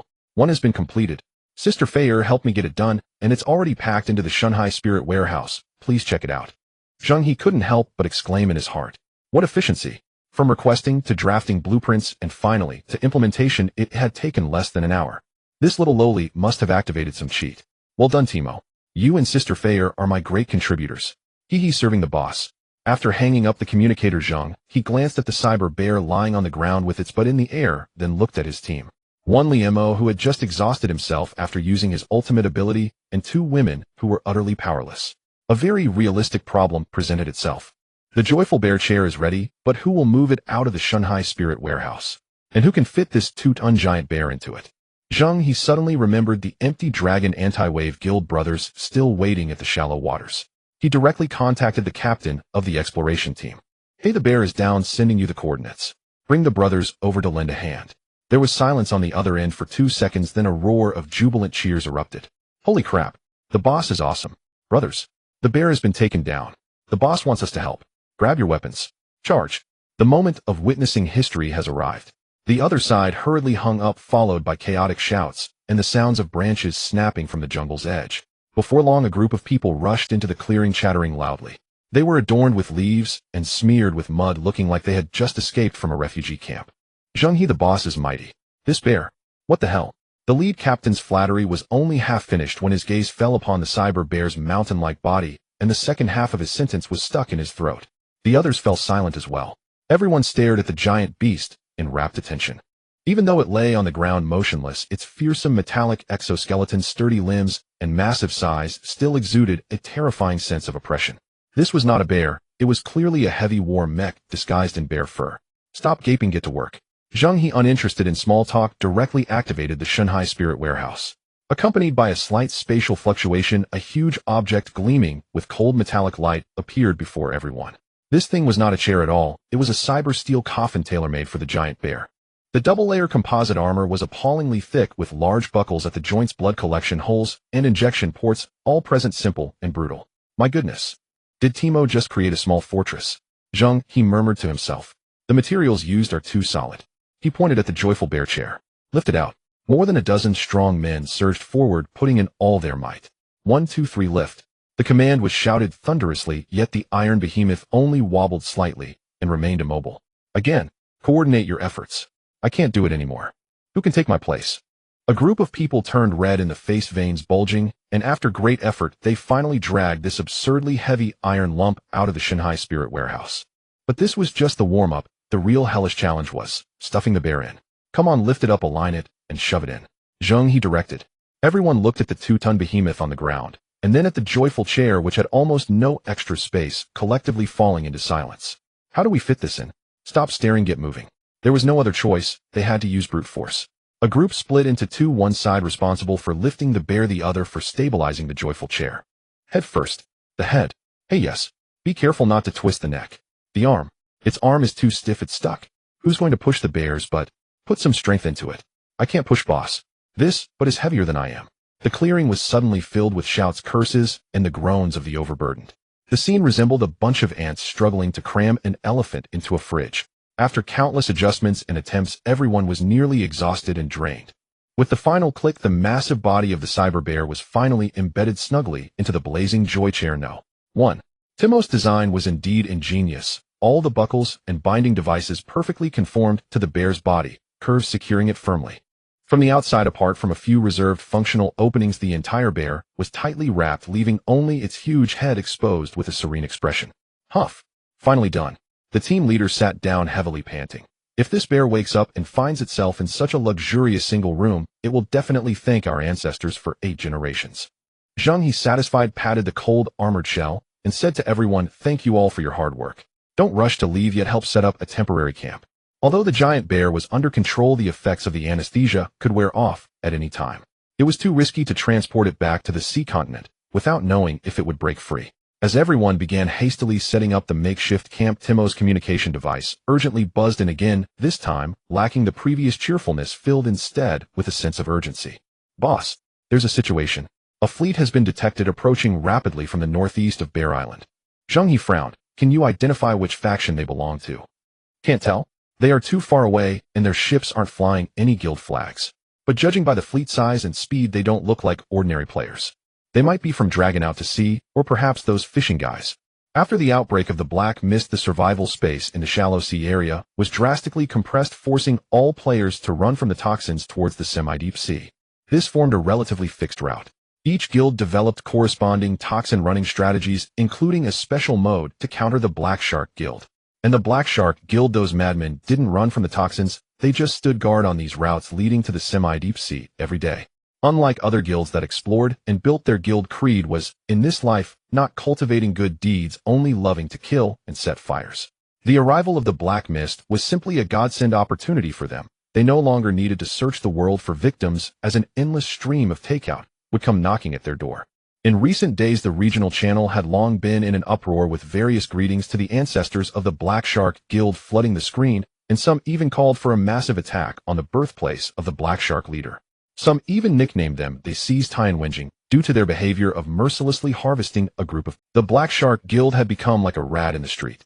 But even a rat can bite, and it can hurt quite a bit, and in large numbers they can even devour a person. Now at this critical juncture, any unfamiliar fleet could pose a huge threat. Timo continued to monitor and find a way to confirm their identity. Zheng He commanded in a deep voice. Understood.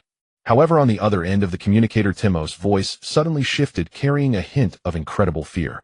Boss, wait a moment. This is impossible. What's wrong? Underwater. Below the fleet. Boss, there's something down there. So big. No, there are many. Oh my god. The fleet is chasing after them. Zheng He immediately activated the vision of the sea god. The holographic sea map unfolded before him, and in the vast sea area to the northeast, a large mass of crimson light was rolling toward Bear Island. It was not a single giant entity, but rather a tide of sea beasts formed by countless crimson light points, comparable to the scale attracted by the previous fragments of Atlantis. Zheng He understood in an instant. The arrival of the Black Mist not only compressed the player's survival space, but also forced these marine creatures to run from the toxins, migrating towards the semi-deep sea. And that fleet was not hunting, but rather hurting. Timo, have you clearly seen which faction they belong to? I see them. They raise their flag. Timo's voice regained some clarity, but it was still filled with astonishment. They are from the Never Empty Air Force Guild. Boss, these fishing guys have gone mad. They are hurting the fish. The name of this guild flashed through Zheng He's mind. A group of fanatics obsessed with sea fishing. Unlike the locusts of Black Shark, who kill and loot, these people have no interest in PvP. Their eyes are only on the fish. As long as they are not disturbed while fishing, they wouldn't even bother to glance your way. It seems these madmen happened to cross paths with this wave of migrating sea beasts while running from the toxins.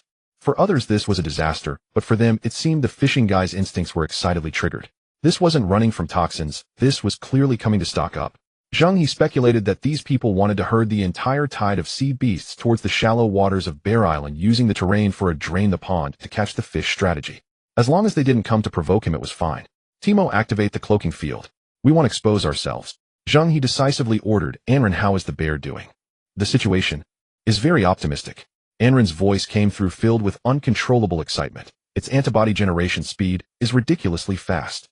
Moreover, both its activity and purity far exceeded that of Wang Chuang back then.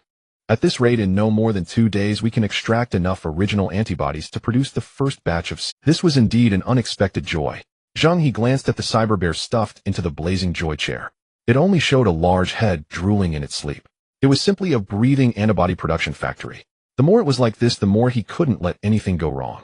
At that moment, the exploration team leader of Empty Dragon Anti-Wave approached, rubbing his hands awkwardly. Zheng He, the brothers still need to go to other islands to gather some supplies.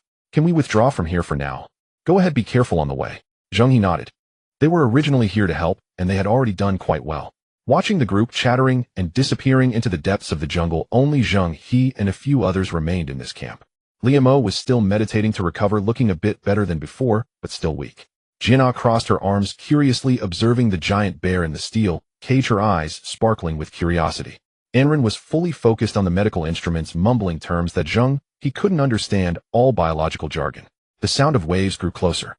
5 uniquely shaped fishing boats formed a semi-enclosed formation anchored not far from the shallow. Various devices on the boats glimmered, and some sonar equipment emitted a low hum into the sea, driving countless frightened sea creatures towards the shore. The murky waves splashed onto the beach as bizarrely shaped mutated sea beasts floundered in the shallow waters, struggling before being pushed ashore by their kin. Most of them were first-tier sea beasts, but occasionally a few large second-tier sea beasts could be seen lying in the mud like small hills, letting out unwilling roars. Meanwhile, the members of the never-empty army on the boats, and those who had already reached the beach, had completely entered a state of revelry. We hit the jackpot. Old Lou passed me that 2-headed electric eel over there. Get lost. I spotted it first. If you want to trade me your 3-eyed flatfish, don't fight. Everyone gets a share. Tonight our guild will feast. Some of them wielded enormous fishing rods, casting specially made metal baits, and pulling up clawing crabs from the water. Others brandished electrified harpoons, attacking a beached large sea beast in groups of 3 to 5. This was no perilous otherworldly island, it was clearly a bustling seafood market. This is what professionalism looks like. Zheng He silently applauded in his heart. Discovering schools of fish, encircling, driving them, and netting them was executed seamlessly. Just as he was about to withdraw his gaze, it was suddenly drawn to a unique presence at the center of the tide of At the center of the frightened sea beasts. Although the surrounding monsters were in a panic, they instinctively formed a tight shield around a core. It turned out to be a humanoid creature.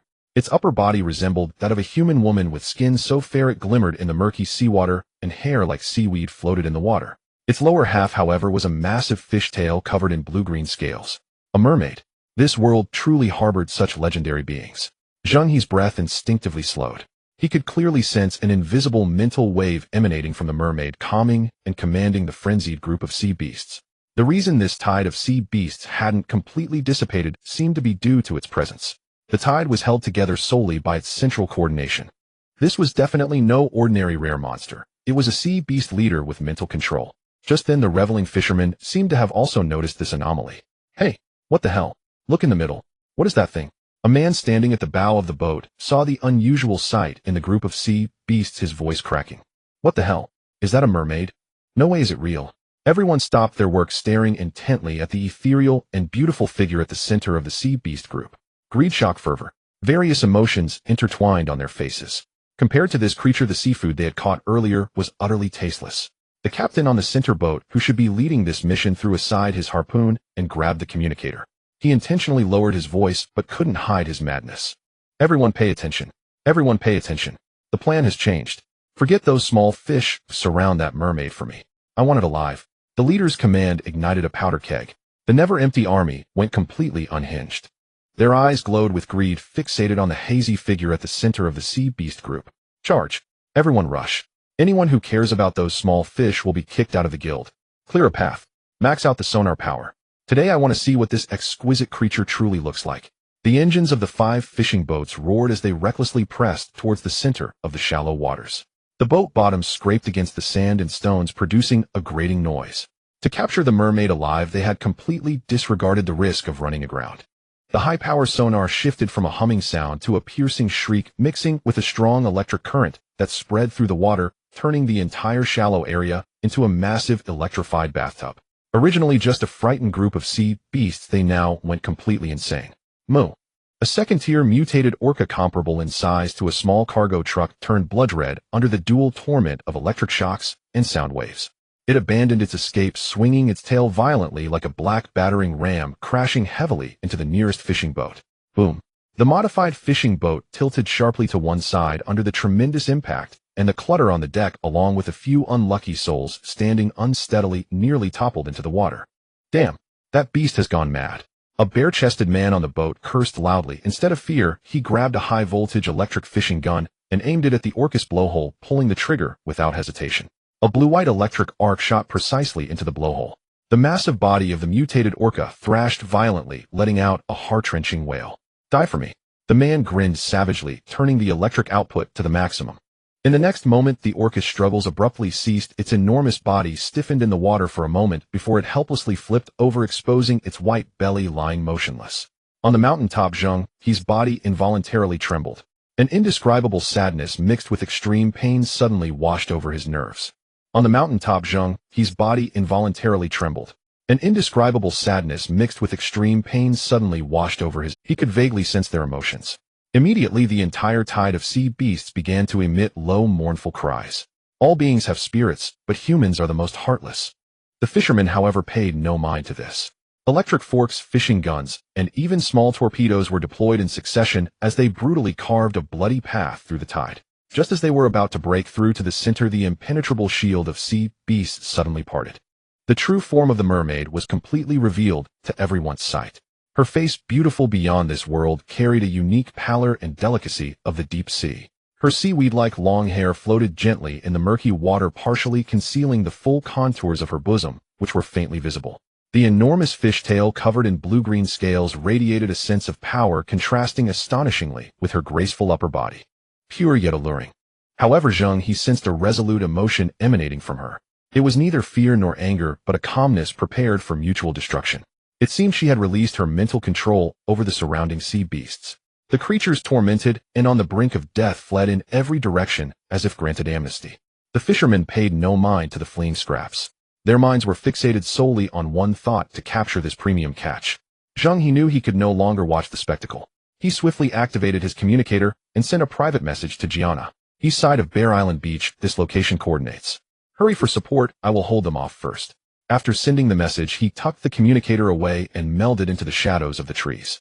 What he needed to do was create enough chaos before those lunatics succeeded, buying time for Gianna's grand entrance. Below, the revelry reached a climax. Surround her. Don't let her escape. The leading captain let out an excited, monstrous cry. 5 fishing boats slowly closed in, forming an inescapable encirclement.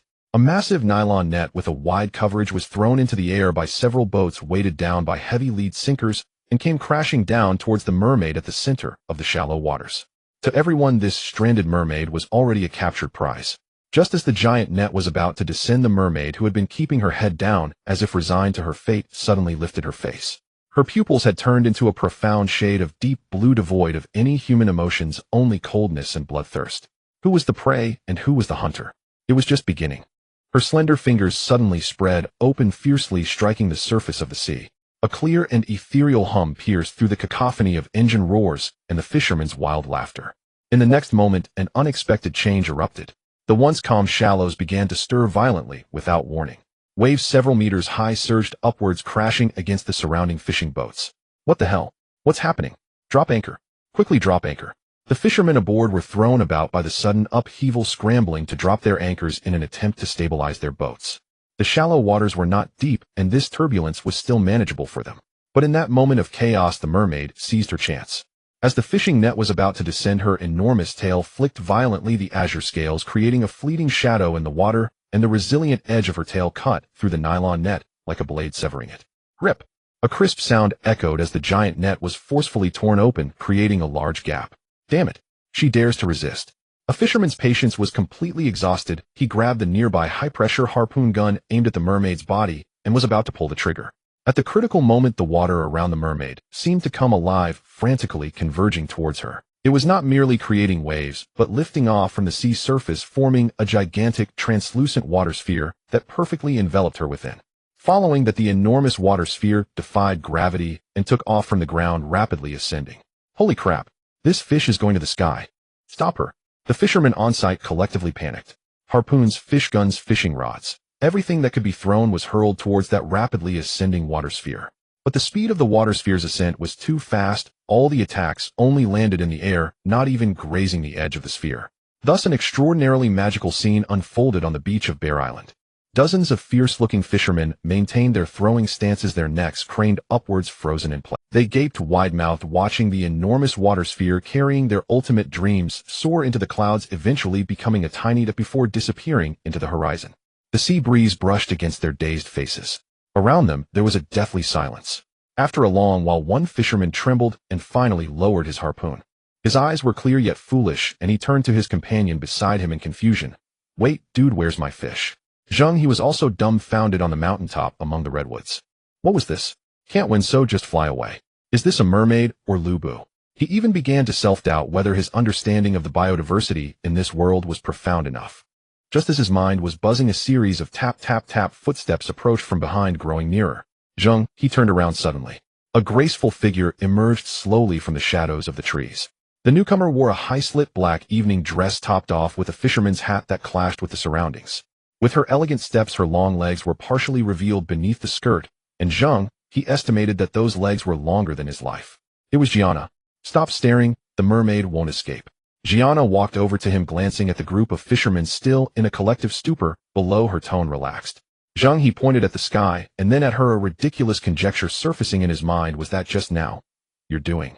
Gianna nodded calmly. "A minor trick. I wrapped her in seawater and then tossed her into the sky." She explained casually, "Just like I did with that duck boat earlier, but this time I sent her higher to create the illusion of her escaping, so those iron fools would stop pursuing her." Zheng He bowed deeply to her, raising both thumbs in admiration. Water magic can be played like this. To encase someone in a water sphere and let them float like a kite. This idea and this operation were simply absurd. On the shallow beach, the captain of the fishing boat, standing at the center, finally snapped out of his philosophical contemplation of "Where's my mermaid?" He spat angrily, seized the walkie-talkie, and erupted in fury. "Damn it. So unlucky. A cooked duck. No, the premium catch that was right in front of me flew away. Everyone stop standing around. That thing has gone to the sky, and we can't catch up. The black mist is coming. If you don't want to die, hurry up and move. Go chase those fleeing scraps of fish, catch as many as you can, don't let it be an air force." The captain's roar shattered the silence on the beach. The fishermen, who vowed never to become an air force, snapped back to reality. Although their faces still bore the regret of losing billions, their survival instincts quickly revived their spirits. The 5 fishing boats restarted their engines, turned their bows away from the heartbreaking shallow waters, and lunged like mad dogs towards the fleeing sea beasts. Soon the beach was left in disarray. It was not until the shadows of those boats completely disappeared over the horizon that Zheng He and Gianna descended from the heights and approached the shallows. Gianna looked up at the sky, extending her hands as if to catch something. Zheng He followed her gaze and saw a small black in the sky, rapidly enlarging and plummeting downwards. With a loud bang, the water sphere crashed back into the sea, leaving only a small splash. Buoyancy pushed it towards the surface, and after several waves, a water sphere over 2 meters in diameter floated on the ocean. This water sphere was crystal clear, resembling a 4K high-definition image. This time Zheng He was finally able to witness the beauty of the mermaid up close. Her face was breathtakingly beautiful, carrying a unique pale delicacy of the deep sea, with deep-set features and an exotic charm. Her seaweed-like long hair floated gracefully within the water sphere, and her full chest was subtly visible, inviting one's imagination. The muscles of her upper body were tight and flowing, with a clearly defined abdominal line, and even the shape of her navel was impeccable. Her lower half featured a massive azure fishtail, exuding a wild sense of explosive power. It was a striking beauty, blending grace with strength, purity with wildness. It was like the calmness of Anran at work and the intimacy of Anran in bed. Zheng He's gaze instinctively shifted, feeling it would be impolite to stare any longer.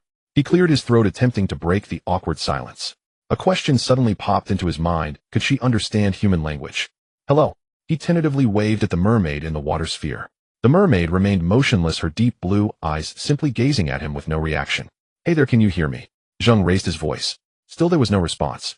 Just as Zheng was about to muster all his internal energy and shout again, Gianna couldn't watch any longer. Stop shouting, she interrupted Zheng He helplessly.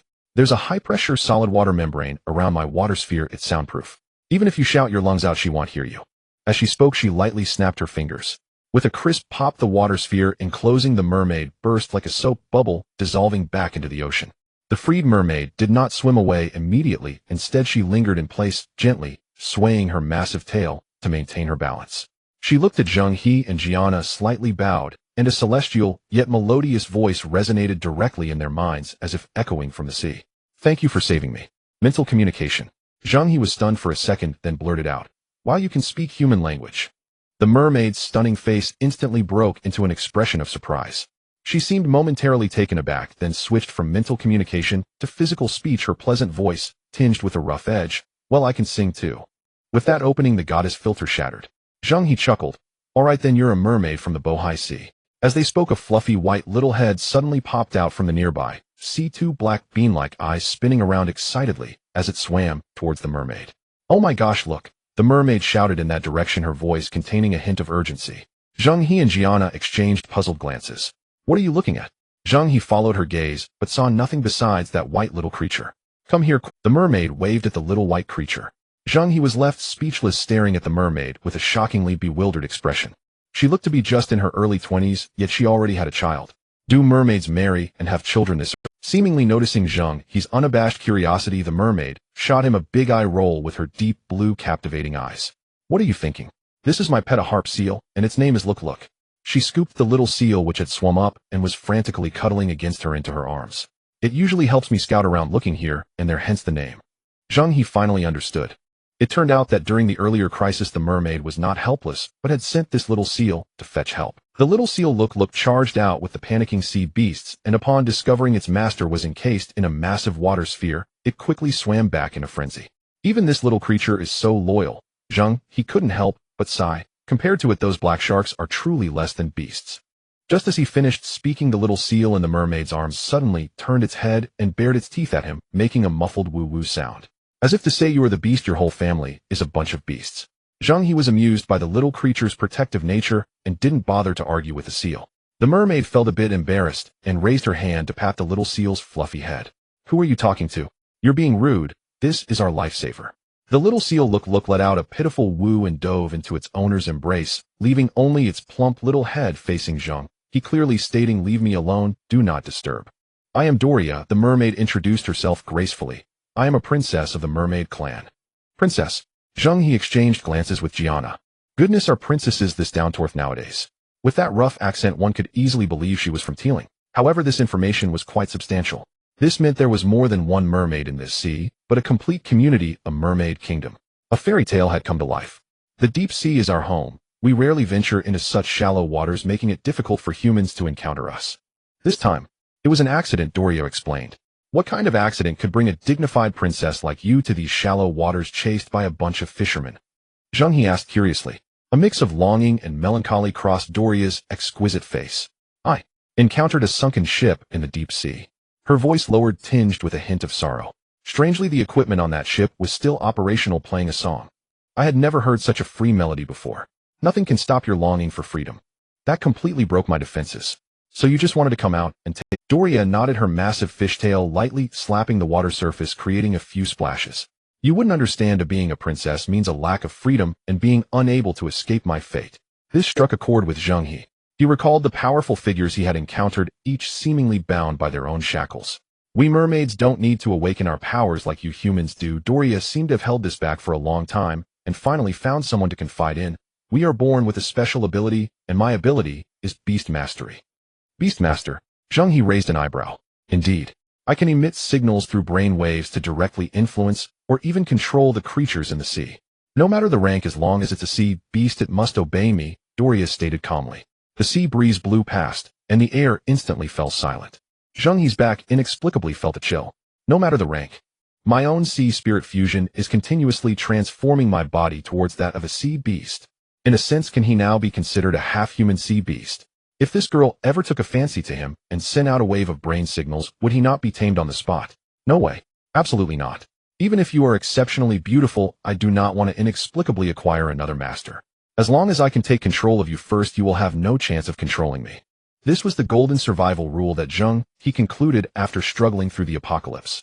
Your ability seems quite extraordinary, he remarked, maintaining a composed expression while his mind was already racing. I have heard a legend about an oceanic civilization that deep in the sea there exists a civilization called Atlantis. Is that your merfolk tribe? He feigned ignorance, trying to probe the other party's background. Unexpectedly, upon hearing this, Doria shook her head vigorously. Not at all. Atlantis is Atlantis. We merfolk are our own tribe. They are an extension of human civilization into the ocean and external population.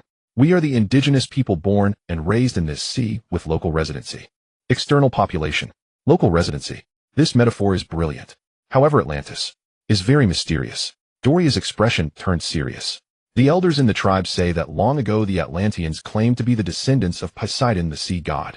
Their civilization was highly advanced and their national strength was formidable, but later corruption took hold and their ambitions swelled, leading them to wage wars of conquest against the world. At this moment, Janina, who had been quietly listening, leaned in with a curious expression.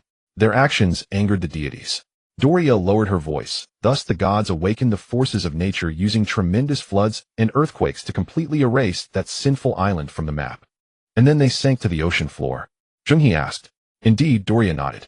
It is said that in order to survive in the deep sea, the surviving Atlanteans evolved features akin to fish, developing webbing between their limbs and gills on their necks to breathe underwater.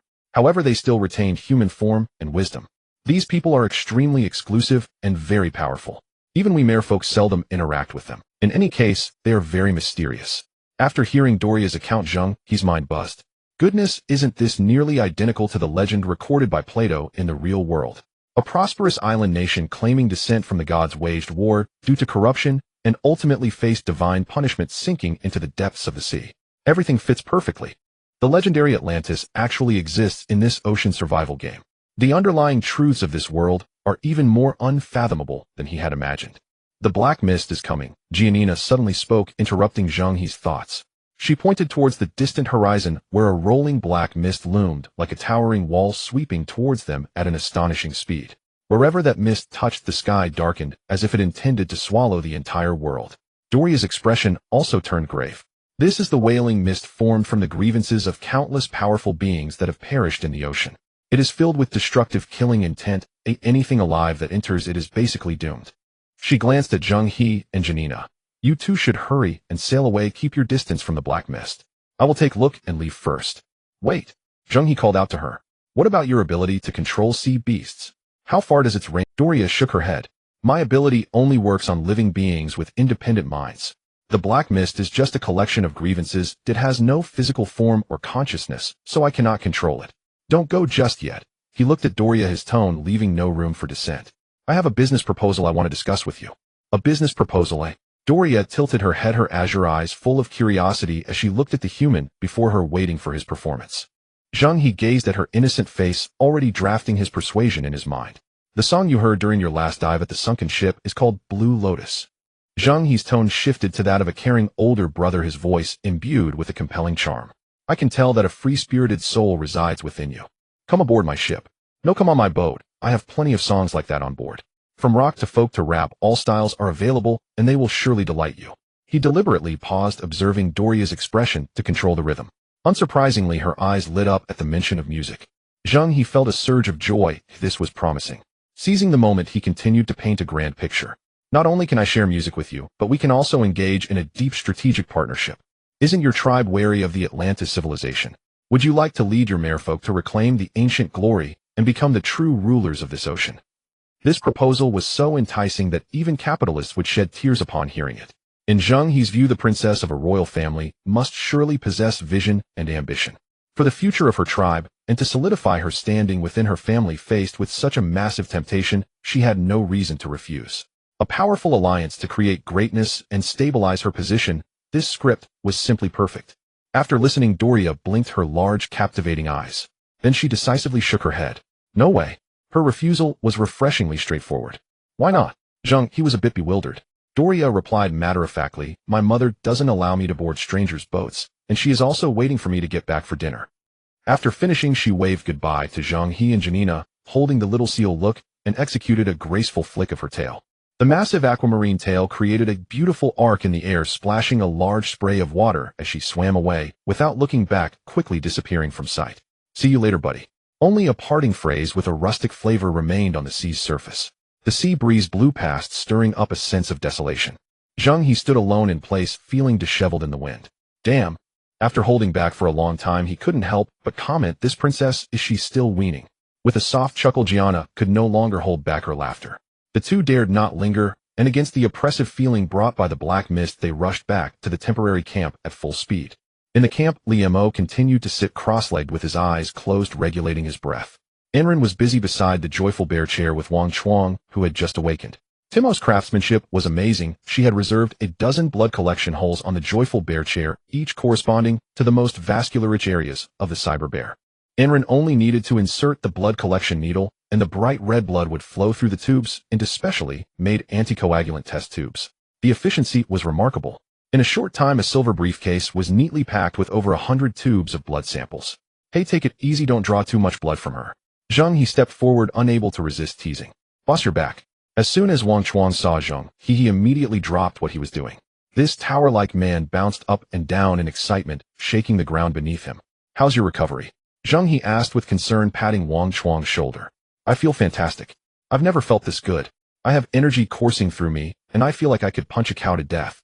He tightly clenched his fist, the joints cracking loudly, his face filled with exhilaration after surviving. Really? Zheng He examined him up and down, nodding with satisfaction. That's great. The black mist has arrived and is about to engulf the entire Bear Island. We must evacuate immediately. We'll go first, you cover us. No problem. I guarantee it'll complete the mission. Wang Chuang thumped his chest loudly, brimming with confidence. All right, you'll carry this cyber bear and run behind us. Zheng He added without changing his expression. Wang Chuang's smile instantly froze. He slowly turned his head, glancing at the joyful bear chair, which was comparable to an iron coffin, and then at the enormous creature inside, which weighed at least 2 tons. This thing, when standing, was a meter taller than his transformed war bear, and weighed at least 500 kilograms more. Combined with Timos' ridiculously sturdy chair, the total weight was definitely approaching 2.5 tons. Carry this thing and run. Wang Chuang's expression shifted seamlessly from exhilaration to dazed disbelief, then to a contemplation of life, ultimately morphing into a sense of being abandoned by the world. He stared blankly at Zheng He, his eyes filled with despair. Brother, tell me honestly, do you have something against me? No, we are like brothers from different mothers. Zheng He replied innocently. Then why are you treating me like a Japanese? Ha ha. At this, Anrin and Gianna beside them couldn't hold back any longer and burst out laughing. Zheng He also cracked up, playfully slapping the back of Wang Chuang's head. Just kidding, look at how scared you are. Hey. Wang Chuang let out a sigh of relief, his whole body relaxing at once, even pretentiously wiping non-existent sweat from his forehead. Boss, I knew you were joking. He stupidly laughed while scratching his head, but soon frowned again as he looked at the giant bear still slumped in the chair, a worried expression on his face. So, how are we going to get this big guy on the ship? Wang Chuang's face looked as grim as a bitter melon. With the black mist closing in and time running short, moving this nearly 2.5-ton iron mass by manpower was akin to dreaming. Zheng He said nothing but walked in front of the joyful bear chair and waved his hand. Buzz, the ethereal blue portal of the Divine Sea Spirit warehouse opened up. Zheng He pointed at himself, then at Wang Chuang, and finally at the cyber bear in the chair before directing towards the ethereal blue portal. Wang Chuang understood immediately. All right. He rubbed his hands together. The previous look of a jilted lover vanished instantly. Taking a deep breath, Wang Chuang activated his combat specialization, his form swelling again as he transformed into a muscular war bear. This combat skill was forcefully applied to the task of moving large cargo. One man, one bear thus began a comically absurd struggle against the joyful bear chair.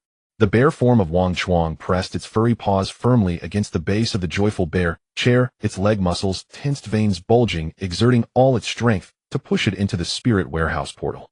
Although the cyber bear inside was sedated, it seemed to sense the commotion outside, twitching occasionally, adding significant difficulty to their task. Hey, go, get in there.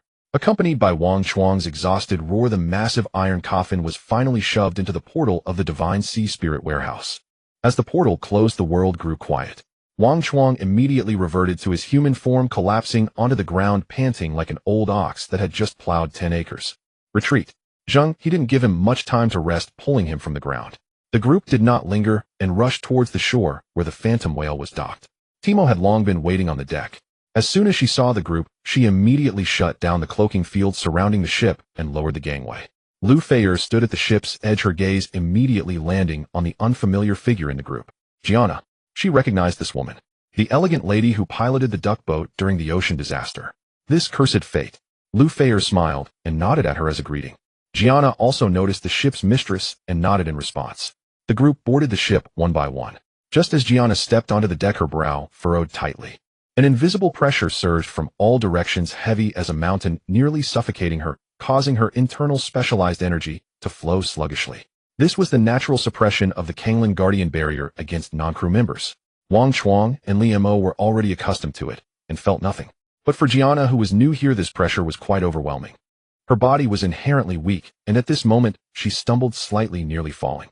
A hand reached out in time, steadying her arm. "Are you all right?" Zheng He's voice rang in her ear. Gianna steadied herself, shook her head, and her gaze towards Zheng He held a hint of surprise. This ship was far more extraordinary than it appeared. At this moment, the black mist had already engulfed part of the coastline of Bear Island and was spreading across the sea. The phantom whale immediately weighed anchor, the engine roaring, turning the ship's bow and speeding away. The ship was temporarily safe, but a tricky problem lay before Zheng He. Since Gianna's duck boat was lost, and there was no bound vessel as a medium, he could not officially make Gianna a crew member. As long as she was not a crew member for a day, she would have to endure the pressure of the Kangling Guardian barrier on this ship at all times. I must retrieve Gianna's duck boat. Zheng He activated the communicator, urgently contacting Long Xiaotian. "President Long, I have some fantastic news." "Zheng He, my dear friend, you finally reached out to me. How is it? Have you made any progress with the antivirus serum?" On the other end of the communicator, Long Xiaotian's voice sounded somewhat excited. It turned out that as soon as the exploration team's leader left, he reported back to Long Xiaotian about the situation on Bear Island, embellishing it a bit. He excitedly boasted about how his brothers discovered the trace of the cyber bear, how they outsmarted it, and how they managed to stuff the 2-ton cyber bear into the happy bear chair. After hearing this, Long Xiaotian could only feel one thing: this guild would not be disbanded. As for the crucial antivirus serum, the guy primarily hinted, "You'll understand it all," through the punctuation. This left Long Xiaotian completely baffled, thinking that the serum preparation was as difficult as climbing to the sky, and he refrained from bothering Zheng He. "We have successfully extracted the first batch of blood samples, and Anrin is currently working on antibody separation and cultivation. If all goes well, the first batch of antivirus serum will be ready tonight." "Oh my goodness. Is this for real?" On the other end of the communicator, Long Xiaotian's voice practically broke. Immediately following was a cacophony of furniture crashing, the old man probably dancing with joy. "Zheng He, you are my dear brother. No, you are my great benefactor. Our continental sea is saved. We are saved."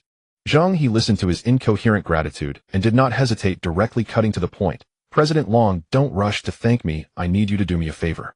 Mobilize all the exploration fleets outside your guild to help me find a boat." He informed Long Xiaotian of the duck boat's shape and the coordinates of its last appearance. "What? Yellow duck boat." Long Xiaotian probably had a row of question marks popping up on his forehead, but he still eagerly responded, "Leave it to me. Don't worry about the duck boat. Even if you need to find a singing and dancing little chicken boat, I'll handle it. I will notify all the exploration teams, 3 shifts, 24 hours non-stop searching." After hanging up the communicator, Zheng He did not place all his hopes on others. He activated the holographic sea map of the sea god's vision. It had been 4 to 5 days since Gianna's duck boat drifted away. Who knows where it has gone? Finding a drifting boat in the vast ocean is like searching for a needle in a haystack. But was Zheng He panicking? Not at all. After all, he was a serious engineering student and a university student obsessed with maritime knowledge. He directly pulled up the navigation logs from the past few days and extracted all the hydrological data from the waters near Bear Island. Current directions, average flow rates, wind force losses, yaw angles. A plethora of data was meticulously analyzed in his mind, rapidly operating to create a dynamic simulation model. After ruling out several absolutely impossible directions, he roughly determined a fan-shaped possible area based on the main current direction. He effectively reduced the search range from over 10,000 square nautical miles to a few hundred square nautical miles. With this approximate range, the following tasks became significantly simpler. Zheng He closed his eyes, his spirit sinking into the deep sea. Sea God's vision activate. This time his perspective did not scan the entire sea area aimlessly. Instead, like the highest precision radar, he directly locked onto the fan-shaped area he calculated and began a carpet search. 1 minute. 2 minutes. Suddenly, a faint green light point popped up at the edge of the holographic sea map. Zheng He immediately layered on deep-sea perception, accurately covering it with sonar waves. Found it.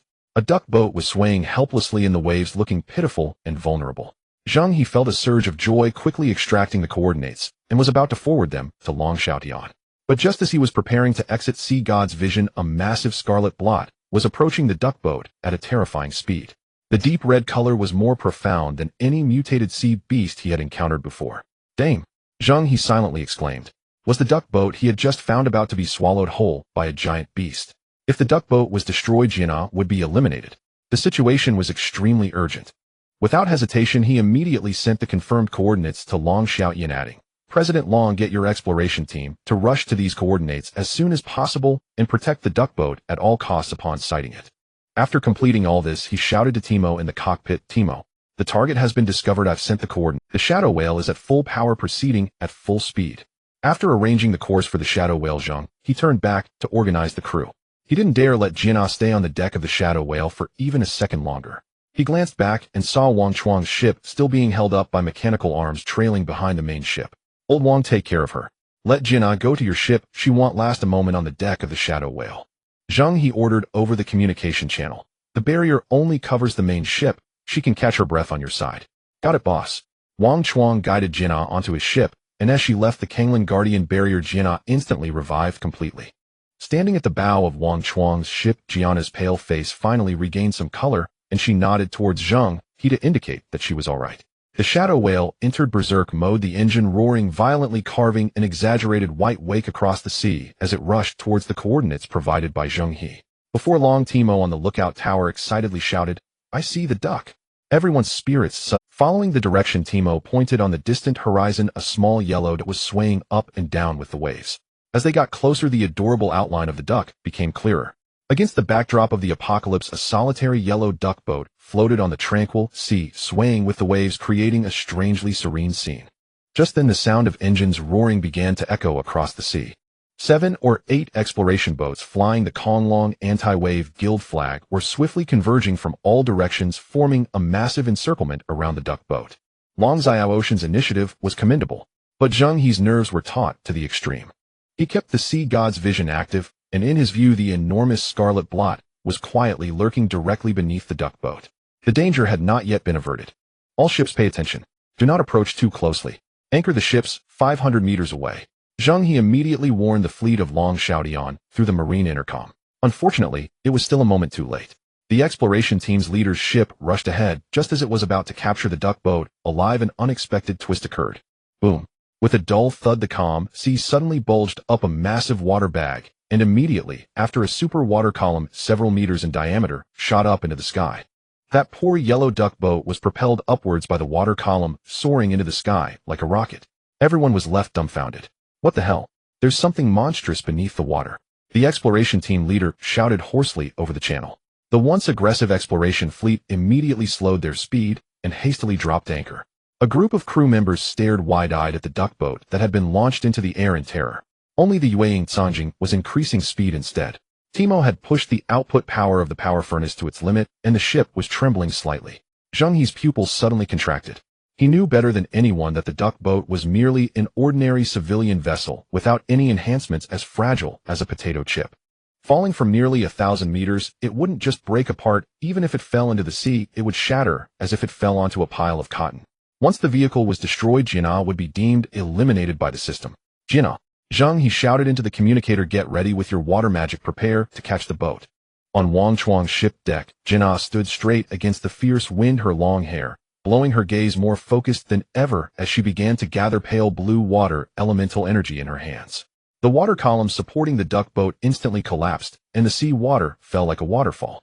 At that moment, the huge scarlet blot in the eye of the sea god finally revealed its true form. It was a mutated blue whale so large that it induced a fear of giants. Its body measured nearly 200 meters long, like a moving underwater mountain. Before the Yueying Canjing, it looked like a mere toy, a tier 3 boss. Its huge eyes were filled with indifference, devoid of any emotion, only a coldness that looked down on all living beings. It was just playing around. The duck boat traced a parabolic arc in the air, beginning to plummet rapidly. Timo, floor it. Zheng He fixed his gaze on the rapidly approaching coordinate point, his heart in his throat. The Yueying Sanjing sped across the sea, but even so the distance was still too far. The duck boat's landing point exceeded Gianna's casting range. It's over. The words flashed through Zheng. He watched helplessly as the yellow duck grew larger in his field of vision, accompanied by the wail of death about to shatter upon the sea. In this moment of peril, whoosh! Another, even thicker, giant water column shot out from the mutated blue whale's blowhole. This time the water column did not exert force, but instead acted like a waterbed, steadily supporting the duck boat just under 100 meters from the sea surface. Zheng He felt his heart nearly leap out of his throat. Before he could catch his breath, the water column suddenly surged. With a whoosh, the little yellow duck soared into the sky again, even higher than before. What the hell? Zheng He nearly spat out blood onto the control panel. This Tier 3 boss really knew how to play. If it kept this up, it would give him a heart attack. At the bow of Wang Chuang's ship, Gianna's expression grew grave. She raised her hands repeatedly, trying to gather water elements at the predicted landing spot of the duck boat. But that damned blue whale moved too erratically each time, precisely altering the duck boat's trajectory crazily, pushing her casting range to its limits.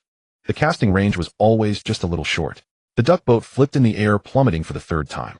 This time the mutated blue whale seemed to have grown tired of playing. It quietly floated on the sea surface, its jaw wide open like a terrifying abyss revealing a cavern. No longer playing, it prepared to swallow this yellow little biscuit hole. The breath of destruction rushed at them. The duck boat was only a few tens of meters from the sea. Oh no, we can't make it. Zheng He felt cold all over. No. Gianna's desperate roar exploded from the communicator. She stepped forward, suddenly arms outstretched, as if to embrace the entire ocean. The sea in front of her began to churn and swirl violently. Countless sea waters were forcibly drawn away from the surface, rolling back wildly, and in just 2 seconds they coalesced in midair into a super water ball over 30 meters in diameter. The surface of the water ball surged with dark currents, and the violent energy distorted the surrounding air. At that moment, Gianna unleashed her full power, resembling a goddess of war commanding the seas. She fixed her gaze on the falling duck boat. Without a word, her fair hands pushed forward forcefully. Catch! Boom! The enormous water ball, like a fired cannonball, tore through the air with a piercing sonic boom, shooting towards the duck boat. At the moment it made contact with the duck boat, the surface of the water ball precisely collapsed inwards, transforming into a massive water vortex. Whoosh! The falling duck boat dove into the center of the vortex, and the violent impact was rapidly dissipated by the layered, spiraling water flow. The entire process lacked any brutal collision, instead exuding a mysterious softness, overcoming hardness. The water ball acted like a resilient giant jelly, securely wrapping the duck boat and suspending it in midair. They succeeded. Zheng He's taut nerves completely relaxed, and he nearly collapsed onto the deck. They had won this gamble. On Wang Chuang's ship, Gianna leaned against the railing, her chest heaving violently, her face even paler than when she was suppressed by the barrier. Clearly that last big move had nearly drained her mana. What the hell?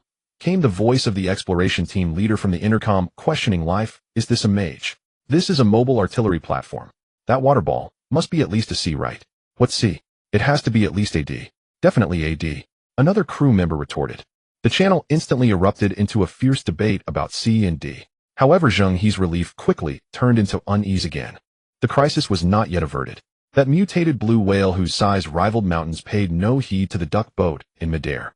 Its giant eye, several meters in diameter, slowly turned, ultimately locking onto Gianna's elegant figure at the bow of Wang Chuang's ship. Gianna. The boss's hatred value had shifted. That astonishing water ball was nothing less than the most arrogant provocation in its eyes. Roar! A deep and long whale call resonated from the deep sea. The sound was not loud, yet it carried a peculiar penetrating power, striking deep into the soul of every individual. The shadowy whale, along with all surrounding exploration vessels, trembled violently in response to the whale's call. The barrier of the Kangling Guardian suddenly distorted, nearly collapsing. Zheng He's face turned ashen. This was the true oppressive feeling of a Tier 3 boss. It had been playing just moments ago, but now even a slight show of seriousness caused this entire sea area to tremble. The colossal whale slowly descended, leaving only a small portion of its back above the surface, an area larger than a standard football field. Immediately the entire sea seemed to have taken a breath. The surface of the water lifted as a whole in an extremely slow yet unstoppable manner. Boss, the water level is rising. No, it's controlling the water. It wants to lift us all up. Timo's scream reached a pitch beyond recognition. Zheng He certainly noticed too. This blue whale was gathering strength to create a super tsunami centered around. Once it completed its charge, all the ships present, including the shadowy whale, would be overturned and torn apart by this world-destroying strike. Gianna, move quickly. Find a way to retreat. Zheng He shouted into the communicator. Gianna took a deep breath, preparing to control the water ball to evacuate with the duck boat. But at that critical moment, a sudden change occurred. The mutated blue whale stopped controlling the water. The slowly rising sea level gradually fell back down. Everyone was stunned. Under the bewildered gazes of the crowd, the giant head of the blue whale once again surfaced. It opened its enormous mouth large enough to swallow a building, not to devour, but to emit a series of extremely strange syllables. The sound remained deep, but no longer bore the pressure that shook the soul. Instead, it seemed to be humming a tune. The melody was disjointed and lacked harmony, yet Zheng He felt something was off, a sense of uncanny familiarity. This was. Then an even more outrageous act occurred. A gentle water column shot out from the whale's blowhole, accurately supporting Gianna's massive water ball. Then carefully both the ball and the ship were steadily placed back onto the surface of the sea behind the shadowy whale. The entire process was as gentle as placing a priceless treasure. The scene fell into dead silence. On Long Xiao Ocean's fleet, a group of burly men gaped, their mouths wide enough to fit their fists. The team leader of the exploration squad stuttered over the intercom, Zheng He, what's going on? That big guy. It seems like it returned our ship to us. Zheng He's CPU was nearly overheating. He fixated on the enormous crimson blotch on the sea chart, then glanced at the duck boat that had been thoughtfully delivered to their proximity. Bizarre. Too bizarre. This Tier 3 boss first played with the duck boat, as if it were a ball, showcased its world-destroying power after Gianna cast a water magic spell, and then suddenly backed down. It even proactively returned the ship. This sequence of actions was genuinely incomprehensible, like giving a slap before handing out a sweet date. Or was it? Zheng He's gaze locked onto the blue whale, which was still humming. An absurd guess began to proliferate wildly in his mind. Everyone pay attention. Zheng He picked up the intercom, his voice somewhat dry. Do not make any aggressive moves. Maintain distance and stand by. Understood. The exploration squad leader quickly responded, clearly also stunned by this bizarre scene. Gianna, Zheng He switched to a private channel. How are you holding up? It's a huge drain, but I can still manage. Gianna's voice carried fatigue, but more confusion. What does it want? I might have guessed a little. Zheng He licked his somewhat dry lips, making an incredible decision that left everyone in disbelief. Timo reduced the engine power to the lowest. We'll approach slowly. Boss, are you serious? Timo exclaimed in shock, his voice pitch rising. That's a Tier 3 boss. It could chew us up in one bite. Do as I say. Zheng He replied firmly. If it wanted to attack, we would have been gone long ago. The shadowy whale slowly reduced its speed, drifting past, at about 1,000 meters from the blue whale. As the distance closed, the disjointed song became increasingly clear. Zheng He finally understood. Although the melody was out of tune, this intermittent tune was unmistakably the Blue Lotus. Zheng He's expression became extremely strange. The image of the mermaid princess Doria, whose mouth had a distinct flavor, popped into his mind. That girl had once said she heard the Blue Lotus on a sunken ship in the deep sea, which made her long for the... Could it be? Gianna, I now want to contract with you, swallow your duck boat, and bind you as my crew member. Time was of the essence. Zheng He invited Gianna onto his ship. I agree. Gianna answered without hesitation. Zheng He activated the ship's spirit, and the shadowy whale extended its massive octopus tentacle to wrap around the duck boat. Then, as if the ship were alive, a gaping maw appeared beneath the whale's bone protrusions, pulling the duck boat towards its giant mouth. The entire process took no more than 5 seconds, and a duck boat disappeared into the giant mouth of the shadowy whale. The next moment, everything returned to calm. Holy crap, boss, did you see that?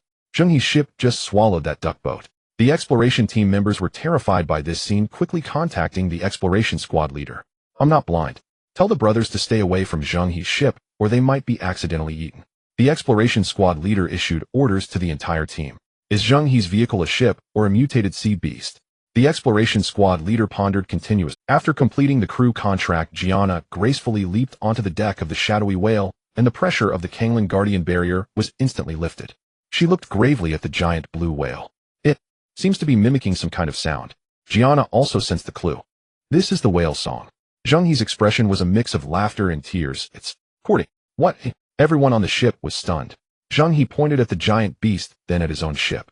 If I'm not mistaken, the sunken ship where Doria heard the song is nearby. This blue whale probably heard it too.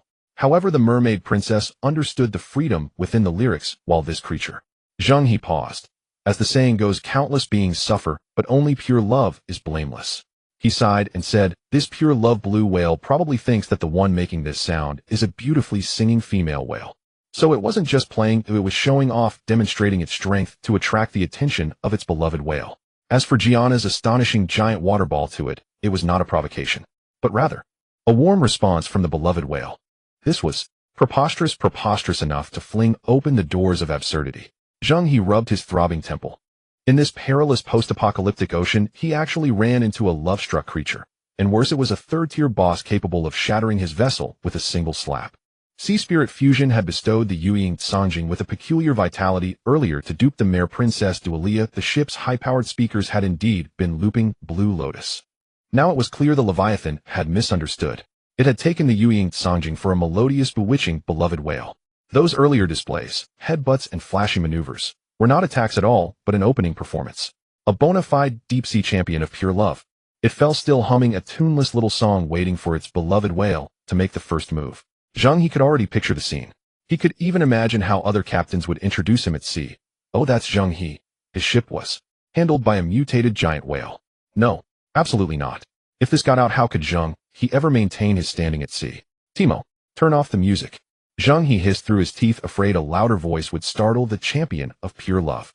Huh, boss, won't it go berserk if we turn it off? Turn it off when I tell you. If you don't, it'll strip itself naked. Timo jolted and fumbled to cut. The lilting Blue Lotus halted abruptly. The world fell into a terrifying silence. On the sea, the immense blue whale ceased its humming, its vast bulk stilled. In its disproportionately small eyes there was a flicker of confusion. Why had the song stopped? Is my little sweet shy now? Tentatively, it issued a string of low whale songs, the melody louder and more ardent than before. 2 minutes. The Yuying Sanjing floated quietly on the surface with no response, as indifferent as an aloof, affluent beauty dismissive of a pathetic suitor. The Konglong exploration fleet held its breath. The mood began to sour. The blue whale grew restless, slapping its massive tail against the sea, each sweep sending up waves meters high. The Yuying Sanjing and the distant exploration vessels bobbed like rubber ducks in a bathtub tossed violently by the surges. The Konglong exploration fleet held its breath. The mood began to sour. The blue whale grew restless, slapping its massive tail. A few more minutes passed. After a long, deathly silence, the pure-hearted blue whale reached one conclusion. I am the fool. It had been made a fool of. A long, mournful whale cry tore across the sky. This time there was no hint of courtship in that cry, only boundless sorrow and the furious sting of humiliation. Sorrow surged like a river in reverse. Then anger boiled the entire ocean. The Leviathan's enormous head rose fully from the water, its tiny eye fixed upon the Yuying Sanjing less than a kilometer away. In that corner of an eye, anger curled into vindictive malice born of rejection. If I can't have you, I'll destroy you. It began to gather power anew. The same escalation, the same crushing pressure, if anything amplified. The sea itself lifted again visibly and as one. Boss, it's happening again. Timo's voice had gone thin with panic. Gianna's face went pale, her magical energy was nearly spent. Against this cataclysmic force, her water-based abilities seemed laughably insignificant. We can only interrupt its casting then. Finish it. Zheng He's voice was cold and resolute, pointing out the only way to survive. But how to interrupt it? And how to finish it? The last time they felled the Thunder Phantasmal Sea Electric Eel, also a third-tier BOSS, it had been during a downtime, when its attack was nerfed by 80%, they had barely prevailed. This one stood at full strength, buffed by a broken heart rage effect. A consummate third-tier boss. A heating clash would be like smashing an egg against a stone. Timo, play the music. Zheng He decided on the spot. What a... Play Blue Lotus. Now, the familiar melody rose again.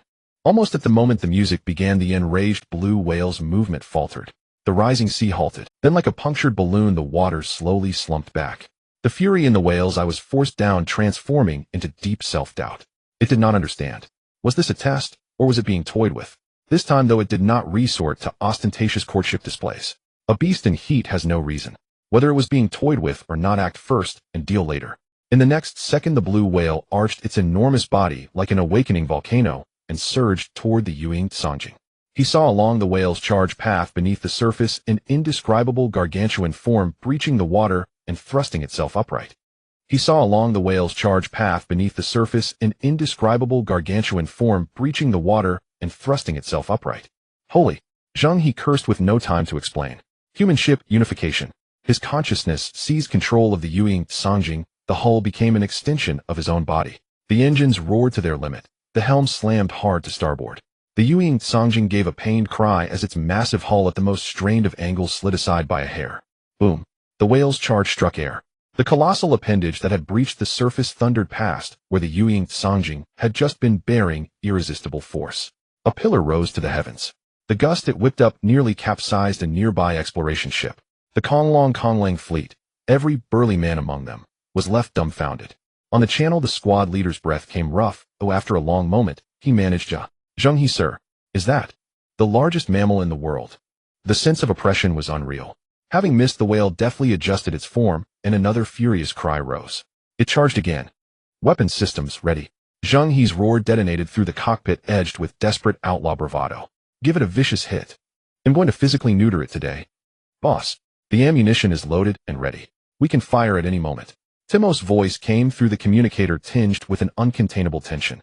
The Shadow Whale's devouring sniper cannon, a powerful weapon that had taken down a Tier 3 boss, was entrusted with high hopes by Zheng He, now silently raising its barrel.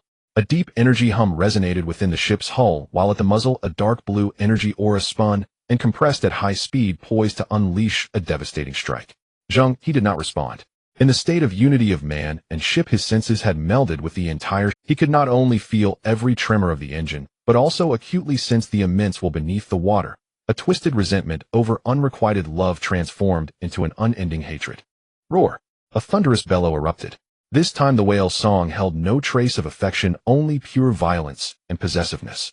The mutated blue whale adjusted its course, its massive body tracing a graceful yet deadly arc through the sea, once again targeting the Shadow Whale. It was coming again. In the same posture, the same breathtaking size, even more imposing than before. The breaking waves formed a white shape in front of it, moving so fast it seemed ready to shatter space itself. It was a barbaric charge that brooked no refusal, an overwhelming assault. Coming again. Do you really think I'm a pushover? A glint of cold light flashed in Zheng He's eyes. He would no longer indulge it. He did not choose to flee, but instead kept his eyes fixed on the approaching behemoth, calculating the distance and timing. 500 meters. 300 meters. 100 meters. As the pink giant column prepared to reenact the pillar reaching to the sky, almost colliding with the bow of the Shadow Whale. Unity of man and ship. Extreme evasive maneuver. Buzz. The hull of the Shadow Whale emitted a strained metallic groan, and under Zheng He's will the entire ship suddenly slid sharply to the right, defying all logic. The hull scraped against the sea surface, sending towering waves splashing up the ship, barely avoiding that catastrophic boom. The massive object once again slammed into the air. Due to the excessive force this time, the great inertia caused the entire lower half of the blue whale to briefly leap out of the water. Its white underbelly, along with the tool of its trade quivering slightly from missing its target, was laid bare before everyone's eyes. Pink and glistening under the sunlight, reflecting a watery sheen. In that moment, time seemed to in the empty dragon resisting waves exploration fleet, a group of rugged men holding binoculars were frozen in place, forgetting even to escape. Only the synchronized gasps of shock remained on the public channel. Wang Chuang stood at the edge of the cockpit, swallowing hard, instinctively clenching his legs. Gianna's cheeks instantly flushed red as she turned sharply, her gaze fixed on the control panel. And Zheng He, the man at the center of it all, showed no shock in his eyes, only a chilling intent to kill. The opportunity had come. Now was the moment. Just as the blue whale's old strength had exhausted, and its new strength had yet to manifest, with half of its body still exposed to the air. Target locked. Blast that thing to pieces. Fire. Zheng He's roar was like thunder as he forcefully pressed the launch button of the Shadow Whale's devouring sniper cannon, the strength so great it seemed ready to drive the button into the cannon itself. A dark blue light gathered at the muzzle. In the next second, the energy compressed to its limits, transformed into a brilliant beam surging forth. A specially designed armor-piercing shell wrapped in shadow energy shot out, trailing a long blue tail. There was no earth-shattering roar, only the sharp whistling of air being torn apart. This shot from the child-cutting cannon struck with an unstoppable force, precisely locking onto that exposed vital spot. Huffed. No massive explosion, only a muffled sound like a hot knife cutting through butter. The contradiction, nearly the size of a small submarine, was firmly struck by this world-destroying shot. The shadow energy surged in instantly, and the heat and annihilation power wreaked havoc inside. A burnt protein smell wafted through the air, followed by a rich stench of heather that burst open, carried by the sea breeze in all directions. Compared to the shock of taste, the visual impact was more immediate and far more gruesome. Though Zheng He aimed well, the blue whale was still a living creature. Its last-minute struggle caused a slight deviation in the shell's impact point. The shot did not uproot it entirely, but directly penetrated from the right side, blowing away a large portion of its flesh. The remaining part, with less than a quarter still attached to the body, hung limply sizzling under the intense heat, already transformed into a useless charred mass. Visually appealing, but utterly useless. A wailing cry too horrendous to be made by a living creature pierced the sky. Wang Chuang covered his groin, stumbling slightly, nearly losing his balance, his face pale. As he approached Zheng He, his voice. Wang Chuang covered his groin, stumbling slightly, nearly losing his balance, his face pale. As he approached Zheng He, his voice trembling. Wah! What the hell? Boss, you really did it. He gazed at the giant beast, thrashing madly in the sea, murmuring, one shot. Took out the whale's tool, boss. That's incredible. In that moment, all the male crew members who heard the scream instinctively felt a chill rush from their tailbones to the tops of their heads. So ruthless. A warrior charging for love had today become a eunuch. Physical sterilization and the excruciating pain drove the mutated blue whale into a frenzy, its massive body rolling and convulsing on the surface, its tail fin slapping wildly, creating towering waves. The shadow whale and the distant exploration fleet were like leaves in a storm, tossed violently by the huge waves, with several smaller tonnage exploration ships nearly capsizing. Crimson blood gushed like a broken dam from that indescribable wound, instantly dyeing the surrounding sea a shocking crimson. All ships, immediate retreat. Full speed away. Zheng He shouted into the intercom on the public channel. What a joke. Staying behind to fight this crazed Tier 3 boss. The cost-benefit ratio was too low. His mission to retrieve the duck boat was complete, and the serum was about to be mass-produced. Saving the zombified players of Long Xiaoyan's marine continent could not wait. The empty dragon-resisting waves fleet felt as if they had received a pardon. All ships' engines belched long trails of exhaust, powering full speed, like startled fish fleeing in all directions. The shadowy ship Ying Songjing swiftly departed from the battlefield like a dragon wagging its tail. Meanwhile, the eunuch blue whale who had nearly lost his life came to a halt after expending his last bit of strength. The intense pain in his lower body and the despair of his remaining days extinguished his will to fight. His massive head slowly emerged and his small eyes fixed hatefully on the retreating Ying Songjing. That gaze seemed to vow, this grudge will not go unavenged. I swear not to live as a whale. Then, dragging his grievous wound and a sea of blood, he sank despairingly toward the depths of the 10,000-meter deep sea. Such a strong smell of blood would surely attract more ferocious predators from the sea. For him, the only chance of survival was to quickly roll back into the deep sea and cling to life. Only when that massive shadow completely vanished into the blood-soaked depths did Zheng He finally breathe a sigh of relief. He leaned back in his chair and picked up the communicator connecting to Long Xiaoxian's exclusive channel. President Long, we have retrieved Gianna's ship, and she's safe. Please prepare for the antiviral serum on your side. We can start mass production soon. The communicator was silent for a full 3 seconds. Then Long Xiaoxian's ecstatic roar erupted. Zheng He, my big brother. I knew it. I knew you would succeed. That's fantastic. He'll notify everyone right away. Ha ha. He paused, his tone brimming with uncontainable excitement and gratitude. Zheng He, I will remember this great. When you return, I will definitely host a grand banquet on the sea continent. We won't leave until we're drunk. All right. Zheng He cut off the communication, rubbing his aching forehead. Leaning against the captain's chair, he gazed at the gradually calming sea through the porthole, feeling utterly exhausted. Indeed, this perilous post-apocalyptic ocean could refresh his worldview every single day. When the continuous steel silhouette of sea continent reappeared on the horizon, everyone aboard Ying Songjing inexplicably let out a sigh of relief. Compared to the perilous, unknown waters, this sea continent, formed by countless ships, gave off a semblance of a home illusion. Ying Songjing did not dock directly. In the waters 1 kilometer away from the dock, Timo skillfully activated the cloaking field, and the massive ship seamlessly blended with the surrounding water, silently vanishing into the shadows. Subsequently, Zheng He and his party boarded a landing craft sailing toward the brightly lit dock. At this moment, the dock was already overcrowded with no space left to step down. Long Xiaoyan stood at the forefront, beaming with joy, flanked by the dark, core members of the guild. Further back, the scene became even more lively, with rows of young women dressed in revealing outfits forming a grand welcoming parade. This spectacle could easily be mistaken for the arrival of some top-tier boy band. Zheng He, my big brother. As soon as the landing craft docked, Long Xiaoyan rushed forward, tightly grasping Zheng He's hand and shaking it vigorously, his eyes slightly red. This time I truly don't know how to thank you. On behalf of all the members of Konglong, thank you. As soon as he finished speaking, the beautiful honor guard behind him immediately understood. A group of girls holding bouquets swarmed Zheng He like bees drawn to nectar. Zheng He, you worked hard. Big brother, these flowers are for you. You're even more handsome than the legends say. Big brother, can I take a photo with you? Big brother, can I add you as a personal friend? A mix of high-end perfume scents and youthful hormones formed a sweet and sticky pink whirlwind that crashed upon them. Before Zheng He had a chance to speak, he was overwhelmed by a tumult of enthusiasm and flirtatious chatter. "What are you doing? Step back." A sharp and cold voice rang out, and Ran and Lu Feier squeezed in from either side, forcefully blocking the girls who were practically glued to Zheng He's side. And Ran crossed her arms, her gaze scanning the crowd with icy indifference. Lu Feier maintained a perfect professional smile, but radiated an aura of distance that discouraged approach, accepting a few bouquets on Zheng He's behalf. "The captain has received everyone's goodwill. He has just gone through a fierce battle and needs to rest. Please keep your distance." The encirclement of the female crew left the honor guard girls feeling deflated. They exchanged glances, and seeing the main target was unapproachable, they immediately redirected their attention towards the nearby Wang Chuang and Li Mo. Now nobody was left to rescue these two bachelors. "Wow, this big brother is so strong. Your muscles are impressive. Little brother, you must be exhausted from fighting just now. Oh, let me help you." Wang Chuang and Li Mo were instantly surrounded by 2 or 3 beauties, one on the left in a low-cut dress, and one on the right in a high-slick gown. Their arms were tightly embraced by soft bodies, and the air was filled with the scent of perfume that could awaken primal instincts. Before them was a sea of white, a triple impact on vision, smell, and touch that left these two young men utterly dazed. Wang Chuang's face turned red all the way to his neck, his eyes not knowing where to look, resembling a student being punished for standing. Li Mo was even more at a loss, his body rigid like a telephone pole, with only one certain part of him shamefully responding to the situation. Moments later, in the top-level banquet hall of the central cruise ship, the lights shone brightly.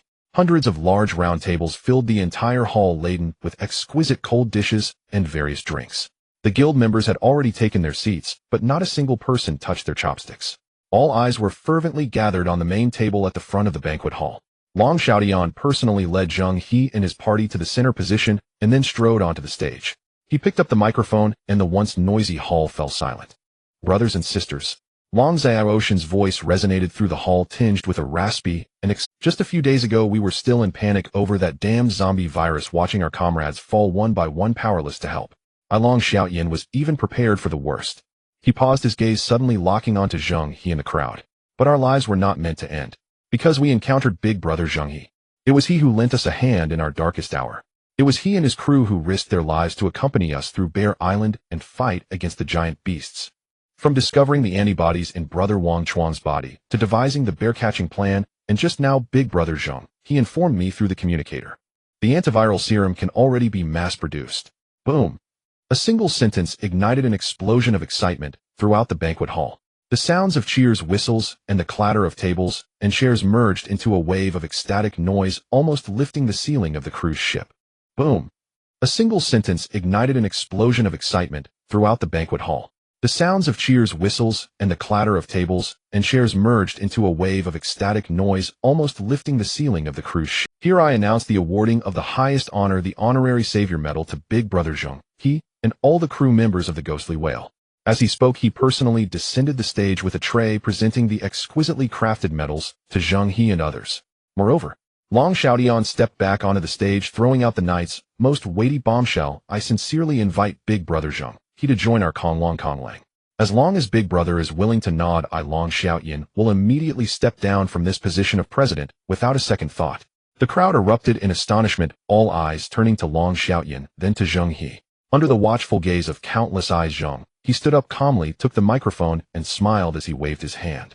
"I appreciate President Long's goodwill. However, as for taking over the guild, let's skip that. I am used to being lazy and don't like to manage affairs. Being a free-spirited king suits me just fine." His gaze swept across the hall, his voice soft, yet carrying a penetrating strength. "Everyone in this damn apocalypse, amidst countless hardships, we are not each other's enemies, nor are those mutated monsters in the sea, but the broken system that threw us into this world and treats us like mere pawns. Players should unite. Since the system treats us as pieces on a chessboard, let us join forces to overturn this board." Zheng He smiled faintly. "I am willing to become an honorary member of Konglong.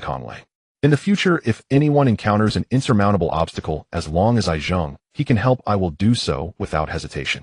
His words were neither humble nor arrogant, preserving Long Xiaoshan's dignity, while cleverly avoiding the complexities of guild affairs, simultaneously elevating his own stature to an impressive height.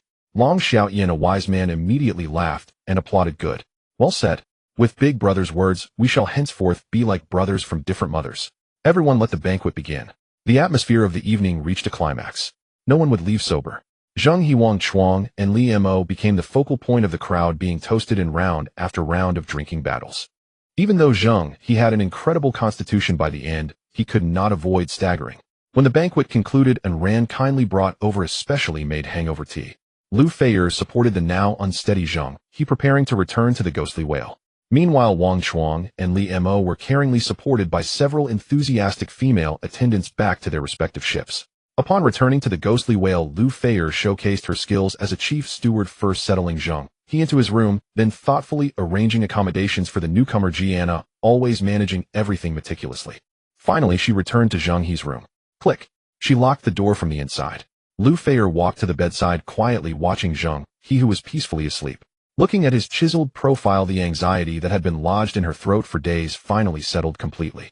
From the fear of leaving the ship behind to the joy of seeing everyone return, and now to the tranquility of this moment alone. Her emotions were like a roller coaster. In truth, she envied and ran for being able to fight alongside the captain, while her own expertise lay only in logistics. This sense of helplessness of being unable to assist made her heart subtly ache. Fortunately, he had returned safe and sound, adorned in glory. As she thought, her eyes began to redden uncontrollably. Tears as large as beans fell uncontrollably, dripping onto Zheng He's cheek. The place this man held in her heart had long surpassed her own, without her even realizing it. Just as she prepared to rise and fetch a towel, a strong, powerful arm suddenly reached out, precisely encircling her slender waist, pulling her downward. Oh!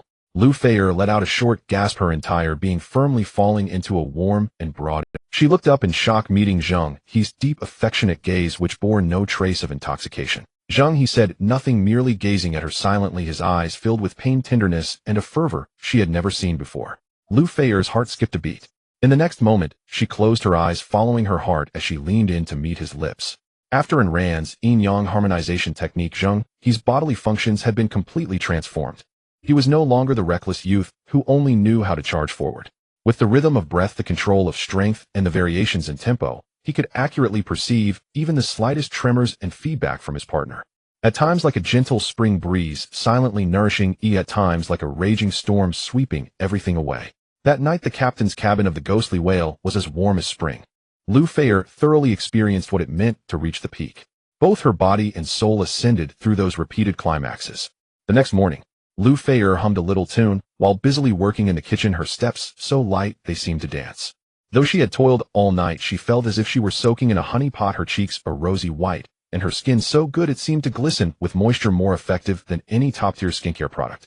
The methods taught by Ayn Rand were indeed marvelous. Soon Zheng He also walked in, looking radiant and full of energy, showing no signs of a hangover. The two exchanged smiles, everything communicated without words. Just as the aroma of breakfast wafted out, the two spirited figures drifted into the dining room, one after the other. Wang Chuang and Li Mo appeared with enormous dark circles under their eyes, their eye sockets sunken, their steps unsteady, yawning repeatedly, looking like salted fish that had been hung out to dry on a mast for 3 days. Oh, you two had quite the fun last night, and Rand teased, carrying hot milk and struggling to suppress her laughter. Behind the two brothers, several attendants were each looking rosy and full of spirit, their eyes brimming with satisfaction.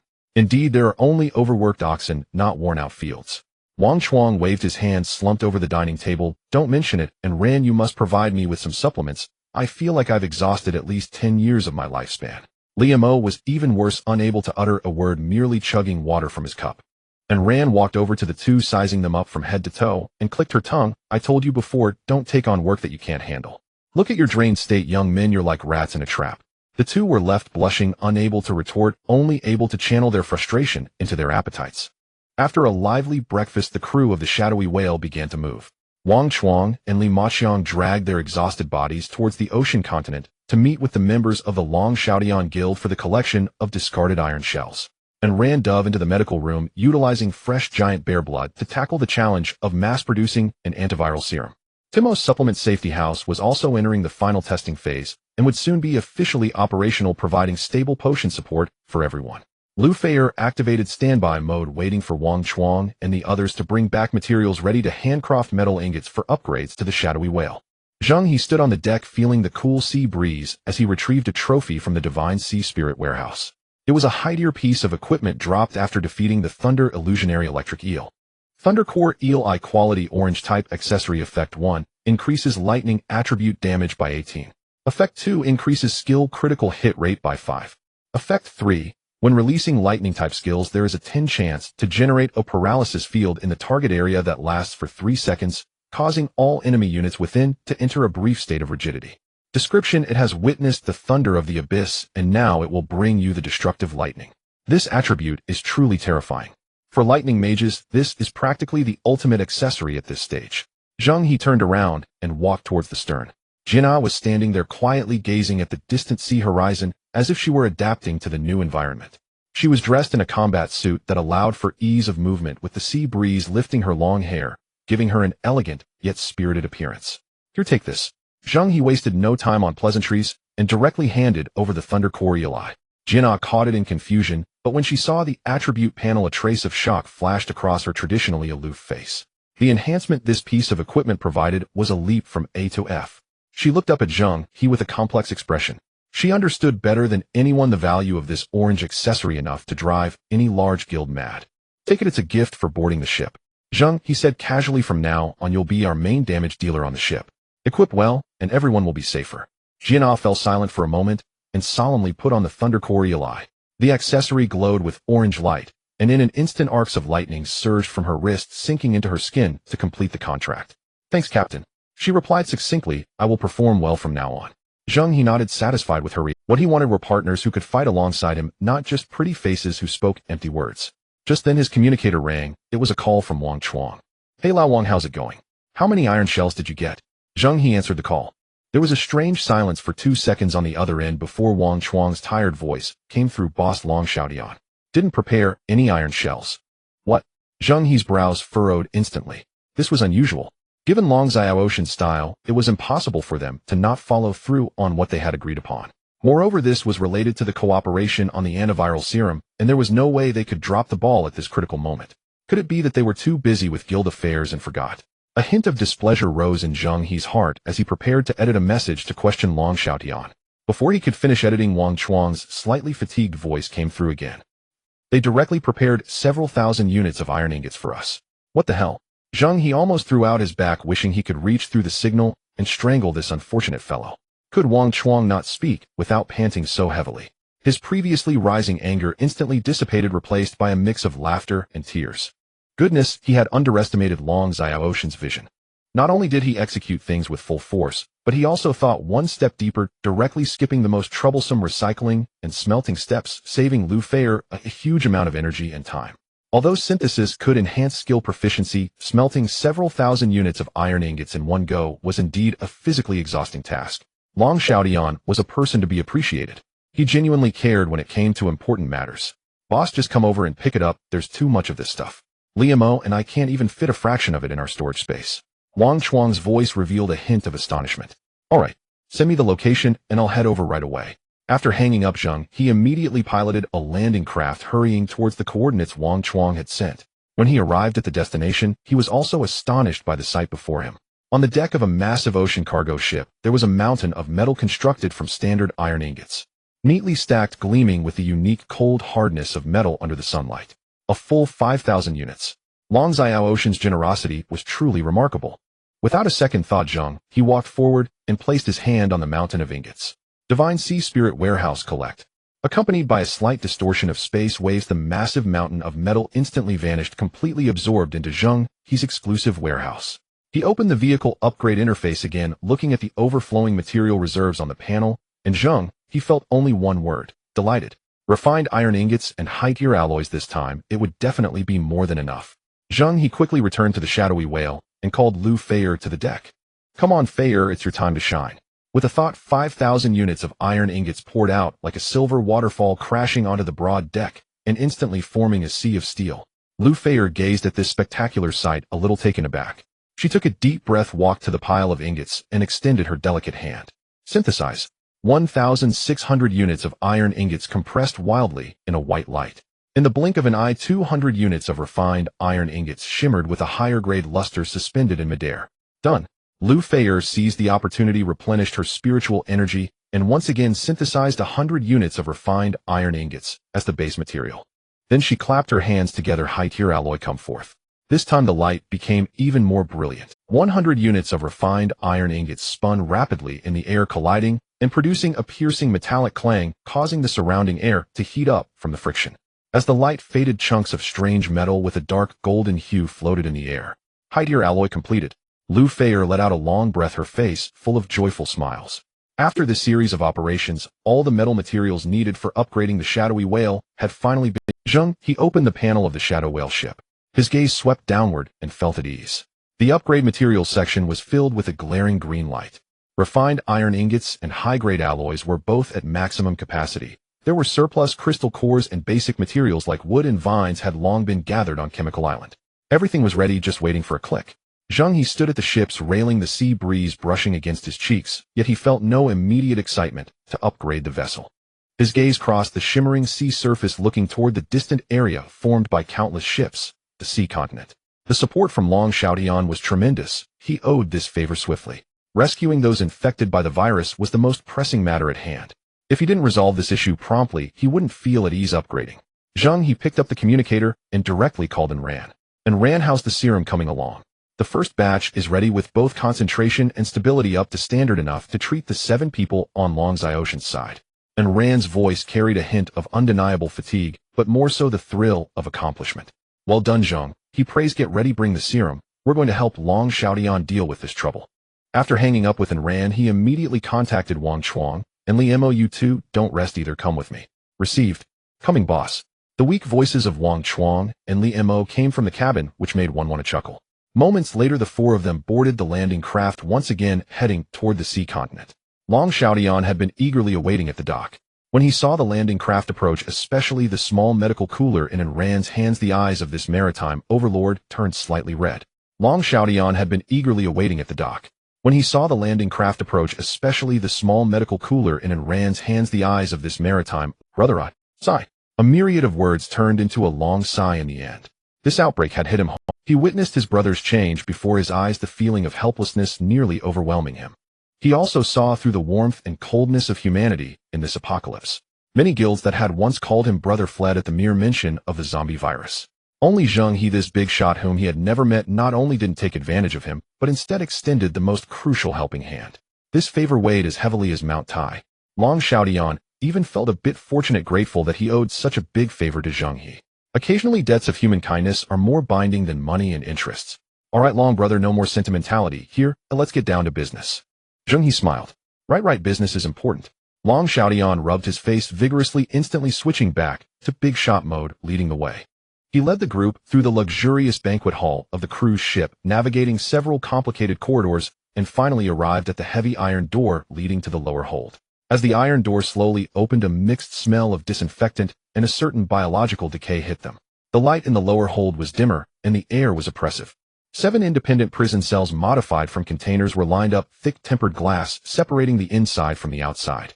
The situation doesn't feel quite right. Long Xiaotian lowered his voice, pointing to the innermost cell, especially Li Si, the first infected. Zheng He stepped forward, directly arriving at the innermost cell. Inside the cell, a figure was quietly sitting cross-legged on the ground. That being could no longer be called human. His physique had more than doubled compared to before, the mutation muscles bulging, unnaturally grayish-white skin glistening with a strange keratin sheen. He did not roar or charge like a zombie in the movies. He simply sat quietly with his eyes tightly closed, his chest rising and falling at an extremely slow rate. Like a slumbering beast. The virus can't continue to spread through him, it seems. To have begun coexisting with him, Long Xiaotian explained laboriously, the virus is transforming his body, making the host stronger. Look at his physique, it's larger than when he was first infected. And Ran quickly walked to the glass, surveying Li Si's body, as if looking at a rare treasure, her brow furrowed. It's not just this simple a look at the others next to him. Everyone turned their eyes to the adjacent cells. As Long Xiaotian said, the differences were very evident. One muscular infected person had also undergone changes, but far less exaggerated than Li Si. He appeared more agitated, occasionally pounding the glass with his fists, producing a dull sound. Meanwhile, a female infected person in the cell showed almost no change in physique, her form shrinking instead. She paced anxiously within the small space, her movements so fast they almost left afterimages, her eyes filled with cunning and sharpness. The virus seems to choose different enhancement directions based on the host's physical constitution, and Rand concluded, a hint of astonishment in her voice. The strong become more powerful and resilient, becoming strength types. Those relatively weaker but more agile become faster and more reactive, becoming agility types.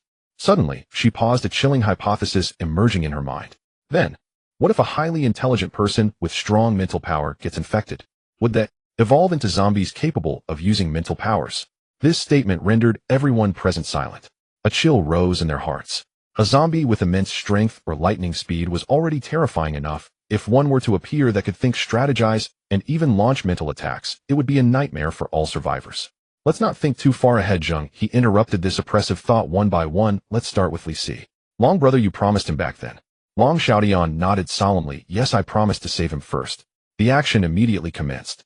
Against these enhanced infected, ordinary anesthetics had long since become ineffective, and Rand directly used a high concentration of neurotoxin, injecting it into the prison cell through the ventilation system.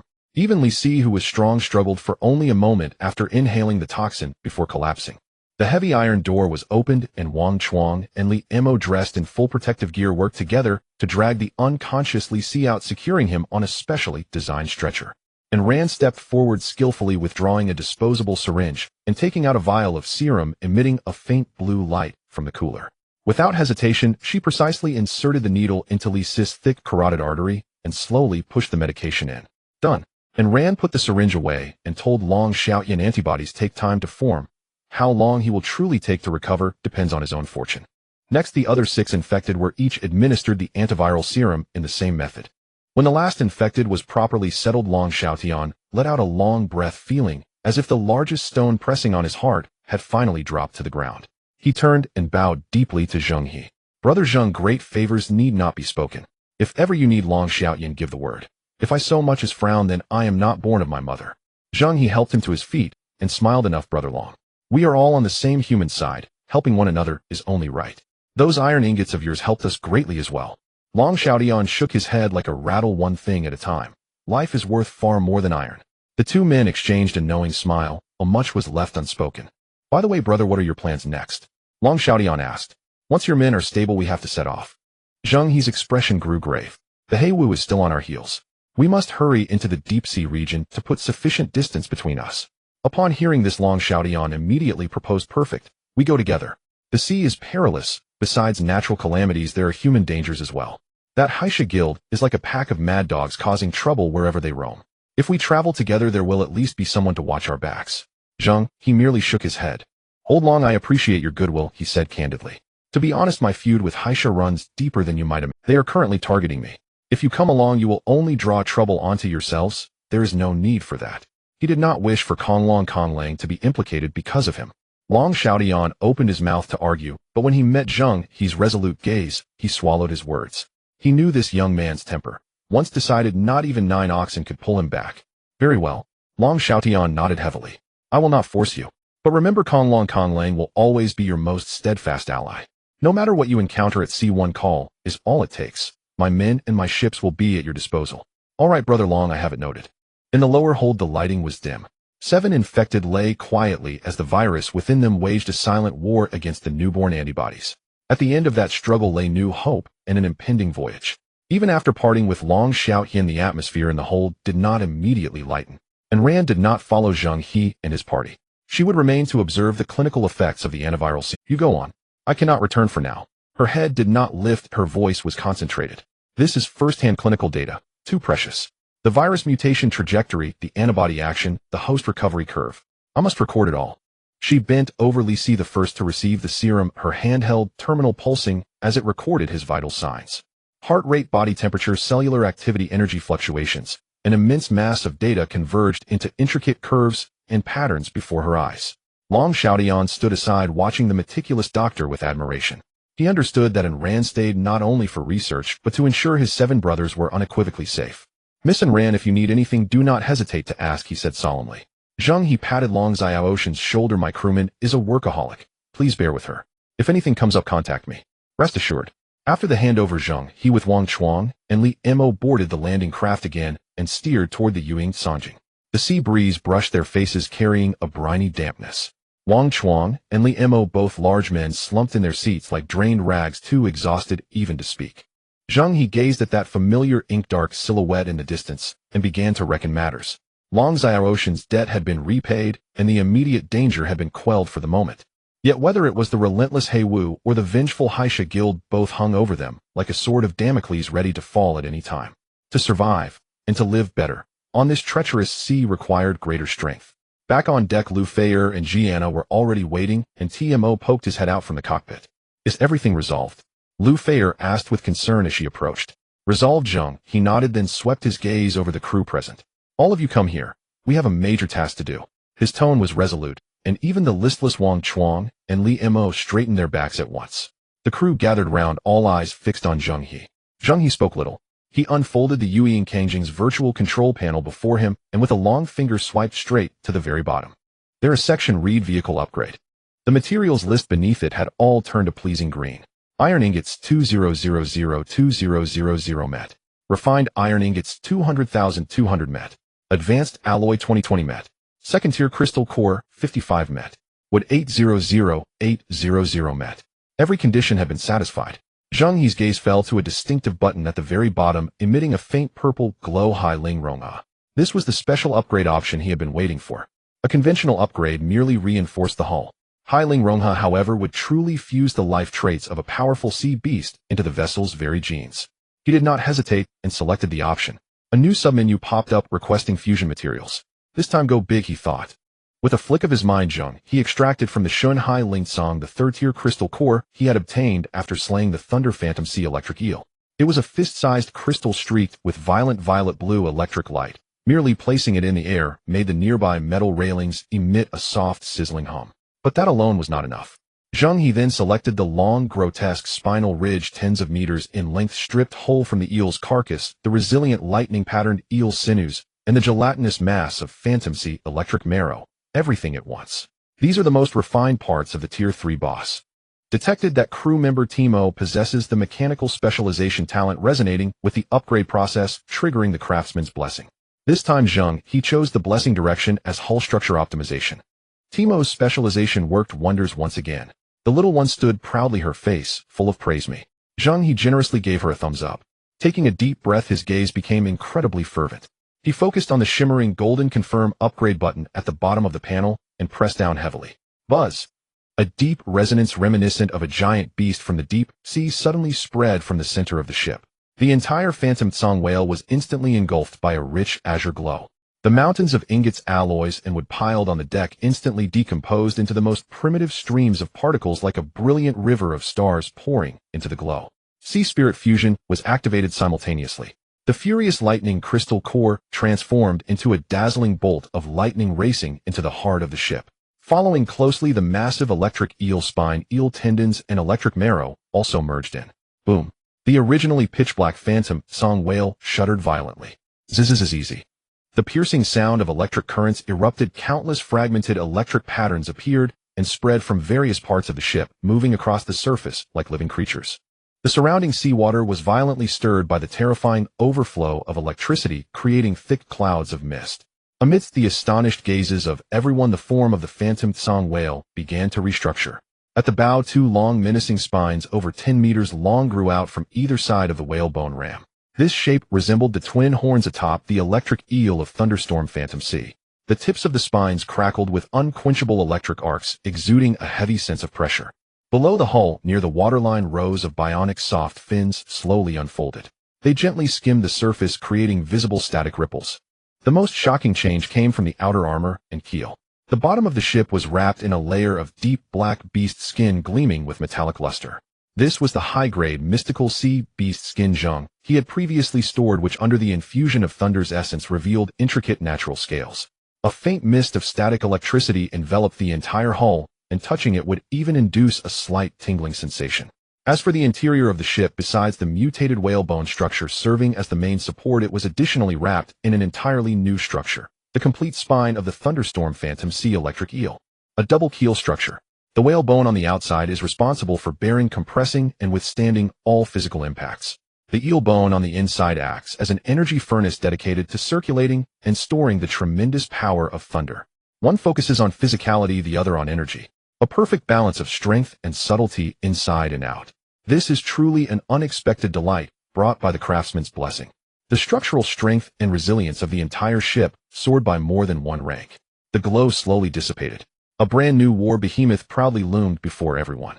It retained the wild silhouette of the Tsang whale, but was covered entirely in scales of dark skin flickering with electric light.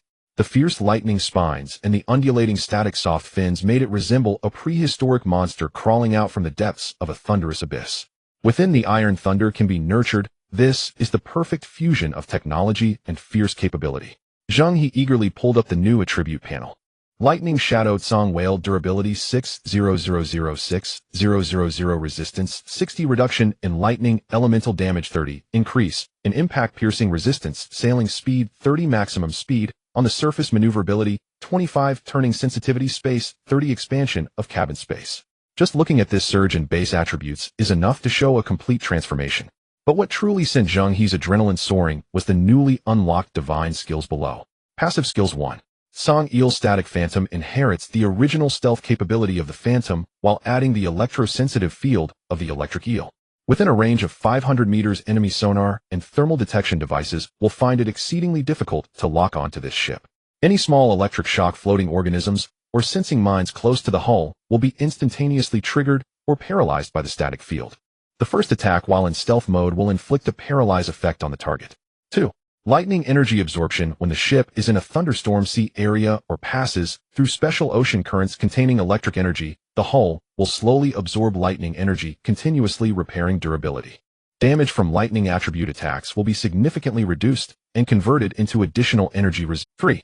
Universal Electric Infection. All attack methods of this ship collision cannon fire onboard melee units are imbued with high-voltage electric shock effects.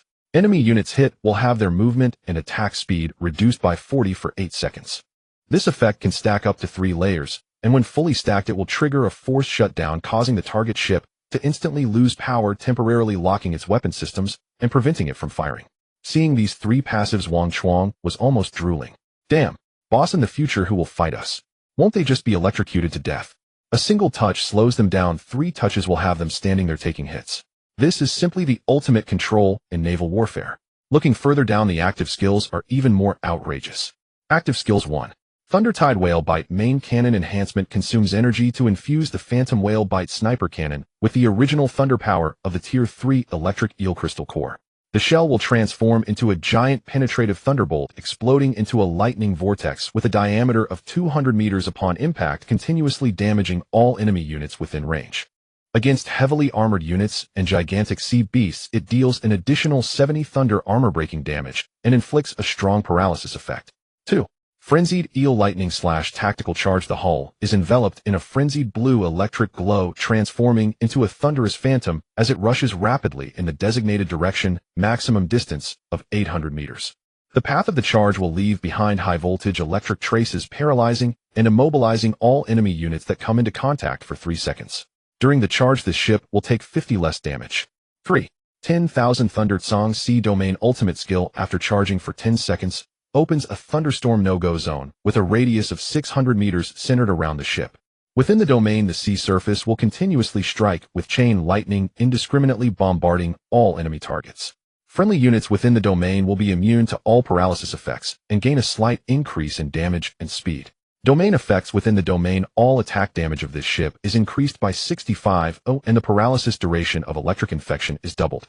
Enemy ships' energy systems will frequently stall due to electromagnetic interference, significantly slowing weapon loading speeds, while small ships will rapidly collapse and sink under the bombardment of chain lightning. Silence. A pin drop could be heard on the deck. Everyone was rendered speechless by the overwhelming power of these 3 skills. Single point defense breaking, sniping, invincible body displacement, charge, large scale, clearing AoE. This ship is no longer a mere top-tier hunter. It is a mobile catastrophe that roams the seas. Lu Feier glanced at the man beside her, his eyes filled with fervor, her own gaze betraying her hidden smile.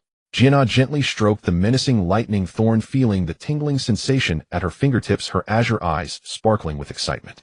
This is simply a battleship born purely for slaughter, she murmured. Ha ha ha. Wang Chuang slapped Liu Mo on the back, nearly knocking the breath out of him. This is exhilarating. It's so bloody exhilarating. With this firepower configuration, if those bastards from Black Shark dare to show their faces again, well, fry them along with their ship. Zheng He closed the panel and placed his hand on the cold, tingling ship's side, feeling the relentless power of thunder coursing through this newly born battleship. The moment his palm touched the ship's side, a violent force accompanied by the tingling sensation of high-voltage electricity surged up his arm and into Zheng He's body. His mind buzzed as if struck by a real lightning bolt. Every inch of his bones and blood violently trembled under this overwhelming thunderous might. The unity of man and ship was activated. This brand new thunder shadow, Zheng He, in the most domineering manner, shared its rebirth with its captain. A faint blue light radiated from under Zheng He's skin, countless intricate electrical patterns rapidly spreading down his arms, instantly enveloping his entire body. These patterns mirrored the electric veins on the ship's body, originating from the same source. Ship soul system notification. Unity of man and ship state is resonating deeply with the third-tier thunder crystal core. Your body is being remolded by the essence of thunder. Zheng He felt a surge of thunderous power erupting from his heart, flowing towards his limbs and bones. Remodeling complete. Congratulations, you have gained a new personal trait, Thunder God's Body Beginner Level. A series of brand new data streams frantically refreshed on Zheng He's personal panel. Thunder God's Body Beginner Level 1. Thunder Source Assimilation. Your body has adapted to and fused with the essence of thunder. A static electricity concealment field forms on the surface of your skin, significantly reducing the probability of being locked onto by long-range attacks. When emotions run high, or when actively channeling thunder power, electric blue patterns will appear on your surface. 2. Thunder Resistance. Your physical resistance has been significantly enhanced. Immunity to 70 of thunder elemental damage, highly resistant to deep-sea pressure. 3. Symbiotic Healing. When the Thunder Shadow Zheng He activates the passive skill Thunder Energy Absorption to repair durability, your injuries will be restored simultaneously. Killing Thunder-type sea beasts allows you to absorb dissipated thunder energy, replenishing your vitality and spiritual energy simultaneously. 4. All attributes 2. And that's not all. In the personal skill bar, a brand new icon was illuminated. Thunderbone Instant Leap active skill. Consumes the stored thunder energy of both yourself and the ship, using the entire spine of an electric eel as an energy conduit to teleport to any position on the ship. Cooldown time 30 minutes. Next comes the ultimate synergy with the battleship's ultimate skill. Thunderstorm Unity Domain. When activating the Thunderstorm Kingxia domain together with the Thunder Shadow, Zheng He gained the following enhancements. 1. Domain radius expands an additional 150 meters, chaining lightning strike frequency doubles. 2. An absolute thunder barrier will form around you, reflecting 30 of the lightning damage from any attacks targeting you within the domain. 3. You gain limited control over the lightning within the domain, allowing you to direct some chains of lightning for precise strikes on specific targets like enemy flagships or giant sea beasts. 4. During the duration of the domain, your strength, speed, and reaction speed are doubled enough to tear apart the physical armor of medium sea beasts with bare hands. Cost. After the domain ends, you will enter a 1-hour period of weakness and sync with the battleship, characterized by a sense of fatigue and energy depletion. Zheng He slowly opened his eyes, a flash of lightning flickering in the depths of his pupils. He raised his hand palm up, a strand of deep blue electric arc crackling to life, swirling at his fingertips, obedient as a pet. Holy crap! Wang Chuang's jaw nearly dropped onto the deck. He pointed at the faintly visible blue patterns on Zheng He's body, stammering, "Boss, you've become a spirit. This is no longer a carbon-based organism. This is simply a descent of the thunder god." Zheng He crushed the electric arc at his fingertips, feeling the thunderous ocean within him that was ready to split the sea at any moment, and grinned. This is just the beginning. The benefits of leveling up extend to everyone. As the ship's space expanded, everyone's living and working environments underwent a qualitative leap. Timos' operation room has more than doubled in size, with a mini control panel resembling Little Beauty kept in a corner as a memento, while all other equipment has been upgraded, filled with a sense of futuristic technology.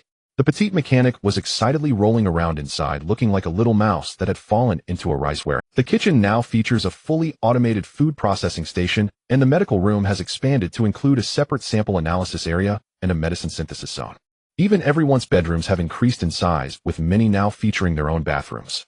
The terrifying leap in battleship performance, combined with the significant improvement in quality of life, has swept away the fatigue and oppression of recent days, propelling the entire team's morale to unprecedented heights.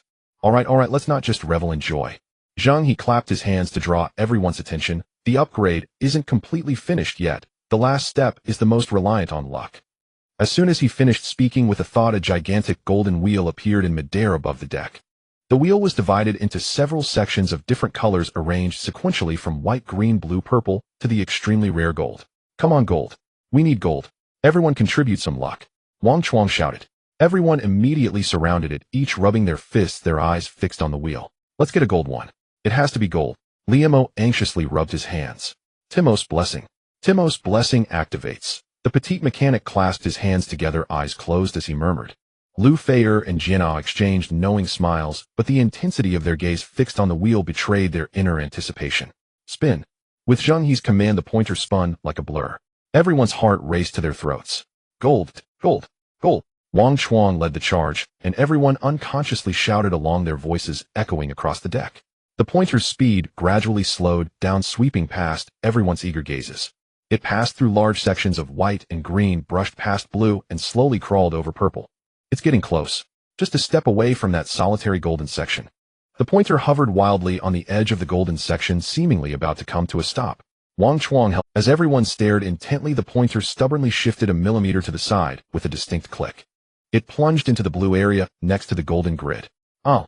A synchronized wail erupted from the. Wang Chuang plopped down on the ground, pounding his chest and lamenting, "I was so close. Just a hair's breadth away. The golden legend is shattered." Zheng He was equally at a loss for words. His luck was indeed just a fraction off. However, when he discerned the specific content of the blue entry, he was momentarily taken aback. Congratulations, you have obtained the blue rare entry, reconstructing cabin space. Reconstructing cabin space. You can consume a certain amount of resources to functionally reshape any independent space within the ship's interior. For example, transforming a storage room into a mechanical workshop or converting a regular cabin into a hydroponic planting room. This entry looks rather useless. The ship currently lacks no functional areas. But Zheng He narrowed his eyes, sensing a different flavor. In this perilous sea area, reconstructing means absolute flexibility in critical situations. This item might just save a life at a crucial moment. Be content, at least it's not a white consolation prize. Zheng He put away the panel. The grand performance has ended. Prepare to weigh anchor. We need to go pick someone up. The immense joy brought by the upgrade quickly diluted the slight regret over the lottery. Zheng He walked to the ship's side and opened communication with Ran. He was in high spirits, eager to finish all matters and take this brand new war behemoth to explore the half-deep sea and even the deep sea region. The communication was quickly connected. "Hello, DR." And Zheng He's tone was filled with uncontainable delight.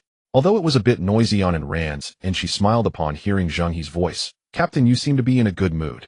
Looks like the upgrade went smoothly." "Not just smoothly," Zheng He replied with a smile. "By the way, how's the situation on your end? Have those infected responded to the antibodies?" "I was just about to tell you that." And Ran's smile grew wider. "All 7 have halted the mutations.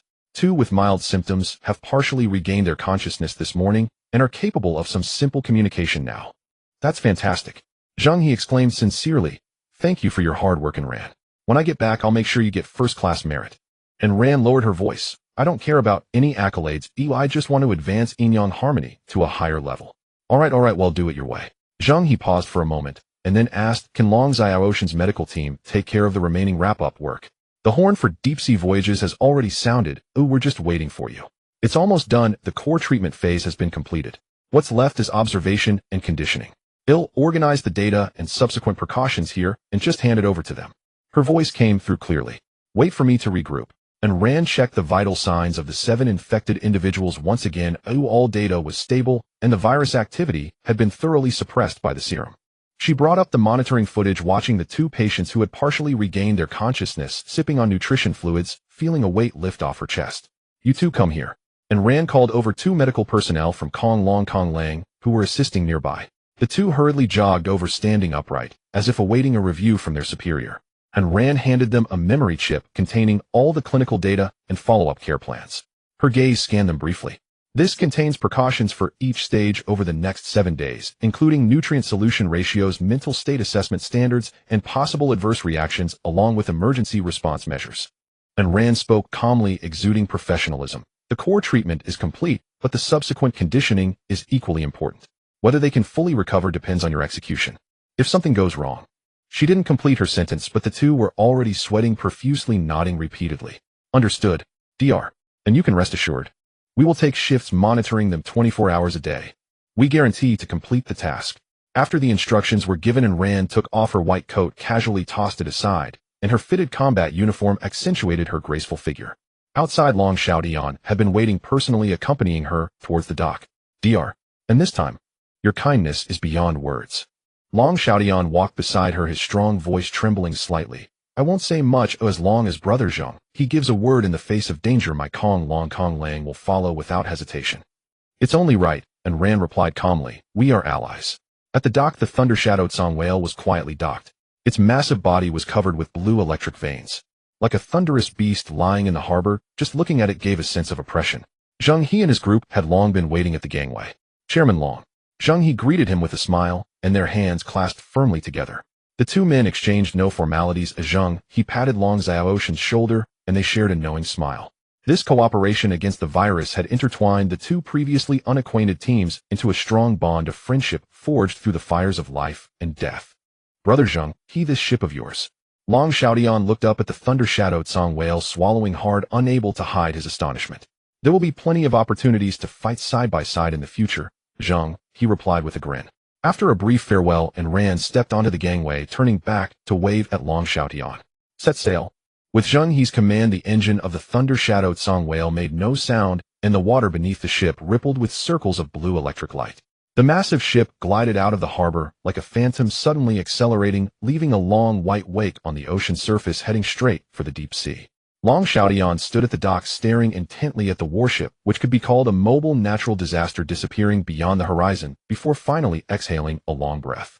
Relay my orders. He abruptly turned to his deputy, behind him, speaking with vigor. All combat personnel, double the training intensity. We cannot fall too far behind our allies.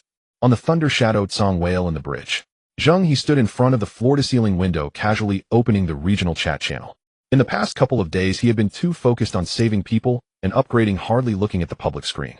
The channel was still filled with chaos, with various requests for help, trades, and insults flying by rapidly. But several highlighted and bolded reward requests caught Zheng He's eye. The vice president of the Black Shark Guild, Blood Eel, issued a challenge. Zheng He. You cowardly turtle, if you dare, don't hide in the safe zone. Come out and face me. Looking at the impotent rage on the screen, Zheng He couldn't help but laugh in anger, his gaze turning cold. These guys really have a death wish. He casually turned off the channel, already sentencing the entire Black Shark Guild to death in his mind. Next time they meet, their ashes will be scattered. Timo, adjust the course and head full speed towards the semi-deep sea area. Got it, boss. Everyone meeting in the captain's room. The upgraded captain's room was ridiculously spacious, with panoramic floor-to-ceiling windows revealing the swiftly retreating blue sea scenery. In the center stood a cold, glowing alloy round table, with everyone taking their seats. Zheng He pulled out the chair at the head of the table and scanned each of his companions. This time during the Sea Continent Pandemic Response Operation, everyone worked hard. He tapped the table, his voice echoing in the hall. Although the process had some twists and turns, the outcome was good. We not only gained a solid ally, but also made our team stronger. He turned to Wang Chuang. Old Wang, at the critical moment, you didn't hesitate to shield and ran. You're a real man. Wang Chuang chuckled, scratching his head, his face reddening. Zheng He shifted his gaze and ran. Without you, this operation wouldn't have succeeded. You found a breakthrough in that strange symbiotic virus, saving 7 lives and the entire sea continent. You deserve the credit. And Rand smirked, not responding, but threw him a flirtatious glance. Then Zheng He looked at Liemo, who instinctively straightened his back. Liemo, Zheng He's tone was calm. I know you faced significant public pressure when you saved Wang Chuang, but you held firm and made the right choice. In a team, the most important thing is not to abandon or give up. You did it.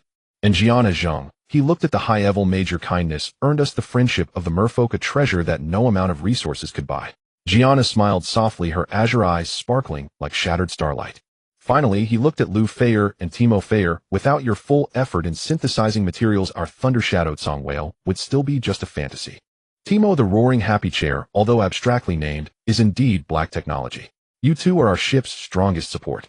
After his speech, the atmosphere in the entire team became unprecedentedly harmonious and united. Everyone felt the captain's approval. The sense of being needed by the team and trusted by comrades warmed their heart. Since this damn system threw us in here to be nurtured like puppets, Zheng He said, leaning forward with his hands on the table, his gaze sharp as a knife, my goal is to personally overturn this chessboard and break through this sea. And you all are my greatest confidence. All right. Wang Chuang stood up first, slapping his chest. Wherever you... Exactly. Let's do it. Everyone responded enthusiastically, their morale high. Just as the atmosphere reached its peak, Timo suddenly slipped off her chair, running over to Zheng He with a small face full of praise, me written all over it. Boss, my treasure has also been upgraded. Version 2.0. Do you want to experience it? Zheng He was taken aback. The supplement safety room. Timo tugged at Zheng He's sleeve and headed outside. I finished it a few days ago, and I've optimized it again these past couple of days. It's definitely a groundbreaking invention. Zheng He was half dragged and half pulled into her new operation room. This girl must have slipped some personal flair into the mechanic's blessing for upgrading the ship. The new operation room was several times larger than the original, equipped with various precision instruments and workstations Zheng He had never seen before, filled with a sense of futuristic technology. In the corner of the operation room was a sci-fi-like white, spherical metal cabin, its surface smooth and seamless, resembling a Scion spaceship. Ding ding ding. Timo proudly patted the cabin door, the pain-free supplement safety room version 2.0. The cabin door slid open, revealing an ergonomic lounge chair that enveloped the body. I completed the design of this safety room, Timo proudly introduced, but the details inside were perfected with the help of Sister Fayer and Sister Ran. Sister Fayer has used the supplements and seen how you use them. She said that kind of pain is too terrible and that it makes one very weak after use. These are the two biggest pain points of using supplements. Then Sister Ran suggested that a certain concentration of nerve anesthetic gas could be injected into the cabin to alleviate physical pain. Thus the pain-free feature was born. Timo became more excited as she spoke. As long as you take the attribute potion, you can immediately lie down in this cabin.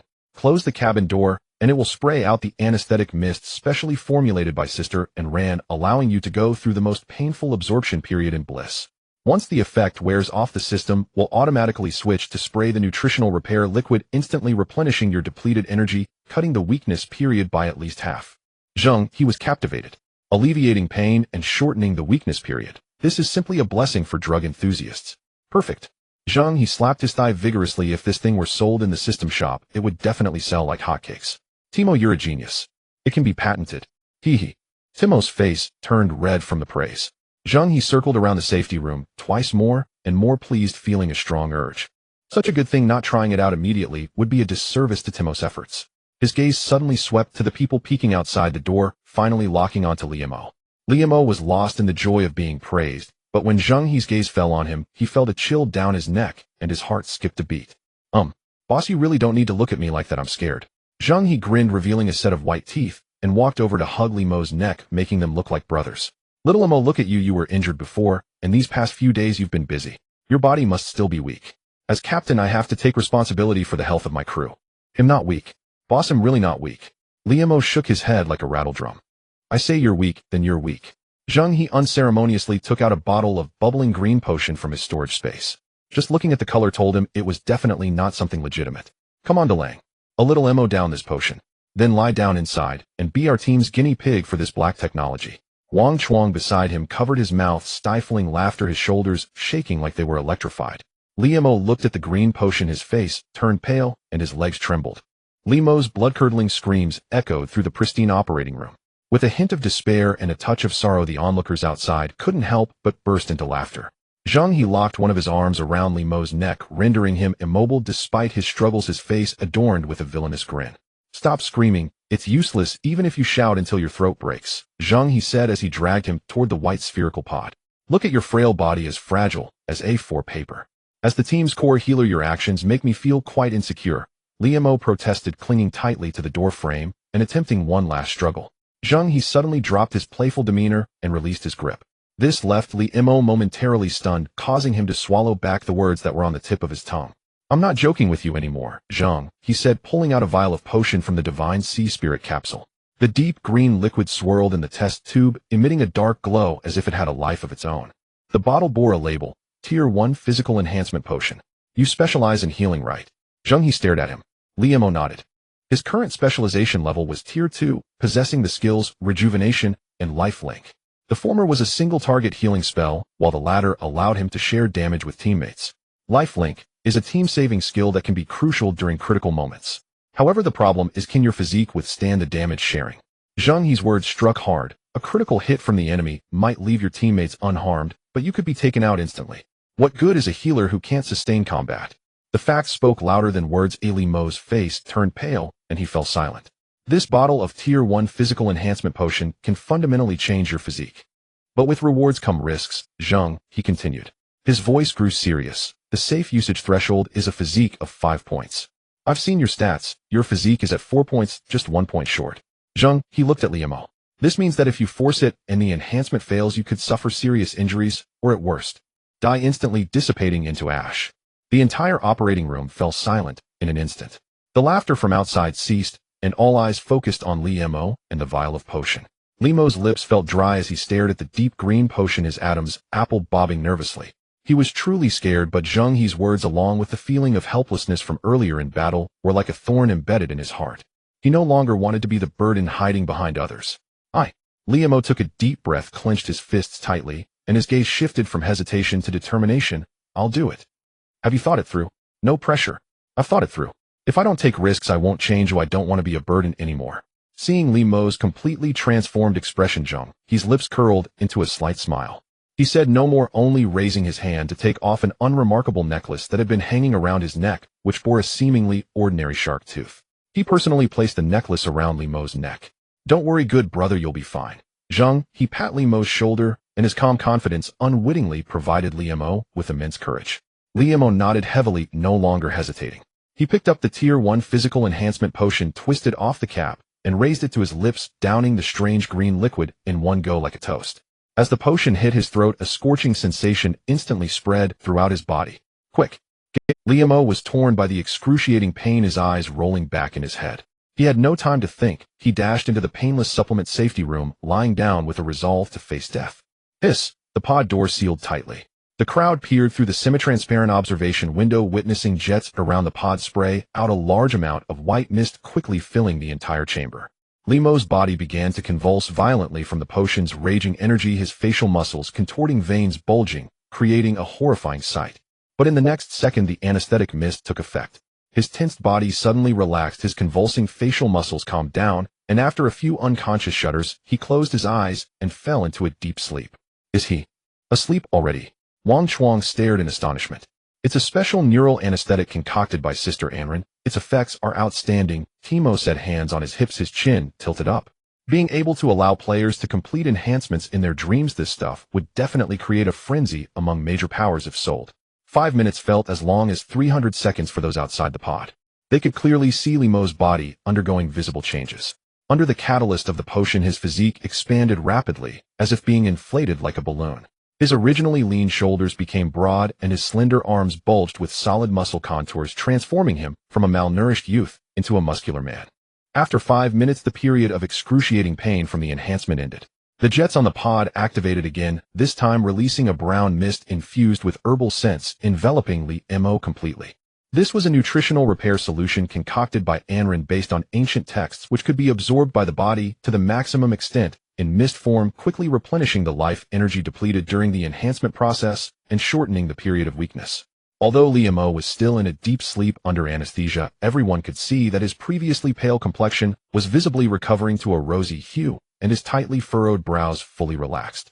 About 30 minutes later, ding! The pod door slid open, revealing a completely transformed Li Mo, who sat up from the ergonomic chair, his expression still somewhat dazed. He looked down at his hands, then touched his solid chest muscles, his face filled with disbelief. Is this really me? Wow. Li Mo, this enhancement is comparable to a makeover. Wang Chuang was the first to rush forward, circling Li Mo, twice marveling as he examined him. Not bad, those muscle lines, that physique, it's like a different person from that sickly guy before. With this body, he could even be the star attraction at a club.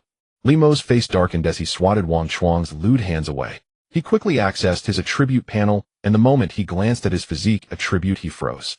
Physique, 10 points. Higher than the main tank Wang Chuang.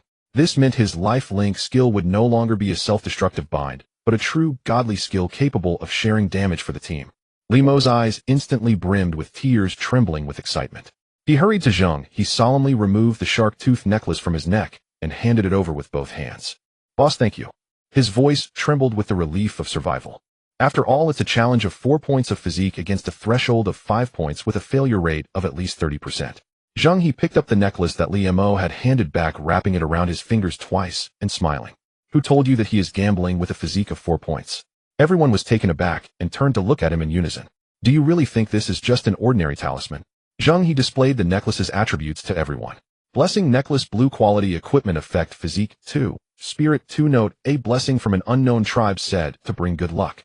The system rules only state that taking the potion requires a physique of 5 points, but it never said you can't temporarily make up the difference with equipment. Zheng He explained with a look of certainty. He originally had a physique of 4 points, but after wearing the necklace, it's 6 points, surpassing the threshold, so the success rate is naturally 100%. The entire venue fell silent. Wang Chuang opened his mouth, and after a long pause managed to say, all right, you figured out the system loophole, you brat. And Ran also let out a laugh, playfully rolling her eyes at him. This man had so many tricks up his sleeve, yet somehow managed to arrange everything flawlessly each time. Li Mo stood there in shock, realizing that the boss had never intended for him to gamble with his life. The weight of their brotherly bond made his eyes well up. All right, stop lingering here. Zheng He smiled and patted Li Mo's sturdy shoulder. Congratulations on your increased attributes. From now on, the team's back will be in your hands. After speaking, he turned and walked over to Timo, ruffling her little head and giving her a big thumbs up. Timo, your pain-free supplement safety house is truly an epic-making invention. So successful. Zheng He praised sincerely. This thing is definitely hard currency. If we weren't busy taking down the system, I would definitely set up a production line to mass-produce this. Hee. Boss, you're overpraising me. Timo was so flattered she didn't know where to look. With Li Mo as a successful example, Zheng He's plan took shape in his heart. He scanned every companion present. Wang Chuang and Ran Ji and Lu Feier, Li Mo and Timo. Each of them still had immense potential to be tapped. As a loose team, enhancing the hard strength of every member was of utmost importance to survive in this trip. It seems that the plan for overall enhancement can officially be put on the agenda. Zheng He thought to himself. Joy and anticipation for the future radiated from everyone's faces. Beep, beep, beep. A sudden urgent alarm broke the moment of harmony. The red warning lights flashed wildly, casting the faces of everyone in shifting shadows. Radar alert. Timo's expression instantly turned serious as she flipped off her chair and darted towards the bridge like a little cannonball. Boss, an unidentified fleet has been detected ahead. The smile on Zheng He's face vanished in an instant, and his gaze turned cold. Timo, quickly activate the cloaking field and check the situation ahead. Received. Timo's little hands worked frantically on the control panel, and a barrier shimmering with faint blue electrical light slowly unfurled, instantly forming a rounded shield that enveloped the entire Laying Songjing. Soon the entire ship's outline began to blur and become transparent, ultimately vanishing from the ocean surface and blending into the azure waters. Having completed all of this, she grabbed the high-powered binoculars beside her and jogged up to the fully open lookout. The sea breeze tugged at her twin ponytails, making them flutter. Once she saw the scene through the lenses, she was utterly stunned. In the distance, several massive hulks lay quietly across the sea. They were not modern steel warships, but several very ancient wooden sailboats. The enormous hulls, combined with the layers of masts, exuded a heavy sense of time travel. The ship's body was intricately carved, exquisite to the point where it resembled an ancient palace drifting on the sea rather than a sailing ship. Boss, an unidentified fleet has been discovered. From their appearance, they are ancient sailing ships with no guild or faction insignia. Timo's voice echoed in the communication channel. Ancient sailing ships. Is this a fleet of casual players with a unique preference? Zheng He furrowed his brows, rapidly calculating in his mind. Something's off, boss. These ships are almost identical in design, Timo added, as if they were crafted by the same group of artisans. The same group of artisans? That's a bit suspicious. You see, the initial vehicles provided by this dam system are a mixed bag ranging from rafts to skiffs to modern speedboats, completely random. To gather a fleet of ancient sailing ships with such a unified style is as difficult as hitting the jackpot in a lottery. Unless the other side is cheating, or there's something fishy about this fleet. Let's get closer and maintain the cloaking state, but don't alarm them. Zheng He decisively ordered. The Laying Songjing approached the mysterious fleet silently, like a ghostly giant beast. As they drew nearer, everyone on deck finally saw the true form of the fleet, and they were all stunned by this. A total of 7 giant sailing ships towering like mountains. They were arranged in a shape appearing from a distance like a floating city on the azure waves. The sheer size completely overshadowed all the ships they had seen before. The hulls were joined with hard ebony, and they sat deep in the water. The high bow was carved with a giant dragon, head glaring fiercely, exuding an overwhelming presence. And on the towering stern, exquisite phoenix patterns came to life. Dragon and phoenix in harmony, echoing each other. A sense of imperial majesty from an ancient eastern kingdom surged forth. Zheng He's treasure ship. Zheng He blurted out, his voice filled with uncontainable excitement. He was incredibly familiar with that design. Before crossing over, he was a hardcore sailing enthusiast, and that legendary navigator, who shared his name, had opened the door to the maritime world for him. And the treasure ship before him was the very vessel he had studied countless times, every structure and parameter etched in his mind. He never dreamed that one day he would see this legendary maritime palace with his own eyes. The love and excitement from the depths of his soul made his heart race and his blood nearly boil. However, after the excitement, a strange sense of unease surged within him. The 7 treasure ships were the hulls, as black as ink, did not reflect light under the sun, but instead seemed to absorb it, emanating a chilling and oppressive aura. The entire fleet was lifeless. The gigantic sails were tattered and drooping, devoid of any sign. Timo slid down from the lookout tower, her small face filled with big question marks. Boss, something feels off. I've been watching for a long time, and I haven't seen a single figure on these ships. The deck and the stern building are completely empty, eerily quiet. It was the afternoon with the sun warm and the sea breeze pleasant, a perfect time for the crew to be on deck enjoying the sun. How could it be so silent? The thunder-shadowed song whale slowly glided past the side of one of the treasure ships. A chilling aura surged forth as if the door of a cold storage had suddenly been opened in the middle of summer, the cold penetrating to the bone. Lu Feier involuntarily shivered, her face pale. Her high-spirit attribute of 10 heightened her perception to its peak at that moment. "Captain, these ships," she stammered, her voice trembling. "There's no trace of living beings. It's completely empty, like a ghost ship." Ghost ship. Zheng He felt a tightening in his chest and decisively activated the sight of the sea god. A deep blue glow flashed in his eyes as he scanned the 7 colossal vessels. In the next second, an extremely bizarre sight unfolded before him. Just as Lu Feier had sensed, the 7 magnificent treasure ships were devoid of anyone from the deck to the cargo hold, from the captain's cabin to the sailors' quarters. They floated quietly on the sea, resembling 7 gigantic coffins. These ships were indeed the legendary ghost ships. If it were anyone else, they would have probably fled in terror by now. But who was Zheng He?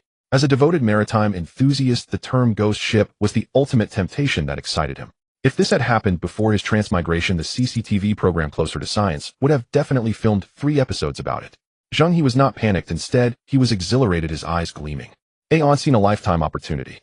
This was undoubtedly a once-in-a-lifetime opportunity. Fortune favors the bold. If these grand treasure ships didn't contain some extraordinary goods, he would eat the ship's helm right there. He licked his slightly dry lips, unable to hide the fervor in his eyes. "Everyone attention. Prepare to board. We are going to make a big score." As soon as he finished speaking, he focused his mind, instantly activating human ship unity. The entire thunder-shadowed song whale seemed to become an extension of his body, nimbly turning its bow on the water. Like a silent, deep-sea behemoth, it approached the nearest pitch-black treasure ship. This ship exploration has a high risk factor. Zheng He surveyed the others and began assigning roles. "I will lead Wang Chuang, Li Mo, and Jianna come with me. And Ran, Lu Feier, and Timo will stay on the thunder-shadowed song whale, ready to assist at any moment." Li Mo had just completed his physical enhancement and was eager to unleash his newfound strength. Upon hearing the orders, he clenched his fists, the sound cracking like thunder. His physique was noticeably broader, standing there exuding a strong sense of security. Jianna nodded in agreement, her gaze sharp. The logistics personnel without combat expertise must stay behind. This was the iron rule of survival, otherwise they would only be a burden in times of danger. "Timo, bring out the gear," Zheng He called out. "Okay." Timo dashed into the control room and emerged carrying several heavy tactical backpacks. She unzipped one, revealing 4 sets of jet black combat suits. These have been optimized based on the Black Shark Guild's tactical suits, bulletproof and stave-resistant, equipped with temperature control modules and micro-life support systems. Timo distributed the suits, saying, "The sizes are tailored to your latest body data. They will fit perfectly." Soon the 4, dressed in their new gear, returned to the deck. The scene changed dramatically. The tight-fitting high-tech materials perfectly highlighted their muscle lines. Especially Li Mo, who had just undergone enhancement, his muscles bulging out and threatening to break the zipper. Wang Chuang looked down at himself, and then at Li Mo, chuckling. "Hey, in this getup, we could go straight to audition for the Fantastic Four without any tryouts." "Stop being vain." Timo rolled her eyes and pulled out a pile of miscellaneous items from the bottom of the backpack. "Take these too. They can save your life in critical moments." Zheng He leaned in curiously to take a look, his eyelids twitching. Black donkey hooves, peachwood swords, vermilion bags, and 8 trigrams mirrors. A heap of items steeped in rich folklore lay on the high-tech deck, creating a jarring contrast. One of the black donkey hooves was even tied with a red string, exuding a strong rural vibe. Zheng He picked up the weighty black donkey hoof, his face full of disbelief. "Wait, you a technology-focused content creator who deals with machinery and electronics, how do you have these ancestral relics in your bag?" Timo confidently retorted, "Boss, you just don't understand. Science reaches its limits at metaphysics. To deal with strange beings like neutrinos, physics won't work. We need magical attacks." This was specially sought after from the old Taoist over at Longzai Ocean's place. 6. Zheng He silently gave a thumbs up, rendered speechless. Beside them, Lu Feier rubbed her goosebumps, her expression still not looking good. "Captain, how about we don't go?" she murmured softly. "That ship feels too sinister. I keep feeling like there are countless eyes watching us."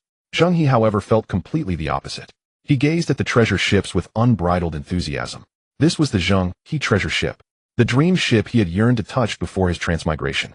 Now the real thing was right in front of him. He wouldn't hesitate to board, even if there were a few Ming Dynasty water ghosts standing on it. He would want to take a picture. If conditions allowed, he even wanted to move in and experience the feeling of ancient people braving the waves. What's there to fear? Fully armed, let's board the ship. Zheng He issued the command, shouldering his tactical pack and heading towards the treasure ship along the makeshift gangway. The four followed suit, carrying their tactical packs as they approached the nearest treasure ship. Zheng He led the way, activating sight of the sea god combined with deep-sea perception. With both detection skills in full swing, the surrounding energy flows were vividly clear in his eyes. The sea breeze rustled the tattered sails of the treasure ship, adding to the eeriness. The gangway pressed onto the deck of the treasure ship, producing a dull scraping sound. Zheng He stepped forward, firmly landing on the pitch-black ebony deck. As soon as his foot touched the ground, an unexpected change occurred. An immense and formless energy surged from the soles of his feet straight to the crown of his head, violently flooding into his limbs and bones. This force was incredibly domineering, carrying an ancient pressure that pinned him in place, rendering him unable to move even a finger. The three men on the gangway, along with the personnel left behind on the Thunder Shadow, Songjing, were all dumbfounded. Why isn't the boss moving? Wang Chuang's eyes widened. Liemo swallowed hard, his muscles tense. Did he step into a trap? What trap? Where would a trap come from on this wooden boat? Wang Chuang slapped his thigh, his expression suddenly changing. Not good. There are dirty things on the boat, and the boss is immobilized. Usually his thought process was quite different from others, but his decisiveness was undeniable. He pulled out a black donkey hoof from his backpack and rushed up to Zheng He in a few quick steps, grabbing his head and wildly gesturing at his forehead. Lin Bing Doji Jie Zhen, Lian Qian Xing. Wang Chuang recited incantations, the 9-character mantra resonating loudly, while the black donkey hoof danced in the air, leaving behind residual shadows. Seeing Zheng He still unresponsive, he panicked and grabbed Zheng He's jaw. Boss, hold on a second, put this thing in your mouth, ward off evil. That's how they do it on TV. The crowd was petrified on the spot. Zheng He was being pressed by that energy, his whole body stiff. Suddenly, having his jaw grabbed a piece of donkey hoof, emitting a strange, fishy smell, thrust towards his mouth, almost making him vomit on the spot. He gathered all his strength and forced out a few words through clenched teeth. Stop. That's the spirit of the ship. The spirit of the ship. Wang Chuang was taken aback, but his actions did not stop. The spirit of the ship is still a soul. If it takes over your body, it's an evil ghost. Boss, cooperate a bit, open your mouth wide, and it'll try to be gentle. The half-black donkey hoof was about to make its way in. At the critical moment, the suppressive force within Zheng He's body suddenly loosened, achieving a strange balance. The pressure receded and the restraint was lifted.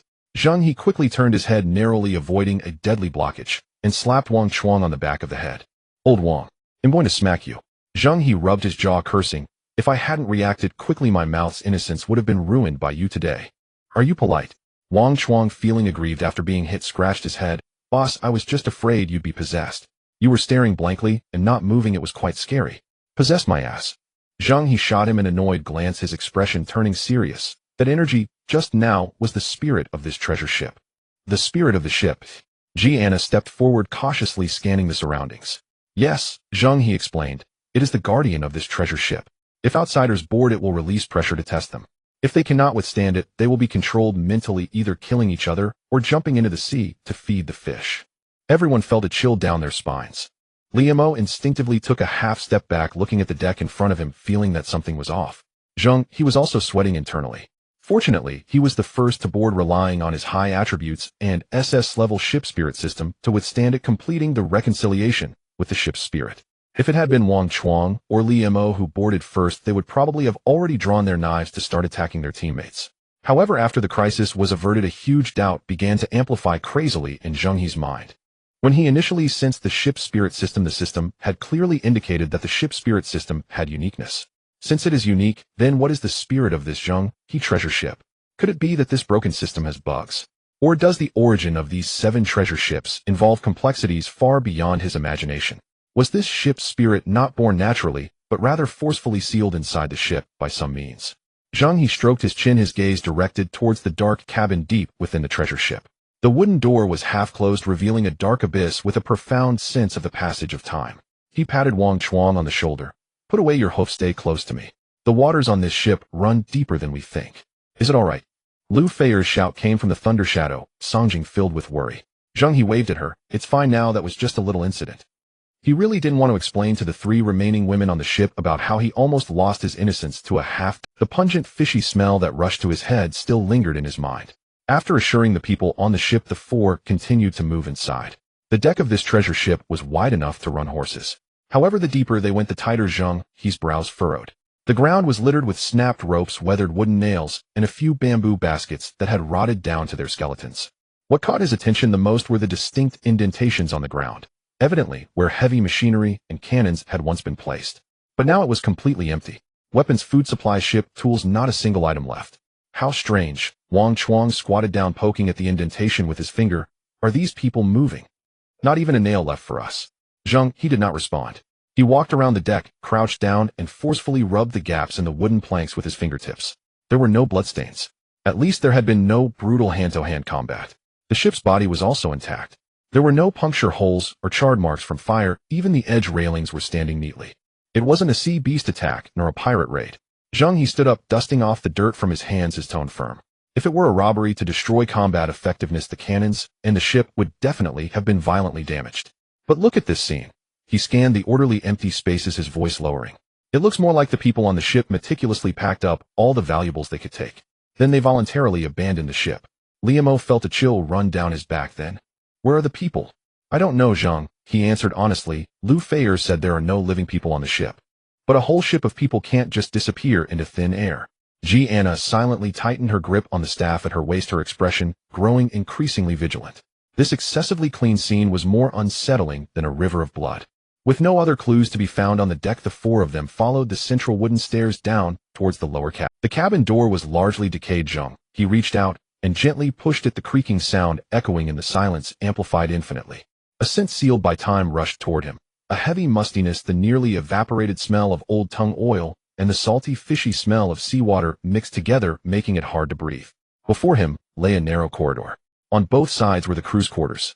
In the cramped space were rows of upper and lower wooden bunks, most of the bed frames hollowed out by insects, and the bedding long since rotted into a gray-black fluff. Liamo curiously poked a piece of tattered cloth on the floor with his toe, instantly turning it into a pile of powder. Don't mess around, be careful, it might be toxic. Zheng He whispered a warning. Crude porcelain bowls with chipped rims and bamboo chopsticks missing their handles lay scattered haphazardly across the tabletop.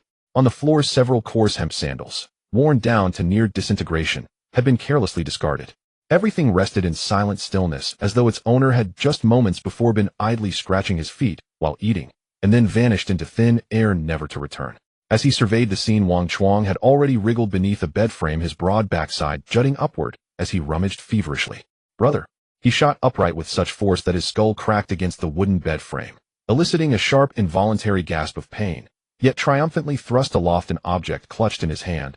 I found something solid. Zheng He stepped forward and accepted the item, a copper coin thickly encrusted with verdigris.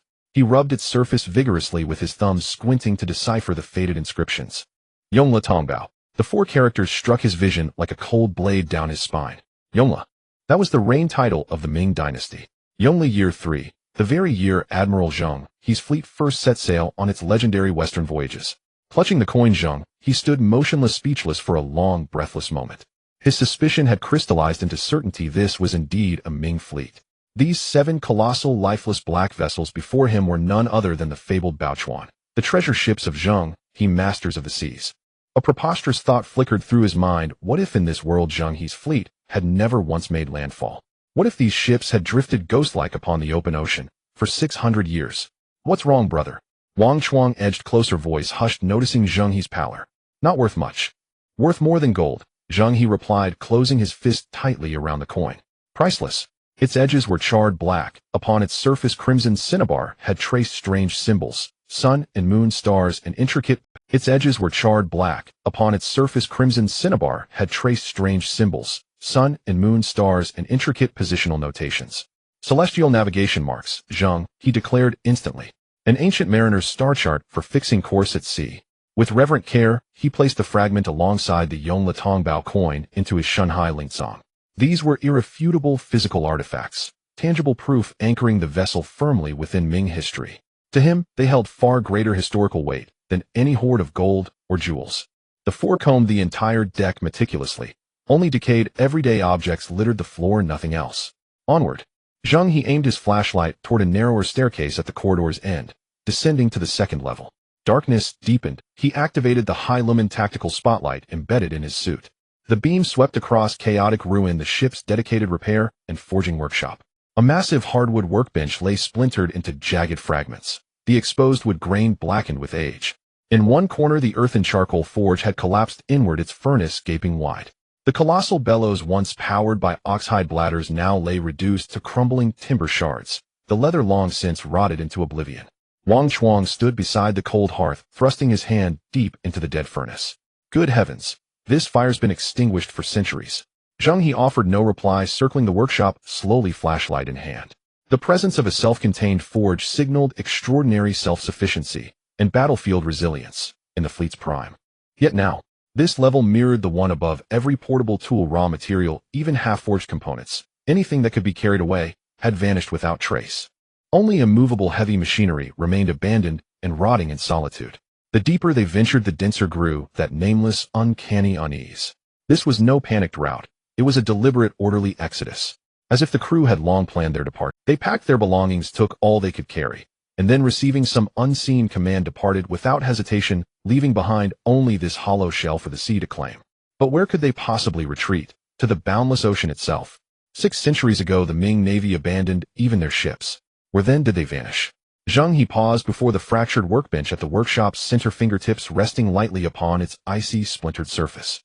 The staircase descending to the lower hold loomed nearby, plunging into absolute blackness. His flashlight beam struck it and vanished, swallowed whole, like the maw of an abyss waiting patiently for prey. "Brother," Li Mo murmured from behind, voice trembling faintly. "Shall we go down?" Zheng He turned, gazing first at the dark stairwell, then at his 3 companions, holding their breath, eyes wide with quiet intensity. "We go." He brushed dust from the workbench. "We've come this far. If we don't uncover where those thousands of Ming compatriots truly went, I won't sleep a wink tonight." At the stairs' end lay the vessel's vital core, the grand provisions and water storage hold. Zheng He entered first, his tactical spotlight swept across the space, and silence fell over them all. It was vaster than imagined.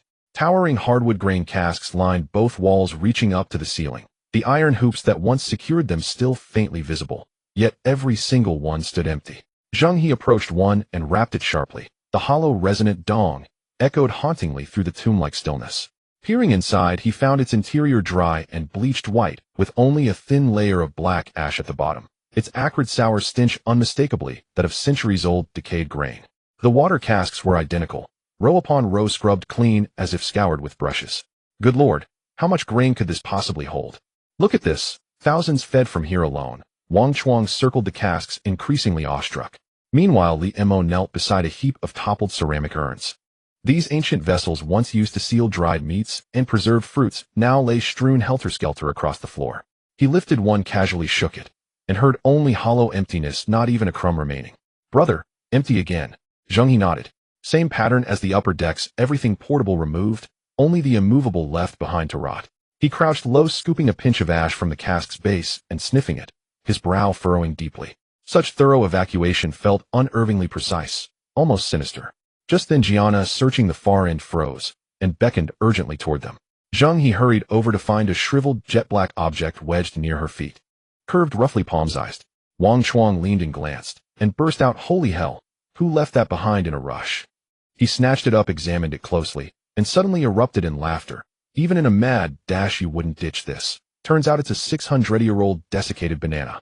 Li Mo couldn't suppress a stifled chuckle. Gianna's shoulders shook with suppressed mirth. Zheng He ignored the clownish banter entirely, conducting another meticulous sweep of the cavernous hold. The sheer echoing emptiness of this provisions hold spoke volumes. They had taken everything essential for survival. Every last grain, every drop of water. Truly desperate fugitives could never have executed such calm, methodical departure. He activated the vision of the sea god, and the entire storage compartment unfolded in his consciousness, every inch of the wooden planks, and every seam clear as day. When his gaze swept to the innermost wall, he suddenly stopped. Beneath the wooden planks at the base of the wall there was a hidden cavity. "Old Wang, come here." Zheng He walked to the wall and tapped that piece of flooring with his heel, producing a thud, thud, thud sound. "There's a hidden layer beneath. Let's open a blind box." "Got it." Without hesitation, Wang Chuang pulled out a crowbar from his tactical pouch, squatted down, and with a determined effort pried it open. The wooden planks let out a mournful creak, kicking up a layer of long-settled dust. It's open, it's open." He pushed the rotten wooden board aside. The hidden compartment was small. Lying within was an object wrapped tightly in 2 layers of moisture-proof oil paper. Zheng He carefully cradled it in his hands. It felt quite heavy. He peeled away the layers of oil paper, and at the innermost layer was a cover made of durable cowhide, enclosing a thick stitched booklet. The moisture-proof technology of the Ming Navy was indeed top-notch. After hundreds of years of exposure to seawater, not a drop had seeped in. Zheng He turned to the first page. The paper had yellowed and become brittle, and the corners crumbled at the slightest touch. Yet the small, intricate characters written with a brush were remarkably neat, each stroke precise, reflecting the absolute discipline of Ming soldiers. This is a log of ocean voyages. Zheng He's voice involuntarily dropped. Wang Chuang and the others instantly gathered around, not daring to make a sound, afraid that even their breathing might disturb this ancient relic. Zheng He flipped through the pages one by one. It was densely packed with information: the ocean routes during the Yongle period, the islands encountered, wind directions and ocean currents, maritime weather, and even strange tales from foreign lands, all recorded with meticulous clarity. Details about the depths of various ocean regions, the specialties of certain remote islands, methods for storing fresh water, and how to withstand storms. Every word was the hard-earned experience of ancestors who fought for their lives at sea. The more Zheng He read, the more astonished he became. This was no ordinary logbook. It was clearly a map of the seas forged by the invincible fleet from 600 years ago, created with the blood and flesh of countless heroes. Sailing across the seas with 1,000 sails, every word weeps blood. The map of the sea is clear. Flipping to the latter half, the writing suddenly changed. The neat small characters from before began to become hurried and sloppy. The characters wavered, the ink varying in depth, indicating that the writer was obviously trembling. Zheng He squinted, deciphering each word. Passing through the misty sea, the compass malfunctioned, the ocean currents were anomalous. He directly flipped to the last page. The final page contained just one line, hastily scrawled, the pen tip nearly piercing the paper. Misty clouds surround the ship, hearts in turmoil. Choose a light ship to split the route, abandon the large vessel. The cabin fell into a sudden silence, so quiet that they could hear the heartbeat of the four. Another mist. Liemo swallowed hard, feeling a chill run down his back. Wang Chuang slapped his thigh and suddenly reacted. Damn. Boss, this wouldn't be that black mist that was chasing. Zheng He stared at that line of text, motionless for a long while. After a moment, he shook his head. It shouldn't be. Last time the mermaid told me. He closed the log. The black mist is the resentment gathered from the souls of dead sea beasts, extremely vicious. Anyone who enters basically melts on the spot, instantly becoming nourishment. But look at what's written here. Misty clouds surround the ship. It indicates that the entire fleet had been trapped in the mist for a long time, yet they still managed to gather their wits to record so many words. If we truly encountered that deadly black mist, the writer would have long since ascended to the heavens. How could there still be life left to leave a testament here? What on earth is this mist? Anna furrowed her brows slightly. It's problematic, but it can't kill people. Zheng He repacked the log. Look at the words hearts in turmoil. It suggests that this mist does not harm the body, but rather attacks the mind. Staying in there too long makes one anxious, confused, and one frightens oneself. I suspect that this is the true reason they decisively abandoned ship. These seasoned sailors were not afraid of death, they simply could not endure it any longer. Wang Chuang seemed to understand, but not quite, giving an O before muttering, can a group of thousands of battle-hardened real men be driven to mental breakdown by a mere fog? You haven't drifted at sea for months, you wouldn't understand. Zheng He stored the log in the Divine Sea Spirit warehouse. The feeling is different. Besides the log, there was also a small, inconspicuous piece of wood lying in a hidden compartment. Zheng He picked it up casually and sniffed. A faint, bitter fragrance rushed up his nostrils, surprisingly still present after 600 years. This is top-grade agarwood. Zheng He recognized this treasure at a glance, used exclusively by the Royal Ocean fleets in ancient times. When burned, it stabilizes the mind and suppresses the moldy odor in the cabin. To board such a tribute ship undoubtedly means it is made from materials that are hard to come by. A huge profit from this trip. He was well aware of the weight of the few items discovered. The Yongle Tongbao confirmed the age, and that piece of nautical remnant could provide substantial context, but this log of ocean voyages was truly the nuclear-level existence that would uncover the truth of the mist. Alright, there's nothing else down here. Zheng He stood up, brushed off the dust from his knees, and waved his hand. Let's go up. The four of them ascended back to the deck via the stairs. The briny sea breeze blew in, sweeping away the stale air that had been trapped in their lungs for half a day. Liemo exhaled a long breath, feeling as if he had come back to life. At the rear side of the treasure ship's deck stood an imposing rear building. It was a 3-story, all-wood mortise and tenon construction. Though dilapidated, it still exuded the oppressive aura of the flagship of the Ming Navy. There was no doubt that this was the brain center of the entire fleet. Zheng He took the lead and stepped inside, directly entering the conference hall. The hall was spacious, with intricately carved beams and painted pillars, but sadly the lacquer had long since flaked away, leaving it looking quite shabby. In the center stood a commanding solid wood long table, which must have once been used for strategy sessions with sand tables and nautical maps. Now it was just covered in dust. The most striking feature was the wall directly opposite the entrance. neatly lined with a circle of nail holes with faded glue marks outlining a large rectangular shape. There used to hang a large sea map here. Zheng He stepped forward and gestured at the outline. When they retreated, the entire map was taken down. Liemo squatted down and rummaged under the long table, pulling out a fallen brass pen holder. With a flick of his wrist, several worn wolf hair brushes rolled out along with a cracked, exquisite inkstone. He turned over the inkstone, and half a basin of glossy old ink was still congealed in the ink pool. They left without even letting the ink dry. He said softly. Zheng He did not respond, his gaze fixed on the intricately carved wooden door that was tightly shut. He stepped forward and pushed it open with force. Creak! The door hinges let out a long sigh. Behind the door lay the private cabin of the ship's highest officer. Compared with the grim austerity outside, this place was unmistakably more refined. A broad raised bed carved with intricate motifs, several Wangwali storage cabinets, and even a small viewing porthole carved into the wall, just enough to look down upon the gray, endless sea outside. Elegance aside, the belongings were gone nonetheless. The wooden cabinet doors stood wide open, garments, jade, and personal effects. Nothing remained. Wang Chuang craned his head and swept the room with a look of disdain. Well, a false alarm. This officer left nothing behind worth getting excited about. Zheng He, however, stood motionless. Just moments before, the area between his brows had throbbed twice. The sensation was subtle, as if something in the dark had gently tugged at him. He followed that tug to the head of the bed, crouched, and slid his fingertips into the seam beneath the pillow. At first he felt what, a little deeper, the pad of his finger met something cool and smooth. With a twist of his fingers, Zheng He pinched it out. In the beam of his tactical flashlight, he made out the object, an exquisitely crafted white jade safety disc. It lay in his palm with a mellow, lustrous warmth, top-tier mutton fat jade. On its face, carved with spare, deliberate strokes, were a few rolling wave motifs, that Songhai totem that proclaimed Deming's dominion over the four seas. Zheng He turned the disc over and raised it to the faint light seeping through the porthole, squinting. On the disc's extremely private inner side, a single character had been engraved. The character was tiny, so small that he had to bring it to his eyes to see it. A minute neat character, the character. Staring at it, Zheng He froze as if his heart had skipped a beat. The three behind him watched him remain motionless for a long while. Wang Chuang could not help stepping forward. Leader, what are you gazing at? Found another treasure.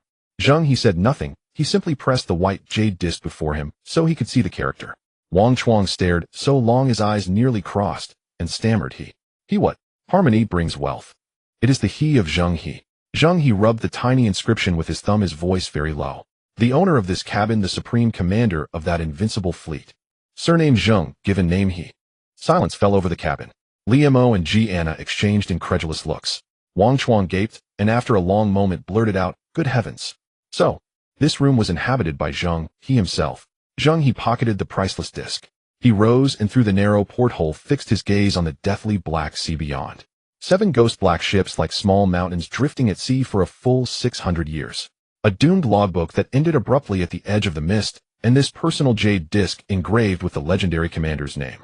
The solution seemed a hair's breadth closer, yet the mist that clung to the treasure ship only seemed to spread wider in his mind. Leader, Liemo asked softly, what do we do next? Zheng He did not turn. We searched these 7 ships one by one. He paused and pressed his fingertip again against the jade disc at his chest. I want to see to which fragile thread of survival this famed Lord Zheng led his several thousand iron-blooded brothers of the Daming Navy. Zheng He pocketed the disc. His eyes had not left the porthole when his peripheral vision caught the windowsill. There sat a brass compass. He went over and picked it up. Its face was coated with dark green verdigris. The needle was jammed at an uncanny angle and would not budge no matter how he nudged it. The instrument was long ruined. Still, Zheng He held it in silence for a long while. This is for navigation. Jian appeared and asked. Yes, the lifeblood of seafaring. Zheng He rubbed the compass face with his fingertip. 600 years ago this needle pointed home. Now where it points no one knows. Wang Chuang sneered. Leader, why are you getting sentimental over this scrap of brass? Zheng He set the compass back and ignored him. They left the cabin and continued probing lower. The lower deck opened into a separate compartment. As Liemo pushed the door, he whistled softly. The armory. The space was absurdly vast. Rows of wooden racks rose to the ceiling where muskets, bronze cannons, shot blades, and arrows should have stood. Now it was spotlessly bare. Where wrought tan and leather defensive armor should have been stacked, not even a scrap remained. Good grief, Wang Chuang muttered as he walked the room, increasingly speechless. They didn't even leave us a single nail. Jianna crouched and pried something from between 2 boards of blackened rusted copper plate the size of the firing pan of a hand cannon. It's broken off, Zheng He observed, taking it, and then picking up a few fragments of iron from the corner. Arrowheads, splintered. Only these scraps remained. Anything usable, valuable, or combat-ready had been taken. Leader, Liamo said in a low voice as he stared at the empty weapons racks. How much labor would it take to move all this? This is the equipment of several thousand men. Which is precisely why this was not a flight for survival. Zheng He slipped the copper scrap into his pocket. Someone running for their life would not bother hauling cannon shot. This was a relocation. The four continued in silence, descending to the very bottom. The lowest hold was a watertight ballast compartment intended to steady the hull.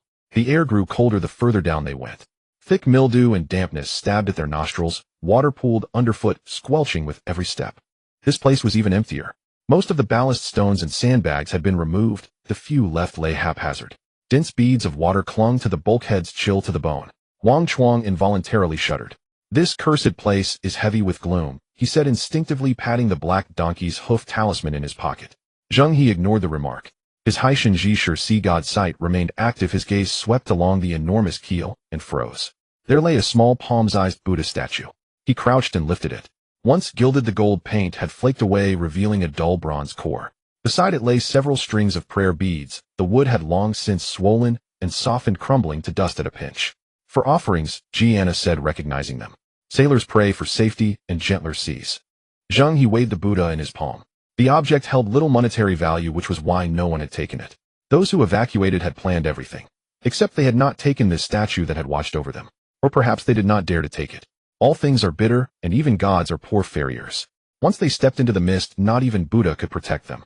We've checked all we can, Zheng, he said, rising as drops fell from the hem of his tactical coat. Let's go up and take stock. Back on deck, the four spread out their findings.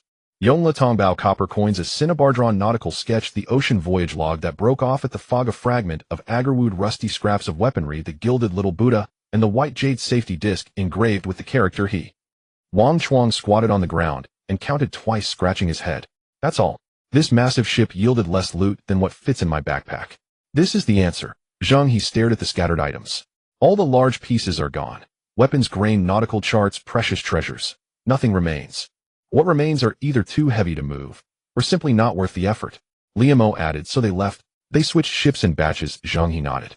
They took every nimble, swift vessel they had, abandoning these 7 lumbering, sluggish treasure ships to drift aimlessly through the mist. He paused briefly.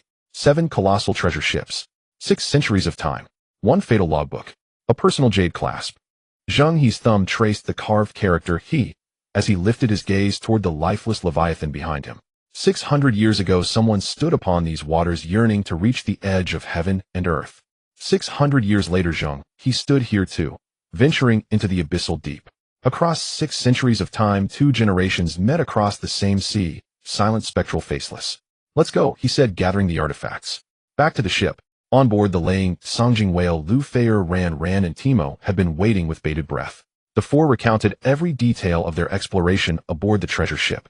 Upon hearing it, Timo's eyes bulged like bronze bells. Holy hell! Could this be a time travel event? Silence fell over the cabin. Think it through carefully. Timo grew more animated, gesturing emphatically in midair. 7 identical ships, right? Wasn't Zheng He's fleet dispatched 7 times across the Western Ocean? What if each voyage brought them to this very sea, and each time the mist forced them to abandon ship? Then this mist. It's been preserving these treasure ships, letting them drift one by one, awaiting their destined heirs. Heirs who've waited 600 years. Whoa, so that's us. Wang Chuang whistled low. Lu Feier, who'd remained silent until now, spoke softly. Yet there's another possibility. All eyes turned to her. Perhaps Zheng He's fleet never crossed any boundary at all. Perhaps they were always part of this world. It's we, the later arrivals, who trespassed into their realm. Her words hung unchallenged.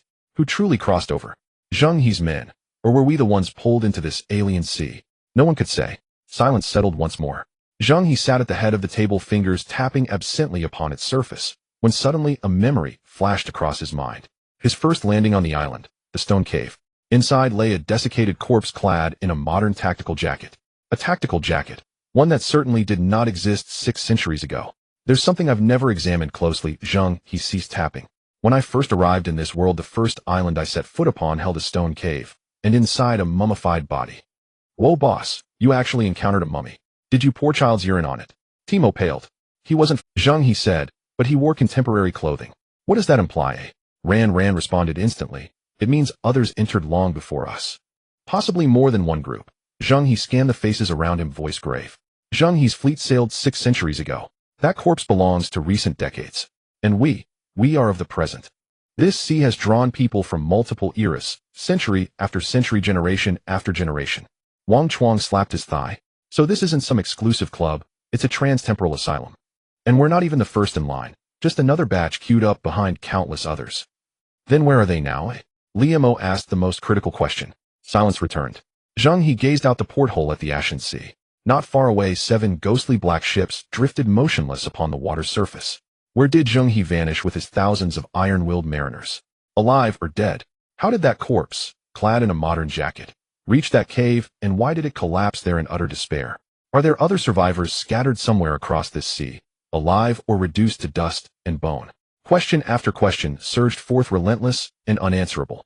We've uncovered many clues, Zheng, he said quietly, yet not a single coherent answer. He paused, then placed the flawless white jade clasp gently at the center of the table. Its lustrous nephrite gleamed warmly under the cabin lights. But one thing is certain, Zheng, he pressed his fingertip onto the delicately carved character He. Those trapped within this uncanny realm include not only Zheng He's Ming Dynasty Navy, not only our crew, but others besides. Boss, so next do we push deeper into the abyss, or we go? Zheng He snatched up the jade clasp and rose abruptly. I want to see what demons and deities lurk beyond the sea's horizon. He strode to the porthole. The 7 black ships stood still, slowly veiled by a thin creeping mist. Zheng He's 6-century-old ambition for distant seas, an anonymous mummy in modern gear, and their own vibrant, breathing crew. This sea had fused intruders from disparate ages into one unfathomable stew, offering no answers to anyone. Timo, Zheng, he didn't turn, voice sharp and resolute, maximize stealth field output, full speed ahead into the deep. Now. The laying Songjing whale's engines roared low and deep. The hull gradually pivoted. Behind them, the 7 spectral treasure ships receded, until finally vanishing beneath the horizon. Zheng He cast one last glance backward before returning to the captain's chamber. The white jade amulet engraved with the character He rested firmly against his chest. Through his tactical suit, it radiated a faint, almost human warmth. Settling into the broad captain's chair, he activated the regional comms channel. Hey everyone. Our guild's soaring dragon emerges from sea has fully assembled in the mid-deep zone. Have all members arrived? If you need assistance, type 1, and Brother Hai will slow down the black mist to wait for you. The moment he opened the channel, Hai flooded it with 3 rapid messages, and tossed in several outrageously smug emoticons. The previously scrolling guild chat froze midstream, as though throttled. System alert. Is my connection down? Why's the guild chat gone silent? Hai typed, his tone dripping with infuriating nonchalance. Hai, stop spamming for attention. Don't distract us while hunting Zheng He. A player bearing the prefix Black Shark finally erupted. ID Black Shark Frenzied Blade. Oh, still chasing Zheng He. How many days has it been? And you haven't even found a single hair of his. Fine, I'll grant you an insider tip today. Guaranteed fresh. Hai, if you keep bragging, and I run into you, I'll tear your mouth apart. Getting desperate, look at him. Your guild is called Haisha. Why do you have the temper of a black dog? Damn it, Hai, you're courting death. I was kindly giving you a lead, and you accuse me of boasting. This is how Haisha gathers clues. No wonder you can't find Zheng He. With your level of discernment, even if Zheng He stood right before you, you wouldn't. A few solo players nearby could not bear it, and chimed in, Brothers of Haisha, ignore this guy, he's just here to show. Exactly. Hai, shut up, listening to you gives me a headache. Haisha paused for a few seconds, likely conferring internally. Their tone softened, fine, speak. If your lead is valid, there will be generous rewards. Prick up your ears and listen, I'll only say this once. After Hai posted that, the public chat fell utterly silent. 10 seconds passed. 20 seconds passed. Half a minute passed, and not a single punctuation mark appeared. Where is Hai? Are you playing with us? You're done for. Good grief. Can't I organize my words? Good things are worth waiting for. After so many days you flitted about like headless flies, and now that I can offer useful information you complain about my typing speed. This generation of netizens is impossible to please. Haisha suppressed their anger. Speak. We're all ears. Listen carefully, Zheng He is either already in the semi-deep sea zone, or on the way there. That's all I can say, you'll have to find the rest yourselves. A whole page of ellipses flowed across the chat. Hai, are you fucking talking nonsense? Don't let me run into you. I will cut off your little kunkin and stuff it in your mouth. I speak the truth, and you aren't pleased. Truly impossible to please. I'm off to search an island for resources. Bye. Hai logged off with flair. The chat grew quiet. Only a few lone players quietly typed a row of 666. Hai makes Jiahao great again. Laying Songjing Hao cockpit. Zheng He leaned against the console watching the chat scroll across the whole screen, and couldn't help but laugh. He casually closed the channel interface. Timo's fingers flew over the keyboard as he grumbled without looking up. That Zheng He. Did he smear paraquat on his lips? The Haisha lot must be grinding their back molars in anger. Let them be, Zheng, he said lightly. The guild bounty from Haisha on him was the sort of thing he barely remembered. When they first came to these waters, they had truly been cowed, sleeping on edge and feeling constrained. Back then, with a shabby ship and a small crew, any elite threat was enough for Haisha to gloat. Now, Zheng, he turned to the porthole. Laying Zheng He's hull wrapped in an invisibility field blended with the gray murky sea.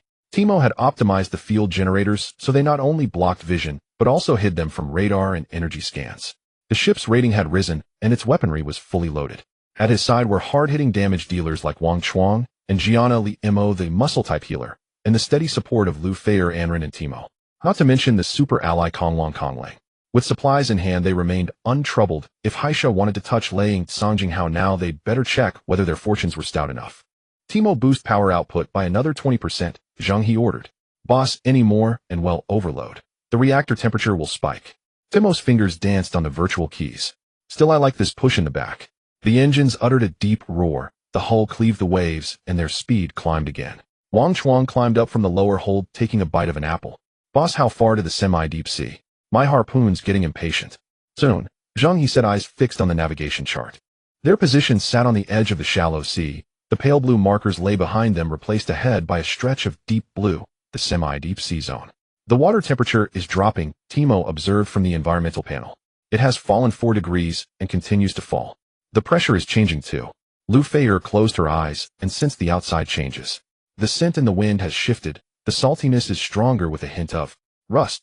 Rust. Wang Chuang paused his chewing. Where would rust come from in the sea? Is there a scrapyard on the seabed? Hard to say, but the smell is pungent. Lu Feier's eyes snapped open.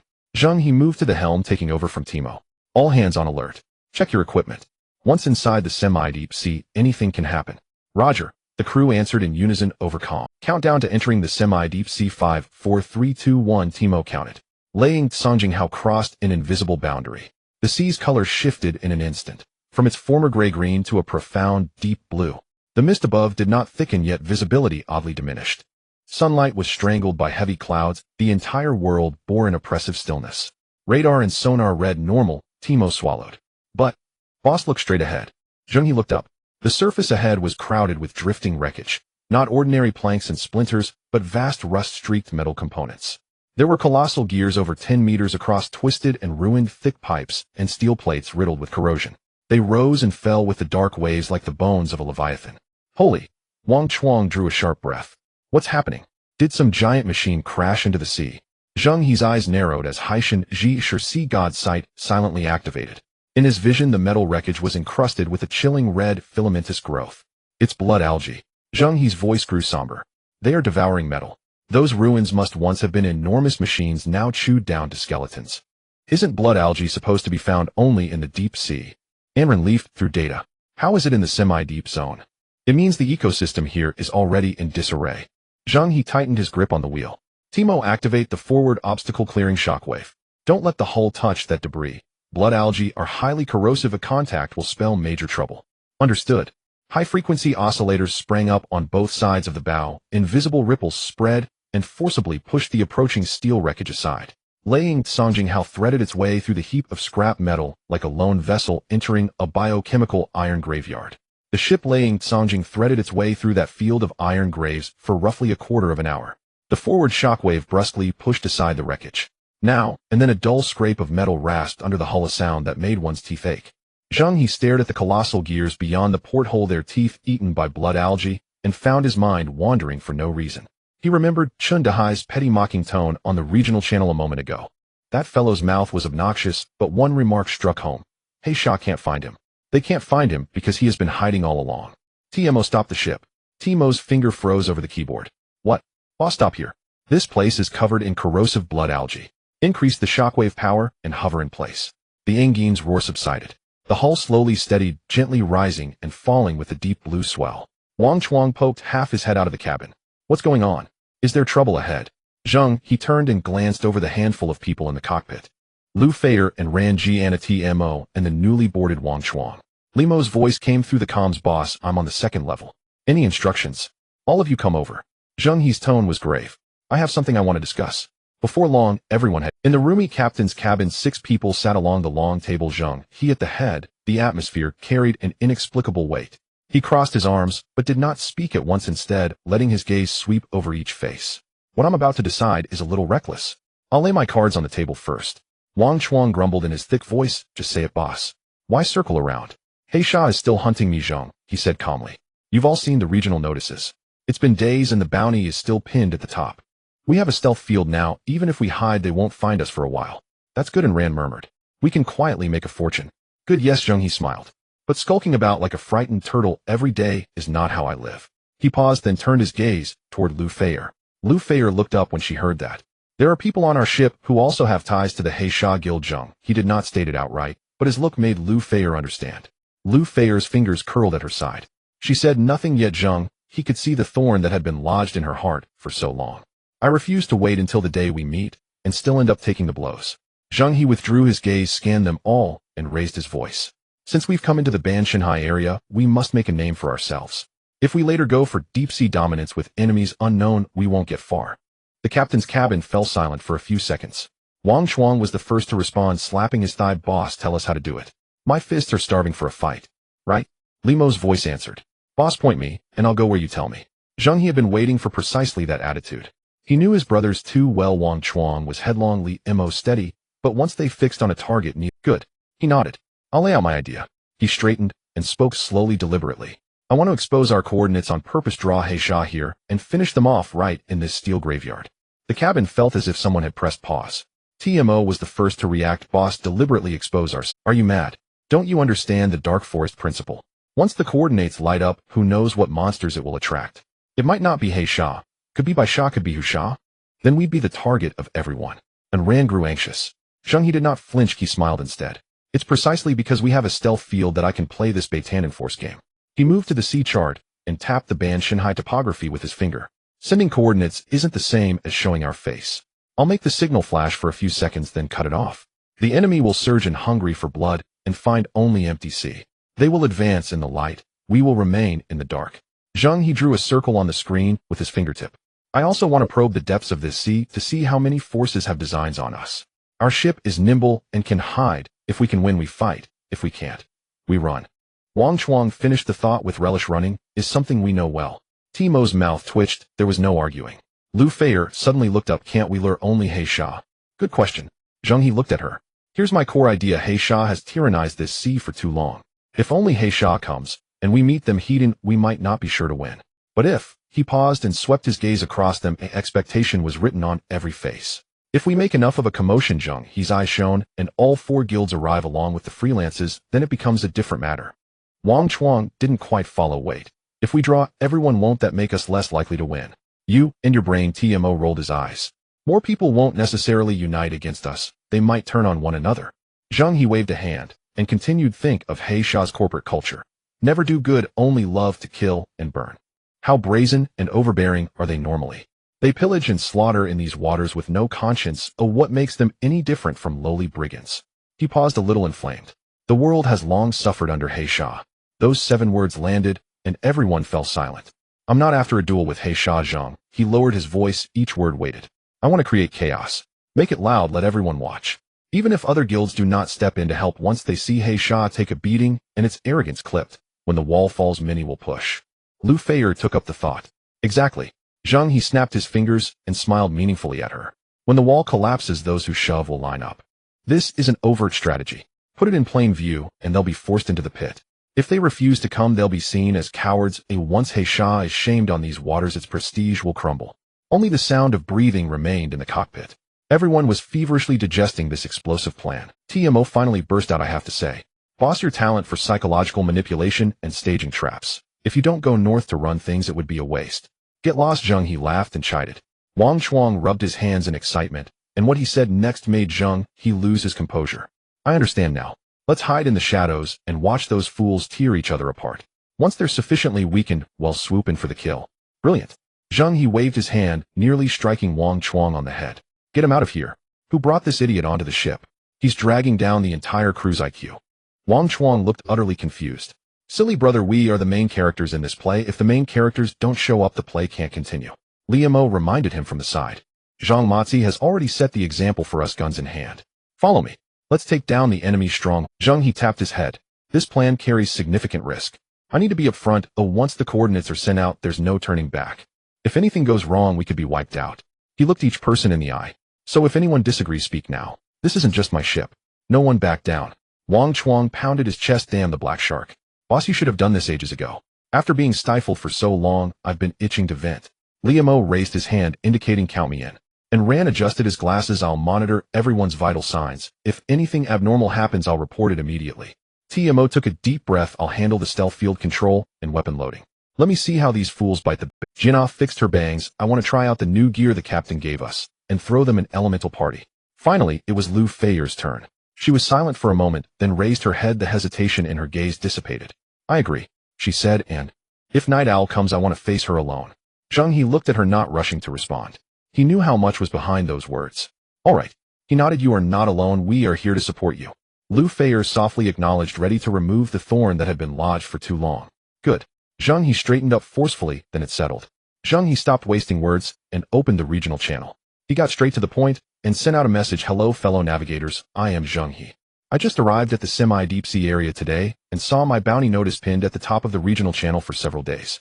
I was busy traveling and didn't pay attention. Now I am sending out my coordinates. I, Zheng He, do not seek trouble, nor do I fear it. Entering the semi-deep sea area means resolving the grudges of the shallow sea area. Welcome all factions to come and oversee the battle.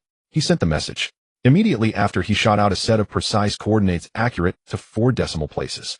TMO, deactivate the stealth field. Zheng He didn't even look back. Received. TMO's fingers struck the keyboard, and the stealth field was instantly disabled, revealing the fearsome silhouette of the thunder shadow whale on the surface of the sea. The regional channel erupted after about 3 seconds of silence. This was no exaggeration. A flood of information immediately filled the public channel. Countless avatars were jumping wildly, exclamation points, and WTF were flooding the screen. Zheng He was the first to jump out, his name followed by a string of exaggerated emojis. WTF. WTF, WTF, WTF. Zheng He has guts. Directly blowing his coordinates on the public screen. That's like turning on a flashlight in the bathroom. He's asking for death. No, wait, that's asking for a thrill. I, Zheng He, respect you as a man.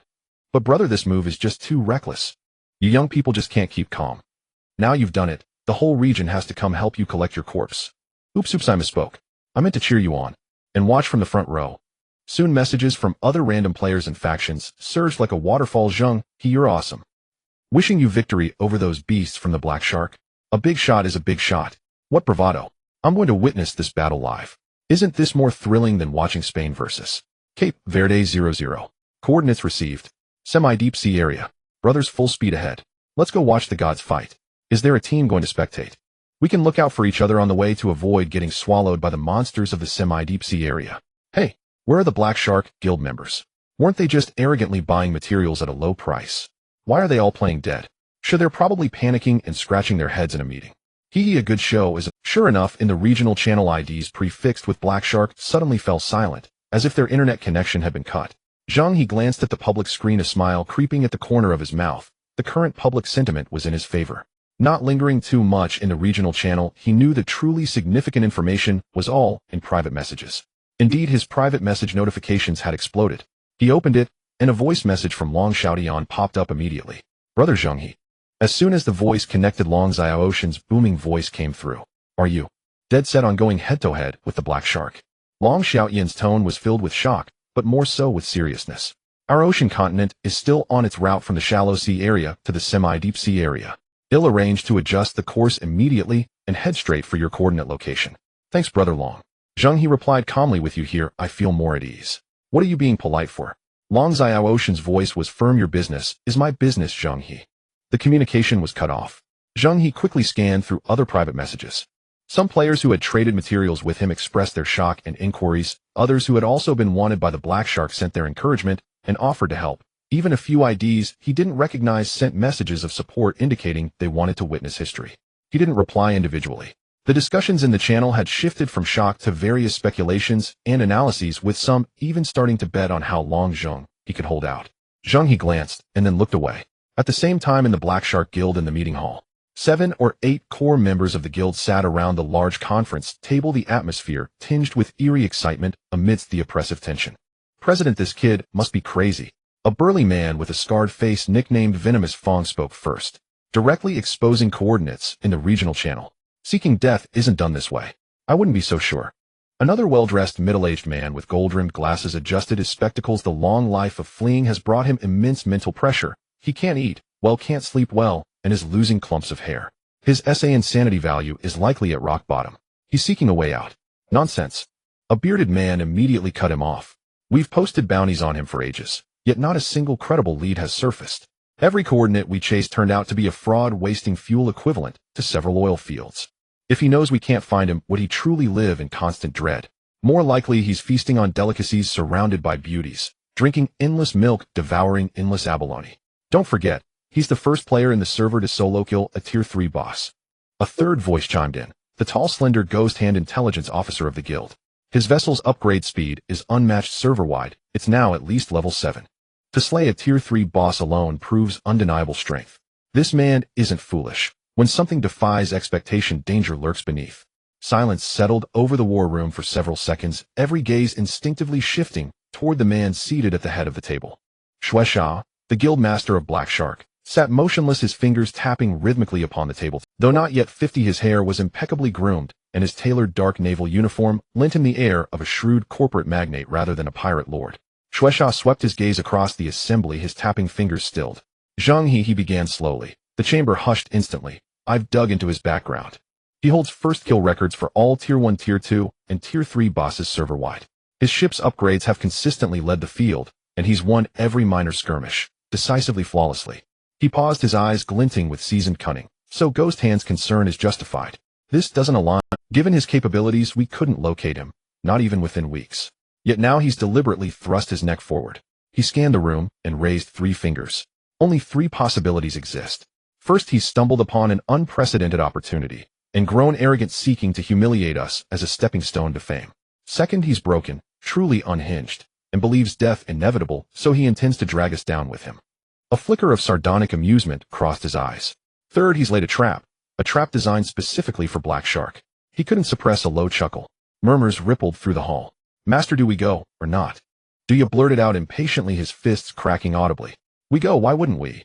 Shueisha rose and strode to the holographic sea chart, zooming in on the coordinate Zheng he had provided. It marked a dense graveyard of steel wreckage, treacherous labyrinthine terrain. If he dares deliver himself to our doorstep, we'll accept the offering without hesitation. His gaze swept across several other blinking icons on the chart, vessels belonging to rival factions, his expression sharpening. Yet he hasn't risen to a level warranting our full deployment. Do ya? Dispatch 3 swift reconnaissance vessels from nearby. Scout first, do not engage. Ascertain whether this is mere bluff or a carefully laid ambush. Determine whether he truly stands alone, and whether the surrounding ruins conceal no hidden threats. Report to me immediately if both conditions are confirmed. Then mercy will be neither expected nor granted. A leering smirk twisted his lips. He turned to Ghost Hand, who nodded knowingly, adjusting his glasses. Take Zheng He alive. Strip his vessel of all resources, and consign any women aboard to communal allocation. He harbors secrets. I'll pry them from his mouth myself. Shueisha nodded in satisfaction, returning to his seat and lifting his coffee cup. Let him dance a while longer. When prey mistakes itself for predator, tragedy begins. His eyes flicked to the converging blips on the chart, and he snorted coldly. As for those other factions drawn here like vultures, seeking either spoils or spectacle. He sipped his coffee, gaze icy. The mid-deep sea is notorious for violent squalls. Accidents en route. Utterly unsurprising. Zheng He, he murmured softly, fixated on the crimson dot at the chart's center. Shall you prove the bait, or the hook that reaps souls? After sneezing thrice, Zheng He rubbed his nose. This many people whispering about me behind my back. At least 800, if not 1,000. Boss, you're practically the server's top trending figure. The regional channels flooded with supporters. Wang Chuang leaned in, a messages scrolled too fast for the eye to track. Zheng He glanced briefly. Freelance players dominated the feed, most drawn by spectacle, yet their resentment toward Black Shark simmered unmistakably between the lines. Virtue attracts allies, tyranny breeds isolation. Zheng He closed the regional channel. Wang Chuang blinked. Didn't see that coming. Boss, you're a literary soul after all.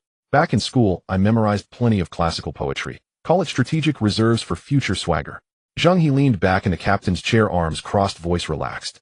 Timur and Lu Feier burst into laughter. The tension eased perceptibly. Fighting alongside a captain who could crack jokes even as mountains crumbled before him. That alone made nights restful. Though outwardly unruffled Zheng He's mind raced relentlessly. Long-range bombardment, forced boarding, hull collision, luring and dividing enemy forces. Each possible assault had been simulated dozens of times in his thoughts. Battle shifts in instants. Adaptability matters, but meticulous preparation ensures invincibility. And peace of mind. The steel necropolis of the mid-deep sea stood as a natural fortress. Few had heard of, let alone seen, blood algae, and fewer still grasped the terrifying speed of its corrosion. Soon the regional channel erupted. What the hell is this steel graveyard? Some reckless fool just charged in, and a third of his hull vanished instantly. Genuine deterrent. Skip it if your ship's durability's low. No chance to retreat once you're in. But how did Elder Zheng He get inside? His ship's tier versus yours. Surely you grasp the disparity. Dozens of vessels circled frantically at the necropolis periphery, eager for spectacle, yet paralyzed by fear. Those daring entry were either stat-obsessed anomalies or pure unyielding fools. Shortly after, a verified field report exploded across the public feed, confirmed. Elder Zheng He's vessel is precisely at that coordinate. Position verified. Beneath it cascaded torrents of "holy shit" and exclamation marks. Within Black Shark chaos, within minutes of that report, 3 speedboats sliced in from the northeast, halting at the necropolis outer edge. The scouts of Black Shark had arrived. At the prow of the lead recon vessel stood Captain Ing Run, codenamed Shadowblade, a veteran who'd navigated every known sea, weathered every storm. But this, he'd never seen anything like it. They hovered at the fringe, gazing inward. Skeletal steel frameworks, tangled densely crimson algae, coating every shard of viscous dark red film shimmering on the water's surface. Sunlight struck it, deep, cloying, suffocating, and the acrid stench of rust pierced straight into the skull. At that moment, a stubborn speedboat, trying to get a closer look, awkwardly escaped from the steel wreckage, leaving a clear wake on the water's surface. The ship looked as if it had been savagely bitten by some mutated sea beast, with a layer of its hull scraped off, a sight too grim to behold. Ingrid stared inside, his eyelids twitching, daring not to move forward even a step. The assistant beside him swallowed hard and spoke first. "Boss, can we really go in?" Ingrid ignored him, his gaze following the wreckage deeper until he saw the thunder shadow, Songjing, anchored in the center of the debris. At that moment, he fell silent. It wasn't that he was shocked, it was as if his brain's CPU had overheated. "This," he pointed ahead, his voice trembling, "is that still a ship?" The thunder-shadowed Songjing stood in the middle of that steel graveyard, surrounded by wreckage, resembling a steel behemoth lying in wait amidst the ruins, the atmosphere of the apocalypse hanging thick. The shockwaves around the ship kept the blood algae at bay, leaving the hull pristine, contrasting sharply against the surrounding corroded metal skeletons, creating a striking visual impact. The assistant stared for a long while, his voice drifting. "The president wants us to confront that thing." A crew member overheard and turned to glance at the two, then turned back to continue observing the thunder shadow. Songjing eventually managing to utter, "Are you suggesting that our 3 small boats go after that colossal monster?" He paused. "Isn't that like sending Lu Haizhu to defeat Godzilla?" The silence became palpable as the 3 men exchanged wide-eyed stares, unable to continue the conversation. "Don't move yet. Film this and send it to the president." Ingrid swallowed the words in his mind, raised the communication device, and began recording. "Let him see for himself. In this hellish place, I swear I won't go in." The assistant murmured softly, "Boss, do you think the president knows just how outrageous Zheng He's ship really is?" Ingrid pressed the send button and glanced back at him. "He'll know soon enough." On the other side, aboard the Thunder Shadow, Zheng He had already activated the Sea God's vision, and the information of the 3 speedboats was laid bare. "Here they come, 3 boat scouts of the Black Shark." Wang Chuang immediately perked up, his fists cracking. "Should we take them on? What's the rush?" Zheng He leaned back in the captain's chair, not even lifting his eyelids. "Let them watch for a while longer. The more carefully they observe, the better." "Why?" "Once they've seen enough and go back to report, it's their president who will have the headache." Lu Feier beside couldn't help but almost laugh out loud. This psychological warfare had them firmly in hand. Zheng He continued to focus on the 3 small dots in the Sea God's vision, steady as a mountain. The area channel was still active, with more and more participants from various factions joining in. Some were cursing the Black Shark, others were betting on who would win, and some had even set up a market asking how long Zheng He could hold out after the Black Shark arrived, with odds posted and a line of people ready to place bets. Zheng He glanced at the odds, which stated he wouldn't last 5 minutes with a ratio of 1:3. He felt this was an undervaluation, reflecting the public's lack of faith in his strength. Lu Feier brought over a cup of water, and Zheng He took a sip. "Boss, the betting data has updated." Timo quickly scrolled through the screen. "The odds that those bastards bet on you lasting less than 5 minutes have dropped to 1:2. Damn it, these people claim to support me in the channel, but behind my back, they set up such a market to insult me. Zheng He stared at the glaring odds directly amused. They talk a lot about principles, but are all about business. They bet on me dying within 5 minutes, huh? Well, they really think I'm a soft persimmon to squeeze. Today, let these little black guys see what the ultimate side of the dog stock market looks like. This time you'll lose your underwear in the process lining up on the rooftop. Wang Chuang leaned over to take a look, laughing and slapping his thigh. Boss, these people are just making a scene. If it really comes to blows, they wouldn't even be worthy of holding our shoes. When the black shark people show up, these odds will likely collapse. We'll go all in on ourselves winning, making a killing. Timo, wiping the wrench, without looking up, added, betting on ourselves to win. Aren't you afraid the black shark people are too many and will tear our stage down? What if we win and have no life left to spend the money? Tear down the stage. That depends on whether they have that capability. Zheng He's gaze shifted to the dark red steel graveyard outside the window. This blood algae serves as a natural moat. If they want to come in, they'll have to shed some skin first. They want to watch a show, and I'll give them a grand performance. I'm just afraid that by the time the stage is set, they won't have lives left to watch. On the other end, at the edge of the steel graveyard, Ing Rin tremblingly raised his communicator and took a high-definition photo of the thunder-shadowed Sanjing from all angles, sending it directly to President Shueisha.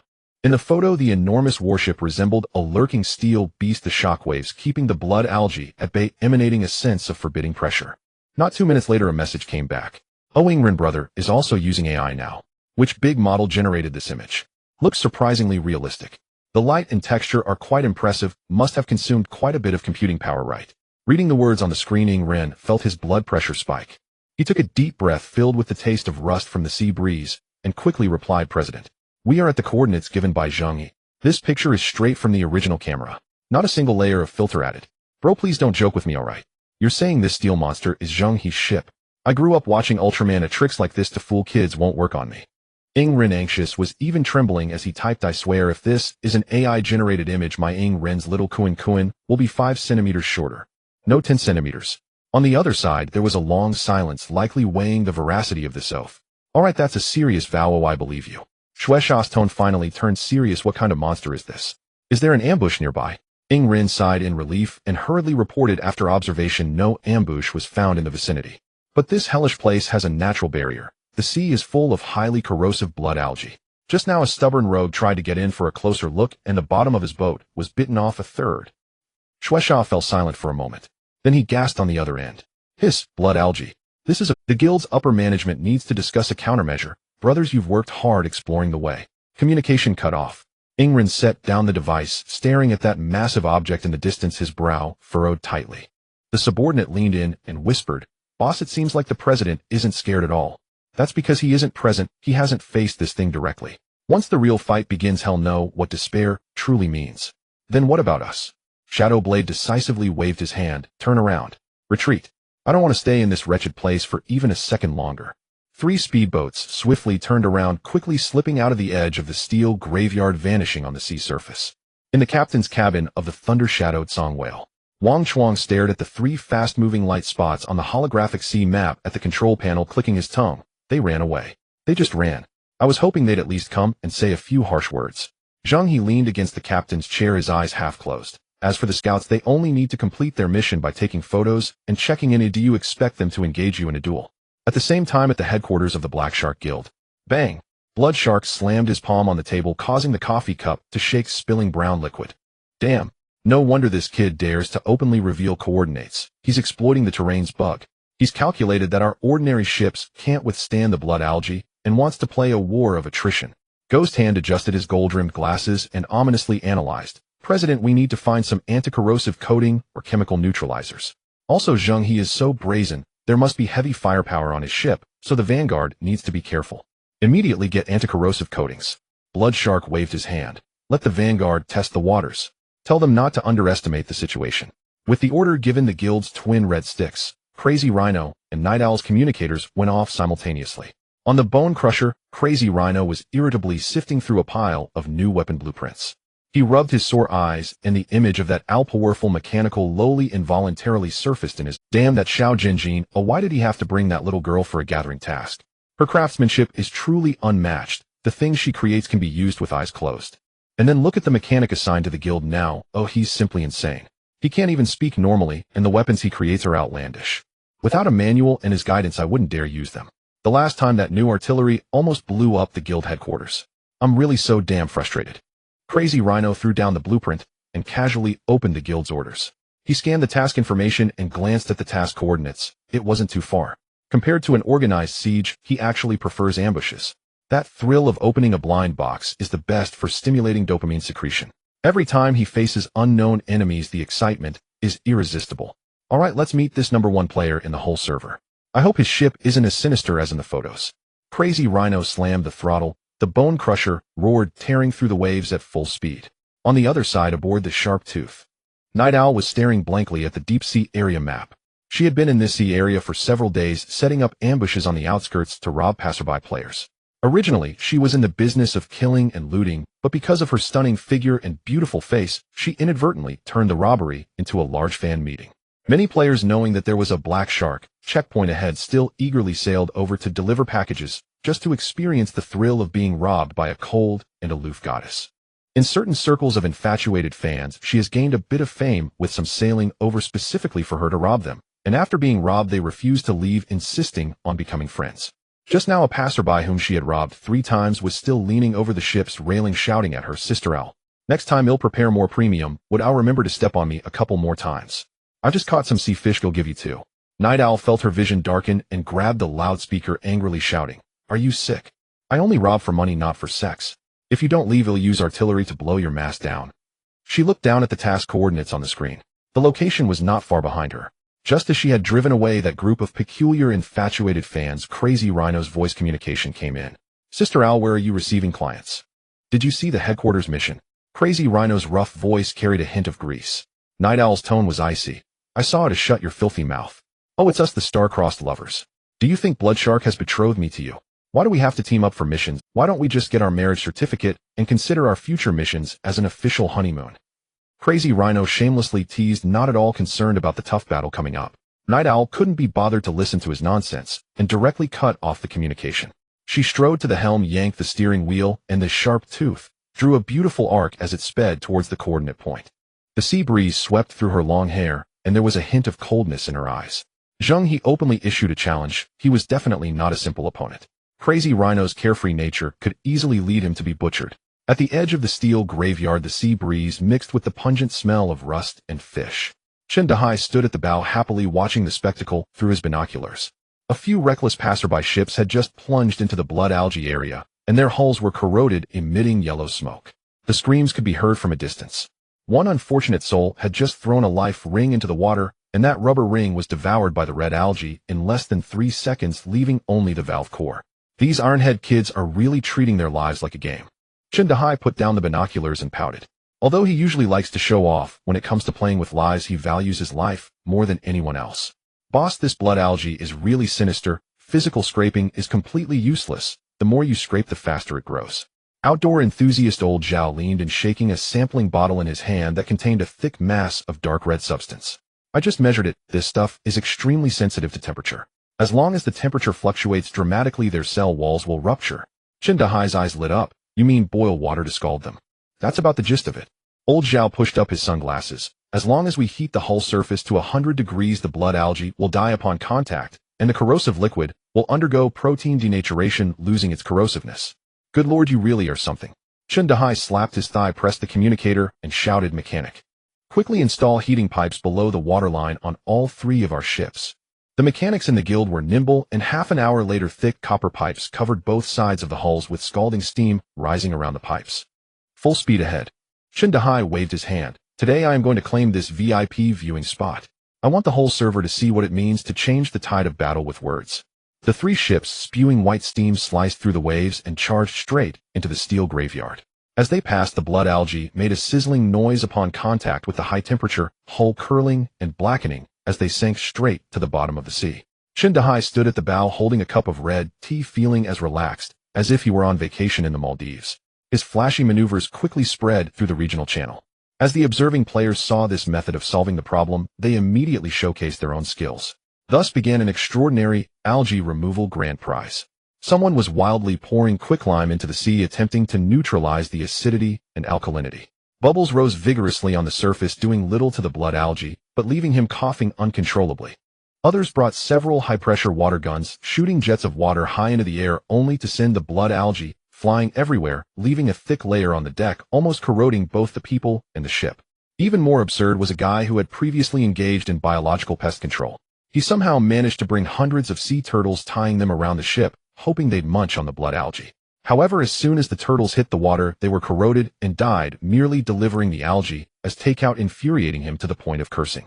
The funniest was a sound wave enthusiast who tried to use high-frequency sound waves to shatter the cellular structure of the algae. Instead of killing the algae, the sound waves flipped all nearby fish, resulting in a deck covered in seafood.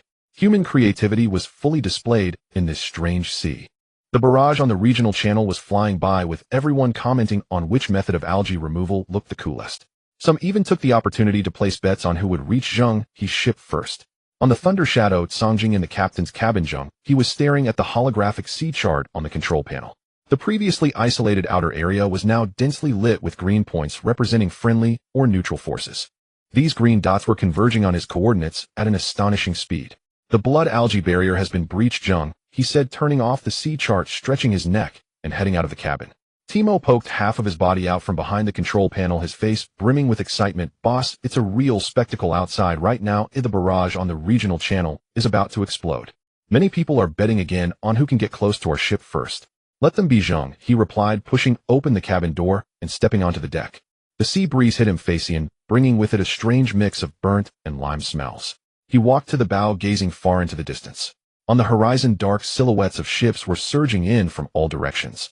Various ships were cleaving through the waves, their engines roaring in unison, shaking the very surface of the sea. The first to catch his eye was a moving steel fortress. That was the flagship sea continent of the Empty Dragon against Waves Guild. Its massive size made it impossible to miss. As soon as it broke the surface, the towering radar antennas and heavy cranes became visible. It was too big to overlook. Soon after, 3 ships billowing thick white smoke entered his line of sight. These ships were larger than before, fitted with strange metal pipe networks near the waterline, leaving a long white trail on the surface as they approached. That bastard Zheng He has modified his ships, Zheng He squinted, recognizing the 3 vessels. This guy usually seemed disorganized, but his mind worked fast when it mattered.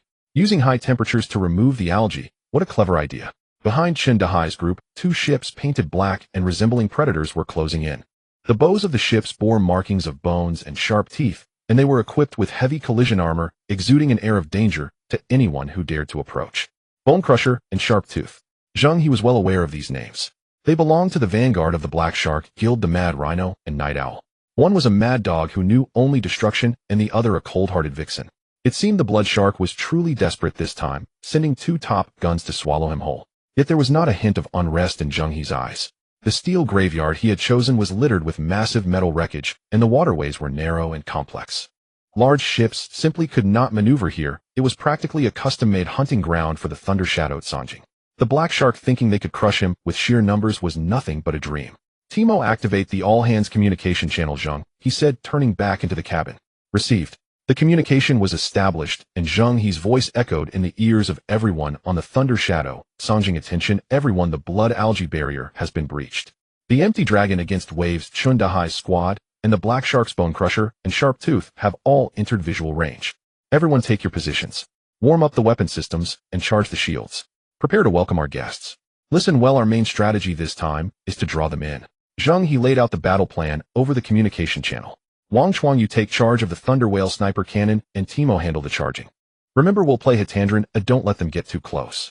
Wang Chuang slapped the cannon barrel of the Thunder Whale sniper cannon, the metal ringing with a crisp sound. Don't worry, I know this barrel better than my own little buddy. Timo, make sure the energy output is sufficient. Don't drop the ball at a critical moment. The energy core output is stabilized at 95%, can be overloaded at any time. Timo focused on the screen, fingers dancing over the keyboard as lines of data jumped up and down in front of his eyes. Jina, you are the second fire point.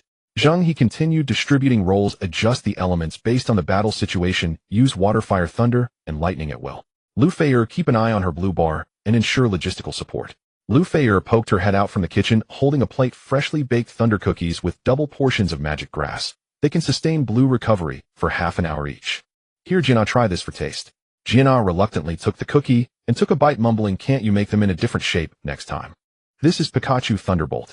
Lu Feier retorted confidently, taking out a bottle of blue drink and this Tears of the Sea demon mint-flavored refreshing and invigorating.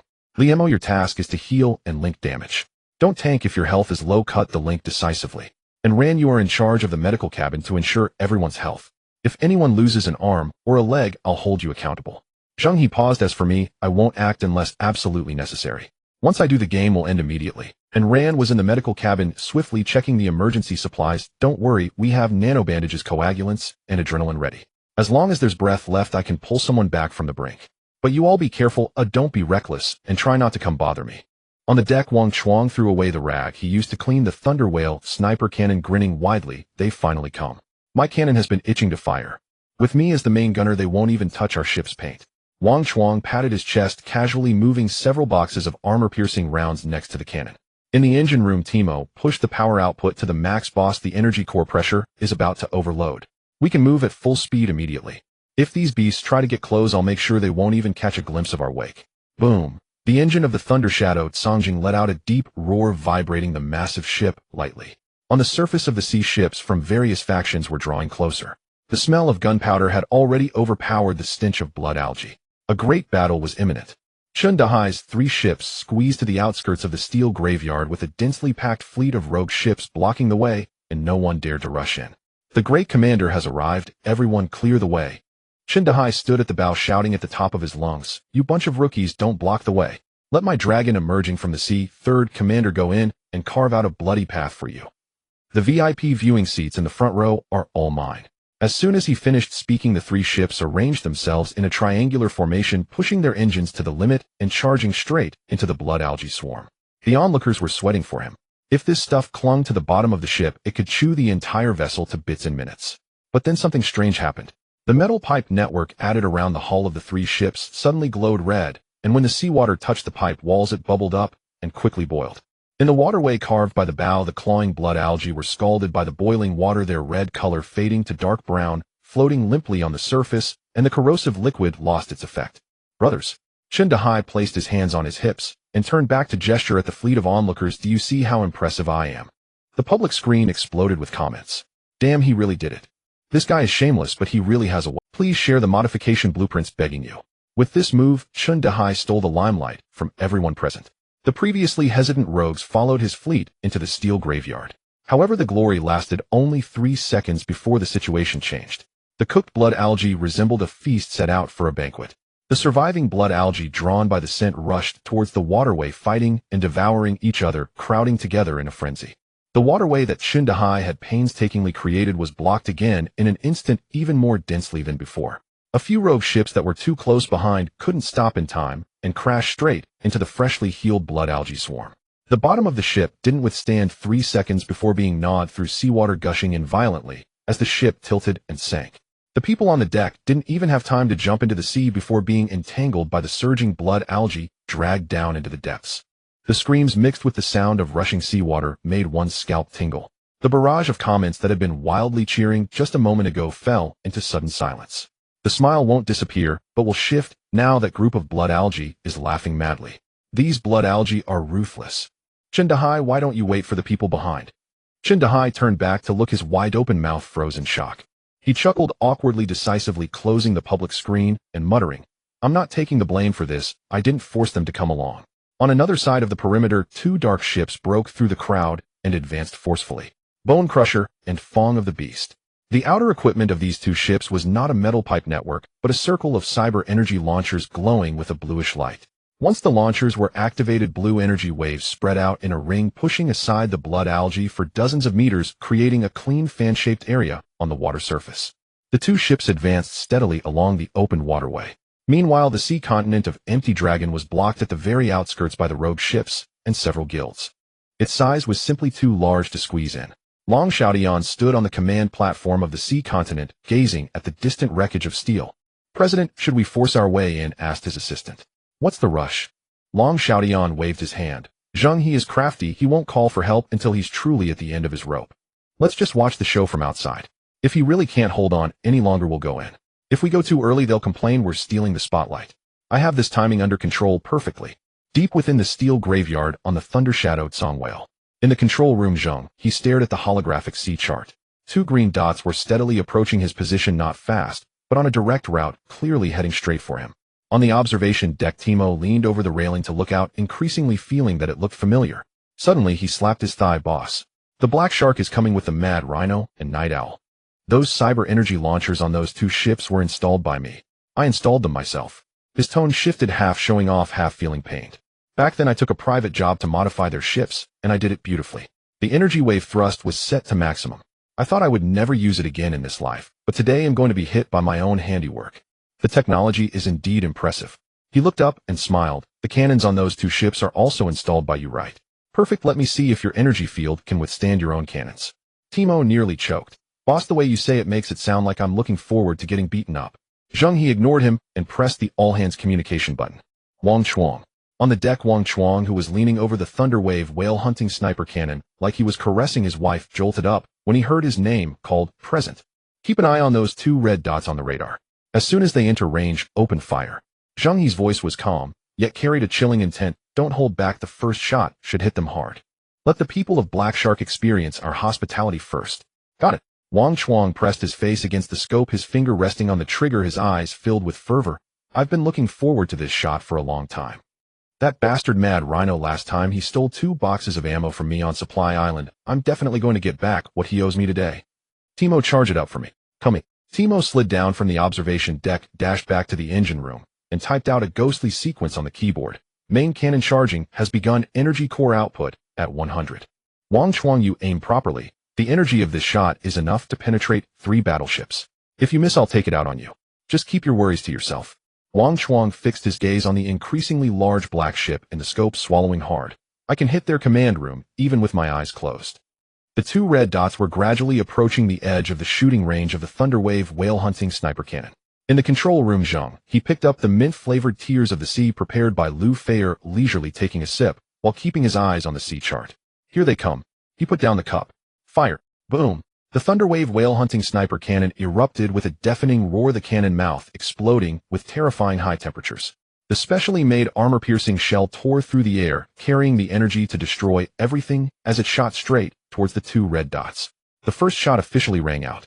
That cannon not only aimed at the Black Shark, but also came with a complimentary bystander shock package. Zheng He's small fleet was positioned perfectly between the thunder-shadowed Songjing and the Black Shark. The armor-piercing round from the Thunder Whale cannon flew past his scalp, nearly causing him to lose his composure. Damn it. He fell backward onto the deck, his telescope slipping from his grip. Zheng He, are you blind? Your actions are burning my scalp. Unfortunately, no one paid him any attention. Meanwhile, the radars on the 2 ships of the Black Shark were blaring alarms. The interception system of the Bonebreaker activated almost simultaneously, launching an intercepting missile that collided head-on with the armor-piercing round in midair. After a deafening explosion, the sea erupted into towering columns of water, crashing down in a cascade of white foam. Zheng He stood frozen in place. When 2 sides meet in a narrow passage, according to the rules of the martial world, they must first exchange insults on the public screen for 300 rounds, greet each other's ancestors, and then leisurely commence battle. In his VIP viewing position, he wanted to enjoy the commotion, gather some conversation fodder. But to his dismay, not even a trash talk was exchanged before they started shooting missiles for real. Youngsters these days have no martial ethics. Zheng He shouted over the railing to the back, don't you need to warm up with some threats before fighting? Who starts swinging right away? The spectators in the back row joined in the fray. Did the third master eat too much melon today? How is the VIP experience in the front row? Are your legs a bit shaky? What happened to that imposing aura of dragons surfing the sea just now? Zheng He's face turned a deep shade of liver. At this moment, he couldn't care less about trash talking. With the cannons on both sides glowing red, if anyone made a mistake and missed by a few dozen meters, his ship would be doomed today. This reckless show of bravado was pure suicide. Move aside. He shouted to his team members, stay away from these 2 lunatics. Forget this VIP viewing spot. I'm switching to the back. The 3 ships hurriedly maneuvered to the flanks. Zheng He retreated to what he deemed a safe distance, raising the telescope again. His hands were still trembling. He mentally cursed Zheng He and the ancestors of the Black Shark. These people fought without regard for the lives of bystanders. Unable to hold back in the regional channel, he typed a line. Brother Zheng He, please ensure you aim carefully when firing. I'm just passing by to watch a show. Don't actually send me off. We still need to conspire against the Black Shark together. The public screen was instantly flooded with comments. Haha, Zheng He is backing down. Refund the VIP ticket, it's too intense to handle. Requesting the psychological impact area of the third master at this moment. Inside the control room of the thunder-shadowed Songjing Zheng, he didn't even glance at that message. He focused on the nautical chart. The first cannon being intercepted was within expectations. The modifications on the enemy's 2 ships were quite impressive thanks to Timo's craftsmanship. The real trouble was that the 2 red dots representing the black shark did not rush to retaliate. Instead, they spread out to the left and right. They were encircling them. Timo, what's the power charge progress? 60%. Give me a bit more time. Timo's voice in the engine room was out of breath. This cannon is consuming energy like a bottomless pit. No time to wait. Zheng He traced a line on the nautical chart with his finger. They want to flank me. The red dots were closing instead. Bonebreaker veered to the port side, while Fong Teeth circled around to the right rear, clearly aiming to trap the Thunder Shadow, Songjing in between, and slowly grind it to death with cyber energy launchers. This tactic was one that Timo was extremely familiar with. After all, she had personally modified the ship. Captain, they want to catch us at our cruising speed. On the observation deck, Timo leaned half her body out, her brows furrowed tightly. I've adjusted the energy propulsion of those 2 ships. Their burst acceleration is ridiculously high. If we were to compete in speed. Who said we were going to compete? Zheng He turned his chair around and pressed the all-hands communication. Timo, return to the engine room. Max the power core for me. Timo slid down from the observation deck and dashed into the lower cabin. That was the heart of the Thunder Shadow, Songjing.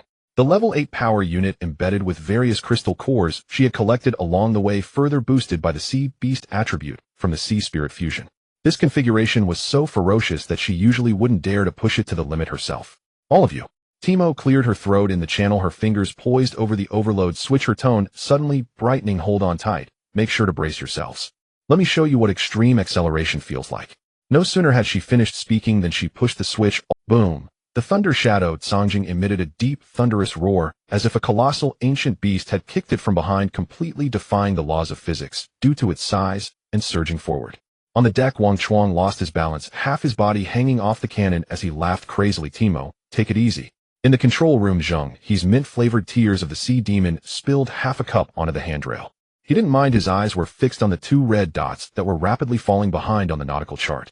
Guangxi and Ye Xiao were dumbfounded. On the Bonebreaker, Guangxi stared at the radar screen, his mouth agape for a long time. How could such a behemoth comparable to a mobile fortress manage to accelerate to such a ridiculous speed? An elephant suddenly outrunning a cheetah was a scene too horrifying to behold. Chase after it. What are you staring for? He snapped back to his senses, slamming his palm on the control panel. Max out the energy propulsion, catch up to it. The Fong Teeth didn't waste words and immediately pushed the throttle to the max. The cyber launchers at the rear of both ships lit up with a ghostly blue glow, propelling the vessels forward. But the disparity in strength was starkly apparent. While external intel was still reporting that Zheng He's ship was at level 7, Guangxi finally grasped that he had been outmatched. The power source beneath their ship was already in a different dimension. Ahead, the Thunder Shadow Songjing showcased an extremely agile maneuver amidst the complex waterways of the steel graveyard. Using the massive metal wreckage on both sides, it executed a drift and soon left the 2 black ships behind, so far that their tail lights were no longer visible. Guangxi watched in disbelief as the target on the nautical chart grew increasingly distant, cursing under his breath, this damn ship has become sentient. Zheng He, watching from the back with his telescope, was genuinely impressed by this scene. He smacked his lips and turned to his subordinate, muttering, did you see that? Zheng He's ship is faster than me at stealing the spotlight. His subordinate stifled a laugh. Third master, should we follow them? Follow what? Zheng He lowered his telescope. The farther away from those 2 lunatics, the better. Let's make a detour and enter from the other side to watch the show. He paused and added, safety first. Meanwhile, in the engine room, Timo was still immersed in her masterpiece. Boss, we've shaken them. Timo shouted excitedly over the comms. Those 2 flies I left 8 streets behind. They can't even catch our wake. Don't be smug, Zheng, he said calmly through the channel. If they cannot catch up, they will naturally try other tricks. He glanced down at the sea chart. The 2 red blips had not let go. Instead, they altered course, angling inward to flank deep into the steel graveyard. Clearly, they intended to lie in wait ahead. Zheng He tapped the tangled lanes on the chart, stopping at a narrow. Could they also possess a cloaking field? Enemies gone. Be on full alert. Zheng He's voice cut through the channel's banter. Zheng He looked at the holographic sea chart again. The 2 red blips had vanished. He activated Haitian's sight to scan the surrounding waters. Still no trace. Could they also possess a cloaking field? Enemies gone. Be on full alert. Zheng He's voice cut through the channel's banter. The whole ship fell instantly silent. Timo, still leaning by the overload switch and panting, let his grin fade at the warning. Boss, we just shook them off. Do we really need to be this tense? Those 2 ships were modified by me. They shouldn't be able to stir up anything major, he added. Timo, did those vessels also have cloaking fields? Zheng He asked directly. Timo thought for 3 seconds. No, Haisha doesn't have such advanced gear. But But what? Zheng He pressed urgently. Their ships are fitted with radar signal scramblers driven by cyber energy. Could that be what's kicking in? No doubt. They have vanished from radar and even evaded Haitian's sight. It seems the scrambler, when fueled by cyber energy, has evolved. The invisible enemy is the one to fear most. Zheng He muttered, eyes fixed on the chart. The two red blips were indeed gone. The radar returned only a dense scatter of metallic echoes like a handful of iron filings. They've slanted into the graveyard not to flee, but to take a shortcut and block us. Wang Chuang lifted his head from the sniper turret. Block us where? The Narrows, Zheng He said, pointing. It was a stretch squeezed between colossal steel carcasses, the narrowest point barely wide enough for a single large ship to pass. The ship laying Tsanjing had to head for the graveyard's core. There was no bypassing that throat. Timo leaned into the comms, his tone sharpening. Have they learned the terrain? We're entering this graveyard for the first time too. They didn't need to scout it. Zheng He set aside the half-spilled cup of Haiyo's tear. The chart shows only a few Narrows, and along our route, there is only one. With a little analysis you can find it. Even a blind gamble has high odds. People like Guangxi are big risk-takers. Liamo leaned back, fingers tapping the armrest. So do we take another route? We can't. Zheng He brought up the holographic chart. Every alternate path was marked red. Here and here, the algal density is absurdly high. Our forward shockwave might not clear it in time. If we force through the hull, we'll be chewed through. The Narrows is the only passable way. Silence held for 2 seconds. Anna shoved a logistic crate aside to make room. So it's basically walking into a feeding pit. All the more reason to be sharp. Zheng He rose. They think they have the initiative. Lying in ambush at the Narrows with their energy launchers primed to unleash when we arrive. But they forgot one thing. What? Wang Chuang asked. This place is narrow. Zheng He paused. Narrow enough that their two ships cannot both deploy full firepower. Those cyber launchers need space to open up and exert their force. Cramped in the Narrows, they become trapped by their own mechanics. Timo's eyes brightened. Exactly. I was the one who modified their weapon systems. Close-range heat dissipation can't keep up 3 rapid volleys, and they'd have to shut down to cool. She stopped mid-sentence, realization dawning. Boss, you set this up on purpose. To herd them into the Narrows on purpose. Zheng He ignored the bait and called on the all-channel and ran. Here, came in Rand's clear voice from the medbay. When we enter the Narrows, Limo's link will route incoming damage to me. They'll fire first this round. We must be prepared to take several hits.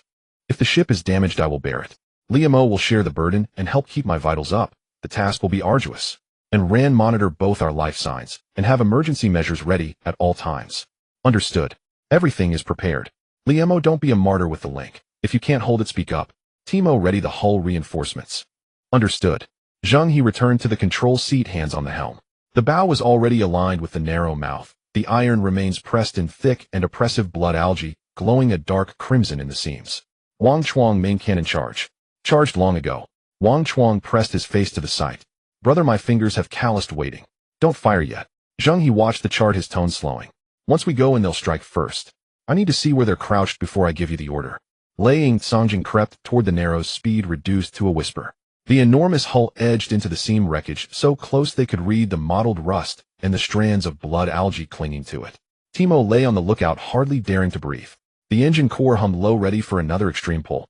Just as the prow slid into the center of the Narrows, the radar went wild. 2 red blips, 1 left and 1 right, burst from the wreckage shadows. There! Wang Chuang shouted. A ghostly blue light flared, twin cyber energy beams tore through the algal mist and rushed straight for the midsection of laying Tsanjing. Liamo. Zheng He slammed his hand on the wheel. Take it. The lifelink's luminous shield unfurled over the hull. The beam struck it, spraying blinding blue-white sparks. The ship shuddered. Its formidable defenses and high durability withstood the strike. Held. Liamo gritted out. Before anyone could catch a breath, the rejuvenation art's verdant flow washed over Zheng He, restoring most of the lost blood. Zheng He's eyes never left the chart. Now the 2 blips were unmistakable. One jammed behind a wreck on the forward left, the other huddled in a shadow to the rear right, perfectly sealing both ends of the Narrows. This was exactly what he had been waiting for. Wang Chuang, Zheng He's voice cooled. The vessel at rear right is Yi Shao's Li Qi. Behind it lies a dead end. There is no retreat. Wang Chuang's crosshair locked onto the target. Watch this, he snarled. Thunder Tide whale-devouring sniper cannon. Fire 1 round. The cannon barrel, fully charged, flickered with blinding indigo lightning. Wang Chuang held his breath and slammed his finger down on the trigger. Boom. A thick beam of light encased a massive armor-piercing thunder shell, roaring forth like a rampaging celestial dragon. The shell shot straight through the narrow strait, skimming the jagged gaps between scattered wreckage, and struck the starboard hull of the Fang ship, deadened. The Fang ship attempted to retreat, but it was too close, and behind it lay a tangle of metallic debris, leaving no choice but to absorb the impact. With an earth-shattering detonation, the vessel erupted in a pillar of fire. Even shielded by its cybernetic energy barrier, half its starboard hull was torn open by sheer force. Instantly, a vortex of lightning engulfed the entire ship. Every crew member aboard received an involuntary full-body electrotherapy session. In the command chamber, Night Owl slumped backward in her captain's chair, eyes rolling upward.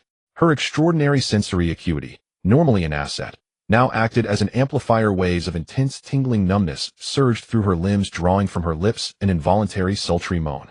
The sound reverberated across the sea, so potent that every male fish within range stood rigid with instinctive arousal. Worse still, a small pond had already formed beneath her chair. Indigo lightning raced along the metal plating, sparking violently as every light aboard the Fang ship died. Its engines convulsed twice, then fell silent forever. Well done. Zheng He watched the holographic display, nodding approvingly at Wang Chuang. He did not reach for champagne, not yet. His gaze swept left across the naval chart, where the red dot marking the bone crusher piloted by Quang, she continued to pulse erratically. Quang, she remained lost in triumph, convinced he had just scored a decisive hit on the Thunder Shadow Leviathan.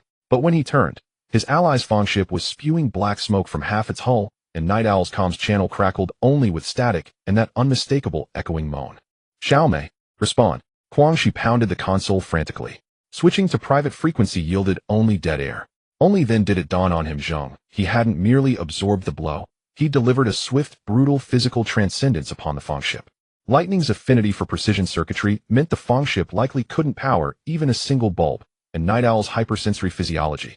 She was probably still twitching, eyes rolled back, paralyzed by volts. Quang, she shattered completely, slamming his fist into the console, crushing several keys flat. Zheng He, you treacherous snake. Zheng He knew Quang Shi's temperament all too well. Vain, impulsive, fiercely prideful, a textbook berserker. To confront him heathen was folly. The true art lay in leading him like a dog on a leash. Psychological warfare hinged on asymmetry of information and absolute mastery over emotion. Hardport, heading 270 degrees. Zheng He wrenched the helm sideways. The colossal frame of the Thunder Shadow Leviathan carved a seamless fluid arc across the water's surface. Instead of pressing the advantage, the vessel pivoted sharply, fleeing directly away from the bone crusher. Quang Shi stared stunned. Struck, and not striking back.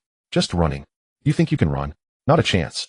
Quang Shi's eyes burned crimson as he slammed his palm onto the pursuit activation panel. The bone crusher's engines roared to life. Its heavy dual-barrel electromagnetic pulse naval cannons began charging, their muzzles blazing with searing blood-red light. This time the strike would be fatal, restoring honor, reclaiming face. Running. That's tactical repositioning. Zheng He murmured, watching the red dot pursue relentlessly in his rearview display, and smiled. Wang Chuang reloading. Timo, keep the core energized. Wang Chuang moved with practiced speed. He yanked open the breech slotted in a fresh armor-piercing thunder shell and locked it home with a sharp metallic clack. Look at those hands. 20 years of bachelorhood honed to perfection. Main battery recharge required time. During this firepower lull, they needed to keep the enemy distracted. Never play the role of a fleeing broken dog. Gianna, it's your turn to shine. On the upper deck platform, Gianna had been champing at the bit. She clapped her palms together. Crimson fire elements coalesced into a radiant sphere, then thrust it forward with explosive force. The fireball burst midair, fracturing into dozens of incandescent meteors, each trailing brilliant luminous tails as they plummeted toward the bone crusher. Though its armor was formidable, its wooden deck offered no resistance against such searing heat. On impact, the deck ignited instantly. Stacked munitions crates and supply caches caught fire in rapid succession. Several unlucky sailors caught sparks, flames clinging stubbornly to their skin, and screamed as they leapt overboard like dumplings tossed into boiling water. The air filled with the scent of charred flesh. Gianna transformed into an unrelenting artillery platform. Fireballs rained down without pause, reckless and relentless. Within 2 minutes, her mana bar drained to zero. Her face paled starkly. Mana's depleted. I need a breather. She shrugged lightly as her staff's glow dimmed. Lu Feier strode forward in anti-slip boots bearing a tray. A frost-chilled goblet of Siren's Tear, accompanied by a small dish of electro-rodent biscuits. Replenish your reserves. Don't push your body past its limits. Gianna snatched a biscuit and stuffed it into her mouth, then gulped down the drink. After a few swallows, color returned to her cheeks, and flame reignited at her staff's tip. These biscuits are excellent. Bake more next time, and add extra chocolate chips. Meanwhile, at the periphery of the battlefield, Chundahai's 3 vessels maintained a safe distance, watching the spectacle unfold with rapt popcorn-chomping delight. Zheng He raised his high-magnification binoculars, whistling appreciatively. Old Zhao, look at Zheng He's maneuvering. Strike once, relocate instantly. Black Shark's Fang ship is already crippled, and now this bone crusher can't even catch the exhaust fumes. That vessel handles smoother than my tofu delivery runs on Mount Akina back in the day. Lao Zhao adjusted his sunglasses with professional gravitas. Classic kiting tactics, exploiting range and agility to harass from afar. Black Shark's ships boast heavy armor, but their tonnage makes them sluggish in turning. This high-mobility style exploits that weakness mercilessly. Zheng He isn't fighting a naval battle. He's playing a MOBA, micromanaging every frame. Got it. Zheng He whipped out a notebook and scribbled furiously. We'll retrofit our own ships, add turbochargers maybe. But without Zheng He's craftsmanship, we'll never replicate that finesse. Meanwhile, aboard the Bone Crusher, the heavy dual-barrel electromagnetic pulse naval cannons finally reached full charge. Their twin barrels glowed white-hot, warping the surrounding air with radiant heat. Quang Shi ground his molars to dust, locking his targeting reticle onto the stern of the Thunder Shadow Leviathan. Xiaomei, watch your brother deliver vengeance in one shot. He slammed the firing button. Two searing crimson beams tore across the sea's surface, hurtling toward the Thunder Shadow Leviathan's aft, closing the gap with terrifying speed. Impact imminent. Zheng He's gaze sharpened, calm unwavering. Man-vessel symbiosis activated neural pathways fused directly with the ship's control systems. Every gear mesh, every hydraulic pulse rendered with crystalline clarity. Siren's swiftness engaged hydrodynamic resistance plummeted, a faint cerulean film shimmered across the hull. Eel Thunder Slash unleashed. Engine output breached critical thresholds, a thunder essence roiled violently beneath the keel. The Thunder Shadow Leviathan emitted a piercing shriek. Then at the exact moment it cleared the narrow channel, it slid sideways, over a dozen meters, effortlessly. The crimson beams grazed the portside hull and slammed into the steel wreckage ahead, melting a gaping crater. Molten iron dripped steadily into the sea, hissing violently on contact. Holy! Chief, are you running a speed hack? Timo crawled out from under the console, eyes wide as saucers. She knew the Lei Kangjing's top speed intimately, and what had just happened far exceeded its theoretical maximum, by at least double. That velocity had already shattered the common sense of physics, pure, ground-hugging flight. Her eyes glittered with stars as she looked at Zheng He, half wanting an autograph. That thrusto-weight ratio, that instantaneous torque. It's absurd, off the charts absurd. The ship lurched to an abrupt stop and changed course. Everyone inside pitched and swayed. Lu Feier's freshly mixed cups of Haiyao, Lei sloshed across the deck. She stamped her foot in pain. My drinks. Zheng He, you spendthrift, those were limited editions. Quang Shi stared at the emptied cannon barrel, his head ringing. What kind of infernal acceleration was this? Did the physics engine just bug out? He yanked a tactical monocle over his eye, trying to scan the Lei Kangjing. The display flickered twice and spat out a row of glaring entries. Ship Tier D. Ship Level 8. Power System unknown. Ship Traits unknown. Ship Material unknown. Weapon System unknown. The screen was a sea of uppercase, unknown. Quang Shi rubbed the monocle, thinking it was broken. Little did he know this was Timo's crude 1.0 prototype, only capable of recognizing mundane materials. After undergoing Hai Ling Ronghe, the Lei Kangjing's lower-level data had been fully reconstructed. That piece of junk simply couldn't read it. What a worthless device. Quang Shi tore the monocle off and flung it to the deck, stamping on it twice. This trash. All unknowns. Did I drop money on a VIP membership just for show? Unable to gain ground, Quang Shi finally lost his temper. His already scant rationality evaporated. Engage auxiliary power. Ram at full speed. Let's see how he dodges that. The Swigohau's engine belched black smoke. The bow armor clanged down, revealing a menacing ram. The whole vessel plowed forward like a maddened bull, heedless of everything. Zheng He watched the red blip on the nautical map, racing toward them like a rabid dog, and shook his head. And a ramming tactic might fly in open waters, but in such a narrow, complex channel, it was suicidal. You desperate fool, this is your last stubborn act. His tone carried a hint of mockery. Too bad, you'll be settling accounts in the basement. Receive justice. Energy threshold approaching critical. Boss, we can load one magazine after another. Timo's hands danced over the console, the keystrokes falling like a sudden rain. The hollow display showed the main gun's charge bar climb to full. A blue-violet aura swirled around the muzzle. At the Swigohau's helm, Quang Shi had his foot to the floor. The ram dug into the sea, churning two white wakes. Less than a kilometer remained between the ships. Standing on deck, they could even smell a scorched tang drifting over from the other hull. Now, Zheng He said, eyes locked on the holochart. Wang Chuang, give him the killing blow. Roger, send him back to the springs. Wang Chuang clasped the control stick and slammed the fire button with his thumb. Taste the iron fist of justice. The Leichao whale snare cannon emitted a low roar as a thick pillar of light erupted. Blue-violet electricity cloaked a massive AP shell tearing through the air toward the Swigohau's command room. The projectile's trajectory was fiendishly precise, locking down every evasive avenue for Quan Shi. He planted his feet on the bow, knees bent, hands clawing the rail. He neither ordered a turn nor raised shields. Is the madman going to take it heat in? Does he have a skull of iron? Wang Chuang's eyes widened. The AP shell closed to less than 10 meters. The wind pressure flattened Quang's hair back in every strand. What happened next dropped every jaw aboard.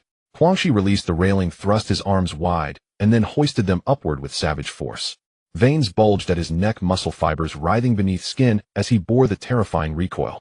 The high-speed AP shell came to an impossible, steady stop half a meter from his face. Sparks still crackled along the shell's surface, yet it could not move an inch. Up! Quan Shi bellowed, flinging his arms upward. Defying physics, the shell obeyed his motion and rocketed into the sky, drawing a bizarre parabolic arc. Then Quan Shi slammed his hands down with brutal force. The shell reversed course, and with even greater ferocity than before smashed back toward the Laying Sanjing. Silence fell over the whole scene. Zheng He, watching from the perimeter, nearly dropped his high-powered spyglass into the sea. Old Zhao, am I seeing things? Zheng He rubbed his eyes. He caught a shell with his bare hands. And he actually threw it back? That hack is obvious. Won't the officials do something? Lao Zhao pushed up his sunglasses, his brow creased into a scowl. Not a hack, it's a specialization skill. Quang's a hard case. His specialty must be metal control. Metal control. Zheng He inhaled sharply. Then Zheng He's ironclad ship becomes a live target. What's the point of even firing? Might as well surrender. From now on, who needs cannons in naval battles? Just train to hurl metal discs. Players on nearby freelance ships erupted in the same uproar. Holy hell, what deity-level skill is this? I've seen bare-handed blade catches, but catching a shell with your hands, never. The Black Shark Guild hides deep reserves. With such a trump card, Zheng He might be in real trouble. Watch, Zheng He won't go down that easily. Lao Zhao kept his gaze on the sea. Such height-tier specializations drain mana terribly. He can't sustain it long. Aboard the Laying Sanjing Zheng, he hadn't time for expletives. The main gun had just fired, it was in cooldown. Dreaming of another shot was wishful thinking. Sending Gianna to intercept with a fireball. Her mana bar had only recovered halfway. If she failed, the entire crew would pay with their lives. Timo pushed power output to the limit. Zheng He snatched the wheel. Rinchuan He engaged. His nerve endings linked with the ship's sensors, every eddy of seawater, every stress point on the hull fed directly into his brain. Haiyao Jisoo stacked. The hull's water film thickened, a friction dropped toward nothing. Quangmon Leichia detonated. High-pitched whining poured from the engine room as lightning elements shredded across the propellers. The Swigohau's vast bulk was nearly upon them, its ram flashing a cold, deadly gleam. Zheng He threw all his strength into the wheel, slamming it hard left. The Laying Sanjing listed sharply, and at an angle that defied fluid mechanics slid along the Swigohau's starboard side. The two hulls were no more than half a meter apart. One could even make out the stunned disbelief on Quang's face, as if he had seen a ghost. Inside, Gianna was flung against the console by inertia, rubbing her shoulder as she complained, "Zheng He, can you drive any steadier? My old back is about to break." Lu Feier clung to the bar with both arms to protect the remixed drinks. "One more lurch, and he'll pour poison into your cup." They had just evaded the ram when a shadow fell overhead. The shell Quan Shi had hurled back screamed through the air and came crashing vertically toward the deck. "Steer hard to the right." Timo cut the power to the left engine. Zheng He shouted at the top of his lungs. The right engine of the Thunder Shadow Whale surged to full power, while the left came to an abrupt halt, causing the massive vessel to violently pivot in place. The armor-piercing thunderbolt skimmed past the left hull and slammed into the sea. With a colossal splash, a water column shot skyward. Blue and purple electric currents frantically spread across the surface of the ocean, electrocuting several unfortunate flying fish. The wild rhino slammed its head against the air, infuriated as it pounded its thigh. It gripped the steering wheel tightly, preparing to turn the ship for a second charge. Wild rhino. Just then the communicator buzzed. Wild rhino. Night Owl's weak voice came through, mixed with a loud electric static noise. "The Sharp Tooth is incapacitated. The brothers are all electrocuted and in urgent need of medical support. Hurry." Wild Rhino's foot on the gas pedal instantly froze. He fixed his gaze on the Thunder Shadow Whale, which was adjusting its position, then glanced back at the Sharp Tooth in the distance, belching black smoke. On one side was the prey that could be crushed at any moment, and on the other lay his beloved teammate in the control room. Wild Rhino gritted his teeth as two little figures in his mind fought each other furiously. In the end, the little figure on the lower half delivered a flying kick, sending the upper half figure sprawling. "You're lucky to be alive." Wild Rhino yelled into the communicator. "Hang in there, sister. Rhino will be there soon." The Bone Crusher, engine roared decisively, abandoning the chase, and turned to race towards the sharp tooth. Zheng He looked at the receding red dot on the nautical chart, letting out a sigh of relief and releasing the steering wheel. Wang Chuang stopped dawdling and load the ammunition. Timo, prepare for the next energy charge. Got it. Wang Chuang quickly pulled the cannon's latch. Zheng He picked up the teacup on the table and strategically took a sip, staring intently at the distant bone crusher. Wild Rhino's specialty is metal control. Zheng He set down the teacup, his tone firm. No wonder he can wield armor-piercing thunderbolts like remote-controlled toys. This ability is a masterstroke for dismantling ships, and it's also extremely frustrating when used as a meat shield. Metal control. Lu Feier poked her head out of the kitchen. Then what about our ship? The Thunder Shadow Whale has undergone sea spirit fusion, and its base materials have long since changed. Zheng He patted the metallic wall beside him and chuckled. If he dares to use that trick on us, he'd probably have to shake his brain into a smoothie to move a single screw. So aren't we invincible? We're going to win this round. Wang Chuang excitedly approached with the cannonball. Don't be blindly optimistic. Zheng He tapped the nautical chart. If he can control ordinary metals, he can also control the abandoned sunken ships in the sea. This steel graveyard is a ready-made natural armory for him. What follows is the real hard battle. The bone crusher slammed against the side of the sharp tooth. As the gangplank steadied, Wild Rhino hurriedly crossed over. He charged into the command room of the sharp tooth, only to be met with a scene that left him utterly bewildered. Night Owl lay slumped like a pile of mud in the spacious captain's chair. Her hair was disheveled, a few strands stuck to her forehead, her face pale as a ghost, and her eyes somewhat vacant, staring blankly at the ceiling. The floor was wet, reflecting light. Wild Rhino paused, a thought flashing through his mind. What on earth had this woman just experienced? He quickly twisted open a bottle of water and handed it over. Night Owl's hand trembled as she took the water. Ignoring everything else, she tilted her head back and gulped it down. Glug, glug, glug. The sound of her swallowing echoed loudly in the quiet cabin. Water trickled down her mouth, soaking her collar, and she didn't even bother wiping it away. After finishing the bottle, Night Owl gasped for breath and looked up at Wild Rhino. Her gaze was filled with a strange daze, as if she were looking through a layer of mist. Wild Rhino felt a chill run down his spine under her stare. Sister Owl, he swallowed hard. Are you okay? Your brain didn't short-circuit from the electric shock, did it? Night Owl ignored him, directly chucking the empty bottle aside and reaching for a second one. Water. Her voice was as hoarse as sandpaper. I need more. Wild Rhino quickly turned and shouted outside, bring water now. Bring a whole box. A box of mineral water was soon brought into the cabin. Night Owl seemed to have grasped a lifeline, twisting it open and pouring it into her mouth. She drank so hastily that she began to cough violently, but her hands couldn't stop moving. Third bottle, fourth bottle. Wild Rhino watched beside her, his brow furrowing tighter. After finishing the sixth bottle, Night Owl's hand relaxed, and the bottle rolled directly onto the floor. She suddenly leaned forward and vomited explosively. Sour liquid mixed with undigested remnants splattered everywhere, directly hitting Wild Rhino's pants. What the hell, Sister Owl? Wild Rhino was taken aback and quickly crouched down to help her. Take it easy. Doctor. He shouted outside, get someone in here quickly. The ship's medic scrambled and crouched down to assess Night Owl's condition and checked her eyelids. She's fine. He stood up. Drinking too much water irritated her stomach, combined with the overload from the strong electric current. She just needs to rest. Wild Rhino finally let out a sigh of relief, supporting Night Owl's arm to help her into the captain's room. Night Owl was as limp as a noodle, entirely reliant on him to drag her along. Wild Rhino glanced down at the mess on the floor, feeling anxious. What kind of cursed attribute did Zheng He's cannon carry? After settling Night Owl onto the bed, Wild Rhino pulled up a chair and sat down. Night Owl closed her eyes and took a long time to catch her breath. Finally, she opened her eyes, staring at the ceiling as if replaying the moment of despair she had just experienced. The cannonball they fired carried high-intensity electric attributes. Night Owl spoke weakly. When it exploded, it directly formed a magnetic vortex, incapacitating our ship's power, propulsion, and weapon systems. Wild Rhino nodded. I saw it. The sharp tooth was smoking and grounded. Zheng He is impressive. Night Owl turned her head to look at him. Did you scan his ship with that tactical eyepiece? Mentioning this made Wild Rhino's anger flare up again. I did. He slapped his thigh. That piece of junk showed nothing but unknown. It only indicated it was a class ship level 8, with no other data. I thought the eyepiece was broken and planned to take it back to Timo for a refund. Not necessarily. Night Owl gently shook her head. That eyepiece is a first-generation product and can only recognize ordinary materials. The fact that it displayed unknown means that most of the components on Zheng He's ship are made of special materials. She paused. Just look at the shape of his ship. It's completely different from ordinary ships. Wild Rhino was recalling the bizarre drifting of the Thunder Shadow Whale during the chase, which defied the laws of physics, and its surface with a dark muted sheen. It truly felt uncanny, standing in stark contrast to the surrounding rusted steel debris. Now that you mention it, Wild Rhino scratched the back of his head. When I charged at full speed earlier, I intended to use my specialty to control his ship and keep it in place. And guess what happened? What's up? I can't control it. Quan Shi grinned. Controlling ordinary metals is like child's play for me. But his ship? It doesn't react at all. At that time I was puzzled, thinking my specialization had suddenly failed. Yi Xiao closed her eyes and tiredly murmured, "Now it all makes sense." Her voice was extremely soft. Looking at her pale face, a surge of nameless anger flared up in Quanx's heart.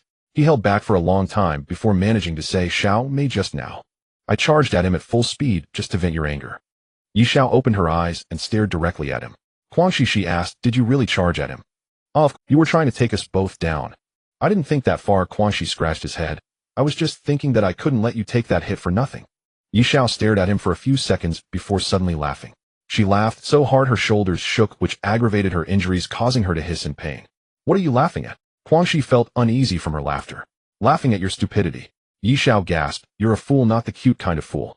"I'm allergic to fools." She shifted to the side of the bed, distancing herself from Quan Shi. "Stay away from me, don't infect me." Quan Shi opened his mouth, but couldn't say anything. Meanwhile, on the lookout of the thunder-shadowed Songjing ship, Zheng He had been looking through a high-powered telescope for a while. The sharp-toothed ship had completely become a dead vessel, lying motionless on the sea surface. Figures were moving on the deck, apparently transferring supplies and injured personnel. The bone breaker was alongside, with people coming and going on the connecting passage, quite busy. The destructive power of the lightning vortex was greater than he had anticipated. The more sophisticated the ship's instruments, the more severely it was damaged. A battleship like the Sharp Tooth, which relied mainly on energy weapons, was nearly paralyzed with just one electric shock. On the contrary, wooden boats, small fishing boats, and even the duck boat Gianna had earlier might have been completely fine. Seeing that the opposing side was about to withdraw Zheng, he lowered the telescope. Where are Quan Shi and Yi Xiao?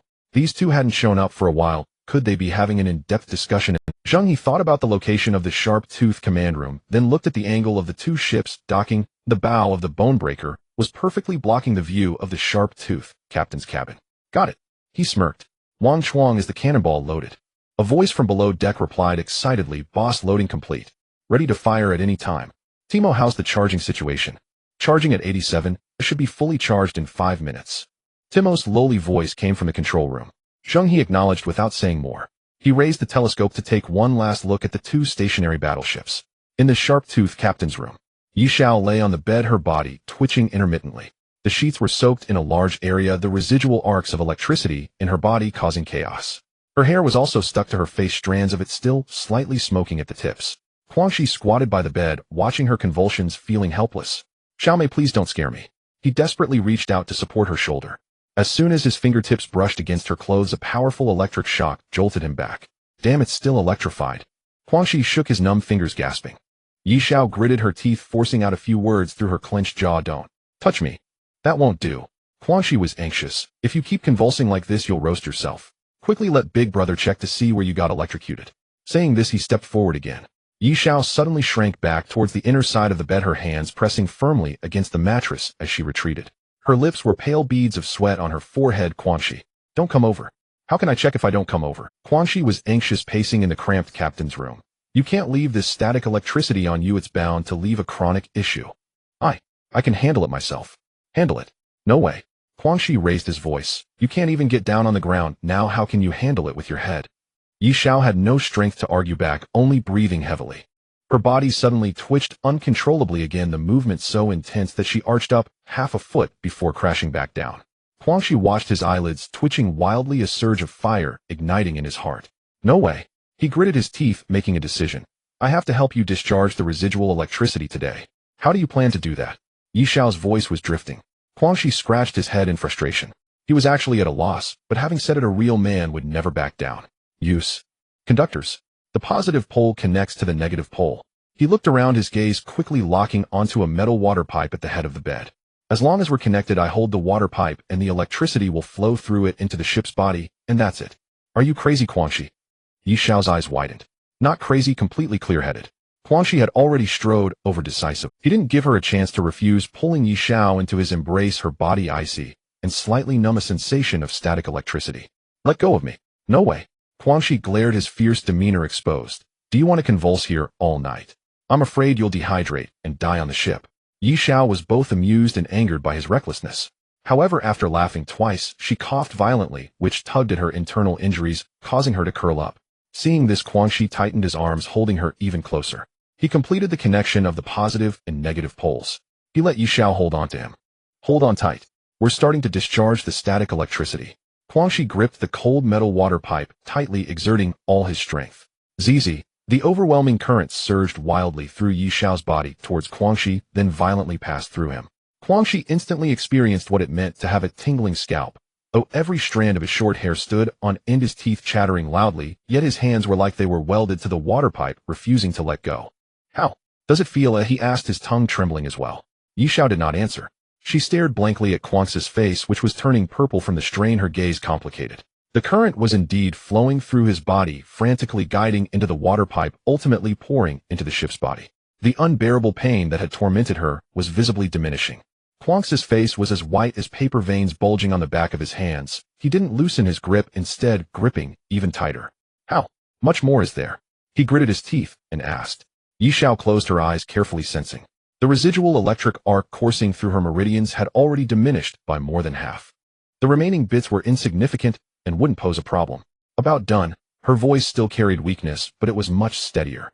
Quan Shi continued to exert strength, gritting his teeth to complete the final discharge of electricity.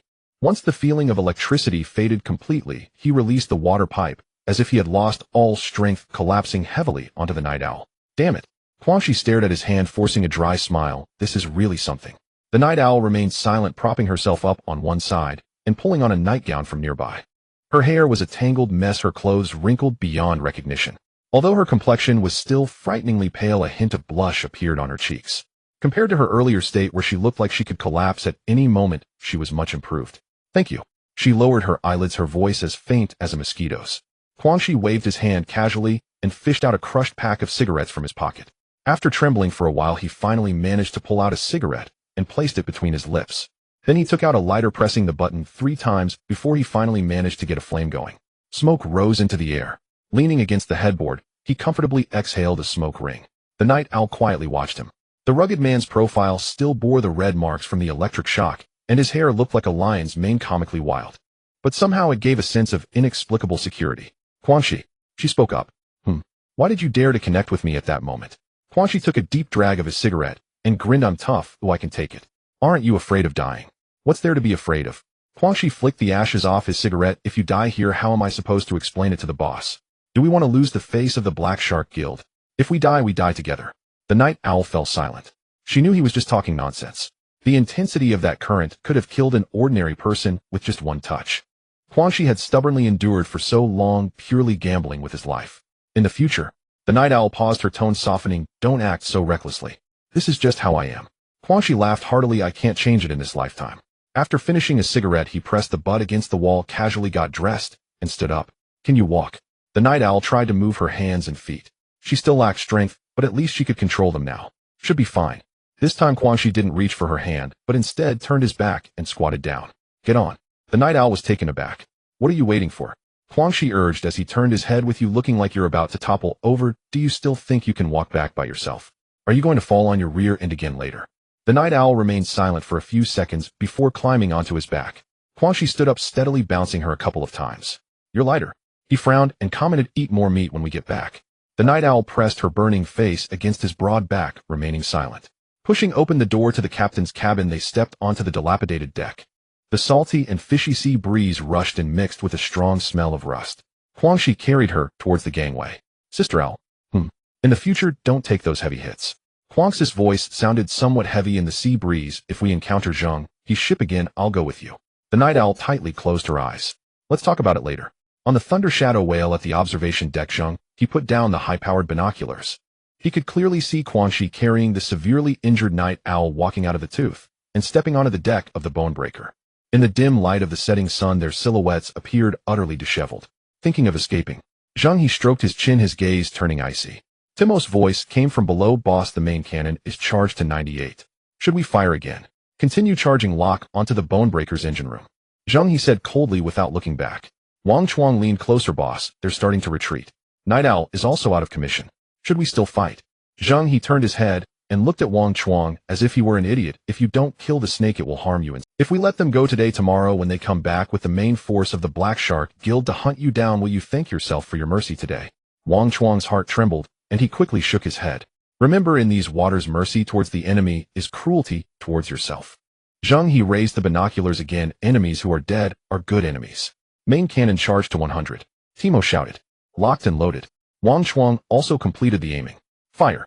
Zheng He spoke without any hesitation, uttering 2 words. Boom.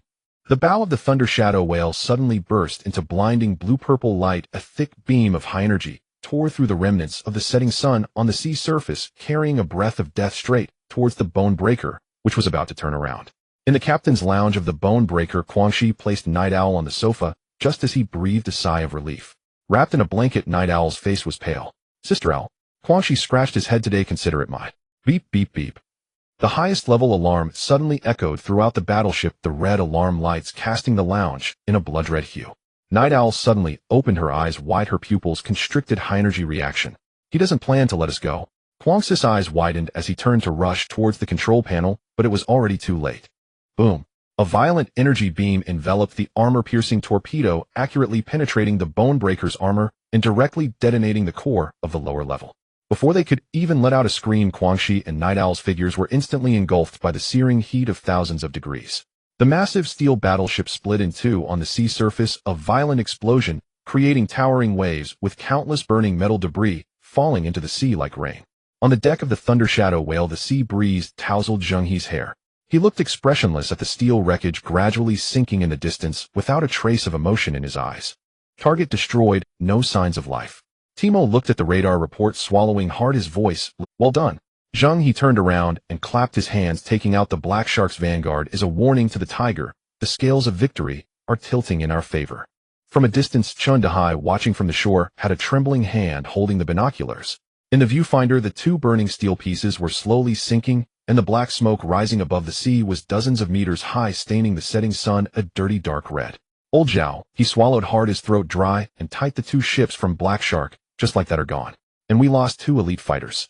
Old Zhao beside him gasped in shock. They're completely finished. The power core was directly blown. This temperature is at least over 1,000 degrees. I'm afraid there won't be any ashes left. The 2 exchanged glances and neither spoke again.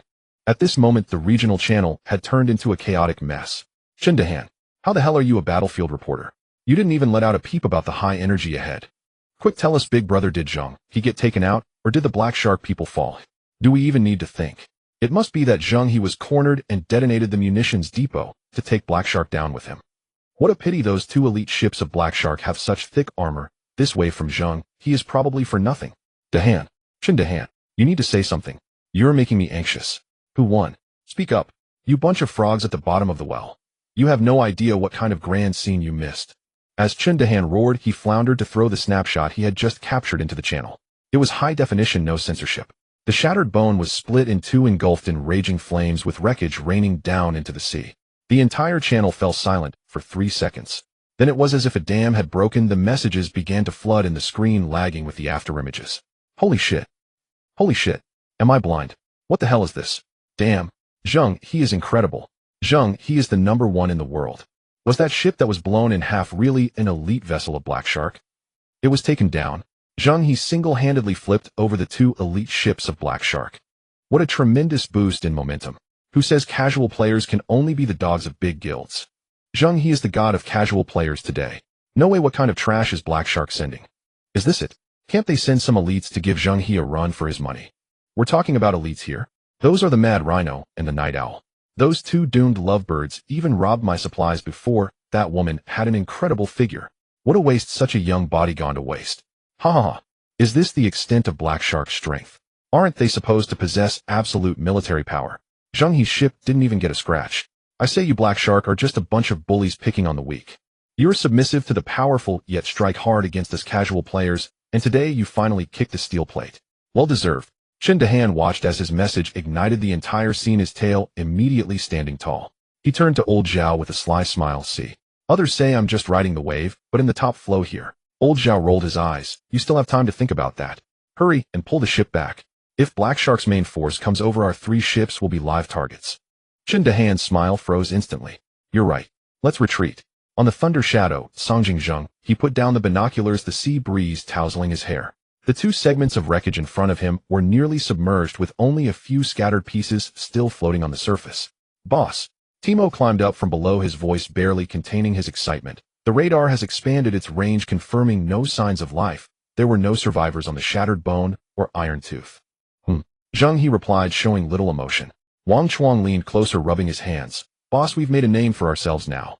Becoming famous isn't a good thing. Zheng He retracted his gaze, his tone without a hint of fluctuation. A tall tree catches the wind.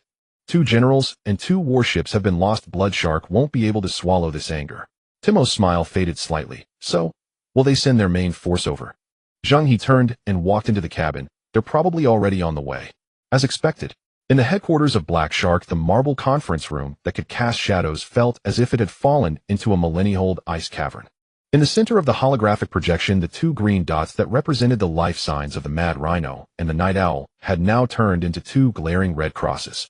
The system's announcement echoed with a chilling tone: signal source lost, unit determined, destroyed. Absolutely impossible. The senior executive with gold-rimmed glasses suddenly stood up, his face as pale as paper. The Mad Rhino and the Night Owl are the pinnacle of our vanguard. Their armor is currently the top configuration. That Zheng He is merely a lucky piece of trash. How could he possibly annihilate them in such a short time? I think the radar is broken. Broken my ass. The man opposite, named Poison Fong, slammed his... He pointed at the photo Chundahan sent in the regional channel, his whole arm trembling. Open your eyes and look at this explosion's wreckage. The power core was directly destroyed. This ill-fated couple this time, there's not even ashes left. The conference room fell silent once more. Just half an hour ago, in the same conference room, this group of people had been toasting with red wine, mocking Zheng. He is a madman who didn't know the height of the heavens and the depth of the earth, and even placed bets on who among the Mad Rhino and the Night Owl could claim Zheng He's head first. Now the betters remained, but the stakes were gone. Zheng He used this shot to slap each of their faces painfully. A sharp sound rang out from the direction of the first seat. The prized bone china cup in Bloodshark's hand was smashed to the ground, the shards mixed with scalding coffee splattering far and wide, slicing the face of the nearest officer. That person winced in pain, but dared not wipe his face, keeping his head down. Bloodshark slowly stood up. His massive figure blocked the light, casting a shadow over half the wall. He leaned his hands on the edge of the table, not roaring, but speaking in a low voice, his eyes already red, as if they were about to bleed. Good. He squeezed out a word through clenched teeth, his chest heaving violently. Very good. The large conference hall fell into complete silence. Oh, everyone dared not even breathe. It seems we all underestimated the strength of that bastard Zheng He. The Mad Rhino and the Night Owl. 2 of my Black Shark's generals actually died so pitifully at the hands of a casual player. He slammed his palm on the table, the solid wood conference table cracking open a large gap. Those dogs in the regional channel are laughing at us. If we don't cut off Zheng He's head and hang it on my mast, how will Black Shark stand in this sea in the future? He turned to stare at the tactical commander in the corner, speaking each word deliberately. Pass my orders. The firepower group is fully released from restrictions. The 1st, 2nd, and 3rd heavy armored fleets, all personnel head towards the sea area where Zheng He is located. All heavy weapons get ready. The commander immediately stood up straight. Yes. Bloodshark walked to the massive floor-to-ceiling window, gazing at the surging black sea, clenching his fists. Zheng He, I will use your blood and every piece of metal from your broken ship to bury my brothers. I want you to know the consequence of provoking Black Shark is to be unable to live or die. Set sail. The piercing alarm sounded throughout the entire base. The engines of the 3 heavy armored fleets roared simultaneously, and the black steel behemoths turned their bows, advancing with the intent to crush everything in their path, heading in the same direction. Black smoke still hung over the sea surface, while charred metal fragments drifted aimlessly with the waves. Zheng He leapt down from the observation deck and shouted into the cabin, Lu Feier, time to work. Lu Feier emerged from the crew quarters. The sea wind tousled her hair. She walked to the railing and glanced into the water. 2 shattered hulls were sinking rapidly. These 2 iron behemoths should yield several thousand units of refined iron ingots. Zheng, he pointed toward the sea. The elite vessels of the Black Shark fleet spare no expense in materials. This windfall must not fall to the blood algae. Lu Feier nodded and activated her specialty. Their perception unfurled like a vast gossamer net across the wreckage. Suddenly she froze. What's wrong? Zheng, he turned to look at her. She did not answer immediately. Closing her eyes, she extended her spiritual sense downward deep into the seabed. Beneath the largest fragment of the shattered bone, an exceedingly faint signal pulsed, barely perceptible, yet unmistakable. Intermittent, but no illusion. She did not yet understand it was the unique resonance shared among those with heightened perception. Captain, she opened her eyes, voice hesitant. There appears to be a survivor below. Where? Zheng He asked, expression unchanging. Beneath the shattered bone's largest wreck, Lu Feier fixed her gaze on the sea surface. A faint spiritual pulse, not like that of any sea beast. Zheng He strode to the railing and scanned the water twice. Are you certain? Not entirely certain. Just a strong intuition, Lu Feier admitted plainly. Zheng He paused in thought, then shook his head decisively. Impossible, he declared with unwavering certainty. We struck their engine core, total detonation. Didn't you see that mushroom cloud? Temperatures exceeded 1,000 degrees. Only neutrinos remain inside. Any living being would have been reduced to ash. Lu Feier opened her mouth, then fell silent. You've been under too much strain lately, Zheng, he waved dismissively. Non-stop combat has frayed your nerves. What you sensed is most likely a mutated sea beast surfacing from the depths. Don't frighten yourself. Gather the salvage first. Lu Feier reflected, and conceded she might indeed be oversensitive. Who could possibly survive such devastation? Fine. She suppressed the lingering unease. Which wreck first? The shattered bone. It's the largest, richest in materials, and about to vanish beneath the waves. The Liang Songjing vessel glided slowly toward the wreckage. Lu Feier raised her hand. The ship shimmered beneath a gentle white light, and the debris rose gradually from the water. Disintegrate, she commanded. Under the radiance, the iron hull dissolved into orderly resources, iron ingots, alloy ingots, and high-tier metallic ingots gleaming with an eerie, cold luminescence. Zheng He watched the numbers climb, his eyes narrowing. 3,200, Wang Chuang counted aloud beside him. Boss, the iron alone is 3,200 units plus 400 units of alloy ingots. 200 units of high-tier alloy ingots. We're rich, absolutely rich.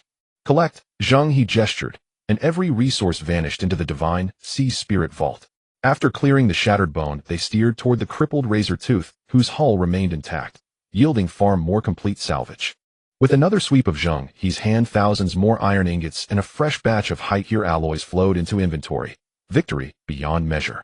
All cleared, Lu Feier deactivated her specialty and exhaled deeply, no longer dwelling on that faint submerged pulse. The sea regained its calm, the acrid stench dissipated, even the scorched metal fragments were swept away by the waves, leaving nothing behind but pristine and different water. Timo poked his head halfway out of the hatch. Boss, the radar just completed another sweep. No life signatures within 5 kilometers. Not a single survivor aboard the shattered bone or the razor. Understood, Zheng He nodded. Then what Feier just mentioned. Mutated sea beast, Zheng He cut him off. Drop it. Wang Chuang rubbed his palms together as he sidled closer. Boss, you've officially gone viral.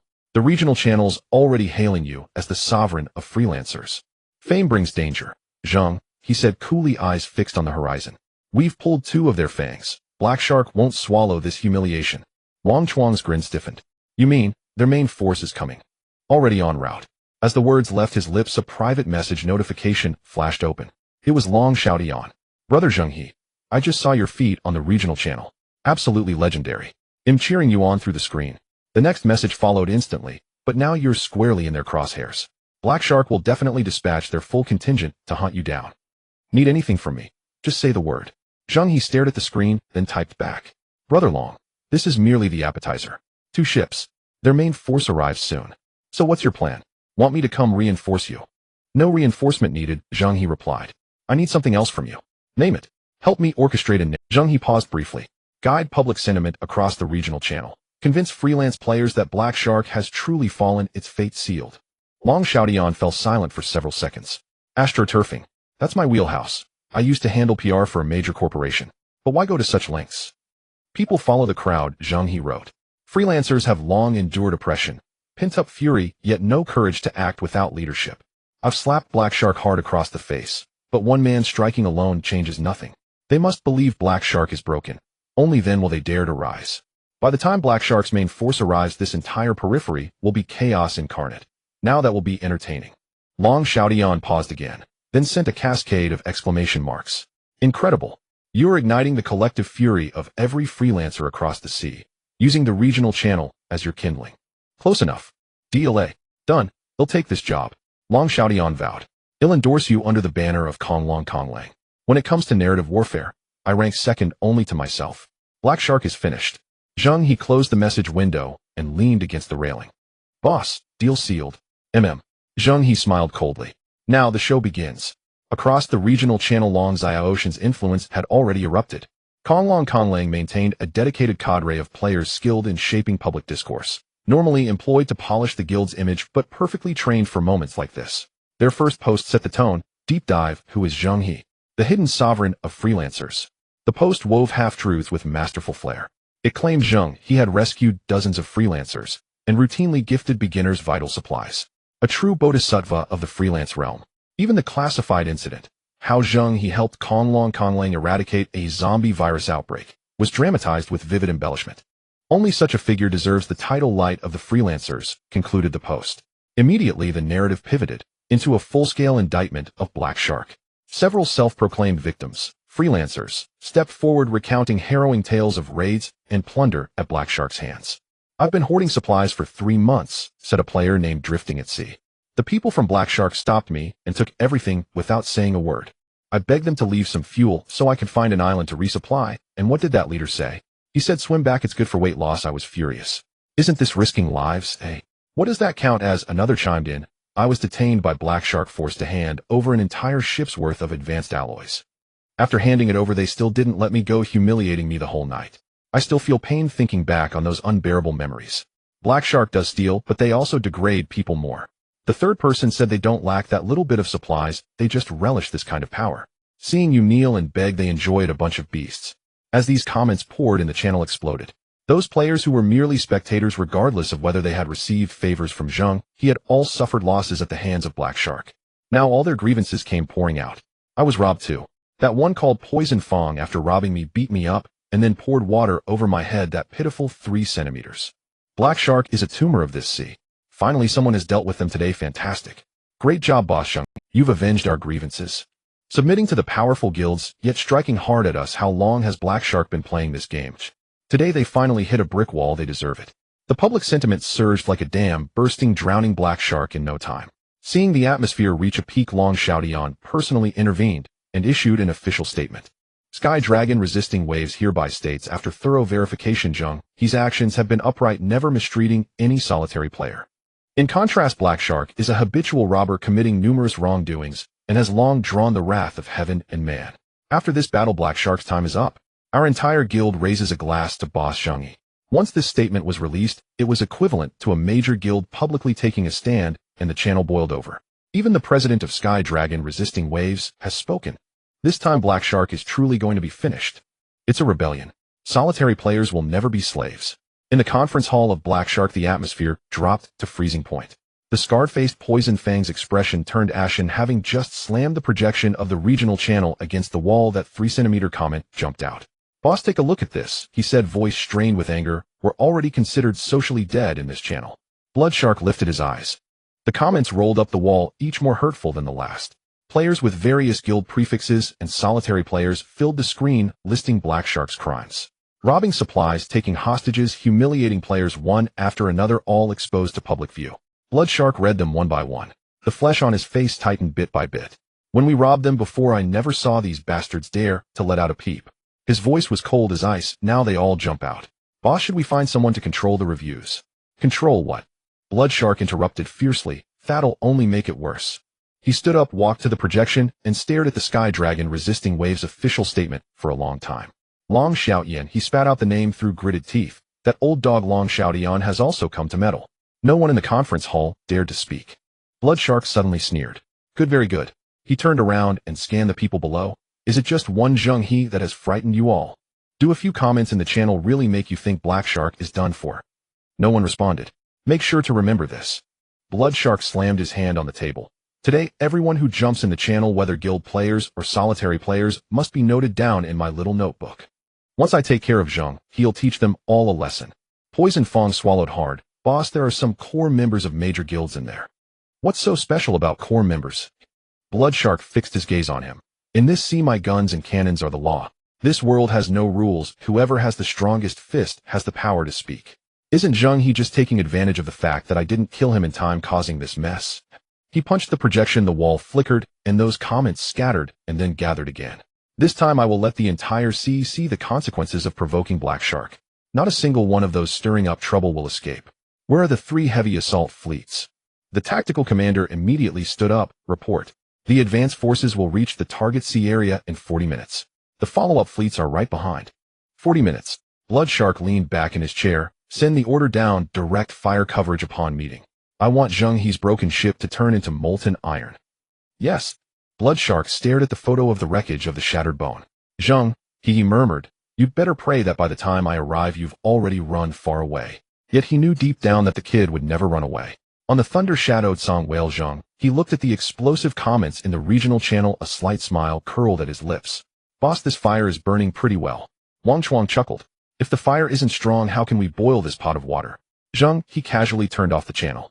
Timo suddenly jumped up from the control panel, his face pale. Be boss.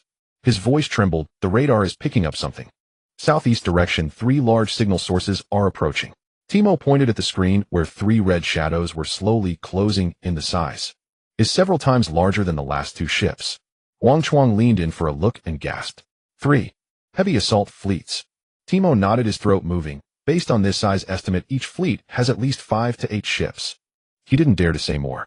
Zheng He stared at the 3 slowly approaching red shadows, silent for a few seconds.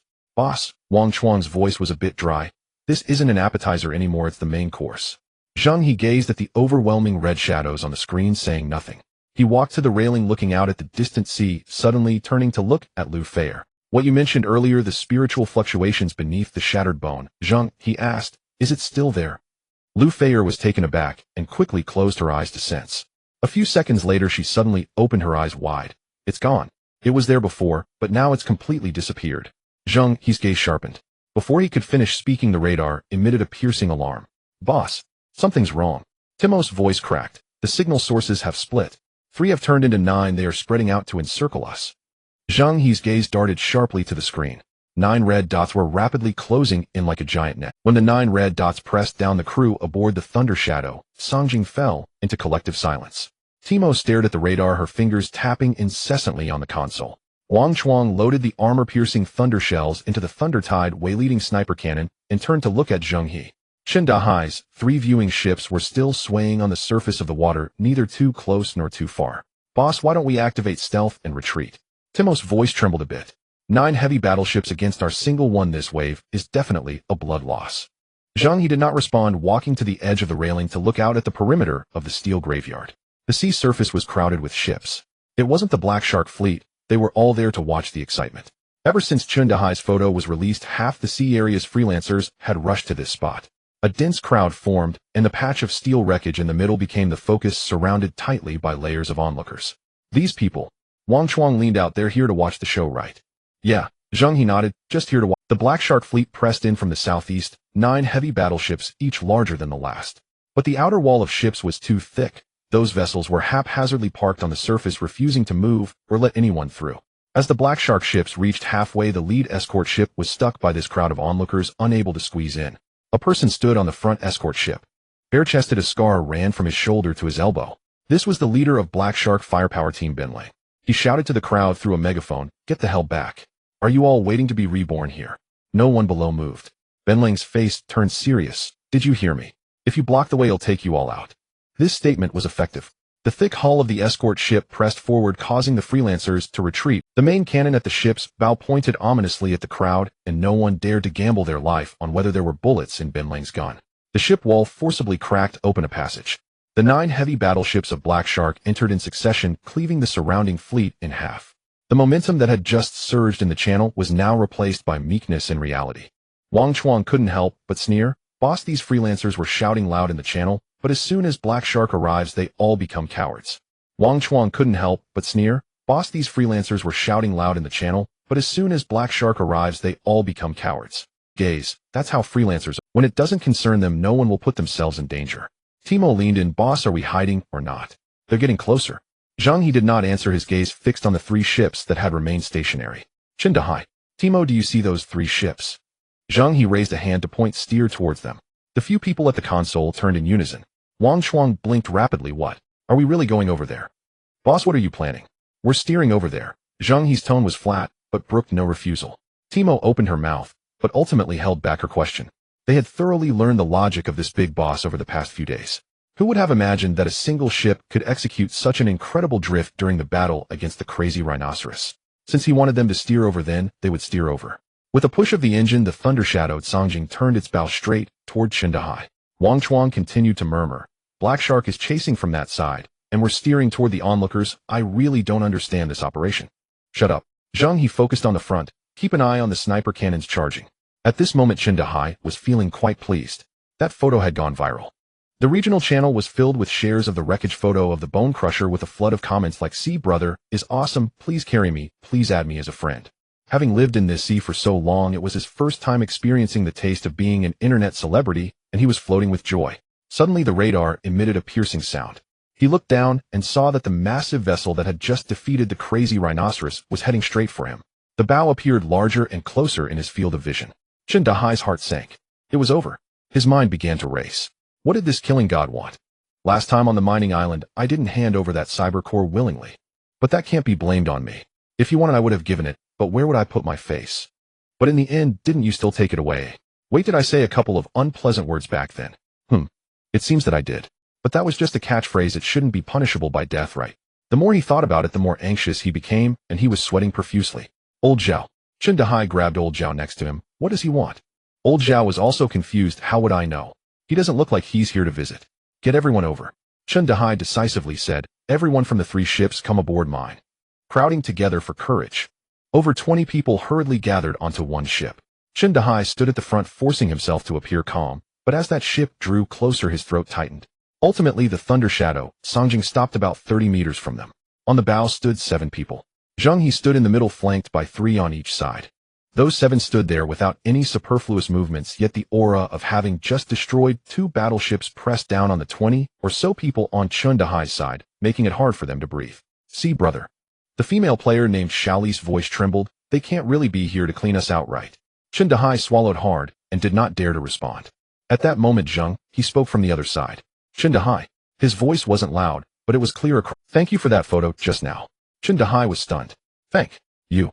You created momentum for our freelancer alliance." Zheng He continued. "They'll send you something. Consider it my gratitude." Zheng He's mind buzzed. Freelancer alliance. He had been in this sea area for quite a while, and the established names were the 4 major guilds: Black Shark, Sky Dragon, Never Empty Air Force, and their Yulong Chu Hai. This freelancer alliance he had truly never heard of. When did this thing pop up? Old Zhao. Zheng He suppressed his voice and turned his head. "Have you heard of the freelancer alliance?" Old Zhao thought for a moment. "No, I've only played League of Legends." "Who the hell asked you that?" Zheng He was anxious. "Xiaoli, what about you?" Xiaoli looked innocent. "See, brother, I'm a girl, usually either binge-watching short dramas or figuring out how to make you comfortable. When would I have time to pay attention to these fighting organizations?" Zheng He's mouth twitched as he turned to his subordinates behind him. "What about you? Who has heard of it?" 20 or so people looked at each other, uniformly shaking their heads. Zheng He felt uneasy. This guy, wouldn't he be trying to trick me? But looking at Zheng He's calm demeanor, it didn't seem like a lie. A character capable of sending the elite of Black Shark and their ships to the bottom of the sea wouldn't bother playing tricks on me. Zheng He. The more he thought about it, the less certain he felt. "Everyone stay alert." Zheng He squeezed out his voice from between his teeth, instructing those behind him, "Act according to the situation. If he really has other intentions, we..." Before he could finish, the thunder shadow, Songjing, moved. Wang Chuang strode to the bow of the ship carrying a heavy iron box, and with a resounding thud, he slammed it onto the deck. Inside was high-grade alloy obtained from disassembling the shattered bones and sharpened teeth stacked neatly and radiating a dazzling metallic luster. "Got it." Wang Chuang grinned, operating the ship's projection device to steadily send the iron box over. With a bang, it landed on Zheng He's deck. Zheng He peered over and gasped in astonishment. Goodness, this large box of high-grade goods was worth at least 3 months of his hard-earned savings. "This?" Zheng He suddenly looked up. "Is this for me?" "A token of gratitude," Zheng He replied, casually raising his chin slightly. "Just take it." Zheng He held the box of high-grade alloy, his mind going blank. He thought he was in for a rough time, but instead they were here to give him money. "Boss." Timo leaned close to Zheng He, lowering his voice with concern. "Are we really just giving away the supplies we fought so hard to obtain?" Zheng He acknowledged. "Isn't this too much of a loss?" "This is called vision." Zheng He glanced at Zheng He's dazed face. He is now the center of traffic in half the sea region. A box of alloy to buy his help as a water army to create momentum. It's a sure profit. Timo scratched his head, somewhat understanding. Zheng He still hadn't recovered when Zheng He spoke again. "Boss Chun." Zheng He jolted, instantly straightening his back. "I'm here. The Black Shark is arriving soon." Zheng He pointed southeast where 9 warships were aggressively encircling them. "I have a humble request. I knew that kid wouldn't be so easy. A single photo earned me this entire box of high-grade alloy. Zheng He muttered to himself. You command. Zheng He's attitude made a complete turnaround, his face full of wrinkles as he smiled. When the fight starts, Zheng He pointed to the device in Zheng He's hand. Make sure your machine doesn't sit idle. Zheng He was taken aback. Take photos. Take photos, record videos, stream live, whatever you like. Zheng He's lips curled into a cold smile. How can 9 ships from the Black Shark bully a lone wanderer? I want everything broadcast live to the regional channel. Zheng He, who had been in this sea for so long, immediately understood the implication of those words. This kid wants to live broadcast the Black Shark bullying a wanderer. Just one photo had already made him famous. If there was a live broadcast of 9 Black Sharks attacking one, Zheng He felt a shiver run down his spine. This overwhelming fortune had fallen directly onto his head.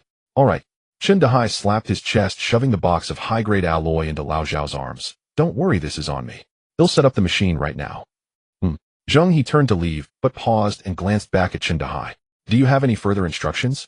The Wanderers Alliance. Zheng He spoke indifferently. Now you've heard it. Zheng He. The Thunder Shadow whale turned its bow, engines roaring, heading straight towards the Black Shark fleet. Zheng He stood frozen in place for a while, unable to process everything. Boss, Lao Zhao leaned over. Are we really going to film this? What if the Black Shark holds a grudge against us? Zheng He stared at the massive vessel drifting away, slowly grinning. Of course we're filming. Why not? This incredible traffic, why let it go to waste? He paused, gritting his teeth, and added, moreover, the Black Shark gang has often exploited us wanderers. Today is just the time to let them show their true colors. Lao Zhao fell silent. Over there, the 9 heavily armed battleships of the Black Shark had already formed a semicircle, trapping the Thunder Shadow whale tightly in the middle. Ben Lang stood bare-chested on the lead escort ship, raising a loudspeaker, his voice arrogantly echoing across the sea. Zheng He, why aren't you running anymore? Zheng He stood at the bow, arms crossed, not responding. Ben Lang waited a few seconds, seeing no reply. His anger flared up. Playing deaf, huh? He'll count to 3 if you don't surrender. Hey. Zheng He suddenly spoke slowly. Ben Lang was taken aback, instinctively replying, what? Look behind you. Zheng He slightly lifted his chin. Ben Lang's heart raced, and he instinctively turned around. The sea behind him was empty, with nothing in sight. He turned back, his face instantly turning pale, and he cursed furiously. How dare you play me for a fool? Not at all. Zheng He shrugged innocently. I just wanted to see if you would listen. Ben Lang nearly choked on his breath. After wandering this sea for so many years, no one had ever dared to mock him when his forces were closing in. A lone wanderer facing death, still daring to be cheeky. Fine. You have guts. Ben Lang gritted his teeth and smashed the loudspeaker hard onto the deck. He suddenly raised his hand and forcefully waved to the fleet behind him. All units ready. Charge the main cannons. Blow him to smithereens. The 9 warships simultaneously emitted a low hum, their 9 dark main cannon barrels slowly raised, all locking onto the lone ship in the middle. The pressure was instantly overwhelming. Inside the cockpit of the Thunder Shadow whale, Timo stared at the glaring red lights on the radar, his voice trembling. Boss, all 9 main cannons are locked onto us. If they all fire at once, our ship will be reduced to scrap. Don't panic. Zheng He stood with his hands behind his back, his gaze sharp as he scanned the 9 warships. Look closely at their formation. Wang Chuang bravely leaned over to take a look, a semicircle encirclement. So their firepower is concentrated within that semicircle. Correct. Zheng He nodded, his eyes cold. To unleash their firepower on us, they've concentrated all their energy on the front semicircle. Timo anxiously stomped his foot. But we can't withstand the fire from 9 cannons at once. Zheng He ignored this, instead turning to ask, is Zheng He's machine set up yet? Timo quickly looked back, seeing Zheng He excitedly holding up the filming equipment, red light flashing. It's set up and recording now. Very good. Zheng He flexed his wrist, the joints cracking. Then let's get to work. When nothing happened from their side, Ben Lang's voice rang out again. Zheng He, this is your last chance. He shouted, pointing towards them. Kneel down and bow your head, hand over all the supplies on your ship, and if I'm in a good mood, he'll leave you with a whole corpse.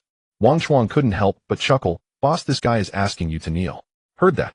Zheng He focused on the holographic sea map. Will you kneel? What do you think? Wang Chuang chuckled, gripping the controls of the heavy sniper cannon tightly, his eyes filled with fervor. Outside, Ben Lang, seeing Zheng He still not responding, completely lost patience. No good deed goes unpunished. Firepower group, prepare to fire together. Boss. Timo stared intently at the radar, shouting, the 3 ships in the southeast, the main cannons are fully charged. Zheng He fixed his gaze on the screen, his hand steady on the steering wheel. 2 ships, 3 ships. Boss, they're all fully charged.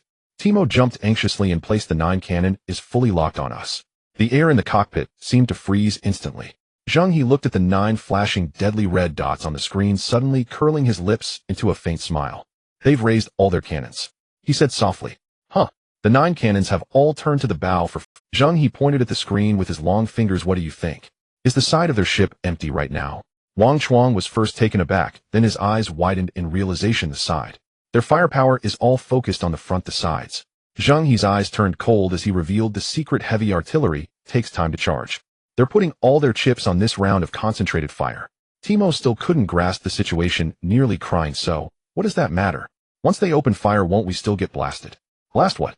Zheng He suddenly pushed the control stick to the limit. Their concentrated fire can only hit if we're standing still as a target. Before his words fell, the engine of the Thunder Shadow Whale roared, shooting out from its position like a deep-sea behemoth. Fire! Outside, the howl of the wolf pack erupted almost simultaneously. The 9 cannons fired thunderously. 9 beams of high-energy light, carrying a sense of destruction, crossed and bombarded the original position of the Thunder Shadow Whale. But that position was left with nothing but seawater. The 9 beams collided violently in the center of the sea surface, creating a cloud of mist. When the mist cleared, the center of the encirclement was empty. Where are they? The wolf pack's eyes nearly bulged out. Over there. Someone below screamed. The Thunder Shadow Whale had long since maneuvered around to the side of the half-circle formation, skimming past the outermost ship at high speed. Wang Chuang. Zheng, he didn't even turn his head. Yes, the side of that ship. Understood. Wang Chuang pushed the control stick, and the Thundertide whale-slaying cannon instantly turned to aim at the side of that ship. Fire! The blue-purple energy enveloped the thunder shell as it shot out, striking the armor on the side of the ship directly. The side had not been charged, and its defense was nearly zero. The penetrative thunder shell pierced through the armor, blasting into the cabin with a thunderous explosion. The heavily armored battleship shook violently, billowing black smoke into the sky as lightning vortices enveloped the entire ship, causing all electronic equipment to fail and incapacitating the crew. One ship, Zheng He said. In the cockpit, Timo's jaw nearly dropped to the ground. Just a second ago, he thought they were doomed, and in the next second the boss made a maneuver directly crippling an enemy battleship. Boss. Timo swallowed hard. Did you predict they would concentrate fire? Does that even need to be Zheng He had already aimed the bow at the next target. They rely on their numbers, and their first reaction is definitely to use firepower to crush. With 9 ships surrounding them, who would think to leave a defensive hand for the sides? The more they wanted to swallow us whole, the more intense their frontal firepower became, leaving the sides completely exposed. Timo felt a chill run down his back. How many schemes are in this young man's head? This whole move was on an outside. The wolf pack had completely lost his defense. Chase! Chase after them! He pointed at the Thunder Shadow Whale, spitting out saliva. Don't let them get too close. Quickly charge the side cannons. But the formation of the 9 ships was already in disarray. The front half circle was aimed at the center, and once the Thunder Shadow Whale maneuvered to the side, the entire formation had to be adjusted. The large ship turned slowly, nearly colliding with each other. In contrast, the Thunder Shadow Whale slipped through the gaps between the battleships smoothly like a slippery eel. Boss, who's next? Wang Chuang rubbed his hands eagerly. Zheng He looked at the frantic red dots on the screen, a smirk appearing at the corner of his mouth. Load and charge, don't rush. He said, let Zheng He capture enough footage. At this moment, Zheng He was standing at the bow in the distance, his hands holding the filming equipment, shaking wildly. Not from fear, but from excitement. Did you capture that? He turned to Old Zhao, roaring, did you get that godly maneuver just now? Got it. Old Zhao shouted, even louder than him, high definition. 9-1, and they took down 1 with a counterattack. This video is going to be legendary. Zheng He's eyes sparkled. Post it.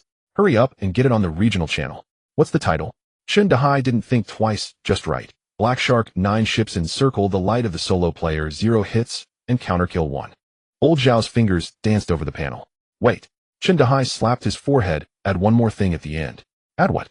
The solo player alliance. Today, we draw our swords. Old Zhao was dumbfounded. When did we have a solo player alliance? What do you know?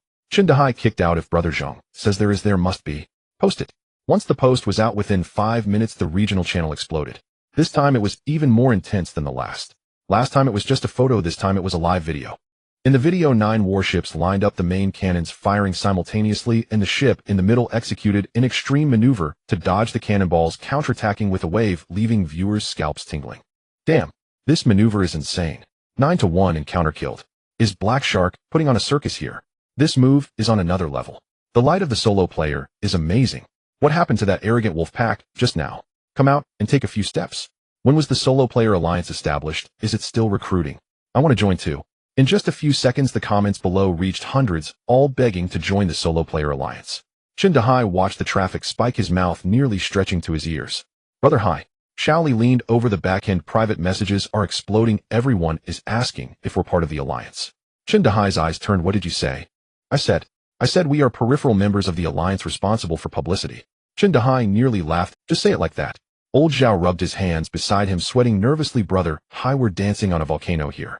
If Brother Zheng can't hold on, Black Shark might just turn around and take us out. What do you know? He pointed at the thunder shadow whale weaving through the fleet in the distance. Zheng He pointed at the thunder shadow whale. Look at that maneuver, surrounded by 9 ships, and didn't even get a scratch. Such a ruthless person. Can they flip the script? Old Zhao swallowed hard, falling silent. Meanwhile, another incident unfolded on the battlefield. Binchong finally reformed his formation. 8 vessels encircled the Laying Songjing vessel once more. This time he had learned his lesson. Several ships were assigned exclusively to guard the flanks. Zheng He. Binchong roared from the deck, voice raw with fury. That last stroke of luck was pure dog's hit. Now let's see how you die. Inside the cockpit, Wang Chuang rolled his eyes. Dog's hit luck. What a stubborn bastard. His mouth's tougher than a dead duck's. Let him bark. Zheng He gazed silently at the tightening ring of red dots on the screen. No movement, no command. Timo's pulse quickened again. Boss, this time they're ready. What do we do? Zheng He did not answer immediately. His gaze lingered on the 8 crimson blips, then drifted outward, scanning the circle of idle spectator vessels hovering at a safe distance. Lu Feier, Zheng, he said suddenly. What's the status of that psychic pulse beneath the seabed? Oi. Lu Feier blinked, then closed her eyes, sinking into deep perception. After several seconds, she snapped them open. It's appeared. Her voice tightened, strained with urgency. Directly beneath us. The pulse is profoundly heavy and strangely familiar. Zheng He's eyes gleamed. As I suspected. Suspected what? Wang Chuang stared baffled. During cleanup, Lu Feier sensed a psychic pulse under the Shirgu bone vessel. Then it vanished. Zheng He tapped his fingers against the console. I assumed it was a mutated sea beast. Now I know it wasn't. Timo swallowed hard. Then what is it? It's the owl, Zheng He said, eyes locked on the screen. She and Guangxi are alive. A stunned silence fell over the cockpit. You mean? Wang Chuang's eyes widened in disbelief, as if hearing a ghost story. Holy shit. How could they survive that explosion? The entire ship was charred to ash. Guangxi specializes in metal manipulation, Zheng, he replied, voice grave. If at the final instant of detonation he forcibly tore away the Shirgu bone vessel's toughest armor plating and its core dragon bone, then compressed them around himself and the owl, like crumpling paper, into an impenetrable metallic capsule. Before he could finish, the radar shrieked. Boss! Timo pointed frantically at the screen, voice cracking. Underwater, something's surging upward fast. Everyone turned toward the porthole. Beneath the deceptively calm sea surface, a colossal dark current erupted. Floating steel wreckage scattered violently, repelled by a savage, invisible magnetic force. Whoosh! The sea exploded upward, a thunderous breach, water erupting skyward in a blinding plume. A dark obsidian black metallic capsule, nearly the size of a small submarine, rose violently from the depths, forged from countless high-strength alloy plates fused under crushing pressure. It slammed onto the churning waves with seismic force. Wang Chuang sucked in a sharp breath. This is insane. Far off, Binchong froze, then burst into raucous laughter. Zheng He. He stood atop the bow, megaphone in hand, bellowing across the water. I told you, the Black Shark's elite don't fall so easily. Did you really think your firepower could erase Guangxi? Crrrkkka. Like a monstrous flower unfurling its thick armored layers peeled outward. Crrrkkka. Like a monstrous flower unfurling its thick armored layers peeled outward, layer upon layer, like rigid petals parting. At its center, Guangxi knelt, blood streaking his body, lungs heaving ragged gasps, his hands still locked inward in the final act of compression. Beneath him, shielded utterly, lay the owl, pale as death, but breathing. Guangxi lifted his head abruptly, bloodshot eyes locking onto the Laying Songjing vessel, blazing with the manic fire of survival. As his fury surged, hundreds, no thousands, of floating metal fragments across the sea shuddered in unison. Every jagged edge pivoted midair, pointing like lethal arrows directly at the Laying Songjing vessel. Timo's face drained of color. Boss! His voice trembled. They waited underwater until the surface calmed. Now Guangxi's going for broke. What do we do? Zheng He watched Guangxi through the porthole, the figure rising like a demon clawing out of hell. He held silent for 2 seconds, then laughed outright. Good, he's alive. Since they've surfaced themselves, we won't need to dive for corpses. His hands settled firmly on the control levers, voice icy calm. Timo, how much charge? He shoved the lever to full thrust. This time, I'll reduce his iron coffin and its occupant to dust. Just past 75%, Timo muttered, eyes glued to the gauge, counting each increment. How long till full? 3 minutes. Minimum 3 minutes, Timo added, swallowing hard. Zheng He said nothing, just tapped twice on the lever. 3 minutes. He calculated swiftly. All debris had already realigned. Every broken edge now aimed squarely at them. Quan Shi had just crawled up from the abyss, face smeared with blood, radiating suicidal resolve. The barefoot fear, no-shoed man. To survive those 3 minutes, he'd need more than firepower. He'd need wit. Zheng He suddenly raised his head and shouted directly at Quan Shi inside the metallic capsule. System. The crew in the cockpit jerked in confusion. Wang Chuang twisted around. Boss, who are you calling? Zheng He ignored him, bellowing outward instead. Tell me, did you grant Black Shark special privileges? Why did these two cheat? The words hung over the sea, silence absolute. Not only the Laying Sanjing's crew stood stunned, even the distant spectator vessels leaned and ears pricked. Why did these two cheat? The words hung over the sea, silence absolute.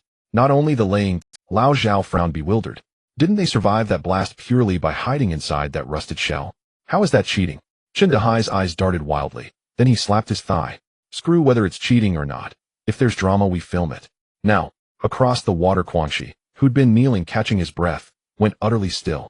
Of all words in the world, those two were the ones he could never bear. Cheat.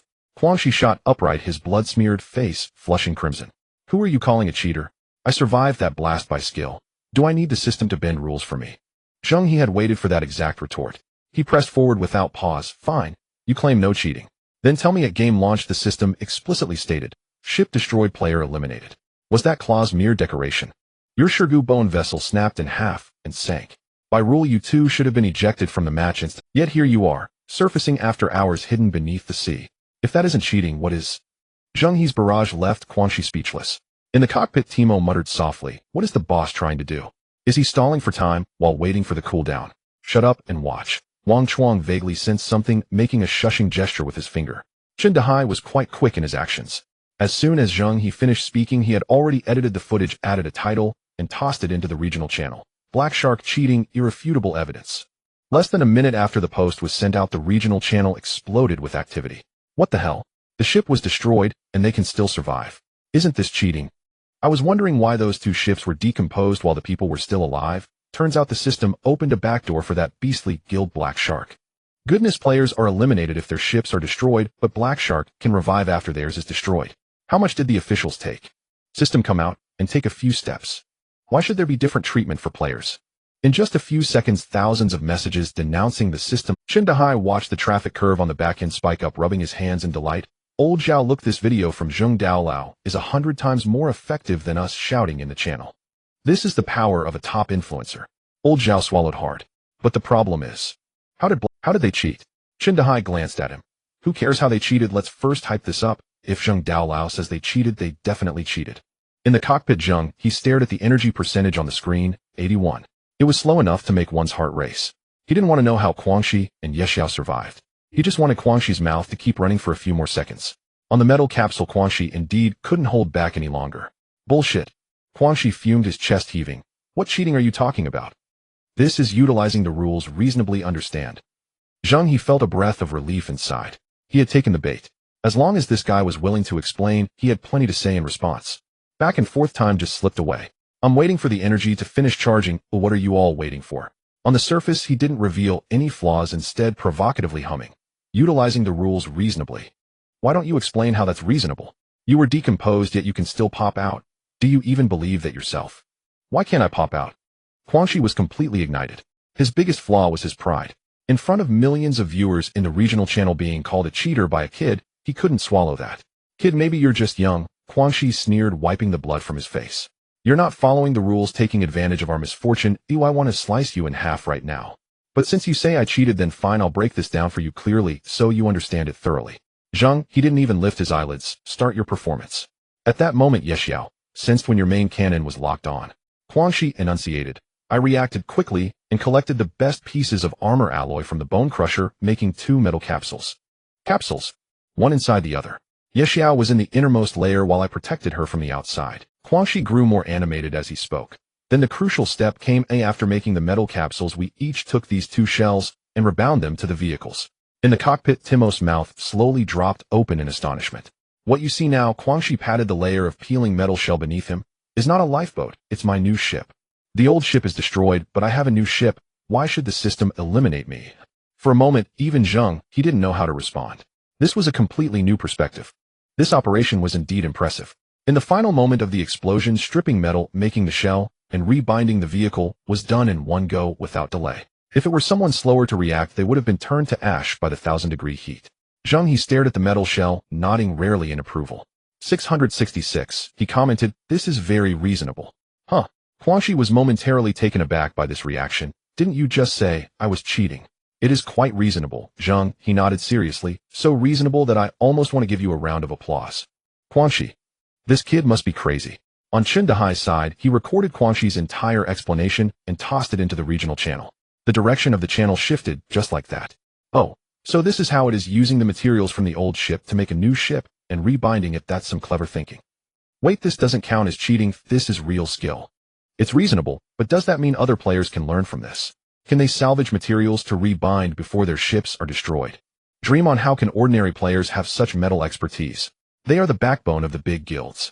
Ultimately, it's still because Black Shark has more people and resources. Us ordinary players are just meant to be crushed. The sentiment shifted. A fewer were cursing the system, but the frustration turned towards big guilds bullying ordinary players. Zheng He observed this trend, scratching his head. Old Zhao, why does it feel like this wave? Instead, helped Black Shark clear their name. Old Zhao was also puzzled. Yeah, what is Zheng Dalao up to? Now everyone knows the trick that saved their lives across the entire sea. The two exchanged glances, still unsure. Only Zheng He in the cockpit kept his eyes glued to the screen displaying the charging percentage. 89, 90, 91. Boss, Timo's voice was extremely low, his entire being pressed against the control panel. It's at 92. In another 40 seconds it will be full. Zheng He hummed in response, still wearing that nonchalant demeanor as he bantered with Quan Shi. But he knew clearly. That back and forth, which looked like a verbal spar, was actually buying time with every word. From cheating, to utilizing the rules reasonably, to Quan Shi's lengthy and triumphant explanation, it had consumed nearly 2 minutes. The more Quan Shi wanted to win the argument, the more he talked. The more he talked, the fuller the charge of his Leichao Jingji cannon became. This guy would never understand that his previous boastful words were like feeding the main cannon of the Lang Songjing ship a hearty meal. Alright. Outside, Quan Shi finally finished speaking, the pride on his face fading, replaced with killing intent. Now you know the answer, right? Now you know how I survived, right? Zheng He smiled slightly. I know. Then, Quan Shi slowly raised the fierce Xie raised both arms abruptly. Hundreds and thousands of steel wreckage on the surface of the sea emitted a buzzing sound in unison. Following that, the wreckage lifted off the sea, hovering in midair. All the sharp broken edges like cruise missiles locking onto a target aimed directly at the thunder-shadowed Songjing. The black mass covered half the sky tightly. Inside the cockpit, Wang Chuang's face turned pale. Boss, he croaked, swallowing hard. Is this really the return of the 10,000 swords? How many wreckages are there? I can't even count them. It's simply impossible to count them. Liemo said, his neck stiff as he looked up. If they all fall down. He swallowed the latter part of his sentence, not daring to speak it out loud. With her eyes closed, Lu Feier sensed for a moment, and when she opened them her voice tightened. He is exhausting all his mental power. Every piece of wreckage is locked onto a direction. Our shield absolutely cannot withstand this wave. Outside the porthole, Xie stood within the peeled metal shell covered in blood, but his eyes glowed with a mad. He strained to draw his last breath, treating all the usable metal on the sea surface as his bet. Hit. Xie grinned, revealing a mouthful of blood-stained teeth. Wasn't your mouth pretty good just now? Say another word to me now. The surrounding crowd of casual ships held their breath. Zheng He's hand holding the filming device trembled like he had Parkinson's. This time it wasn't excitement, he was genuinely a bit panicked. Old Zhao. His voice trembled. Can Zheng really withstand this? Does anyone know? The sense of oppression is off the charts. Don't worry about it. Zheng He pressed him down. Keep your eyes on it.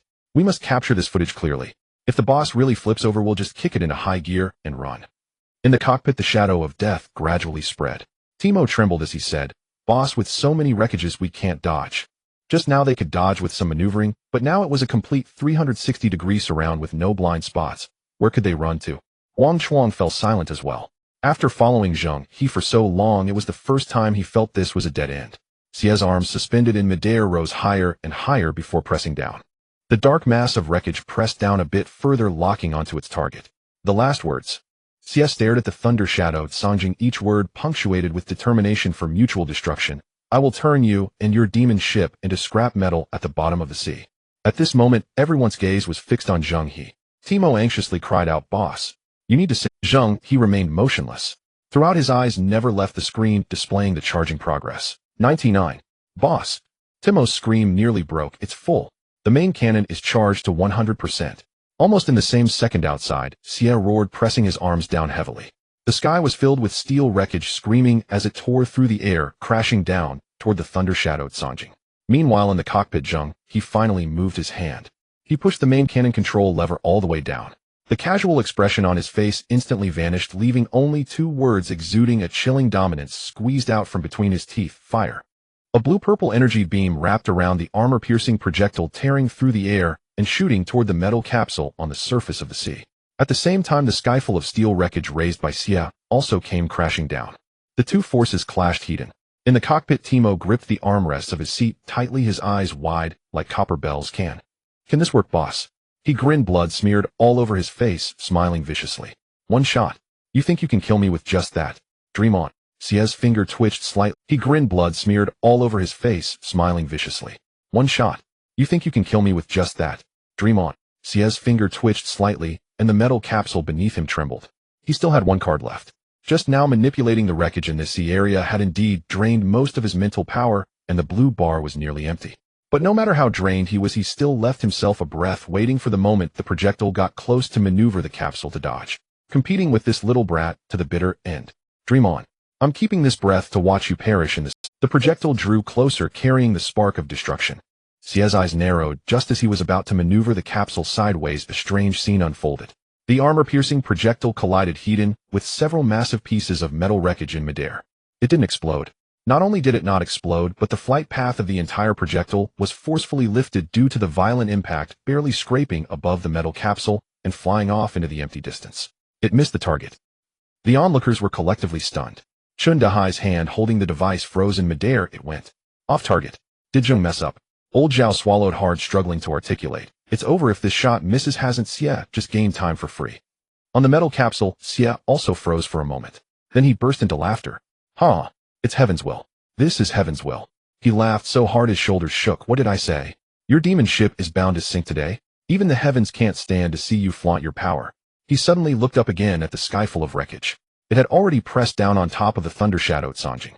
The dark mass shaded the sun, the broken edges cold and menacing, crashing down toward the deck. Timo screamed in despair, boss. We really can't dodge. In this critical moment, a slender figure silently stood on the bow of the thunder-shadowed Sanjing. A gentle yet dazzling blue light enveloped her. In her cold gaze, blue radiance flowed, resembling the brilliant gems of the deep sea. She slowly raised her hand, her fingertips pointing toward the distant metal capsule, gently drawing it in. The sea stirred. A column of water rose from nowhere like a spiritual snake emerging from its hole, instantly engulfing Xie and the capsule tightly constricting. What the hell is this? Xie's triumphant smile froze on his face, finally panicking. He tried to manipulate the wreckage to protect himself, but all those wreckages had been hurled toward the thunder-shadowed Sanjing, and the little mental power he had left was insufficient to pull them back. Gianna's gaze was as cold as ice. With a deft flick of her wrist, a massive wave rose beneath the water, enveloping Xie, lifting the metal capsule upward. The height was perfect, just right to meet the armor-piercing projectile that had been deflected by the wreckage and was still flying rapidly in midair. It was right on target. Xie's pupils constricted suddenly. He opened his mouth, but didn't have time to shout a single word. The armor-piercing lightning shell struck with brutal force. Designed to shatter the reinforced plating of Class C warships, it rendered the modest metallic capsule utterly insignificant. Boom! A blinding sphere of electric fire detonated midair. Violet blue arcs tore through the heavens, a maelstrom of thunder raged unchecked. Below, the sea surface roiled violently, as if boiling, while countless fish stunned by the current floated belly up in a glistening silvery layer. The metallic capsule, and within it Guangxi and Xiao Yi, evaporated entirely in the lightning storm, leaving not even ash behind. Both were irrevocably erased from existence. Deprived of their pilots' control, the sky, filled with jagged steel debris, like kites whose strings had snapped, suddenly losing all momentum. Carried forward only by inertia, they were soon seized by gravity and plummeted toward the sea. Splash, splash. Hundreds, no thousands, of fragments slammed into the water less than 500 meters from the laying Sanjing whale, erupting into towering geysers. A spectacle both staggering and sublime. Not a single shard grazed the hull. Inside the cockpit, silence reigned absolute. Timo's jaw hung slack, frozen open for what felt like an eternity. Just now, was that shot intentionally off target? Off target. Wang Chuang swallowed hard, his voice parched. He calculated it precisely, to let Jianna deliver the prey. Li Mo murmured, bewildered. But when did Jianna even reach the bow? We didn't see her move. Only Zheng He reclined comfortably in his seat, fingertips tapping rhythmically against the console. Glancing at the fading blue glow on the bow, he remained silent. His deeds profound, his name unspoken. The shell's deviation upon impact with the debris field was no accident. It had been foreseen. He knew the metallic density would refract the lightning trajectory, bending its path deliberately. The final execution was left to Jianna alone, ballistic precision, fused with arcane command, her hydrokinetic art delivering surgical annihilation upon Quan Shi. Holy shit. What kind of god-tier maneuver was that? Who is that blue glowing woman? Hydro element, this is supposed to be a naval game. I thought the shot missed, and instead she was waiting for the magic to lure the target right into its jaws. Absolute mastery. Zheng He stood petrified, still gripping his recording device, mouth agape. Lao Zhao. His voice trembled, disembodied. Did you see it? Did you see it? Shell correction, hydro-sustained containment. A flawless combo that sent Quan Shi straight to the grave. Lao Zhao could barely form words. Gods, battling. Zheng He jolted awake. This was it. Time to work. Work. His fingers blurred across the screen, editing, captioning, uploading, in one seamless motion. The title blazed with irresistible allure: Freelancer Alliance, a dimensional strike. Mysterious Hydro Archmage stuns the world. He dumped the video into the regional channel. Within 60 seconds, the comment feed exploded. Mamma mia, was that real? Hydro manipulation just slayed me. How many hidden aces does the Freelancer Alliance hold? Elite snipers and spellcasters. That blue-lit lady? I'm in love. Recruit me. I'll pay my own dues. 9 Black Shark vessels surrounded one ship, and lost 2 before landing a single hit. That slap echoed across the ocean. Within minutes, thousands of comments flooded in. Jianna had amassed legions of devoted followers, her popularity surging to the very top of the trending charts. Meanwhile, upon the waves, Benlang watched helpless as his comrade, who moments ago had roared vows of mutual annihilation, dissolved into ash before his eyes. His pupils burned crimson. Quan Shi and Xiao Yi had served Bloodshark for years, renowned throughout the guild for mastery over metallurgy and sensory perception unmatched in their fields. Just gone. Erased. Not merely defeated but pulverized, ship and soul alike, by a lone freelancer. Benlang snatched up a megaphone and unleashed a torrent of furious guttural curses toward the laying Songjing whale. Zheng He, you'll pay for this. His voice cracked raw. I will remember Quan Shi and Xiao Ye's deaths, forever. He swept his gaze over the 7 remaining heavy warships behind him, chest heaving, fury incandescent. Brothers, you saw it. This cursed vessel slaughtered our own. Benlang's voice twisted with manic fervor. Today these 8 ships, yes 8, will fight until the last hull sinks. We will reduce this abomination to splinters, ship and crew annihilated. 8 warship main batteries ignited anew, blazing searing light, converging in unison, their barrels locked unwaveringly onto the laying Songjing whale. In the cockpit, Timo's heart, just settled, leapt back into his throat. Boss again. They've already lost 2, and still won't stand down. Zheng He glanced at the recharge gauge. The sniper cannon's energy bar had just reset to 0. The next salvo would require time. His fingertips paused above the console. Wang Chuang. Yes, sir. Signal Jianna, return to the cockpit. Zheng He rose, his gaze sweeping across the radar's 8 crimson dots. These next 8. Mid-sentence, the radar shrieked, an alarm-piercing, shrill, and agonizing. Timo's face paled instantly. See, Captain, something's wrong. She stared, trembling at the display. Besides Benlang's 8 ships, something else is closing in, fast, from afar. How many? Timo swallowed, then zoomed the radar image with shaking hands. In that instant, every soul in the cockpit froze. Along the screen's periphery, dense clusters of crimson dots surged inward from all directions, like a tide overwhelming the sea, countless, inexorable, unstoppable. Wang Chuang leaned and drew a sharp breath. That density can't be a fleet. Lu Feier snapped, her eyes open, her face drained of color. Not ships, she whispered, taut as drawn wire. Living things.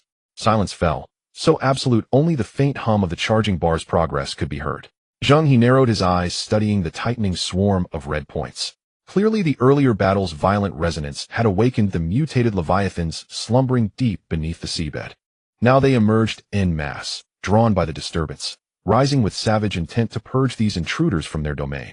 Captain, Timo's voice broke near tears. If those are sea beasts, we're caught between 8 Black Shark warships ahead, and that horde behind. We're surrounded, trapped like dumplings in a steamer. Zheng He laughed, soft, clear, unburdened.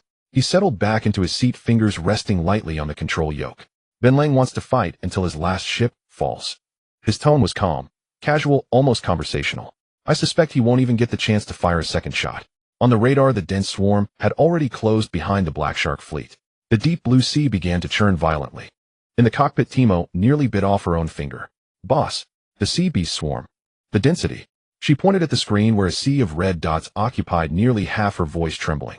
Wang Chuang stared intently at the edge of the screen. They are accelerating, heading straight for the steel graveyard. We are trapped between the Black Shark in front and the tidal wave of sea beasts behind. What are you panicking about? Zheng He's voice interrupted his analysis. God's Eye of the Sea activated. In an instant, the world's colors faded in Zheng He's eyes, transforming into the deep, dark contours of the seabed and countless shimmering energy points. Deep within the tidal wave of beasts, a humanoid silhouette lay atop the largest energy reaction body, surrounded by a bluish glow. Countless energy lines from the sea beasts connected to that glow. Such a familiar aura.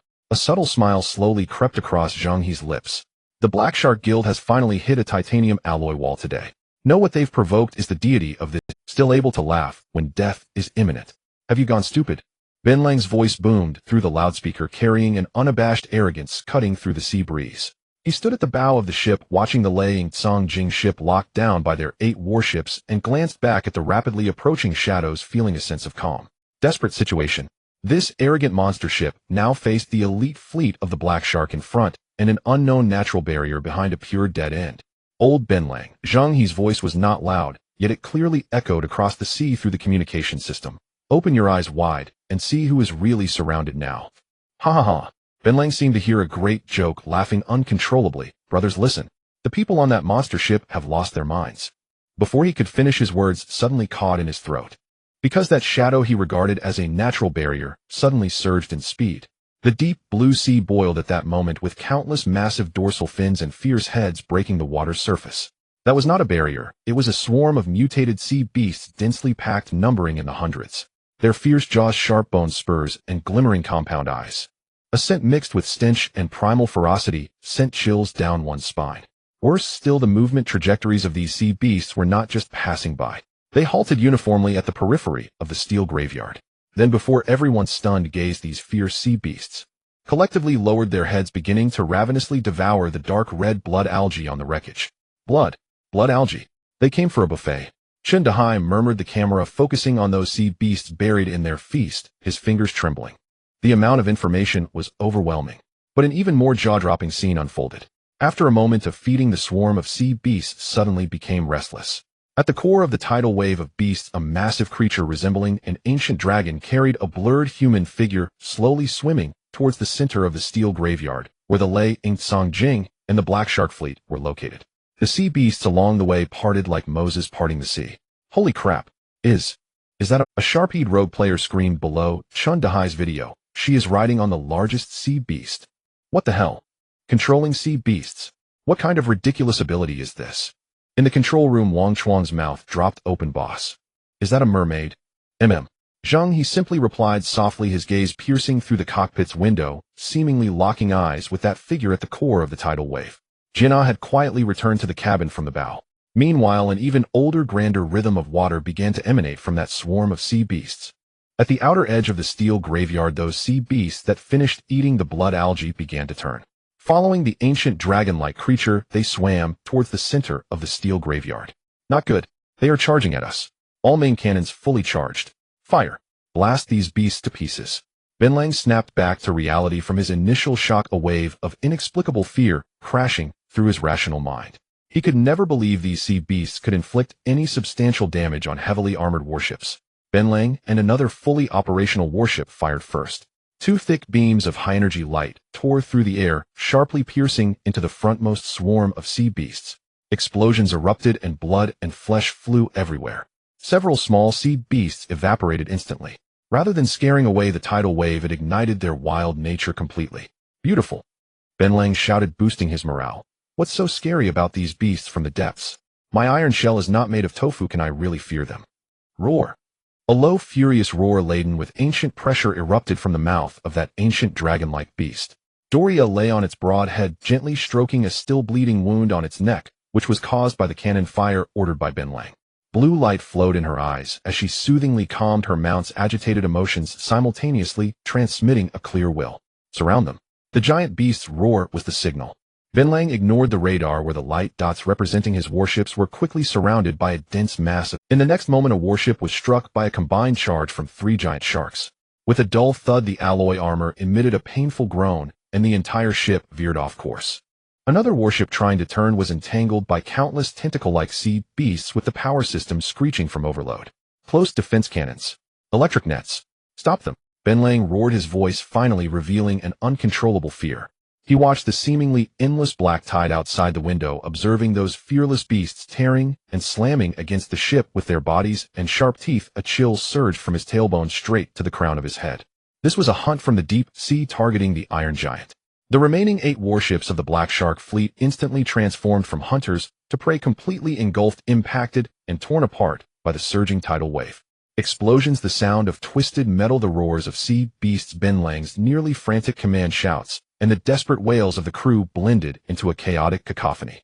Zheng He leaned comfortably against the back of his chair, watching the 8 light dots representing the Black Shark struggle, flicker, and gradually dim in the blood-red sea beast tide. He picked up the tea that Lu Feier had just brewed, blowing on the steam. "Boss." Wang Chuang looked at the hellish scene outside, swallowing hard. "We just watch the show." Zheng He took a sip of tea. This seafood buffet should be enough for them to drink a pot. Binlang finally realized something. He suddenly turned his head, staring intently at the intact Liang Jing, watching the calm figure at the bow. A wave of icy despair instantly crushed his heart. So this was what Zheng He meant by being surrounded. Binlang's mournful howl sounded so pale and powerless over the sea. The wailing of the wolves was utterly drowned out by the howls of the sea beasts filling the sky. This sea area had completely descended into a purgatory of the Black Shark Guild. The shells had run out. The energy reserves were nearly depleted. The side of a patrol ship was violently assaulted by several giant sea beasts covered in bluish-gray scales. Their spiked forelimbs slammed against the hull, smashing holes through the alloy armor, causing seawater to gush in wildly, and the ship capsized in an instant. The bottom of another recently struck warship was crawling with mutated octopuses, countless slippery tentacles worming their way through the hull's holes and portholes. The giant octopus wrapped around the ship, tightening its grip until the hull suddenly deformed at a critical point, crushing it flat, while crew members who had not escaped the cabin were instantly turned into meat paste. Numerous small yet ferocious sea beasts climbed up the deck through the holes in the ship's body, feasting on the incapacitated crew members like a buffet. The cries of agony and calls for help mixed with the roars of the warship disintegrating sent chills down one's spine. Chen Dahai's camera captured this hellish scene in sharp detail. In the regional channel, the players who had previously scoffed at the Lone Wanderer Alliance suddenly fell silent. "Brothers, I take back what I just said. This is no mere display by the Lone Wanderer Alliance. This is pure divine retribution. It's a slaughter. Those who follow the Tao will be assisted, while those who stray will find little help. The ancients do not deceive. The Black Shark Guild has finally faced their comeuppance. They have terrorized others for too long, and today heaven has finally had enough. It's a great relief for us all. Zheng He is incredible. This wave definitely warrants respect for him. Even the sea is helping him fight. Zheng He fan one. From today onward, anyone who slanders Zheng He will have to deal with me." The direction of public opinion underwent a staggering 180-degree reversal in the face of overwhelming power and the strange heavenly luck. Within the command channel of the Black Shark fleet, only the heavy breathing of the wolves and the cries of the crew in despair remained. His crimson eyes pierced through the chaotic battlefield, locking onto the distant and scathed ship, the Thunder Shadow Blue Whale. At the bow of the ship, that man remained calm and composed. He was still drinking tea. Zheng He appeared to be watching the scene, as if enjoying a fireworks show from a VIP seat. This extreme humiliation felt like a searing iron rod ruthlessly thrust into the heart of the wolf, frantically rubbing against his last remnants of sanity. Why can the fleet I painstakingly built here be gnawed on like a snack, while you, the culprit, can watch the chaos unfold from the sidelines? I want you dead. I want you and your ship to go down with me. Oh. The wolf let out a howl that was not quite human, abruptly spreading his arms wide, standing at the bow of the flagship, howling to the heavens. "In my name, with steel for a body, armed to the teeth, unite as one." A dark purple eerie light erupted explosively from the wolf's body. This was not the energy of an explosion, but a domain with an extraordinarily strong attractive force. The purple light expanded like a massive net, directly enveloping the 8 warships struggling on the sea, along with the wreckage of the one previously hit by Zheng He. 9 ships in total, all caught within. The sounds of gnawing from the sea beasts and the crew's screams abruptly ceased in that instant. The entire world seemed to be forcefully muted. In the control room of the Thunder Shadow Blue Whale, everyone stood up in shock at this sudden anomaly. "Boss, what is that noise?" Wang Chuang's eyes widened, and his instinctive sense of crisis made his hair stand on end. Lu Feier frowned tightly, clearly sensing that a vast and violent mental force was wildly reorganizing within that purple light. She dryly uttered 2 words, fusion. Fusion. And Ran instinctively responded, are you saying it's merging with the sea beasts?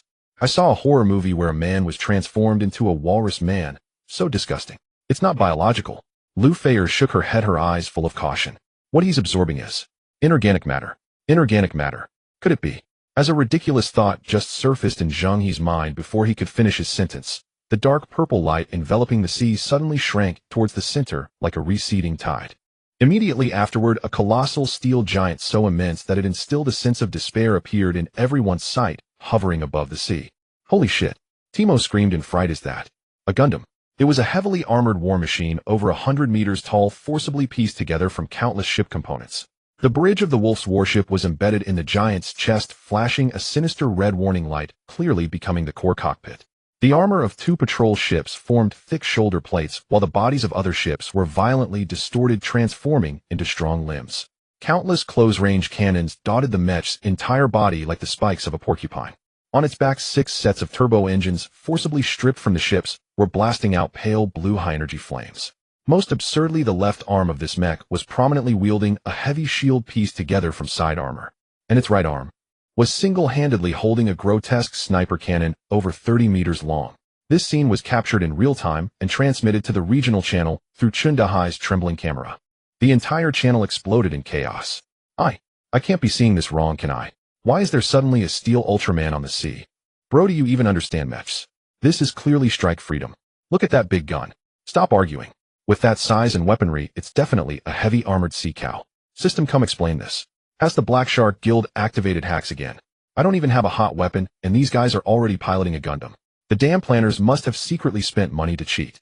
In the meeting hall of the Black Shark Guild, Bloodshark suddenly leaped up from his chair, staring intently at the absurd war machine on the screen, completely dumbfounded. That old rascal, the Wolf, actually kept such a trump card hidden. Specialization Inorganic Transformation. This was a capability registered by the Wolf. Originally, this was just an auxiliary ability to assemble temporary parts and repair the ship's structure. Who would have thought that under the dire circumstances of mental exhaustion, the Wolf managed to fuse the steel bodies of 9 warships into an ultimate mech? Roar. The amplifier on the mech's chest emitted a roar resembling metal scraping. The Wolf's voice resonated within, laced with mechanical reverb and boundless madness. Zheng He. Now it's time for you to experience the fear of insufficient firepower. As soon as he finished speaking, the thrusters on the back of the steel beast fired up, blasting out scorching high-energy flames. Under the mech, the seawater instantly boiled. Those sea beasts that did not have time to dive were instantly cooked, their shells charred black, emitting sizzling sounds. As the sea breeze blew, a rich aroma of grilled seafood wafted across the entire battlefield. The once ferocious tide of sea beasts now appeared as fragile as ants before this steel deity. In the control room, Zheng He stared at the supermodel object on the large screen, slowly placing his teacup down.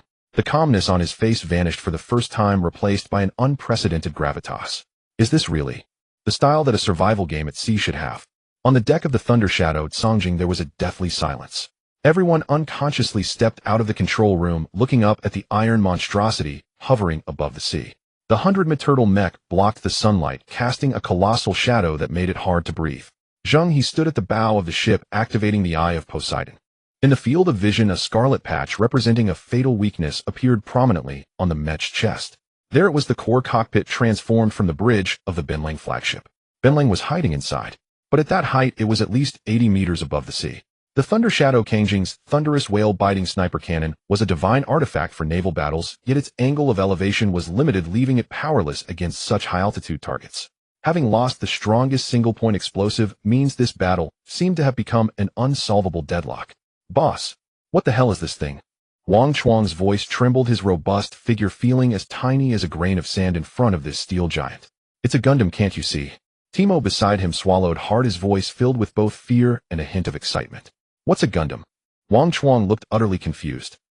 Timo was left speechless. Bro, didn't you have a childhood? Didn't you watch cartoons? I did, Wang Chuang replied defiantly. I used to love watching martial arts action films made by Zio Benzi. What was it called? Saint Seiya. Pegasus Meteor Fist. It was super cool. This silly exchange lightened the tense atmosphere on the deck a bit, but the feeling of despair still lingered. The weakness is in the chest. Zheng He completely ignored the two of them, his voice as calm as ever, as if stating a fact unrelated to him. But all our means can't reach that height. As soon as he finished speaking, the air fell silent again. At that moment, a usually taciturn figure suddenly spoke up. It was Liamo. Boss, do you usually play games? This question seemed a bit abrupt in such a tense. Zheng He turned to glance at him and responded earnestly, I do. I'm a sailing enthusiast, though I mostly play sailing-related games. What about Warcraft? Liamo quickly pressed on. I've played it. I often played with classmates at the internet cafe when I was young. My favorite map was called Dota. Zheng He's words made Liamo's eyes light up. Boss, do you remember that in the battle mode the orc race has a unit called Wolf Rider? Liamo spoke rapidly. Its core skill and trap ensnares the target unit in a net, preventing it from moving.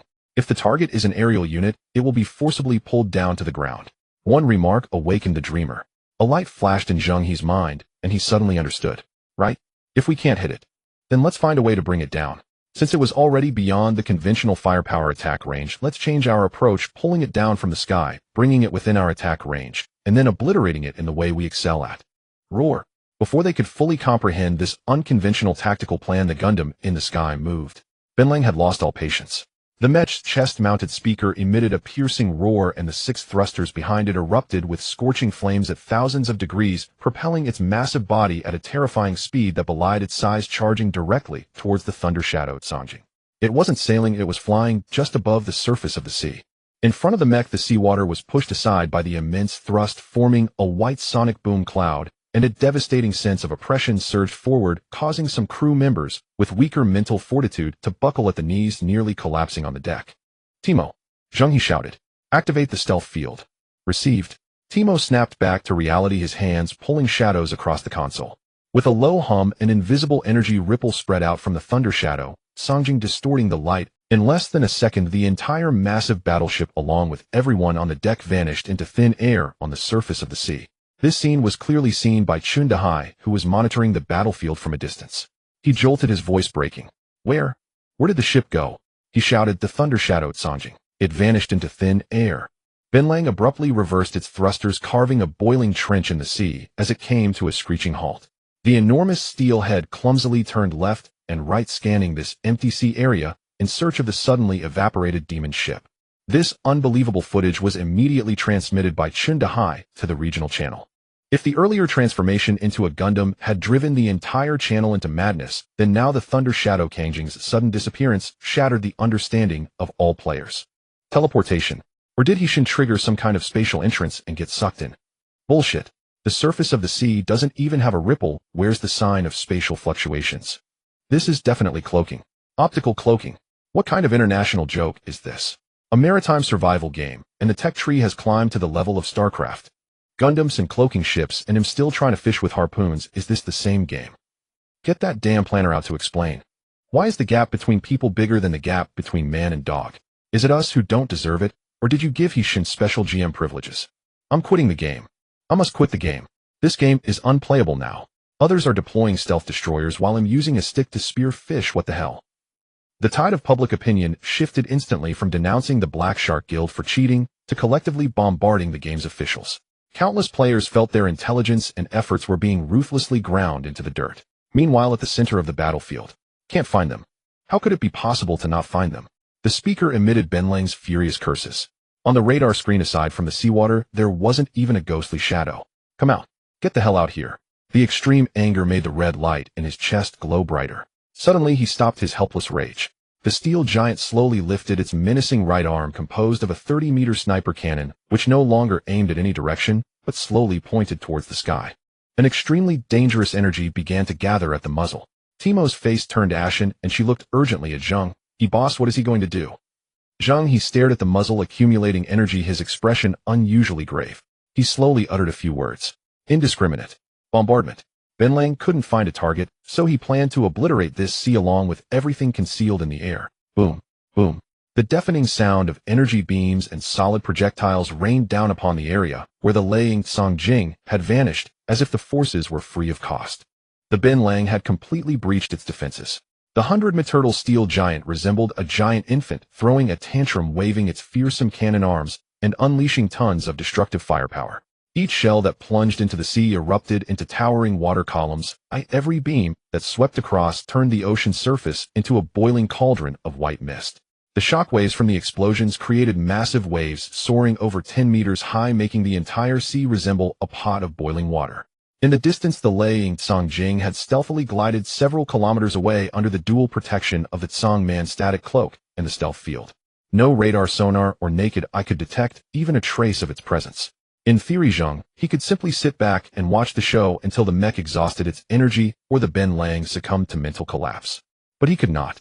The violent waves on the ocean surface mixed with the turbulent release of energy severely agitated the sea beasts. They had been soothed by Doria's song, existing in a state of delicate tranquility, but at this moment they erupted like a disturbed hornet's nest. Several massive mutated tiger sharks began to anxiously collide with their companions, while some bloodthirsty swordfish went berserk, breaking free from the herd and charging towards the center of the explosions. No, they are becoming uncontrollable. Doria's face turned pale, beads of sweat forming on her forehead. She desperately tried to maintain her song, but felt waves of chaotic will battering against her mental link, giving her a splitting headache. At that moment, a massive shadow appeared beside her without warning the enormous hull, sending up waves that nearly toppled her over. Doria gasped in surprise, only sighing in relief after recognizing it was the Liang Songjing. Don't be afraid. Zheng He's voice called from the bow, calm, yet urgent. Princess Doria, I need your help. Are there any sea beasts in the herd that can spin nets or weave them? We need to pull that iron lump down from the sky. A net? Doria was taken aback, her azure eyes filled with confusion. She racked her brains, searching through her connection with the sea beasts, but could only helplessly shake her head. No, none. Sea beasts fight with claws and teeth, they don't use nets. Indeed, it was naive to expect this naive girl to come up with a brilliant idea in a critical moment. Zheng He remained composed, his mind racing. Nets? A scene flashed across his mind from Chun Dahai's livestream.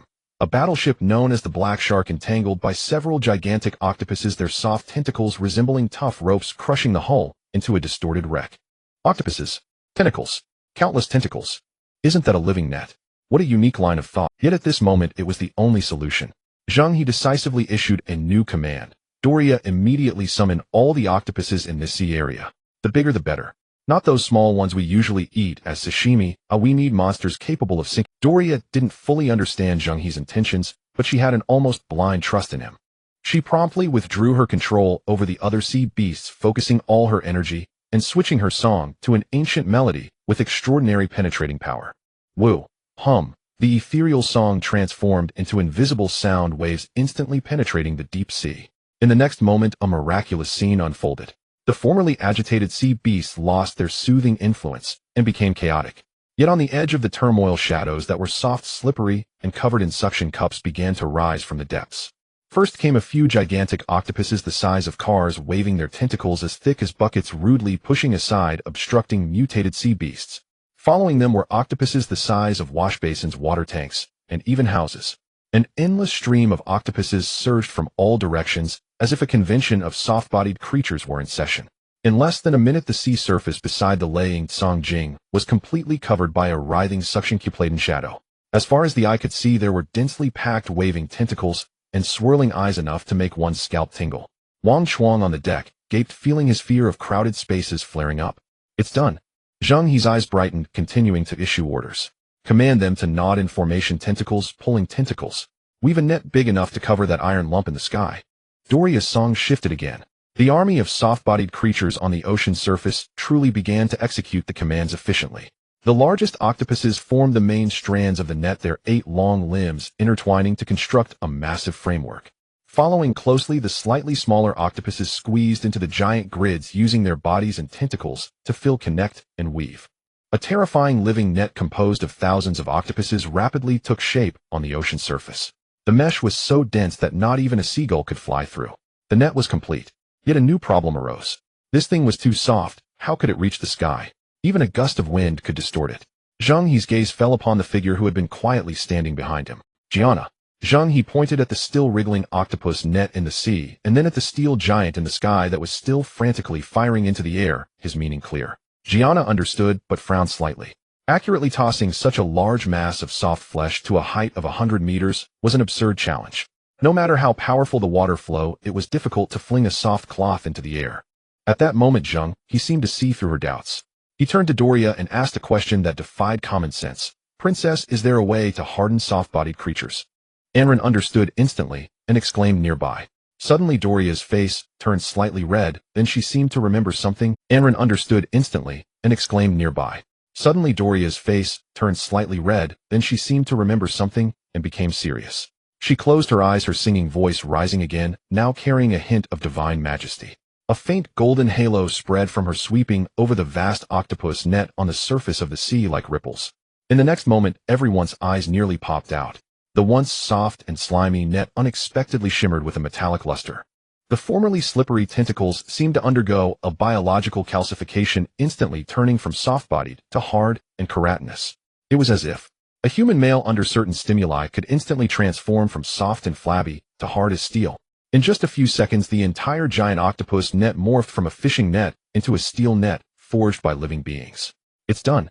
Zheng He's eyes erupted with unprecedented brilliance as he waved his hand, sharply issuing the final command to Gianna. Gianna, fire it. Yes. Gianna nodded firmly and stepped forward. She extended her delicate hand, aiming at the hardened giant net on the sea surface, suddenly clenching her fingers. Boom. The entire sea area seemed to be detonated by her grasp. The water beneath the giant net violently sank, forming a massive whirlpool. Immediately, endless seawater was compressed by terrifying power, transforming into a super water column with a diameter of 30 meters, erupting violently. This water column resembled a hydraulic launcher, accurately striking the center of the octopus net. The sky-darkening biological net was lifted by immense force, turning into a dark cloud that descended towards the imposing steel giant above. The sky suddenly darkened. Thousands of hardened octopuses forming the biological net, fueled by terrifying kinetic energy, smashed down upon the 100-meter mech. What the hell is that? The roar of the running wolf exploded from the mech's loudspeaker, filled with confusion and rage. He finally snapped out of the madness of indiscriminate bombardment. Turning his head, he was confronted with a scene he would never understand in his lifetime. Flying octopus net. Instinctively, the cannons on the heavy armored war mech raised abruptly as scorching energy beams intertwined with large caliber solid projectiles, forming a net of destruction aimed at the giant net. However, an outrageous scene unfolded. The net was alive. Faced with the incoming barrage, the countless mutated octopuses comprising the giant net exhibited astonishing biological instincts. They did not need unified command. The larger octopus tentacles suddenly contracted, while the smaller ones curled inward, causing the mesh of the giant net to widen in an instant. Boom, boom, boom. All the projectiles and beams passed right through the mesh, landing in the sea and exploding in vain. After a wave of output completely missed, the running wolf finally realized that conventional firepower was useless. Run. That was the only word left in his mind. All the thrusters behind the mech ignited, producing a deafening roar, transforming into a steel meteor that took off in flight. But this net was not honorable. Seeing its prey about to escape, the octopus giant net twisted bizarrely in the air, stretching and pulling like a living creature, moving faster, tightly gripping the mech.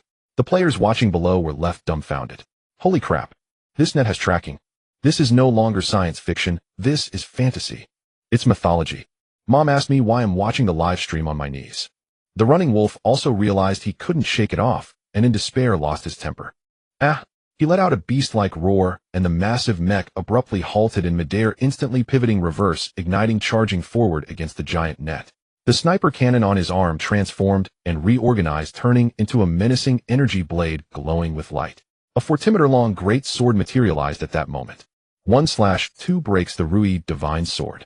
The running wolf's frenzied shout resonated through the sky as the steel giant raised the 40-meter giant sword, gathering all its kinetic energy to fiercely slash towards the center of the octopus net. This slash, filled with momentum, seemed as if it could cleave the heavens. Swish! The giant net, a flesh-and-blood entity, was struck solidly by the sword.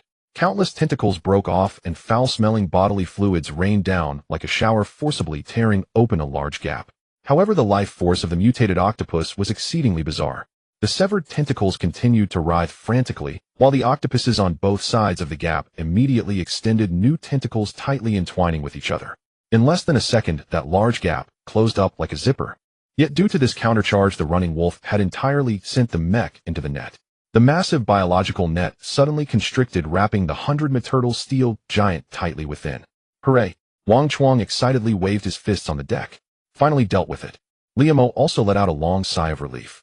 In the sky, the octopus giant net crazily contracted and compressed, binding the steel giant into a wriggling iron Zheng He.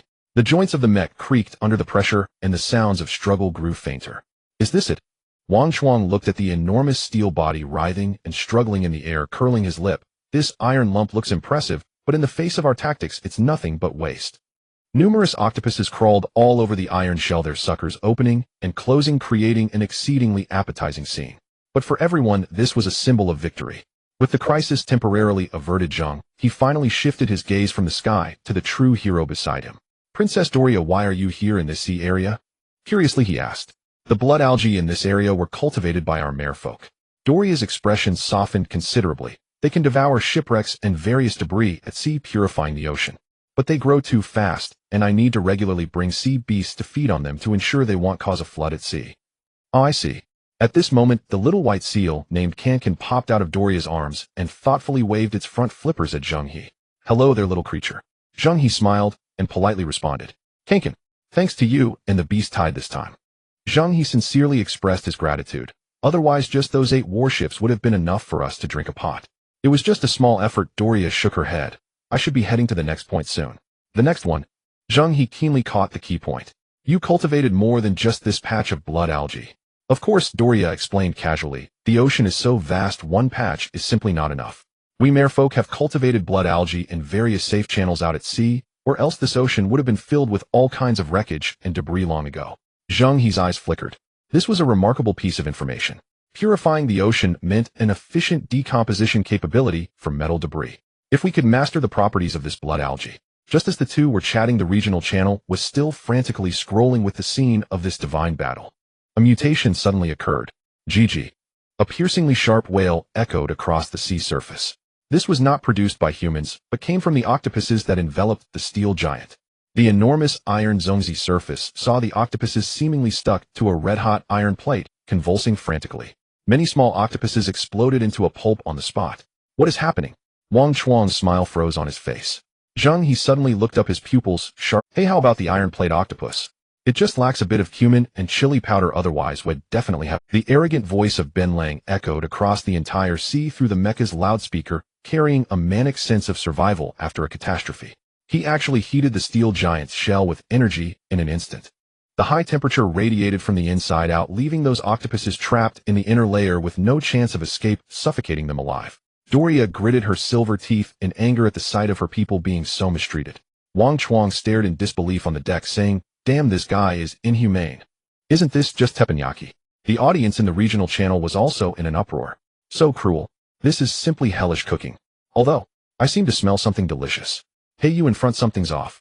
Zheng He frowned. He wasn't concerned about the octopus, his mind was rapidly analyzing the situation before him. Heating the shell with energy was a ruthless, yet foolish move. This mecha was already a makeshift product pieced together by overextending mental energy, and its energy reserves were definitely limited. Such extensive heating would inevitably consume astronomical amounts of energy. He was drinking poison to quench his thirst. Sure enough, his gaze locked onto the feet of the mecha. The 100-meter-tall steel giant, although barely suspended by the thrusters at its back, was slowly descending. The giant octopus net that enveloped it weighed tens of thousands of tons and had now become a fatal burden. Heating the shell was nearly draining the energy of the thrusters. An opportunity was coming. A chance for Zheng He pulled Gianna close. Here. Gianna immediately responded, her gaze still lingering on the horrific cooking scene above. Can your water magic control the seawater to just lift the bow of our ship, eh? Zheng He gestured an inclined angle with his hand. Gianna was stunned for a moment, then quickly understood Zheng He's intention. Previously, she had used a super water column to launch the octopus net, which had immense explosive power. But now Zheng He needed a sustained, stable lift for the bow. I haven't tried controlling water with this precision. Gianna's eyes didn't waver. In theory, it can work, but it will consume a massive amount of mental energy. It might lead to exhaustion. Sister Fayer, supply us.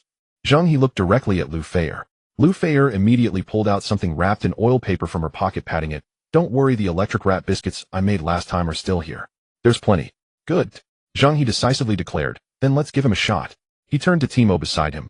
What's the charging progress of the main cannon? Report, boss. Charging progress is at 95%. Timo's voice carried a hint of excitement. Zheng He took a deep breath and began issuing combat orders. Everyone pay attention. Doria's tide of sea beasts has bought us time for charging and consumed the energy of that iron lump. Now it's our turn to reap the harvest. In a moment the ship will tilt sharply. Everyone find a secure point to sit tight. His gaze finally settled on Wang Chuang, becoming extremely serious. Wang Chuang. Here. Wang Chuang stood up straight. The task of operating the cannon is entrusted to you. Remember, there is only one chance. Zheng, he said slowly.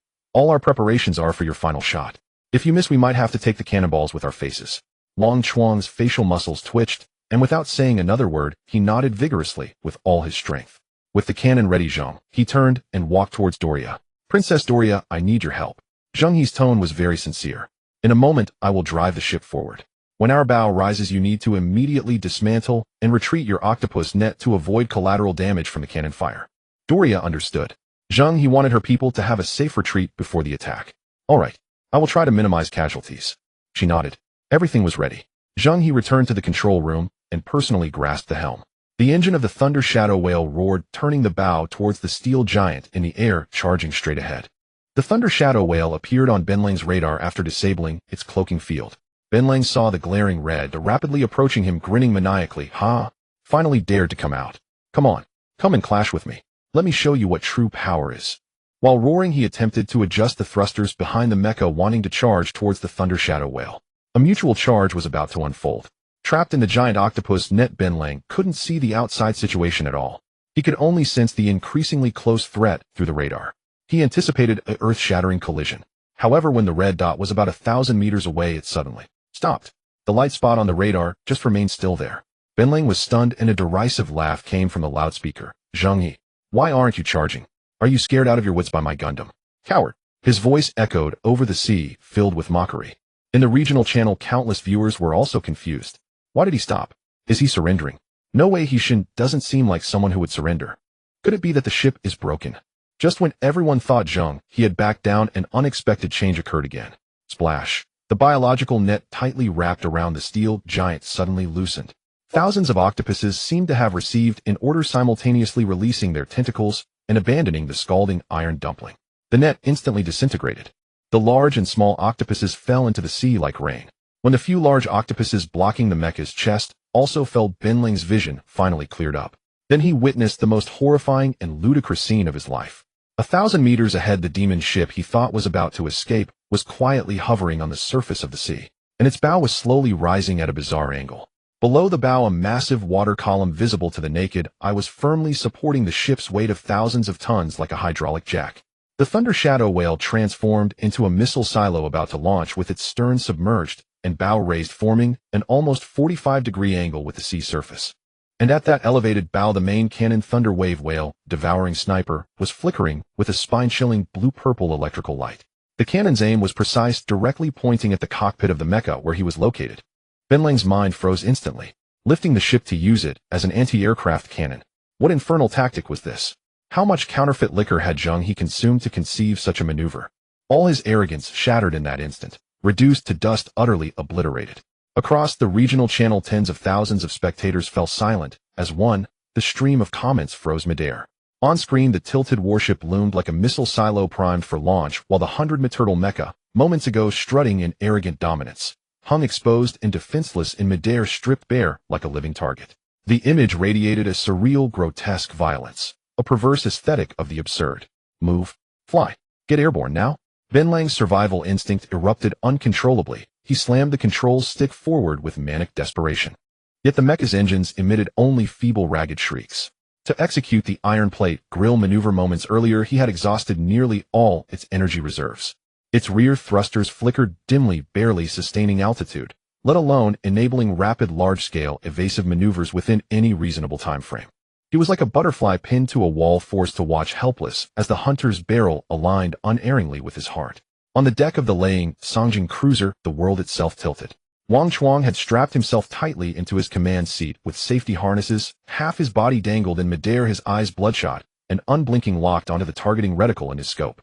At the precise center of the crosshairs lay the mecha's cockpit, steady, unervingly so. Unprecedented stability. At this distance, from this angle, he could even discern the faint reflection shimmering across the opposing viewport. Gianna, hold on. Lu Feier seized Gianna just as she swayed precariously. Gianna's face was deathly pale, sweat plastering her bangs to her forehead, but her hands remained locked in that taut, invisible grip, maintaining absolute control over the colossal water column beneath the ship's bow.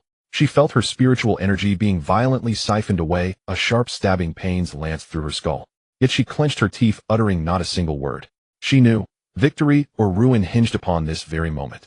Liam clung to the ship's railing, his vision warped by the severe, tilt-inducing vertigo. His gaze fixed upon Zheng He's back, and within him a tempest raged.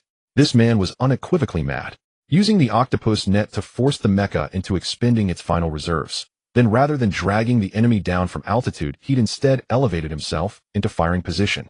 His logic defied comprehension. Liam felt his entire worldview collapse. He'd always considered himself a high IQ strategist. Yet beside Zheng He, his own schemes now seemed like child's play. Zheng He stood atop the highest point of the tilted bow, wind whipping his trench coat. He glanced at no one, only gazed calm and unwavering upon his prey, ensnared in inevitable doom. Every preparation, every calculation converged toward this singular moment. Now the harvest had begun. He turned to Wang Chuang and uttered 2 words. Fire. Confirmed. Wang Chuang roared, slamming his palm hard onto the crimson launch button. Boom. A cataclysmic detonation rent the sea apart. The Lei Chao Jing Wei sniper cannon unleashed a torrent of terrifying energy. It was an armor-piercing thunder shell encased in violent indigo and violet energy, its outer layer coalescing into a hyper-accelerated spiraling drill that tore through the air with a shrieking, ear-splitting wail. The entire sky ignited in blinding indigo-violet radiance. 1,000 meters, crossed in the blink of an eye. Inside the cockpit, Ben Lang saw only that searing, overwhelming light flooding his vision. He didn't even have time to utter a final word.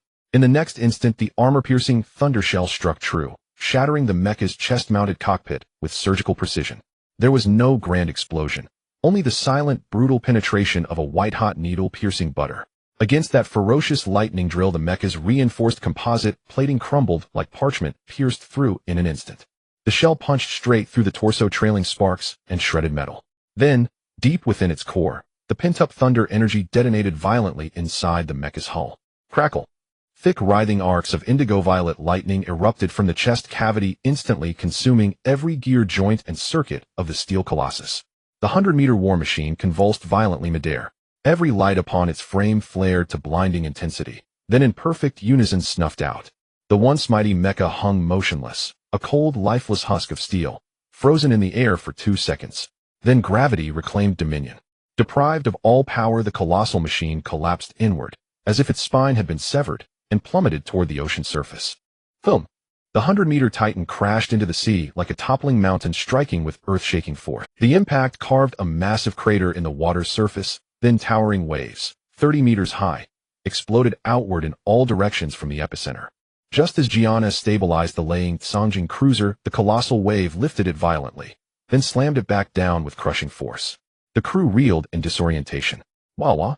Wang Chuang slid from his chair onto the deck, landing hard on his backside, gasping for breath, yet grinning wildly with exhilarated triumph. I hit it. I actually hit it. Cough, cough. Gianna choked violently.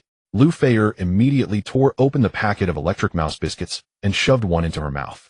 Gianna chewed twice, color slowly returned to her ashen cheeks. How are you feeling? Zheng He approached and asked. Fine, just nauseous. Gianna frowned, her discomfort stemming from the violent rocking induced by the tidal. Liam adjusted his glasses, gazing toward the churning expanse where the mecha's wreckage now drifted, then exhaled deeply, long and slow. It was over. This protracted battle, from the initial encounter with the Black Shark fleet to the descent of the 100-meter mecha, had concluded decisively in their favor. Across the regional channel, pandemonium erupted. We won. Holy, actually won. That shot. I hereby crown it the divine shot. A 45-degree upward angle barrage, pure elegance. From today onward, God Zheng is my sole deity. Any dissenters get blasted. This isn't a game anymore. It's a sci-fi war epic. God Zheng is legendary. Voice cracking. Public sentiment had completely reversed. All prior skepticism and mockery had vanished, replaced entirely by awestruck reverence flooding the screen in torrents. Zheng He and the laying Songjing cruiser had in a single battle ascended into legend across these waters. On the sea's surface, Doriana watched the cruiser from afar, accompanied by her trembling octopuses. Her emerald eyes shimmered with layered emotion, gratitude, reverence, and, faintly, a trace of trepidation. This human's power transcended her understanding of life in this world. He wielded not only formidable vessels, but a genius capable of transforming the impossible into inevitable reality. Zheng He gazed at the floating wreckage on the distant sea, clicking his tongue. What a pity. Such a large mech reduced to such fragments. I wonder how many useful parts can still be salvaged. The crowd was silent while Lu Feier and Ran Wang Chuangli Mo and the recently recovered Jianna turned their heads, in unison, their expressions complex as they stared at him. At such a moment, are you still thinking about scavenging? Limo's lips twitched. The awe had just felt for this tactical genius was instantly shattered by Zheng He's familiar stinginess. This guy's thought process is indeed different from that of a normal person. Limo thought to himself in frustration. While they were still immersed in their narrow escape, Zheng He had already begun tallying the spoils. The disparity in scale is not trivial. Meanwhile, at the headquarters of the Black Shark Guild, the atmosphere in the huge conference hall was stifling. The central holographic projection repeatedly displayed the scene of the thunder-shadowed song whale's bow rising, its main cannon spewing columns of blue and purple light. The 100-meter-high mech before that beam looked as fragile as a cookie. Bloodshark sat at the head of the table staring intently at the blinding light, his facial muscles twitching slightly from anger. Bang! He slammed his fist onto the conference table. A dull thud resonated. The specially made sturdy tabletop was dented from the impact. The dozen or so high-ranking guild members around the table shuddered in unison, not daring to make a sound. Ben Lang was his best brother. Meanwhile, Guangxi and Yexiao were elite captains he had personally trained. The 9 heavily armored battleships were the guild's prized fleet, amassed by emptying their coffers. Now everything was at stake. They had been completely annihilated by a lone player using an extraordinarily sinister. For the Black Shark, this was not just a painful loss, it was a grave humiliation. He raised his head, his blood-red eyes scanning everyone present. Who can tell me why this happened? No one dared to speak. The man in the gold-rimmed glasses hesitated for a long time before cautiously saying, President, that Zheng He is too uncanny. His ship, his people, and his tactics are completely unlike what players at this stage should possess. Uncanny. Bloodshark laughed in anger. A loss is a loss. Oh, what good are excuses? He took a deep breath, forcibly suppressing his fury. He knew that impotent rage would not solve anything. This battle had dealt a devastating blow to the reputation of the Black Shark. Qindahai's live broadcast had shown players throughout the mid-deep sea area how they had suffered a crushing defeat. The regional channel was already in an uproar. He closed his eyes and waved his hand. Our recent reputation has plummeted to rock bottom. Notify all the guild members outside to withdraw. Bloodshark pinched the bridge of his nose, his voice weary. Everyone needs to keep a low profile for now, focusing on resource gathering and upgrades. Hold off on pillaging for a while. Even if we do, let's not be so brazen as before. Right now, even a dog on this sea would want to bare its teeth at us. A chorus of suppressed sighs arose in the conference hall. Once the Black Shark had roamed without restraint everywhere they went, others had to take a detour. Who would have thought that today they would be forced to tuck their tails between their legs by a lone player? This stark contrast left every high-ranking member present feeling incredibly stifled. In the regional channel, as Bloodshark had guessed it, had already transformed into a sea of joy. The previous doubts and mockeries had vanished, replaced by a flurry of synchronized comments. Congratulations to He Shun for ascending to the divine throne. From now on this sea, he is the one and only. Congratulations to He Shun for ascending to the divine throne. From now on this sea, he is the one and only. Congratulations to He Shun for ascending to the divine throne. From now on this sea, he is the one and only. The formation remained astonishingly consistent, and this online frenzy directly elevated Zheng He to the pantheon. Ding. Zheng He's private communication channel buzzed with a notification. It was Long Xiaodian. Brother Zheng He, amazing. Truly amazing. Long Xiaoshan's voice was filled with unreserved excitement and shock. I watched the battlefield live on the regional channel, that mech. And your final shot? Honestly, I'm still in a daze. It was just luck. Zheng He replied. If it was luck for you, then we guild players might as well delete our accounts. Long Xiaodian chuckled wryly, then his tone became serious. Brother, I'm formally inviting you again. Come to our Konglong Konglei. The position of president is reserved for you. As long as you nod, you can allocate resources as you wish. Zheng He remained silent for a moment. He looked at the flurry of comments in the regional channel, and then at his crew beside him. He replied, President Long, I appreciate your kindness. However, I don't plan to join any guild for now. I have an idea. I want to establish a lone player alliance. Long Xiaodian on the other end was taken aback. Lone player alliance. Yes, Zheng He's tone was calm. An organization that does not belong to any guild, only to us, ordinary lone players. We don't seek to dominate the seas, we just want to huddle together for warmth in this hellish place, to survive and live a little better. Long Xiaodian remained silent for a long time. He could hear the seriousness in Zheng He's words. Brother, your idea is quite bold, Long Xiaodian said slowly, but also very difficult. Lone players are not united. This task is as difficult as climbing to the sky. I know, Zheng He said, which is why I need to establish authority. He glanced at the floating mech wreckage in the distance, a slight smile forming on his lips. The Black Shark is the best stepping stone. Zheng He thought to himself. Authority has already been established. In this mid-deep sea area for a short time, no daring organization would easily provoke him. This is an excellent period for development. The mysteries of Atlantis have yet to be unraveled.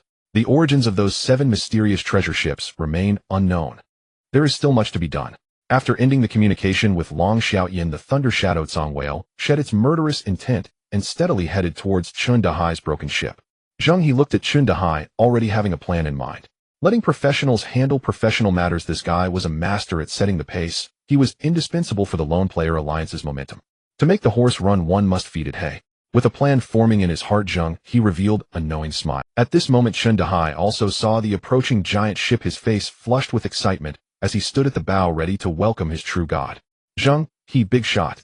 My idol. Before the laying, Zheng He had even fully drawn near, Chun Dahai was already standing at the prow, frantically waving and shouting at the top of his lungs. His face flushed with excitement stood out sharply in the sea breeze. That battle, brilliant. Absolutely textbook level. He hurried forward in long strides to the very edge of the bow, trying to get closer to Zheng He. Boss, from today on you are my idol, Chun Dahai's idol. If you ever need me, Chun Dahai, just give the order. I will climb mountains of blades and wade through seas of fire. His words faltered unfinished. 2 heavy thuds cut off his grandiose vow. 2 weighty sealed metal crates were unceremoniously hurled by Zheng He onto Chun Dahai's deck. The deck groaned under the burden. Chun Dahai's eyes snapped wide, the latter half of his sentence stuck. He stared blankly at the crates, then at Zheng He, momentarily unable to react. What is this?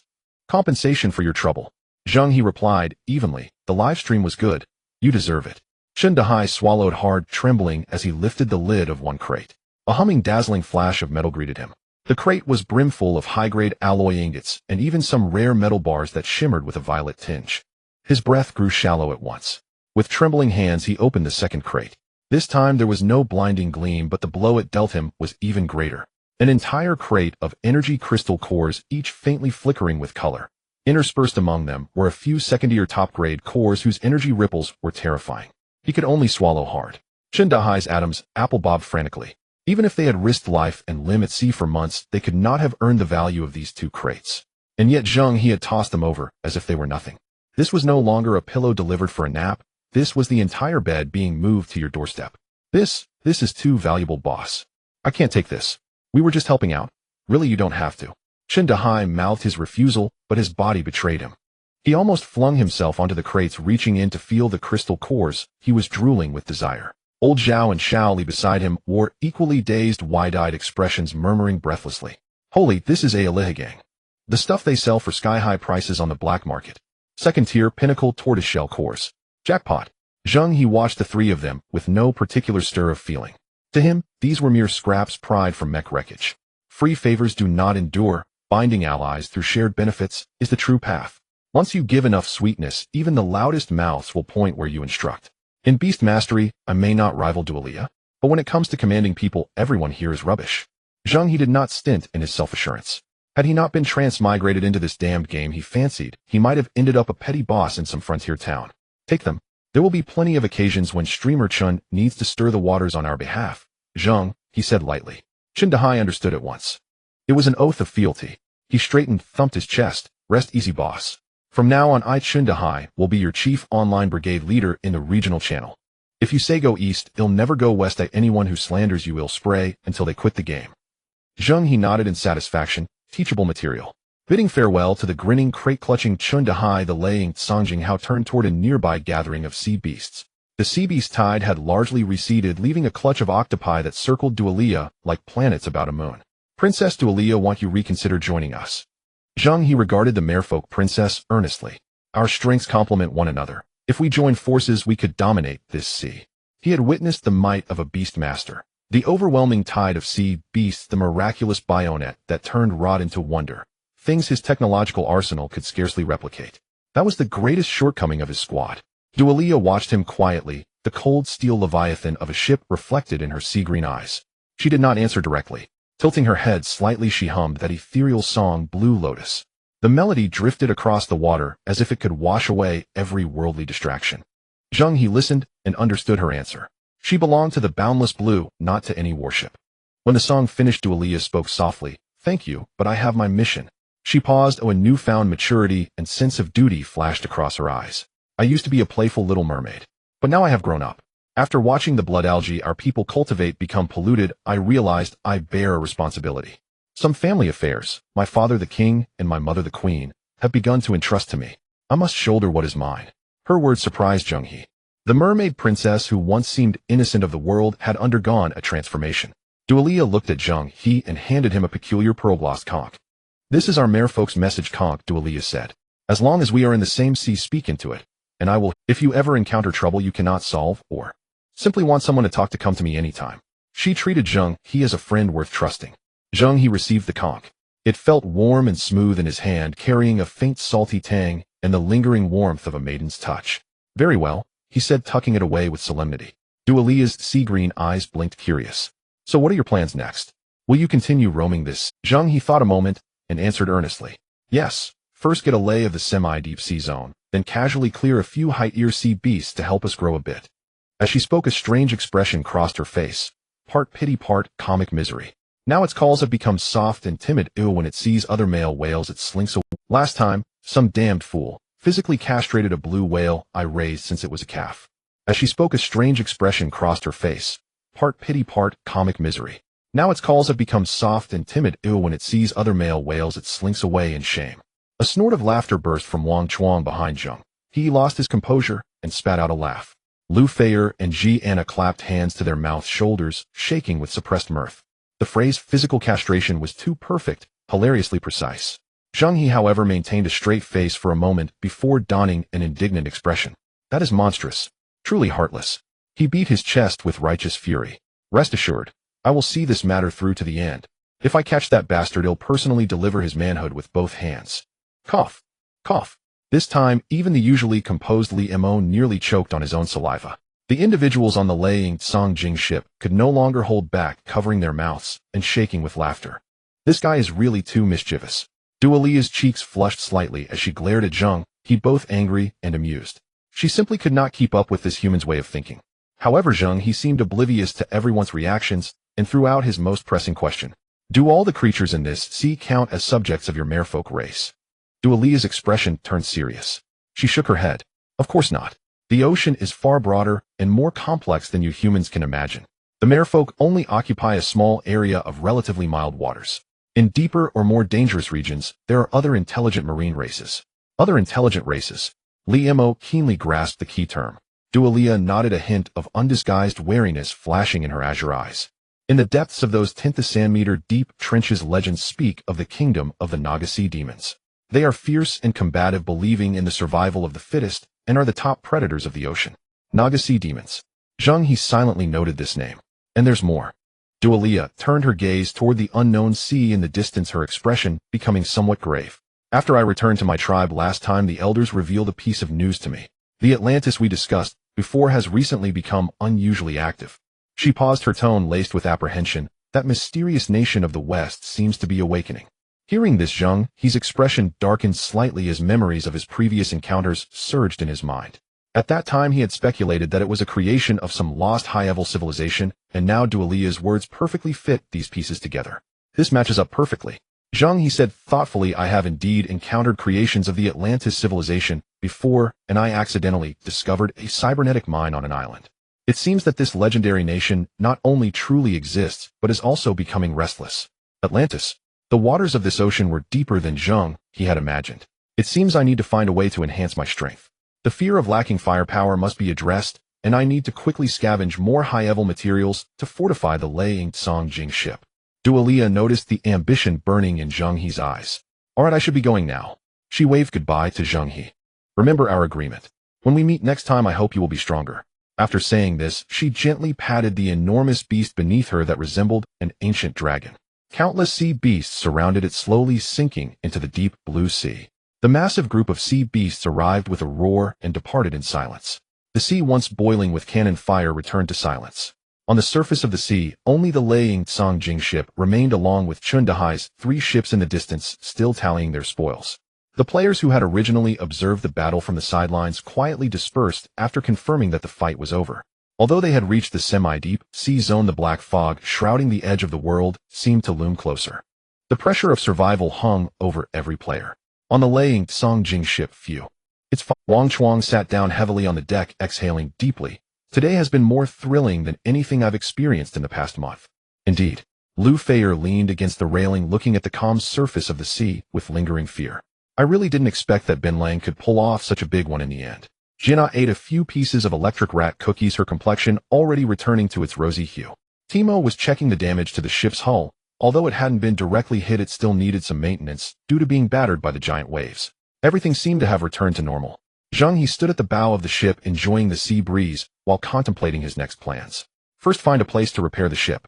Then study Ben Lang's specialization in inorganic transformation to see if he could extract any useful technology from the mecha wreckage. Finally, it was time to upgrade the ship. This battle had exposed the Lei Tsang Jing ship's shortcomings in aerial capabilities. Although they had won thanks to a clever trick, luck might not be on their side next time.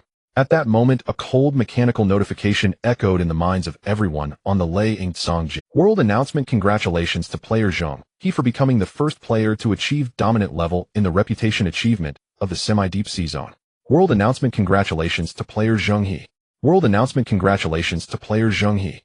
The announcement repeated 3 times, resonating throughout the entire game world. Everyone on the ship was stunned. Dominant level. Reputation. Wang Chuang looked bewildered.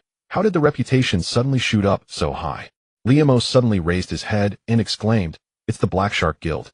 The system determined that heavily injuring the Black Shark Guild was a dominant level reputation task. It directly maxed out our reputation points, which triggered the world announcement. Before he finished speaking, a new system prompt accompanied by the substantial rewards for achieving reputation echoed only in Zheng He's mind. Ding.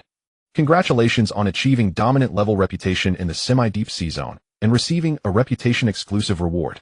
Detection of dominant level biological crystal core energy aboard the Lei Tsang Jing ship meets special evolution conditions. The special evolution route for the Lei Tsang Jing ship has been unlocked. Please make a final choice among the following 2 directions. Before Zheng He, a glaring virtual light screen suddenly unfolded. On the screen were 2 completely different evolution options. On the left side was a scene filled with steel and smoke. Heavy metal armor plates clung to the Lei Tsang Jing ship, like living creatures, gears meshing and artillery rising up, transforming the entire warship into a half-body Titan wielding a giant battleship cannon. Direction 1. Titan transformation. Characteristics: deeply integrates battleship and mecha technology, unlocking fortress mode and Titan mode.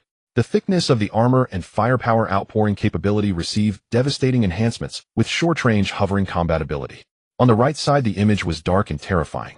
The hull of the Lei Tsang Jing ship was completely covered by a layer of breathing deep-sea shell elongating the ship's body, with the bow splitting open into a deep-sea structure resembling a giant abyssal mouth, with ghostly blue tentacles dancing amid the steel armor. Direction 2. Abyss Leviathan. Characteristics: perfectly fuses battleship and deep-sea giant beast genes, unlocking deep dive mode and devour mode. Gains absolute concealment and super strong underwater maneuverability with deep-sea hunting and self-healing capabilities for living armor. Zheng He looked at the 2 options before him, his breathing quickening. Zheng He stared at the virtual light screen before him. On the left stood a towering steel giant. On the right lurked a living nightmare concealed in the depths of the ocean. Holy crap! Wang Chuang was the first to break the silence. His face flushed with excitement as he pointed at the panel of the Titanic mech. "Gundam! Boss! It's Gundam! We're finally going to have our own Gundam!" This shout ignited the atmosphere. Lu Feier and Ran leaned in closer. They had just experienced the overwhelming presence of the 100-meter mech, and now having the chance to possess their own, who wouldn't be thrilled? From a rational analysis, Li Mo forced down his own excitement, speaking rapidly. The Titanic mech form perfectly addresses our shortcomings in aerial capabilities and close combat firepower. Armor firepower, short-range hovering. This is the most direct enhancement, and currently the most reliable choice. Everyone nodded in agreement. Indeed, was there any choice? The mech from the Wolf Brigade nearly led to their total annihilation, and now there was an opportunity to gain greater power. There was no reason to refuse. Jiana echoed. Heavy armor and powerful firepower truly provide a sense of security. All eyes turned to Zheng He, anticipating his selection of the option symbolizing endless firepower. Zheng He remained silent. His finger traced through the air, hovering over the option filled with tendrils and shells on the right. Abyss Leviathan. Only the kings of the land require steel fortresses. And to become the overlord of the ocean, we must embody the abyss ourselves. He slowly raised his head, scanning each person's face before fixing his gaze on the unfathomably dark sea. His fingertip fell. Confirmed. Boss you. Wang Chuang's words caught in his throat. The next moment, a Dominion-class crystal core appeared out of thin air and shattered with a thunderous sound. A viscous dark purple liquid surged forth. The liquid spread across the deck, completely enveloping the entire Thunder Shadow blue whale. Creak. The hard steel was continually covered by the rapidly growing dark red flesh. The surface quickly hardened, forming layers of sea-like shells that undulated as if breathing. At the bow of the ship, the metallic armor was forcefully torn apart by a tremendous force. A gaping, monstrous mouth took shape with layers of jagged teeth interlacing within. Countless ghostly blue semi-transparent tendrils erupted from the gaps in the deck and grew wildly along the sides of the ship, twisting freely in the air. The ship had come alive completely. The crew transitioned from initial terror and confusion to witnessing this living behemoth reconstituted from steel and flesh, their expressions gradually shifting to immense shock and fervor. Ding! The Thunder Shadow blue whale has evolved into the Abyss Leviathan form. Feature unlocked. Deep diving mode can ignore pressure of 10,000 meters, perfectly assimilating with seawater, entering a state of absolute concealment on both physical and energy levels. Devour mode opens the ship's abyssal maw at the bow, capable of devouring organic matter rapidly, converting it into energy for the ship or repairing the living armor. Living armor, biological armor with ultra-high-speed, self-healing capabilities. After devouring special biological genes, there is a very low probability of acquiring corresponding biological traits. Zheng He looked at the light screen before him, nodding in satisfaction. This was exactly what he desired. A mech. That was merely a land-based concept. In the boundless ocean, unavoidable attacks cannot be withstood no matter how thick the armor. The true overlord is one who renders their enemies unable to grasp even a shadow. Boss. This ship. Wang Chuang stammered, cautiously reaching out to touch a slowly writhing ghostly blue tendril beside him. The tendril seemed to sense something, gently wrapping around his finger before rubbing against it, the texture warm with a hint of coolness. Zheng He smirked, issuing his first command after the evolution. Timo, activate deep diving mode, target depth 500 meters. Yes. Timo, still in shock, instinctively responded. As soon as the words left his mouth, the entire Abyss Leviathan transformed into a shadow, blending into the water, not even stirring a single wave, silently disappearing from the surface. Liamo returned to his own ship, staring intently at the radar detector in the captain's cabin. On the screen, the green light representing friendly forces vanished into thin air the moment Zheng He gave the command. It wasn't signal interference nor optical camouflage, it was a complete evaporation from all detection. He inhaled sharply, murmuring, "Monster. We've created a true monster." In the distance, Chun Dahai's fleet finally finished counting their spoils. He excitedly directed his ships, eagerly heading towards the original coordinates of the Thunder Shadow blue whale. However, as his ship approached, he froze in the cockpit. The sleek, biologically technological Thunder Shadow blue whale had vanished. In its place sat a behemoth coiled upon the ocean's surface. The ship's form was grotesque and twisted, its hull covered with what appeared to be breathing shells, countless tendrils drifting slowly around it, and the abyssal maw at its bow sent shivers down one's spine just by looking at it. Zheng. Boss Zheng. Chun Dahai's lips trembled. He shakily picked up the communicator, his voice cracking. Did your ship change to a deep-sea hell skin? A voice filled with amusement came through the communicator. Come up and talk. A massive tendril emerged from the water, lifting Chun Dahai's flagship and gently placing it atop the wide back of the Abyss Leviathan. This is how it should be. Zheng He patted the deck beneath him, which was still gently writhing, and said calmly, "Continue to spread the word. No need to embellish. Just state the facts. Just say that a new overlord has been born in the semi-deep sea region." Chun Dahai looked at Zheng He, who exuded an intimidating aura, nodding repeatedly. Understood. Understood. I will spread the name of the Abyss Leviathan to every corner. After sending Chun Dahai off, Long Xiao Ocean's communication came through. Brother Zheng, congratulations. Long Xiao Ocean's tone was warmer than ever. You're on the world channel again. Dominion level reputation, you're the first in the entire game. The semi-deep sea region will belong to you from now on, or if you need any help, just ask. Zheng He exchanged a few polite words before hanging up. The Abyss Leviathan slowly turned its direction. The ghostly blue tendrils gently swept through the water.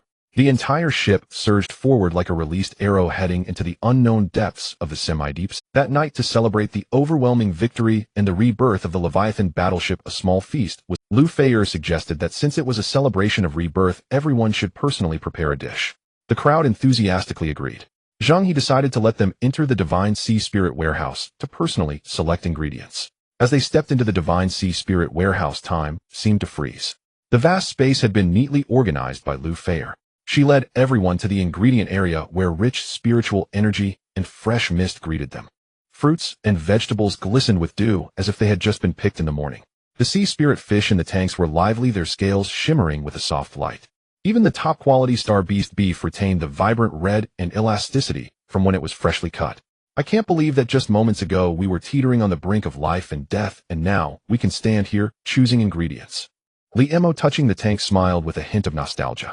Zheng He patted him on the shoulder, his gaze sweeping over everyone in the cabin as a warm feeling surged within him. It is precisely because we have experienced life and death together that this meal holds greater significance. Come on, everyone, it's time to showcase your skills. A culinary competition with an increasingly unconventional atmosphere began in the restaurant's kitchen. Wang Chuang wielded a solid steel rolling pin in each hand, delivering a frenzied assault on the beef on the cutting board. Bang! Bang! The loud thuds made the cutting board shake. He grinned while pounding, saying, "Making beef balls is all about the meatballs made with my bear brawler technique are guaranteed to have a powerful texture." On the other side, Timo pulled out a mini laser cutter and calipers, wearing goggles as he sliced potatoes. The error cannot exceed 0.01 millimeters, and the cooking temperature curve must perfectly match the data model. This is the romance of a mechanic. Liemo cast a faint healing spell on the steamed fish on the cutting board, a gentle green light enveloping the fish's body. A gentle life force can maximize the protein's freshness and awaken the last vitality of the fish cells. And Ran, the medical officer in a white coat, held a dropper and a measuring cup, frowning as she focused on the soup in the pot. 5 grams of salt, 1 grams of magical pepper, water temperature constant at 95 degrees, a reaction time. This should be a perfect medicinal dish. Suddenly, a loud explosion echoed from the corner of the kitchen. A cloud of burnt black smoke accompanied by sparks rose into the air. Giannina emerged from the black smoke with a dark expression, coughing incessantly, and the crowd burst into laughter. Half an hour later, the dishes were served one after another. The men's performances were surprisingly impressive. Zheng He's braised pork was rich in color, Limeau's reviving steamed fish was fragrant, Wang Chuang's beef balls pounded with force were incredibly elastic. In contrast, the women's dishes, aside from the few safety net dishes from Lu Feier, all failed spectacularly. Timo's cold dishes cut with lasers were a work of art, but had a pungent taste of engine oil, and Rand's precisely measured, all-inclusive medicine soup emitted an eerie aroma reminiscent of medical alcohol mixed with formaldehyde. Finally, it was Johnina's turn. This usually elegant woman now had 2 streaks of black ash across her fair face. Blushing, she presented a plate of dark, smoky, completely unrecognizable concoction. Defiantly, she called it creative flambé snails. It was clear that her control of fire magic had spiraled out of control in the kitchen. Everyone stared at the still smoking dish, falling into a long silence. Zheng He, under Johnina's resentful gaze, steeled himself to fork a small piece of the unidentifiable object and closed his eyes as he popped it into his mouth. Zheng He's eyes lit up as he chewed without changing his expression. The texture is crispy and tender with a unique charcoal grilled flavor. It's delicious. Wang Chuang and Liemo exchanged glances, both seeing deep admiration in each other's eyes. They dared to eat even the dark cuisine that bore the scars of magical burns. "Boss, you're tough. No wonder you can be the captain." Although the meal had its surprises, when everyone sat together and opened the aged wine unearthed from the depths of the divine sea spirit warehouse, the atmosphere reached a climax. Cheers. The glasses clinked together, making a crisp sound. The golden liquid flowed down their throats, spreading warmth. Zheng He finished the wine in his glass, looking gently at Timo, who was struggling with the beef balls, at Lu Feier, who was wiping the black ash from Johnina's face, and at Wang Chuang, who finally let down his guard and was grinning after becoming slightly tipsy. After this perilous battle, their relationship was no longer just that of captain and crew, but rather that of family, willing to trust each other with their backs in times of danger. Honestly, at the moment when the wolf Fong broke free of the octopus net and rushed toward us, I thought I was done. Wang Chuang burped, his eyes reddening a bit. But now being able to sit here with everyone eating meat and drinking is just so damn satisfying. Indeed. And Ran adjusted her glasses, but the feeling of having everyone around during that moment actually gave me some reassurance. Because we belong to this ship. Giannina raised her glass, her usually cold eyes sparkling with warmth under the influence of alcohol. "As long as this ship is still afloat, as long as we are still here, nothing can stop us." Well said. Zheng He stood up, raising his filled glass, once more gazing out at the vast dark ocean outside the porthole. The hardships of the past are the fuel for the rebirth of the Leviathan. This meal today marks the beginning of our new journey. To victory, to rebirth, to the stars and seas of the future. The meal concluded amidst laughter and joy. Outside, dark currents surged as the Leviathan sailed forth, carrying this group of comrades into the deeper ocean at full speed. The crew members returned to their rooms to rest. Zheng He took a shower and lay on his bed, contemplating the plans ahead. The half-deep sea area, the Naga Sea monster's Atlantis. This ocean was becoming increasingly intriguing. Just as he was lost in thought and about to fall asleep, the door quietly opened a crack. A graceful figure appeared, looking particularly enchanting in the moonlight as she tiptoed in like a little cat. Who? Zheng He was startled by the sudden intrusion. It's me, Lu Feier replied shyly, then gently locked the door behind her. She cheerfully jumped onto Zheng He's bed, snuggling into his strong arms, her cheek pressed against his warm chest. Zheng He felt the softness enveloping him, and his body reacted with respect. Without any unnecessary words, the two began to play a beautiful symphony. The next morning, Zheng He opened his eyes and sat up. The quilt beside him stirred slightly. Lu Feier turned over and continued to sleep. She had exhausted too much energy last night. Zheng He put on his clothes and walked out of the cabin. Half an hour later, and Ran came to the deck holding 2 plates of fried eggs and grilled meat. Eat something, and Ran handed the plate to Zheng He. Zheng He took the plate and bit into the grilled meat. It was a cloudy day, and the core area of the half-deep sea was rarely touched by sunlight. The clouds were pressing down low, and the sea breeze brought a hint of saltiness to his face. The seawater was a pure pitch black with no visibility to the bottom. The abyss leviathan was cutting through the waves. Zheng He noticed that the creatures in the half-deep sea area were completely different from those in the shallow sea, with ordinary sea fish completely absent. A 3-headed shark swam by beneath the surface, measuring 10 meters in length, covered in sharp spines. The leviathan crashed directly into it. The 3-headed shark didn't have time to evade and was split in two. The scattered flesh and blood were quickly absorbed by the living tissue on the ship's surface. Zheng He accessed the regional channel. Zheng He sent a private message. Boss Zheng, the public opinion hype is almost done. Now most people in the regional channel know about the free alliance led by you. Many are asking how to join. What do you think we should reply to them? Zheng He replied, well done. Let's keep them waiting. I'll explore this area first. Tell them that the free alliance only accepts the underprivileged so they can band together for warmth. After sending the message, Zheng He closed the channel. The abyss leviathan was currently consuming a lot of resources. Every day, in addition to the regular energy crystal consumption, it needed a large amount of biological flesh to maintain the activity of its living armor. He needed to find something substantial to fill this ship's belly. An ear-piercing alarm sounded from the control room. Red lights flashed, illuminating the entire corridor. Zheng He handed the empty plate to Ran and turned to enter the control room. Timo was leaning over the console, his fingers flying over the keyboard. Report the situation, Zheng He said. Timo pointed to the central radar screen. 3 nautical miles ahead, a large area of high-energy reactions has appeared. He switched the detection screen to the main display. In the water ahead, a layer of jellyfish emitting blue light floated. They were clustered together, forming a sea of fluorescence. Each jellyfish was the size of a basin, with long tentacles trailing beneath its transparent umbrella. As the seawater flowed past them, the fluorescence was drawn out, leaving the water murky. Timo accessed the database for comparison results. It's the void ethereal jellyfish. Timo turned to look at Zheng He, speaking rapidly. These things are ship killers. Their force field can directly extract energy shields from battleships, even siphoning off core energy. As long as we get close, our propulsion system will be paralyzed. Lu Feier walked out of the captain's room and glanced at the screen. Can't we go around? Timo tapped a few keys on the keyboard, bringing up a holographic sea map. Can't get around it. They are lined up in a straight line extending for more than 10 nautical miles on either side. To avoid them, we would have to turn back for half a day and find a new route. Zheng He stared at the blue light jellyfish on the screen, beginning to calculate their value. These jellyfish absorbed energy, and the Leviathan could devour them. Since they were living creatures, consuming them would yield conversion value. The ship had starved overnight, and it was just right to use them as breakfast. Activate devouring mode. Zheng He issued the command, full speed ahead, devour them all. Not a single one left. The control room fell silent for 3 seconds. Timo stood dumbfounded. Boss, are you serious? These things will drain our energy. Going near them is like delivering takeout. Follow the order. Zheng He nearly shouted. Timo swallowed hard and pressed the red execution button. The originally streamlined metallic bow split open on both sides with a screeching sound. The armored plates retracted, revealing dark red, living muscle tissue below and several rows of sharp teeth. A giant mouth over 50 meters in diameter appeared at the front of the battleship. The engines were outputting at full capacity, and the battleship accelerated toward the jellyfish swarm. At the moment of approach, the force field of the void ethereal jellyfish began to take effect. The energy shield on the abyss leviathan flickered several times, and energy loss alarms blared loudly. The blue light of the jellyfish swarm grew brighter. In the next second, the giant mouth of the abyss unleashed a powerful suction.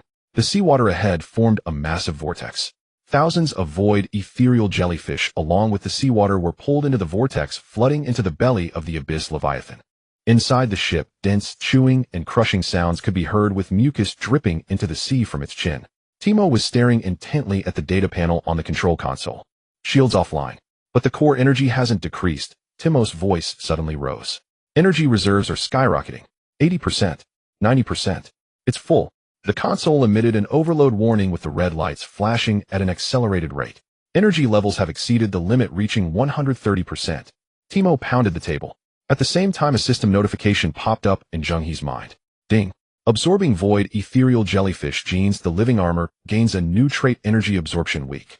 Effect passively converts a portion of energy attacks into its own energy when receiving energy damage. Current compatibility low. Needs to continue absorbing similar or higher tier energy creatures to improve stability. Zheng He looked at this notification, his excitement palpable. The validation of devouring evolution meant this ship could endlessly accumulate biological traits. The ability of energy absorption was quite practical. In the future, when dealing with sea beasts or other players' battleships that excel in energy attacks, any firepower directed at us would be directly converted into the energy reserves of the Abyss Leviathan. This was a genuine perpetual motion skill. Keep moving forward. Zheng He commanded, devour all that remains. Leave none behind. The Abyss Leviathan rampaged through the jellyfish swarm, opening its massive mouth to consume relentlessly. Half an hour later, the blue light on the sea surface had completely vanished. The battleship belched, ejecting a series of electrified blue bubbles. The crisis was averted.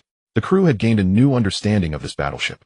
Wang Chuang carried a large iron bucket to the edge of the deck, filled with chopped low-tier sea beast meat that he originally intended to use for making jerky. He grabbed a handful of meat chunks and tossed them into the sea over the ship's railing.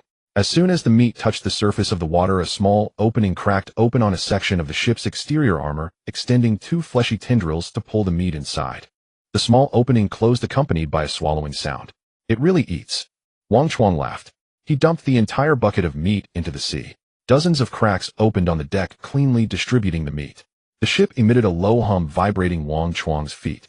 From now on, I'll share half of my rations with you. Eat well to work hard. Wang Chuang patted the metal deck. Liamo walked over and glanced at the empty bucket. Be careful, one day it might get hungry and pull you in for a midnight snack. That can't happen. Wang Chuang looked down at the deck. We have a bond now. Jinna stood on the other side. She seemed to sense something, closed her eyes, and her hands glowed with blue magical light. The seawater enveloped the ship under her control. After a moment, she opened her eyes and looked at Zheng He. I can feel its pulsation of my water magic can resonate with the living armor. During underwater navigation, I can help it adjust the surrounding water flow resistance, reducing kinetic energy loss by at least 15%. Damn, that's impressive. Wang Chuang couldn't help but exclaim. At that moment, Timo's voice suddenly came from the control room. Boss, come look at this. Zheng He walked in. On the screen of the biological sonar system, a large black blind spot appeared. 10 nautical miles ahead, a massive, unidentified object has been detected. Timo pointed at the black spot on the map. The conventional radar is malfunctioning and electronic signals have been blocked. Only the biological sonar has detected the outline of the entity. It looks like a small island based on its area. Let's go check it out, Zheng, he said casually. The Abyss Leviathan broke through the surface of the sea and sped towards the unidentified object. The sky ahead was shrouded in a gray storm vortex. Lightning flickered within the clouds. The entire sea area was stirred by strong winds, with waves soaring over 10 meters, completely enveloping the unidentified object. The lights in the bridge flickered twice and then went out. The backup bioluminescent organisms lit up, emitting a green glow. The screens on the main control panel turned black. The instrument needles spun wildly. It's a strong electromagnetic storm. All electronic devices on the ship have gone offline. Zheng He walked to the porthole and activated Sea God's vision. The holographic sea map concealed the electromagnetic storm and massive waves, revealing the outline of the unidentified object. It was an island devoid of vegetation. The ground was littered with ruins. Tall stone pillars had collapsed, surrounded by scattered metal components and pipelines. The architecture exuded a strong sense of technology, while retaining a mysterious aura of some religion. In the center of the architectural complex stood a shattered, translucent energy dome. Zheng He recognized this style. It was a remnant of the Atlantis civilization. Doria mentioned that this civilization was awakening. His gaze shifted downward. In the shadows of the ruins, several dark figures were moving swiftly.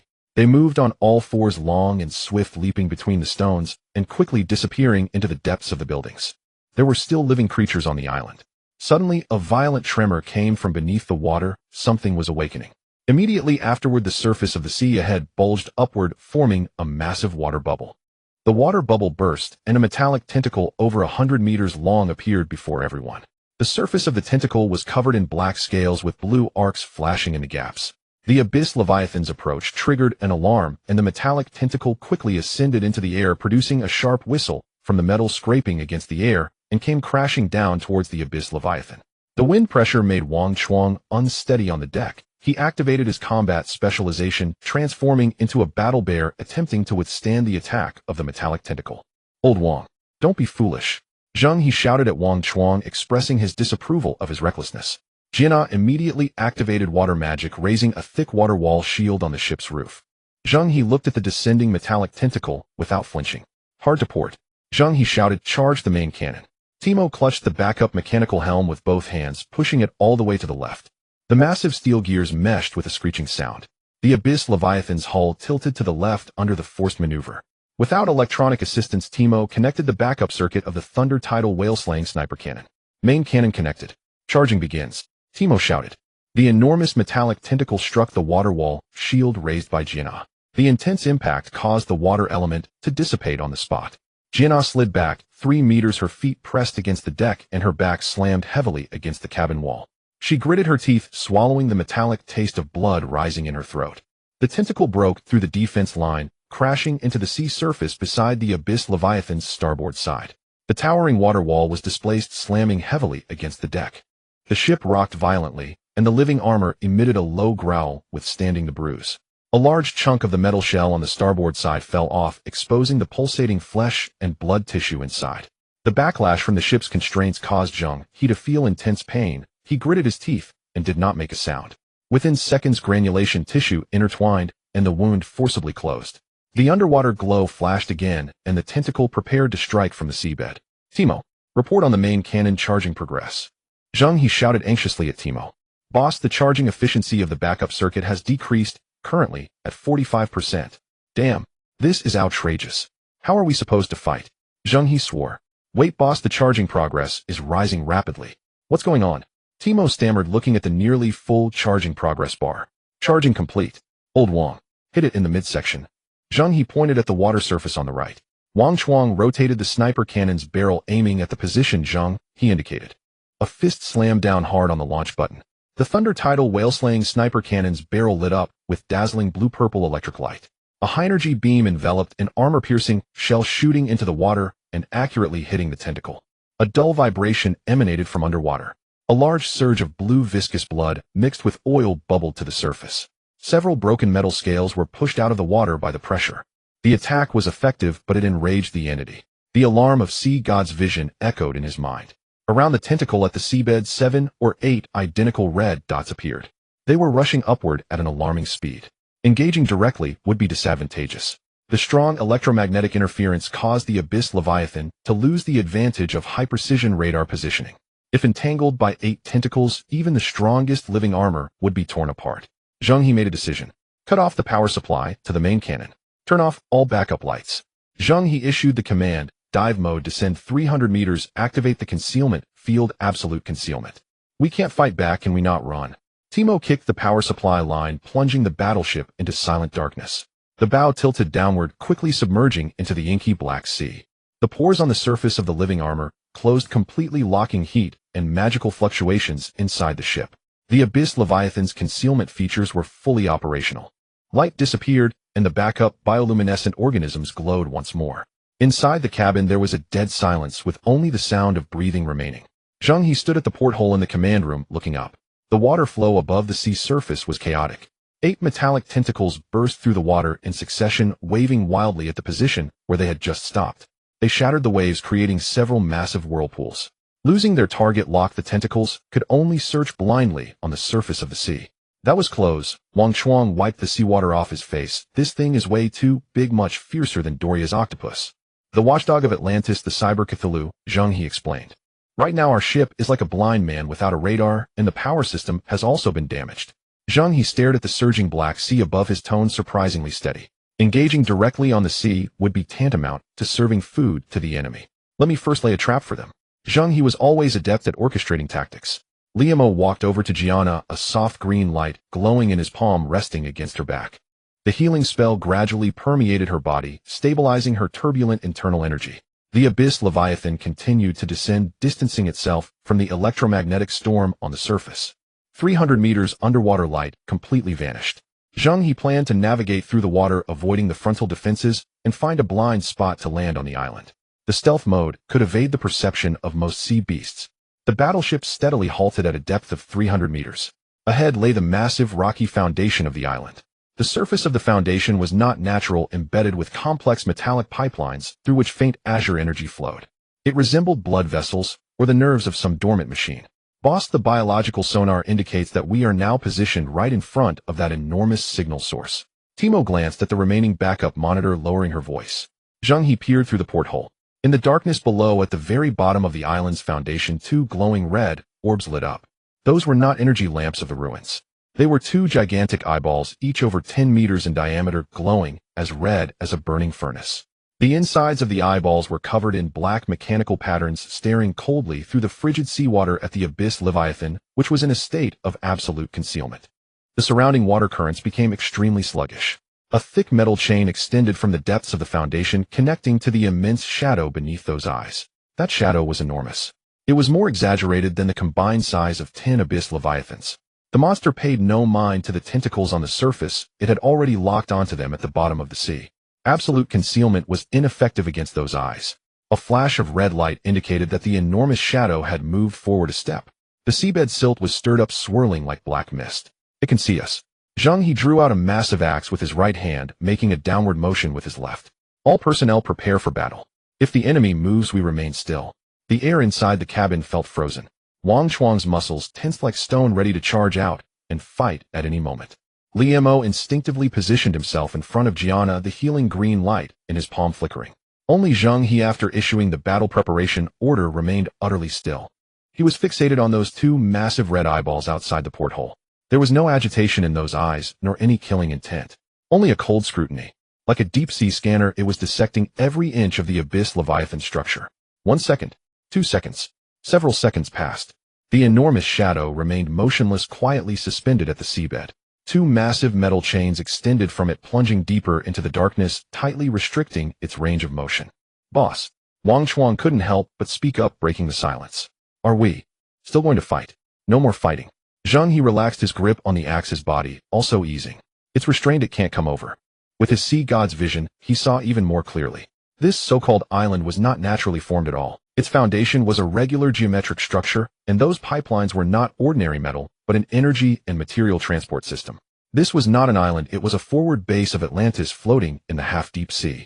And this colossal entity underwater was the watchdog of that forward base. Everyone relaxed. Zheng He turned around, leaning against the command platform. We just happened to stop at their doorstep and caught the security's attention. After hearing this, the tense atmosphere eased considerably. Security? Wang Chuang blinked his bear-like eyes. What kind of security is this? Its size is absurd. Atlantis security, it's normal for them to be a bit more formidable. Zheng He tapped the black screen of the control panel. Alright, enough chatter, let's get to work. Timo checked the power system and electronic devices to see if they can be repaired. Understood. Timo immediately crawled beneath the control panel, starting to check with a clattering sound. Li Mo helped Gianna sit aside, continuing to regulate her internal energy. Wang Chuang meanwhile took tools to inspect the damage to the ship's hull. The crew members busied themselves, and the Abyss Leviathan fell silent once more. Only outside the porthole, those two red giant eyes still glowed in the darkness like two lamps guarding the end of the deep sea. Half an hour later, Timo emerged from beneath the control panel, drenched in sweat, holding a few burnt wires in her hand. Boss, the situation isn't looking good. She gasped for breath. The intense electromagnetic storm burned out most of the electronic components, and the backup circuits overloaded. However, the power core is fine. I reconnected the wiring, and basic power has been restored. Zheng He nodded.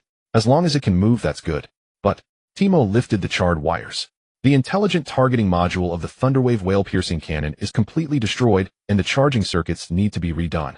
Not a big issue. Zheng He spoke calmly.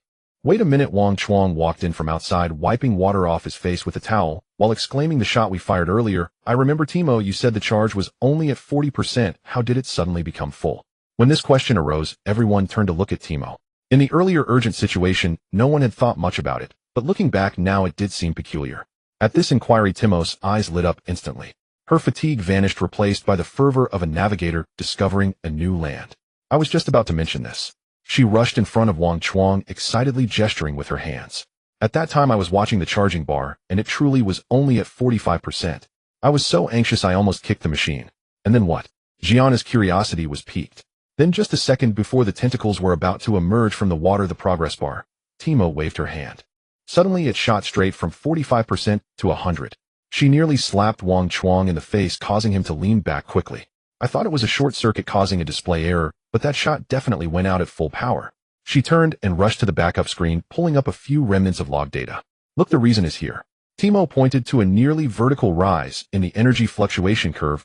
The normal energy supply curve should be a slow ascent, but in this backup circuit a surge of unknown biological energy suddenly flooded in. The magnitude was astonishing, directly filling the main cannon's capacitor. As she spoke, Timo became completely excited. She paced back and forth in the cabin like a seasoned technical expert. Do you understand? Our ship is really alive. It is no longer a cold, hard steel warship. It is the Abyss Leviathan. It is a living being. That situation just now was it sensing danger and actively infusing its biological energy into the main cannon. Timo suddenly stopped looking at everyone, stating each word clearly, all the inconsistencies from before now. This ship is evolving on its own, adapting by itself. It has infinite possibilities. The cabin was enveloped in silence. Liemo gazed at the data curves, his eyes filled with astonishment. He had studied numerous organisms and encountered various mutated forms. However, a ship that was alive in this manner was so outrageous it sent chills down one's spine. This was no longer merely science, it had an element of the mystical. Lu Feier gently pressed her hand against the living armor wall behind her. She could feel a slow but powerful pulsing deep within the wall, akin to a massive heart. As Timo spoke those words, the pulsing seemed to quicken slightly, even carrying an indescribable sense of excitement. Boss. Wang Chuang looked at Zheng He, his mind struggling to make sense of it. Is the ship becoming sentient? Zheng He smiled. That's about the gist of it. He walked to the viewport, gazing at the enormous red eyes still glowing in the darkness outside. However, our relationship with Leviathan is not as harmonious as Timo suggested. What do you mean? Timo was taken aback. It's more like a test, Zheng He explained. It gives us energy to see if we can wield its power effectively. And that shot proved our capability to it. Zheng He was well aware that the system would not offer a fusion reward involving an ancient divine beast like Leviathan without ensuring it wouldn't be an instant success. If that were the case, there would be no point in playing the game. He would have declared it capped. For now it was evident that he and the ancient divine beast residing within the ship were still in a phase of mutual adaptation and assessment. It had its own will, and he had his own objectives. Their relationship was both collaborative and adversarial. Achieving a true unity between man and beast was still a long road ahead. So, can we still fire the cannon instantly? Wang Chuang asked the crucial question. Zheng He shook his head and walked to the backup firing mechanism of the main cannon. It was a crude physical switch with only a red button. The intelligent targeting module is down now. We can only aim with our eyes to fire. Zheng He pointed outside. And have you noticed a problem? He looked at Timo. Timo immediately reacted, pulling up the rudimentary scan from the biological sonar. On the screen there was only a massive red dot ahead, surrounded by utter darkness. She took a breath. No lockable targets. Right. Zheng He nodded. Previously the radar could lock onto any object with an energy response.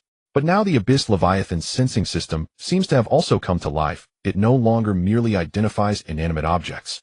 It only locks onto living beings it deems as threats or food. Zheng He raised his hand, attempting to issue a lock command on the watchdog ahead in his mind. The battleship showed no reaction, and the main cannon's charging lights remained dark. Do you see? Zheng He spread his hands. Even though that big guy is staring at us in the ship's judgment, it is tethered by chains and does not pose a direct threat. Thus it won't let me lock onto it. It feels there is no need to waste energy. Wang Chuang was dumbfounded. Holy crap. This cannon has its own thoughts now. It has thoughts of personality, and it even saves energy, Zheng He lamented. A battleship with autonomous consciousness that could even throw a tantrum. Everyone exchanged glances, unsure whether to feel delighted or troubled. This meant they had acquired a potentially limitless artifact. But at the moment this artifact was still in its novice phase. Even worse, it had a strong will of its own. So what do we do now? Just stare at it here? Liemo asked. Zheng He's gaze passed over the enormous sea creature, directing towards the vast Atlantis outpost above. He curved his lips into a smile. Since we can't go through the front door, let's find a window to climb in.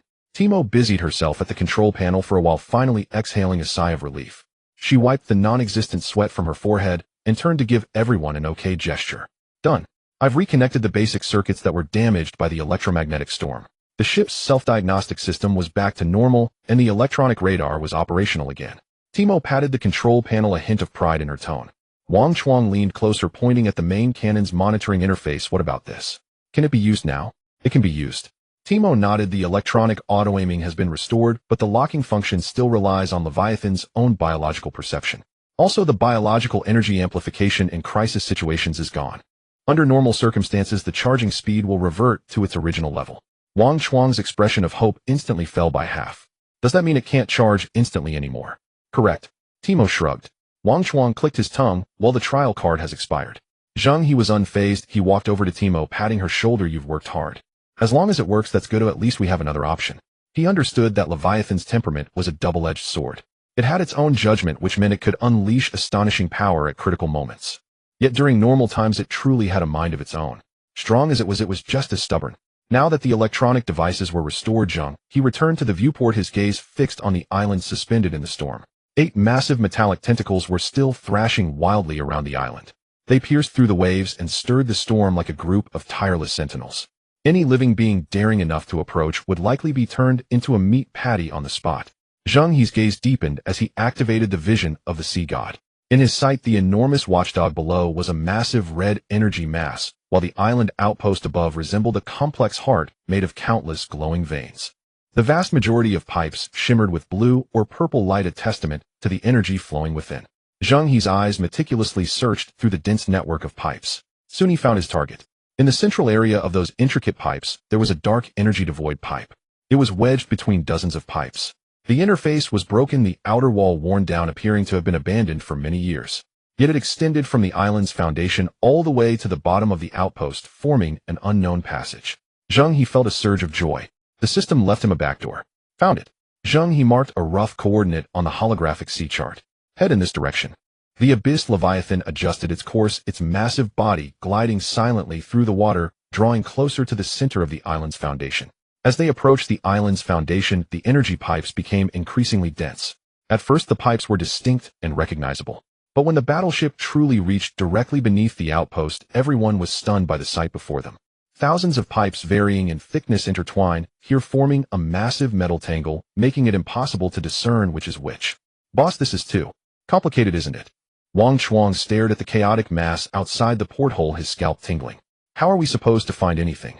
Timo was constantly adjusting the scanning precision, but her brow furrowed tighter. No, the material of these pipes is very special, and the signal interference is particularly strong. I can only determine a rough range. Oh, I can't accurately locate that abandoned pipe. The cockpit fell silent. At that moment, Lu Feier, who had been quietly standing behind Zheng He, gently placed her hand on the wall of the cabin. She closed her eyes. Moments later, Lu Feier opened her eyes, extended her finger, and lightly pointed at a certain spot on the nautical chart. Here. Her voice was soft, yet resolute. Can you feel it? Zheng He was somewhat surprised. Lu Feier nodded, and then shook her head. It's not me who feels it, bits it. She pointed to the ship beneath them. It doesn't like these chaotic energy flows, but it has a strong affinity for that quiet, energyless pipe. It feels safe there. Zheng He glanced at the location Lu Feier indicated, which almost perfectly overlapped with the entrance he had seen using the sea god's vision.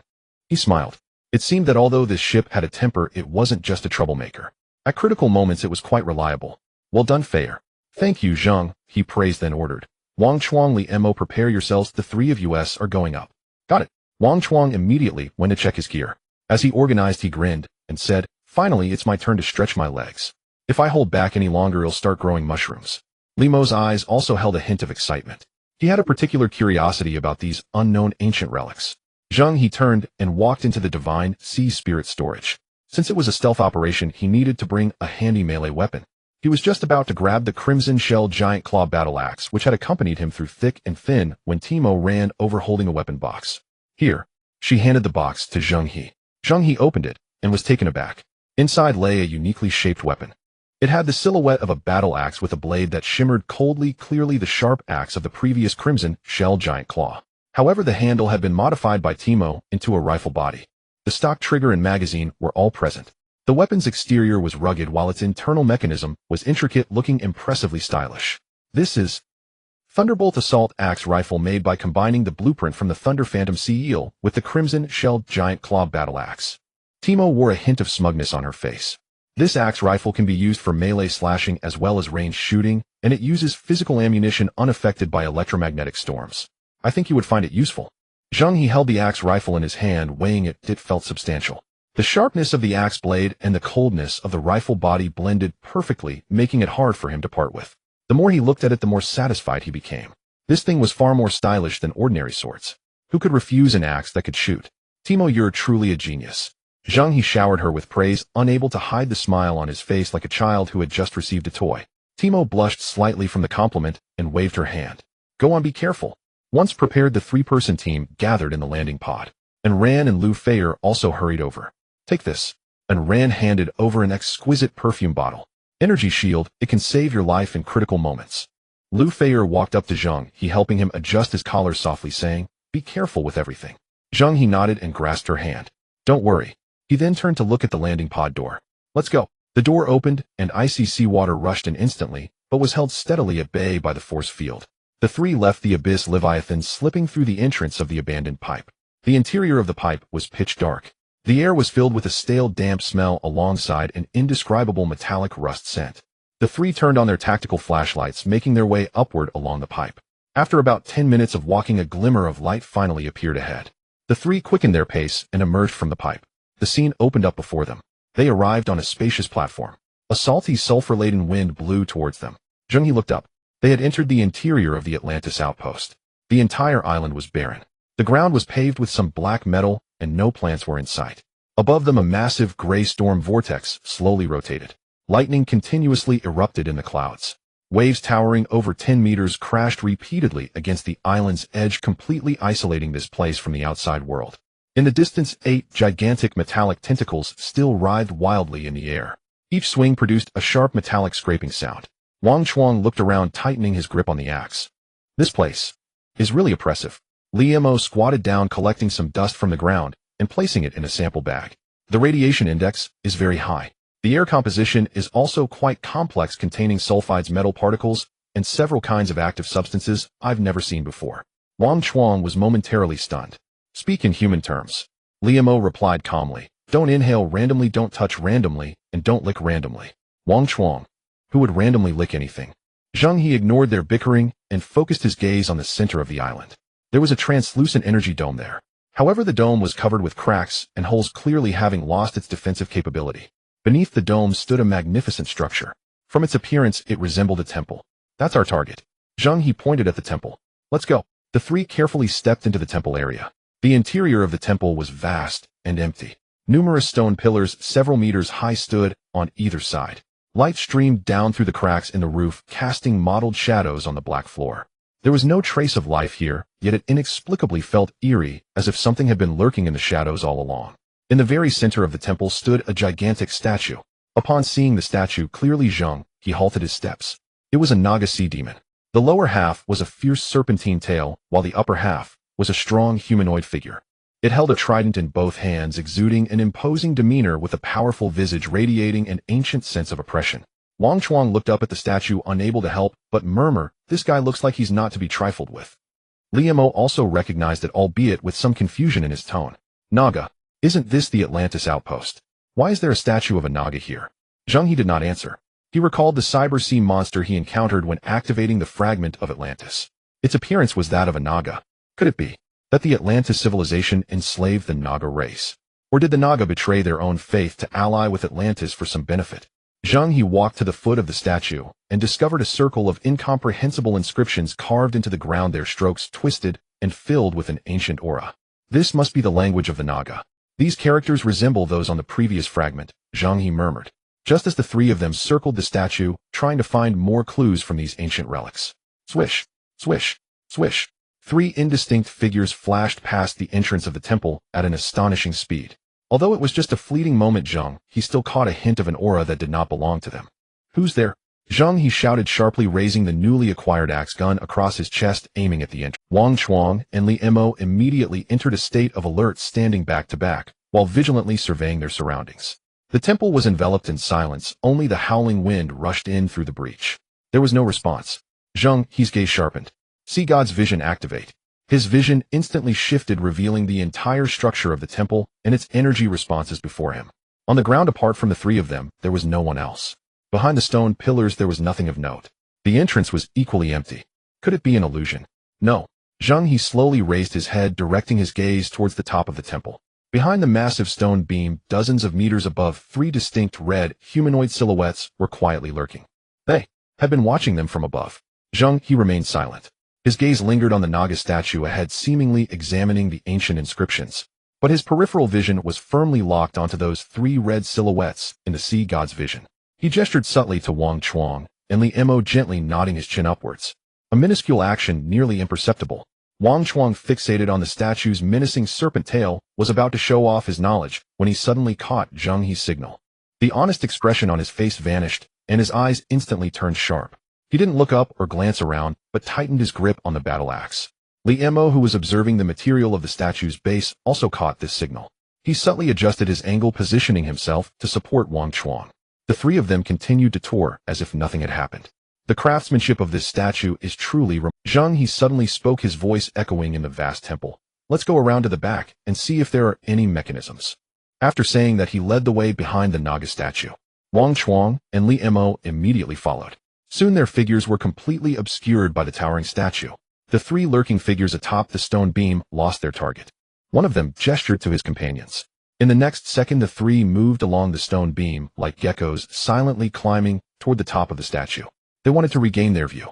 Just as they poked their heads out and looked down, Wang Chuang's body suddenly swelled behind the statue. Muscles bulged and black fur rapidly sprouted. Roar! A deep growl erupted. Wang Chuang instantly transformed into a war bear towering over 3 meters high.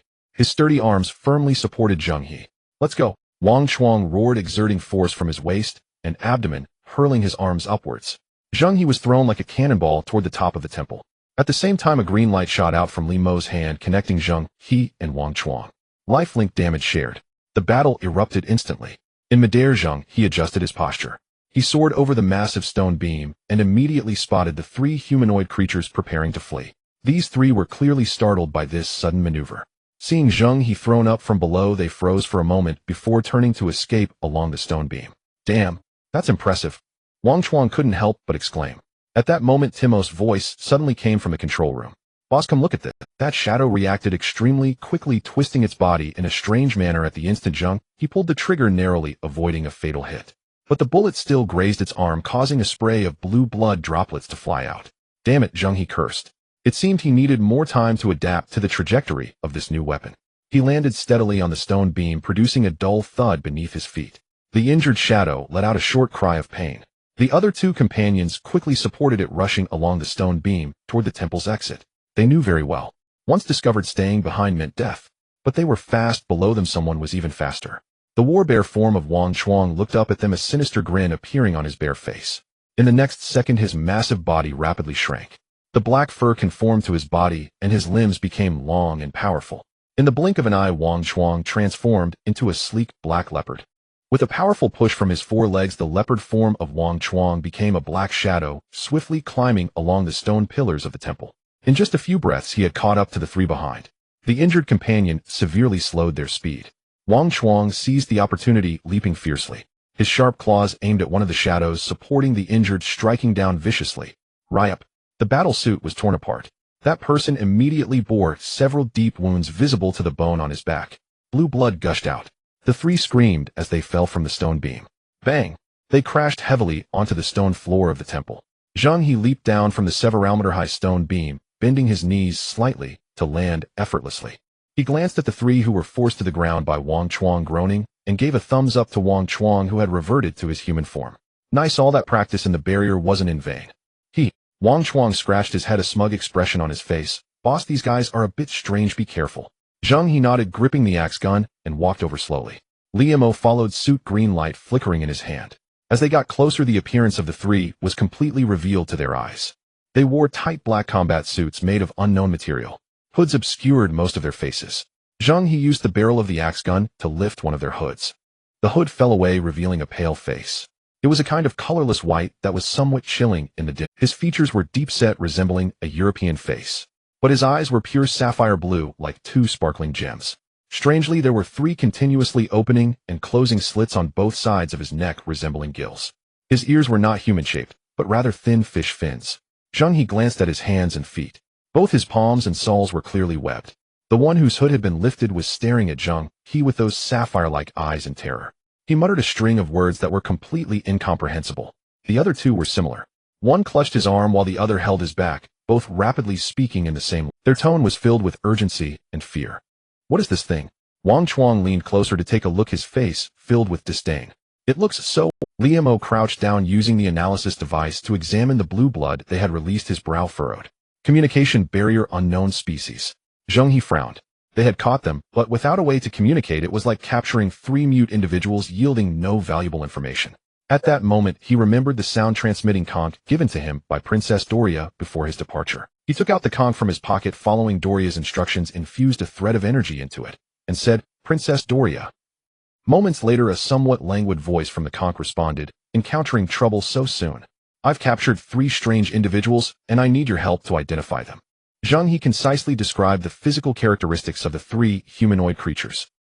They have gills on their necks, fish fins for ears, blue eyes, and white skin. Doria's voice revealed a hint of surprise. "Yes. Bring the conch closer so I can hear them speak." Zheng He complied, bringing the conch to the mouth of the most vocal of the 3. Whether it was the scent of the conch or mistaking it for a weapon, the individual refused to open his mouth. Zheng He impatiently tapped him with the butt of his axe gun, causing him to wince, and begin shouting loudly again. Doria, on the other end of the conch, fell silent for a moment. "You have captured 3 servants of Atlantis." Her voice turned cold. "Servants?" "Yes, the lowest rank in the Atlantis civilization, responsible for menial tasks like guarding and cleaning. They speak the ancient language of Atlantis." Zheng He's eyes flickered. "What did they just say?" "They are commanding you to release them immediately and to kneel before them in apology, to seek forgiveness." Doria paused, her tone laced with amusement. "Moreover, they said if you dare to harm their noble bodies, the great Atlantis Legion will reduce you to cosmic dust." The temple fell silent. Both Wang Chuang and Li Mo heard the words coming from the conch, their expressions turning somewhat strange. Zheng He laughed. In his life, he feared threats the least and despised others threatening him the most.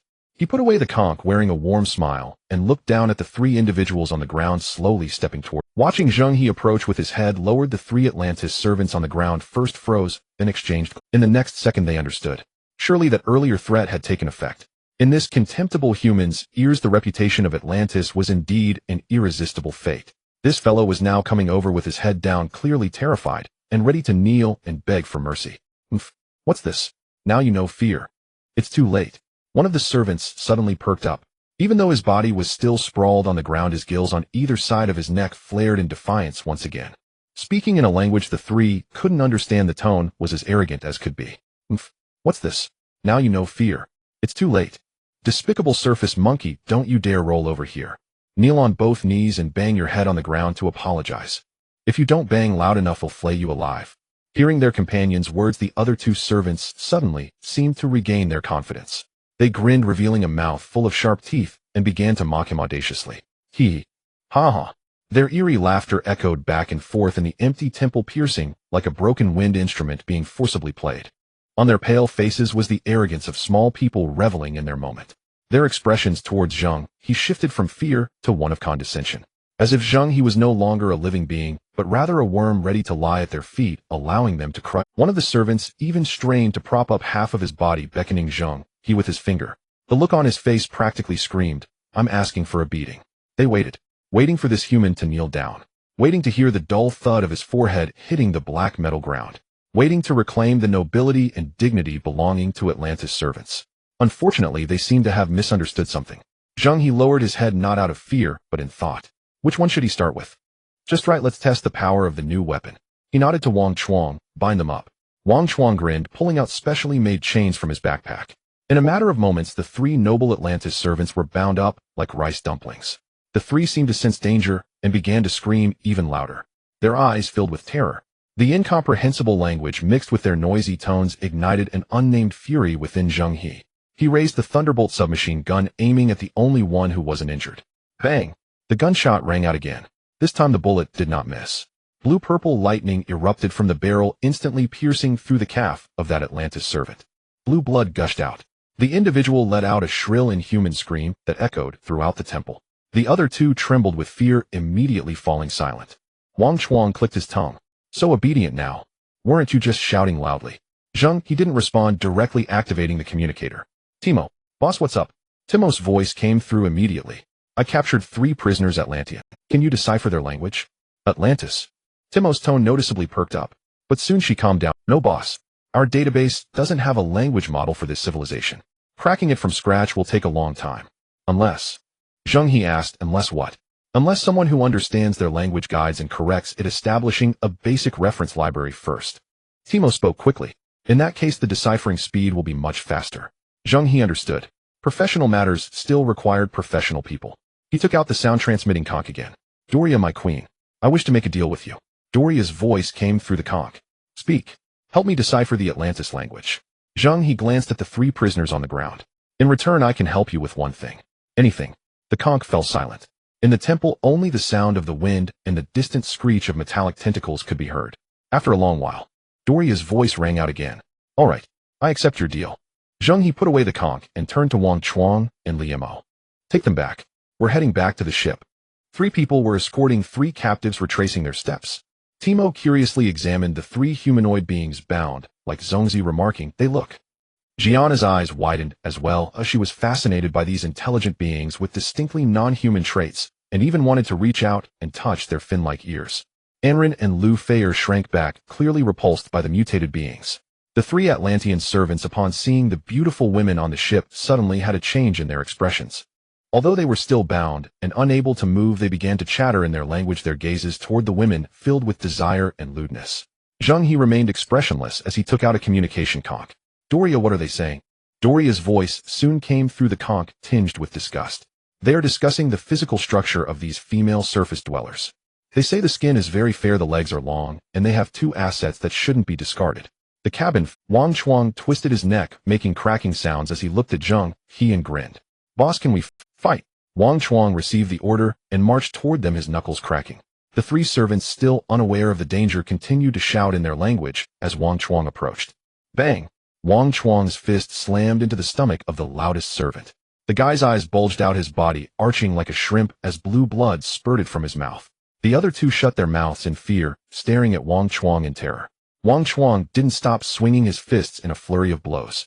He was very precise, targeting the fleshier areas to inflict pain without causing lethal injuries. In no time, the cabin was filled with the sound of fists hitting flesh and the servants' pitiful cries.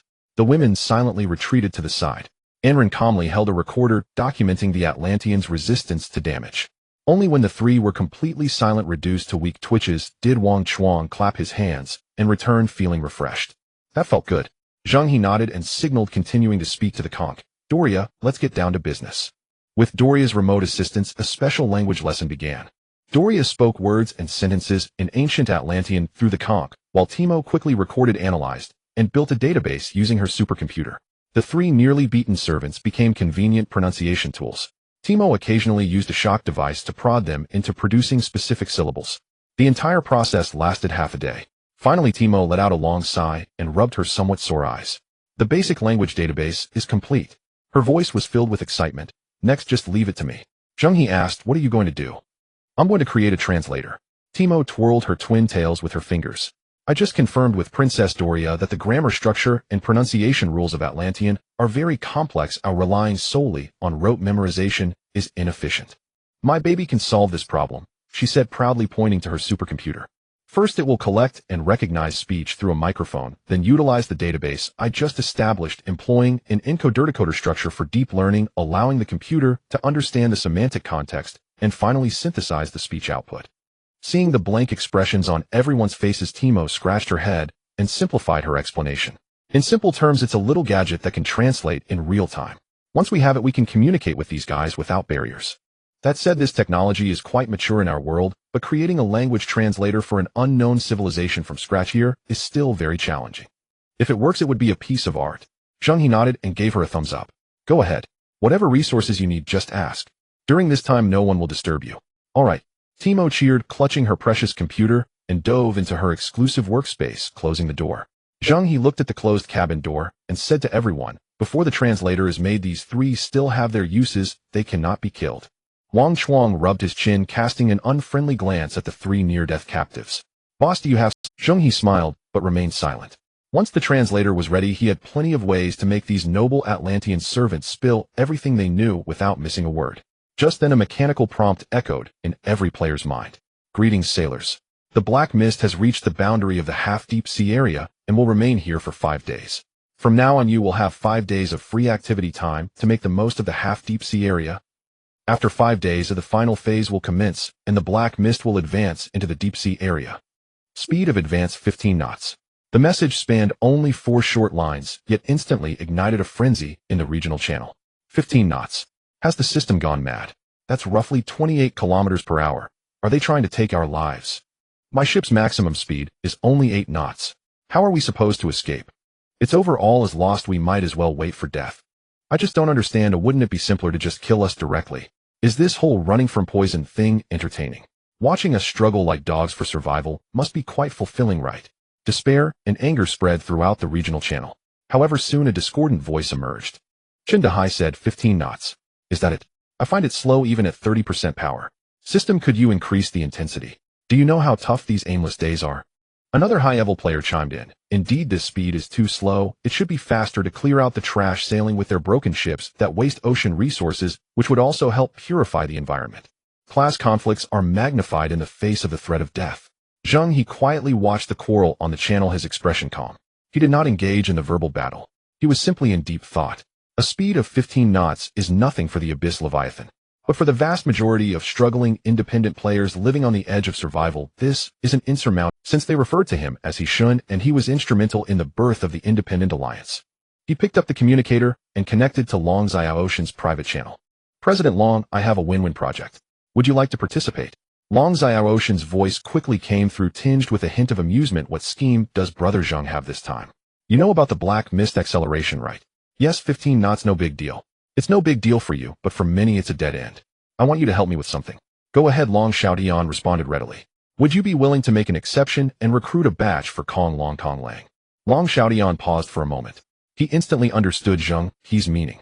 Brother Zheng, are you trying to Long Xiaoshan's tone carried a hint of teasing. Although our guild isn't short on resources, we are not a garbage collection station.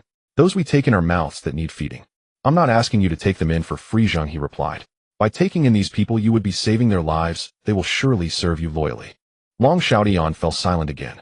He knew Zheng He was not joking. The things that could move Zheng He represented something much greater than simply bringing in a few members. This was about winning hearts. The Independent Alliance needed to establish its foundation, and He Long Xiaotian was deeply tied to Zheng He. The more solid Zheng He's reputation became, the more benefits he could reap, and this time, he could take the opportunity to claim the title of the #1 guild. Having understood this, Long Xiaotian smiled. Brother Zheng, you are being too polite. How could I ignore your face? All right, I will make an exception this time and open a batch of membership slots. But let me be clear, we Kong Long Kong Lang do not support idlers. I can let them affiliate beside our sea continent, forming a satellite island. Once the poison run begins, I can guarantee their sailing speed, but whether they live or die depends on their own worth. That's enough. Zheng He's purpose had been achieved. He hung up the communicator and opened the regional channel. Looking at the independent players still cursing and in despair, Zheng He composed a message and sent it out. Everyone, I am Zheng He. Just 6 simple words instantly silenced the chaotic channel. He Shun has appeared. Zheng He did not heed the crowd's exclamation and continued typing. Regarding the acceleration of the black mist to 15 knots, there is no need for panic. As a deep partner of the Independent Alliance, the Kong Long Kong Lang Guild has decided to make an exception and open membership to all independent players with a ship speed below 15 knots. Before the final phase begins, you can head to the sea continent to seek affiliation. The Kong Long Kong Lang will provide a temporary docking point, forming a satellite island to collectively face the crisis. Remember, we are independent players, and we must band together for warmth. As long as we do not give up, there will always be a way out. After this message was sent, the entire regional channel fell silent for 3 seconds. In the next second it exploded. What the hell? He Shun. It really is He Shun. I knew it. I knew He Shun wouldn't abandon us. Whoa, I thought I was doomed. My ship has a maximum speed of only 9 knots, and I was thinking about how to explain my aftermath. Long live the Independent Alliance. Long live He Shun. Kong Long Kong Lang is awesome. President Long is generous. In an instant, the regional channel was filled with joy of surviving a disaster and fervent admiration for Zheng He. However, amidst the revelry, there were always discordant voices that arose. A player with the ID Truth only within cannon range emerged. Can everyone calm down a bit? Don't you find this very strange? On what basis does Zheng He make decisions for Kong Long Kong Lang? He is just an independent player. His ship is just slightly better. Why would Long Xiaotian listen to him? Isn't this a typical case of moral coercion? First, stir up your emotions, promise an empty check, And if Kong Lang doesn't recognize it later, he'll just shrug it off and say he tried his best. You lot are being sold and still counting money for others. Once this message was sent, the previously harmonious channel's atmosphere instantly changed. What the hell do you know? What kind of person is he, Sean? Would he deceive us? Exactly, typical sour grapes from someone who can't get the grapes. I see you must be a water army sent by the Black Shark Guild. Stirring up discord here. The player called Truth was not willing to be outdone. I'm just stating the facts. Think about it, what kind of organization is Kong Lang? Why would they accept you burdensome people just based on an outsider's word? What can you bring to the guild? Don't be naive. I dare bet that the people of Kong Lang are still in the dark. His words fell like a bucket of cold water on many heads. Indeed, Zheng He was very strong and his reputation was high. But Kong Lang is ultimately a top guild with its own rules and interests. Would Long Xiaotian really take on such a huge mess just for a favor from Zheng He? The quarrels in the channel grew more intense, with supporters and opponents of He Shun cursing at each other. At this moment, a message with the guild leader's certified gold mark overshadowed all disputes, appearing at the top of the channel. Long Xiaotian: hello everyone, I am the president of Kong Lang, Long Xiaotian. My brother Zheng He has already explained the situation. I'm here to make a supplement. This incident is the first deep cooperation between Kong Lang and the Independent Alliance. All independent friends with a ship speed below 15 knots can contact our guild's representatives for registration. Registration information includes ship-level ship-size ship material. Our guild's design team will plan reasonable docking areas beside the sea continent based on everyone's data, forming satellite island fleets. As for resources and supply issues, there's no need to worry. You can exchange them with contribution points. We only need people. Everything else can be discussed. I, Long Xiaotian, make this promise: as long as you have not given up, Kong Lang will give you a chance to survive. In this battle, we will fight beautifully. Let the system see the power of our unity as players. Long Xiaotian's speech was firm and if Zheng He's speech was the spark of hope, then Long Xiaotian's speech was a bucket of gasoline poured onto. The channel fell into silence for several seconds. Holy crap! President Long personally came out. My goodness, am I dreaming? This is real. President Long is amazing. This scale is truly worthy of the #1 guild. President Long, from today on you are my esteemed president. The player, previously known as Truth only lies within cannon range, had his avatar instantly turned gray and never spoke another word. The wind direction of the entire regional channel had completely changed. If before everyone admired and was grateful to Zheng He, now this sentiment had risen to a kind of faith. Zheng He had not established a guild, yet he accomplished what all guilds could not. His call resonated with hundreds. With a wave of his arm, he could consolidate the mightiest forces across this sea. The alliance of free players, a concept he single-handedly promoted in this moment, possessed a cohesion and influence that surpassed all guilds.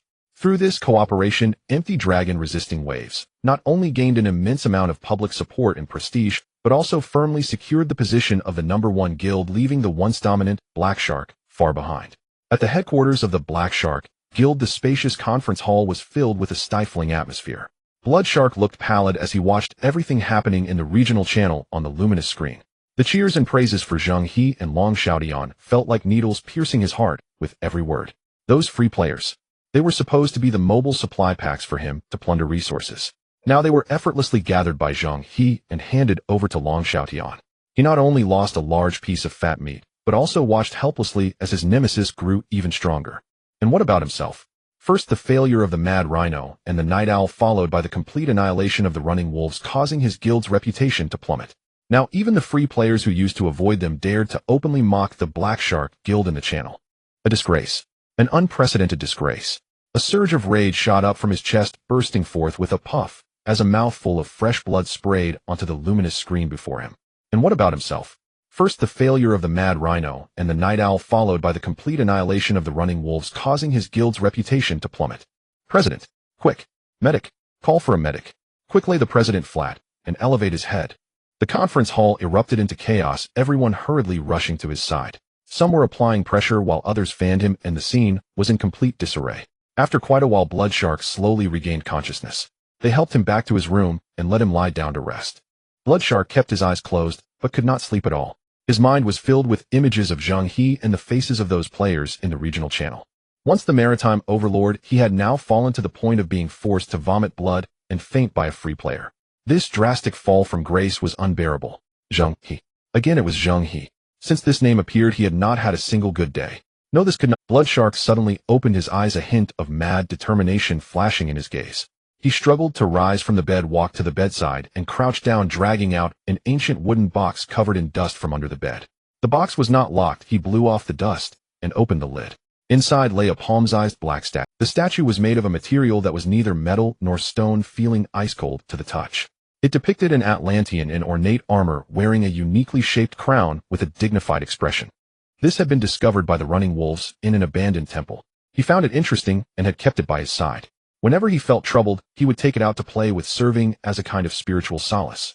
With the blood he had just vomited still on his hand the moment he picked up the statue, that bloodstain touched the surface of the statue.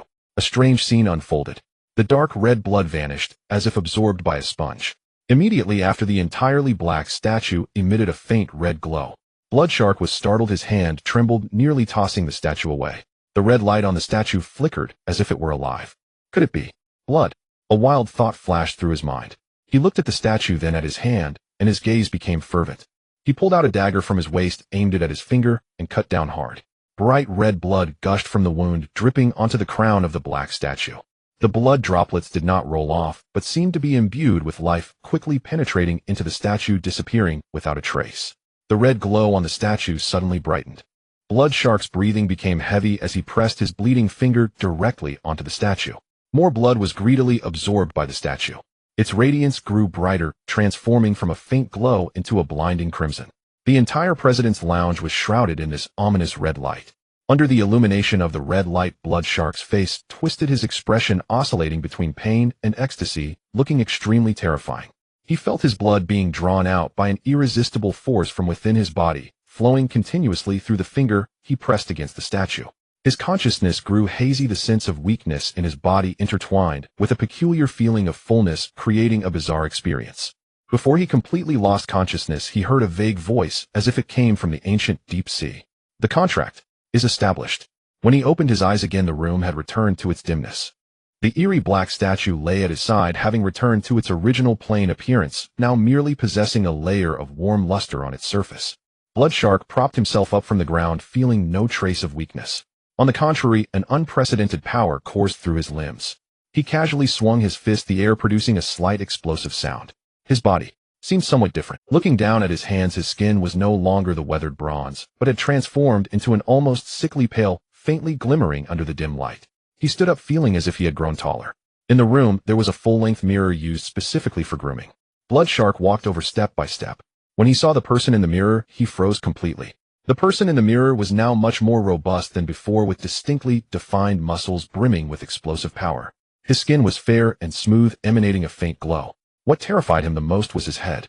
His ears had disappeared, replaced by a pair of fin-like organs.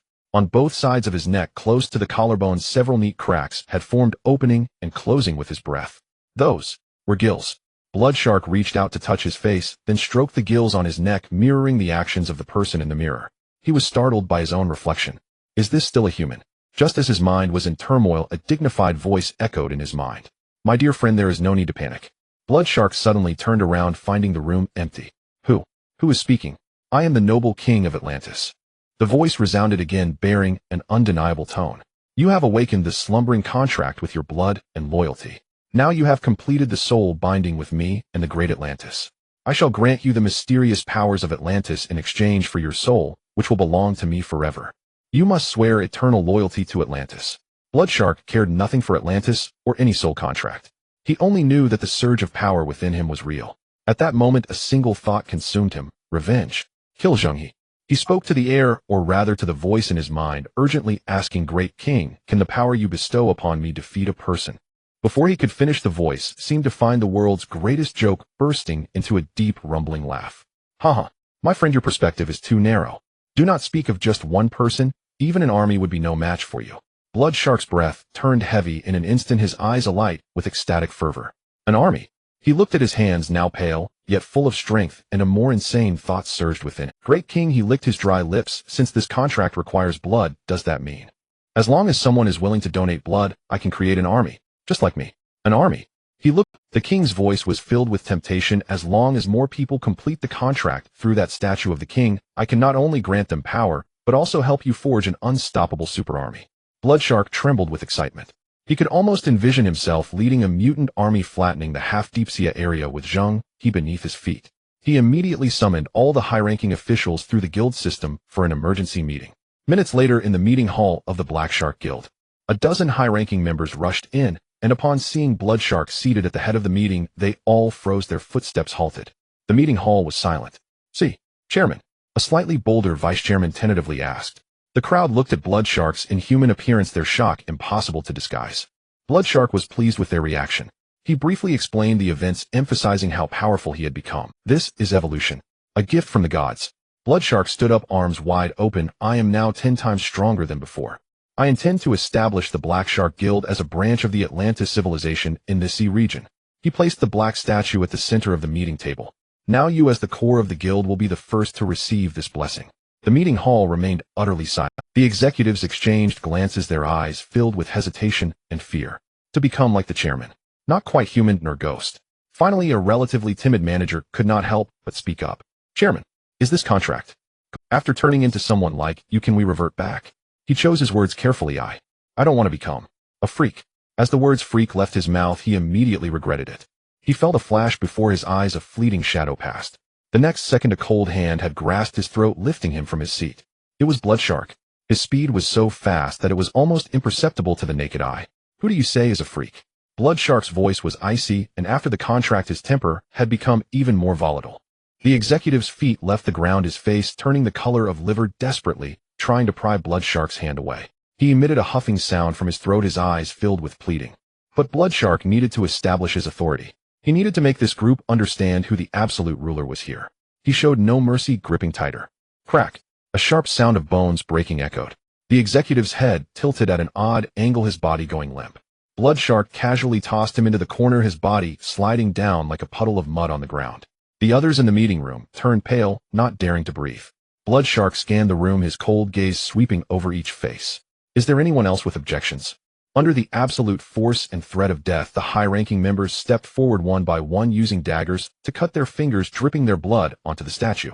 Crimson light flickered again and again in the meeting room. Soon those seated around the round table were no longer. A dozen pale-skinned Atlantis people with fish fins for ears and gills at their necks began their first meeting as new humans. Their first resolution was to have all guild members complete the contract. Thousands of guild members were summoned to the temporary camp square of the Black Shark Guild.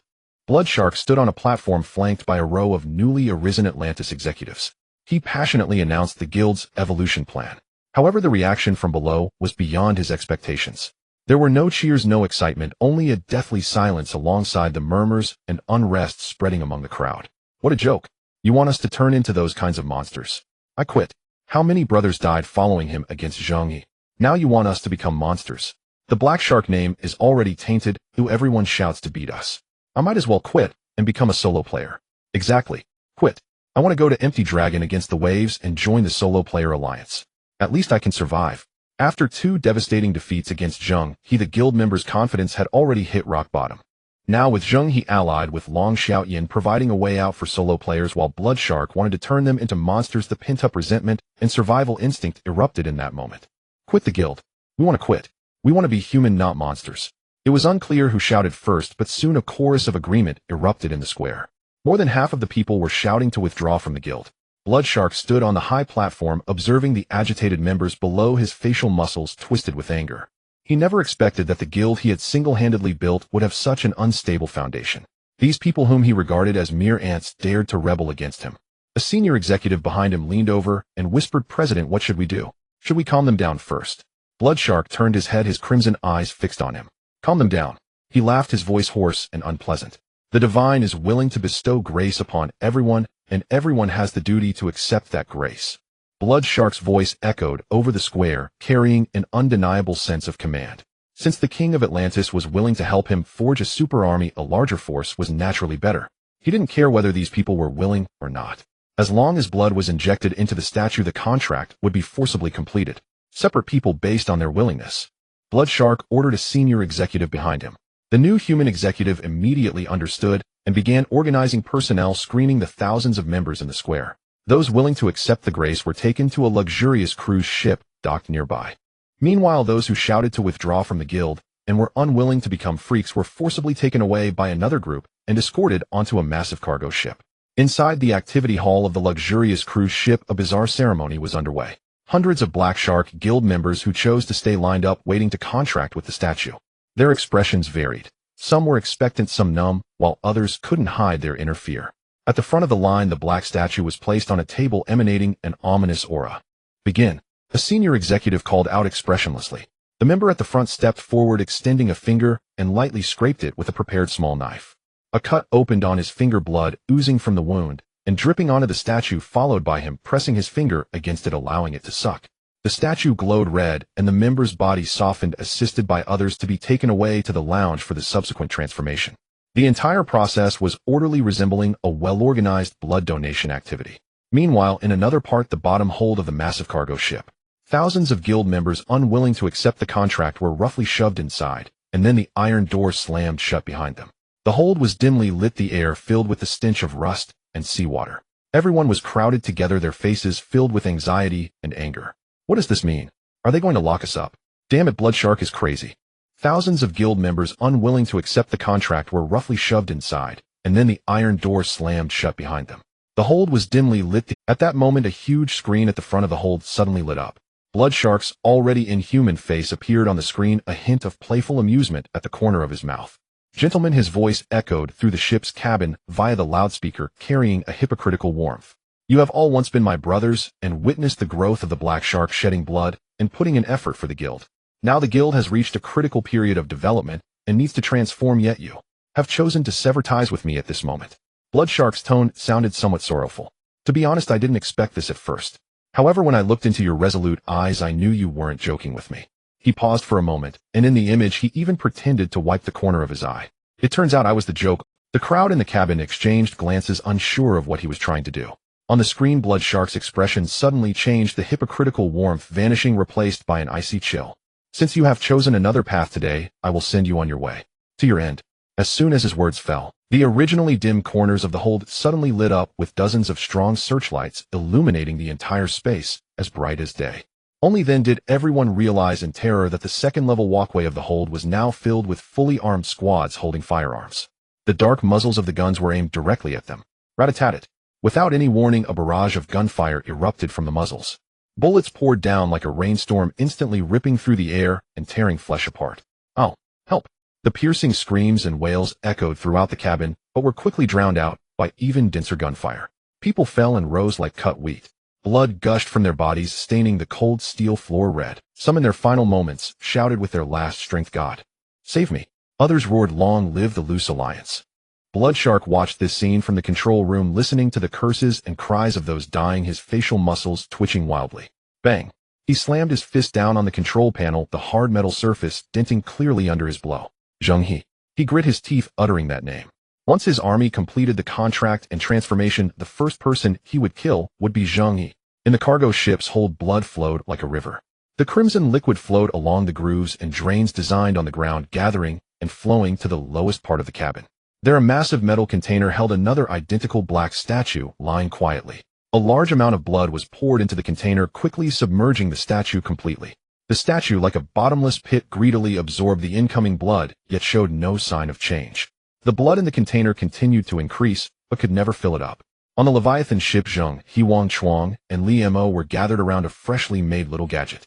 It worked. Timo held up a palm-sized metal box resembling an old-fashioned radio, her face. This was the first Atlantis language translator she had hurriedly made overnight using the newly established Atlantis language model. "How's the effect? Is it reliable?" Zheng He took the translator, weighing it in his hand. "Well, no, once we Zheng He eagerly led the others to the cabin where the 3 Atlantis captives were held. Inside the cabin, the 3 pale-skinned individuals with fish fins for ears were sitting against the wall, 2 of them already asleep. Zheng He approached and unceremoniously kicked each one.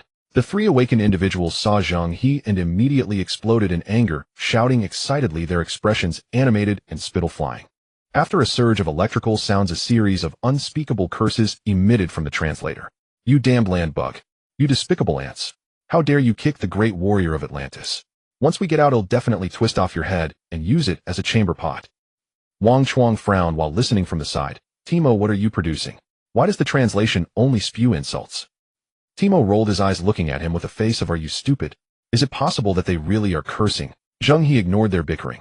To verify the accuracy of the translator, he suppressed the smile on his face, pulled out the Thunderbolt submersible axe gun from behind, and aimed its dark muzzle at the loudest one. Instantly the cabin fell silent. The three captives stared at the gun muzzle, their bodies froze, and the arrogance on their faces vanished completely. New voices immediately came from the translator, this time not curses, but pleas tinged with sobs. Don't shoot. Spare the hero. Spare the good man. We were wrong. We didn't recognize the mountain. We want dare again. It seems the translator isn't malfunctioning. Zheng He, put away the axe gun. This thing is quite useful. At that moment Timo stepped forward, took the translator from Zheng He's hand, cleared his throat, and spoke a sentence in Chinese into the machine. Do you want something to eat or drink? The translator transformed his words into a series of chattering sounds, and played them back. Upon hearing this, the three captives' eyes lit up like hungry wild dogs, spotting a bone, nodding repeatedly, and once again chattering in response. Timo took back the translator and switched to audio mode. A clear, loud, and extremely arrogant male voice emitted from the translator. Quick, bring food and drink to your three noble masters. You bunch of despicable land ants, do you want to starve us thin? In the cabin the air seemed to freeze. Wang Chuang and Li Mo exchanged strange glances. Timo was also stunned, clearly not expecting the other party to still be so arrogant despite being prisoners. Zheng He's face revealed no emotion. He remained silent, slowly putting the axe gun behind him, then stepped forward and grabbed one of the captives by the ankle. Amidst the terrified gaze of the other Zheng, he swung his arm. The sharp axe blade sliced through the air, leaving a trail of cold light. Ah! A strange, blood-curdling scream echoed throughout the entire abyss Leviathan. The scream was soul-piercing, reverberating in the enclosed cabin.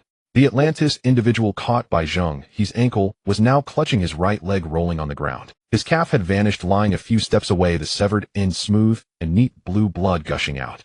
The other two mutated individuals in the cabin were huddled in the corner, trembling like leaves in the wind. Their shouting had stopped, leaving only the sound of their teeth chattering. Wang Chuang and Li Mo stood at the door, watching the scene before them, their Adam's apples bobbing. Wang Chuang felt a sense of relief. These guys had such foul mouths, they deserved this treatment. Li Mo, on the other hand, felt his stomach churning. He had seen bloody scenes before, but this dismemberment of a living person was his first encounter. Zheng He displayed no anger or pleasure on his face, only a calmness reminiscent of someone preparing ingredients. He ignored the person on the ground, gripping the still dripping axe gun, and walked towards the two terrified captives in the corner. The two stared at him in terror as he approached, wanting to retreat, but behind them was the cold iron wall with nowhere to escape. No, don't. The translator emitted a halting, sobbing plea. Zheng He did not halt. The axe fell. Two more screams echoed. The three individuals had now become rolling gourds, twitching in pools of blue blood, wailing. The entire cabin was enveloped in a heavy scent of blood. Zheng He tucked the axe gun back behind him, as if he had merely performed a trivial task. He turned to the door, addressing the still motionless, and Li Mo, stop their bleeding. Li Mo used the rejuvenation technique to keep them alive, but don't let them die. Though Ran specialized in medical care, she had seldom encountered such bloody scenes. Her face paled slightly, but she nodded, grabbing the medical kit and walking inside. Li Mo steadied himself and followed behind. Zheng He's goal was clear. He needed living captives to interrogate for information, but the premise was that these captives had to be obedient. Clearly the previous intimidation was insufficient, and Ran squatted down, starting to tend to the wounds. Her movements were very professional, cleaning, applying medicine, and bandaging. Clearly the previous intimidation was insufficient, and Ran squatted down, starting to tend to the wounds. Her movements were very The pain and blood loss made their already pale skin nearly transparent, but at least their lives were preserved. Zheng He looked at the 6 severed calves and said to the busy Ran, "Make sure to reattach their legs later." And Ran paused her actions, looking up at him, somewhat puzzled. Zheng He added, "Just reattach them, no need to match left and right. Let's see if their spirits will bless them to grow correctly." And Ran. She looked at Zheng He's serious face, momentarily unable to tell if he was joking or being serious. But when her eyes met his emotionless gaze, and Ran understood. He was serious. This person really knows how to have fun. Li Mo, listening from the side, twitched the corner of his mouth. He felt that Zheng He's thought process was beyond what ordinary people could keep up with. Soon the bandaging was completed. Under the influence of the rejuvenation technique, the 3 captives' wails diminished, though their bodies still intermittently convulsed from the excruciating pain. And Ran gazed at the 6 severed calves, then at the 3 captives with broken legs, feeling a headache coming on. She took a deep breath, as if making a certain decision, picked up a leg, and began the absurd limb reattachment surgery. The entire process was crude. There was no need to consider perfect alignment of nerves and blood vessels. It was only necessary to reconnect the severed limbs to the body. and Rand directly used a specially designed medical suture to forcibly stitch the severed limbs onto the three individuals' broken legs. After about 10 minutes the surgery was completed. The three Atlanteans each regained 2 legs. However, the first person received 2 left legs from others. The second person had his left and right legs aligned, but those legs were clearly not his own size, one longer and the other shorter, looking quite ridiculous. The third person was the most unfortunate. His own legs had been sewn onto someone else's body, and he was left with 2 right legs, one of which had been shot. The 3 men gradually regained their senses from the excruciating pain, and when they looked down at their new legs they were first stunned, then burst into even more piercing screams than when their legs were chopped off. The 3 men gradually regained their senses from the excruciating pain, and when they looked down at their new legs they were first stunned, then burst into even— Why is my right leg on the left side? Do you even understand medicine? We're going to report you to the health institution. We'll sue you for practicing medicine illegally. You are committing a crime. The voice from the translator was filled with righteous indignation, brimming with accusations against medical malpractice. Wang Chuang stood nearby astonished and leaned closer to Zheng He, whispering, "Boss, do you think their brains are also damaged?" And Rand was also amused by the antics of these 3 oddballs. She had originally intended to give them some anti-inflammatory medicine to prevent infection, but now it seemed entirely unnecessary. She stood up, clapped her hands, and said to the 3, "Stop screaming. It's already a miracle that I could attach your legs. You should just consider yourselves lucky if you can survive." After saying that, she picked up her medical kit and left without looking back. Zheng He observed these 3 captives who, despite their mobility issues, were still energetically making a fuss, and felt it was about time. He had the 3 Atlantis servants taken to 3 different rooms. "Let's get to work, Zheng," he said to Wang Chuang and Li Mo. In the first interrogation room, Zheng He walked in alone. The captive who had received 2 left legs was leaning against the chair, glaring at him with resentment. Zheng He wasted no words and took out a pile of bottles and jars from his storage space, including honey chili powder and a jar of salt, arranging them neatly on the table. He also took out a small brush. The captive looked at these items, initially puzzled about their significance. Zheng He picked up the translator and said in a calm tone, "I ask, you answer. If your answers satisfy me, these items won't be used. If they don't, I will apply some seasoning to your wounds so you can experience the flavors of land cuisine." The captive's face changed instantly. He glanced at the bottles and jars on the table, then thought about his still bleeding wounds, and his body shook uncontrollably. "What do you want to know?" The voice from the translator trembled noticeably. "Very good, Zheng." He was pleased with his compliance. "First question, what is Atlantis? Is it a nation or an organization?" It is a civilization, an empire." "Where is the lair?" In the deepest trench of the deep sea area, which we call the Abyss of the Gods." "Who is in charge now?" "It is the great king of Atlantis, Poseidon III." Zheng He raised an eyebrow. That name sounded quite imposing. For the next hour, Zheng He asked in great detail. From the origin legends of Atlantis to the current sphere of influence, from their social structure and class divisions to the levels of technology, military, and culture. The captive dared not hide anything and spilled everything he knew like pouring beans from a bamboo tube. Based on his descriptions, Zheng He gradually outlined a vast and strange deep-sea civilization in his mind. They worshipped the sea god Poseidon, and the king of Atlantis was the earthly representative of the sea god. The entire society was strictly hierarchical, with the royal family and priests at the top, followed by warriors with various mutated abilities and scholars responsible for research and production. At the bottom were ordinary servants without any abilities, which was the class to which these 3 unfortunate souls. Their level of technology was peculiar. The application of biotechnology and mental energy far exceeded that of surface civilizations, yet they seemed to have little accomplishment in mechanical engineering. Most of their weapons were energy weapons driven by mental power or genetically modified marine creatures. The black statue obtained by the blood shark was one of their sacred objects, used to transform warriors capable of activating hidden genes within intelligent organisms to make them evolve, but the success rate was low and failures often turned into ordinary servants without any abilities. After questioning all the inquiries, Zheng He left the first interrogation room with detailed intelligence. He used the same method to interrogate the other 2. The 3 testimonies corroborated each other with basically no discrepancies, ensuring a high level of authenticity. The details were comparable to a travel guide produced by Atlantis. Zheng He obtained what he wanted and returned to the control room with satisfaction. Wang Chuang and Li Mo were waiting for him there. "Boss, did you get the information?" Zheng He nodded. "I did. Their lair is in a trench in the deep sea area, and it is currently managed by someone who calls himself Poseidon III. What should we do with these 3? Wang Chuang pointed toward the direction of the cabin. Zheng He looked out at the dark seabed through the porthole and calmly said, "Keeping them is just wasting food." His principle had always been to make full use of resources. The intelligence value of these 3 captives had been exhausted and their bodies were wrecked. Keeping them would only mean needing to provide for them, which was not worth the cost. Zheng He walked to the wall of the cabin and placed his hand against it. The abyss leviathan seemed to sense his will, and the massive ship trembled slightly. "It's time to eat, Zheng," he said softly. He ordered the 3 Atlantis captives to be dragged out of the cabin. The 3 thought that Zheng He was going to reward them, and smiled broadly. They were soon taken to the banishment chamber at the bow of the ship. The 3 seemed to sense their fate, and began to struggle and curse wildly. "You devil! The gods will punish you. You land insect. May you die a horrible death." Zheng He ignored their cries, and had them thrown directly into the sea. At the moment they were thrown from the banishment chamber, a massive mouth, filled with layers of serrated teeth, appeared at the bow of the ship, swallowing the 3 along with the surrounding seawater. Glup! The giant mouth closed, and the sea resumed its calm, as if nothing had happened. Then the entire abyss leviathan emitted a low and prolonged call. In that sound there was a sense of satisfaction and joy. The black shells on the surface of the ship seemed to become even deeper, shimmering with a dim light. Timo happened to walk out of the cabin and saw this scene, asking curiously, "Did you feed them to the leviathan?" "Yes." Zheng He nodded. "How was the effect?" "It seems quite pleased," Zheng He said, sensing the slight vibrations coming from the ship's body. At that moment a prompt suddenly popped up on Zheng He's system panel. "Your abyss leviathan has devoured a special life form Atlantis Servants X3 and gained new traits." Zheng He gazed at the pop-up system panel, his finger gently gliding across the screen. Leviathan of the Abyss Feature Update. Feature 1 Gene Mimicry. New by devouring special life forms, it can analyze part of their genetic sequences and simulate one biological trait for a limited time. Current simulative traits: none. Feature 2 Deep Sea Adaptation Enhancement. New, the ship's resistance to deep sea pressure and corrosion is slightly improved, enhancing its submersible capabilities. Zheng He's eyes sparkled for a moment. The first new feature, Gene Mimicry, holds immense potential.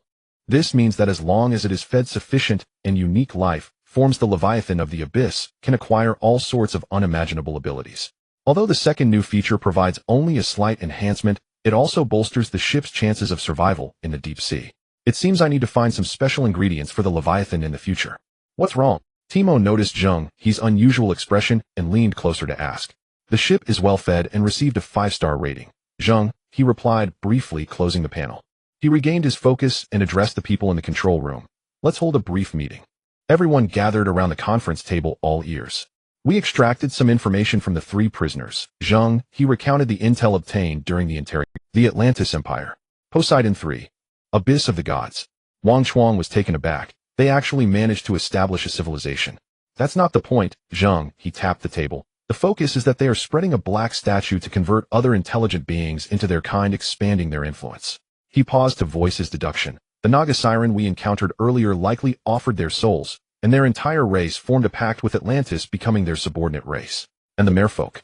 And Rand's expression changed.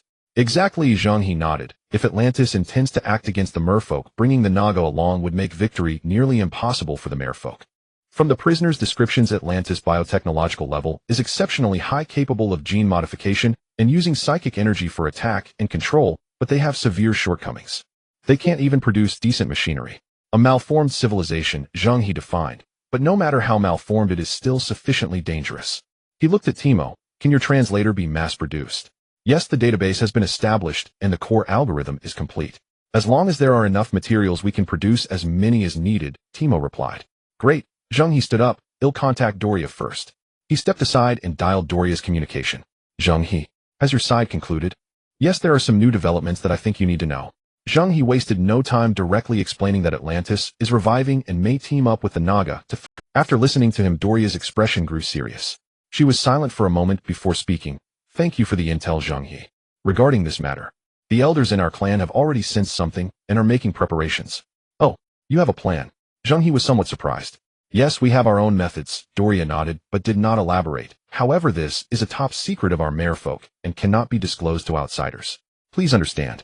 Zheng He stroked his chin and suddenly smiled. If I were to marry you, would that still count as being an outsider? Doria's cheeks flushed instantly, and even the fins behind her ears trembled slightly. She shyly replied, if you really married me, that would naturally count as being half a member of our clan, and you could know the secrets of the clan. She then became serious. However, to marry me, you must first undergo the strictest screening and testing by our clan. All right, I will keep that in mind. Zheng He chuckled. For him, this was not a bad alternative. If there ever was a need in the future, becoming a son-in-law in the merfolk clan seemed like a good option. After ending the call with Doria, Zheng He's mood lightened considerably. Since the merfolk had their own trump card, he need not worry for the time being. Next, he needed to check on his allies. He opened his contact list and found the name of Long Xiaoyan, the leader of the Sky Dragon against the Waves Guild. President Long, this is Zheng He. Brother Zheng He. Long Xiao Ocean's hearty laughter came through. I was just looking for you. Your move has truly left me in awe. How's the situation with the Wanderers? Zheng He asked directly. Check the regional channel yourself. It will be clearer than my explanation. Long Xiaotian replied with a smile. The brother named Zheng He is now quite the sensation on the regional channel. Zheng He was taken aback and then opened the regional channel. As soon as he opened it, he was dazzled by the flood of information. The pinned hot posts were all about the Wanderer Alliance. The poster was none other than Zheng He. He was live streaming, updating images and videos in an orderly manner from the moment the Wanderer's ships arrived at the ocean continent. Live post witness history. The Noah's Ark of Wanderer players. A wide-angle photo came into view showing hundreds of ships of various sizes surrounding the ocean continent of Sky Dragon against the waves, assembling into a satellite island under the guidance of guild members. In the comments below, Zheng He passionately narrated, "Brothers, look, this is the ocean continent of the Sky Dragon against the Waves Guild. My goodness, it really looks like an island. Our ships are anchored next to it, stable as a mountain." Accompanied by a short video, the camera panned from Zheng He's own ship to focus on the massive ocean continent. President Long Xiaotian personally directed the operation. Did you see that muscular figure standing at the bow? That's him. President Long is unleashing his specialized ability to connect our ships together. It was truly breathtaking. In the video, Long Xiaotian stood at the bow of the ship, hands gesturing as energy chains shimmering with metallic sheen flowed between the Wanderer's ships, securing them firmly together. In the channel, countless Wanderer players commented below the post. Wow, is this the power of a top guild? I'm in love with it. I'm crying. Oh, I thought we were doomed, but I never expected such a move. Thank you, Zheng He. Thank you, President Long Xiaotian. Reporter Zheng He, what's the situation on the front line? My ship has been registered and is on the way. It should arrive in about 2 hours. What will my ship's speed? Is only 8 knots. I'm rushing, brothers, wait for me. Zheng He continued to update the registration numbers, placement progress, and resource allocation plans in real time in the channel, which had become a temporary command center. The atmosphere was lively and full of hope, a stark contrast to the despair and curses of the previous days. Zheng He couldn't help but smile at the sight. This Zheng He is indeed a genius. Zheng He transformed the regional channel into the merit book of Zheng He and Long Xiaotian. Did you see it? Long Xiao Ocean's voice echoed once more. I saw it. Zheng He did well. Not just well, he is simply a genius. Long Xiaotian exclaimed. Now everyone outside is praising us for Konglong fighting waves. I have never heard so many compliments in my life. Brother, I have noted this favor down. It's just mutual benefit, Zheng He replied calmly. After ending the call with Long Xiaotian, Zheng He said to Timo, continue navigating towards the deep sea area. With the intelligence acquired, there was no longer a need to stay at this outpost. In case of alerting the enemy, it could turn unfavorable. The massive abyss Leviathan slowly turned in the water, silently sailing towards deeper waters. Meanwhile, within the Black Shark Guild, the atmosphere was unusually oppressive. In the hold of a gigantic cargo ship, hundreds of guild members stood or sat, having just completed their transformation, each face marked with fear and anxiety. However, the result was far from what the Blood Shark had hoped for. Only fewer than 100 had transformed into warriors of Atlantis. They had become tall and robust, with muscular bodies covered in fine blue scales, sharp claws, and eyes gleaming with a terrifying ferocity. The remaining majority, although also mutated, resembled a failed product. Their body shapes had not changed, but their appearances had become identical to that of Atlanteans. Their pale skin made them look even weaker. Blood Shark stood above his eyes, now fully transformed into vertical pupils, coldly surveying the failed. A bunch of useless trash, his hoarse voice rang out. The great king of Atlantis granted you the opportunity for evolution, yet due to your inner cowardice and lack of piety, you have become this grotesque sight. President, a failure mustered the courage to say something. Shut up. Blood Shark roared, an invisible mental pressure instantly enveloping the entire area. The member let out a muffled grunt, blood spilling from his mouth as he collapsed to the ground. From now on, you are no longer battle members of the guild. Blood Shark declared. Your task is to serve these warriors well. The failures could only suppress their anger, and under the escort of the warriors were taken away to do menial labor. Blood Shark looked at the remaining 100 warriors, a glimmer of satisfaction finally appearing on his face. He turned to the executives beside him and said, gather the team, prepare for a meeting. At that moment, the grand and cold voice echoed in his mind once more. My servant, your army has begun to take Blood Shark immediately responded respectfully in his heart. Yes, my great king. But that is not enough. I will grant you a true gift, an army capable of leveling everything. Lead them to crush the filthy insect that desecrated my sacred ground. Bloodshark's body trembled slightly with excitement. He immediately summoned all the senior members for an emergency meeting in the conference hall. When all the mutated executives gathered, Bloodshark opened his arms and passionately announced, "The great king of Atlantis has prepared for us an invincible army. Send my orders for the entire army to gather. Target Zheng He.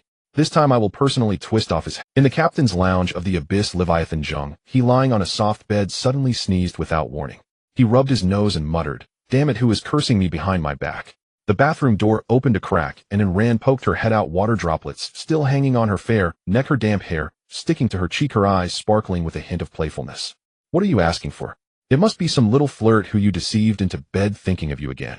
Zheng He looked at, and Rand's alluring figure sat up from the bed and said with a serious face, "A young man does not know how good his elder sister is, mistaking his younger sister for a treasure." As he spoke, he walked toward the bathroom, continuing to mutter, "You only know by trying. Elder sister knows the big picture, knows when to advance and retreat. She can act cute and playful too." And Rand's cheeks flushed as she was about to close the door, but Zheng He squeezed in ahead of her. Not only charming and intoxicating, but also able to manage everything with ease. With a click, the bathroom door closed and Zheng He's final summary echoed out. The sound of water rushed. Another stormy night. That night, Zheng He was busy solidifying his Tao heart, practicing the method of yin-yang harmony. One mouthful of jujube, one mouthful of steamed bread, one hand in the mountain, one hand in the river, and he occasionally chanted goose, goose, goose. Under the cover of the night, a conspiracy against Zheng He was brewing in the depths of the sea. A well-equipped team was quietly departing from the deep sea area, swiftly heading towards the sea area, where the Black Shark Guild was located in the semi-deep sea. This was the support granted to Bloodshark by the king of Atlantis, a sword he would use to eliminate Zheng He. Zheng He thought his actions at the outpost were seamless, capturing, interrogating, gathering intelligence, and disposing of bodies to feed the fish, all in one go. But what he did not know was that since his Abyss Leviathan approached that island, a pair of invisible eyes had already fixated on him. Every move he made on the island had been thoroughly observed. He believed himself to be the hunter, unaware that in the eyes of a more powerful existence, he was merely the prey already locked onto. Early the next morning, Bloodshark stepped onto the deck from the cabin, preparing to breathe in the fresh air of the semi-deep sea area. But when he saw the scene before him, he was left dumbfounded. Surrounding the gigantic ship of the guild headquarters, a swarm of special creatures had gathered, though he did not know when. Naga sea demons. Hundreds of Naga sea demons were lined up neatly on the surface of the water, like soldiers awaiting inspection. The front row of Naga sea demons were extraordinarily robust, their dark green skin adorned with intricate black patterns, holding shimmering tridents, riding on massive mutated seahorses, their eyes fierce. Behind them was a group of delicate-bodied, alluring sea demons, identifiable as females from the swell of their chests. They did not ride mounts, but floated gracefully in the water, humming a melodious, yet eerie song, a visible aura of energy rippling around them. Upon seeing Bloodshark, all the Naga sea demons seemed to receive a unified command, bowing their heads in unison, placing a hand on their chests, and bowing devoutly. The scene was extremely shocking. Bloodshark's breath quickened. At that moment, the grand and chilling voice echoed once more in his mind. Bloodshark shivered, quickly responding respectfully in his heart, nodding excitedly, very satisfied. Extremely satisfied. "My great king." The Naga tribe was once one of the most esteemed subordinate races of the great Atlantis, but they made a mistake and were banished to the shallow seas. Their thirst for power led me to bestow them glory, once more making them the most loyal servants of my clan. What lies before you are the elites of the Naga tribe. Those wielding tridents are the sea trident warriors, natural-born fighters who fear nothing in battle. Those humming little tunes are the tide singers whose mental strength is formidable, including many masters of powerful elemental magic. Their songs can confuse enemies, heal allies' wounds, and provide various buffs to the warriors. Bloodshark felt a surge of excitement. There are physical attacks, magical damage, control, healing, and support. This is a team with a perfectly constructed combat system. An unstoppable force. Lead them, the voice continued, to find that pest who desecrated my holy land and crush him. Understood, my great king, Bloodshark fervently replied. The flames of vengeance burned fiercely in his chest. He turned and issued commands to the guild executives behind him in a hoarse and excited voice. Gather all the warriors. Hold a pre-battle meeting. Soon hundreds of Atlantis warriors and numerous executives gathered on the deck. Standing high above, Bloodshark looked down at the mutated faces below, opened his arms, and shouted fervently, "Brothers, look at our current predicament. Who has turned us into this? Who has made us from the rulers of these waters into the rats everyone wants to crush? It was Zheng He. It was that despicable and shameless little man. He has taken everything from us. Our glory, our dignity, our future. But now, the great king of Atlantis has not only granted us the power of vengeance, He has also given us an invincible army. Now we shall find Zheng He and repay him for everything he has inflicted upon us 100-fold, 1,000. We will wash away our shame with his blood and whales. We will let everyone in these waters know who is the true master of this game. Roar! Hundreds of Atlantis warriors roared, the sound shaking the heavens. At that moment, the voice of the king of Atlantis echoed in Blood Shark's mind once again. The last known position of that pest ship is here. A series of precise latitude and longitude coordinates were directly imprinted in Blood Shark's mind. He shouldn't have gone far. Go, my servant, do not disappoint me. All forces advance. Target Zheng He's demon ship. This time I will personally twist off his head. The massive Black Shark fleet began to move slowly with hundreds of Atlantis warriors positioned on the most powerful warships. The Naga army closely followed behind the fleet. An unprecedented army of vengeance surged toward Zheng He's location. Zheng He walked out of the captain's quarters feeling refreshed. Although he had been busy until midnight last night, the nourishing effects of the yin-yang harmony technique left him feeling invigorated. As he entered the control room, he saw Wang Chuang, Li Mo, and several others gathered around a screen, each wearing serious expressions. What happened? You all look like the sky is falling. Zheng He casually asked as he approached. Boss, take a look for yourself. Wang Chuang pointed at the screen. The screen displayed the chatting interface of the regional channel. At that moment, the regional channel was in complete uproar. The pinned content was posted by Zheng He, the title written in bold crimson letters, Emergency Situation. A monumental discovery. The Black Shark Guild colludes with the Naga Sea monsters to form a joint battle team. Below the post was a blurry video captured from a great distance and several enlarged screenshots. Although the footage was shaky, the content was clear. A large fleet was sailing on the sea with a massive group following. It was a horde of Naga numbering in the hundreds. The visual impact of this scene drove all players in the regional channel to madness. What the hell? Is this real? Is this doctored? How could Blood Shark possibly command the Naga? Zheng He, you have no bottom line. Are you doctoring images for views? The Naga Sea monsters are rulers of the sea. Can they collude with the Black Shark? Don't be foolish upstairs. Everyone knows videos can't be faked. This is absolutely real. Black Shark has colluded with the sea monsters. It's over. Can this game still be played? The Black Shark Guild was already monstrous enough, and now they bring along an equally notorious Naga army. How can we play? Developers, come out and explain. Where's Zheng He? Where's President Long Xiaotian? Come out and think of a way. God, He, save me. I don't want to be captured by the Naga. They look terrifying. Zheng He's brows furrowed. He ignored the panicked comments and instead stretched out his hand to enlarge the clearest screenshot. In the picture, a tall and robust figure stood at the bow of the leading ship in the fleet. Zheng He's pupils slightly constricted. That person was not Blood Shark. Or rather, not the Blood Shark he remembered. While the outline was somewhat similar, the person was much more robust than before, with skin displaying an unnatural pallor, fish-like fins on the ears, and even scales-like structures visible on the face. This appearance was clearly that of the Atlantis captives he had just dealt with. However, the current individual was on an entirely different level, both in presence and physique, compared to the 3 Atlantis servants he had captured. Zheng He's mind raced. Atlantis statue. Force contract. Transformation of kin. Blood Shark, has he succeeded? He obtained that statue, completed a contract with it, transformed into an Atlantis person, and gained command over the Naga tribe. Zheng He's gaze was fixed on the figure on the screen, a sense of foreboding rising within him. Things seemed to have become much more troublesome than anticipated.